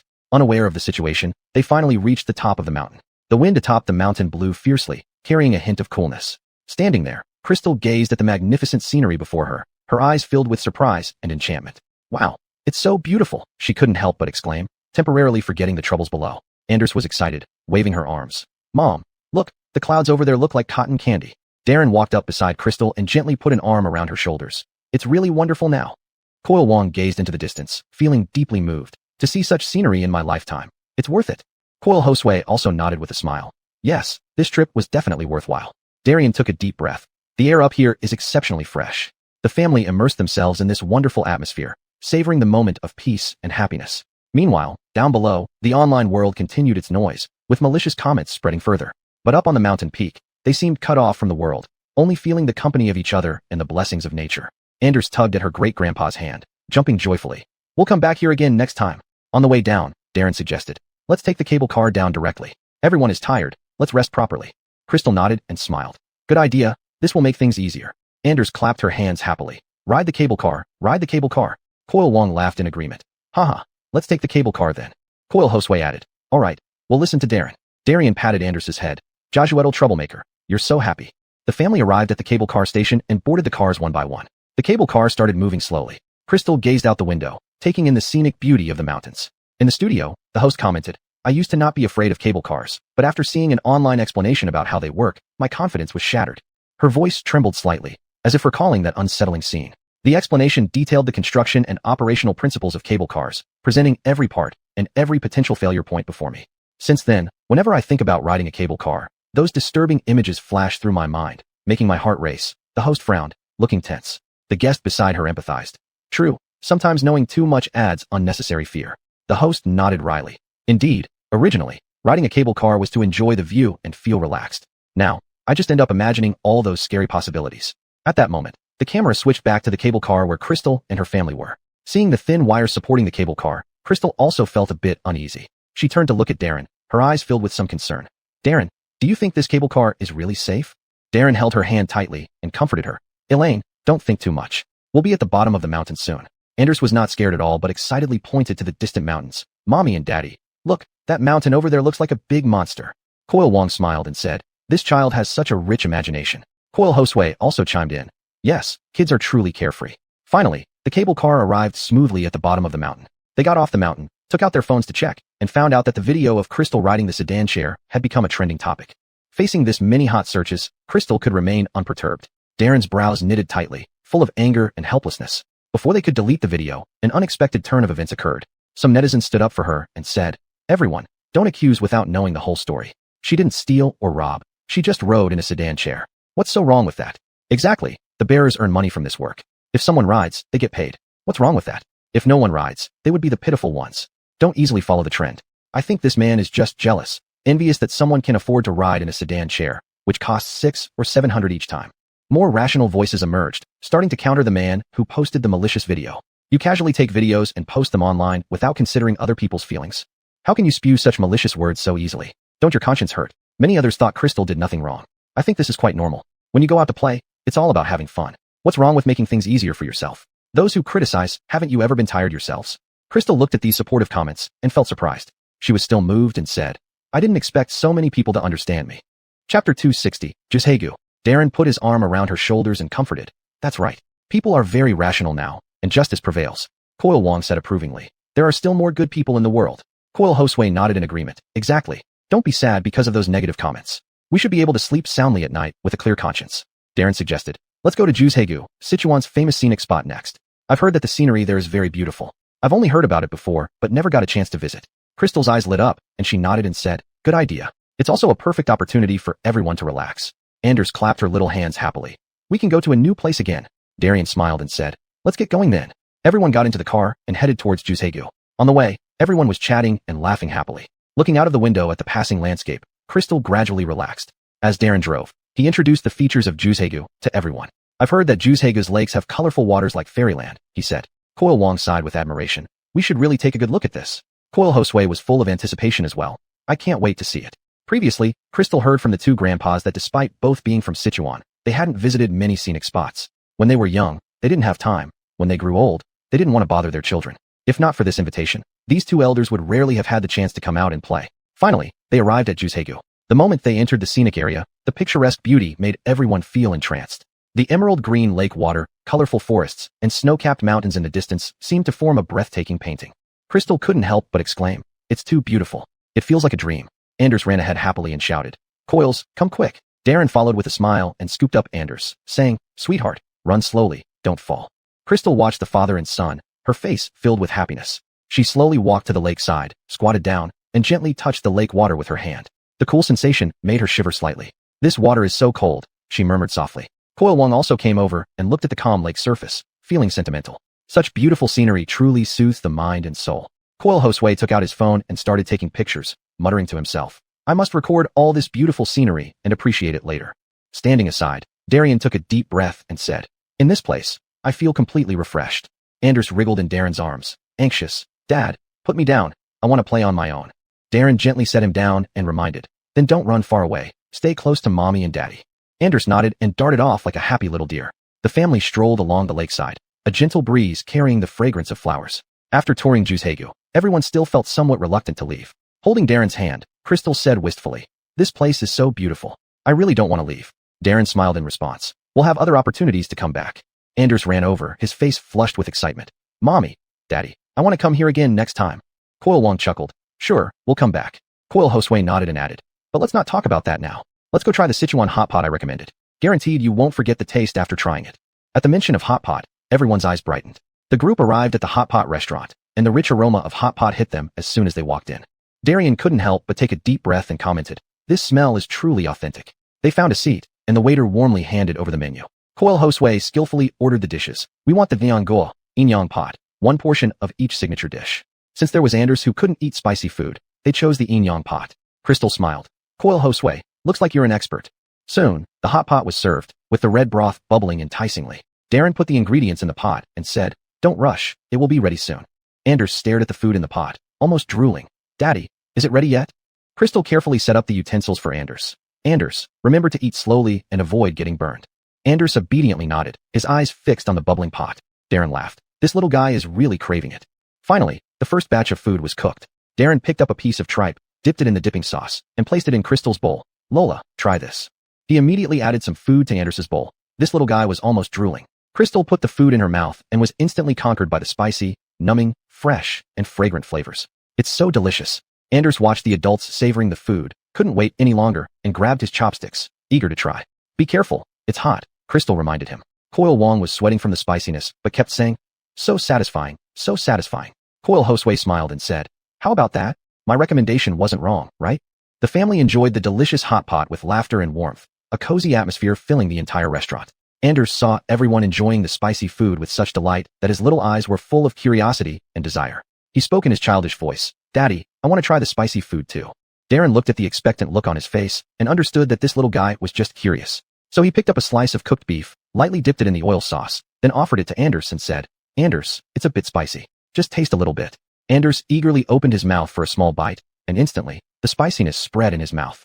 His little face scrunched up, and he gasped, so spicy, so spicy. Everyone couldn't help but burst out laughing at his expression. Crystal quickly handed him a glass of water. Honey, drink some water quickly. Anders gulped down several big mouthfuls, finally recovering, but his face was still red. He said shyly, so that's what spicy tastes like. Darren smiled and patted his head. How about it? Do you want to try again? Anders shook his head. I'll eat from this side, pointing to the clear broth side. Kids are like that. The more you don't let them do something, the more they want to try it. Only after they experience it themselves and get a taste of the consequences will they listen. Darian picked up a piece of duck blood, put it in his mouth, and said contentedly, "This duck blood is so tender and smooth. Delicious." Chapter 261, Universiade. Coil Wong also said, "The ingredients in this hot pot are all very fresh, and the taste is authentic." Coil Josue smiled in agreement. Of course, how could I be wrong with my recommendations? Crystal picked some vegetables for Darren and said, "Don't just eat meat. Have some vegetables to keep a balanced diet." Darren nodded with a smile. "Sure, I'll follow your advice." After finishing the meal, everyone went back to the hotel to rest. Crystal held Anders's little hand. The little guy was quite sleepy after a day of fun, and his steps were somewhat wobbly. "Baby, hold on a bit longer. We'll reach the room soon where you can sleep," Crystal whispered soothingly. Darren supported Coil Wong and Coil Josue. "Take it slow, Grandpa." Darian led the way ahead, not forgetting to look back at everyone from time to time. Entering the hotel room, Crystal helped Anders get ready for bed and gently laid him on the bed, covering him with a blanket. Anders soon fell asleep. Darren also helped the grandpas get settled so they could rest comfortably. Lying in bed, Crystal said softly to Darren, "Today was great, but even though we rode in a sedan chair while climbing the mountain, I still walked for a while. My legs feel a bit sore." Darren tenderly massaged her legs. "You've worked hard today, my dear Lola." Crystal laughed and said, "It wasn't tiring. It's worth it to be able to come out with everyone." Darren said, "Let's sleep. We can have more fun tomorrow." Moonlight streamed through the window into the room, and the family gradually fell into a sweet dream amidst exhaustion and contentment. The next morning, the sunlight quietly slipped into the room through the gaps in the curtains. After breakfast, Darian cleared his throat and asked everyone with anticipation, "I saw on the news that the opening ceremony of the Universiade is being held. What do you think if we go watch it? If everyone wants to go, I'll have someone buy the tickets right away." Crystal responded with a smile. "Sure, Coil. This is such a rare opportunity. Let's all go together and experience the excitement." Darren quickly nodded. "Absolutely, Coil. It's a good chance for everyone to broaden their horizons." Coil Wong laughed. "Let's go. We can join in the festivities." Coil Josue echoed. "Sure thing. We should all go check it out." Seeing everyone so enthusiastic, Darian said happily, "All right, I'll have someone get the tickets immediately." Anders clapped his hands and jumped up excitedly. "That's great. I want to see the Universiade." "But what is the Universiade, great-grandpa?" Darian squatted down and affectionately patted Anders's head, laughing. "Sweetie, the Universiade is where many talented older brothers and sisters compete in various sports like running, playing ball, swimming, and many other events. It's absolutely exciting." Anders gazed curiously with wide eyes. "Who will win then?" Coil Wong leaned over and said with a chuckle, "We'll see who is stronger and who works harder. When we're there, we can cheer them on together." Coil Josue also laughed. "Yes, Anders. Everyone strives for victory, and the scene is magnificent." Crystal pulled Anders closer and said gently, "We'll know once we get there, baby." Darren lifted Anders up and kissed his little cheek. "You're definitely going to love it, Anders." The family chatted excitedly about the Universiade, filling the room with joy and anticipation. Before long, Darian received a call saying the tickets had been bought. "Kids, the tickets are all set. Let's get ready to leave," Darian said happily. Everyone got into the car and arrived quickly at the venue for the Universiade opening ceremony. As they approached the entrance of the Universiade venue, the scene before them was incredibly bustling. Crowds milled about, with shouts and laughter intertwining into a deafening roar. Colorful flags fluttered in the air as if dancing joyfully. Anders's eyes widened in wonder as he looked around. "Wow, there are so many people, Mom. I can't even see the end." Crystal held Anders's hand tightly. "Baby, don't run around. You might get lost." Darren pointed excitedly not far away. "Look, that's where the athletes enter." Coil Wong and Coil Josue were also infected by the lively atmosphere, their faces beaming with smiles. "This is even more exciting than we imagined," Coil Wong shouted. Coil Josue nodded with a laugh. "Indeed, it's quite an eye-opener," Darian said with a smile.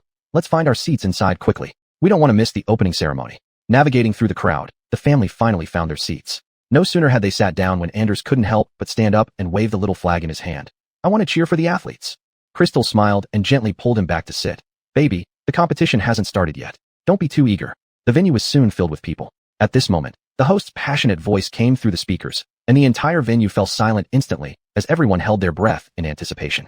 Anders sat obediently, his little head held high, eyes fixed on the center of the field. When the Chinese college athletes entered, the whole venue erupted into cheers, the sound like surging waves, each louder than the last. Pride and excitement shone on everyone's faces as they waved their flags vigorously and cheered with all their might. "Go, go. The Chinese team is the best," Anders shouted loudly, his little face flushed red. Darren tightly held Crystal's hand, his eyes gleaming with pride. "Look at our Chinese athletes. Their spirit is unmatched. They will definitely achieve great results." Coil Wong stood up excitedly, waving his hands continuously. "Great job, kids." Many people in the stadium were doing the same, so Coil Wong's actions didn't seem out of place. Coil Josue joined in. "They are the pride of our country." Darian couldn't stop smiling. "Our athletes are simply different." Unexpectedly, when the Chinese athletes left and the American college athletes entered, the venue fell eerily silent. The realistic atmosphere from before seemed to freeze instantly, replaced only by ambient noise. People's expressions turned serious, and their eyes no longer held the previous warmth. It had to be said that nowadays, people's love and hate were clearly defined. Anders frowned in confusion and asked, "Mommy, why isn't everyone cheering anymore?" Crystal didn't know how to answer, so she said, "Ask Daddy. He must know." Mommy doesn't understand either. Anders immediately turned around and looked at Darren expectantly, asking in a soft childlike voice, "Daddy, do you know why this is happening?" Chapter 262, Clear Love and Hate. Darren patted Anders's head with a serious look and said, "Honey, it's because everyone has deeper feelings and expectations for our own country's athletes. Our Chinese team members are competing on behalf of our nation. Their efforts and struggles are to bring glory to us, so everyone will enthusiastically cheer for them. And for athletes from other countries, we may not have such strong feelings." Anders nodded, half understanding, and asked again, "So does that mean we love our own country more?" Darren replied with a smile, "Yes, son, patriotism is a very profound feeling. We all hope that our country's athletes can achieve good results, which is also our pride." Anders blinked his eyes and said, "I get it. I'll work hard too, to bring glory to our country in the future." Just as everyone thought the atmosphere inside would soon heat up, the Japanese team came on stage, and the situation was similar to when the American team entered. The venue was still very quiet, with only slight noises. Crystal remarked that since the Japanese team was already on the stage without playing March of the Volunteers, they shouldn't expect any reactions, dreaming of impossibilities. The scene became awkward for a moment. Everyone thought it was over, but unexpectedly, history repeated itself 3 times. When the South Korean team came on stage, the venue remained eerily silent. Crystal felt that the attitude towards these 3 countries was correct. She believed that after doing repulsive things, they couldn't ask for warm welcomes. Wasn't that just dreaming? The Chinese Taipei delegation came on stage, breaking this scene instantly. The announcer, with a high voice, said, "Welcome the Chinese Taipei delegation." Immediately, thunderous applause and cheers erupted from the audience, one wave higher than another. Anders excitedly waved the small flag in his hand, his little face flushed red, shouting loudly, "Go, big brothers and sisters of Chinese Taipei." Darren's eyes were full of excitement and pride. He hugged Anders in his arms and said, "Son, we're all family. We should cheer for them together." Crystal beamed with joy, her eyes twinkling happily. She held Darren's hand and said, "Look, this is the warmth of family." Coil Wong was so moved that he was almost in tears, his voice trembling. "Great, they are all our family. We've been looking forward to their success." Coil Josue nodded vigorously, waving his fist excitedly. "This is truly family, united, striving for honor together." Darian couldn't stop laughing and clapping. "Children, go ahead, let's fight for honor together." Soon, the opening ceremony of the Universiade ended amidst everyone's cheers. Still immersed in the exciting atmosphere, the family slowly got up. Anders tightly held the small flag, unwilling to let it go. "Dad, I'm so happy." Anders's voice was filled with excitement. Darren laughed and held Anders's hand. "Son, this is just the beginning. The upcoming matches will be even more thrilling." Crystal helped tidy up Anders's messy hair. "Baby, let's go out first. Don't block the people behind us." Coil Wong sighed while walking. "This opening ceremony really stirs up my blood." Coil Josue also laughed. "Yeah, it makes me feel younger." Darian cheerfully said, "Let's find a place to chat. Today was truly worth it." As the family slowly walked out of the venue with the crowd, the warm sun shone down on them, comfortable and pleasant. They went to a restaurant. Upon entering, they were greeted by a bustling atmosphere. Anders curiously looked around, his big eyes full of wonder. Darren found a large table by the window where everyone could sit comfortably. The family took their seats, and the waiters handed out menus warmly. Darian smiled and said, "Since we're happy today, let's order more delicious dishes." Coil Wong also nodded. "Yes, reward ourselves properly." Crystal picked up the menu and carefully asked about everyone's preferences. "Do the grandpas want lighter or heavier flavors?" Coil Josue answered with a smile. "Both are fine, as long as everyone eats happily." Darren then said, "Order sweet and sour ribs for Anders." Anders immediately clapped his hands excitedly. "Great, I want sweet and sour ribs." After ordering, everyone started chatting idly. Darren looked at Anders and smiled. "Son, you were so excited during the opening ceremony. Do you want to be an athlete in the future?" Anders nodded seriously. "Dad, I want to," Crystal said gently. "Then Anders must exercise well and not be lazy." Anders puffed out his little chest. "Mom, I will." At this moment, the dishes began to arrive one after another. Each dish was a feast for the eyes and nose, making everyone's mouth water. Anders couldn't wait to pick up his chopsticks to try the sweet and sour ribs. Darren gently tapped his little hand. "Honey, don't rush. Let the grandpas take the first bite." Crystal added, "This is basic table manners. Anders should pay attention." Anders obediently put down his chopsticks, blinking his big eyes and said, "Mom, I remember." Darian smiled and picked a piece of rib to place in Anders's bowl. "Good boy. Grandpa will serve you first." Anders said sweetly, "Thank you, great-grandpa." Everyone laughed happily, beginning to enjoy the delicious meal. Coil Wong took a bite of the dish and said contentedly, It's really good." Coil Josue nodded in agreement. Indeed, eating together as a family makes everything taste better. Darren served some dishes to Crystal. "Elaine, eat more." Crystal smiled in response. You should eat too. The family chatted and ate, the warm atmosphere filling the entire dining table. Darren took a sip of soup and sighed. What an unforgettable day. Darian continued. Isn't that true? Seeing the children so happy, my heart feels incredibly comfortable. Coil Wong smiled. We'll have many more good days like this in the future. Coil Josue raised his glass. Come, let's clink our glasses. To the prosperity of our country. Everyone raised their glasses, the sound of clinking cups ringing clearly. Anders also mimicked the adults, raising his juice glass. Cheers. Putting down their glasses, they continued to enjoy the delicious food with laughter and conversation. Darren looked at Anders, who had sauce all over his face, and couldn't help but laugh. Son, look at you, like a little flower cat. Anders lifted his head and grinned, showing his two adorable little fangs. Dad, these ribs are just so yummy. Chapter 263, Indestructible. Beatrix took out a tissue and gently wiped Anders' mouth. Eat slowly, baby. There's still a lot more. Darian picked up a piece of fish meat with his chopsticks and said, this fish meat is also very fresh and tender. Everyone should give it a try. Coil Wong chimed in. Indeed, we are really blessed today. Coil Josue smiled and said, it's truly blissful to have meals like this together. At this moment, melodious music started playing inside the restaurant, making the atmosphere even warmer and nicer. Braden turned to look out of the window. The afterglow of sunset shone on the streets, he sighed. I wish I could hold on to such beautiful times forever. Beatrix held his hand and said softly, there will be many more beautiful moments ahead. Let's cherish them together. Darian smiled and said, that's right. The most precious thing is being together as a family. Anders blinked her eyes and said, I like going out to play and have dinner with everyone. Hearing this, they all laughed. As dinner concluded amidst laughter and joy, everyone's face was full of contentment and happiness. After dinner, Coil Wong said he would go to the bathroom. Unexpectedly, just as he came out of the bathroom, a short man who was engrossed in his phone collided with Coil Wong head-on. Both were knocked back a few steps. Coil Wong frowned and complained, young man, pay attention when you walk. Don't be so careless. Unexpectedly, the man blurted out, Baka. Darian's eyes instantly sharpened upon hearing that. Japanese? The man lifted his head, looking disdainful. So what if I am? Coil Wong immediately sneered at the man before him. Is this how poorly Japanese people are brought up? You didn't even apologize for bumping into someone. Upon hearing these words, the disdain on the man's face deepened. Tch. Old man, don't stir up trouble unnecessarily, or I'll make you regret it. Coil Wong stepped forward. I want to see how you can make me regret. As a Japanese person, you dare to act so arrogantly in Sichuan, China? You must have no brain. The Einar started to speak rapidly in Japanese. Coil Wong couldn't understand a word, but a young man standing nearby translated. He's cursing at you, using some pretty bad words. He needs to apologize.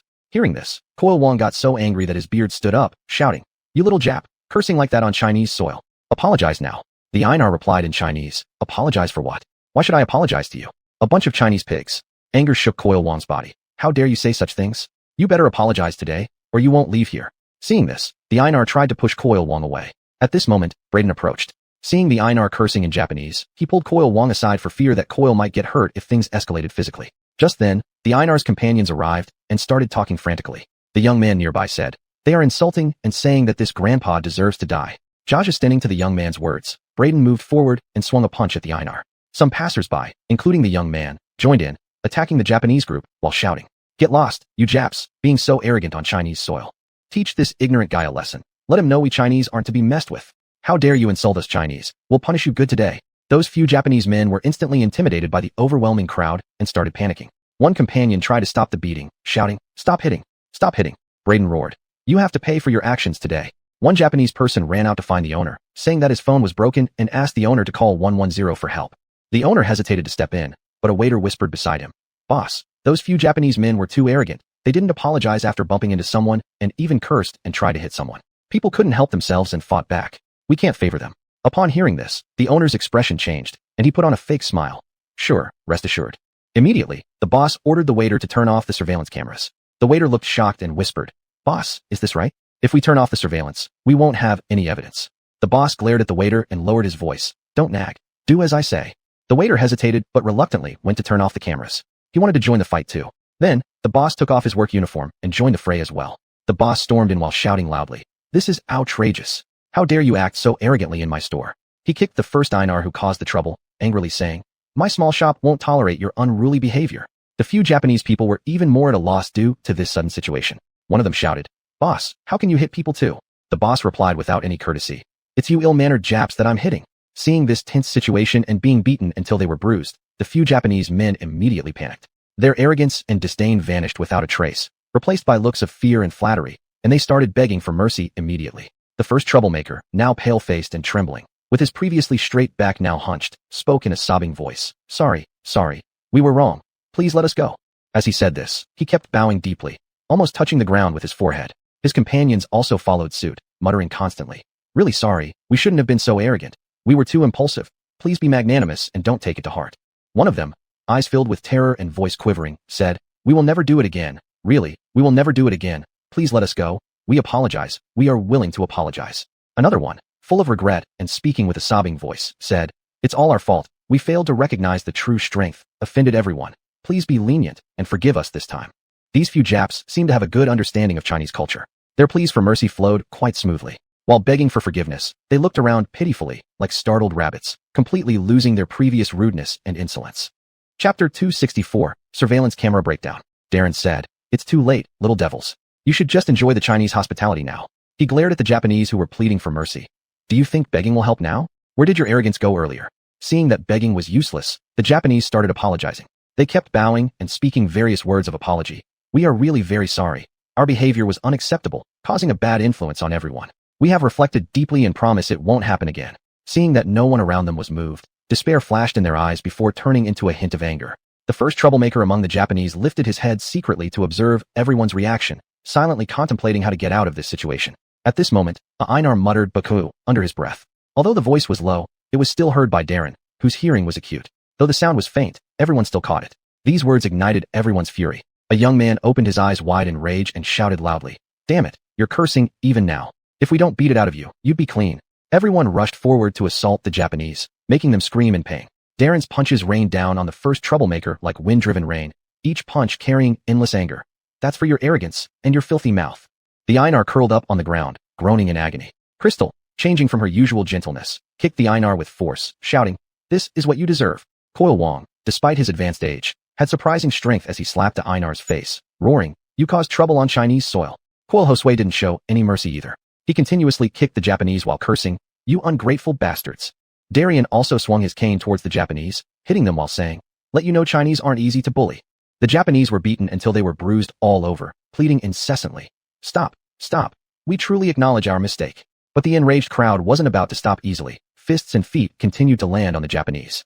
Echoes of the Japanese cries and people's angry shouts filled the restaurant, creating chaos. Just then, the police broke through the crowd, shouting loudly, "Stop! Stop!" Darren, breathing heavily, explained to the police, "Comrade officer, they collided with someone without apologizing, insulted us, and even hit first. We couldn't tolerate it." Crystal quickly added, "That's right, comrade officer. They were extremely unreasonable." Coil Wong pointed at the Japanese excitedly. "These devils were outrageous on Chinese soil." Coil Josue echoed, "We were forced, comrade officer. They were so arrogant." Darien said, "Officer, please stand up for us. These Japanese shouldn't bully us." The police looked seriously at everyone, then turned to the battered Japanese, saying, "Calm down first. Let's get everything sorted out step by step."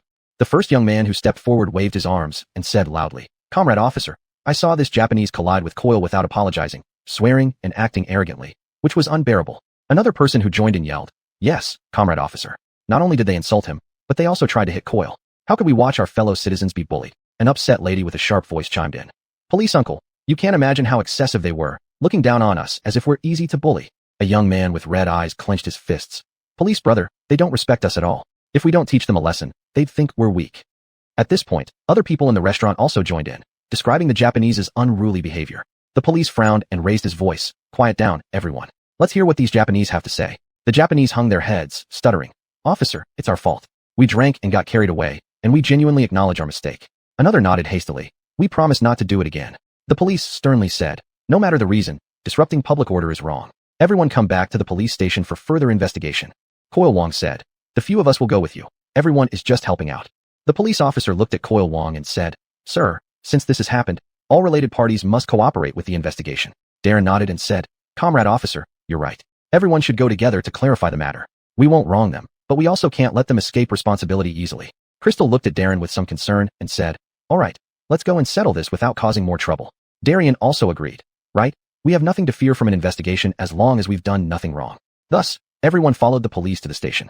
On the way, Anders held Crystal's hand and whispered, "Mommy, will everything be okay?"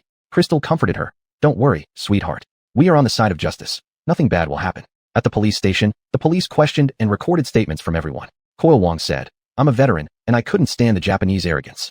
He was only asked to apologize, but he pushed people and wanted to fight. I didn't expect the Japanese to still be so unrepentant." The police officer's expression turned serious and respectful, saying, "Sir, as a veteran who has served the country, rest assured that we will handle this matter fairly." The Japanese claimed they had struck first and suggested checking the surveillance footage. The police officer sternly replied, "Then we will check the surveillance footage to uncover the truth." The restaurant owner nearby said apologetically, "Sorry, the surveillance camera has been broken these past few days." Thus, it became evident that the Japanese had indeed struck first. Darren said with a determined look, "Comrade officer, so many people can testify. How could there be any doubt?"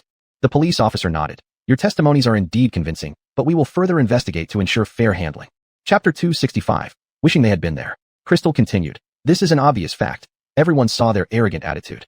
Coil Wong puffed out his chest and loudly said, "My old bones don't lie. It was they who started the trouble." Coil Hosway also said, "Right, all of us here couldn't possibly be wrong about this."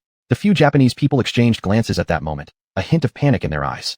One of them tried to argue, "That's not how it happened. You're framing us." Darien roared angrily. "At this point, you still want to deny it?" The police officer looked seriously at the Japanese people and said, "In front of so many witnesses, arguing is useless." Anders shouted from the side, "No lying for the bad guys." Everyone expressed their agreement and stared angrily at the few Japanese individuals. Just then, the young man who had previously been present stepped forward and said, "Officer, I recorded a video at the time. Although it's incomplete, it can prove that they started it first." Hearing this, everyone suddenly perked up. The police officer said, "Let's see it."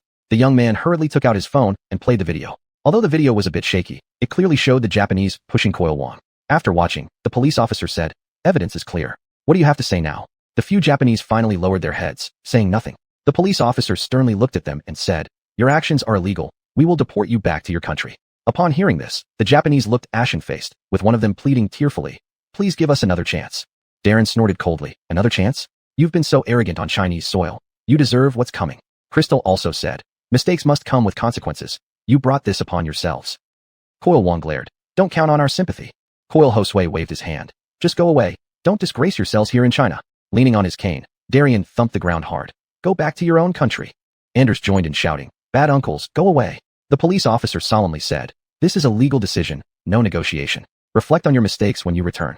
Afterwards, the police arranged the relevant deportation procedures, and the few Japanese were sent back to their country under the furious and contemptuous gazes of everyone. When Crystal and the others returned to the hotel, they found someone had posted about the incident online. Darren frowned and said, "This incident has gotten pretty big. Wonder what people are saying online."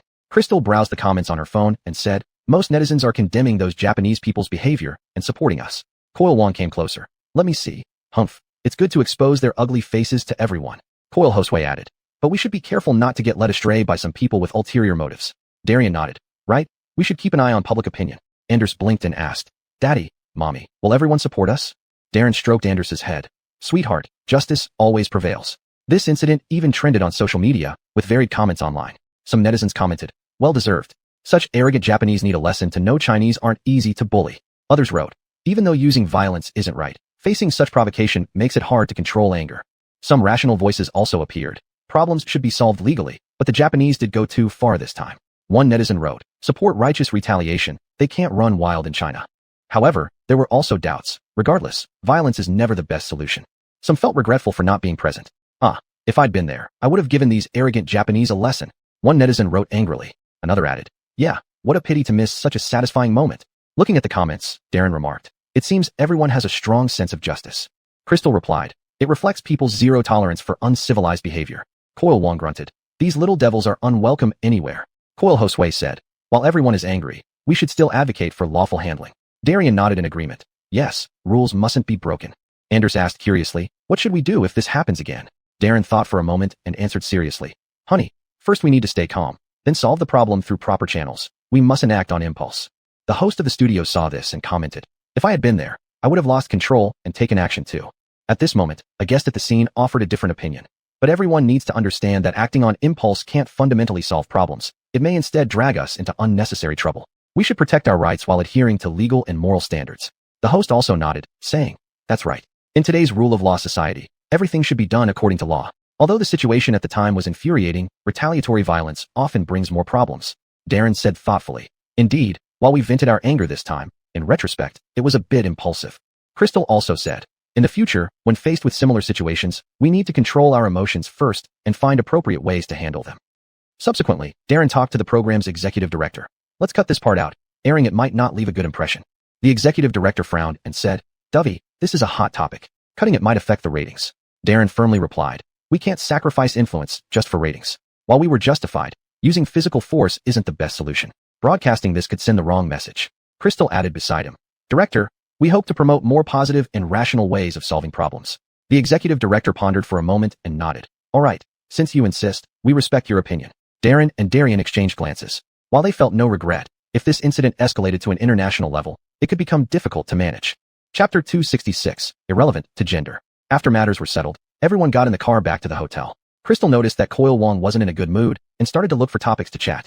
Coil Wong, we heard that Sichuanese people dislike eating Myeong pot very much, but why did you seem so happy eating it last time? Coil Wong replied. That's all exaggerated by people. We do eat Myeong pot. It's not as they say, partly because it attracts attention. Crystal said in surprise, so that's how it is. I actually thought Sichuanese people absolutely don't eat Myeong pot. Coil Wong chuckled. Existence has its reason. We don't have so many rules. People in Sichuan are pretty casual. They chatted and laughed all the way back to the hotel. After coaxing Anders to sleep, Crystal said to Darren, I think we weren't wrong. Darren sighed and responded, that might be true, but our handling of the situation was indeed impulsive. If we had been calmer, the outcome might have been better. Crystal frowned and said, but those Japanese guys were so arrogant at that moment. Who could bear it? Thinking about how Darren isn't usually impulsive, she asked curiously, you're not an impulsive person either. Why did you act directly this time? Darren explained, you don't know, the scars on Coil's body were left during the anti-Japanese war. Every rainy day, they ache. These are old injuries that can never be completely healed. If Coil is like this, Coil Wong mustn't be much better.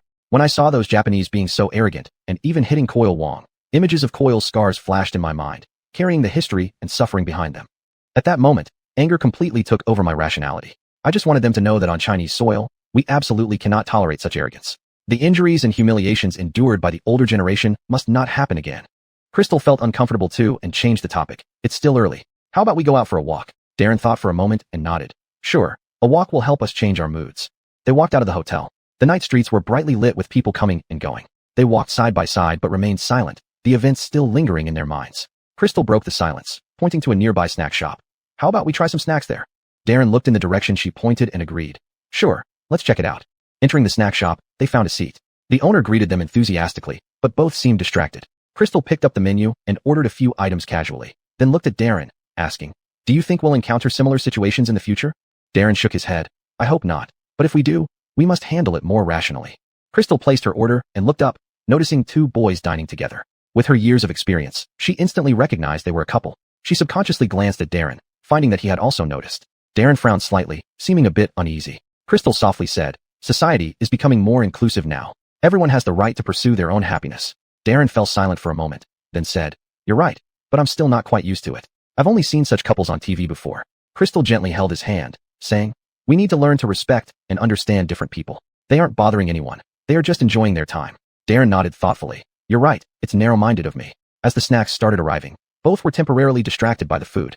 After a few bites, Crystal continued, everyone finds love hard, and finding someone truly in love is even harder. No matter the gender, it's worth blessing.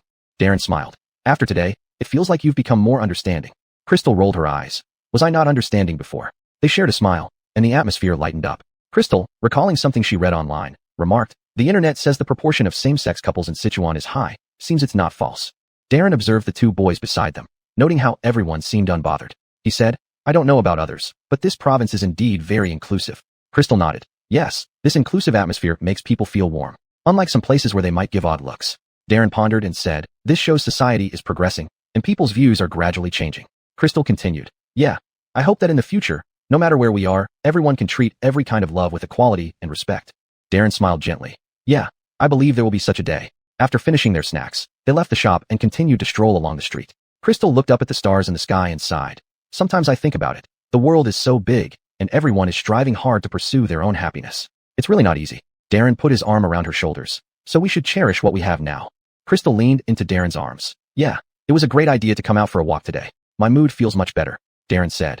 In the future, let's go out more often and not stay cooped up at home all the time. Crystal smiled, sure. They walked slowly, their shadows stretching longer under the lamplight. The next day, everyone prepared to visit the pandas. When Anders heard they were going to see pandas, he jumped excitedly. I'm going to see the pandas. I'm going to see the pandas. Darren smiled and patted Anders's head. Okay, let's get going. The group arrived at the panda base, only to find it crowded with people. Crystal remarked, I didn't expect so many people to come see the pandas. Coil Wong chuckled. They're national treasures. Everyone loves them. Once inside the park, they followed the tour route. Soon, they saw several lovable pandas munching on bamboo. Anders's eyes lit up, and he kept exclaiming, "Pandas are so cute." Coil Josue also laughed. "This little one is eating really heartily." Darian was busy taking photos with his camera. At this moment, a baby panda climbed up a tree, causing a wave of exclamations from the crowd. Crystal smiled. "Look at how mischievous it is." Just then, a panda started walking toward their direction. Suddenly, someone threw spicy sticks into the enclosure. Many people shouted angrily, "Who did this? What a lack of manners." Chapter 267, Open-mindedness. Crystal also looked around angrily. How can they treat a national treasure this way? It's so dangerous. Coil Wong was furious, puffing up his beard. "This is ridiculous. Pandas cannot eat these things." Anders said anxiously. "Will the panda get sick?" Coil Josue hurriedly said. "We need to inform the staff in the park right away." Darian echoed. "Yes, we can't let such behavior succeed." Darren immediately found nearby staff and explained the situation. The staff arrived quickly and said seriously, "Such behavior is absolutely prohibited, and we will enhance management." Fortunately, the panda did not eat anything. The items were picked up by the staff immediately. Everyone heaved a sigh of relief and then headed to the golden monkey area. As soon as they entered the region of the golden monkeys, everyone was captivated by these lively little creatures. The golden monkeys leaped and darted between the branches, their golden fur shining brilliantly under the sunlight. Anders pointed excitedly at a baby golden monkey. "Look, that baby golden monkey is so active." Crystal smiled. Golden monkeys are truly smart and cute. Coil Wong couldn't help but exclaim. "These little guys are incredibly agile." At this moment, one of the golden monkeys approached the crowd cautiously. Everyone remained still for fear of startling it. Coil Josue whispered, "Don't scare it." Darren held his camera, ready to capture this rare moment. The golden monkey looked curiously at everyone, as if communicating with them. Darren remarked, "It seems to be very curious about us." After a while, the golden monkey ran back to the trees and continued playing with its companions. This scene was later posted online by the production team. Under the video, numerous comments emerged stating that whenever golden monkeys appeared, the naughty monkeys from the eastern part of Mount Ame would be trolled. One commenter remarked, "Last time I went to Mount Ame, the monkeys directly snatched my backpack. How despicable." Another added, "Exactly, the snacks in my hand were taken by the monkeys, which even scratched me." Still, another complained, "Being bullied by the monkeys at Mount Ame has left me traumatized. Golden monkeys are lovely and gentle." Some even joked, "I bought a hiking stick then, which was snatched by a monkey who used it to hit me." Watching the well-behaved golden monkeys in front of them, looking not only beautiful but also tame, it was hard for anyone to dislike them. Crystal laughed and said, "These golden monkeys are just like little angels in the animal kingdom, forming a stark contrast to the mischievous monkeys at Mount Ame." Darren nodded in agreement. Indeed, their tameness makes people want to get closer to them. Coil Wong sighed. If only the monkeys at Mount Ame could be as gentle as these golden monkeys. Coil Josue quipped, "If the monkeys at Mount Ame were as gentle as this, they wouldn't be Mount Ame's monkeys anymore." Anders and the staff brought food and fed the golden monkeys, even touching them gently. Crystal promptly reminded Anders, "Honey, be gentle. Don't scare the little monkey." Anders nodded obediently and carefully handed the food over to the golden monkey. The golden monkey took the food and ate happily, lightly brushing against Anders's hand as if expressing gratitude. Darren chuckled. "See, the little monkey really likes you, Anders." At this moment, other tourists were attracted and praised the intimate interaction between Anders and the golden monkey. One tourist commented, "This child is brave. I don't dare to have such close contact." Anders proudly replied, "The little monkey is friendly. If we treat them well, they will be nice to us too." Everyone was amused by Anders's innocent words. Seeing the little golden monkey eating so contentedly, Anders wanted to try something too, so he reached out his hand toward the golden monkey. With its food already finished, the baby monkey stared at Anders's outstretched hand, seemingly confused as it didn't expect him to reach back. Feeling uncertain, it scratched its head. Noticing Anders's hand still extended, the little monkey grasped it. Anders then opened his hand again. The little monkey, unsure what to do, looked around, and then plucked a hair from its body, gave it to Anders, gripped his hand, and pushed it back. Anders's eyes widened in surprise, and he exclaimed joyfully, "Mommy, the little monkey gave me its hair." Crystal laughed. "Baby, this means the little monkey considers you a friend." Darren joined in, laughing. "Anders, this is a precious gift indeed." Coil Wong chuckled. "What a lucky kid, getting a gift from a golden monkey." Coil Josue teased, "Anders, you must keep this hair well." Darian also joked, "Anders, take good care of it. It might be a life-saving magic hair." Surrounding tourists looked on enviously. A young sister said, "The little kid is so lucky. This is a rare experience." Anders carefully held the monkey hair in his palm and said earnestly, "I will definitely keep it safe." Crystal found a small bag and packed it for him. At this moment, Darian said, "It's getting late. Let's head back." Although everyone was reluctant to leave, they prepared to depart from the golden monkey area. Anders kept looking back, waving at the little golden monkey. "Josuetal monkey, I'll come see you again next time." The little golden monkey seemed to understand, leaping a few times on the tree as if saying goodbye to everyone. After leaving the golden monkey area, they decided to visit the Singui Museum. As soon as they arrived at the museum, Anders was captivated by the unique architectural appearance. He excitedly said, "This building looks so strange." Crystal smiled and explained, "This is a specially designed building for displaying Singui relics." Inside the museum, Everyone was immediately awed by the mysterious and ancient artifacts before their eyes.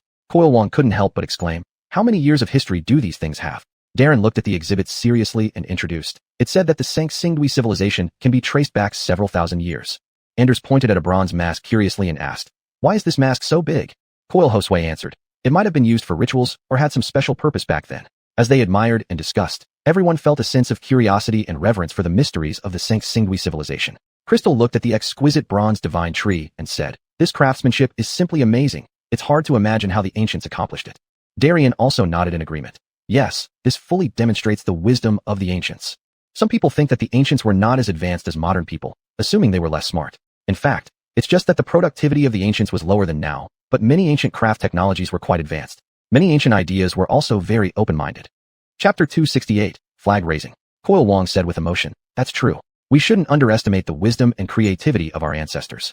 Darren continued, "Jajuik the artifacts from Sangxingdui. Their craftsmanship is so intricate and exquisite that it would be no easy feat even for us to replicate them today."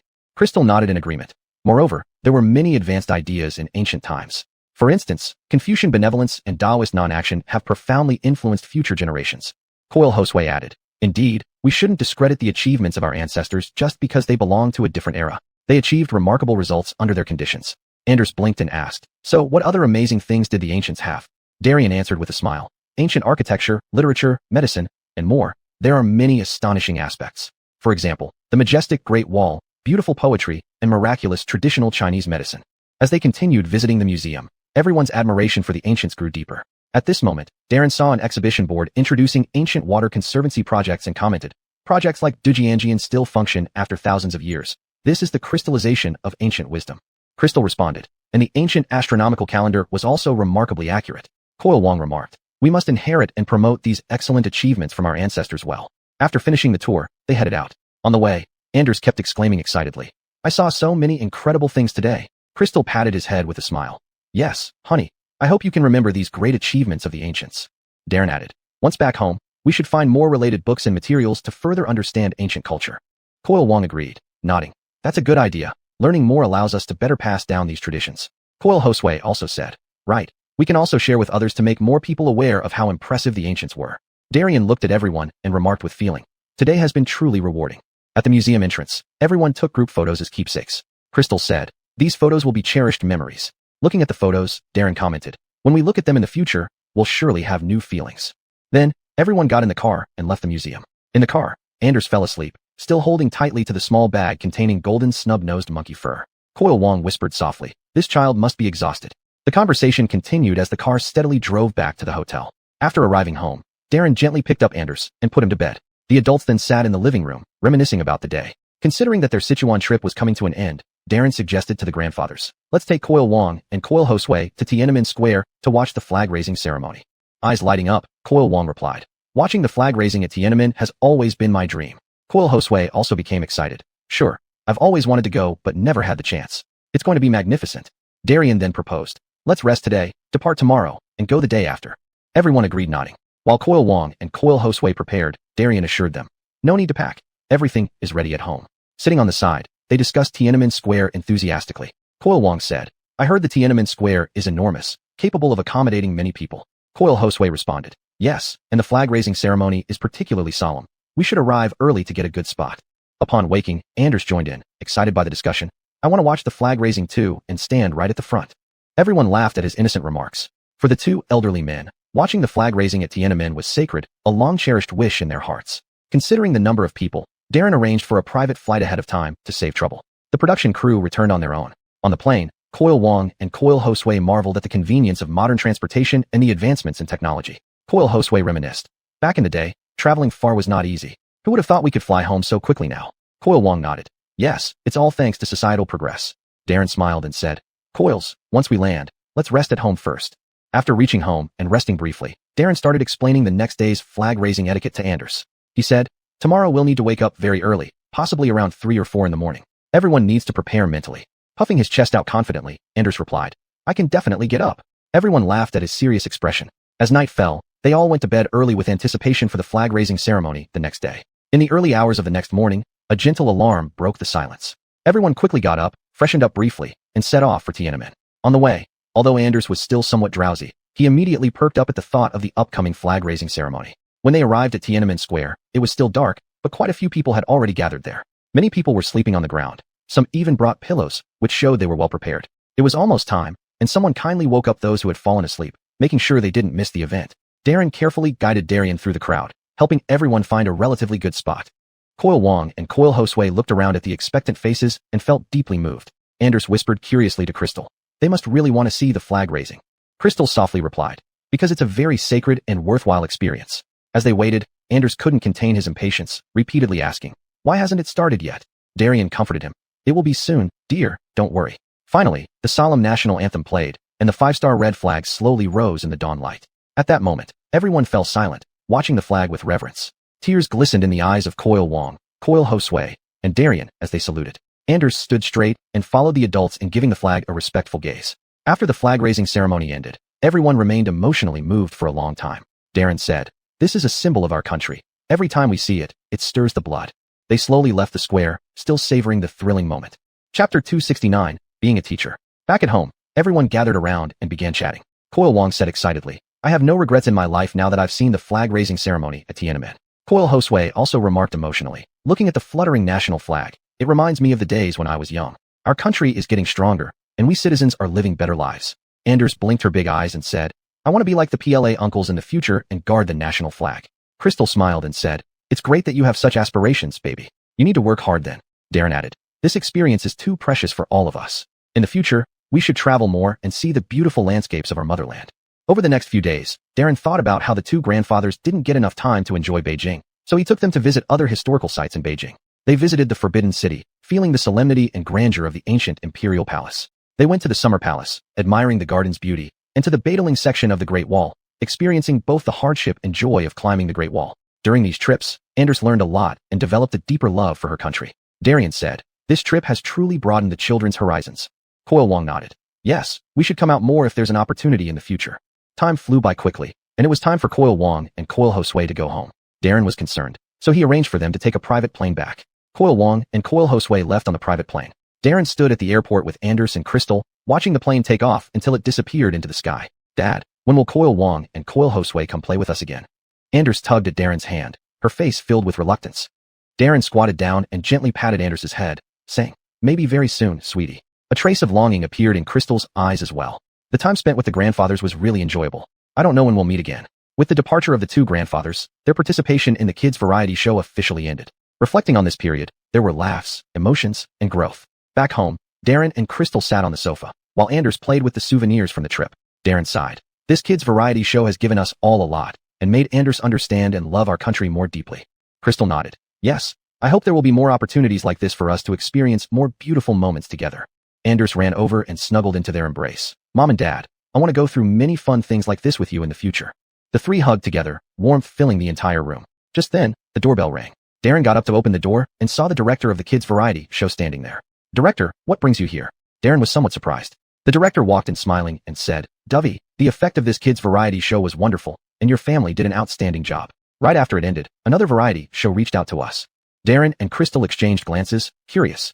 "What kind of show?" The director replied excitedly. "It's one of our student variety shows. We want to invite you to be a teacher and teach freshman students acting lines." Darren was stunned for a moment and said hesitantly, "That sounds like quite a challenge for me." The director hurried to say, "I believe in your ability, and this is a great opportunity for more people to see your talent in teaching acting lines." Crystal encouraged him from the side. "Darren, I think you should give it a try. It might bring unexpected rewards." Darren pondered for a moment and said, "All right, but I need to prepare thoroughly." The director nodded approvingly. "Great. We can discuss the details later." After the director left, Darren fell into deep thought. "Honey, don't worry too much. I believe with your experience and abilities, you can definitely handle this new challenge." Crystal patted Darren's shoulder gently. Darren took a deep breath. "Okay, but I need to plan the teaching content carefully. Teaching acting lines isn't something to be taken lightly. These freshman students are like blank sheets of paper. I must guide them onto the right path." In the following days, Darren locked himself in his study, reading a large number of acting textbooks and classic works, and diligently taking notes. He listed detailed teaching outlines, including basic performance skills, emotional expression, character building, and so on. Sometimes Anders would quietly open the study door and peek in. "Dad, with your hard work, you'll surely become an excellent teacher." Darren smiled and patted Anders's head. "Son, Dad can't let you down." As Darren was busily preparing, the director called again, saying that to help him better understand the students' situations, he would send some of the students' profiles in advance. Darren carefully studied these profiles, understanding each student's strengths and weaknesses, gradually gaining confidence. A week later, the director came over again to discuss the shooting plan and arrangements of the variety show in detail with Darren. Dovey, this variety show will fully document your teaching process, including classroom teaching, extracurricular guidance, as well as the students' rehearsals and performances, the director said earnestly. Darren nodded. I understand. It's quite a bit of pressure, but I will give it my all. By the way, we also plan to invite some famous actors as guests to provide more guidance and advice to the students, the director added. Darren's eyes lit up. That's a great idea. It will allow the students to be exposed to a wider range of performance styles and experiences. The director said, the students include those from the school as well as some participants in the program, who are like auditing students. Darren furrowed his brow slightly. This might increase the complexity and difficulty of teaching, but I will do my best to balance and take care of every student. The director nodded. I believe you have the ability. These auditing students are also very interested in acting and have a certain foundation. Darren mused. For the auditing students, can you provide more detailed information about their previous performance experience and level? This way, I can better tailor the teaching plan. The director responded. No problem. I'll organize and send it to you later. It seemed that these additional students were added after the initial profiles provided by the director earlier. Chapter 270, Elimination. However, such resource stars appear in every show, so it's nothing strange. Darren obtained the information of the auditing students and found that these transfer students had different backgrounds and performance experiences. Some already had performance experience in small theaters, while others gained a certain level of popularity through short videos on the internet. Darren started to adjust the teaching syllabus, thinking about how to better integrate the regular students and transfer students for mutual improvement. Soon, it was time for the show to start filming. Darren entered the office where one person was already inside. It was teacher Gigi, responsible for physical training, who was intently going through some documents. After a while, two more teachers came in. One was teacher Mateo, responsible for acting guidance, who greeted everyone warmly with a smile. The other was teacher Allison, responsible for vocal instruction, who quietly sat down in a seat. As soon as they entered, the production team displayed each teacher's subject responsibility and their achievements outside of acting beneath their names. Darren, dialogue teaching, having provided voiceovers for lead roles in multiple popular films and TV series, significantly enhancing the actor's dialogue delivery. Gigi, physical training, having served as a judge in several large dance competitions, and her students have won awards frequently at domestic and international dance contests. Mateo, acting guidance, almost sweeping all the well-known awards in the industry. Allison, vocal teaching. Her created vocal teaching method received high recognition within the industry, and her students have excelled in various music programs. At this moment, the director walked into the office and said with a smile, "Thank you all for participating in this program. Our aim is to discover and cultivate excellent performing talent, and we hope that everyone can use their expertise to comprehensively improve the students." Darren nodded and said, "We will do our best. But for those students with connections, we need to treat them fairly so they don't affect the overall learning environment." Teacher Mateo agreed. "That's right, no matter what background. In acting studies, they must rely on real skills." Teacher Gigi added, "Let's refine the teaching plan further based on the specific situations of the students." Teacher Allison also expressed agreement. "Yes, by working together, we will definitely do a great job with this program." Therefore, the teachers began a lively and in-depth discussion, making full preparations for the upcoming teaching work. After preparation, they entered the classroom, where the students participating in the program were waiting, including 7 auditing students. Male students included Hugh, Nash, Joe, Alpha. Female students included Maggie, Ariana, Irma. There were also 19 official students. Upon seeing the teachers come in, the students immediately became quiet, filled with anticipation and curiosity. Darren stepped onto the podium, cleared his throat, and said, "Hello everyone. Welcome to the program. In the coming days, we teachers will work hard with all of you to explore the charm of acting." Teacher Mateo continued, "Regardless of your previous foundation, being here means a fresh start. I hope everyone can fully commit themselves." Teacher Gigi smiled and said, "Physical training is an important part of acting, and I will help everyone develop better posture and demeanor." Teacher Allison gently said, "Vocal training can add more emotion and guarantee infectiousness to your performances. Let us grow together." Following this, Darren started calling roll to understand the basic situation of each student. During this process, he keenly observed the expressions and states of the students. After completing the roll call, Darren said, "To make our teaching more targeted, please give a brief demonstration of your talents." The first one to step up was an official student who performed a sketch. Though somewhat raw, it showed potential. Then, students took turns showcasing their talents. Some sang, some danced, some performed impromptu acts. The teachers watched carefully and recorded each student's performance, occasionally whispering comments to each other. After the demonstrations, Darren said, "Your performances have shown us your passion and potential. We will formulate specific teaching plans based on your individual situations." At this moment, a student disdainfully remarked, "What's difficult about this? I think it's not necessary to go through so much trouble." Darren looked at him seriously and said, "In this classroom, everyone must respect the learning process. No one gets special treatment." Other students nodded in agreement, and the resource star student fell silent. Teacher Mateo said, "You will be divided into groups for competition, and eventually, the last place will be eliminated. This remark immediately caused a slight commotion in the classroom, with students beginning to whisper to each other, showing varying degrees of tension and concern on their faces. Darren continued. Grouping is intended to facilitate better collaboration and learning among all of you, leveraging each person's strengths to improve together. Of course, the competition will be intense, but this is also a way to unleash your potential. Teacher Gigi encouraged, don't fear elimination. What matters is how much you learn from this process and how much you improve your abilities. Teacher Allison added, right? Turn pressure into motivation and show your best selves. Darren looked at everyone and said, all right, let's start forming groups. We will group you based on your talent performances and individual characteristics earlier. I hope everyone can follow the arrangements and cooperate fully. After some discussion, the teachers quickly completed the grouping. Some groups were thrilled and brimming with confidence, while others were somewhat quiet, seemingly pondering strategies. Once the groups were finalized, Darren said, each group needs to select a leader responsible for organizing and coordinating the group's learning and rehearsals. Now, take 10 minutes to discuss and decide. The classroom became lively again as students debated who should be the leader. After 10 minutes, the leaders for each group were determined. Darren said, from now on, you'll work as a team. I hope to see impressive performances from all of you during the upcoming competitions. After the groups were formed, Teacher Mateo dismissed the students and scheduled the official class for the afternoon. When the afternoon class began, all the teachers were present, but someone was late. Time ticked by, and it was already 10 minutes past 2:30 when the classroom door slowly opened, and Hugh timidly walked in. Darren furrowed his brow and asked, why are you late? The time was notified in advance, yet you still arrived late. Chapter 271, Losing Temper. The boy lowered his head and said softly, sorry, teacher. There was a traffic jam on the way. Teacher Mateo said sternly, that's not an excuse. Since you have participated in this program, you must have a strict sense of time. Teacher Gigi then said, go back to your group now. Don't let it happen again. The boy hurriedly walked to his own group, looking anxious. Darren cleared his throat and said, all right, let's start the class. In today's first lesson, we will talk about emotional expression in acting.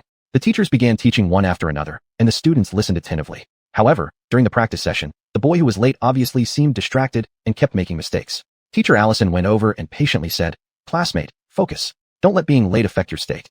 The boy nodded and tried to adjust his mood, throwing himself back into the practice. Halfway through the course, another girl had to leave the classroom temporarily because she wasn't feeling well. This slightly disrupted the pace of the class. Seeing some students getting restless, Darren said, everyone should maintain focus and not be disturbed by these minor incidents. Acting requires us to have strong concentration and adaptability. After conducting the class and having everyone read a section of lines, Darren got a good idea of their abilities. He then assigned recitation homework before handing over to other teachers. Teacher Gigi stepped up to the podium with a smile, saying, next, let's move on to physical training. Everyone, follow me to do some simple warm-up movements. Students stood up one after another, following Teacher Gigi's demonstration to stretch their bodies. After the warm-up, Teacher Gigi started teaching some basic dance poses and movement combinations. She demonstrated while emphasizing the essentials and aesthetics of the movements. Students, pay attention to keeping your chest out and head up. The extension of your arms should be natural and fluid. Under Teacher Gigi's patient guidance, the students gradually mastered the techniques, but some were still struggling. Teacher Gigi came to them, personally correcting their moves. Then it was Teacher Mateo's turn for the acting class. Teacher Mateo said, now, I'll set several scenarios for you all. Break into groups and perform improvisation. Students quickly divided into groups and started heated discussions and preparations. During the performances, Teacher Mateo watched each group closely, giving detailed comments and guidance afterward. This group's emotional expression needs to be more delicate, and that group's actions can be more exaggerated. At the end, Teacher Allison gave a vocal music lesson, teaching how to use breath control when singing and conveying emotions through voice. Students followed her guidance, practicing voice projection diligently. After a day's classes, teachers gathered to exchange views on the students' performance, preparing for the next day's teaching. Meanwhile, the students left the classroom with abundant gains and thoughts. On the second day of class, unexpectedly, some students were still late, more than one, and all were boys. Darren's face immediately turned sour as he said, why are you late again? What reason do you have this time? One boy stammered, teacher, the alarm didn't go off, and I overslept. Another boy added hastily, teacher, we know we're wrong. Teacher Mateo couldn't help but say, you guys' attitude won't do. Opportunities are for those who are prepared. If you can't even attend class on time, how can you talk about pursuing your acting dreams? Teacher Gigi sighed, back to your seats now, but don't let it happen again or there will be punishment. The boys returned to their seats gloomily, and the class continued. However, these tardy boys clearly appeared nervous and restrained in the subsequent courses. Suppressing his anger, Darren looked at their condition and said, since you've come, put your mind into learning and don't let this mistake influence your later performance. Encouraged and urged by teachers, the boys gradually adjusted and made efforts to catch up with the rhythm of the lessons. After the day's course ended, Darren retained those tardy boys. Do you know how serious your problem is? Darren said sternly. Boys lowered their heads, not daring to utter a sound. If you cannot correct this habit, it will not only affect your own learning progress, but also impact the whole team's atmosphere, Darren continued. One boy mustered up the courage to say, teacher, we really know we're wrong. We will pay attention in the future. Darren looked at them, remaining silent for a moment before saying, I hope you can prove yourselves with actions. This time, you get a small punishment. Each of you write an essay about the importance of time management and self-discipline, and hand it in tomorrow. The boys all nodded in agreement. Darren thought this would fix their habit of being late, but unexpectedly, they were late again the next day. Darren's face was so grim it could have dripped water, and his voice rose several decibels. What is wrong with you? Are your promises just empty words? Looking at the four heads bowed down, he said in a heavy tone, seething with anger. Look up. Darren was almost amused by their audacity. Did you spend all your time on makeup? Your makeup looks more complete than the girls. Hearing this, the four boys lifted their heads even higher, their faces filled with embarrassment and shame. One of the boys defended softly. Teacher, we just want to look better on camera. Darren gave a cold snort. Do you think acting depends on your face and makeup? Real acting relies on talent and depth. If you focus on this, it's no wonder you can't act well. Teacher Mateo had lost his patience after multiple tardiness. You looking good on camera? Who cares? With your attitude, you won't even get the chance to appear on screen. How are you good looking then? What nerve do you have? Mateo's words made the four boys lower their heads even further, their faces flushed red. Seeing this, Teacher Gigi hurriedly tried to smooth things over. Marlene, calm down. They just made a mistake this time. Teacher Allison also added. Yes, but students, you must understand that while appearance is important in acting, it's not the deciding factor. Darren crossed his arms and said, You four think carefully about why you're here. If you're only here for publicity or attention, leave now before wasting everyone's time and effort. We're not here to play pretend with you. Chapter 272, Declaration. At this moment, one of the Hughes students couldn't help but cry. Teacher, we really know we were wrong. We truly love acting and want to learn well. Nash also said, This time we were too foolish. It won't happen again, and we will certainly work hard to correct our behavior. Darren looked at them, his tone slightly softening. I hope you remember what you said today and prove it with your actions. This time, I'll give you one last chance. If it happens again, don't blame me for being unfriendly. Go back and reflect properly. What was even more infuriating was that of the recitation Darren had assigned yesterday. Hardly anyone had completed it. Upon hearing this, Darren's expression darkened once more. The recitation assignment I gave you yesterday. Hardly any of you completed it? Do you take your studies seriously? The classroom fell silent, and the students all lowered their heads, not daring to look at Darren. Speak up. Why didn't you complete it? Darren's voice was filled with disappointment and anger. Maggie quietly said, Teacher, we practiced too late yesterday and didn't have time to memorize. Joe added, Teacher, the lines are too difficult. We can't memorize them. Darren roared in anger. Practicing late is no excuse, and difficulty is not a reason. Since you chose to study here, you must put in effort and overcome difficulties. Joe raised his head and said, Teacher, this is too tough. Moreover, what's the point of memorizing this? Darren responded coldly. Tough? What isn't tough these days? Do you think acting is easy? If you can't handle this much hardship, you might as well go home to mom. Darren's words made Joe's eyes instantly redden, and he fell silent. Teacher Mateo stepped forward and said, Students, reciting lines helps you develop your skills in delivering lines, which is crucial for acting. Without solid line delivery skills, how can you clearly express the character's emotions and thoughts on stage or in front of the camera? Teacher Gigi followed. Indeed, this also trains your memory and focus. If you can't handle this task, how will you cope with more complex performance requirements in the future? Teacher Allison spoke earnestly. You must understand the teacher's intentions. Suffering now is for a better future in acting. Darren looked at the students, his tone slightly softened. Today, you have one day to finish yesterday's recitation task. Those who fail will stay after school to continue. I hope you understand that this is responsible for yourselves. The students nodded hurriedly and began to concentrate on reciting the lines. In the classroom, only the sound of flipping pages and quiet recitations could be heard. By afternoon, Darren began checking each student's recitation. Most students managed to complete the task through hard work, but a few still struggled, not very proficient. Darren frowned and said, Those who haven't memorized it, keep practicing tonight. I'll check again tomorrow. Remember, opportunities are for those who are prepared. After this incident, the students' attitudes towards studying became significantly more serious, and they dared not slack off easily. When Darren returned home, he collapsed onto the sofa. Crystal, hearing the door open, brought Anders over. Seeing his exhausted state, she sympathetically asked, Was today particularly tiring?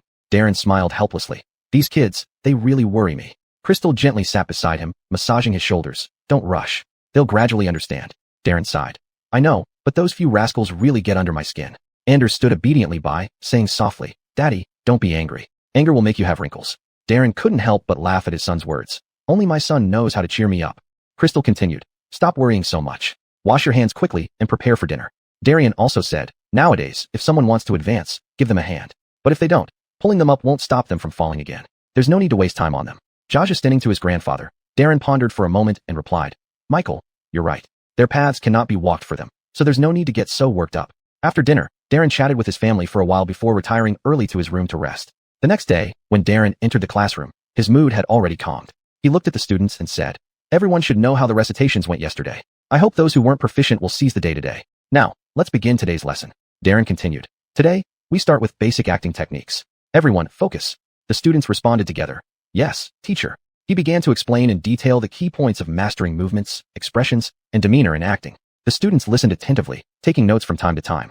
After finishing his explanation, Darren asked the students to practice in pairs while he walked around the classroom, occasionally stopping to correct their actions and offer suggestions.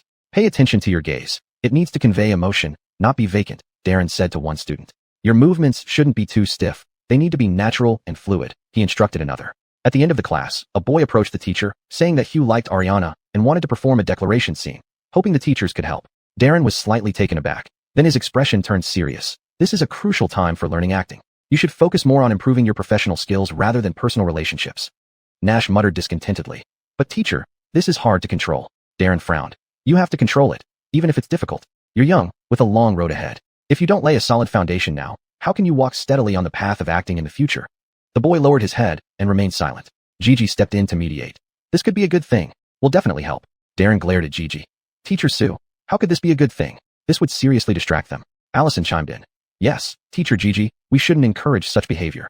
Mateo added. Students should focus on learning acting techniques, not indulge in these frivolous things. But Gigi persisted with her idea. Oh, we could treat this as a special performance exercise. It would satisfy their little fantasies and improve their acting skills in the process. Chapter 273, Forced Matchmaking. Darren and the others stated that they would not be involved anymore, leaving it to Gigi to help. After school, a few of them helped Hugh rehearse the song he planned to play and sing for his confession. After the rehearsal, Teacher Sue reminded Hugh. Yuxuan, you must take this performance seriously, but don't let it interfere with your studies. Hugh nodded vigorously. Teacher Sue, I understand. I'll definitely maintain the right balance. The next day, Hugh prepared to confess his feelings to Ariana during the break. When he walked up to the podium with his guitar, the classmates started teasing him. Several teachers did not express any attitude. Their faces were expressionless. Only Gigi was excited. Ariana looked surprised and embarrassed. Hugh began playing and singing, and the song echoed through the classroom. After he finished singing, someone handed Hugh flowers, which he then gave to Ariana. She said, "We are still classmates. There's no need for this." Hugh's face instantly showed disappointment. He held the flowers tightly and said with a trembling voice, "Ariana, I'm serious." The atmosphere in the classroom became even more awkward, and the students didn't know what to do. Ariana could only accept the flowers with a smile, saying, "It's okay. We're still friends." Teacher Sue broke the awkward silence, and the students returned to their seats, preparing to start the class. Hugh slowly walked back to his seat. Though he felt somewhat disheartened, Ariana's willingness to be friends still gave him a glimmer of hope. After class, Hugh found Ariana. She immediately said, "I came here to study. I really don't have the mind for this. It's impossible between us." Hugh's eyes instantly dimmed. He bit his lip hard, trying to keep his emotions under control. "Ariana, I know we should focus on studying now, but my feelings for you are real." Ariana sighed helplessly. "Hugh, I appreciate your feelings, but now isn't the right time. We should concentrate on improving our performance abilities and not think about these things." Hugh fell silent for a moment before looking up and forcing a smile. "All right, I understand. From now on, we'll focus on studying." Ariana thought that was the end of it, but the next day, during physical training class, Gigi directly paired Ariana and Hugh together for training. Ariana was astonished and helpless, looking at Teacher Sue, trying to say something. However, Teacher Sue smiled and said, "This is so you can help each other and improve together. Don't overthink it. Just train well." Hugh also seemed a bit awkward but still gathered the courage to say to Ariana, "Then let's practice well together." Hugh hadn't expected Ariana to directly say, "Teacher, I don't want to be in a group with you. It makes me feel very awkward." Hugh's face turned pale instantly, with a flash of hurt in his eyes. Teacher Sue frowned slightly and said, "Ariana, classmates should help each other. Overcoming this awkwardness is also a form of growth." Ariana bit her lip and insisted, "Teacher, it really won't work. It will affect my training state." At this point, Ariana thought Gigi would agree and let her go, but unexpectedly, Gigi still said, "This is the teacher's arrangement. It can't be changed." Clifton tried to help by saying, "Then, teacher, let me be in a group with Hugh." But Gigi remained stubborn, insisting Ariana and Hugh stay as partners. Clifton shrugged helplessly and gave Ariana a look of being unable to help. Gigi thought Ariana would compromise, but she directly said, "I'm not feeling well. I'll go back first." Gigi was taken aback by Ariana's firmness. Hugh quickly said, "Teacher, let's just forget it. Don't force her." Gigi nodded reluctantly. "All right, Ariana, you can go rest." Ariana turned and left, while Hugh watched her go, feeling a mix of emotions. Back in the dormitory, Ariana was also emotionally conflicted. She knew her actions might have been impulsive, but at the time, she just didn't want to compromise. Ariana thought her stance was clear, yet every time classes started, Gigi would pair them up again, causing much gossip among the classmates. Some students said, "This teacher is too persistent. Ariana doesn't want it, and she still does this." Others teased, "Maybe it will become a beautiful story." Ariana felt distressed, and Hugh was also under great pressure. After a day of classes, Hugh found Teacher Sue and sincerely said, "Teacher Sue, please stop deliberately pairing Ariana and me together like this. It's not good for either of us." Gigi didn't think she was wrong and said, "The teacher just wants to help you resolve the awkwardness. It's not a big deal. Everyone is classmates. There's nothing to worry about." Seeing that she couldn't get through to her, Ariana sought out Darren, hoping he could reason with Gigi. She complained, "Teacher Lou, Teacher Gigi keeps pairing me with Hugh, which is really bothering me. I came here to focus on studying acting, but this is making it hard for me to concentrate." Darren frowned and replied, "Ariana, don't worry. I'll talk to Teacher Gigi and see how we can resolve this issue." Afterward, Darren found Gigi and earnestly said, "Gigi, we need to respect the students' wishes and not force them together. Doing so might have the opposite effect." Thinking of the mismatch between Ariana and Hugh, he couldn't understand why they had to be paired up. Ariana was very attractive, while Hugh was far less so.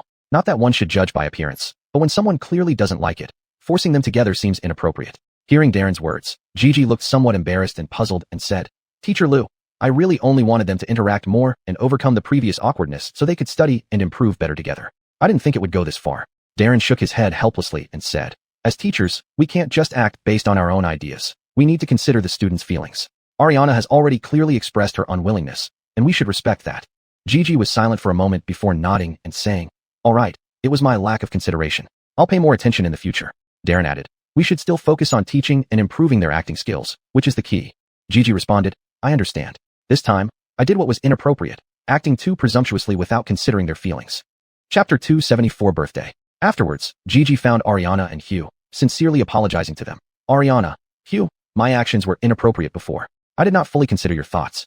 I'm really sorry." Hugh hurriedly said, "Teacher, it's okay." Ariana also said, "Teacher, just don't do it like that in the future."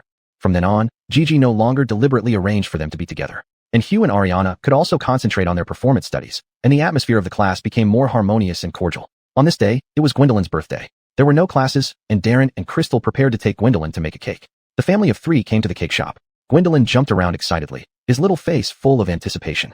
Darren smiled at Gwendolyn and asked, "Son, what kind of cake do you want to make today?" Gwendolyn tilted his head and thought about it, then said, "I want to make a cake with superheroes on it." Crystal gently patted Gwendolyn's head. "Okay, then let's get started." Under the guidance of the staff, they put on aprons and began making the cake. Gwendolyn carefully placed the cake base on the turntable, while Darren helped spread cream on the cake. Crystal was mixing colored creams beside, preparing to decorate the cake. "Look, Dad, am I doing a good job?" Gwendolyn asked, looking up. Darren praised him with a smile. "Great job, son." Before long, the rough shape of the cake emerged. Gwendolyn squeezed out the shapes of superheroes with colored creams. Though somewhat crooked, it was filled with childish innocence. Crystal dotted some small stars on the edge of the cake, making it look even prettier. Gwendolyn wanted to make a cake for Darren too. He blinked his big eyes and said, "Mom and Dad, I also want to make a cake for Great-Grandpa. He is so nice to me." Upon hearing Gwendolyn's words, Darren and Crystal smiled with satisfaction. Darren said, "Our son is really thoughtful. Let's hurry up and make one for Great-Grandpa." The family started working again. Gwendolyn participated even more seriously this time, carefully choosing decorative materials and occasionally asking his parents' opinions. "Mom, Great Coil likes fruits. Can we put more fruits on the cake?" Gwendolyn suggested earnestly. Crystal nodded with a smile. "Sure." Gwendolyn thinks really thoroughly. Darren prepared the new cake base while Gwendolyn carefully applied cream, striving to make every part smooth. After some effort, the cake for Darren was finally done. Looking at the 2 beautiful cakes, Gwendolyn was so happy that he danced around joyfully. "Mom and Dad, Great Coil will be very happy when he sees it." Back home, Gwendolyn told Darren, "Great Coil, Gwendolyn made a cake for you." Darren couldn't stop smiling and held Gwendolyn in his arms. "My dear Gwendolyn, Great Coil is so happy." The family gathered around the dining table, ready to share this sweetness together. Darren lit the candles as Crystal asked Gwendolyn to make a wish. Gwendolyn put his hands together, closed his eyes, and made his wish earnestly. After a while, he opened his eyes and grinned. "I've made my wish." Darren asked with a smile, "Gwendolyn, can you tell us what you wished for?" Gwendolyn shook his head mysteriously. "No way, it won't come true if I say it." Everyone was amused by his cute appearance. Crystal said, "Then let's blow out the candles together." The family blew out the candles together. The room darkened for a moment, then the lights came back on, and everyone started slicing the cake. Gwendolyn offered a piece to Darren first, saying sweetly, "Great Coil, have yours first." Darren took the piece with a smile that made his eyes squint into slits. "Sure, Gwendolyn is such a good boy." As everyone enjoyed the delicious cake, happiness shone on their faces. At this moment, Darren said, "Gwendolyn is 1 year older now, and should grow up healthy." Gwendolyn nodded vigorously. "Dad, I will." After eating the cake, the family sat in the living room, chatting warmly. Darren recalled the funny stories of Gwendolyn's childhood, which led to continuous laughter from everyone. Crystal leaned on Darren's shoulder and said, "I hope we can gather like this on Gwendolyn's birthday every year." Darren held her hand and nodded. "We certainly will." Gwendolyn played with his new toy on the side, humming a cheerful tune. As night deepened, Gwendolyn felt sleepy, rubbing his eyes. Darren picked up Gwendolyn and said, "Baby, it's time for bed. Sweet dreams." Gwendolyn kissed Darren's cheek drowsily. "Good night, Dad. Good night, Mom. Good night, Great Coil." After putting Gwendolyn to bed following his nighttime routine, Darren and Crystal returned to their room and got into bed. Darren said, "Seeing Gwendolyn growing up so happily really makes everything worthwhile." Crystal smiled in response. "Yes, we must always give him all our love." Thinking of having to teach students on Monday, Darren sighed and said, "This class is really worrying. I wonder if after all these things, they can focus on studying." Crystal comforted him. "Don't worry too much. After all this, they will grow up somehow." Darren frowned slightly. "I hope so. But the teaching task isn't easy, and I need to prepare well." Crystal gently held his hand. "I believe you can teach them well. Don't put too much pressure on yourself." Darren nodded. "Yeah, I can only do my best. By the way, let's get up early tomorrow and prepare Gwendolyn's favorite breakfast." Crystal agreed. "Okay, then let's go to bed early too." They bid each other goodnight and gradually drifted off to sleep. On Monday morning, sunlight filtered through the window onto the bed, waking Darren and Crystal early. They bustled around in the kitchen, preparing a sumptuous breakfast for Gwendolyn.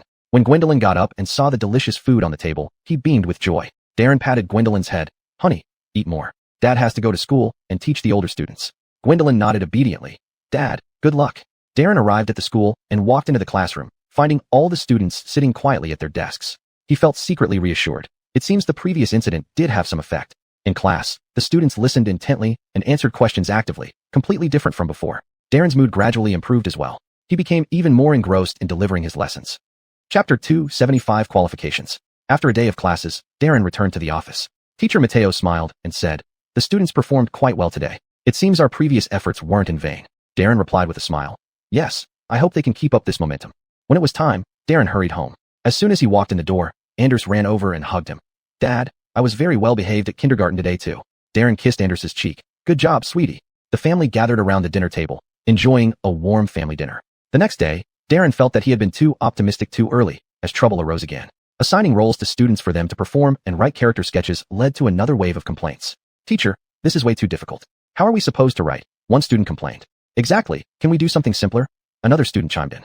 Darren frowned and said seriously, "This exercise is to improve your acting skills. How can you make progress without putting in effort?" Although still reluctant, the students didn't dare say more. Darren looked at their faces and felt somewhat helpless, but he patiently explained, "Writing character sketches helps you understand your role better, making your performance deeper." However, in the following days, the quality of the submitted sketches varied greatly. Some were perfunctory, while others hadn't even completed them. Holding those subpar sketches, Darren walked into the classroom with a gloomy expression. "Look at what you've handed in. With such an attitude, how can you learn to act?" The students lowered their heads, not daring to meet his gaze. Darren took a deep breath and tried to suppress his anger. "Rewrite them this time, and take it seriously. Otherwise, forget about participating in the performance." Under his strict demands, the students finally began to take it seriously and threw themselves back into writing the sketches. Teacher Mateo also lost his temper, saying directly, "If you don't take this seriously, you won't be recording this show either. There are plenty of people who want to participate." Hearing this, the students showed signs of panic on their faces. Ariana whispered, "Teacher, we know we were wrong. This time, we'll do it properly." Hugh quickly added, "Teacher, give us another chance. We promise not to be negligent again." Looking at them, Darren's tone softened. "Since you know you were wrong, then seize this opportunity. Remember, opportunities don't come all the time."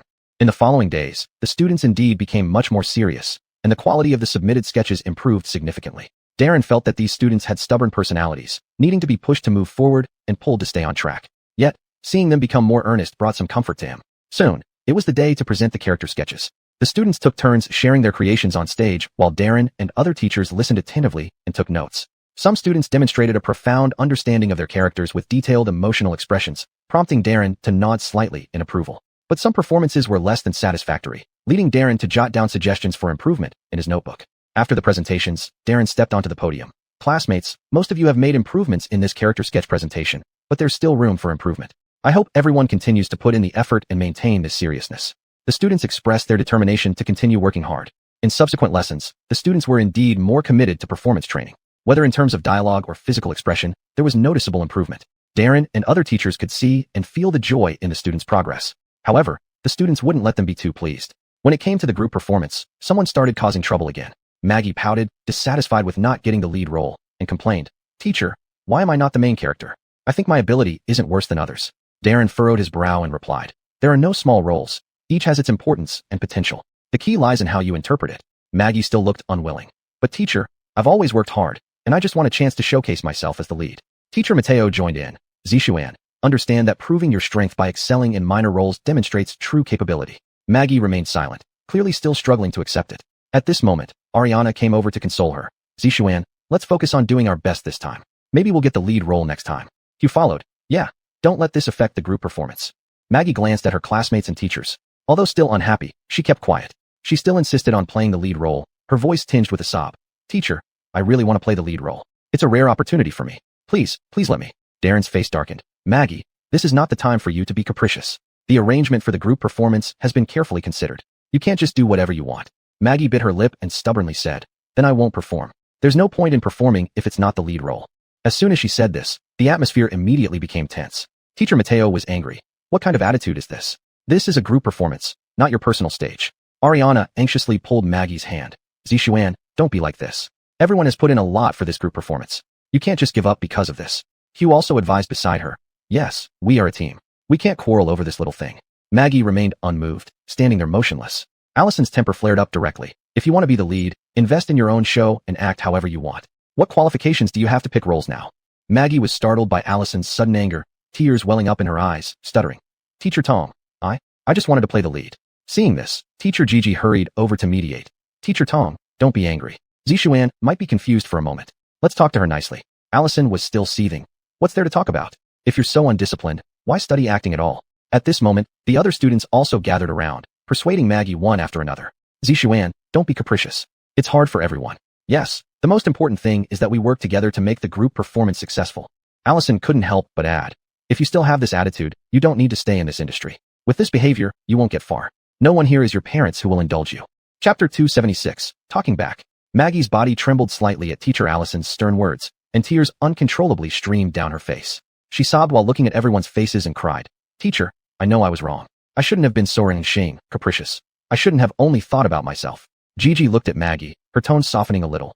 Zishuan, it's good that you realize your mistake. The most important thing now is to adjust your mindset and complete the performance well. Maggie nodded vigorously. I will, teacher. I promise I'll do my best. Seeing Maggie finally acknowledged her mistake, everyone breathed a sigh of relief. The performance was completed under the cloud of dissatisfaction from several teachers. Afterward, the teachers gathered to discuss the situation. Darren shook his head helplessly, saying, though it was completed this time, the troubles along the way were really headaches. Teacher Mateo frowned and said, the students are still not mature enough, with unstable mindsets. We need to guide them more in the future. Teacher Allison, still angry, remarked, hopefully, after this, they can learn some lessons. Teacher Gigi then said, let's not be too pessimistic. At least Zishuan recognized her mistakes and performed well in the end. That's also a gain. Teacher Mateo shook his head. I'm afraid old habits die hard. Meanwhile, the students gathered together after the event. Hugh said to Maggie, Zishuan, it wasn't good that you offended the teachers. Try to behave better in the future. But Maggie retorted unconcernedly. What's there to fear? What can they do to me? Ariana urged anxiously. Don't think like that. Teachers are doing it for our own good. Maggie huffed. I don't need them to manage me. Admitting weakness earlier was just because there were cameras. Otherwise, I wouldn't apologize. Hugh looked at Maggie helplessly. Zishuan, that's not the right attitude. Teachers are genuinely helping us grow. Maggie shot him a glance. What do you understand? Stop lecturing me here. Ariana advised. Zishuan, we should learn to be grateful and not unappreciative like this. Maggie walked away carelessly. Aubrey watched enviously, admiring how Maggie could act so freely. Thinking about her poor performance in the presentation, she wanted to go out to clear her mind. She walked out of school alone and headed to the nearby park. People were bustling about in the park, making it lively, but Aubrey remained melancholy. She found a quiet bench and sat down, gazing into the distance, lost in thought. A gentle breeze blew by, messing up her hair. Aubrey couldn't help but recall her mistakes during the performance, filled with regret and self-blame. Why did I perform so badly? She murmured to herself. At that moment, a butterfly landed on the flowers beside her. Aubrey was captivated by the butterfly, watching it dance gracefully. The butterfly seemed unbothered by her gaze, freely displaying its beauty. Suddenly, Aubrey realized that perhaps she had been too focused on others' opinions, neglecting her growth and progress. Jajaweek, this butterfly, it just focuses on showcasing its beauty. I should concentrate on improving myself, Aubrey thought. She stood up, took a deep breath, and decided to work harder, no longer being discouraged by past failures. On Darren's side, noticing Aubrey's absence in class, he asked Maggie, who was in the same dorm. Do you know where Aubrey is? She didn't take leave. Maggie replied, I don't know. She didn't say anything. Teacher Allison then called Aubrey on her phone, but it showed out of service, turned off. Teacher Mateo said, continue the class for now. I and another free teacher will look for her. Darren nodded, then proceed with the class. Aubrey, please rely on these two teachers for help. After class, Aubrey returned. Her face carried a sense of determination and composure, quite different from when she left in despair. Darren saw her and slightly relaxed his furrowed brows, asking, Aubrey, where have you been? You disappeared without a word, causing everyone to worry. Aubrey lowered her head, somewhat embarrassed. Teacher, sorry. I went to the park to clear my mind. My phone was dead, so I didn't tell anyone. Darren sighed gently. Do you realize how dangerous that was? If something happened to you, how would we explain it to your parents? Didn't you think to ask for leave? Teacher Mateo directly scolded. As a student, you must ask for leave if you have matters to attend to. It's the basic rule. Can't you follow this simple guideline? Seeing the teachers speak like this, Maggie began to assert herself. Teachers, don't blame Yuerao like this. She was just in a bad mood and want to clear her mind. Did she do anything wrong? Darren furrowed his brows. Can't she just ask for leave if she has something to do? We, as teachers, have every right to say something about her skipping class. Maggie said firmly.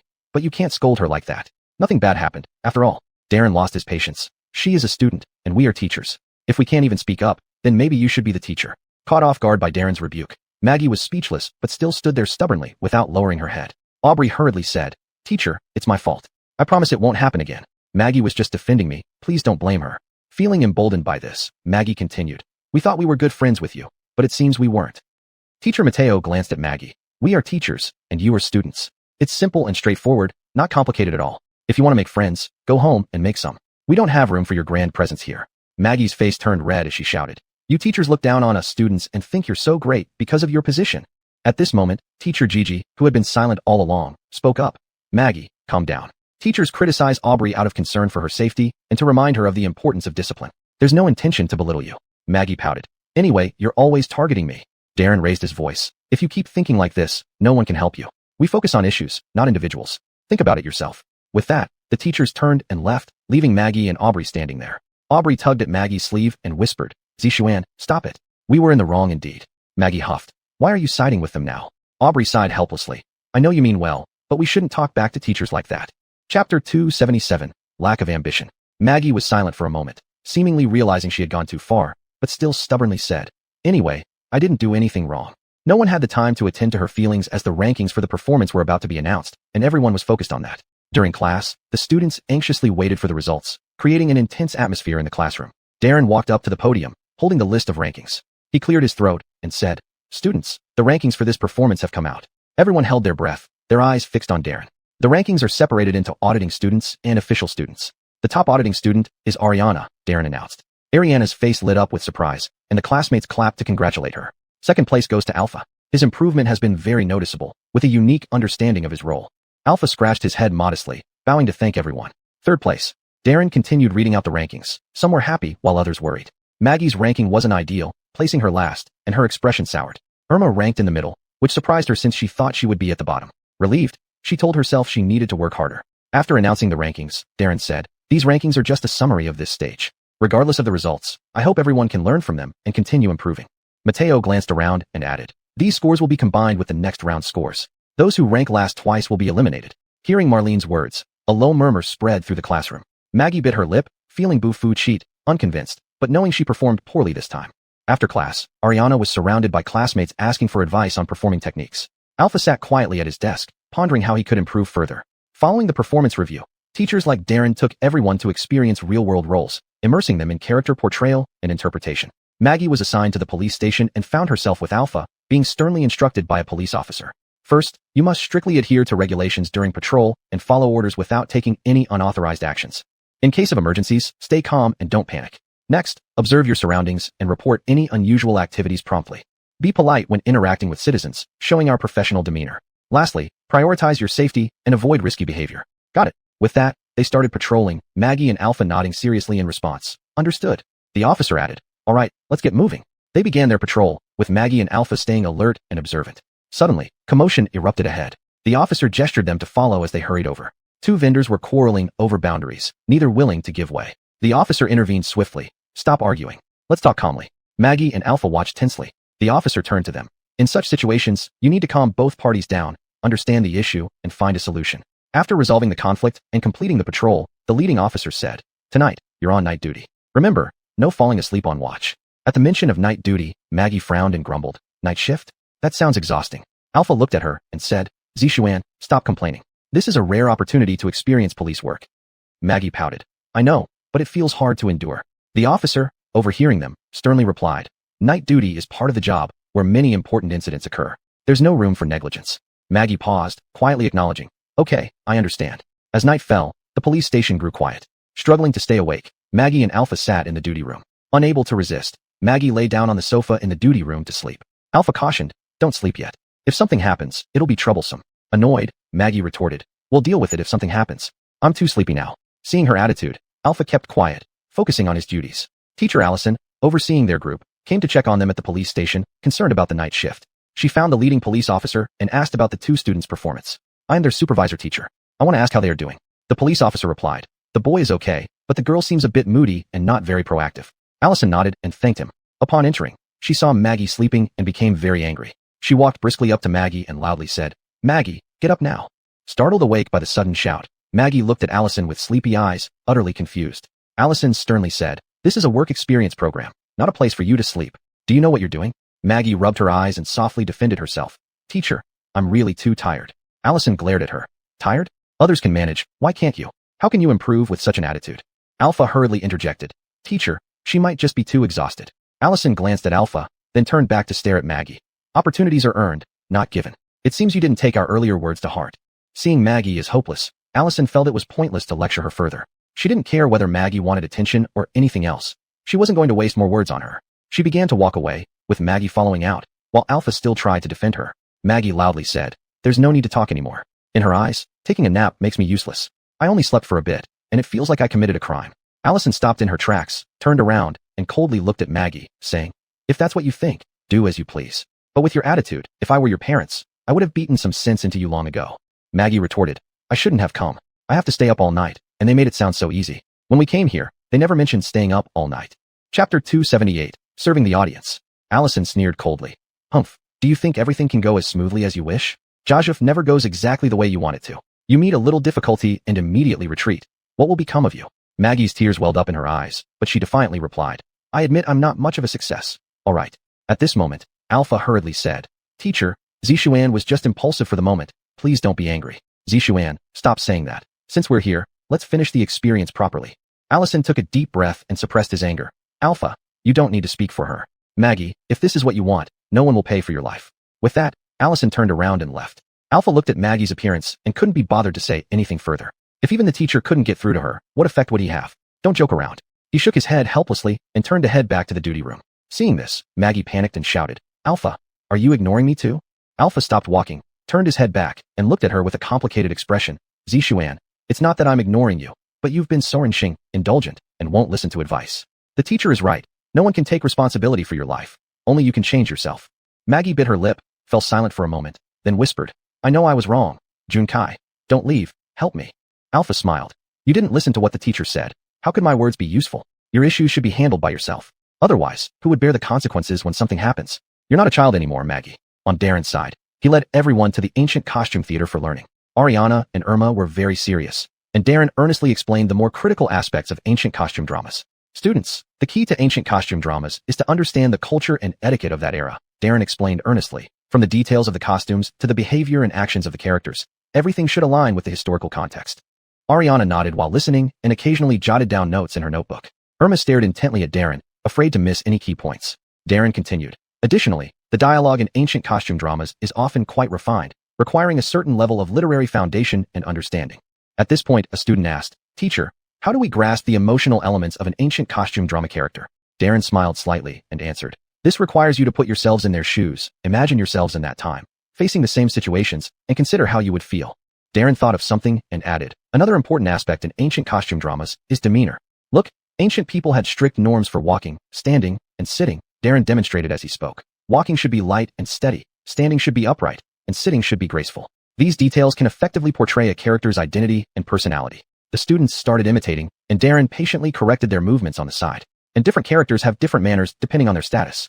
For example, an emperor must exude dignity, a well-bred young lady should be demure, and a wandering swordsman should appear free-spirited. Darren continued explaining. Recalling a Qing dynasty palace drama that was heavily criticized, he reminded them, Don't think demeanor isn't important. In ancient costume dramas, especially in Qing dynasty settings, it is even more crucial. In ancient times, etiquette was deeply ingrained in the bones of the elite, and those from noble families wouldn't have poor mannerisms. Darren added, Imagine if a well-bred young lady walked unsteadily and sat crookedly. Wouldn't the audience lose immersion? Therefore, when performing in ancient costume dramas, we must pay attention to these details. Ariana felt deeply moved and said, Teacher, I understand.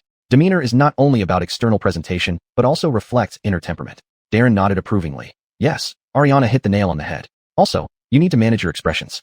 Ancient people weren't as expressive as modern individuals and tended to be more reserved and understated.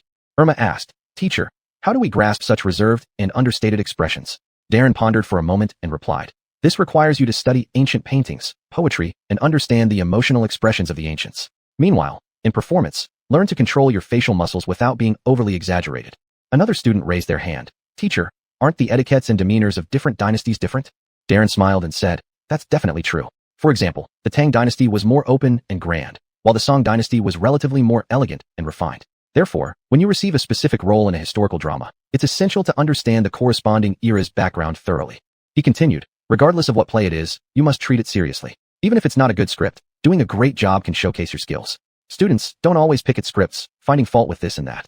Every character, every play, has its own value and challenges." Darren looked at everyone with a determined gaze. Even a small supporting role or a simple scene, as long as you put your heart into it, can demonstrate your professionalism and talent. Ariana nodded and said, "Teacher, I understand. No matter how much screen time we have, we must give our all." Darren went on, "Sometimes, those seemingly less desirable roles might actually inspire more creativity and potential in your performance.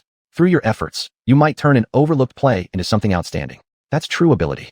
Irma mused, "Teacher, does this mean we should focus more on deeply understanding and developing our characters?" Darren approvingly looked at her. "Exactly, Irma. Only by thoroughly understanding a character can you perform accurately under various circumstances." At this moment, a student asked, "Teacher, what should we do if we encounter a script that conflicts with our principles?" Darren replied, "Don't rush to reject it. Try thinking from different angles. Perhaps you'll find its bright spots. If you really can't accept it, respect your own feelings. But remember, each choice must be made cautiously. Also, our essence as actors is to serve the audience. Consider their feelings while performing. Though we shouldn't just follow others blindly, we must listen to some of their suggestions." "Teacher, how do we determine which suggestions are valuable and which are unreasonable?" Ariana raised a question. Chapter 279, The Grand Finale. Darren paused for a moment before he answered. "This requires you to have sharp observational skills and judgment. For those who sincerely point out the problems in the performance or can offer suggestions that help improve the quality of the performance, we should be humble and accept them. As for those who purely give opinions based on personal preferences or unreasonable demands, we need to have our own insistence." Ariana followed up with another question. "Teacher, what if the audience's opinions are inconsistent? Whose opinion should we follow?" Darren smiled and said, "At this time, the mainstream opinion of the majority of the audience should be considered comprehensively while also combining it with your own understanding of the character and plot. After all, performing is an art that needs to find a balance between meeting the audience's needs and maintaining artistic independence." Aubrey nodded. "Teacher, I understand. We need to respect the audience while utilizing our professional abilities." Darren looked at everyone with satisfaction. "Yes, I hope you all can remember this. All right, today's class ends here. Go back and digest everything." Soon, it was time for the final performance. Maggie still didn't take it seriously as usual, not participating in rehearsals either. She, Yisroel, and Nash were in the same group. Yisroel anxiously found Maggie and said, "Zishuan, the show is about to start. Why aren't you participating in rehearsals?" Maggie said nonchalantly, "What's there to rehearse? Just winging it will do." Nash also tried to persuade her. "Zishuan, that won't work. This performance is very important." Maggie snorted. "Why are you so worried? At worst, we mess up." Yisroel said helplessly, "Zishuan, we're a team. We can't let one person affect everyone else." Maggie shot him a look. "Stop pressuring me with the team nonsense." Just as they were at an impasse, Teacher Darren walked over and asked, "What's going on?" Yisroel explained the situation to Darren, who frowned and looked at Maggie. "Maggie, with your attitude, you don't need to perform in this showcase." Maggie retorted discontentedly, "What right do you have to prevent me from performing?" Darren's face turned serious as he said, "With your attitude, performing isn't child's play. It requires effort and sweat. You're so slack and disrespectful toward rehearsals. I cannot allow such an attitude to ruin the entire performance." Maggie remained unyielding. "I have talent. No rehearsals, but I can still perform well." Darren sneered, "Talent? Without subsequent efforts and a serious attitude, talent will be wasted. Such arrogance will only harm yourself." Yisroel and Nash exchanged glances beside them, unsure of what to do. Yisroel tried to mediate. "Zishuan, don't talk to the teacher like that. Let's discuss this properly." Maggie snapped her head around to glare at him. "Mind your own business." Darren had run out of patience, saying, "Maggie, I've given you the opportunity, but it's you who doesn't cherish it. You won't participate in this performance this time. I'll inform the program group. Pack your things and leave now." Maggie, seeing Darren's firm expression, snorted, "Fine, I'll go. What's so great about it?" Without Maggie, Yisroel and Nash still performed excellently in the showcase. The entire performance went smoothly. On stage, Yisroel and Nash fully immersed themselves in their roles. Every move, every line was perfectly placed, with impeccable teamwork. The audience was captivated by their outstanding performance, applauding and cheering endlessly. After the performance, the backstage atmosphere was lively and joyous. Despite being tired, Yisroel and Nash wore satisfied smiles on their faces. "This time we did quite well. We weren't too affected by Maggie's absence," Nash commented. Yisroel nodded. "Yeah, but I still hope Zishuan can recognize her issues soon."